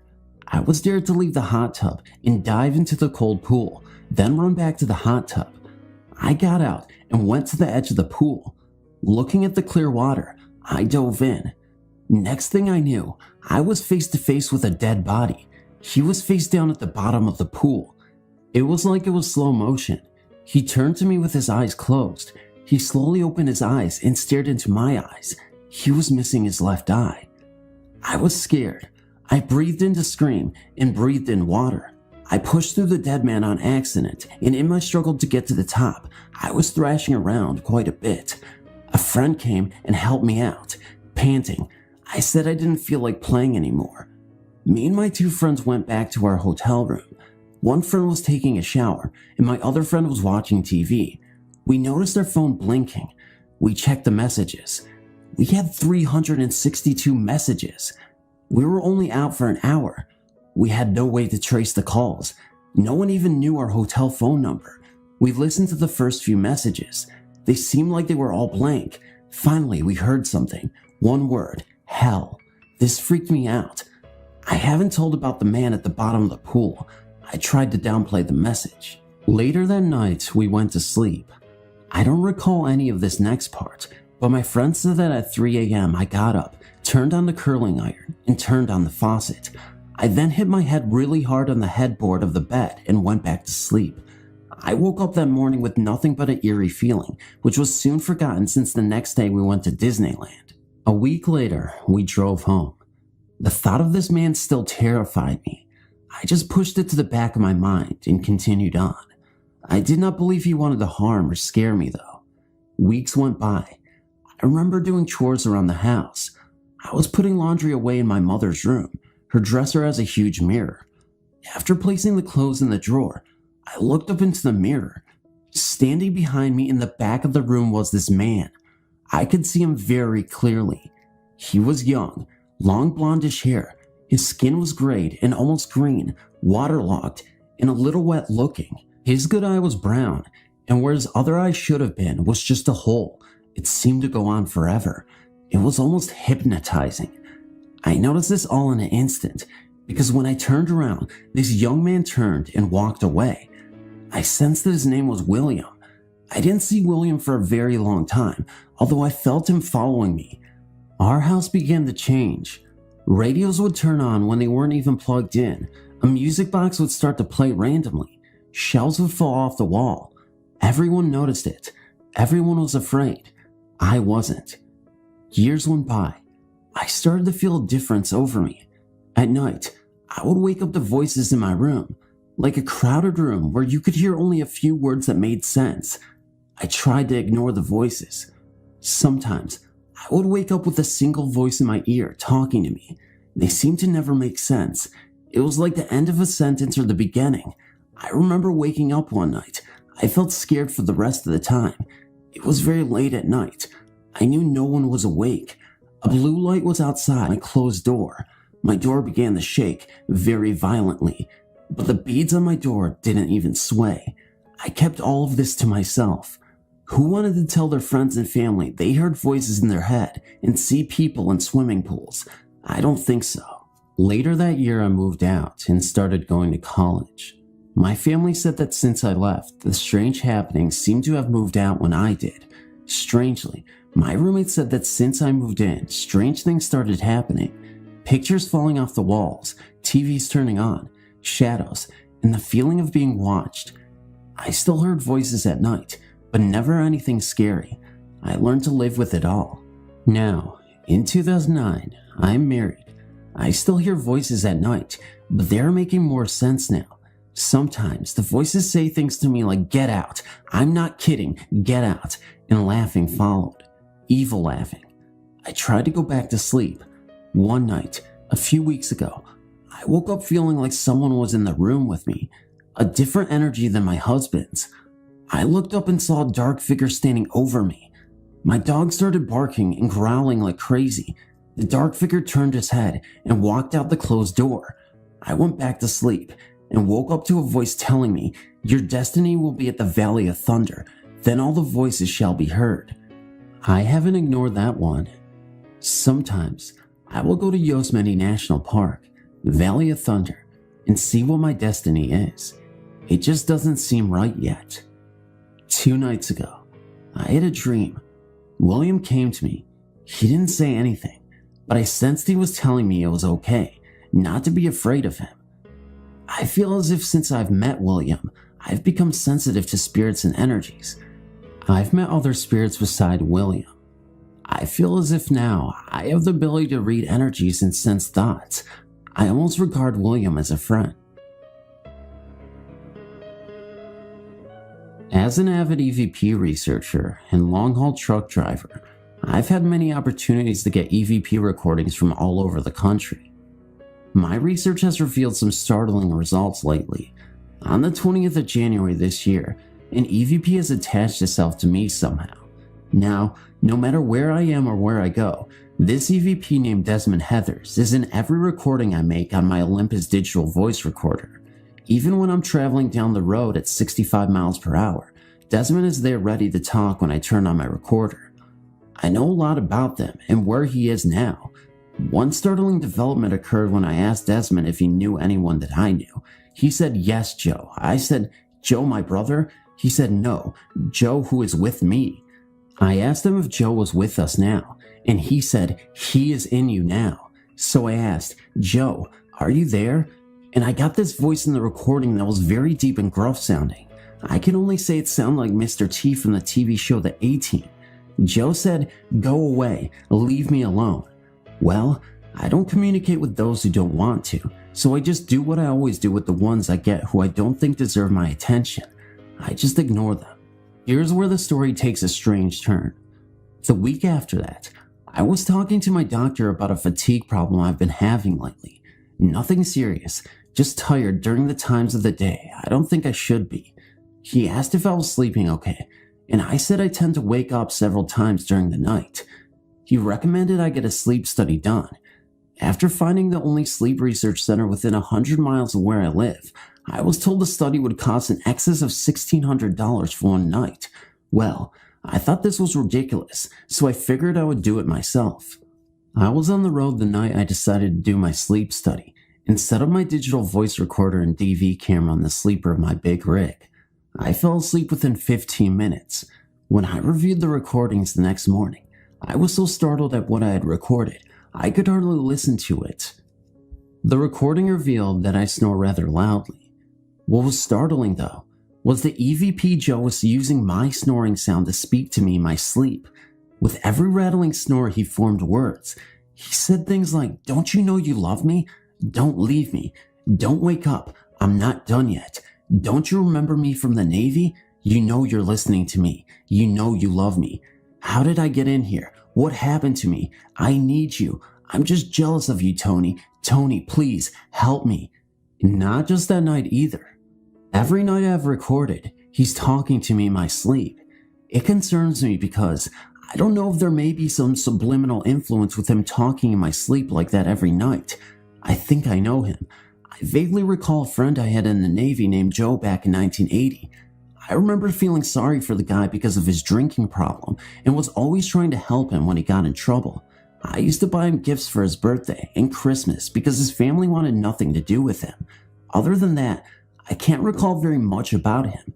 When I asked him how long he has known Desmond, he said about 5 years. That's how long Desmond told me he's been dead. Actually, Desmond didn't even know he was dead until I convinced him he was. He kept trying to tell me he was alive. So I asked what it looked like where he was, and what did he see around him. He said nothing but a faint amber and turquoise colored light that was all around him. He desperately wants out of there. He says he can see me sometimes. One day, when I was sitting at my office desk at home, I asked him if he could see me, and he said he could. So I reached in my pocket and pulled out a $20 bill and asked if he could see what I had in my hand. He said $1. Thinking it was just a lucky guess on his part, I dropped the bill and picked up a Bic lighter.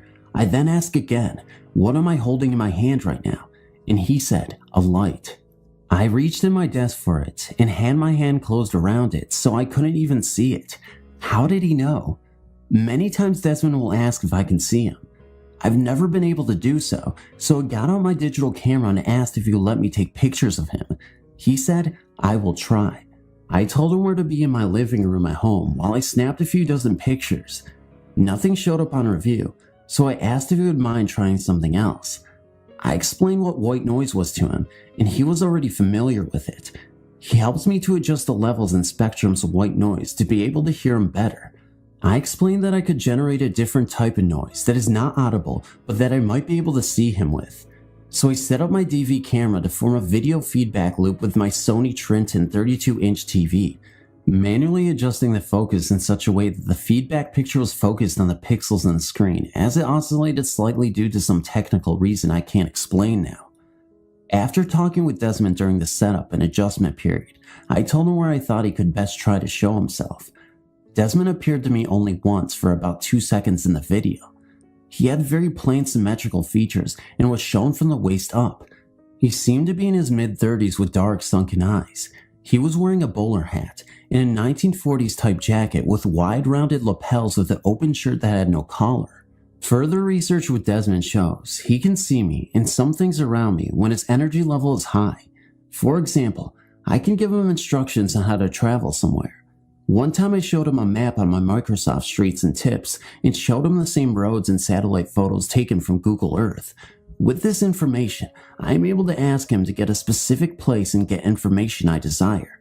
One time I sent him to the Powerball lottery drawing headquarters located at Urbandale Drive in Urbandale, Iowa, to see if he could see the Powerball numbers being drawn 6 hours before the draw. I have reason to believe he is not bound by time as we know it, and thought he could travel through different threads of time in different timelines.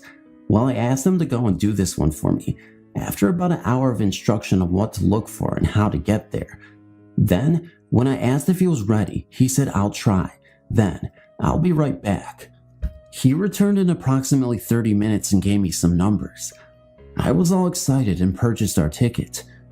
Later the next day, I went to check the ticket and realized I had sent him on the wrong day. I explained to Desmond how sorry I was for the mistake and how much time and energy we wasted. I asked him what the numbers were he gave me because he was there 24 hours too early to see the actual drawing and realized he must have witnessed one of the practice draws they do to check out the machines. Lately, I've been having some other problems. I injured my back seriously at work and have not had the desire to record anymore due to my pain and medication.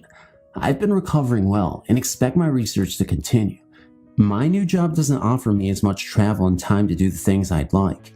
I just hope when I start recording again, Desmond and Joe will let some other people talk to me.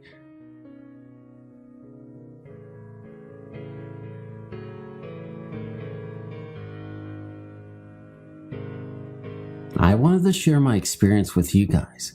I'm not sure what it means or anything, but if you do make it to the end of the story, you can decide for yourself and let me know what you think. One night when I was 13, I couldn't sleep, so I tried to turn the other way, on my side, to try to get myself comfy. As I turned around, I saw a figure of a woman against the wall in front of me. She was kind of a black figure, and she seemed to have a hunchback and a hump on her back from the way she was standing. This, of course, freaked me out, especially since I was only 13 at the time. I lay in shock and not knowing what to do, and after like 2 seconds, I put my head under the covers and called for my mom. She came in, and I was really afraid to tell her in case she thought I was crazy, so I just told her that I had a really bad dream. I was definitely not asleep. I couldn't sleep for a few nights as it freaked me out so much. This kind of went away after a few weeks, and I was gradually able to sleep again. However, a few weeks after this had happened, I was getting pains in my back and I went to the doctors to get scans and things. I then found out I had sclerosis, curvature of the spine. I eventually started getting a slight hump in my back because of this. It has been 10 years since I saw this woman, but I can never get it out of my mind. I've since told my mom about this and she seemed freaked out about it as well. I'm not sure what this means or if it was a ghost or spirit trying to tell me something. I have no idea, but it really did freak me out. This is just a short experience I had at about 17. A group of 4 friends and I were sitting at my house, bored out of our minds. My buddy Joey, not his real name, was literally banging his head against the wall out of boredom. Tommy, also not his real name, was reading a book he brought. His sister Alexis, of course not her real name either, was teasing my dog with a flashlight. Henry had his earbuds blaring. Finally, my friend Annie was on my laptop looking for something that might be fun. Annie came across a story a few guys had posted on a ghost website about an abandoned local farm. They posted how they went exploring the farm and got the hell scared out of them by a black figure. Annie is into the paranormal and asked if we wanted to investigate it. I said sure, better than sitting around waiting for my dog to bite Alexis for teasing him. The others agreed, so we hopped into my truck. It's a single cab with 3 seats. The girls rode in the cab with me, while Henry, Joey, and Tommy rode in the truck bed. I didn't believe in ghosts. If someone told me they saw a ghost, I would have to say stop watching Scooby-Doo and return to reality. Annie told me how to get there with the directions the guys posted on the ghost site. When we arrived, we all hopped out and walked up to the gate. We hopped the gate and started talking about where to go. We agreed to split up.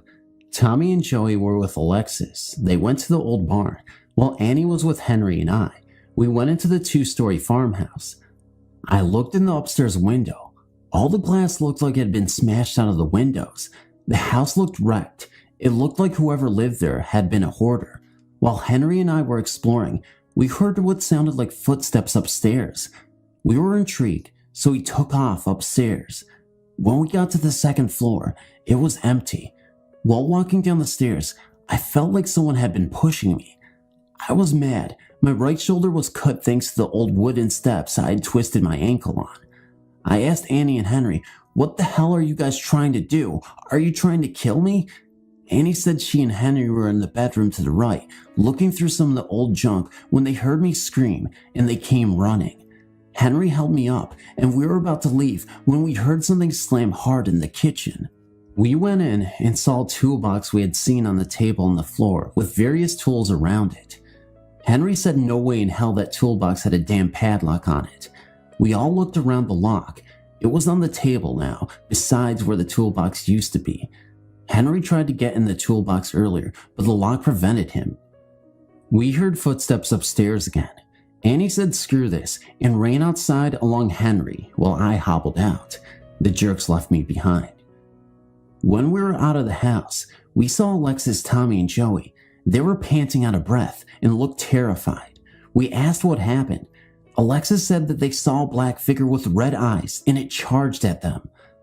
We all heard a loud snarl like a big dog, and we took off towards my truck on the way there and said, "Look." In one of the upstairs windows, we saw 2 glowing eyes go from the middle of the window to the top. Then they separated. One went left and one went right. We all hopped the fence and peeled out of there as fast as everyone could.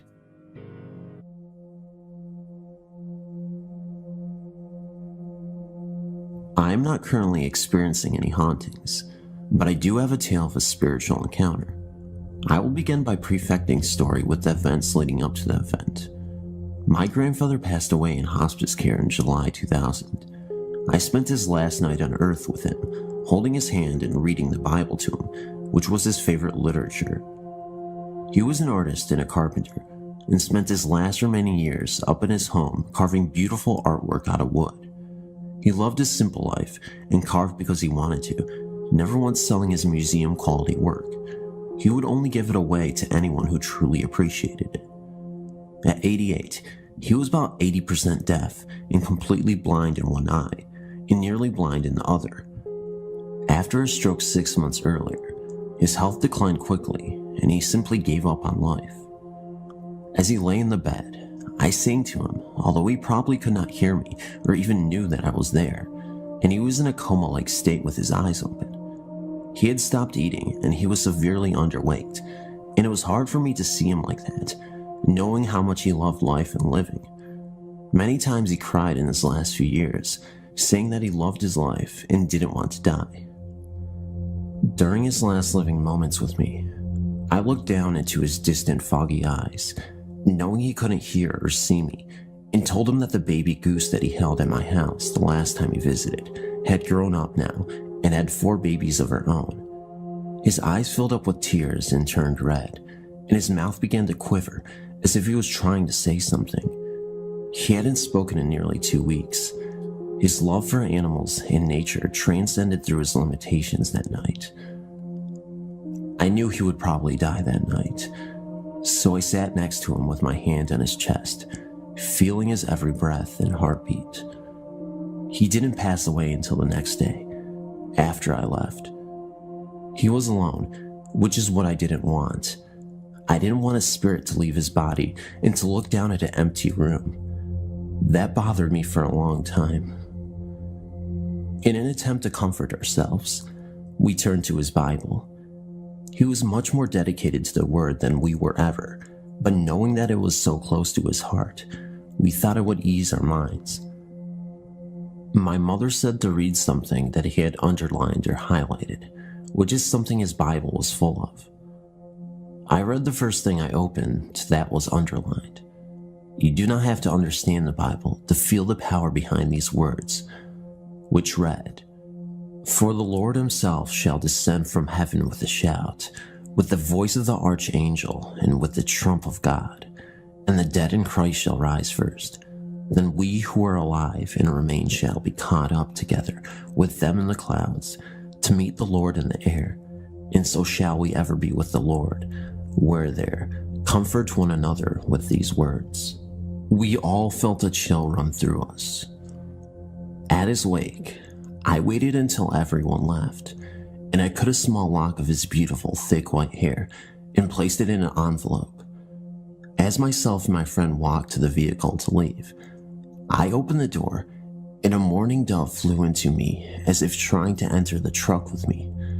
It injured its wings, and I brought it home.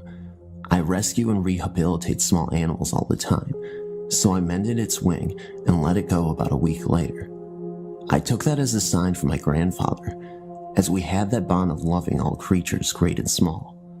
A couple of weeks later, in August, my best friend was at my house, and I was showing her videotapes of Papa, that is what I called him, because she had never met him. I wanted to share with her the kind of person he was. For nearly 2 hours we watched him talk about God, Leonardo da Vinci, his childhood, his 24 brothers and sisters, his beloved mother, and we saw him play his guitar and sing old, sad songs about homeless children and hobos, songs that made grown men cry, including himself. After the tape was finished, I got up to go to the kitchen for something to drink, and my friend went to the restroom. At that moment, we both heard a loud musical tone that sounded like a doorbell. Since I do not have a doorbell, we both said, "What the heck is that?" We both re-entered the living room where we had been watching the tape and searched everywhere where the sound had come from. My heart sank as I realized what it was. About 2 years earlier, I had one of those cheap doorbells that you plug into the wall, using a battery-operated button at your front door to operate the sound. I became so irritated by all the neighborhood kids ringing it that I just took the button off and put it in my piano stool. The battery had gone bad anyway. I never unplugged the part that rings. I'd forgotten it was there because it was hidden behind a chair. That was eerie enough, but what really got me thinking was when I explained to my friend that I had the ringer set to only ring one long tone. To change it to the traditional two-tone ding-dong, you had to take the back off of the unit and set the switches according to the manual. Needless to say, it did ring in the ding-dong fashion. Oddly enough, It was my friend who said, "Maybe it was your grandfather saying hi." It hadn't even occurred to me. Shortly after that, I was explaining what happened to my mother on the phone, and it happened again. She could hear it, and we both fell silent. He was letting me know that his fears of leaving his family behind were pointless, and that he was with the rest of his family in heaven. I believe he was thanking me for being there for him when no one else could. It has been 3 years since his own death, and the doorbell has not rang since.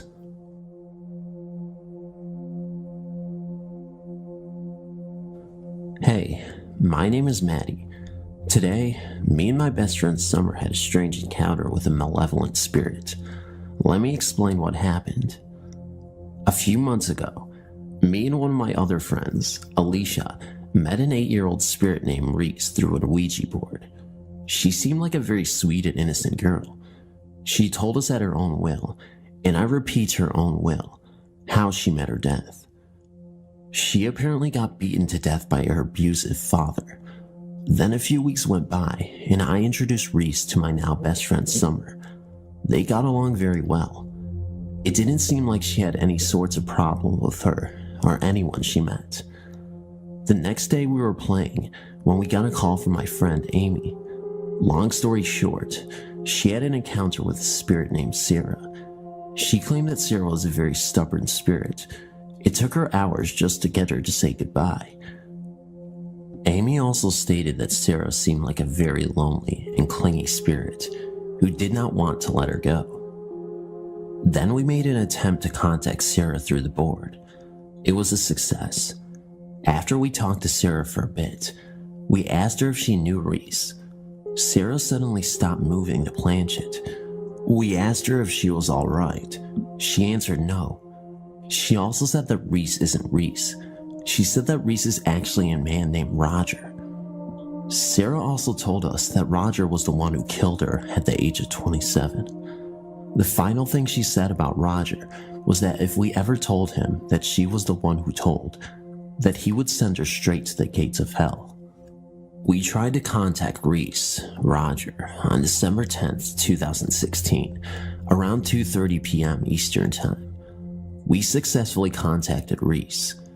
At that period of time, he didn't know that we knew who he really was. Then, we did something that we both regret. We asked if she was hiding anything from us. He responded this in his own words. "Fine, you fucking caught me." Then right after that he said, "Who told you two idiots?" We simply responded to the internet in hopes to keep Sarah safe. Then Roger responded by saying, "You are a liar." Then the planchette started to circle around the alphabet counterclockwise, excluding the letter M. It did not touch the corners whatsoever. Summer and I started to panic, wondering what it was trying to do. I thought he simply lost control over the planchette, but Summer thought it was something more, because at that time, it was spinning around continuously for about 30 seconds. So I suggested that if we put pressure on it, it might stop it. It just kept going even with pressure, but just slower. But after we lifted the pressure, it continued to spin and got even faster. After a while, it just randomly landed on Dubai. Maybe it just got tired or got sick of us panicking. I really need to know your thoughts on this, and if this occurrence was really legitimately something evil, because I don't know what to explain it for. Thank you for reading.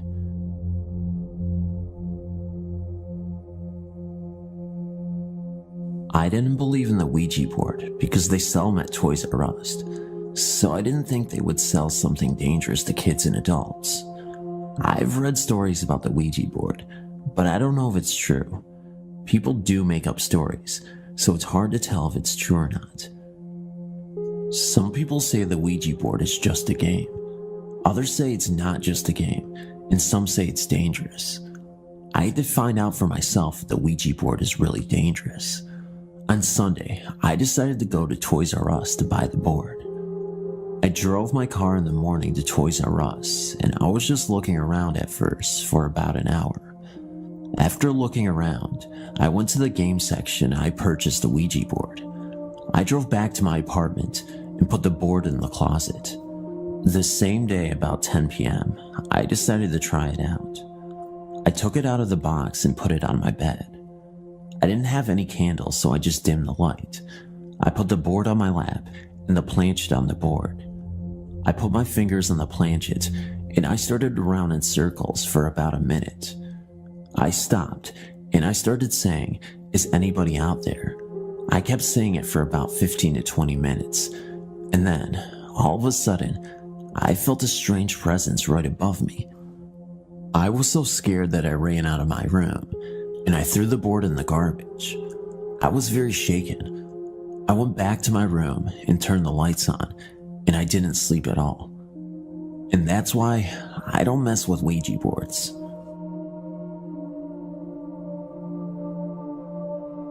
I have had several experiences, but I will tell you two of my most frightening.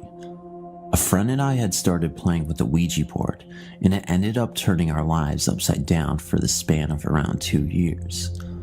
One night, my friend Judy, her husband Luke, Loma, and myself were watching a movie called Witchboard right in the middle of a winter storm.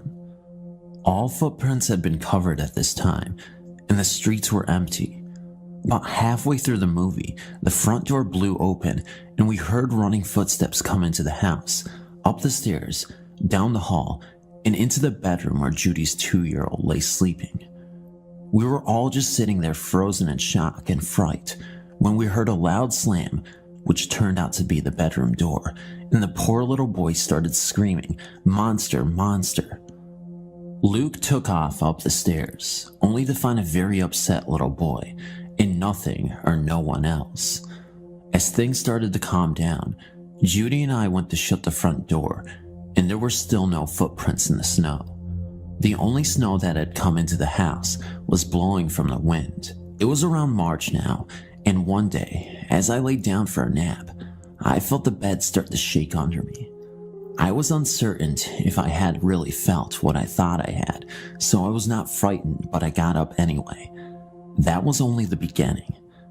Not long after that, it became a constant thing every time I tried to lay in my bed.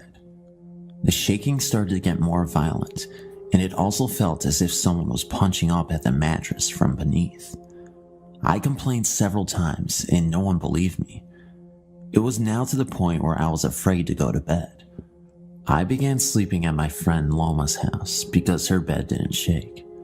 After staying at her house for 2 weeks, my mom said it was time to come home, and I did agree, but not until she promised to spend the first night sleeping in bed with me. That night, we had only been in bed for about 10 minutes before the bed started its usual shaking. It was very minor at first, so my mom started to make excuses for why it was happening. By the time 5 minutes had passed, it was now undeniable, and I could tell my mother was getting scared, but was trying to stay calm for my sake. The last straw for my mother was when the punching started. It was harder than I had ever felt before. We laid there for a moment while my mother mustered up the courage to peek under the bed.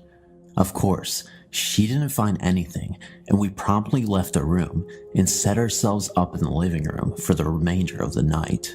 My bed continued to shake and punch for some time thereafter, but it eventually quit. However, once in a while it will start, to this day, and I just get up or ignore it, and it stops.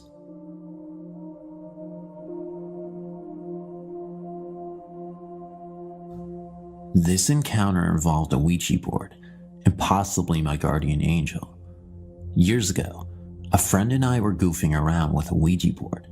Being a bit ignorant of the unknown, I mistakenly asked it how old I would be when I died and how. It replied that I would be 16 and that I would die in a car accident. A month or two after I turned 16, I was asked if I wanted to go out with my parents the next day to run errands. I said yes. That next morning, I woke up to discover that my parents left without me. I was annoyed. An hour after I woke up, my mother called me from the hospital. They had been hit by a transport truck an hour before. When I asked why they had left without me, my mom replied that her and my dad had tried for a half hour to get me up, and then they gave up. What makes it so scary is where the truck had hit.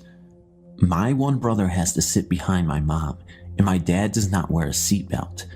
Had I been in that car, I would have been sitting behind my dad with the seatbelt on. The transport truck hit the car on the driver's side, almost imploding on the driver's and left backseat side. That's where I would have been sitting. Guardian angel? I think so.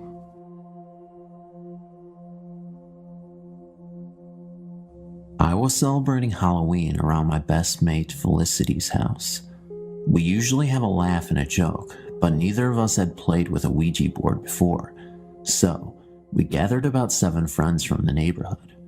First, we lit candles, 1 black, 1 red, 1 green, and 1 clear. Fliss had purchased the board from an old shop in the Stoke Town Center. We sat down in her dining room and placed the board right in the middle of the dining room table. We all placed our fingers on the gold planchet. I was the reader, so I asked the questions. At first, we did not get any response, so we all giggled and made fun of the silly people who got themselves worked up about these silly boards. About 5 seconds after we stopped giggling, we heard a massive bang on the floor. I thought it was one of the boys playing a trick, so I suggested that we all sit legs crossed on the chairs.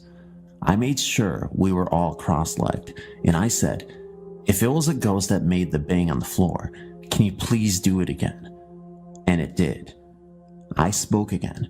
We will now try to communicate using the board. So we started to use the board again, and I again asked if anybody was present who wanted to communicate with us. The planchet moved to yes. I asked for a name, and it replied, "I am unclean." Fliss's uncle had passed on, so I inquired if we were talking with her uncle Ian. The response was no. Again, the planchet moved to the following letters, "I am unclean." We had made contact with an apparent demon. We decided to say sorry for disturbing, and we thanked the spirit for its presence. However, it did not go. The spirit of demon flung Fliss back into the wall. Then it came for me. I had a vision of hell itself at that moment, and I remain grateful to this day that it did not hurt me. In telling the story, let me assure the reader that it was passed to me by my grandmother, Eileen. Eileen is in failing health, but her memory is untouched, and her ability to spin a tale is uncanny. This particular story is about her father, Joe, his first wife, and a house that will never be forgotten. My grandmother is a devout Christian, but she believes these tales of the unexplained to be completely true. Judge for yourself. In the late 1800s to early 1900s, it was common practice in the coal fields of Kentucky and West Virginia for a miner to spend the majority of the week at the mines while leaving his wife at home alone. This is exactly what Joe, my great-grandfather, did during his first marriage. After a hasty marriage, Joe bought a small, quaint home for himself and his new wife, Sue. Sue quickly alerted her husband to a potential problem. The house was directly across the road from the local cemetery. Joe, being a firm disbeliever in such superstitious nonsense like ghosts and spooks, had a good laugh when Sue begged him not to make her stay alone in a house so close to a graveyard and told her to get used to it. When Monday morning arrived, he left her alone and laughed as she sobbed on the porch. That night, after completing her tours, she settled down in the bed for a good night's rest and doused the lamps. As soon as she had climbed into bed, a strange noise became apparent outside. As she pulled the covers up around her head, she could hear something like barrels rolling or horses galloping around the house. She tried to sleep and eventually, as the sunrise drove the mysterious sounds away, found some comforting slumber. Every night, the noises started getting louder and louder, seeming to get closer to the house, and, on Friday night, Sue heard 3 knocks on the door. In a terrified fit, she screamed, "Leave me alone," and suddenly, the noises faded. The next morning brought Joe's return, and the first thing Sue did was beg him to let her leave the house, telling him of the haunted noises. He laughed unsympathetically and told her to get over this stupidity. In desperation, she bitterly screamed, "Joe, I hope to God it gets you."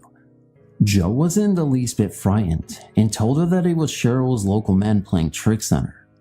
Later that night, Sue slept well in Joe's arms, but some subtle suspicion began to eat at the unbeliever. As he drifted into a shallow sleep, he was startled at a loud crack coming from the fireplace that startled him, and as he sat upright in the bed, he saw the apparition of an elderly woman staring at him from the rocking chair at the foot of the bed.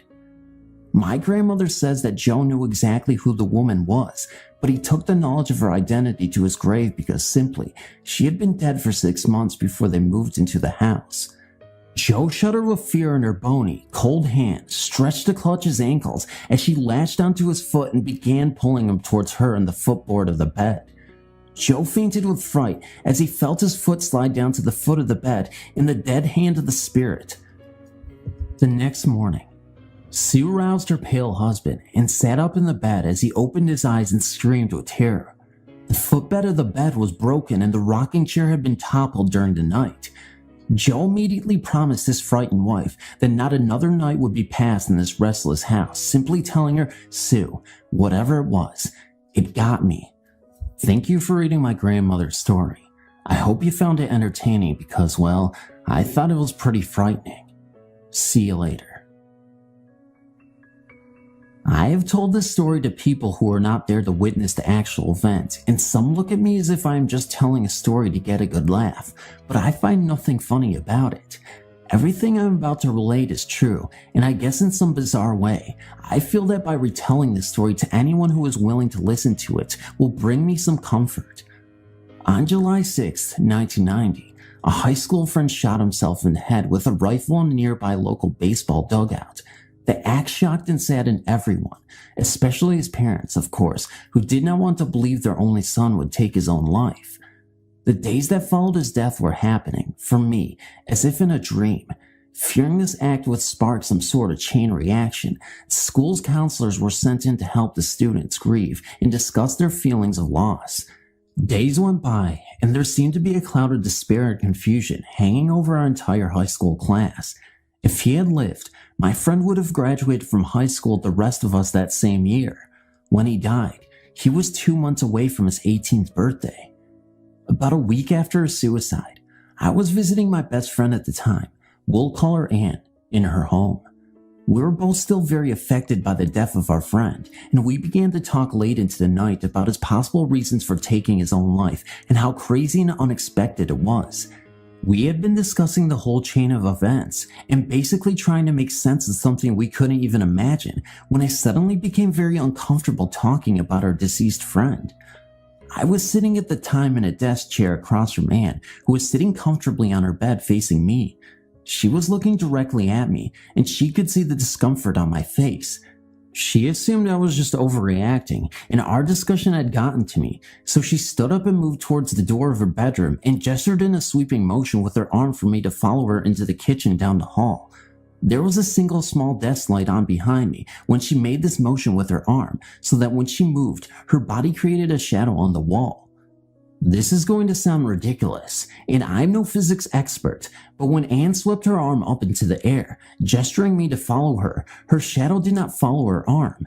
Instead, there was a strange kind of delay, and I saw her arm move, and about 5 to 10 seconds later, the shadow of an arm moved, mimicking the same gesture she had just made.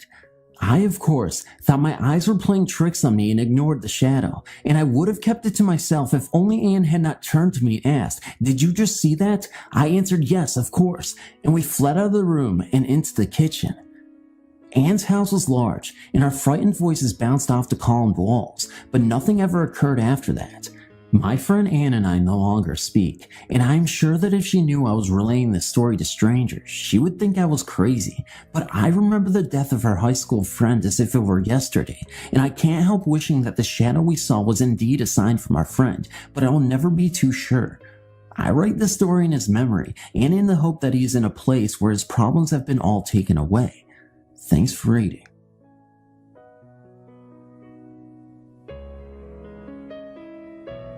This story I'm about to tell you has been talked about in my family for years. now has been passed down to my own daughter, who tells it to her friends at slumber parties. It begins with the first time I ever saw anything when I was around the age of 7. It happened in a house that we lived in years ago in Western New York. I shared a room with my sister. We both had the feeling something was always watching us, but being so young, we never really worried all that much about it until one night while I was trying to sleep. My bed was up against one wall and my sister's bed faced the other. I turned so I was facing the wall. When I opened my eyes, after getting that feeling of being watched again, there, standing in the wall, was a woman. She was a young woman, dressed all in black, high white lace collar, wearing a cameo, and hair pulled up neatly in a bun. She stood there with her hands folded in front of her, smiling sweetly at me. Now mind you, I was 7 years old, so I pulled the covers up over my head and then down again to take a peek just to see if she was still there, which she was, and this time with a bigger smile. I got so scared I jumped from my bed and ran across the room to my sister's bed. I landed right on top of her, waking her up, of course. I told her there was a lady in my wall, but when we looked again, the woman was gone. The next day I told my mom about it. She said it must have been just my guardian angel and left it at that. She refused to talk about it any further or even years later.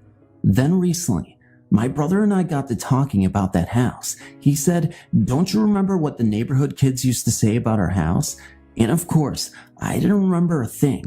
He told me that apparently a couple had died there years ago. Then he asked me if I remembered the time that he and I were in the backyard and we saw the old man in the attic window. And all of a sudden it rushed back. Bam.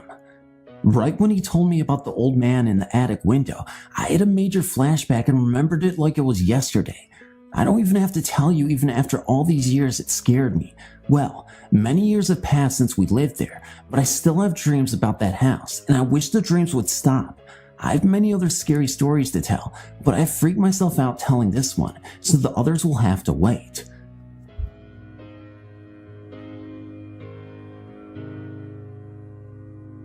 This incident happened about 2 years ago. I was 17 at the time, working at a restaurant motel in Old Saybrook, Connecticut called The Castle. The scariest thing about this place, besides the low pay, was the old story of what happened to one of its original owners. From almost my first day working there, I was told that one of the members of the family who built the house had killed himself on the grounds. The story was that one night, the son had discovered that his fiancée was cheating on him with one of his close friends.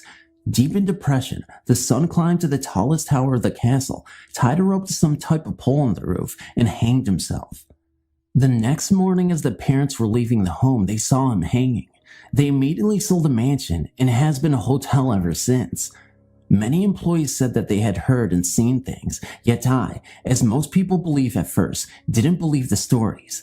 That is, until one night, I was working a late shift with a friend of mine named Katie. We were cleaning up the dining room after closing when we heard the kitchen door slam shut. I had popped them open, but as the wind off Long Island Sound is pretty strong, I figured they had been blown shut. Katie yelled at me to get over there and look at the kitchen. When I arrived, I saw a weird green light pouring through the round window of the door and flooding out the crack at the bottom. Still unconvinced of any supernatural going-ons, I tried to open the door, but it was not happening. I thought someone was in there, and I knew if the place got trashed, I would get fired, so I reared back and tried to put my shoulder through the door. At the time, I was about 6'2", 200 pounds, played football and lifted a lot of weights. The door should have popped right open, but not this time.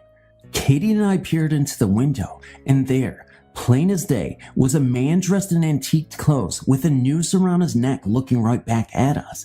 He walked by and the green light left us. We instantly figured, forget the boss, it's quitting time. We ran outside and could barely light our cigarettes. Our hands were shaking so badly. From then on, I was a believer, and I knew I would never, ever doubt ghosts ever again.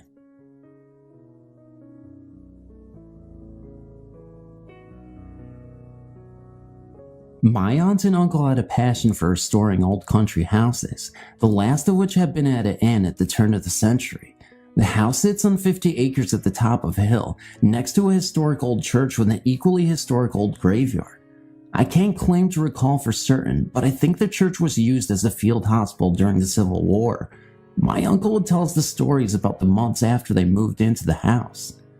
Their bedroom was on the second of 3 floors, near the large, almost spiral staircase that emptied into the foyer to 2 sitting areas.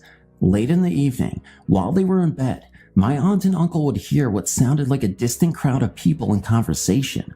Living in quiet country houses most of their lives made them fairly light sleepers. The local volunteer fire department changed that over time. I'll get to that. My uncle would get up to check out the noise and find nothing, but since it was an old house with a boiler, and that it was more or less near town, there were many possible rational explanations for the noise. Still, over the course of a few months, the noises grew louder and louder until it sounded like a party was being thrown in their own house, and my aunt and uncle weren't invited. This had grown so gradually that my uncle was much more annoyed than fearful. One night, he went to the stairs and shouted for them to shut up so we can get some sleep. That seemed to scale back the noise enough to satisfy him, although it didn't go away completely. The next weekend, he took a walk for the first time through the local graveyard and noticed many of the stones were overturned and some of the plots were neglected. He righted the headstones and cleaned up some of the plots that weekend and never again heard the noises in the house. My uncle passed away in that house 1 year ago this October. Subsequently, I spent a great deal more time there last winter than I had before taking care of a few things for my aunt. I slept on the top floor across from the game room. Many nights an air raid siren would go off, summoning the local volunteer firefighters to the station house. I never did get used to sleeping through that. Then one night, the siren wailed at about 2 a.m., and I was having a hard time going back to sleep. I was wide awake when I heard something. It lasted only an instant and seemed to me to be a crowd in the distance that had just been told the punchline to a very funny joke. Whatever it was, it reminded me of one of my uncle's stories. As an epilogue, I should mention that my aunt is trying to sell the house. So far, the most likely buyer is the local funeral home.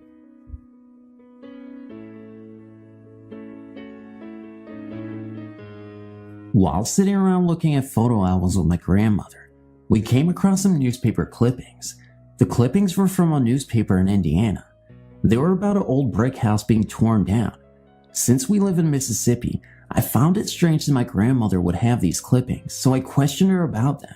She then told me one of the eeriest stories I have ever heard. In 1946, my grandmother lived in Mobile, Indiana, with her husband and their child. They lived in an old brick house that was built before the Civil War and stood on the outskirts of town. It was a large house with very high ceilings and wooden floors. In the master bedroom was a closet with a heavy wooden door that did not have a knob, only a wooden latch to keep the door closed. My grandmother would shut and latch the closet. When she would leave the room and return, the closet door would be standing wide open. She would shut the door again and go about her chores. When she returned, the door would be open. She did this several times a day.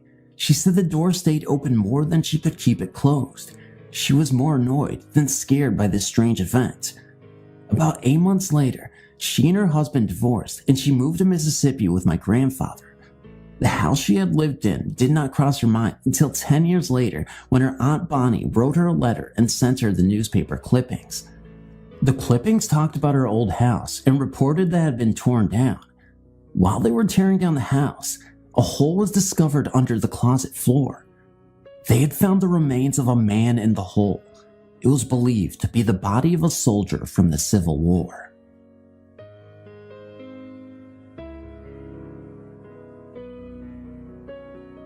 After lurking around here for ages reading everyone else's story, I finally got up the nerve to post one of my own.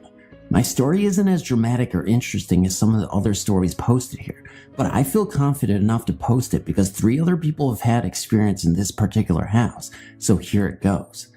This happened a few months ago while I was visiting a friend's house one evening. I'll refer to my friend as G. A mutual friend of ours, J, was also present. This was my first and only visit to the house, and no one else was home at the time apart from the 3 of us. The house in question is an old wood villa, which would be, at a guess, 80 to 100 years old. It's a rather large one-level structure with 2 long and connected hallways, one that leads from the front door to the back of the house and another that spans across the back of the house.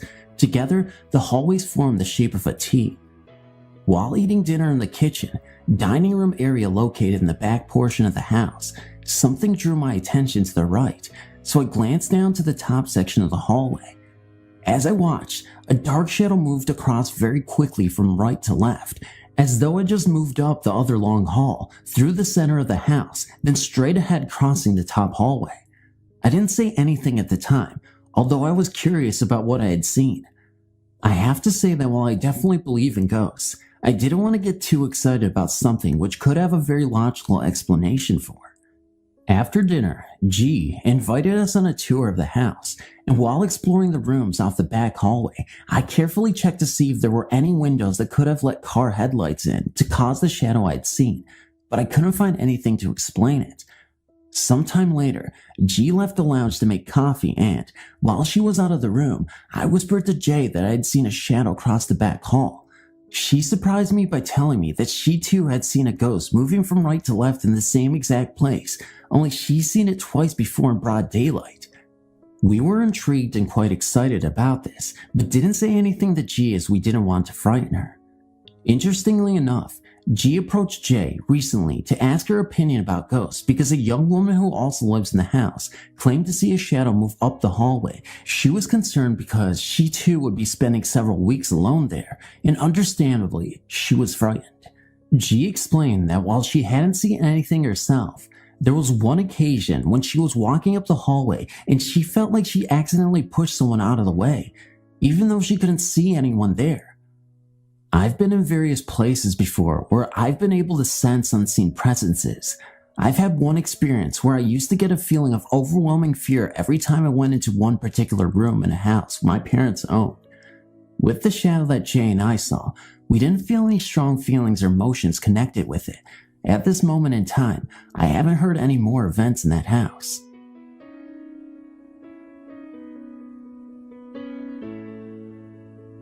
When I was about 12 years old, my brother, sister, and I moved into my grandparents' house.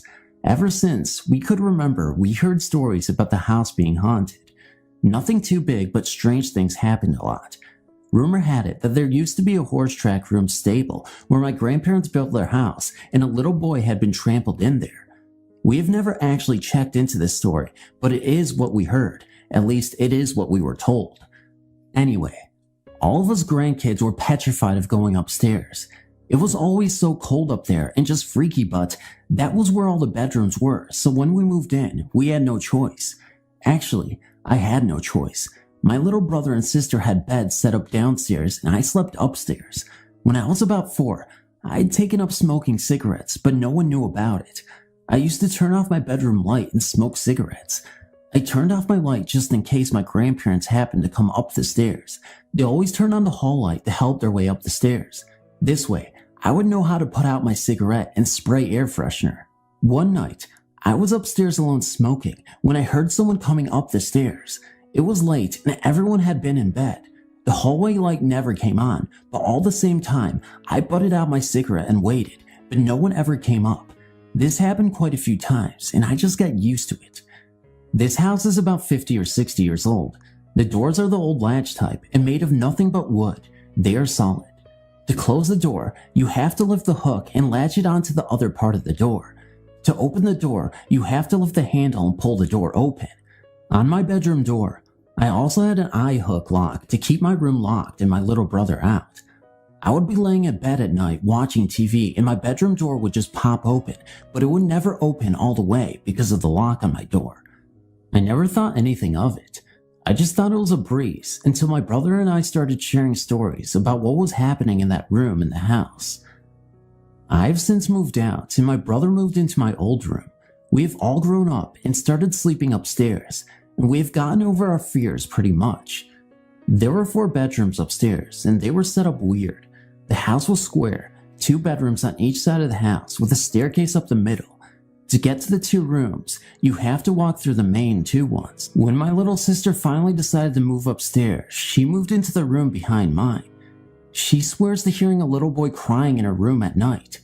Recently I bought a Ouija board and have been using it at my new house. One night my cousin, brother, sister, and boyfriend were using it when my cousin and I started talking about how we used to use the board when we were younger at my grandparents' house. My cousin remembers talking to a little boy who died at this location, and she remembers the little boy telling us his vision of the story of what happened to him.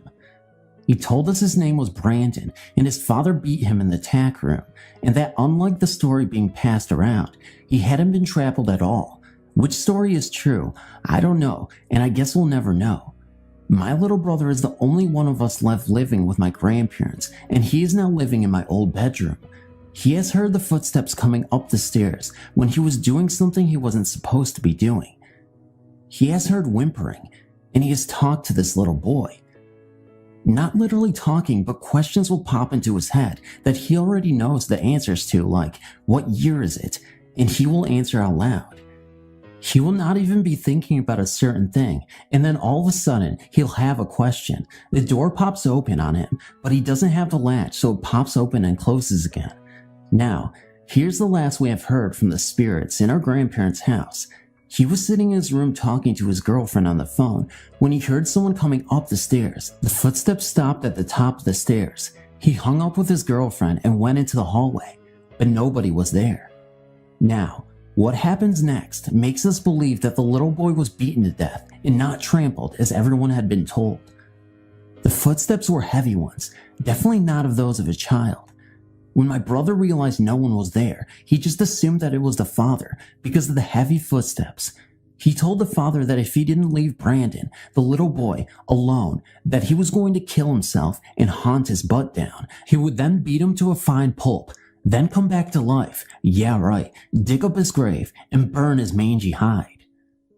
My brother has become attached to Brandon and has not heard anything from him about his father or heard his father around the house.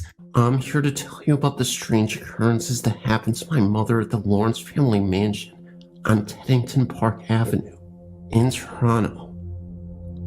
The first thing you need to know is that my mom is a down-to-earth, no-nonsense type, and she believes that the house was, as all its tenants have believed in the past, that it is haunted. My mom lived in an apartment, dirt cheap because it was haunted, at the top of the mansion. It was, she says, extremely beautiful. High vaulted ceilings, many rooms, and spacious too. In the kitchen, there was a mirror called the talking mirror. This was because anybody who stayed in the kitchen long enough started randomly talking to themselves in the mirror. My mother says no matter who passed it, they started to babble. My mom even talked to herself without realizing it, until something brought her attention back to where she was and what she was doing, making her realize that she had been talking to herself. On the bottom floor, a German man named Hans, I don't know how to spell it, he was the most serious man my mom had ever known. My mom visited him sometimes, and oftentimes she would go into this bathroom that was there and just study the CLW footed tub that dated back to the 1930s. She got the most creepy feeling looking at it, like she could almost see a body lying in it. She compared it to the Portrait of Murder of Merit, which is a painting of a man with his throat and wrist slit. She told the man, and he said that he heard noises coming from it at night, and that he knew it must have been haunted, because he said you could almost see the outline of a body in it. They looked into the history of the home, and sure enough, somebody had hurt themselves in the tub around the 1950s. Another thing near the bathroom was a hall, where people would say they felt a deep desire to run to get down it, and that before going down it, you had to stop and brace yourself, getting up your courage, like there was a wall there stopping you from going that you had to get through. Another place in the house was a great living room. It was in the apartment of a policeman and his girlfriend. They always argued, mostly in that room. And one night, the girlfriend took the man's gun and held it to his head as they argued. People always reported that happy couples would always go into that room and just start arguing. Cold spots were numerous in the house. I could tell you many other stories about various spots, but I have to get going. My mom says the house is sold for over $5 million, and that she suspects that someone tore the house down to get rid of the hauntings and build a replica.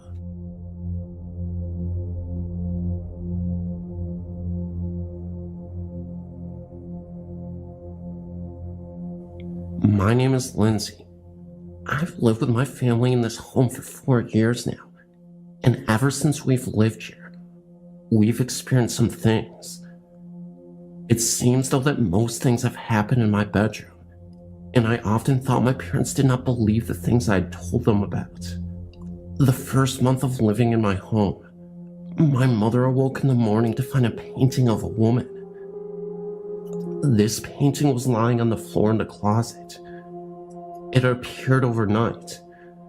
She had questioned all of us in the home, and nobody had seen it before. The music boxes would play randomly in the middle of the night. Doorknobs, turning seconds before turning them yourself.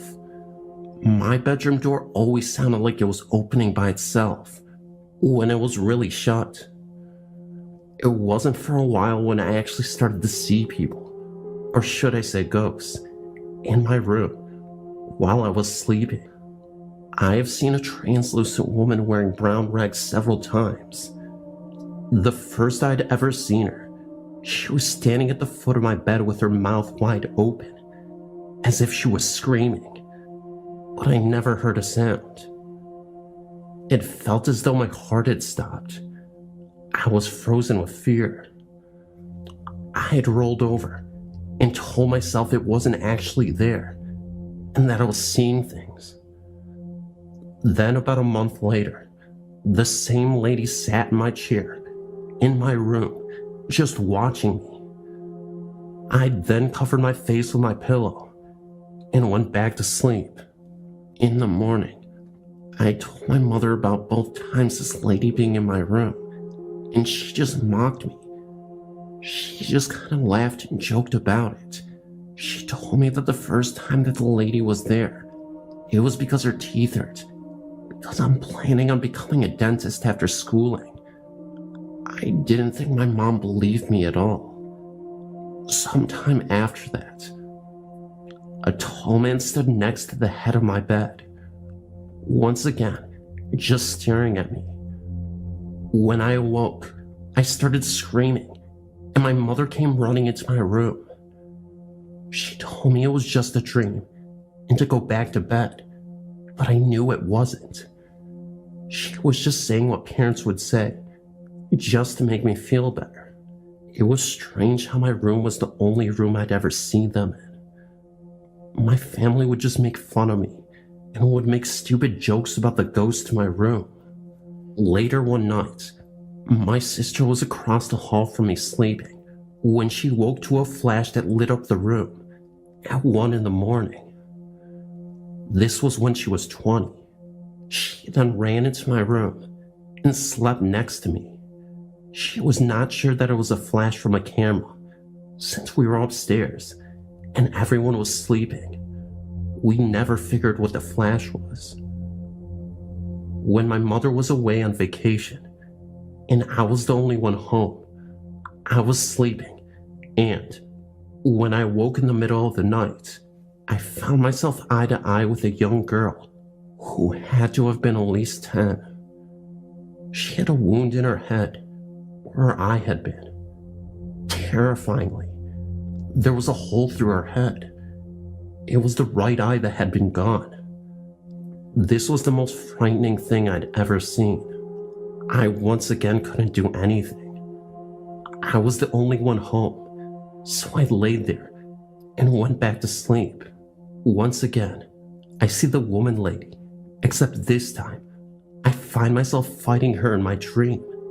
The weird thing was, a mobile that was hanging above me on my ceiling had fallen and hit me in the stomach while I was sleeping. I still found that my parents didn't believe me until one night, my dad went downstairs for a drink at 1 a.m. That's when he heard some girl humming a song.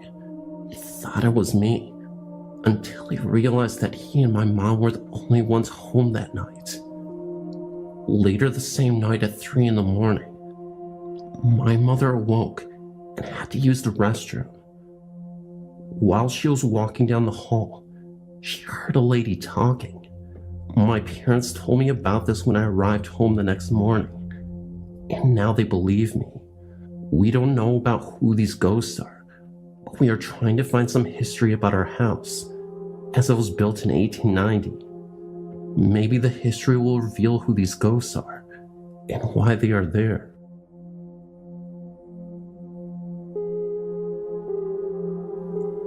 I grew up in a typical Marbury-ish small southern town in southeast Tennessee. Our home was less than 80 feet from the Norfolk Southern Railroad line. The tracks were on a rise in the hill, and from the second-story window of our home, you would be parallel with the tracks. The town I grew up in was once a coal mining camp, and then grew to be a coal mining town. Point of fact, the town's name came from the original proprietor of the first train depot.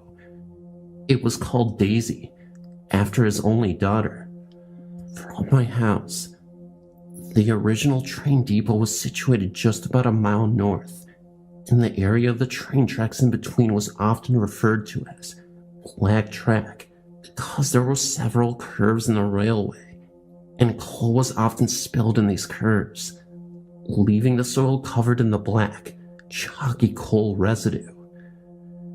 It is purportedly haunted, and there are several ghastly and ghostly tales attributed to that area of track. From what I'm able to gather, one story is that a female slave was once accused of leading other slaves to freedom via the train tracks, and when her trajectory was discovered by her owner, she was tied to the tracks until a train came through, chopping off both of her feet.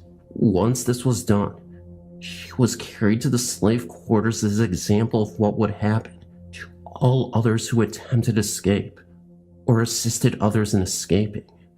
Slowly she bled to death, despite the other slaves' best effort. I know several people have laid their hands on the Bible today and testify seeing her feetless body in the area. Other stories about a train wreck that happened about 15 yards from the back door of my old home.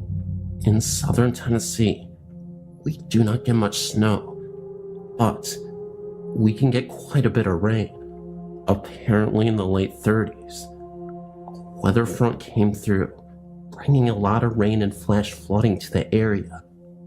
One night after the rain had slowed to a drizzle, a fully loaded train was slowing to stop at the depot, not knowing that the ground below was giving way under its weight. During the initial wreck, several railroad workers and hobos were trapped in the rubble. Many of the rescuers were local farmers and residents who perished as the mud shifted under the weight of the debris, and ultimately, a large land and debris slide halted all rescue efforts. As many as 50 people perished, and the old-timers would say that they could hear people moaning and screaming for help for days after the wreck, and how help never came. Some people swear that they could hear the sorrowful screams and moans of the trapped on bright, still nights. Lastly, another story about the area tracks has to do with teenage hormones and stupidity.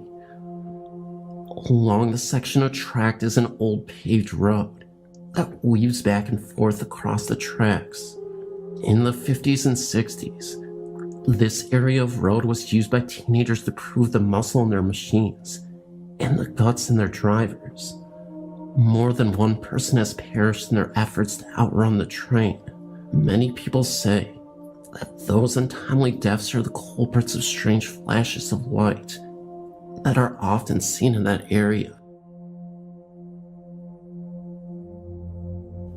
I am new to this site, and I've read many of the stories posted. I wanted to share my experiences. For the past 5 years, myself, my son who is turning 6 and my daughter who will be 2 this fall, lived in a small cottage-style house with a full basement. The first weekend that I moved in, I of course had a party. My son stayed with my parents for the night. I also had a roommate for the first 2 months that I moved into the home. She had a cordless phone in the basement, and I had a regular phone upstairs.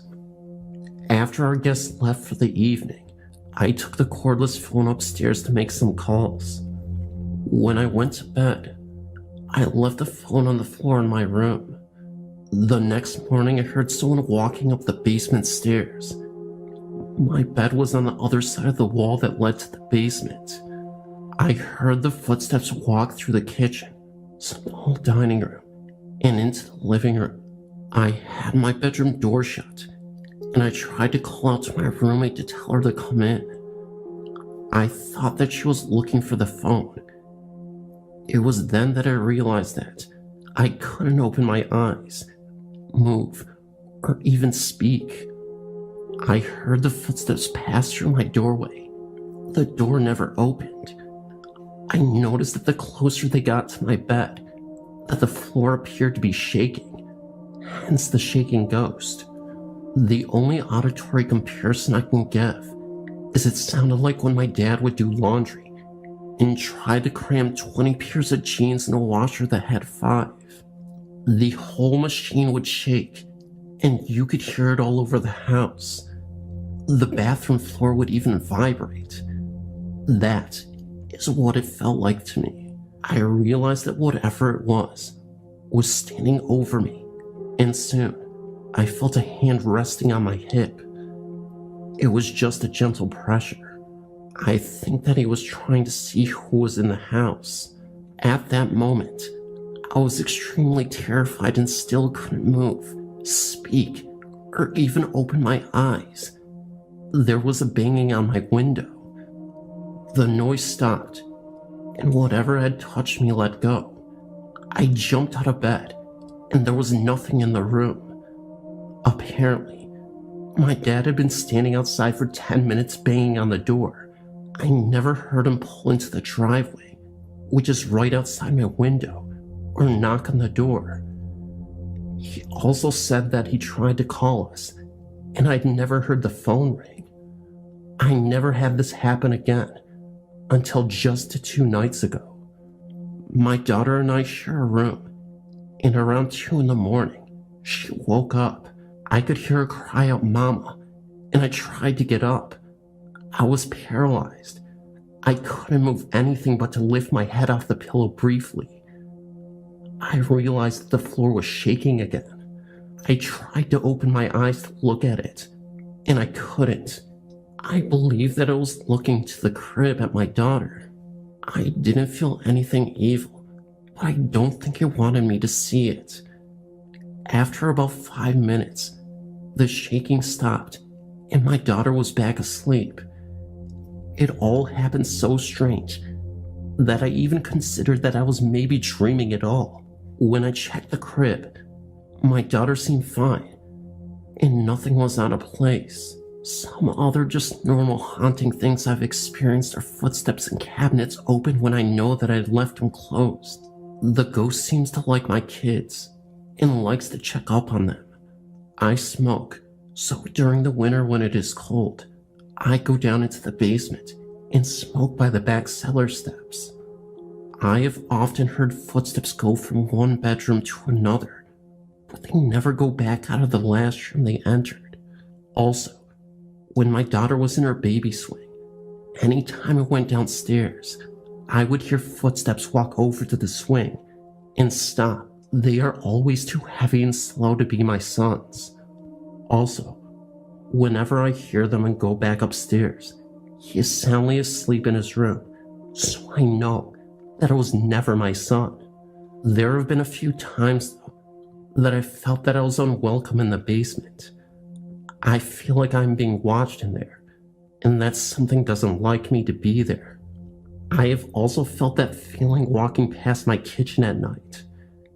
It's like something is standing there watching me, and this thing seems very cold. I've never been harmed or felt completely threatened by anything. My son has complained of being scared, But if he has seen or heard anything, he doesn't tell me. I just wanted to share my story. We are moving in a month, so it'll be interesting to see if the people that end up renting my house have any experiences too.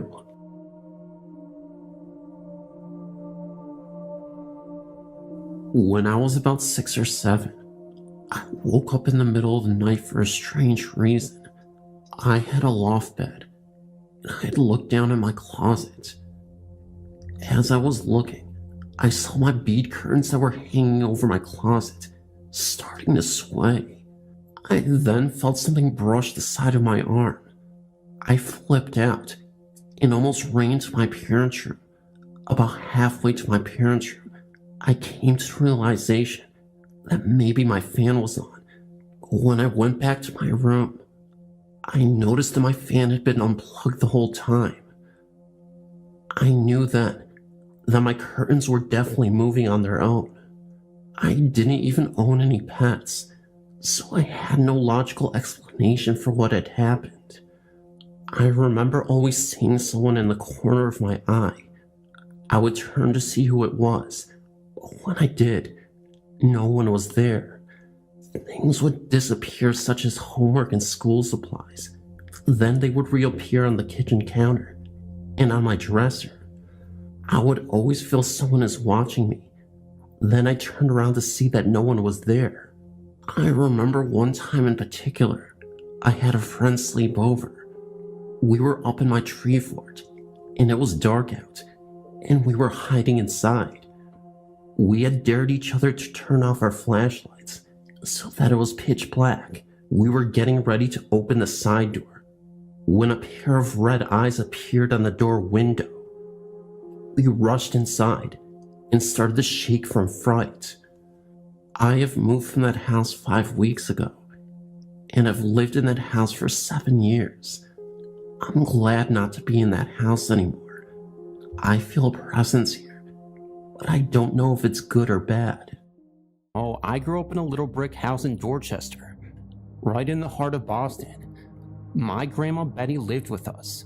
She was always a bit eccentric, but she was my grandma, you know. She loved her old black and white movies, her garden, and her cat Mr. Fluffenmutter. Everything changed when I was about 12. She started acting off. At first it was just little things. She'd forget where she put her keys, or what day it was. We chalked it up to old age, but then it got worse. She started talking to herself, mumbling things under her breath. We thought maybe she was lonely. Then came the night that changed everything. I woke up to her screaming. It was a blood-curdling scream, the kind that sticks with you forever. I found her in the kitchen standing over the stove, a look in her eyes I'll never forget. Her eyes were black, like empty pits. She was chanting something in a language I didn't recognize. Her voice a guttural growl. We called an ambulance. They diagnosed her with schizophrenia, but something about it didn't feel right. It was like a switch had been flipped. The woman I knew was gone, replaced by this thing. She started having these episodes. She'd talk about demons, about a darkness inside her. She'd scratch at herself, leaving deep red marks. There were times when she displayed superhuman strength, overpowering 2 grown men. It was like watching a horror movie, except it was happening in my own home. We tried everything. Doctors, priests, even psychics. Nothing worked. It was like she was possessed or something. I started seeing things too. Shadows moving on their own, cold spots in the house, and a sense of dread that was always there, lurking just beneath the surface. I'd hear her whispering at night, things that chilled me to the bone. She'd talk about a master, about a dark pact. I tried to ignore it, to pretend it wasn't happening, but the fear was consuming me. One night, I woke to find her standing over my bed. Her eyes were like glowing, and there was a sinister smile on her face. When I say glowing, I don't mean literally glowing, but it still had that look to it, if that makes any sense. I remember she reached out, and I saw a flash of darkness before I blacked out. When I woke up, I was alone in my room. there was a strange symbol carved into my arm. A symbol I've never seen before. And I knew deep down that something evil had taken hold of my grandma. Then came the day my grandpa died. It was sudden, a heart attack. The house felt empty without him. Grandma seemed to withdraw even further into herself. She'd sit in her rocking chair for hours, just staring into space. Then it started. Every afternoon around the same time, she would start talking. Not to us, but to someone or something. Her voice was soft, almost a whisper, but I could hear the fear in it. And then I'd see it. A shadow. A dark, almost human-shaped void in the corner of the room. It would stay there for a few minutes, then disappear, as suddenly as it had happened. It went on for a week, this daily ritual of madness. Then, as abruptly as it had started, it stopped. Grandma was different after that. The fire in her eyes was gone, replaced by a vacant stare. It was like a shell of her former self. I don't even know what happened. Maybe it was just a symptom of her illness. A twisted manifestation of her mind's darkness. Or maybe, just maybe, there was something more sinister at play. Something that had taken hold of her. And then for reasons unknown, let go. I still think about this sometimes. About the dark figure in the corner of the room. About the fear in my grandma's eyes. It's a story that haunts me. A reminder that there are things in this world that we can't explain. Things that defy logic and reason. And that's the thing about it, you know. The scariest stories aren't the ones with ghosts and ghouls. They're the ones that happen right in your own backyard. The ones that make you question your own sanity. I've been working the graveyard shift at Penn Station for what feels like a lifetime now. It's a place where time seems to stand still, or maybe even reverse. It's a place where shadows dance and whispers echo. A place where the lines between the living and the dead blurs. At first it was just an odd creak, a door slamming shut when there's no draft. Then it escalated. Objects moved. Cold spots appeared, and an eerie silence would settle over the station, broken only by the distant rumble of a train. I started seeing shadows, long distorted figures that moved on their own.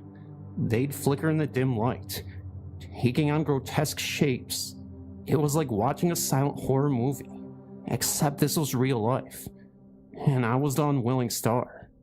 Then there were the sounds. Whispers, moans, and the occasional blood-curdling scream. They'd echo through the empty station, sending shivers down my spine. I've started carrying a voice recorder, hoping to capture these sounds, but so far it's just been white noise and the echo of my own paranoia.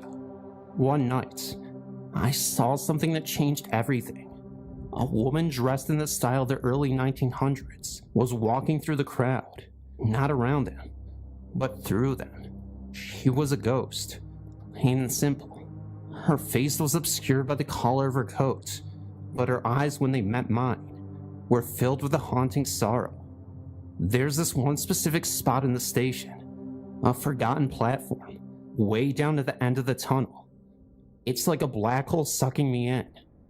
I've always felt a strange pull towards it. There's a sense of finality about it, like I'll find the answers there, or maybe, just maybe, an escape. I've started to see patterns. The apparitions seem to be drawn to the older parts of the station, the areas with the deepest history, and there's a sense of urgency to their movements, like they're searching for something or someone.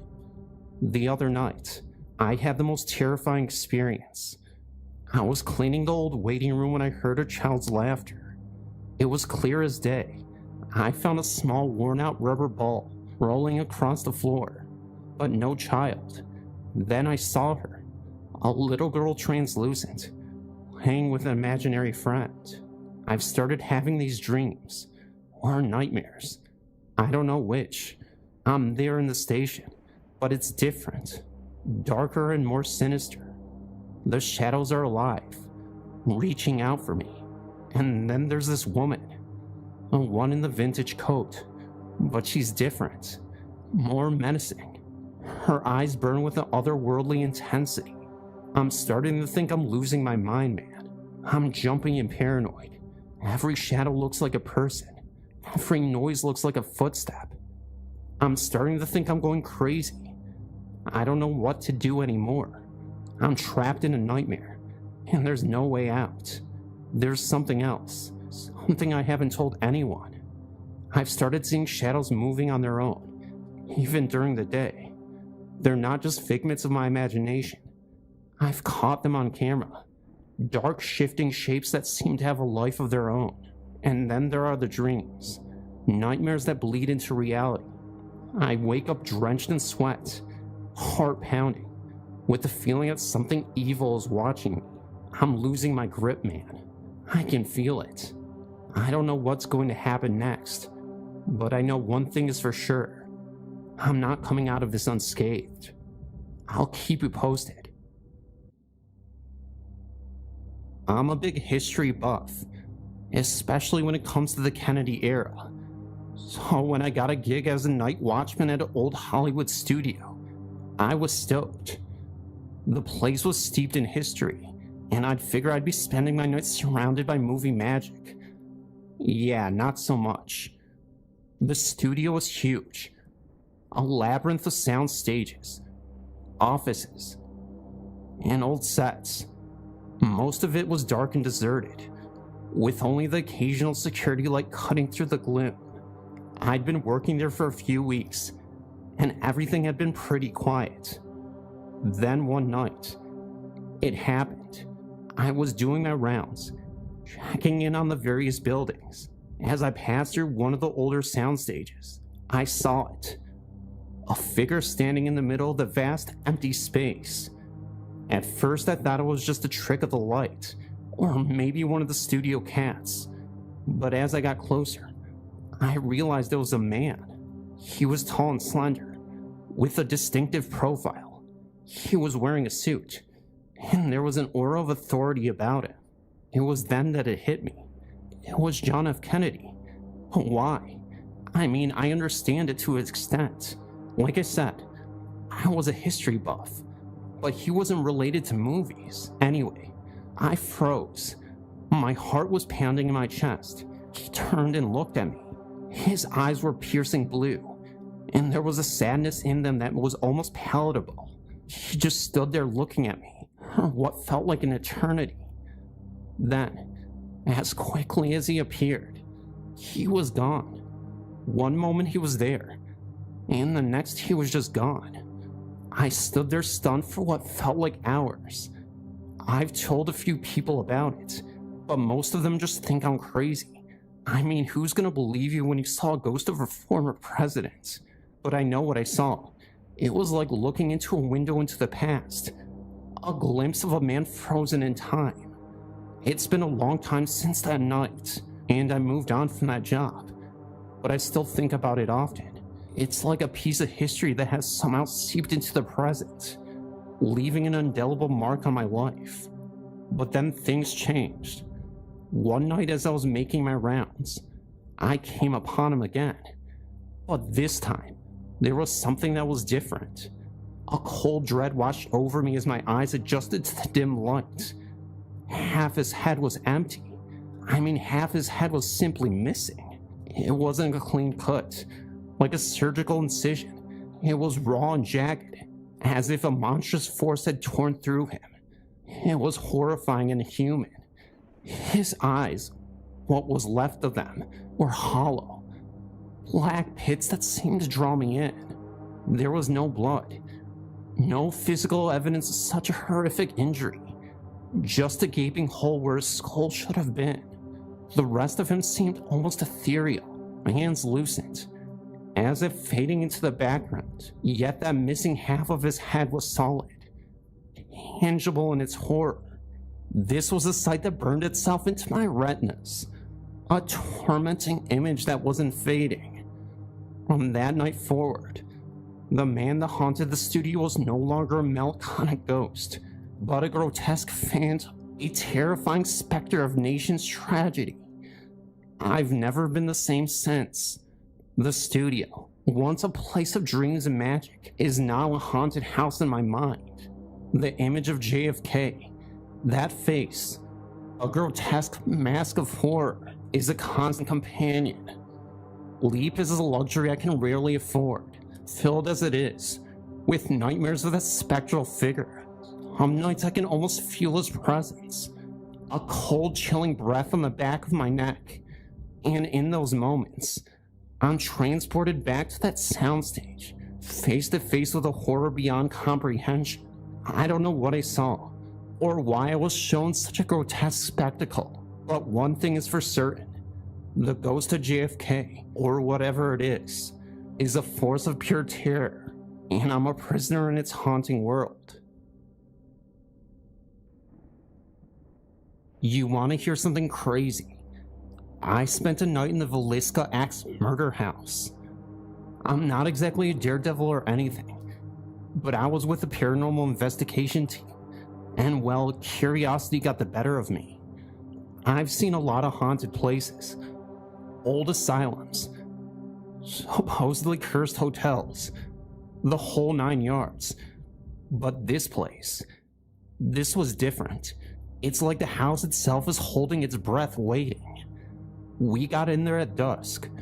The place is creepy even in the daylight, but at night, it's something else.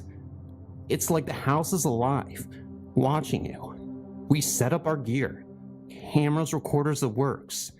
Just standard procedure, but the atmosphere was thick, almost tangible. You could feel the weight of history hanging in the air, heavy and oppressive. We started in the kids' room. It was like walking to the time capsule of tragedy. The beds were still there, tiny and untouched. It was like the ghosts of the children were still there playing and laughing, unaware of their fates. We heard whispers, faint at first, then clearer. Children's laughter, but it was a hollow, empty sound, like a recording played on repeat. Then there was the kitchen. That's where it got really weird. The temperature dropped like a stone. We were wearing jackets in the middle of summer, and then the smell. It was sweet, almost like blood. I know that sounds crazy, but it was there. A metallic tang that made your skin crawl. We split up to cover more ground. I ended up in the parents' room. The air was thick with something, a presence. I felt like I was being watched. It was like eyes were boring into the back of my head. Then I heard it, a low guttural moan. It came from the closet. I froze. My heart was pounding. I wanted to run, but my legs wouldn't move. Then a cold breath washed over me. I could feel something brushing against my skin, like icy fingers tracing my face. I snapped a picture. Nothing on camera, of course, but I know what I felt. I know what I saw. I saw a shadow move in the corner of my eye. It was human-shaped, but distorted and elongated. In the eyes, black, empty pits. After that, I couldn't focus. My heart was racing and my palms were sweaty. We decided to call it a night. As we were leaving, I looked back at the house. It seemed to be watching us, a malevolent grin etched into its dark facade. I haven't been able to shake the feeling since. Nightmares haunt me. The house a recurring character. Its dark secrets slowly unraveling in my sleep. And sometimes when I'm alone, I swear I can hear those whispers again. Those children's laughter, echoing through the silence. I've been to my fair share of haunted places, but Penhurst, that place is different. It's like the building itself is a living, breathing entity, full of malice. We got there by night, and the place was already giving me the creeps. The air was thick, heavy with a sense of despair, like a physical weight pressing down on you. We started in the ward with the children. Can you imagine? Kids locked up, treated like animals. The energy in that place was suffocating. It felt like 1,000 tiny eyes were watching you and judging you. We heard whispers, like little voices calling out in the darkness.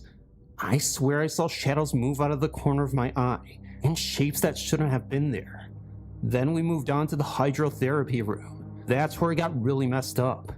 The air was cold and damp, and there was this constant dripping sound, like water torture. I felt something watching me, a presence so cold it made my skin crawl. It was like being in an icebox with a ghost.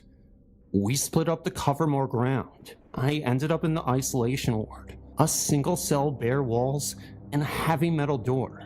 It was like a tomb. As soon as I stepped inside, I felt a surge of panic. My heart was pounding and my breath was short.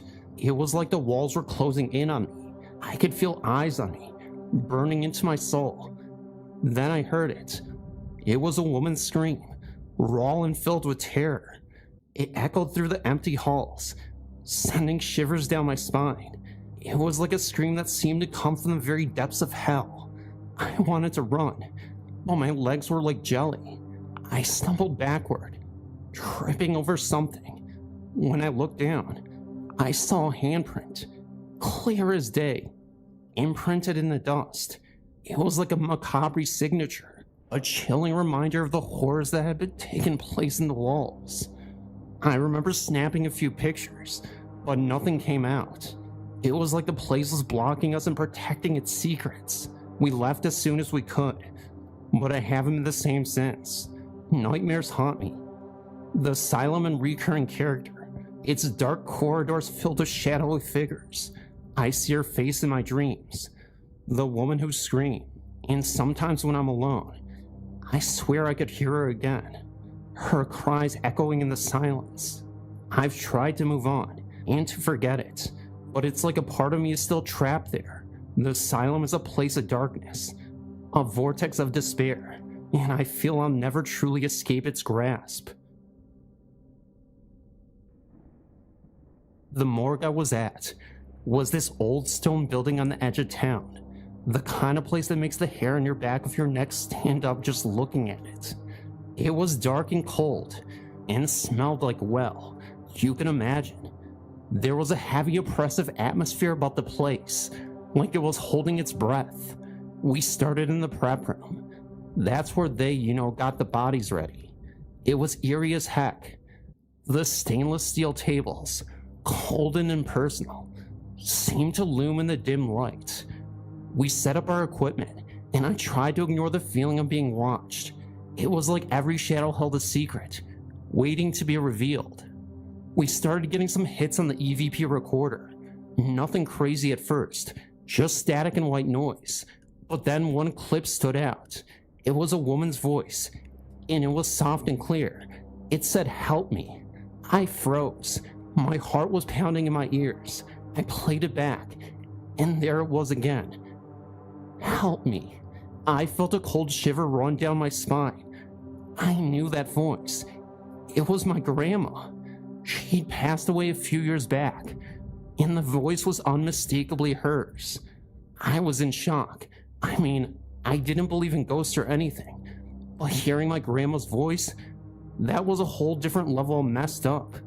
It was like a door had opened into a world I didn't want to visit. We decided to move on to the morgue itself. As we walked down to the cold, sterile hallway, I felt a presence behind me. It was a heavy, suffocating feeling, like someone was breathing down my neck. I turned around, and there, at the end of the hall, was a shadow, a human-shaped shadow, and it looked just like my grandma. I screamed. The team rushed to me, and I pointed at the shadow, but when they looked, it was gone. It was like the place was taunting me, showing me something, and then snatching it away. We tried to continue, but the atmosphere was too thick. We packed up our gear and left as quickly as we could, but the experience still haunted me. I couldn't shake the feeling of being watched. Nightmares consumed me, filled with shadows and whispers. I sought professional help and tried to explain what I was going through. How do you explain hearing your dead grandmother's voice or seeing your shadow in a haunted morgue? People looked at me like I was crazy. To this day, I don't know what to believe. Was it a trick of the mind? A hallucination? Or was it something more? Was it something truly terrifying? Whatever it was, it changed me forever. I'm not the same person I was before I walked into that morgue, and part of me wonders if I ever will be again. The worst part is, I can't even escape it. I see shadows everywhere now. I hear whispers in the wind, and I'm constantly looking over my shoulder, expecting to see her. The morgue has become a part of me, a dark, twisted part that I can't seem to shake. I've tried to move on, to find peace, but it's like the morgue has a hold on me. It's a place of darkness, a place of fear, and I'm trapped inside it, a prisoner of my own mind. The following happened back in July 1995. Me and a friend traveled around the UK by train. It was about 4 p.m. Then we checked in at a bed and breakfast in Manchester. All double room was occupied, so we got the 2 single rooms, which was located next to each other. We were quite tired after a long day trip by train, so we rest for a moment. Later we went out to eat something, had a beer in the hotel bar, and then headed up to the rooms for sleeping. The time was about 11 p.m. I closed the Vatican blind, turned off the light, and almost immediately fell asleep. The room was pitch dark. Then, after about 2 hours, I woke up and found the room bathed in light. The light almost blinded me. I had a strong emotion to walk towards the window, just like I was enforced to do so, and then I went up. I heard voices and music, like old folklore or something. The voices was only like a murmur, so I actually couldn't hear what it says. It was like being in a full-up restaurant or a pub or something. I was not actually scared, but it was uneasy and confusing experience. Then, I reached the window and opened the Venetian blind. Everything turned to normal again, quiet and pitch dark. I went back to bed again, and to my surprise, I fell asleep after only about 10 minutes. The morning after, we met up and headed down the stairs for breakfast. Afraid of being regarded as a fool or jackass, I told him it was only a dream. Then, I almost dropped my coffee pot when he told me that the exact same thing happened to him. He has always been quite skeptical to the paranormal things, but I think this experience has changed his mind a bit. I would be very glad if you could give me your opinion. I have apprehension about what really happened that night. I know I was fully awakened, and it can't be my imagination, because the same thing happened to him. As I said in a previous mail, I'm not so good with English, so I hope you understand me. You may publish my story if you want, but you better circumscribe it before.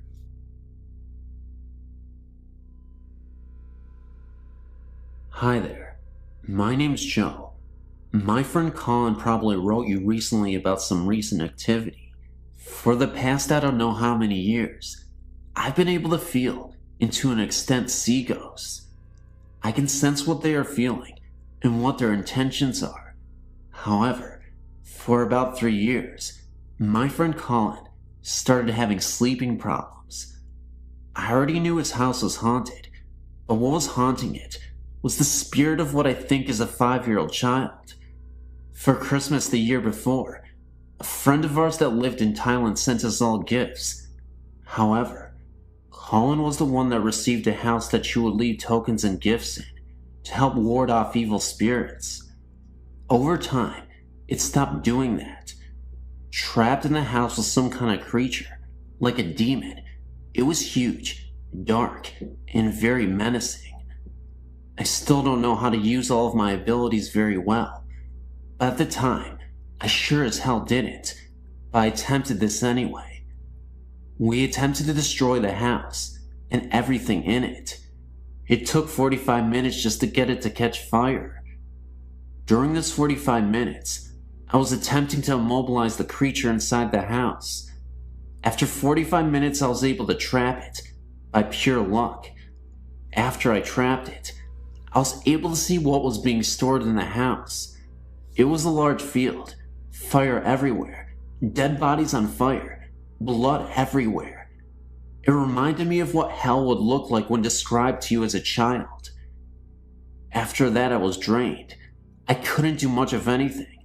I thought I lost all my abilities, but after 2 months they started coming back, very slowly. I knew this only because I was able to see the ghost in Colin's house again.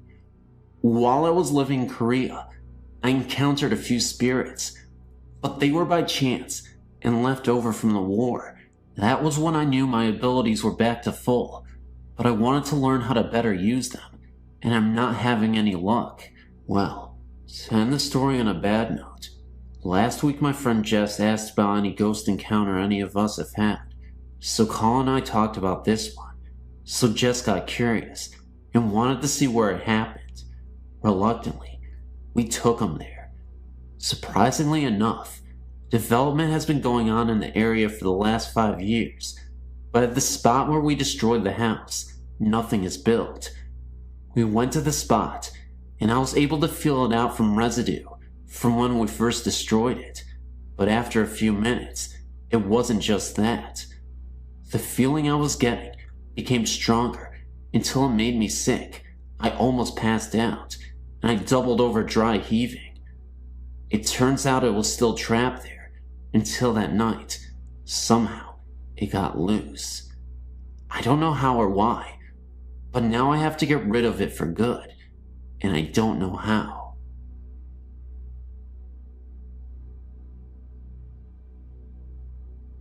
In 1989, I moved into a government apartment in a small town containing 7 units. The last apartment was occupied by a single mom with a small child and her boyfriend. The previous year, they, man and woman, were murdered and shot to death in their bed, in their first bedroom by the woman's estranged ex. No one wanted to move into the apartment because of the history surrounding the apartment. I was a young mother and had 2 children and needed a place to live, and thought nothing of this. In time, I was told of the strange happenings of the place and chalked it up to superstition or small-minded people with too much time on their hands. Things were pretty quiet for me and my little ones for the first few months. Then small things started to occur. Light over the sink area in my kitchen would mysteriously come on in the middle of the night. Being the only adult in the house, and the only person who would actually reach the switch, this had me worried that I had electrical short or something, and promptly had it checked out. Nothing. Perfectly normal. Kitchen cabinet doors would be halfway open in the mornings when I awoke. I scolded my oldest daughter, 7 years at the time, for climbing the counters and getting snacks out, and she told me that she was asleep and she didn't do it. My youngest daughter, 2 years old at the time, was starting to make a habit of getting up in the middle of the night and getting into bed with me. Very unusual for her. She's a hard sleeper. At one point, I was having trouble sleeping, so much so, to the point I went to a doctor and got sleeping medication, all to no avail. I always woke up at 3 a.m. and had a difficult time getting back to sleep. Nothing worked until I rearranged my bedroom furniture and moved my bed from one end of the room to the other. Once, while my oldest daughter was visiting her grandmother overnight, myself and my youngest daughter decided to take a bubble bath together in the late evening. While we were in the tub, I heard jingle bells rattling around in the cup on a shelf not 5 feet from me. All of my windows were closed, and no one else was in the house. Couldn't explain it at the time. After 3 years, I chose to move in with a man to a better neighborhood. My landlord chose that time to tell me the complete history of my apartment. He showed me the newspaper articles on what happened, and after reading all of them, I understood all. The ex climbed through the bathroom window and shot them both dead at 3 a.m. and took the child, which was sleeping between the two. Her bed was in the exact position as I had my bed when I couldn't sleep. The mom was a stay-at-home mom and was always in the kitchen fixing stuff for her little child, making homemade cookies, snacks, and such. She always left the kitchen sink light on for her boyfriend when he came in late at night. My daughter always getting into my bed late at night was quickly understood by me. The other bedroom was never used by the child. She always slept with her mother and the boyfriend. No other tenants have reported any activity in this unit. Of course, they didn't have a smaller female children either. Time will tell if this ghost will ever find peace or her final rest. Before moving out, the last night there, I made my peace with her and told her I understood why she did the things she did. I understand she wasn't trying to scare me or my little girls, and I wished her peace. One afternoon of 1995 or 96, I was dusting our bedroom, the master bedroom, in our apartment. Right beside our bedroom was a small hallway leading up to the bathroom into the other bedroom. I remember being in a very good mood. I'd been doing a few changes in the decoration of the bedroom and was now dusting. I was happy with the results, and as I was dusting, I was talking about the changes with my husband, or what I thought was my husband, standing in the hallway. All smiling and happy, I started to tell him, or what I thought was him, "Hey Frankie, look at what I've just done. Isn't that nice?" I advanced in the hallway to bring him in the bedroom, and as I neared him, he disappeared. I nearly jumped.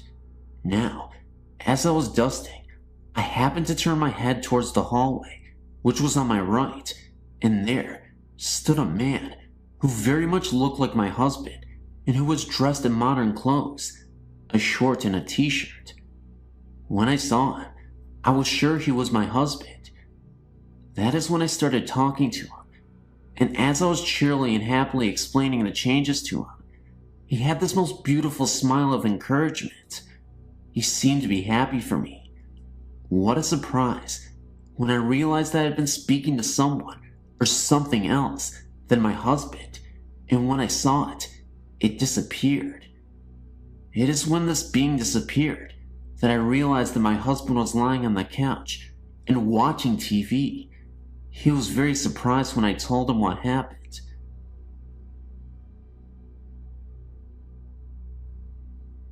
I live in Australia, and I've been seeing spirits ever since I was about 2 years old. My first experience was just after my grandmother's death. I was visiting her grave for the first time, and then all of a sudden, I started hearing voices. They were telling me to leave, that it was too dangerous for them and me if I stayed, that I had to run and never turn around. It is weird that I remember it, although my memory is not as clear as my mother's, but I remember most of the details. I know that this is pretty hard to believe, but I give you my word it is true. Although I think about it now and realize that I wasn't scared, at the time I knew that I had to leave, so I told my mom and dad, and we left. My dad didn't believe me, but my mom did. Since then, I've had many experiences with spirits, all of which have been good, except for one. This happened when I was 15. I'd been roped into a swimming carnival, and I can't swim too good, so I was practicing in my pool. The pool is down the very back, and you can't see the house from the pool, as it is behind a shed. I've often seen spirits down the back, but it has never worried me. It was getting late, and I've been swimming for a while, so stopped for a break. Whilst I was standing in the middle of the pool, I seen a baby sitting on the fence that surrounds the pool. I tried to look away, but I was in a trance. I finally stopped looking at it, but it was good, as I was suddenly dragged under the water. I struggled for about 2 minutes before it would let go. When it finally did, I ran inside. I told my mom, and she never believed me, but I've never been down there on my own ever since. My name is Evan, and my friend's name is Scott. We were making a trip to North Carolina for a concert in August of 1996. After the concert, we drove for a long while, finally making it to South Carolina, and were in need of a place to camp, as it was getting pretty late. We found the Kings Mountain State Park entrance, but being almost 2 a.m., the gates was locked. We both got out of the VW camper to see if we could get the gate open. The road was completely deserted, and being at the entrance, we were not even close to any campsites. With the headlights of the camper as our only source of light, a woman appeared out of nowhere. She had dark hair, thin white dress, and was barefoot. She asked us if we were with the wedding party, and we replied that we were not. As quickly as she appeared, she was gone. Scott and I thought it was kind of weird. No evidence of another car on the road, and the fact that she was barefoot in the middle of nowhere at 2 a.m. in the morning. Entertaining the thought that we may have had an encounter with a ghost, we forgot about it. Recently, I was reminded of the incident and thought I'd surf the web to see if there was documentation of some similar experience when I found your site. I was blown away when I found an entry for Kings Mountain State Park and the woman in the white dress. The entry said that she was murdered by the Klan for marrying a black man. I wonder if they were married right before the murder, and that's why she asked us if we were the wedding party. When I was 9 years old, we moved to a house in Brooklyn Park, Minnesota. My mom had just gotten remarried, so I now had a stepfather, whom I absolutely despised. About a year or so later, my dad started renovations on the house. We added almost half a house on. There was a 3-season porch, a mudroom, a bathroom, and 2 basement bedrooms. My sister moved out of her bedroom to the new one in the basement. A few days later, I was in my bed.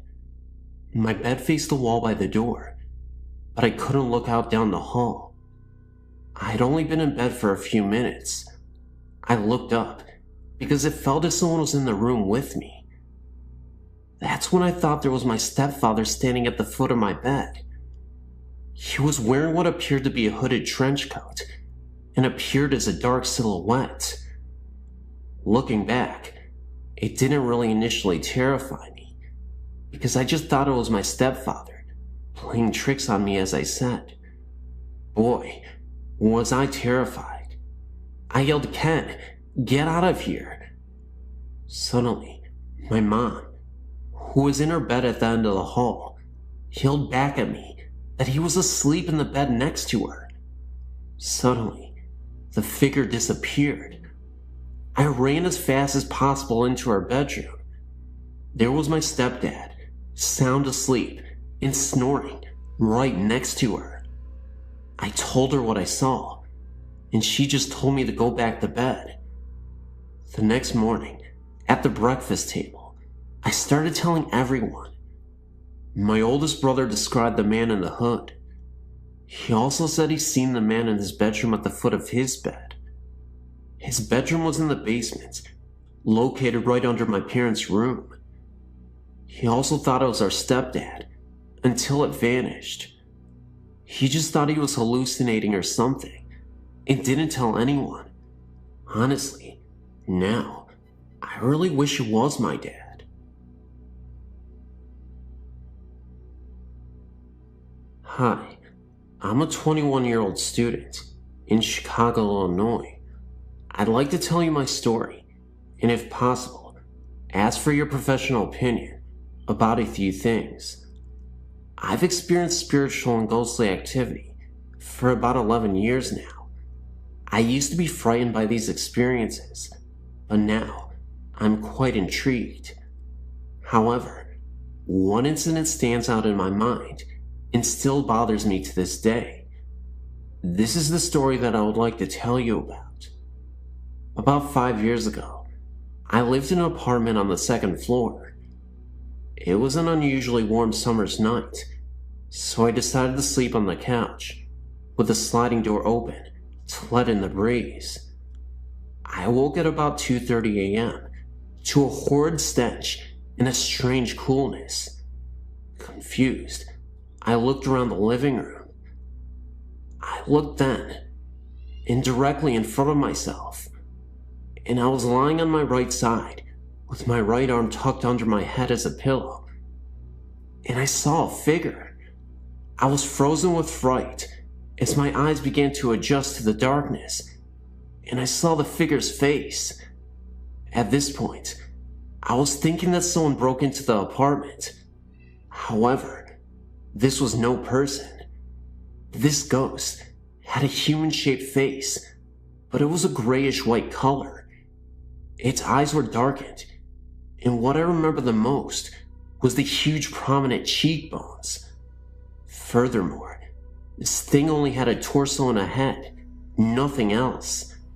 Suddenly, with great quickness, its head descended, positioned its face directly in front of mine, stared at me for a moment, and as quickly as it descended, it pulled its head back to the original position.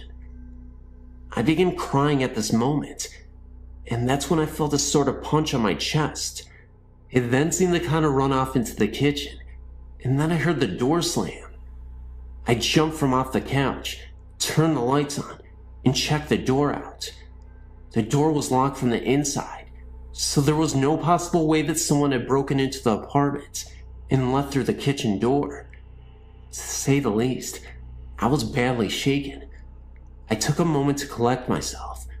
When I realized my chest hurt, I went to the bathroom and pulled down my pajama top slightly, which revealed a large red mark, as if someone had punched me.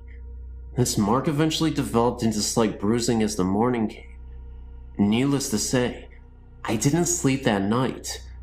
Since this event, several other experiences have occurred, none as frightening as this, thank goodness. However, a cluster of events did occur directly after this experience. For what reason? I'm not sure. I did go to the library and search for possible causes for such an occurrence. The closest I got to a logical answer was something called a night terror, which I'm sure you are familiar with. But I've excluded this as a possible explanation, for many reasons. The only thing I can think of is that I had seen a ghostly entity. As to why there was a stench or a cold chill associated with the experience, I can only guess. Also, I've always been under the impression that spirits cannot harm the living, but I simply cannot believe this to be true anymore.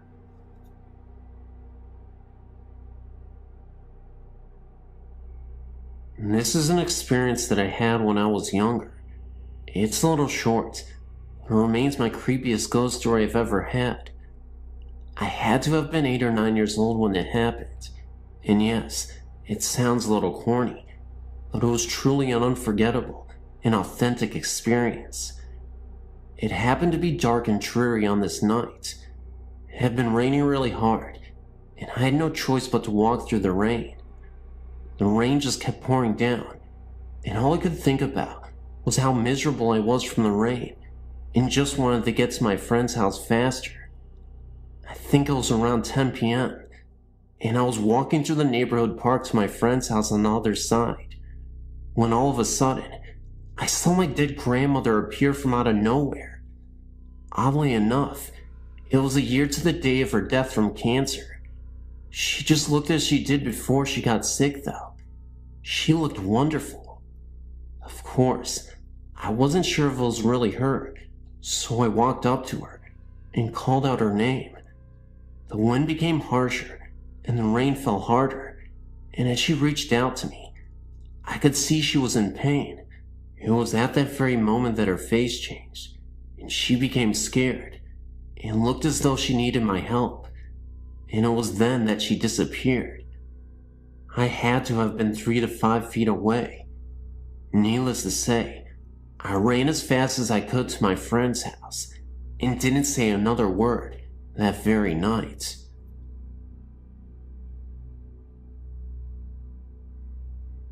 I was sent to live with my grandparents when I was 3 years old. I love my grandpa with all my heart, and he and I became very close because he could not work due to a serious heart condition. We took wonderful care of each other. Even at the age of 5, I've always been very responsible due to my grandfather's ill health. One day, when I was 9, my grandma kept me home from school to look after Grandpa because he was not feeling well. About 9:30 that morning, he went to lay down because he said he did not feel well. I went in about 10:30 to take his temperature and discover his fever to be 103.4. I rushed and called my grandma and mother immediately. In turn, my mother said she was going to call an ambulance, so I was to get Grandpa ready and wait for them.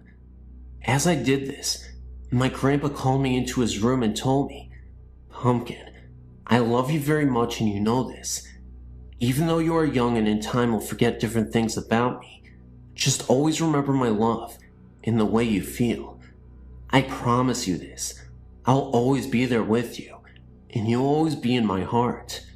I will always remember him saying this, because that was the last conversation he ever had. I never got to say goodbye, because he fell into a deep coma, and they wouldn't allow me into ICU to say goodbye. He then died on May 26, 1983, at 5:36 a.m. I know this for a fact, because he had given me his watch to hold on to while he was in the hospital, and it stopped at that very second that they pronounced his death. Now, while that is odd enough, the best part is yet to come. 3 weeks after my grandpa had passed away, my grandmother became very ill and was put into the hospital, so my sister, brother-in-law, and myself stayed out at my grandma's house. My sister had a cat that whenever someone came down the stairs, it would run to the basement door and cling to the screen to be let out.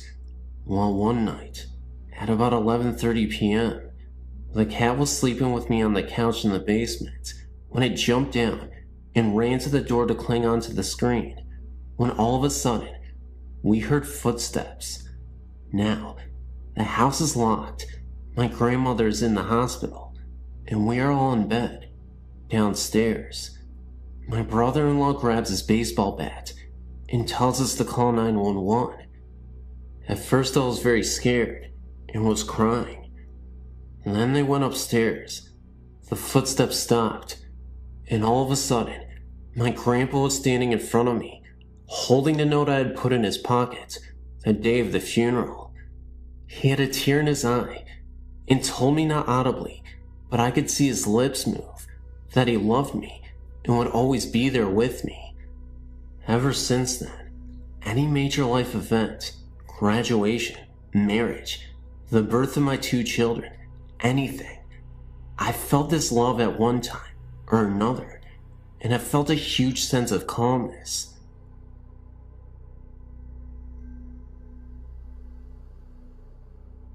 I guess this would be a second account of a previously encountered ghost story. I had the same thing happen to me as in the story below on Denton Road, Ypsilanti, Denton Road Bridge. The story goes that a group of kids were playing chicken near Denton Road Bridge, and one of them proved to be Chicken. His car swerved off the road when they reached the bridge, and they crashed into the river below. Many people claim to see a light come out of the river and chase their vehicle to the end of the road if they stop at the center of the bridge at night. I'm a racer and have a very fast, very built up 1969 Dodge. One stopped on this bridge simply because we were lost, and a pair of headlights came up the embankment and behind me and started coming up on me very fast. I thought some drunken redneck was out four-wheeling and was going to rear-end me. The car was in gear and running, so I simply stepped on the gas, and the headlights behind me pulled up within a few feet of my rear bumper. I floored it, and the light stayed right on my bumper. Couldn't see a thing behind me because the brights were on the car following me, and they were far brighter than any car I'd ever seen. I had the speedometer buried past 120 miles per hour, and they were 2 feet off of my bumper. I remember the red glare of the brake lights lighting up the road behind me some, and the moon was very bright that night, so I could see the way to the bridge practically, and there was not a car on the road. I was a little stunned and almost lost the car at the turn. We went back to make sure that no one behind us had got into the ditch. Well, there was nothing. And then I got freaked. Made it back to Windsor in record time.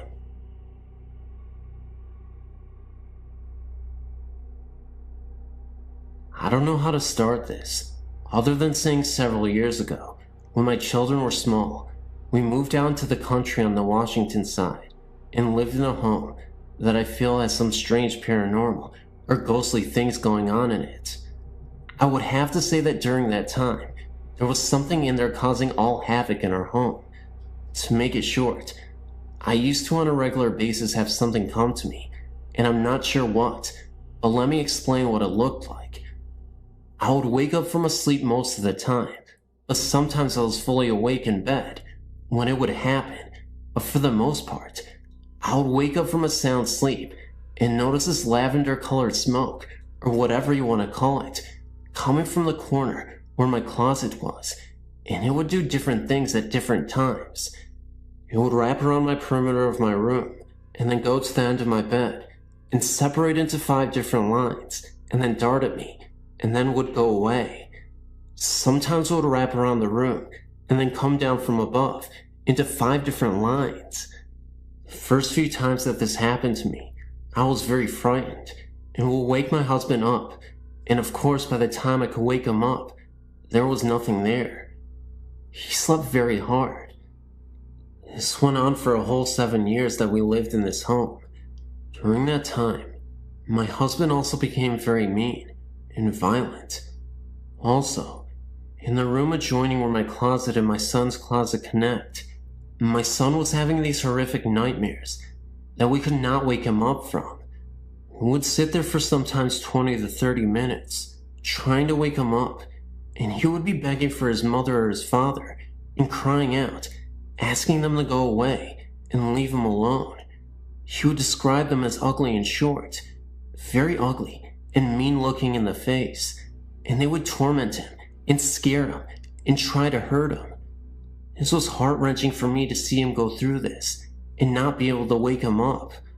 I would cry right alongside of him when I was holding him, rocking him, trying to wake him up from these nightmares. All of my children used to tell me that in that house, they would see a ball of light sometimes that would move quickly through the home. I saw that occasionally as well. Our television was something quite interesting as well. It would turn off by itself while we're watching it, and then it would turn back on with the remote, and then it would turn back off again.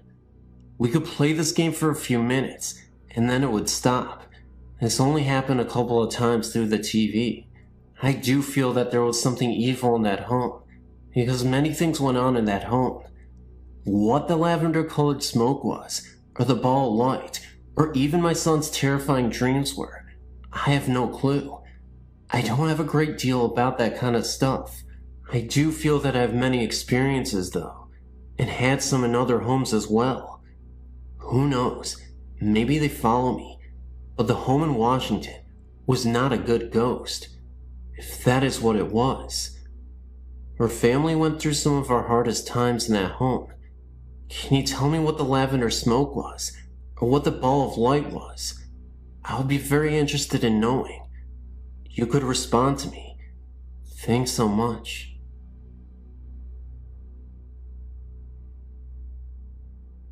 I'm from the Southern California area, so here's how it goes.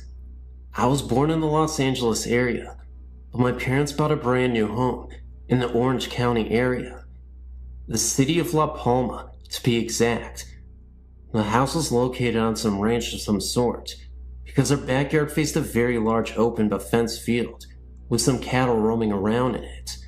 Mind you, these are tract homes, as we know it today, and at the time, it seemed like we were living in the boondocks. I mean, looking back at it now, it was a rather very lonely area, but it all had these new tract homes. You know, one supermarket, one library, one hospital, fire station, and police station. You get the idea. Well, the funny thing was, we were only 4 blocks west of Knott's Berry Farm. That is, if you stand at the main entrance, as you get closer to the park. Anyway, the house was well built, new carpet, plumbing, the whole works with upgrades. But on some occasions, I was very scared downstairs in the family room. I was even scared in my own bedroom. I mean, my room looked like a toy room display, so there was no reason for me to get scared, just out of the blue. I mean, I was playing in my room, and it seemed as if evil walked in the room. I got this incredible feeling of hate towards me, as if I shouldn't have been there. It's happened to me several times in the house, and at 7 years of age, I didn't know anything about the supernatural or paranormal activity. Another occasion was during a Saturday afternoon. My mother and I were upstairs, and suddenly, we heard this slamming and crashing noise, and as we came down the stairs, we saw in the living room my mom's favorite painting smashed on the floor. It looked as if someone broke it in anger. I mean, the frame was just trashed, and the small pictures around the one that got smashed were perfectly hanging straight. The ghost made itself seen again in the late afternoon. This time, my mom was doing some house cleaning, and as she turned to one side, she looked up towards the stairs, and she saw a man wearing a white cream-colored suit in pristine condition, except he didn't have a head. No Hollywood genre or anything like that. I saw the same thing myself. This time, I saw him at night, at the end of the hallway. This was very real, and very scary. Another time, as I would sleep at night, the beds were occasionally kicked very hard. Also in the master bedroom, the sliding glass mirror doors were slamming back and forth, and the dresser drawers were also slamming in and out as well. All these things would happen separately from each other on different occasions. The main boulevard is La Palma Avenue, and the street of the house is Comstock Circle. We lived there from 1970 to 1975, my parents and I. And that is the most scary and terrifying ghost story I have. Thanks for listening.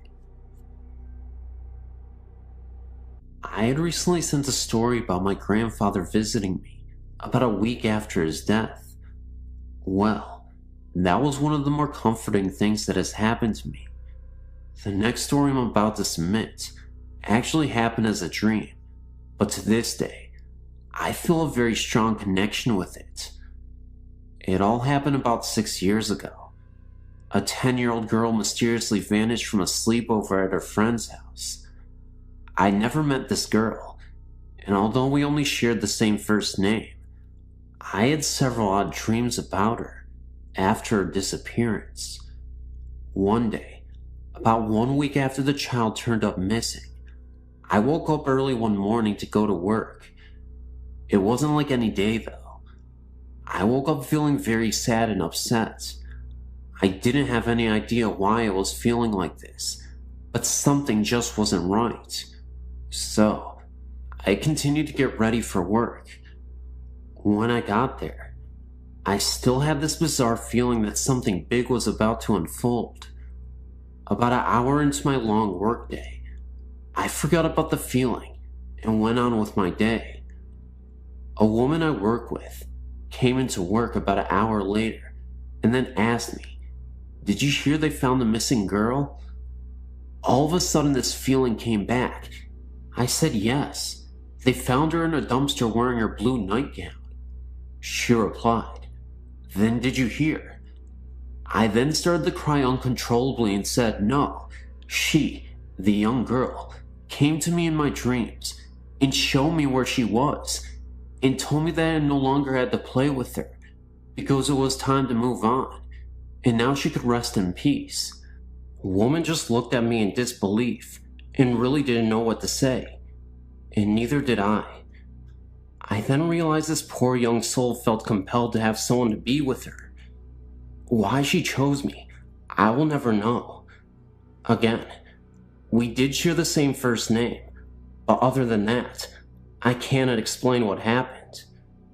Most people I tell this story to have a tendency of just looking at me with an odd expression on their face, but I too believe that it was all just more than a dream. I've never seen any ghosts or had any sort of experiences with the supernatural, but my friend, Amber, has. She was friends with this guy named Seth, whose mother was my high school coach. She was telling me about this house Seth's parents bought in Monticello, Florida, about 45 minutes away from where we live. It was a real old house with lots of land around it. This house was a weekend house for Seth's family. One day, Amber was invited to spend the weekend with them. She told me that on the way up there, they tried to warn her not to get scared because there were ghosts there. She thought they were pulling her leg and was laughing and playing along. When they got there, Amber was impressed with the 2-story wooden house. It was built in some old style from the 1800s, apparently. She walked upstairs to her room for the weekend and was given a tour of the house. Upon entering one room, she smelled something sour and bitter. It was right beneath the attic. She couldn't describe it to me, but let me know it wasn't pleasant. Then, she was led to the attic, supposedly the most haunted room. There were old rusted chains and shackles attached to the walls. A long time ago, a slave owner owned this home. The slaves would be punished by whipping and being shackled in the attic, with no food and water for several days. Amber said she had no eerie feeling, and didn't see anything out of ordinary. Later on that night, Seth and Amber were staying up late and playing games. They dared each other to go up to the attic, knowing the stories behind the deaths of slaves in the attics. When they went up the stairs and turned on the lights, they smelled that sour and metallic smell and saw dark stains on the floor that wasn't there previously. Amber said she had never been so scared in her entire life. She thought her heart was going to stop beating because it was beating so fast and hard. She and Seth went downstairs, wasting no time at all. Amber couldn't sleep at night because she was certain she could hear the groans and cracking. The next day, Amber came straight home and refused to come back to the house again. I talked later on with Seth's mother, my high school coach, and she said it was true. She gave more stories about how she'd find things moving or missing, how she smelled cigar smoke when no one smoked. She told me how she would come home at night and all the lights would be on in the house. She told me she had not seen any ghosts or even felt threatened. She actually thought of them as her friends because they would turn on the lights for her at night when she came home. I wouldn't be able to stand it. Weird, huh? It makes me leery of my own house, even though my parents originally built it. I have a few experiences. In 1976, I was living in an old building, and every night, I would hear footsteps, heavy ones, walking on the floor above me. I then asked the apartment manager, who lived upstairs, and learned that no one did, and there was a crawl space. He checked it, and no one was there. So on a weekend when I knew no one was in the building except myself, I decided that if I heard the footsteps again, I would not be scared. Then the footsteps began pacing all night. I kept my wits and made plans to leave. I left the building. Second experience, about 1985. I was at work early one day, 9th and Market, and was going into the bathroom. A woman went in before me, not less than 1 foot in front of me, and so when I walked into the bathroom, no one was there, and I looked under all the stalls, and still, no one. Yet there was one way into the bathroom and the same way out. The woman just looked like a solid body. The same thing happened once again late one evening when I was going into the bathroom, and I just rushed in just behind her to see her, and when I got in 2 seconds later, no one, not even in any of the stalls. Later I learned that the cleaning staff in the building saw the same thing. They saw the woman enter the bathroom, and they waited for the woman to leave the bathroom, but no one left, and when they went in to find her, she was not there. In 1977, a friend committed suicide. All that weekend that she had died, I was depressed and could not shake the feeling. Then on Monday, I went to my university library, and as I sat there trying to read late in the morning, I hear that someone yelled in my ear, except it penetrated my body, that Holly committed suicide. I jumped and looked around, but people were quiet and no one was saying anything, and I thought, where did I hear that? And I must be thinking negatively. I became uncomfortable and left the library to shop. When I returned at about 6 p.m. to read, a woman came up to me and said, "We're looking for you this morning. We're talking about you and wanted to tell you that Holly committed suicide." I said, "So this is true what I heard?" I was told to call Holly's husband, and he verified it and said he searched for me the whole entire weekend. The next day, a strange thing happened. In my grief, I meandered my way to work in a different direction, passing a funeral home where I noticed a coffin in a hearse, and my heart and love went out to it. Then, after I got to work, I checked the obituaries for the funeral home where Holly was. It was the same place I passed that very morning, and so I invited a friend to come with me to pay my last respects to Holly at noon. I met my friend at the funeral home, and we were told that Holly had been sent out that morning for cremation. She had been the only one sent out, and she was in that coffin in the morning in that hearse that I passed on my way to work earlier. In 1982, when my father died, I woke earlier in the morning and was calm. Then my mother called to tell me he died. Everyone in my family woke up, and my mother got out of bed, sat by the phone, then it rang, and she got the word. At this time, I could hear people cry. Only the sound came from their body and not their mouth. My brother was in a deep grief and not crying out loud, but I could hear his spirit cry, and he just had a sad look. In 1992, my mother was very ill and in a rehab center. I did not like staying in her house because I thought it was haunted. On this particular morning, it was 5 a.m., and I was typing and printing a letter on the computer. I typed most of the letter, got up and stuck a mug of water in the microwave, and set it for 1 minute. Also, I prepared a plastic cone with filter and coffee in it. Then I rushed back to the computer to print the letter. I added a few lines to the letter, and then began to hear the microwave beep and beep. I ignored it, then the beeping stopped. I got this creepy feeling, but I ignored it, and then I thought the microwave had a timer, and so the beeping stopped because of the timing, not because anyone opened the microwave door. I printed the letter, ran to the kitchen to get the mug of water out of the microwave, and poured in the cone.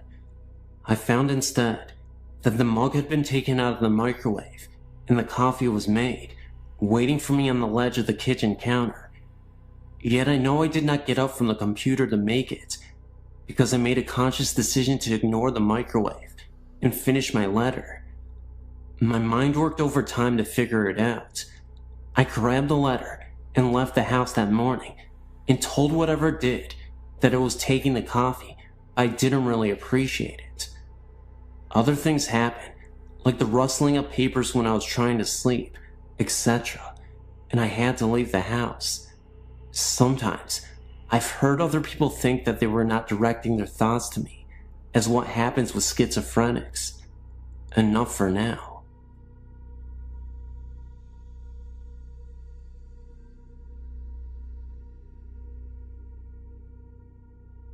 This isn't my story, or even the story of the person who told me, but I thought I'd share it anyway.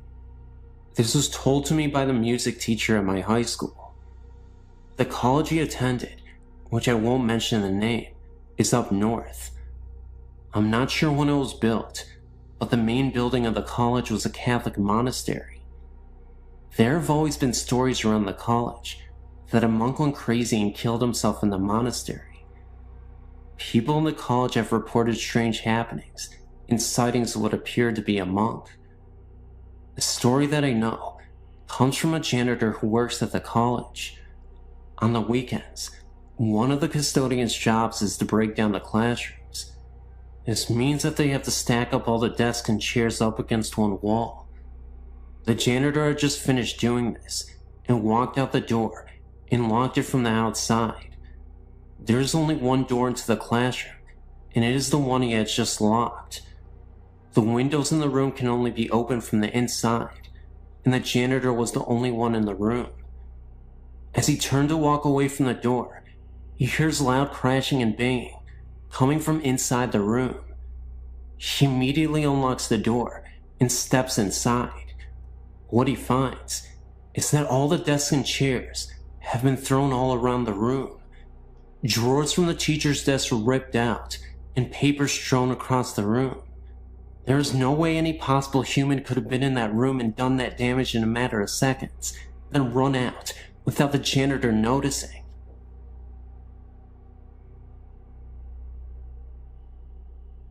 As I was reading your website, I was recalling my own happenings.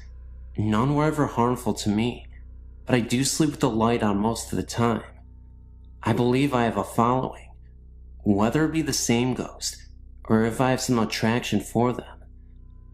It started when I was about 4 years old. I had this imaginary friend. I named him Jingles. From what I am told, I do not recall any part of Jingles other than what I was told by my family. I made my friend Jingles so believable that everyone in my family actually started to believe there really was someone named Jingles. I would talk to him, play with him, and of course, if anything was broken or stolen, Jingles did it.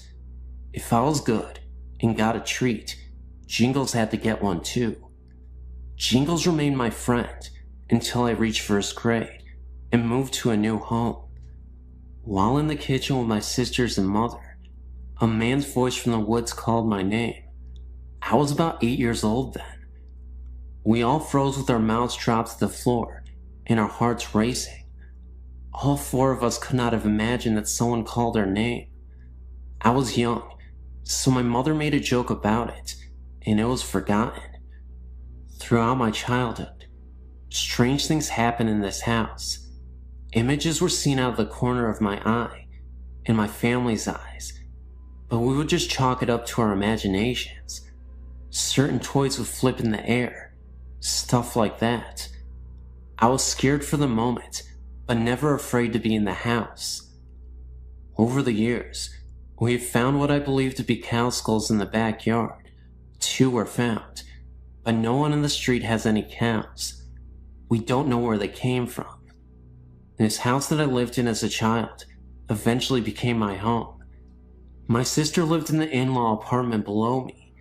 She would always ask me what I was doing up there, because she would always, even when I wasn't home, hear jumping and walking around. What makes this so strange is that once I moved out of the house, the noises stopped. After moving out of my parents' house and into my own home about 9 months ago, there seems to be extra guests. I hear voices, but can't make out what they are saying. I often hear a muffled radio sound. I hear running water. The house is always making house noises, but around 4 to 5 a.m., the noises stop and the house is dead silent. Often a cool breeze would find me, even when there is no wind. I can't explain the feeling that I'm not alone. My children, 9 years old and 8 years old, keep saying that they want to move because they think the house is haunted. I don't think moving is going to solve that problem. A little background on the house I own. It is 30 years old and a waterfront property. I found out that the owner of the home died of cancer, not in the house, but has died. There have been 11 deaths around the lake, and they've all died of the same cancer.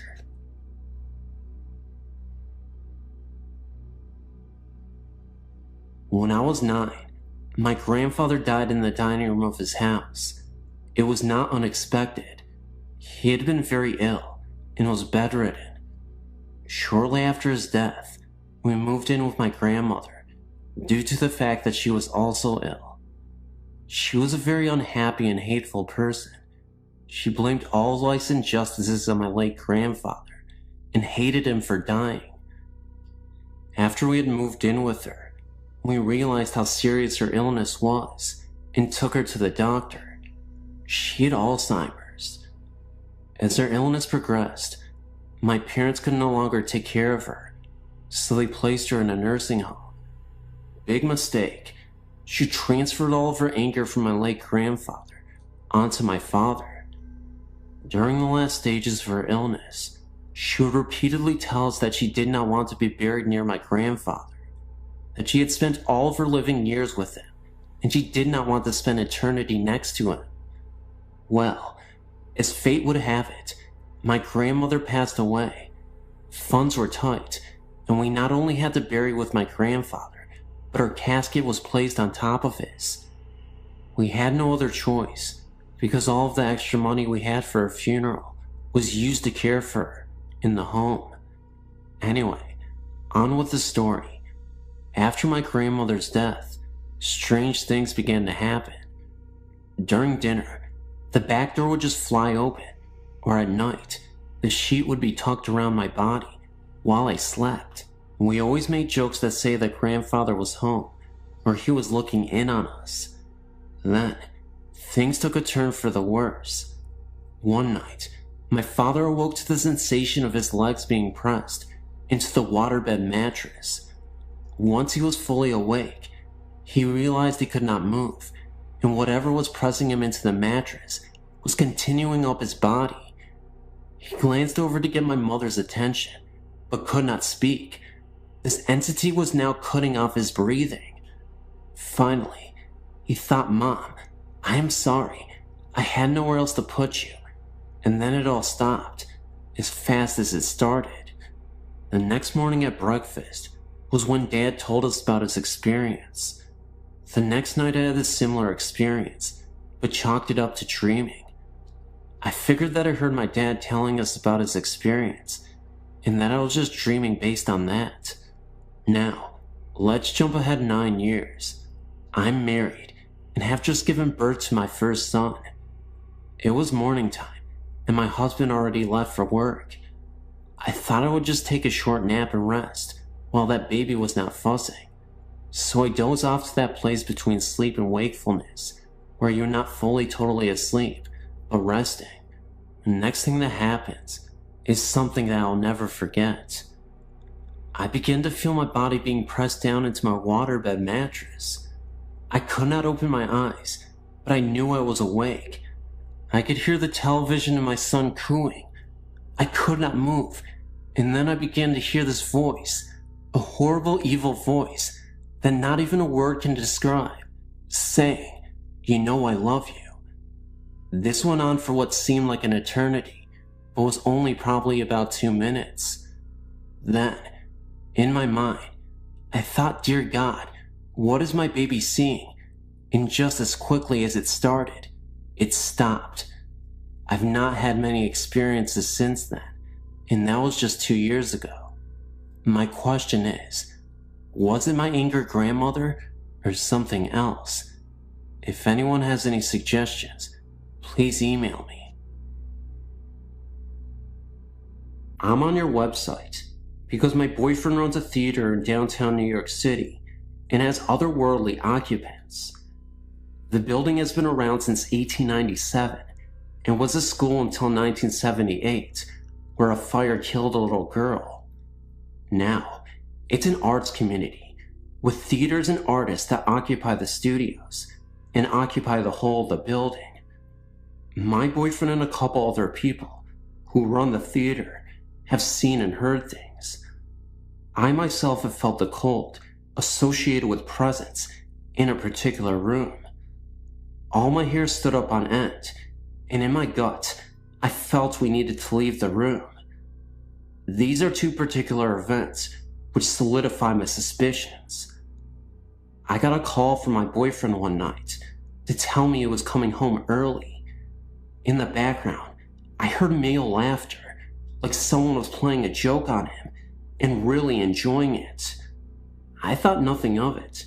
He works with a couple guys down at the theater. When he came home, he told me he had been dumping the evening's garbage. The dumpster is at the bottom of the stairs on the north side of the school. As he was going down the stairs, he saw a figure cut across the room at the bottom of the stairs. He called out, thinking it was the building's handyman. No answer. He reached the bottom of the stairs and deposited the garbage bag and headed back up the stairs to get the other bag of garbage. At that moment is when he heard what sounded like someone dragging the bag he had just deposited. He stopped, turned and called out. The noise stopped. He dismissed it and brought the other bag down. He headed back up and the same thing happened. This time he did not go back down, but instead called to tell me he was on his way uptown. Later that night, in bed, he told me what had happened. I asked him who was with him when he called me, and he said he was alone. All my hair stood on end. Who was that laughing then? I asked. He said he was alone when he called. I think he thought it was my imagination or a bad connection, but now I know what I heard.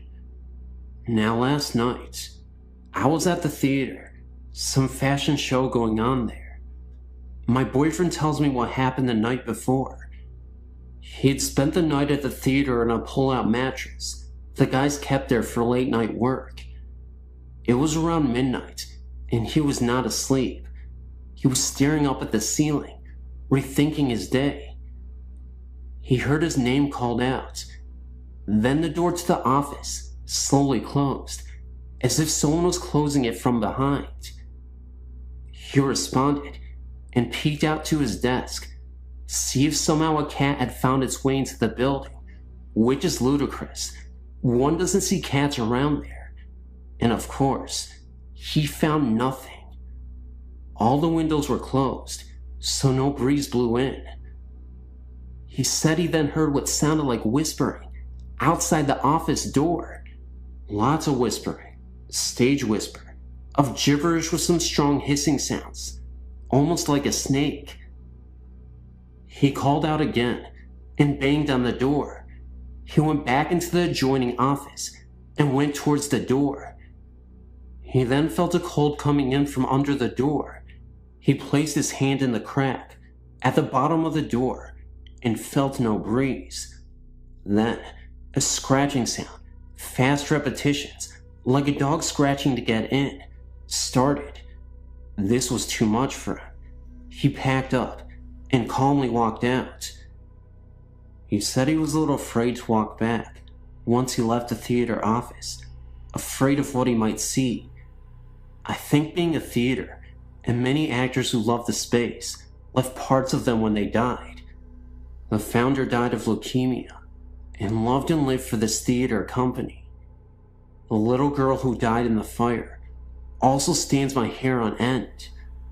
Last night, I also found out the other guy who hears and sees things, that he hears that same playful laughter in the theater, just like I heard on the phone that night. Also seen figures sitting at the bar, footsteps heard. And that's my story. Thank you.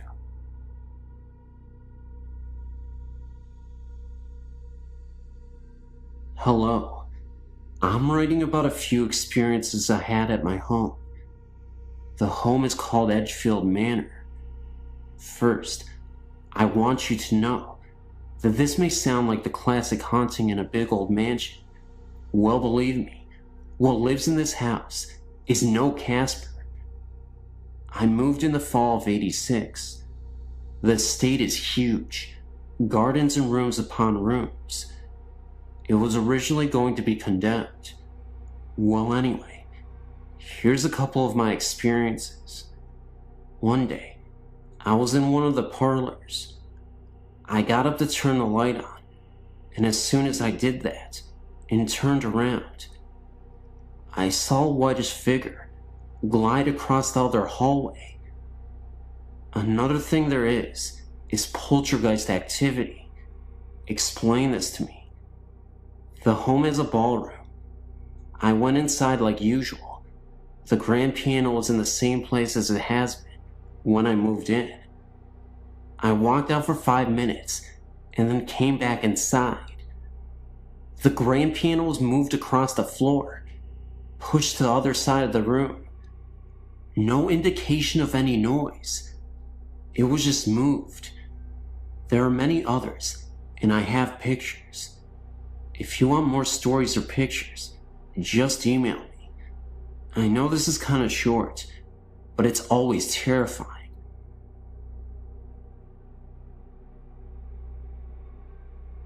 Hi, my story begins in Maine. Our family owns a cottage in Castine. We go there every year. We're going next week, actually. The house belonged to my great-grandfather. The house dates back to the Revolutionary War times. People have died on the front lawn. The house is a 3-floor tower.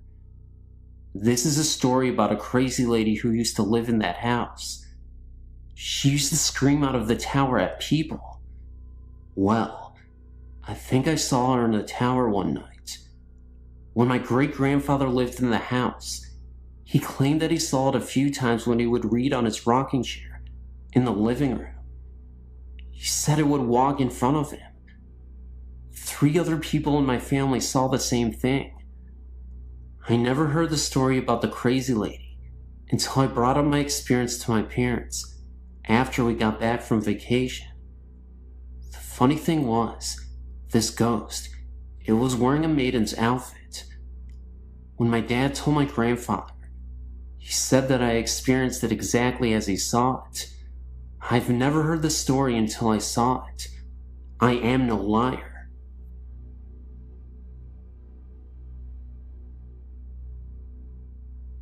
I was really never told to believe in ghosts, if they were real or not. This started when I moved to Missouri with my family in 1995. The first home we rented when we arrived, something was very uneasy about it. I not only felt it, but my eldest son did also. One evening, when the 3 sons were in bed and my husband was working late, I was up watching TV late.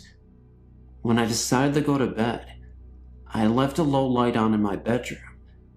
As I was walking down the hallway, past my son's room, there was a blur.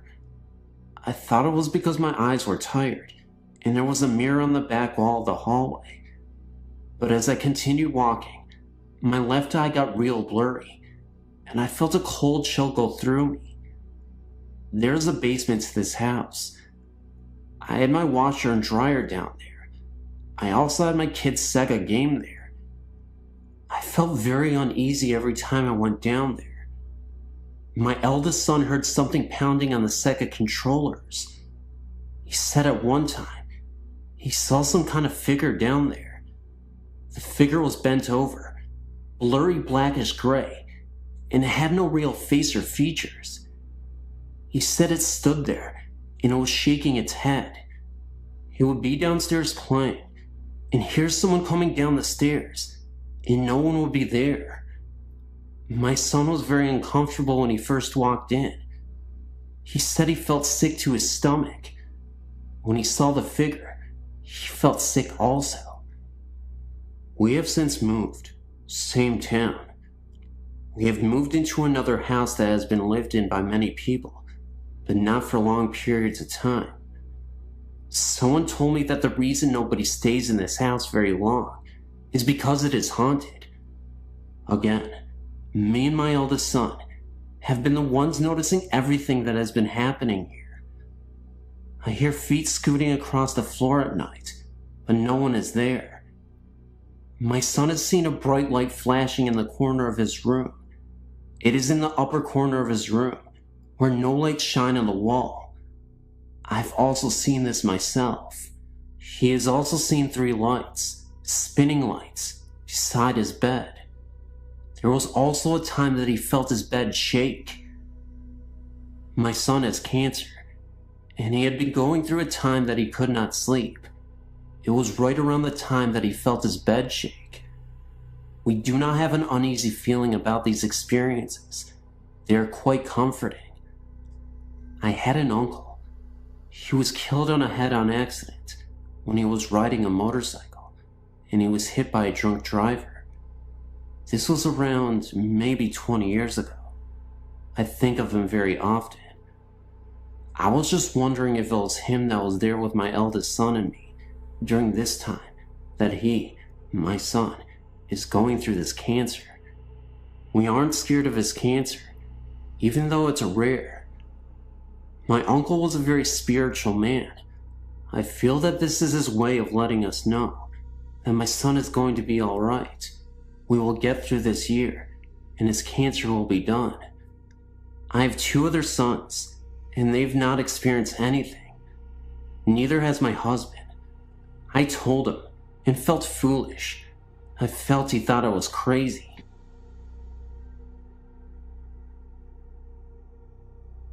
To start my story, I've had these experiences for a good part of my life. It started long before I was born, in a house that has been in my family for almost a century. My oldest brother Mike, he was around 3 when he saw the presence of my great-grandmother in a corner in the attic during a visit to see our grandmother. This house is an old 2-family home with a basement and an old apartment attic that had been dismantled in the 50s. My family moved into the house in the late 80s. Since the house has been in my family for almost 100 years, the house has seen many losses, and a lot has occurred inside the home. The attic had a very high spooky factor to it, I guess you would say. The house had a very spooky feeling to it all over.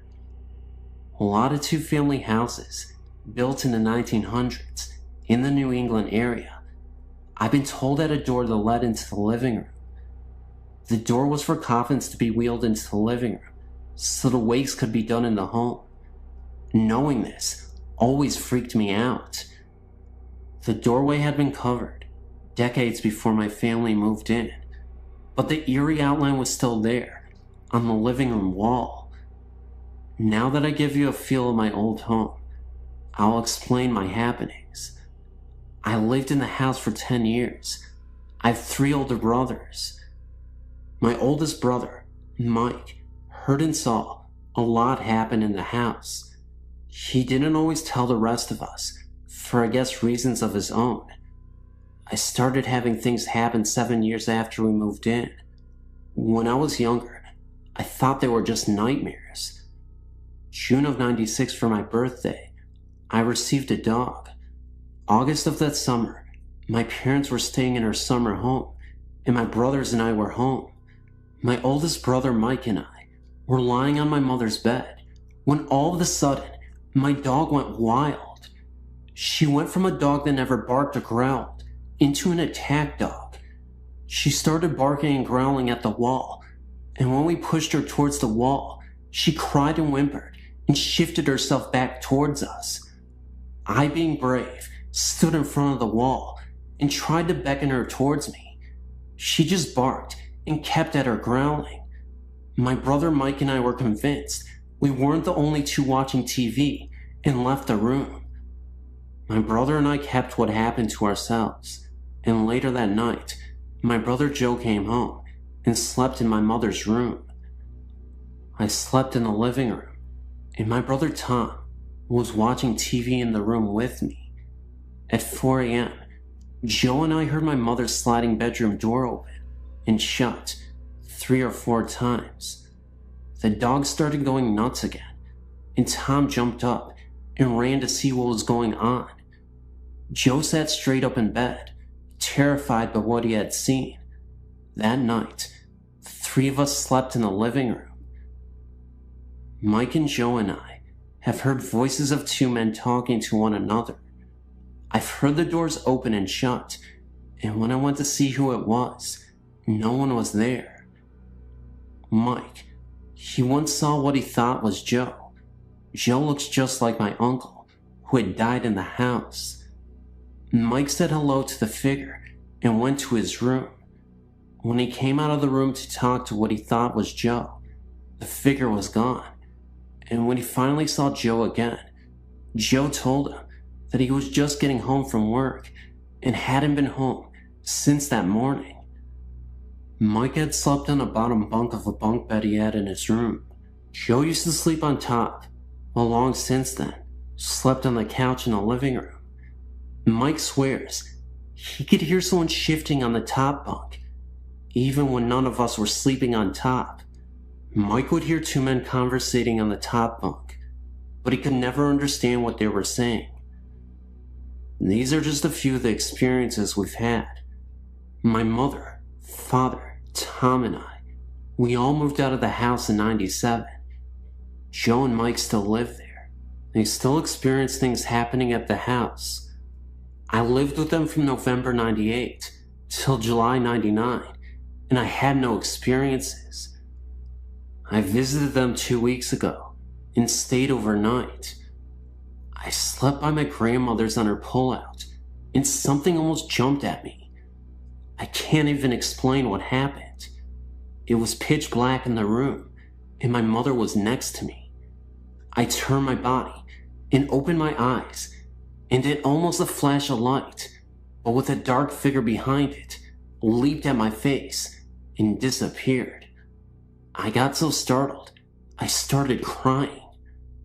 I think that whatever was in that house has followed me, or something is new in my home.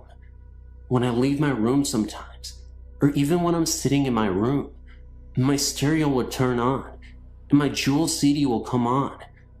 Last time I came in the room, the song Adrian was on.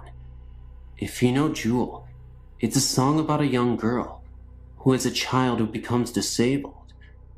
I have no pictures or sound bits to share, just what me and my brothers have experienced. I know it's long, and some of my things may seem a little wild, but what I'm typing is nothing but the truth.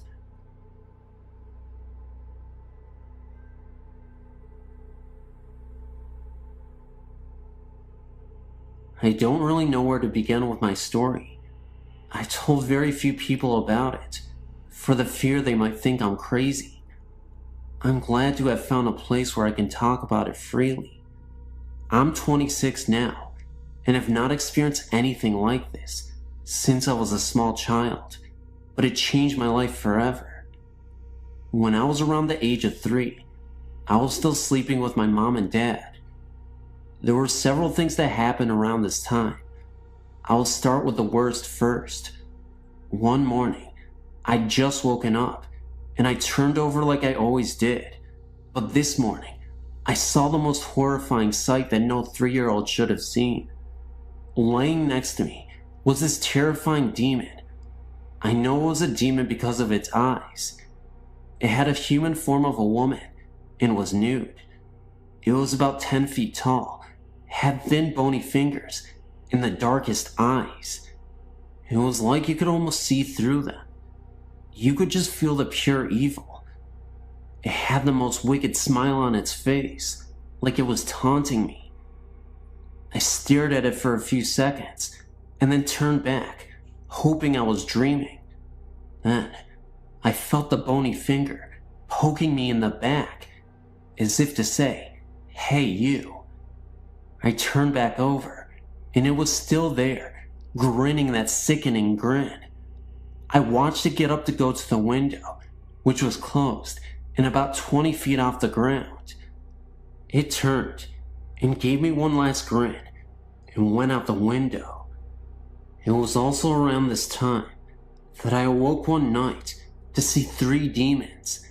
They seemed to be like children.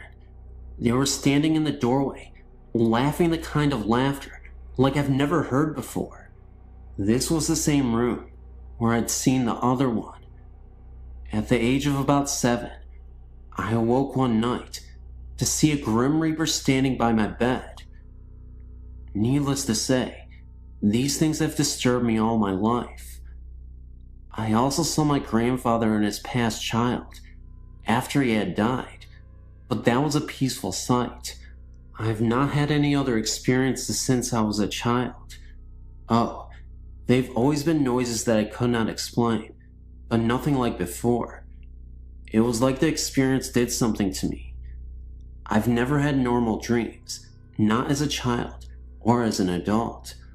Always strange dreams and nightmares. Like I have some way of knowing when a spirit is near or a house is haunted. Some people call it a gift, but I just wish I could understand it and what happened to me as a child. Thank you for letting me share my story. The paranormal is a very terrifying subject and experience that I personally have my reservations about. I wouldn't say I'm as skeptical as the average person, but I do believe in the existence of something otherworldly. That doesn't make this story any less credible. I'm actually quite superstitious, the type of person that tends to hold his breath when crossing cemeteries, not using the Ouija board correctly for fear of a negative spirit attachment, never speaking ill of the dead in any capacity for fear I could become riddled with misfortune and tragedy. So, I guess you could say I have a level of paranoia that is a bit illogical, but I don't want to be generic by starting a story off by stating that I'm a skeptic. I just think those types of experiences are less believable. So I'll do my best to recount some of the creepiest ghostly experiences I've ever had. So this particular story happened when I was in my early 20s. I remember it just like it was yesterday.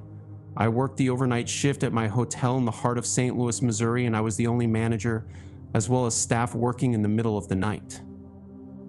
The hotel was a sprawling Victorian-era structure with dark, winding corridors and rooms that seemed to whisper secrets of the past. I'd heard rumors of ghostly encounters, but had always dismissed them as the stuff of local folklore. One night I couldn't exactly say what time it was exactly, but I remember it was super late night, so most likely around 2 a.m. Now, of course, hotels are a business. You see many people walk through its halls. The phone is constantly going off due to reservations being made, and generally a very busy place regardless. This was around the autumn season, just before the holiday rush. So, I'd say around November. You could hear the wind howling outside pretty loudly. I was actually kind of concerned that the power might go out because the storm was so severe, so I was kind of expecting it. Anywho, I get a phone call from the landline phone from room 218. The call itself was a bit bizarre, but as staff we need to cater to all hotel guests. The phone rang and I answered hello. There was no answer, but I heard what sounded like chatter in the background. It sounded like some sort of man repeating the word hello, but it wasn't like it was into the phone itself, if that makes sense. I kept hearing hello in the background. It must have been at least 40 seconds before I hung up and rung them back. Nothing but silence. I was confused. Not a second later, I received another phone call from the same room. The same voice I had earlier sounding as if it was in the background, and not into the phone, like seconds before, was heard once again. I'm a little bit weirded out, so I tell the man, "Sir, can you please tell me what you need? I can provide assistance for you." Still, I get nothing but the consecutive hello in the background again, before the line ultimately went dead. I hang up the phone. I figured I'd probably solve this issue easier if I went to the room directly and spoke to the man himself. So I ended up going all the way up to the second floor to room 218. Now this is where everything gets weird. The power goes off for an entire minute as soon as I get up to the second floor. Like right as soon as I turn the knob and walk straight through the hallway, power just goes out. My immediate reaction is, what the heck? The power goes back on, I breathe a sigh of relief, and I'm heading for room 218. I finally get there, and I can see the light is on from under the door. I knock a couple times, no answer. Knock again, wait a couple seconds. Nobody to answer the door. I proceed to knock on the door, then say, "Sir, this is staff, I'm here to help you." A growing concern starts to mount within me. "Sir, I'm just checking to see if everything is all right. You called multiple times. If you don't answer the door, I'm going to use the extra key I have to open the room." Even after saying all that, nobody comes to the door. I hear that same hello from the man I heard on the phone, suddenly coming from the inside of the room, saying it 3 times. Hello, hello, hello. What happened next really sent a chill down my spine. I honestly, to this day, can't explain how this even happened, but here goes. As I grabbed the key from my pocket to insert it into the keyhole, I opened the door, and to my absolute surprise, there is nobody inside the room. This absolutely astounded me. I could have sworn that there was someone in here, and the man's voice was distinct. You could hear it well, though faintly, coming from the room and rather calm. I knew that there was someone there. There had to be. Have I lost my mind? I have no idea. So I quickly ran down to the staff desk to look at the computer, looking for the name of the guest who had the reservation in room 218. To my horror, I found out that the room was vacant. There was nobody staying there with that reservation. Worse yet, I had no explanation for it. I heard the man on the phone, I heard the man behind the door, but when I finally opened it up with the light even being on, there was nobody there. Now maybe I can explain the light being on. It may not sound like much sense, but maybe the brief power outage could have turned the light on somehow. Then again, the power outage occurring at that moment when I was checking up on the man still left me with more questions than answers. Now, this second story is a bit of a spiritual experience in a sense. I'm not one to quickly jump to conclusions, but it made me realize that there could be a guiding light or some sort of guardian angel that is protecting me. Regardless, this ghost story is a bit of a wild one, and definitely scary looking back on it, but I think helps me to believe that there could be an afterlife and a heaven. This was the time when I went exploring on vacation for the first time solo in a different country in France. I'm not even close to being an experienced hiker, but I am a thrill seeker. The French Alps were a stark contrast to the bustling cities I was accustomed to. Their towering peaks, shrouded in mist, seemed to dwarf even the most imposing skyscrapers. I'd ventured into this wilderness drawn by the promise of adventure and solitude. But as the days turned into weeks, my initial excitement had waned, replaced by a growing sense of isolation.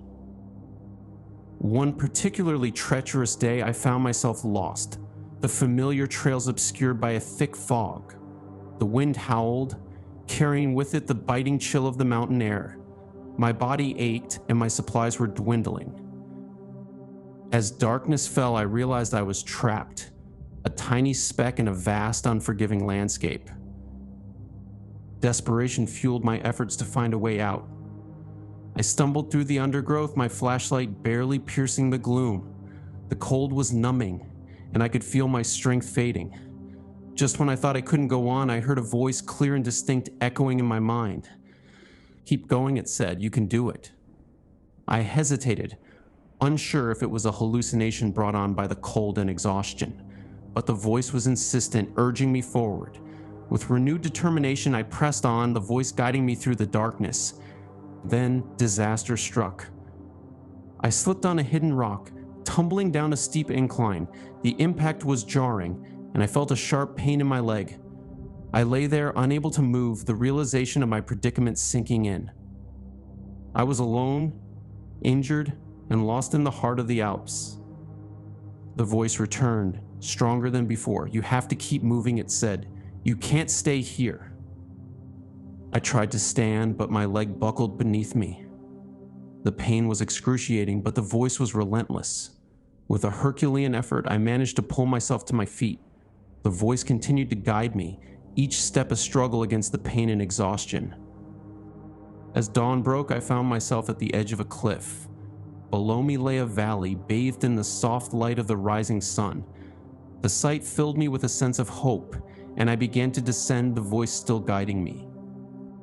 The descent was perilous, but I managed to make my way down the steep slope. As I reached the bottom, I saw a small chapel in the distance. A glimmer of hope ignited within me, and I pushed myself forward, my leg throbbing with every step. When I finally reached the chapel, I collapsed on the worn stone steps. The door was locked, but I managed to find a small window, which I pried open. I crawled inside, the warmth of the interior a welcome relief. As I lay there, recovering, I couldn't shake the feeling that I had been watched over, protected. The voice that had guided me through the darkness, the strength that had allowed me to overcome the pain, it was all too extraordinary to be mere coincidence. A few days later, as I was preparing to leave the chapel, I noticed a peculiar stain on the wall. It was a faint image, almost imperceptible, but it seemed to depict a man with long hair and a gentle smile. As I stared at the image, a chill ran down my spine. It was the face of Jesus, or so it seemed to me. I stood there for a long time contemplating the events of the past few days. Had I truly been guided by a supernatural force? Or was it simply the power of the human spirit pushing me to survive against all odds? Whatever the truth, I knew that I would never forget this experience, this encounter with the unknown that had forever changed my life. Years later, I found myself drawn back to the French Alps. The memory of my harrowing ordeal had faded, but the lingering sense of wonder and gratitude remained. I decided to visit the chapel where I had sought refuge, hoping to find some closure. What I didn't know, however, was that there was actually a cemetery there as well. I must have missed it the very first time I was there. I wandered among the gravestones, reading the names and dates of those who had gone before. I know this sounds a bit creepy, and most people would be thinking, Jason, what the heck are you even doing? Cemeteries are a sign of bad luck and misfortune, but to me it actually brought me peace. I remember seeing a huge cemetery statue. It was of a cross. I decided to think back about my time getting lost in the Alps, and I started to pray. I thanked God for my survival, for the strength He had given me, and for the guardian who had watched over me. As I prayed, I felt a warmth spreading through my body, a sensation that was both comforting and unsettling. That's when I felt the weirdest tickling on my neck. It was very faint and obviously coming from behind. I felt chills. It was almost like the hairs on my neck were being tugged, as if to get my attention. It was very weird. You don't normally hear about stories where someone has their neck hair tugged, but that's exactly how it felt. Now, this is perhaps the most horrific and scary part of my entire encounter. I know this is going to sound like I'm a nut, but I swear, this is what I saw. I don't know if it was the man himself, or some angel, or even a demonic ghost trying to show himself to me, but I know I saw something. Right behind me, there were some trees and woods, of course. I look and I see a man with really long hair and a white robe just staring at me. He was up in the tree, just sitting there. From a distance, the figure looked cloudy to me. I couldn't make out the face clearly, but I knew it was a man's face with a beard. I went to get a better look, but by the time I got closer, it slowly faded away. I left with a sense of confusion and lack of understanding of what I just saw. But here is my theory. I think it was one of Jesus's angels. I had literally prayed a second before, telling God, thank you for saving my life, for giving me the strength to keep forward when I was lost in those woods. I literally could have died. If I hadn't been pushed by an invisible force to help keep me going, there's no telling what would have happened to me. So I think if I wasn't hallucinating or seeing some weird mirage, that this was God's way of letting me know I got you. Even if it was super scary to see someone there just sitting on a tree. My friend Jack was a staunch skeptic. He believed in science, logic, and empirical evidence. The idea of ghosts and spirits was, in his opinion, nothing more than superstition. I, on the other hand, was always open to the possibility of the unknown. One evening, Jack and his wife, Sarah, invited me to join them on a ghost hunt at an abandoned abbey in the nearby countryside. I was intrigued. The abbey, once a thriving religious center, had been deserted for decades. Rumors of ghostly apparitions and unexplained phenomena had circulated for years. We arrived at the abbey under the cover of darkness. The moon cast eerie shadows across the crumbling stone walls. As we ventured inside, the air was thick with the musty scent of decay. Dust motes danced in the beams of our flashlights, revealing the dilapidated interior. "This place is creepy," Sarah whispered, her voice trembling slightly. Jack scoffed. "It's just an old building, Sarah. There's nothing to be afraid of." We explored the abbey, our flashlights illuminating the darkened corridors. The silence was broken only by the occasional creak of floorboards or the distant hoot of an owl. As we wandered through the abbey, a strange sense of unease began to creep over me.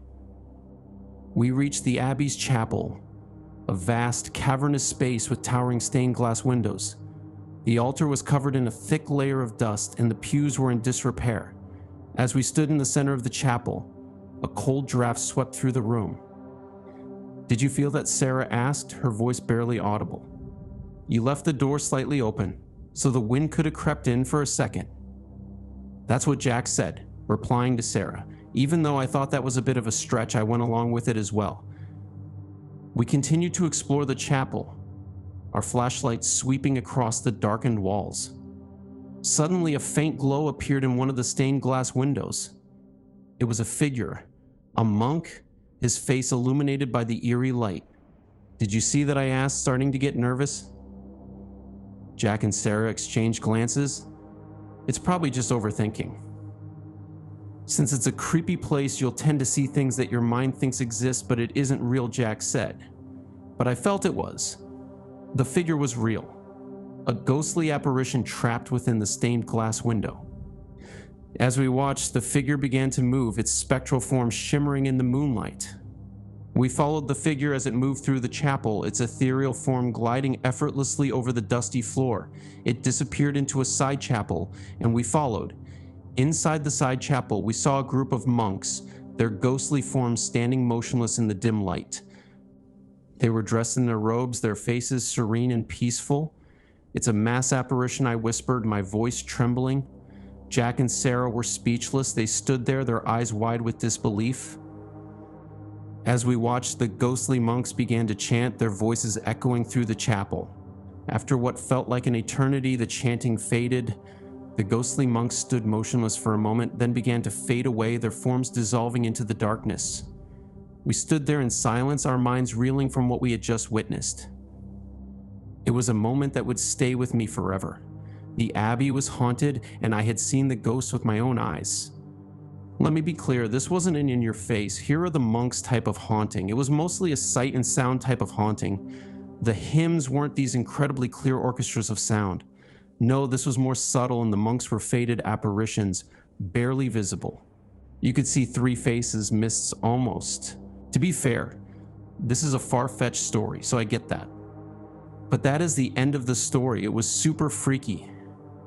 And I don't know if I'll ever be comfortable going to abbeys or old churches, especially at night or any time of day, ever again.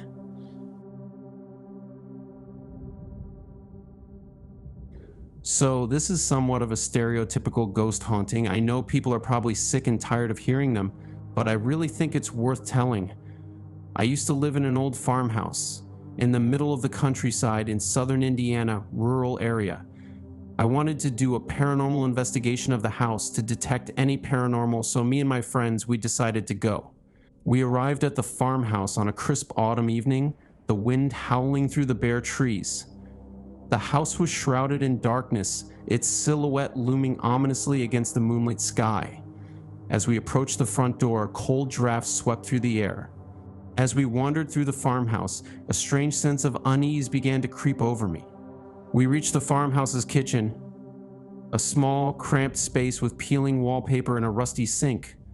The kitchen table was covered in a thick layer of dust, and the cabinets were filled with empty jars and cans.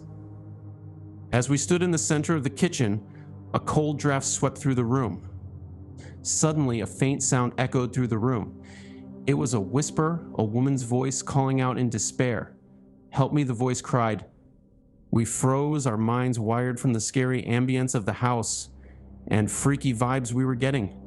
The voice seemed to come from the pantry. As we approached the pantry, we saw a faint glow emanating from inside. Curiosity piqued, we pushed open the door. The pantry was small and dark, the only source of light coming from a single window high above. In the corner of the pantry, we saw a figure sitting on the floor. It was a woman, her face shrouded in shadows. She was wearing a tattered dress, and her eyes were filled with a haunting sadness. The woman did not say a word. She simply stared at us, her eyes filled with a silent plea for help. We approached the woman cautiously, but the crazy thing was, she was illuminating but solid, not super bright or anything. I think it was natural light shining somehow on her. We could see that she was emaciated, but her skin was pale. I remember then that we had to go and get help, not thinking it was a paranormal experience of the sort. "I'm going to get back to town and ask for help. You guys can stay here." I remember saying, but they both didn't want to be left here alone. Kind of stupid, but we left her alone. We returned, had called the cops to the farmhouse. There was no sign of the girl whatsoever. She was gone. I just remember that we looked back at the Willow Creek farmhouse. It stood there in silence, its windows dark and empty. We had survived the haunting, but the memory of the ghostly woman would stay with us forever. This is the first time I have ever felt as though I am living with a ghost. There has been no real evidence or sightings. There's just this feeling. As I get into bed at night, I set my clock radio alarm for the morning. Most nights, but not always, I can hear soft music playing. Originally, I thought my radio was broken and still playing, but I've tried shutting it off. I could still hear the music. I've even gone so far as to unplug it. Still, the music is playing. I thought I was going crazy, but my husband says he hears it too. Other things that happen in the house is cold spots and strange noises. And ever since we had our daughter, the spirit doesn't like me to shut my bedroom door and will open it sometime during the night. I figure it is protecting my daughter. The only other thing out of the ordinary is something my husband witnessed. The lights were off when my husband went in the bathroom. He just happened to look in the mirror and saw the reflection of a man. He seemed to be angry, but he was not looking directly at my husband, just sort of past him. My husband didn't feel as though the man was mad at him. The anger was towards someone else. I'm not really afraid of this spirit. I will admit I'm a bit spooked. After all, I've never lived with a spirit before. I've never questioned my landlord about the history of the house. He's just not the sort of person to talk about things like that. When I was about 10, give or take a few years, I was sleeping over at a friend's house. We were getting ready for bed. My friend was in her bedroom and I was walking up the stairs and went past her bedroom to get to the bathroom. It was night and dark outside, but her room was well lit. As I passed her door, out of the corner of my eye, I saw a woman with long brown braids and something that looked like a nightgown bending over something that looked like a crib. I stopped and said something like, "Who's in there with you?" She said no one was there. I went back and looked and there was nothing there. I don't know how important this is, but if you stood in the door of her bedroom, there were two large windows directly ahead, which faced the road, and at the far end of the left wall by the windows was a door into a large closet that had its own window. Along the window wall near the closet, there was something like a low shelf or table. The crib I saw was standing right up against the closet door in that same place, and it would have been an odd place to put a crib. On the right side of the room, by the windows, there was a sort of large nook where my friend had her bed. There was also a door in the wall of the nook, opposite the wall, with the windows opened onto the staircase to the attic. I think I told my friend what I had seen. She was a nervous type about things like that, and if I did tell her, she probably got mad at me for scaring her. But I don't remember for sure. That's one of the weird things about these kinds of experiences. I remember most of it in extreme detail, but I can't remember things that happened immediately after. To keep my peace of mind, I always assume there is some kind of reasonable explanation for these kinds of things. For example, vision out of the corner of the eye is not good. Nothing has happened to me personally in many, many years now. I am intrigued by other people's experience and fearful at the same time.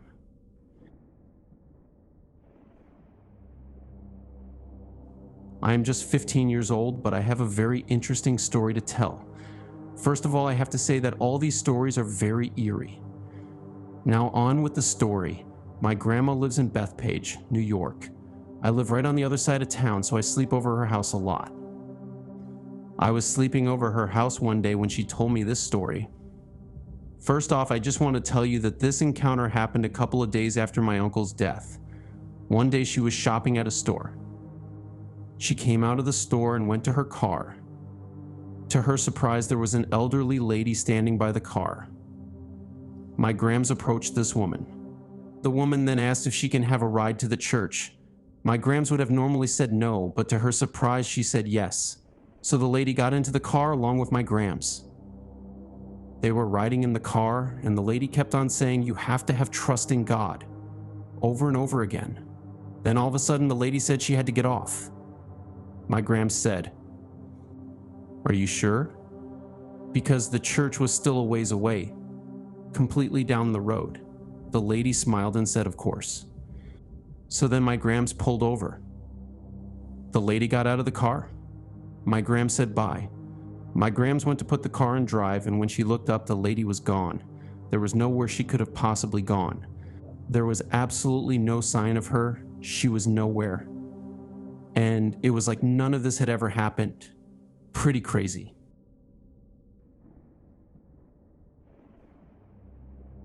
On Easter Sunday in 1997, my brother and I were getting ready to watch a TV show, and we were the only two who were awake at the time.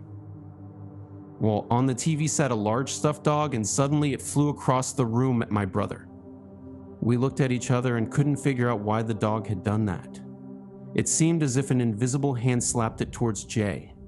November 2000, my husband and I were in our home when he looked at me and said, "What on earth is that?" I looked at him blankly because I had heard nothing.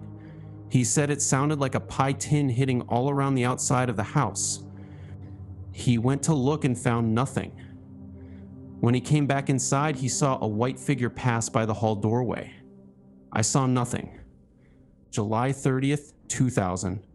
My mother was staying all night with me, and my husband was working the third shift. We were watching the Blair Witch Project when I heard a knock on my door. My mom looked at me funny when I jumped to answer it. I thought it was my husband's aunt, and I even asked her what she wanted. I looked, and there was no one there. My mom said she had not even heard the knocks. August 7th, 2000, I was outside late, early in the AM, and when I looked at my in-laws' house, I ended up seeing a ball of red light in the yard. Then, when I looked onto their porch, I saw a woman in white open the door and walk in the house. Thing is, my husband's mother was very sick at the time and was bedridden. She passed on February 14th, 2001. On November 9th, 1987, Mom and Dad were eating breakfast at a restaurant. Dad had just been to see the doctor and was told he was in good shape. Then the weirdest thing occurred. They randomly watched a bird fall from the sky dead. That same night, Dad died of a massive heart attack. April of 1998. While I was at my in-laws' house with my husband, we were the only two there at the time. I was walking downstairs to go to the kitchen, where my husband was making an Easter cake. Well, I heard footsteps follow me down those stairs and nothing was behind me. February 13th, 2001. My mother-in-law was in the hospital and several of her brothers and sisters were in the room with her. One sister in particular was sitting with me in the window. Suddenly, a black shape stood at the door and came across the room and passed through us in the window. I saw my Mills life flash before my eyes, of how she played with my husband and his sister when they were little. The sister looked at me and I at her. We looked out the window, and a mist was passing across the lot. None of the other siblings noticed it. They either didn't see it or thought it was an electrical problem. The next night, she passed away. In 1973, my grandfather had to go to the hospital because his mother had a stroke. When he got to the floor, he saw her standing beside her doorway, and she looked at him, then vanished. She passed away a few days later. On Saturday, October 16th, 2023, I awoke with a feeling of dread and sensed that something bad was going to take place that very day. I thought of someone bringing a shotgun to my workplace. At 6 p.m., a truck crashed through the doors and it sounded like shotguns going off. Thankfully, no one was hurt. My parents bought this home when I was 6 months old. I am now 31 years old, but the things that went on in that house when I was growing up are still fresh in my mind. My older sister and brother were always telling my parents that things were happening to them, like they would see shadows move in the house. My father said that they were crazy and it was just their imagination, but he was wrong. I can remember that my father let a man stay at our home, and Dad said he did not sleep all night. He felt something had laid down with him. He had seen the bed go right down where this mysterious entity had laid. He never stayed with us again. There were times when the water would flow down the stairs in the bathroom. Doors would open and close, and as I got older, the entity would mess with me. I was sitting downstairs watching the TV, and a white mist came through the sliding glass door to me. I would not go back downstairs for about a year. But when I would, it was like something was behind me on the stairs. There were times in the middle of the night that my bed would shake. I would tell my mom about it, but my dad did not believe us until it scared him half to death one night. We had chimes that hung in the opening going into the living room upstairs, and we had 2 parakeets that hung in the corner of the dining room. My father was sitting at the kitchen table drinking his coffee when the birds started going nuts. It was about 3 a.m. in the morning, then something growled at him from under the cage. That is when he started to believe us, and my dad is really hard to scare. At times you could hear the wood stove open, and it sounded like someone putting wood in it. When you went and looked, there was fresh wood in the stove. I got to where I was so scared to go to bed at nights, but things happened in the daytime too. I would hear someone calling my name when there was no one home but me. I'd see shadows walking down the hall and would go downstairs. Something tried to smother my mom in the night. She could not move to wake my dad in the bed. But one night we were all playing around with a Ouija board, and it told us that 3 ghosts lived in the house. Their names were William, Jake, and Nathan. Their 2 were brothers and the other was a cousin. They said they were buried under the house. They told us that their last names were Murphin. My mom looked it up, and it is true. An old farmhouse used to be located there, where the house still stands today. The little kids that moved in next door used to walk through the backyard all the time to go down the street. Then they all started going all the way around the house. I asked them why they didn't go through the backyard anymore, and they said that they had seen something standing in the window with red eyes staring at them. The old farmhouse that used to be there burned down, and my dad had our house built on the foundation. Still today, that house will scare you to death. My parents still own the home, and my brother and his family live in it now.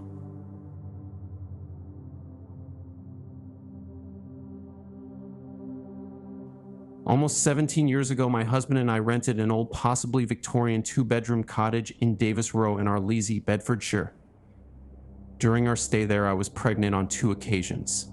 Something, or someone in that house, did not seem to like pregnant women. During my first pregnancy, my husband would leave the house around 5:30 a.m. to go to work. Within minutes of his closing the door, I would sense a presence moving around my bed, leaving me frozen to the spot, petrified. This would last for around 2 to 3 minutes, although it seemed like an eternity at the time and would go away as suddenly as it began. There were no such further sensations after our baby was born. I put it down to pregnancy hormones and an overactive imagination at the time. 2.5 years later, during my second pregnancy, the same thing would happen, but this time my husband also noticed some strange occurrences in the cottage. One of the most memorable for him was being woken up. He'd been asleep during the day, having worked a night shift. Early afternoon, by a loud rustling of plastic carrier bags coming from downstairs. After going to investigate, he'd assumed I'd come home from work early, laden with shopping bags. He found no one there. This happened on a couple of occasions. We later found out that the cupboard in which we stored our spare plastic shopping bags had previously been the back door to the cottage. It had since been extended, and the doorway turned into a cupboard. At other times, we individually sensed someone or something behind us in the house on separate occasions, and I swear to this day that someone actually prodded my shoulder from behind a few times. My husband has always believed in ghosts. He claims he saw one while staying at his grandparents' house in Swindon as a child.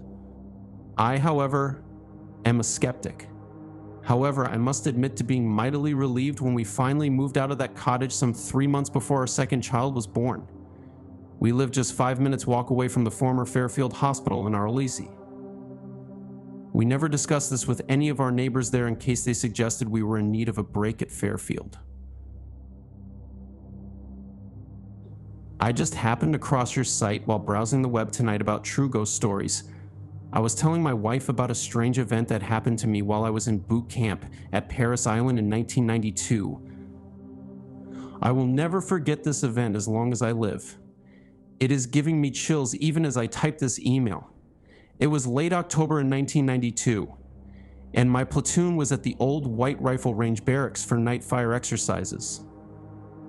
I was selected by the drill instructors with 3 other recruits to stay and watch the barracks while the rest of the platoon went out to set up for the exercises later that night. We were all sitting there on the floor in the middle of the squad bay floor, and we were chatting about various things when the conversation turned to Halloween, which was only a few days away. One of the guys began to talk about stories his grandfather had told about the barracks that we were staying in. Stories about unaliving and self-unaliving that took place in the barracks over the years, and about the ghosts that still haunted the buildings. It was still hot that time of year in South Carolina, and the barracks had no AC, so we decided to open the windows. 2 of us opened the left side windows, while the other 2 opened the right side windows. Any Marine would remember these windows well, as it took 2 people practically to open or close these old windows. Once we got them open, we sat back down to continue our conversation. One of the recruits spoke up and began to say how there were no such things as ghosts and the stories were made up to scare people. The same guy who had told us his grandfather's stories began to say how he believed in ghosts and ghost stories. He asked me and the other recruit if we believed in ghosts or not, and we both said we didn't believe in ghosts. He kept insisting that we were wrong, and the first recruit who said he didn't believe in ghosts began to raise his voice. He shouted out, "There are no such things as ghosts." Just as he finished screaming this, a cold wind blew open the back door of the squad bay, and every window we had opened, approximately 20 windows, slammed shut at the same time. We all looked at each other in shock and stood up and ran into the bathroom. All 4 of us crammed into one toilet stall and slammed the door shut. We sat there for a few seconds, which seemed like an hour. One of the recruits broke the silence and whispered, "What just happened?" The recruit who told the stories replied, "It must be the ghost." The one recruit again said, "No way. I told you there are no such things as ghosts." As God is my witness, as soon as he said that, another cold breeze blew through the bathroom, and the stall door swung open, slamming into the wall. As the door hit the wall, we heard a moaning voice say, "We are real." We all nearly soiled ourselves. It was so spooky and eerie. We sat there for about 30 minutes before we finally got up the nerve to go back into the squad bay. We never heard or saw anything else the rest of the time we were there. We all swore never to tell anyone else in the platoon what had happened.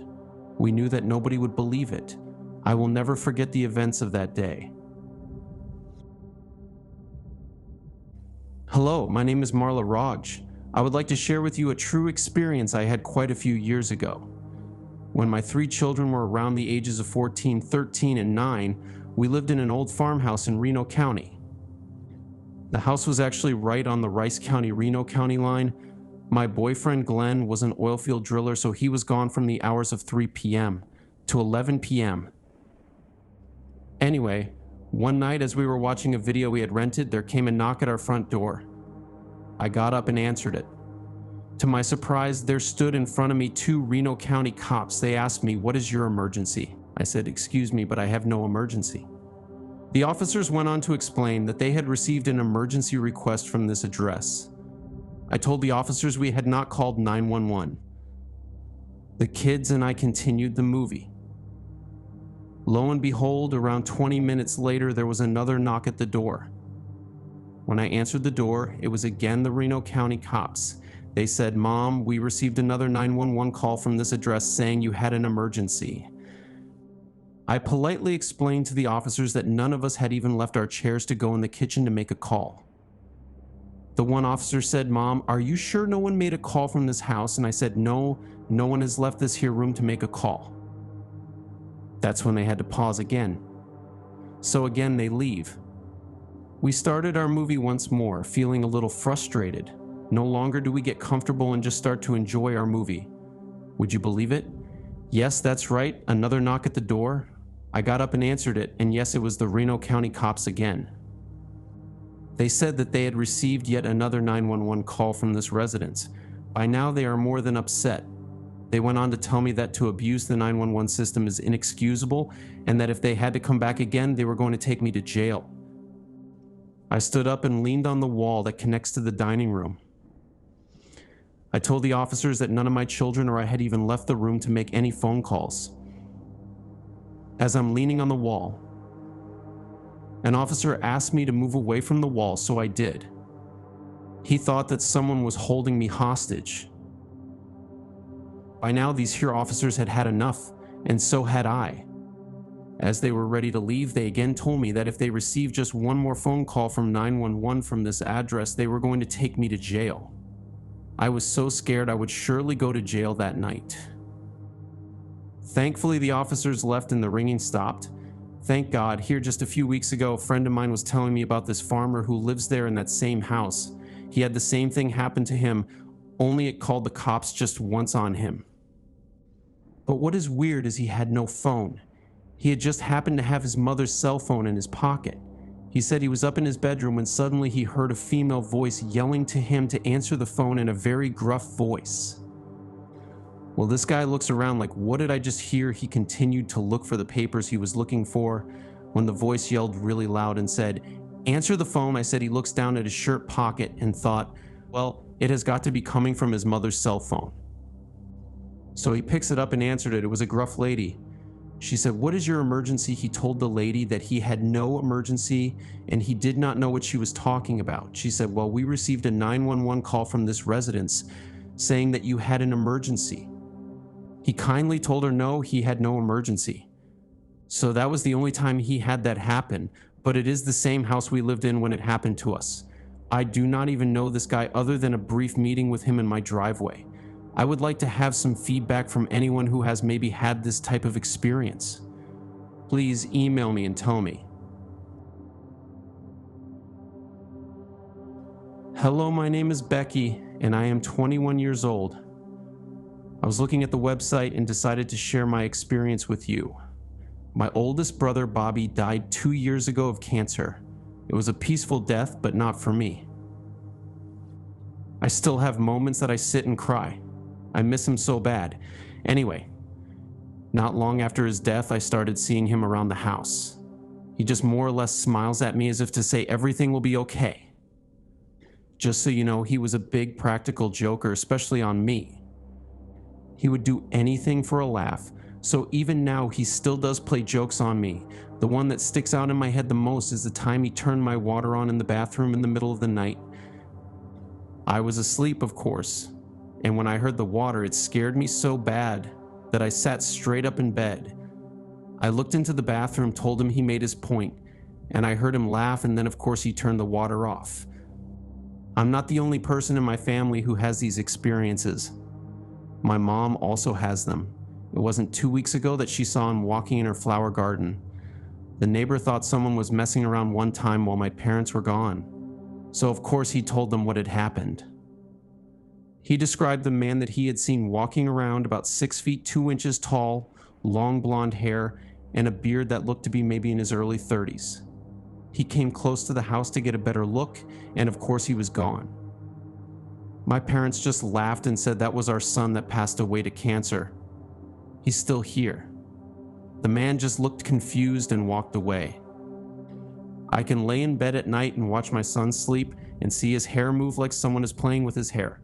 But of course it doesn't scare me because I know it's just Bobby. My son can even see him at times, even when I can't. He will be sitting on the floor playing and just start laughing and saying Bobo, which is what he called him, because at the time of his death, my son was only a year old and couldn't speak well yet. I have also noticed that things I have lost and hunt for turn up in plain sight a few days later, almost like he has found them for me and put them where I can find them. He was also a smoker, and sometimes I can smell the smoke and even see it. I believe he is my guardian angel and he will always be with me. I never thought that buying a camera would almost cost me my life. But looking back on it now, there's no doubt about how everything went wrong. I'm still shaking and sweating as I tell you this, because the memory is as real and raw as the night it happened. If you're planning to pick up gear from some random seller on Facebook Marketplace, trust me, think twice. It was late September, early evening, maybe around 6 p.m. I live in Manchester, New Hampshire, and I'd been hunting for a new DSLR for weeks. I'm a photographer on the side, and one of my old lenses broke, so I wanted to upgrade to a better body. On Tuesday after work, I stumbled across the listing for a Nikon D750, a great deal. The seller, who said her name was Lisa, was asking only $600, which was well below market. The photos looked legitimate, nice shots of camera from different angles. I messaged her. She had a bubbly but straightforward way of texting. which put me at ease. She said she bought a second camera and didn't need the old one anymore. As we chatted, I mentioned that I'd seen a news alert about people getting robbed at marketplace deals right here in Manchester a few weeks back. She said she understood my concern, but insisted we meet in a well-lit public place. She even suggested a police station parking lot initially, which definitely boosted my confidence. But then she said it was fine at the lot by the old cinema. Trust me, it's quiet there. I should have known better, but I needed that camera. On Thursday, I confirmed the plan for Saturday. I prepped my gear and put $600 in cash into an envelope. Around 3 p.m. that Saturday, one of my buddies from a local photo forum called me, checking in. "Be careful, man," he said, voice low. I told him everything. The deal, the location, even about the police alert. He asked me to send the listing. I pulled up Lisa's profile and handed him the phone. My friend thanked me and hung up. I sat there in my car for a moment, heart racing.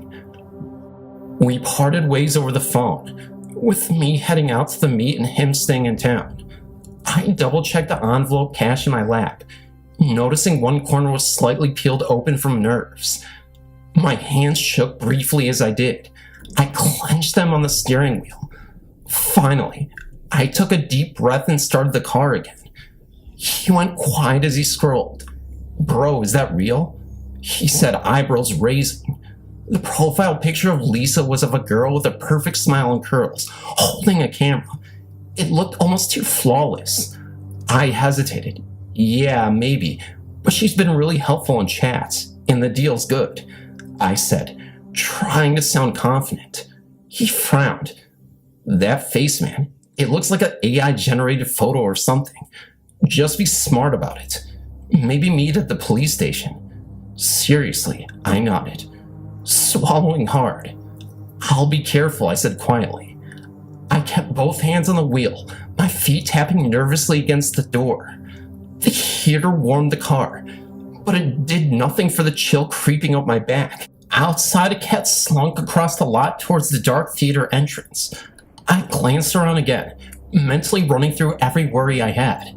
A crow cawed somewhere behind me, and I jumped a bit, but I kept telling myself I was just being paranoid. By Saturday evening, the uneasy feeling still settled in my stomach. I looked around the empty lot and killed the car radio. The engine's hum was the only sound in the quiet parking lot area. At 6:05 p.m. I texted her, "Hey, I'm here." My phone buzzed almost immediately. "Great. Look for me near the white van at the far end." She replied. My fingers were trembly as I hit send. I killed the headlights and rolled down the window to feel the cool night air, which smelled faintly of rain and old pine. The old street lamp in the far corner flickered on. I stared at my reflection in the dark windshield and let out a breath I hadn't realized I was holding. Then, I steeled myself and stepped out. The cool autumn air bit into my skin, and I forced myself to breathe steadily. Every step forward towards the van felt like I was walking deeper into a trap.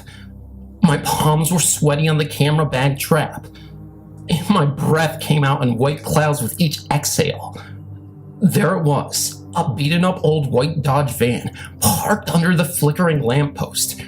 It looked like the kind of van a grandparent might drive, rusty, dented, and grimy. There was no license plate up front, just a dirty smudge where one might have. I tried not to stare. Any second thoughts I had were futile now. Next to the van stood a woman in a baseball cap and a gray hoodie, leaning casually against it. The woman noticed me at the same time I noticed her. She gave a small nod and a reassuring smile. "You the one who messaged?" she asked, her voice surprisingly calm. Her cap was pulled low, shadowing most of her face. From beneath it, long brown curls peeked out. She glanced at the camera bag slung over my shoulder. "Yeah, I'm here for the Nikon," I said, trying to sound casual. My throat felt dry, but I kept my face composed. She smiled and said, "Perfect. It's right here. She reached for the back door of the van and swung it open. Inside I saw a couple of cardboard boxes, a cooler, and mostly shadows. The woman then stepped out holding a large black Pelican camera case. The sight of the Pelican case made me breathe a little easier. I set the envelope on cash on the roof of my car and reached out to take the case. The woman handed it to me. I felt its reassuring weight. I opened it slowly. Sure enough, the Nikon was there, looking completely intact. I flipped open the latches a bit further to inspect the camera, running a hand over the lens and buttons. Everything looks good, I said, forcing my voice to sound steady. The reflection in the camera's lens was that of the woman's calm face. I tried to ignore the uneasy pit in my stomach. Just as I leaned in to look again, the van's back door swung open behind me. A second woman stepped out. That's when my blood turned to ice. The face I saw behind me was not friendly. Brunette I'd been chatting with online. This new woman was shorter, with dirty blonde hair and cold, narrow eyes. She held a pistol casually at her side, then raised it and pointed at my chest. In an instant it clicked. I'd been catfished. The real Lisa I had messaged was a lie. My hands shot up as fear and adrenaline flooded me. Okay, I stammered. The heavy-set man from inside the van lunged forward and slammed me against the side of the van. A sharp pain stabbed into my ribs as something hard pressed into me. I felt a cold hand on my shoulder, pinning me to the metal side of the van. Open it, hissed the blonde with the gun. She jerked her thumb at the Pelican case. My fingers trembled as I peeled back the envelope of cash. The bills fanned out into the cracked asphalt. I scrambled to grab them, trying to gather as many as I could. Grab it, the blonde screamed. I clutched the wad of cash desperately, scooping it up and pressing it to my chest. The heavyset guy growled behind me. Last chance, man. You got anything else? I froze. A cold sweat broke out of my forehead. I was on my knees now, panic squeezing my chest. Take it, just leave me alone, I croaked, pushing the bills towards her. I don't want any trouble. She snatched the money from my hands, ripping it away from her fingers. Phone, wallet, anything. The heavyset man barked. My hand shook so badly I could barely manage the zipper on my pocket. I pulled out my wallet and offered it. It's all there, I said weakly, knowing better. The blonde man stared at me for a moment, then pressed the barrel of her gun harder into me. Next, she demanded. Reluctantly, I pulled my phone out as well and held it up. No other cards. I added. My heart was thudding in my throat. The blonde snatched the phone out of my hands and tossed it onto the pavement with the wallet. Good, she said. Get back. We both scrambled away from the van. Just then, 2 shot pops rang out. The rear window of the van shattered in a spray of glass. A bullet hissed past my ear, scorching the skin. My world erupted into chaos. I stumbled sideways as another shot tore into the tall, skinny kid from the van, knocking him to the pavement. The blonde woman screamed and flinched as the heavy-set man cried out on the ground. My knees buckled. I found myself on my hands and knees in the gravel, heart racing and ears ringing. The distant flash of police lights bathed the lot red and blue. I scrambled to my feet and ran. I didn't stop until I was behind my Subaru, pressing myself against the cold bumper. Pain lanced through me. I felt my arm liquid on my side and realized I had been grazed. Stay down, an officer shouted. But I just hugged my shirt to my ribs, trying not to pass out. One officer knelt beside me, gun still drawn. Sir, are you hit? He yelled. I laid there gasping. I think so, I choked out. The pain in my left side was booming. He grazed me.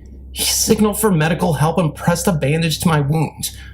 Around me, the robbers were being cuffed. The heavy-set man was moaning on the pavement. The blonde sat sobbing next to him, and the skinny kid was kneeling on the grass with another officer shouting into a radio. My vision narrowed to the red and blue spinning overhead. My mind refused to clear. I could still smell the smoke and feel the gravel imprinting my hands. A paramedic arrived and slid a mask over my face, helping me to lie in a stretcher. I closed my eyes. I had survived. Later in the hospital bed, I stared at the ceiling, patched up and out of immediate danger. My friend was in the room, and he shook his head. He practically tackled me in a hug. "Man, I can't believe you're alive," he said softly.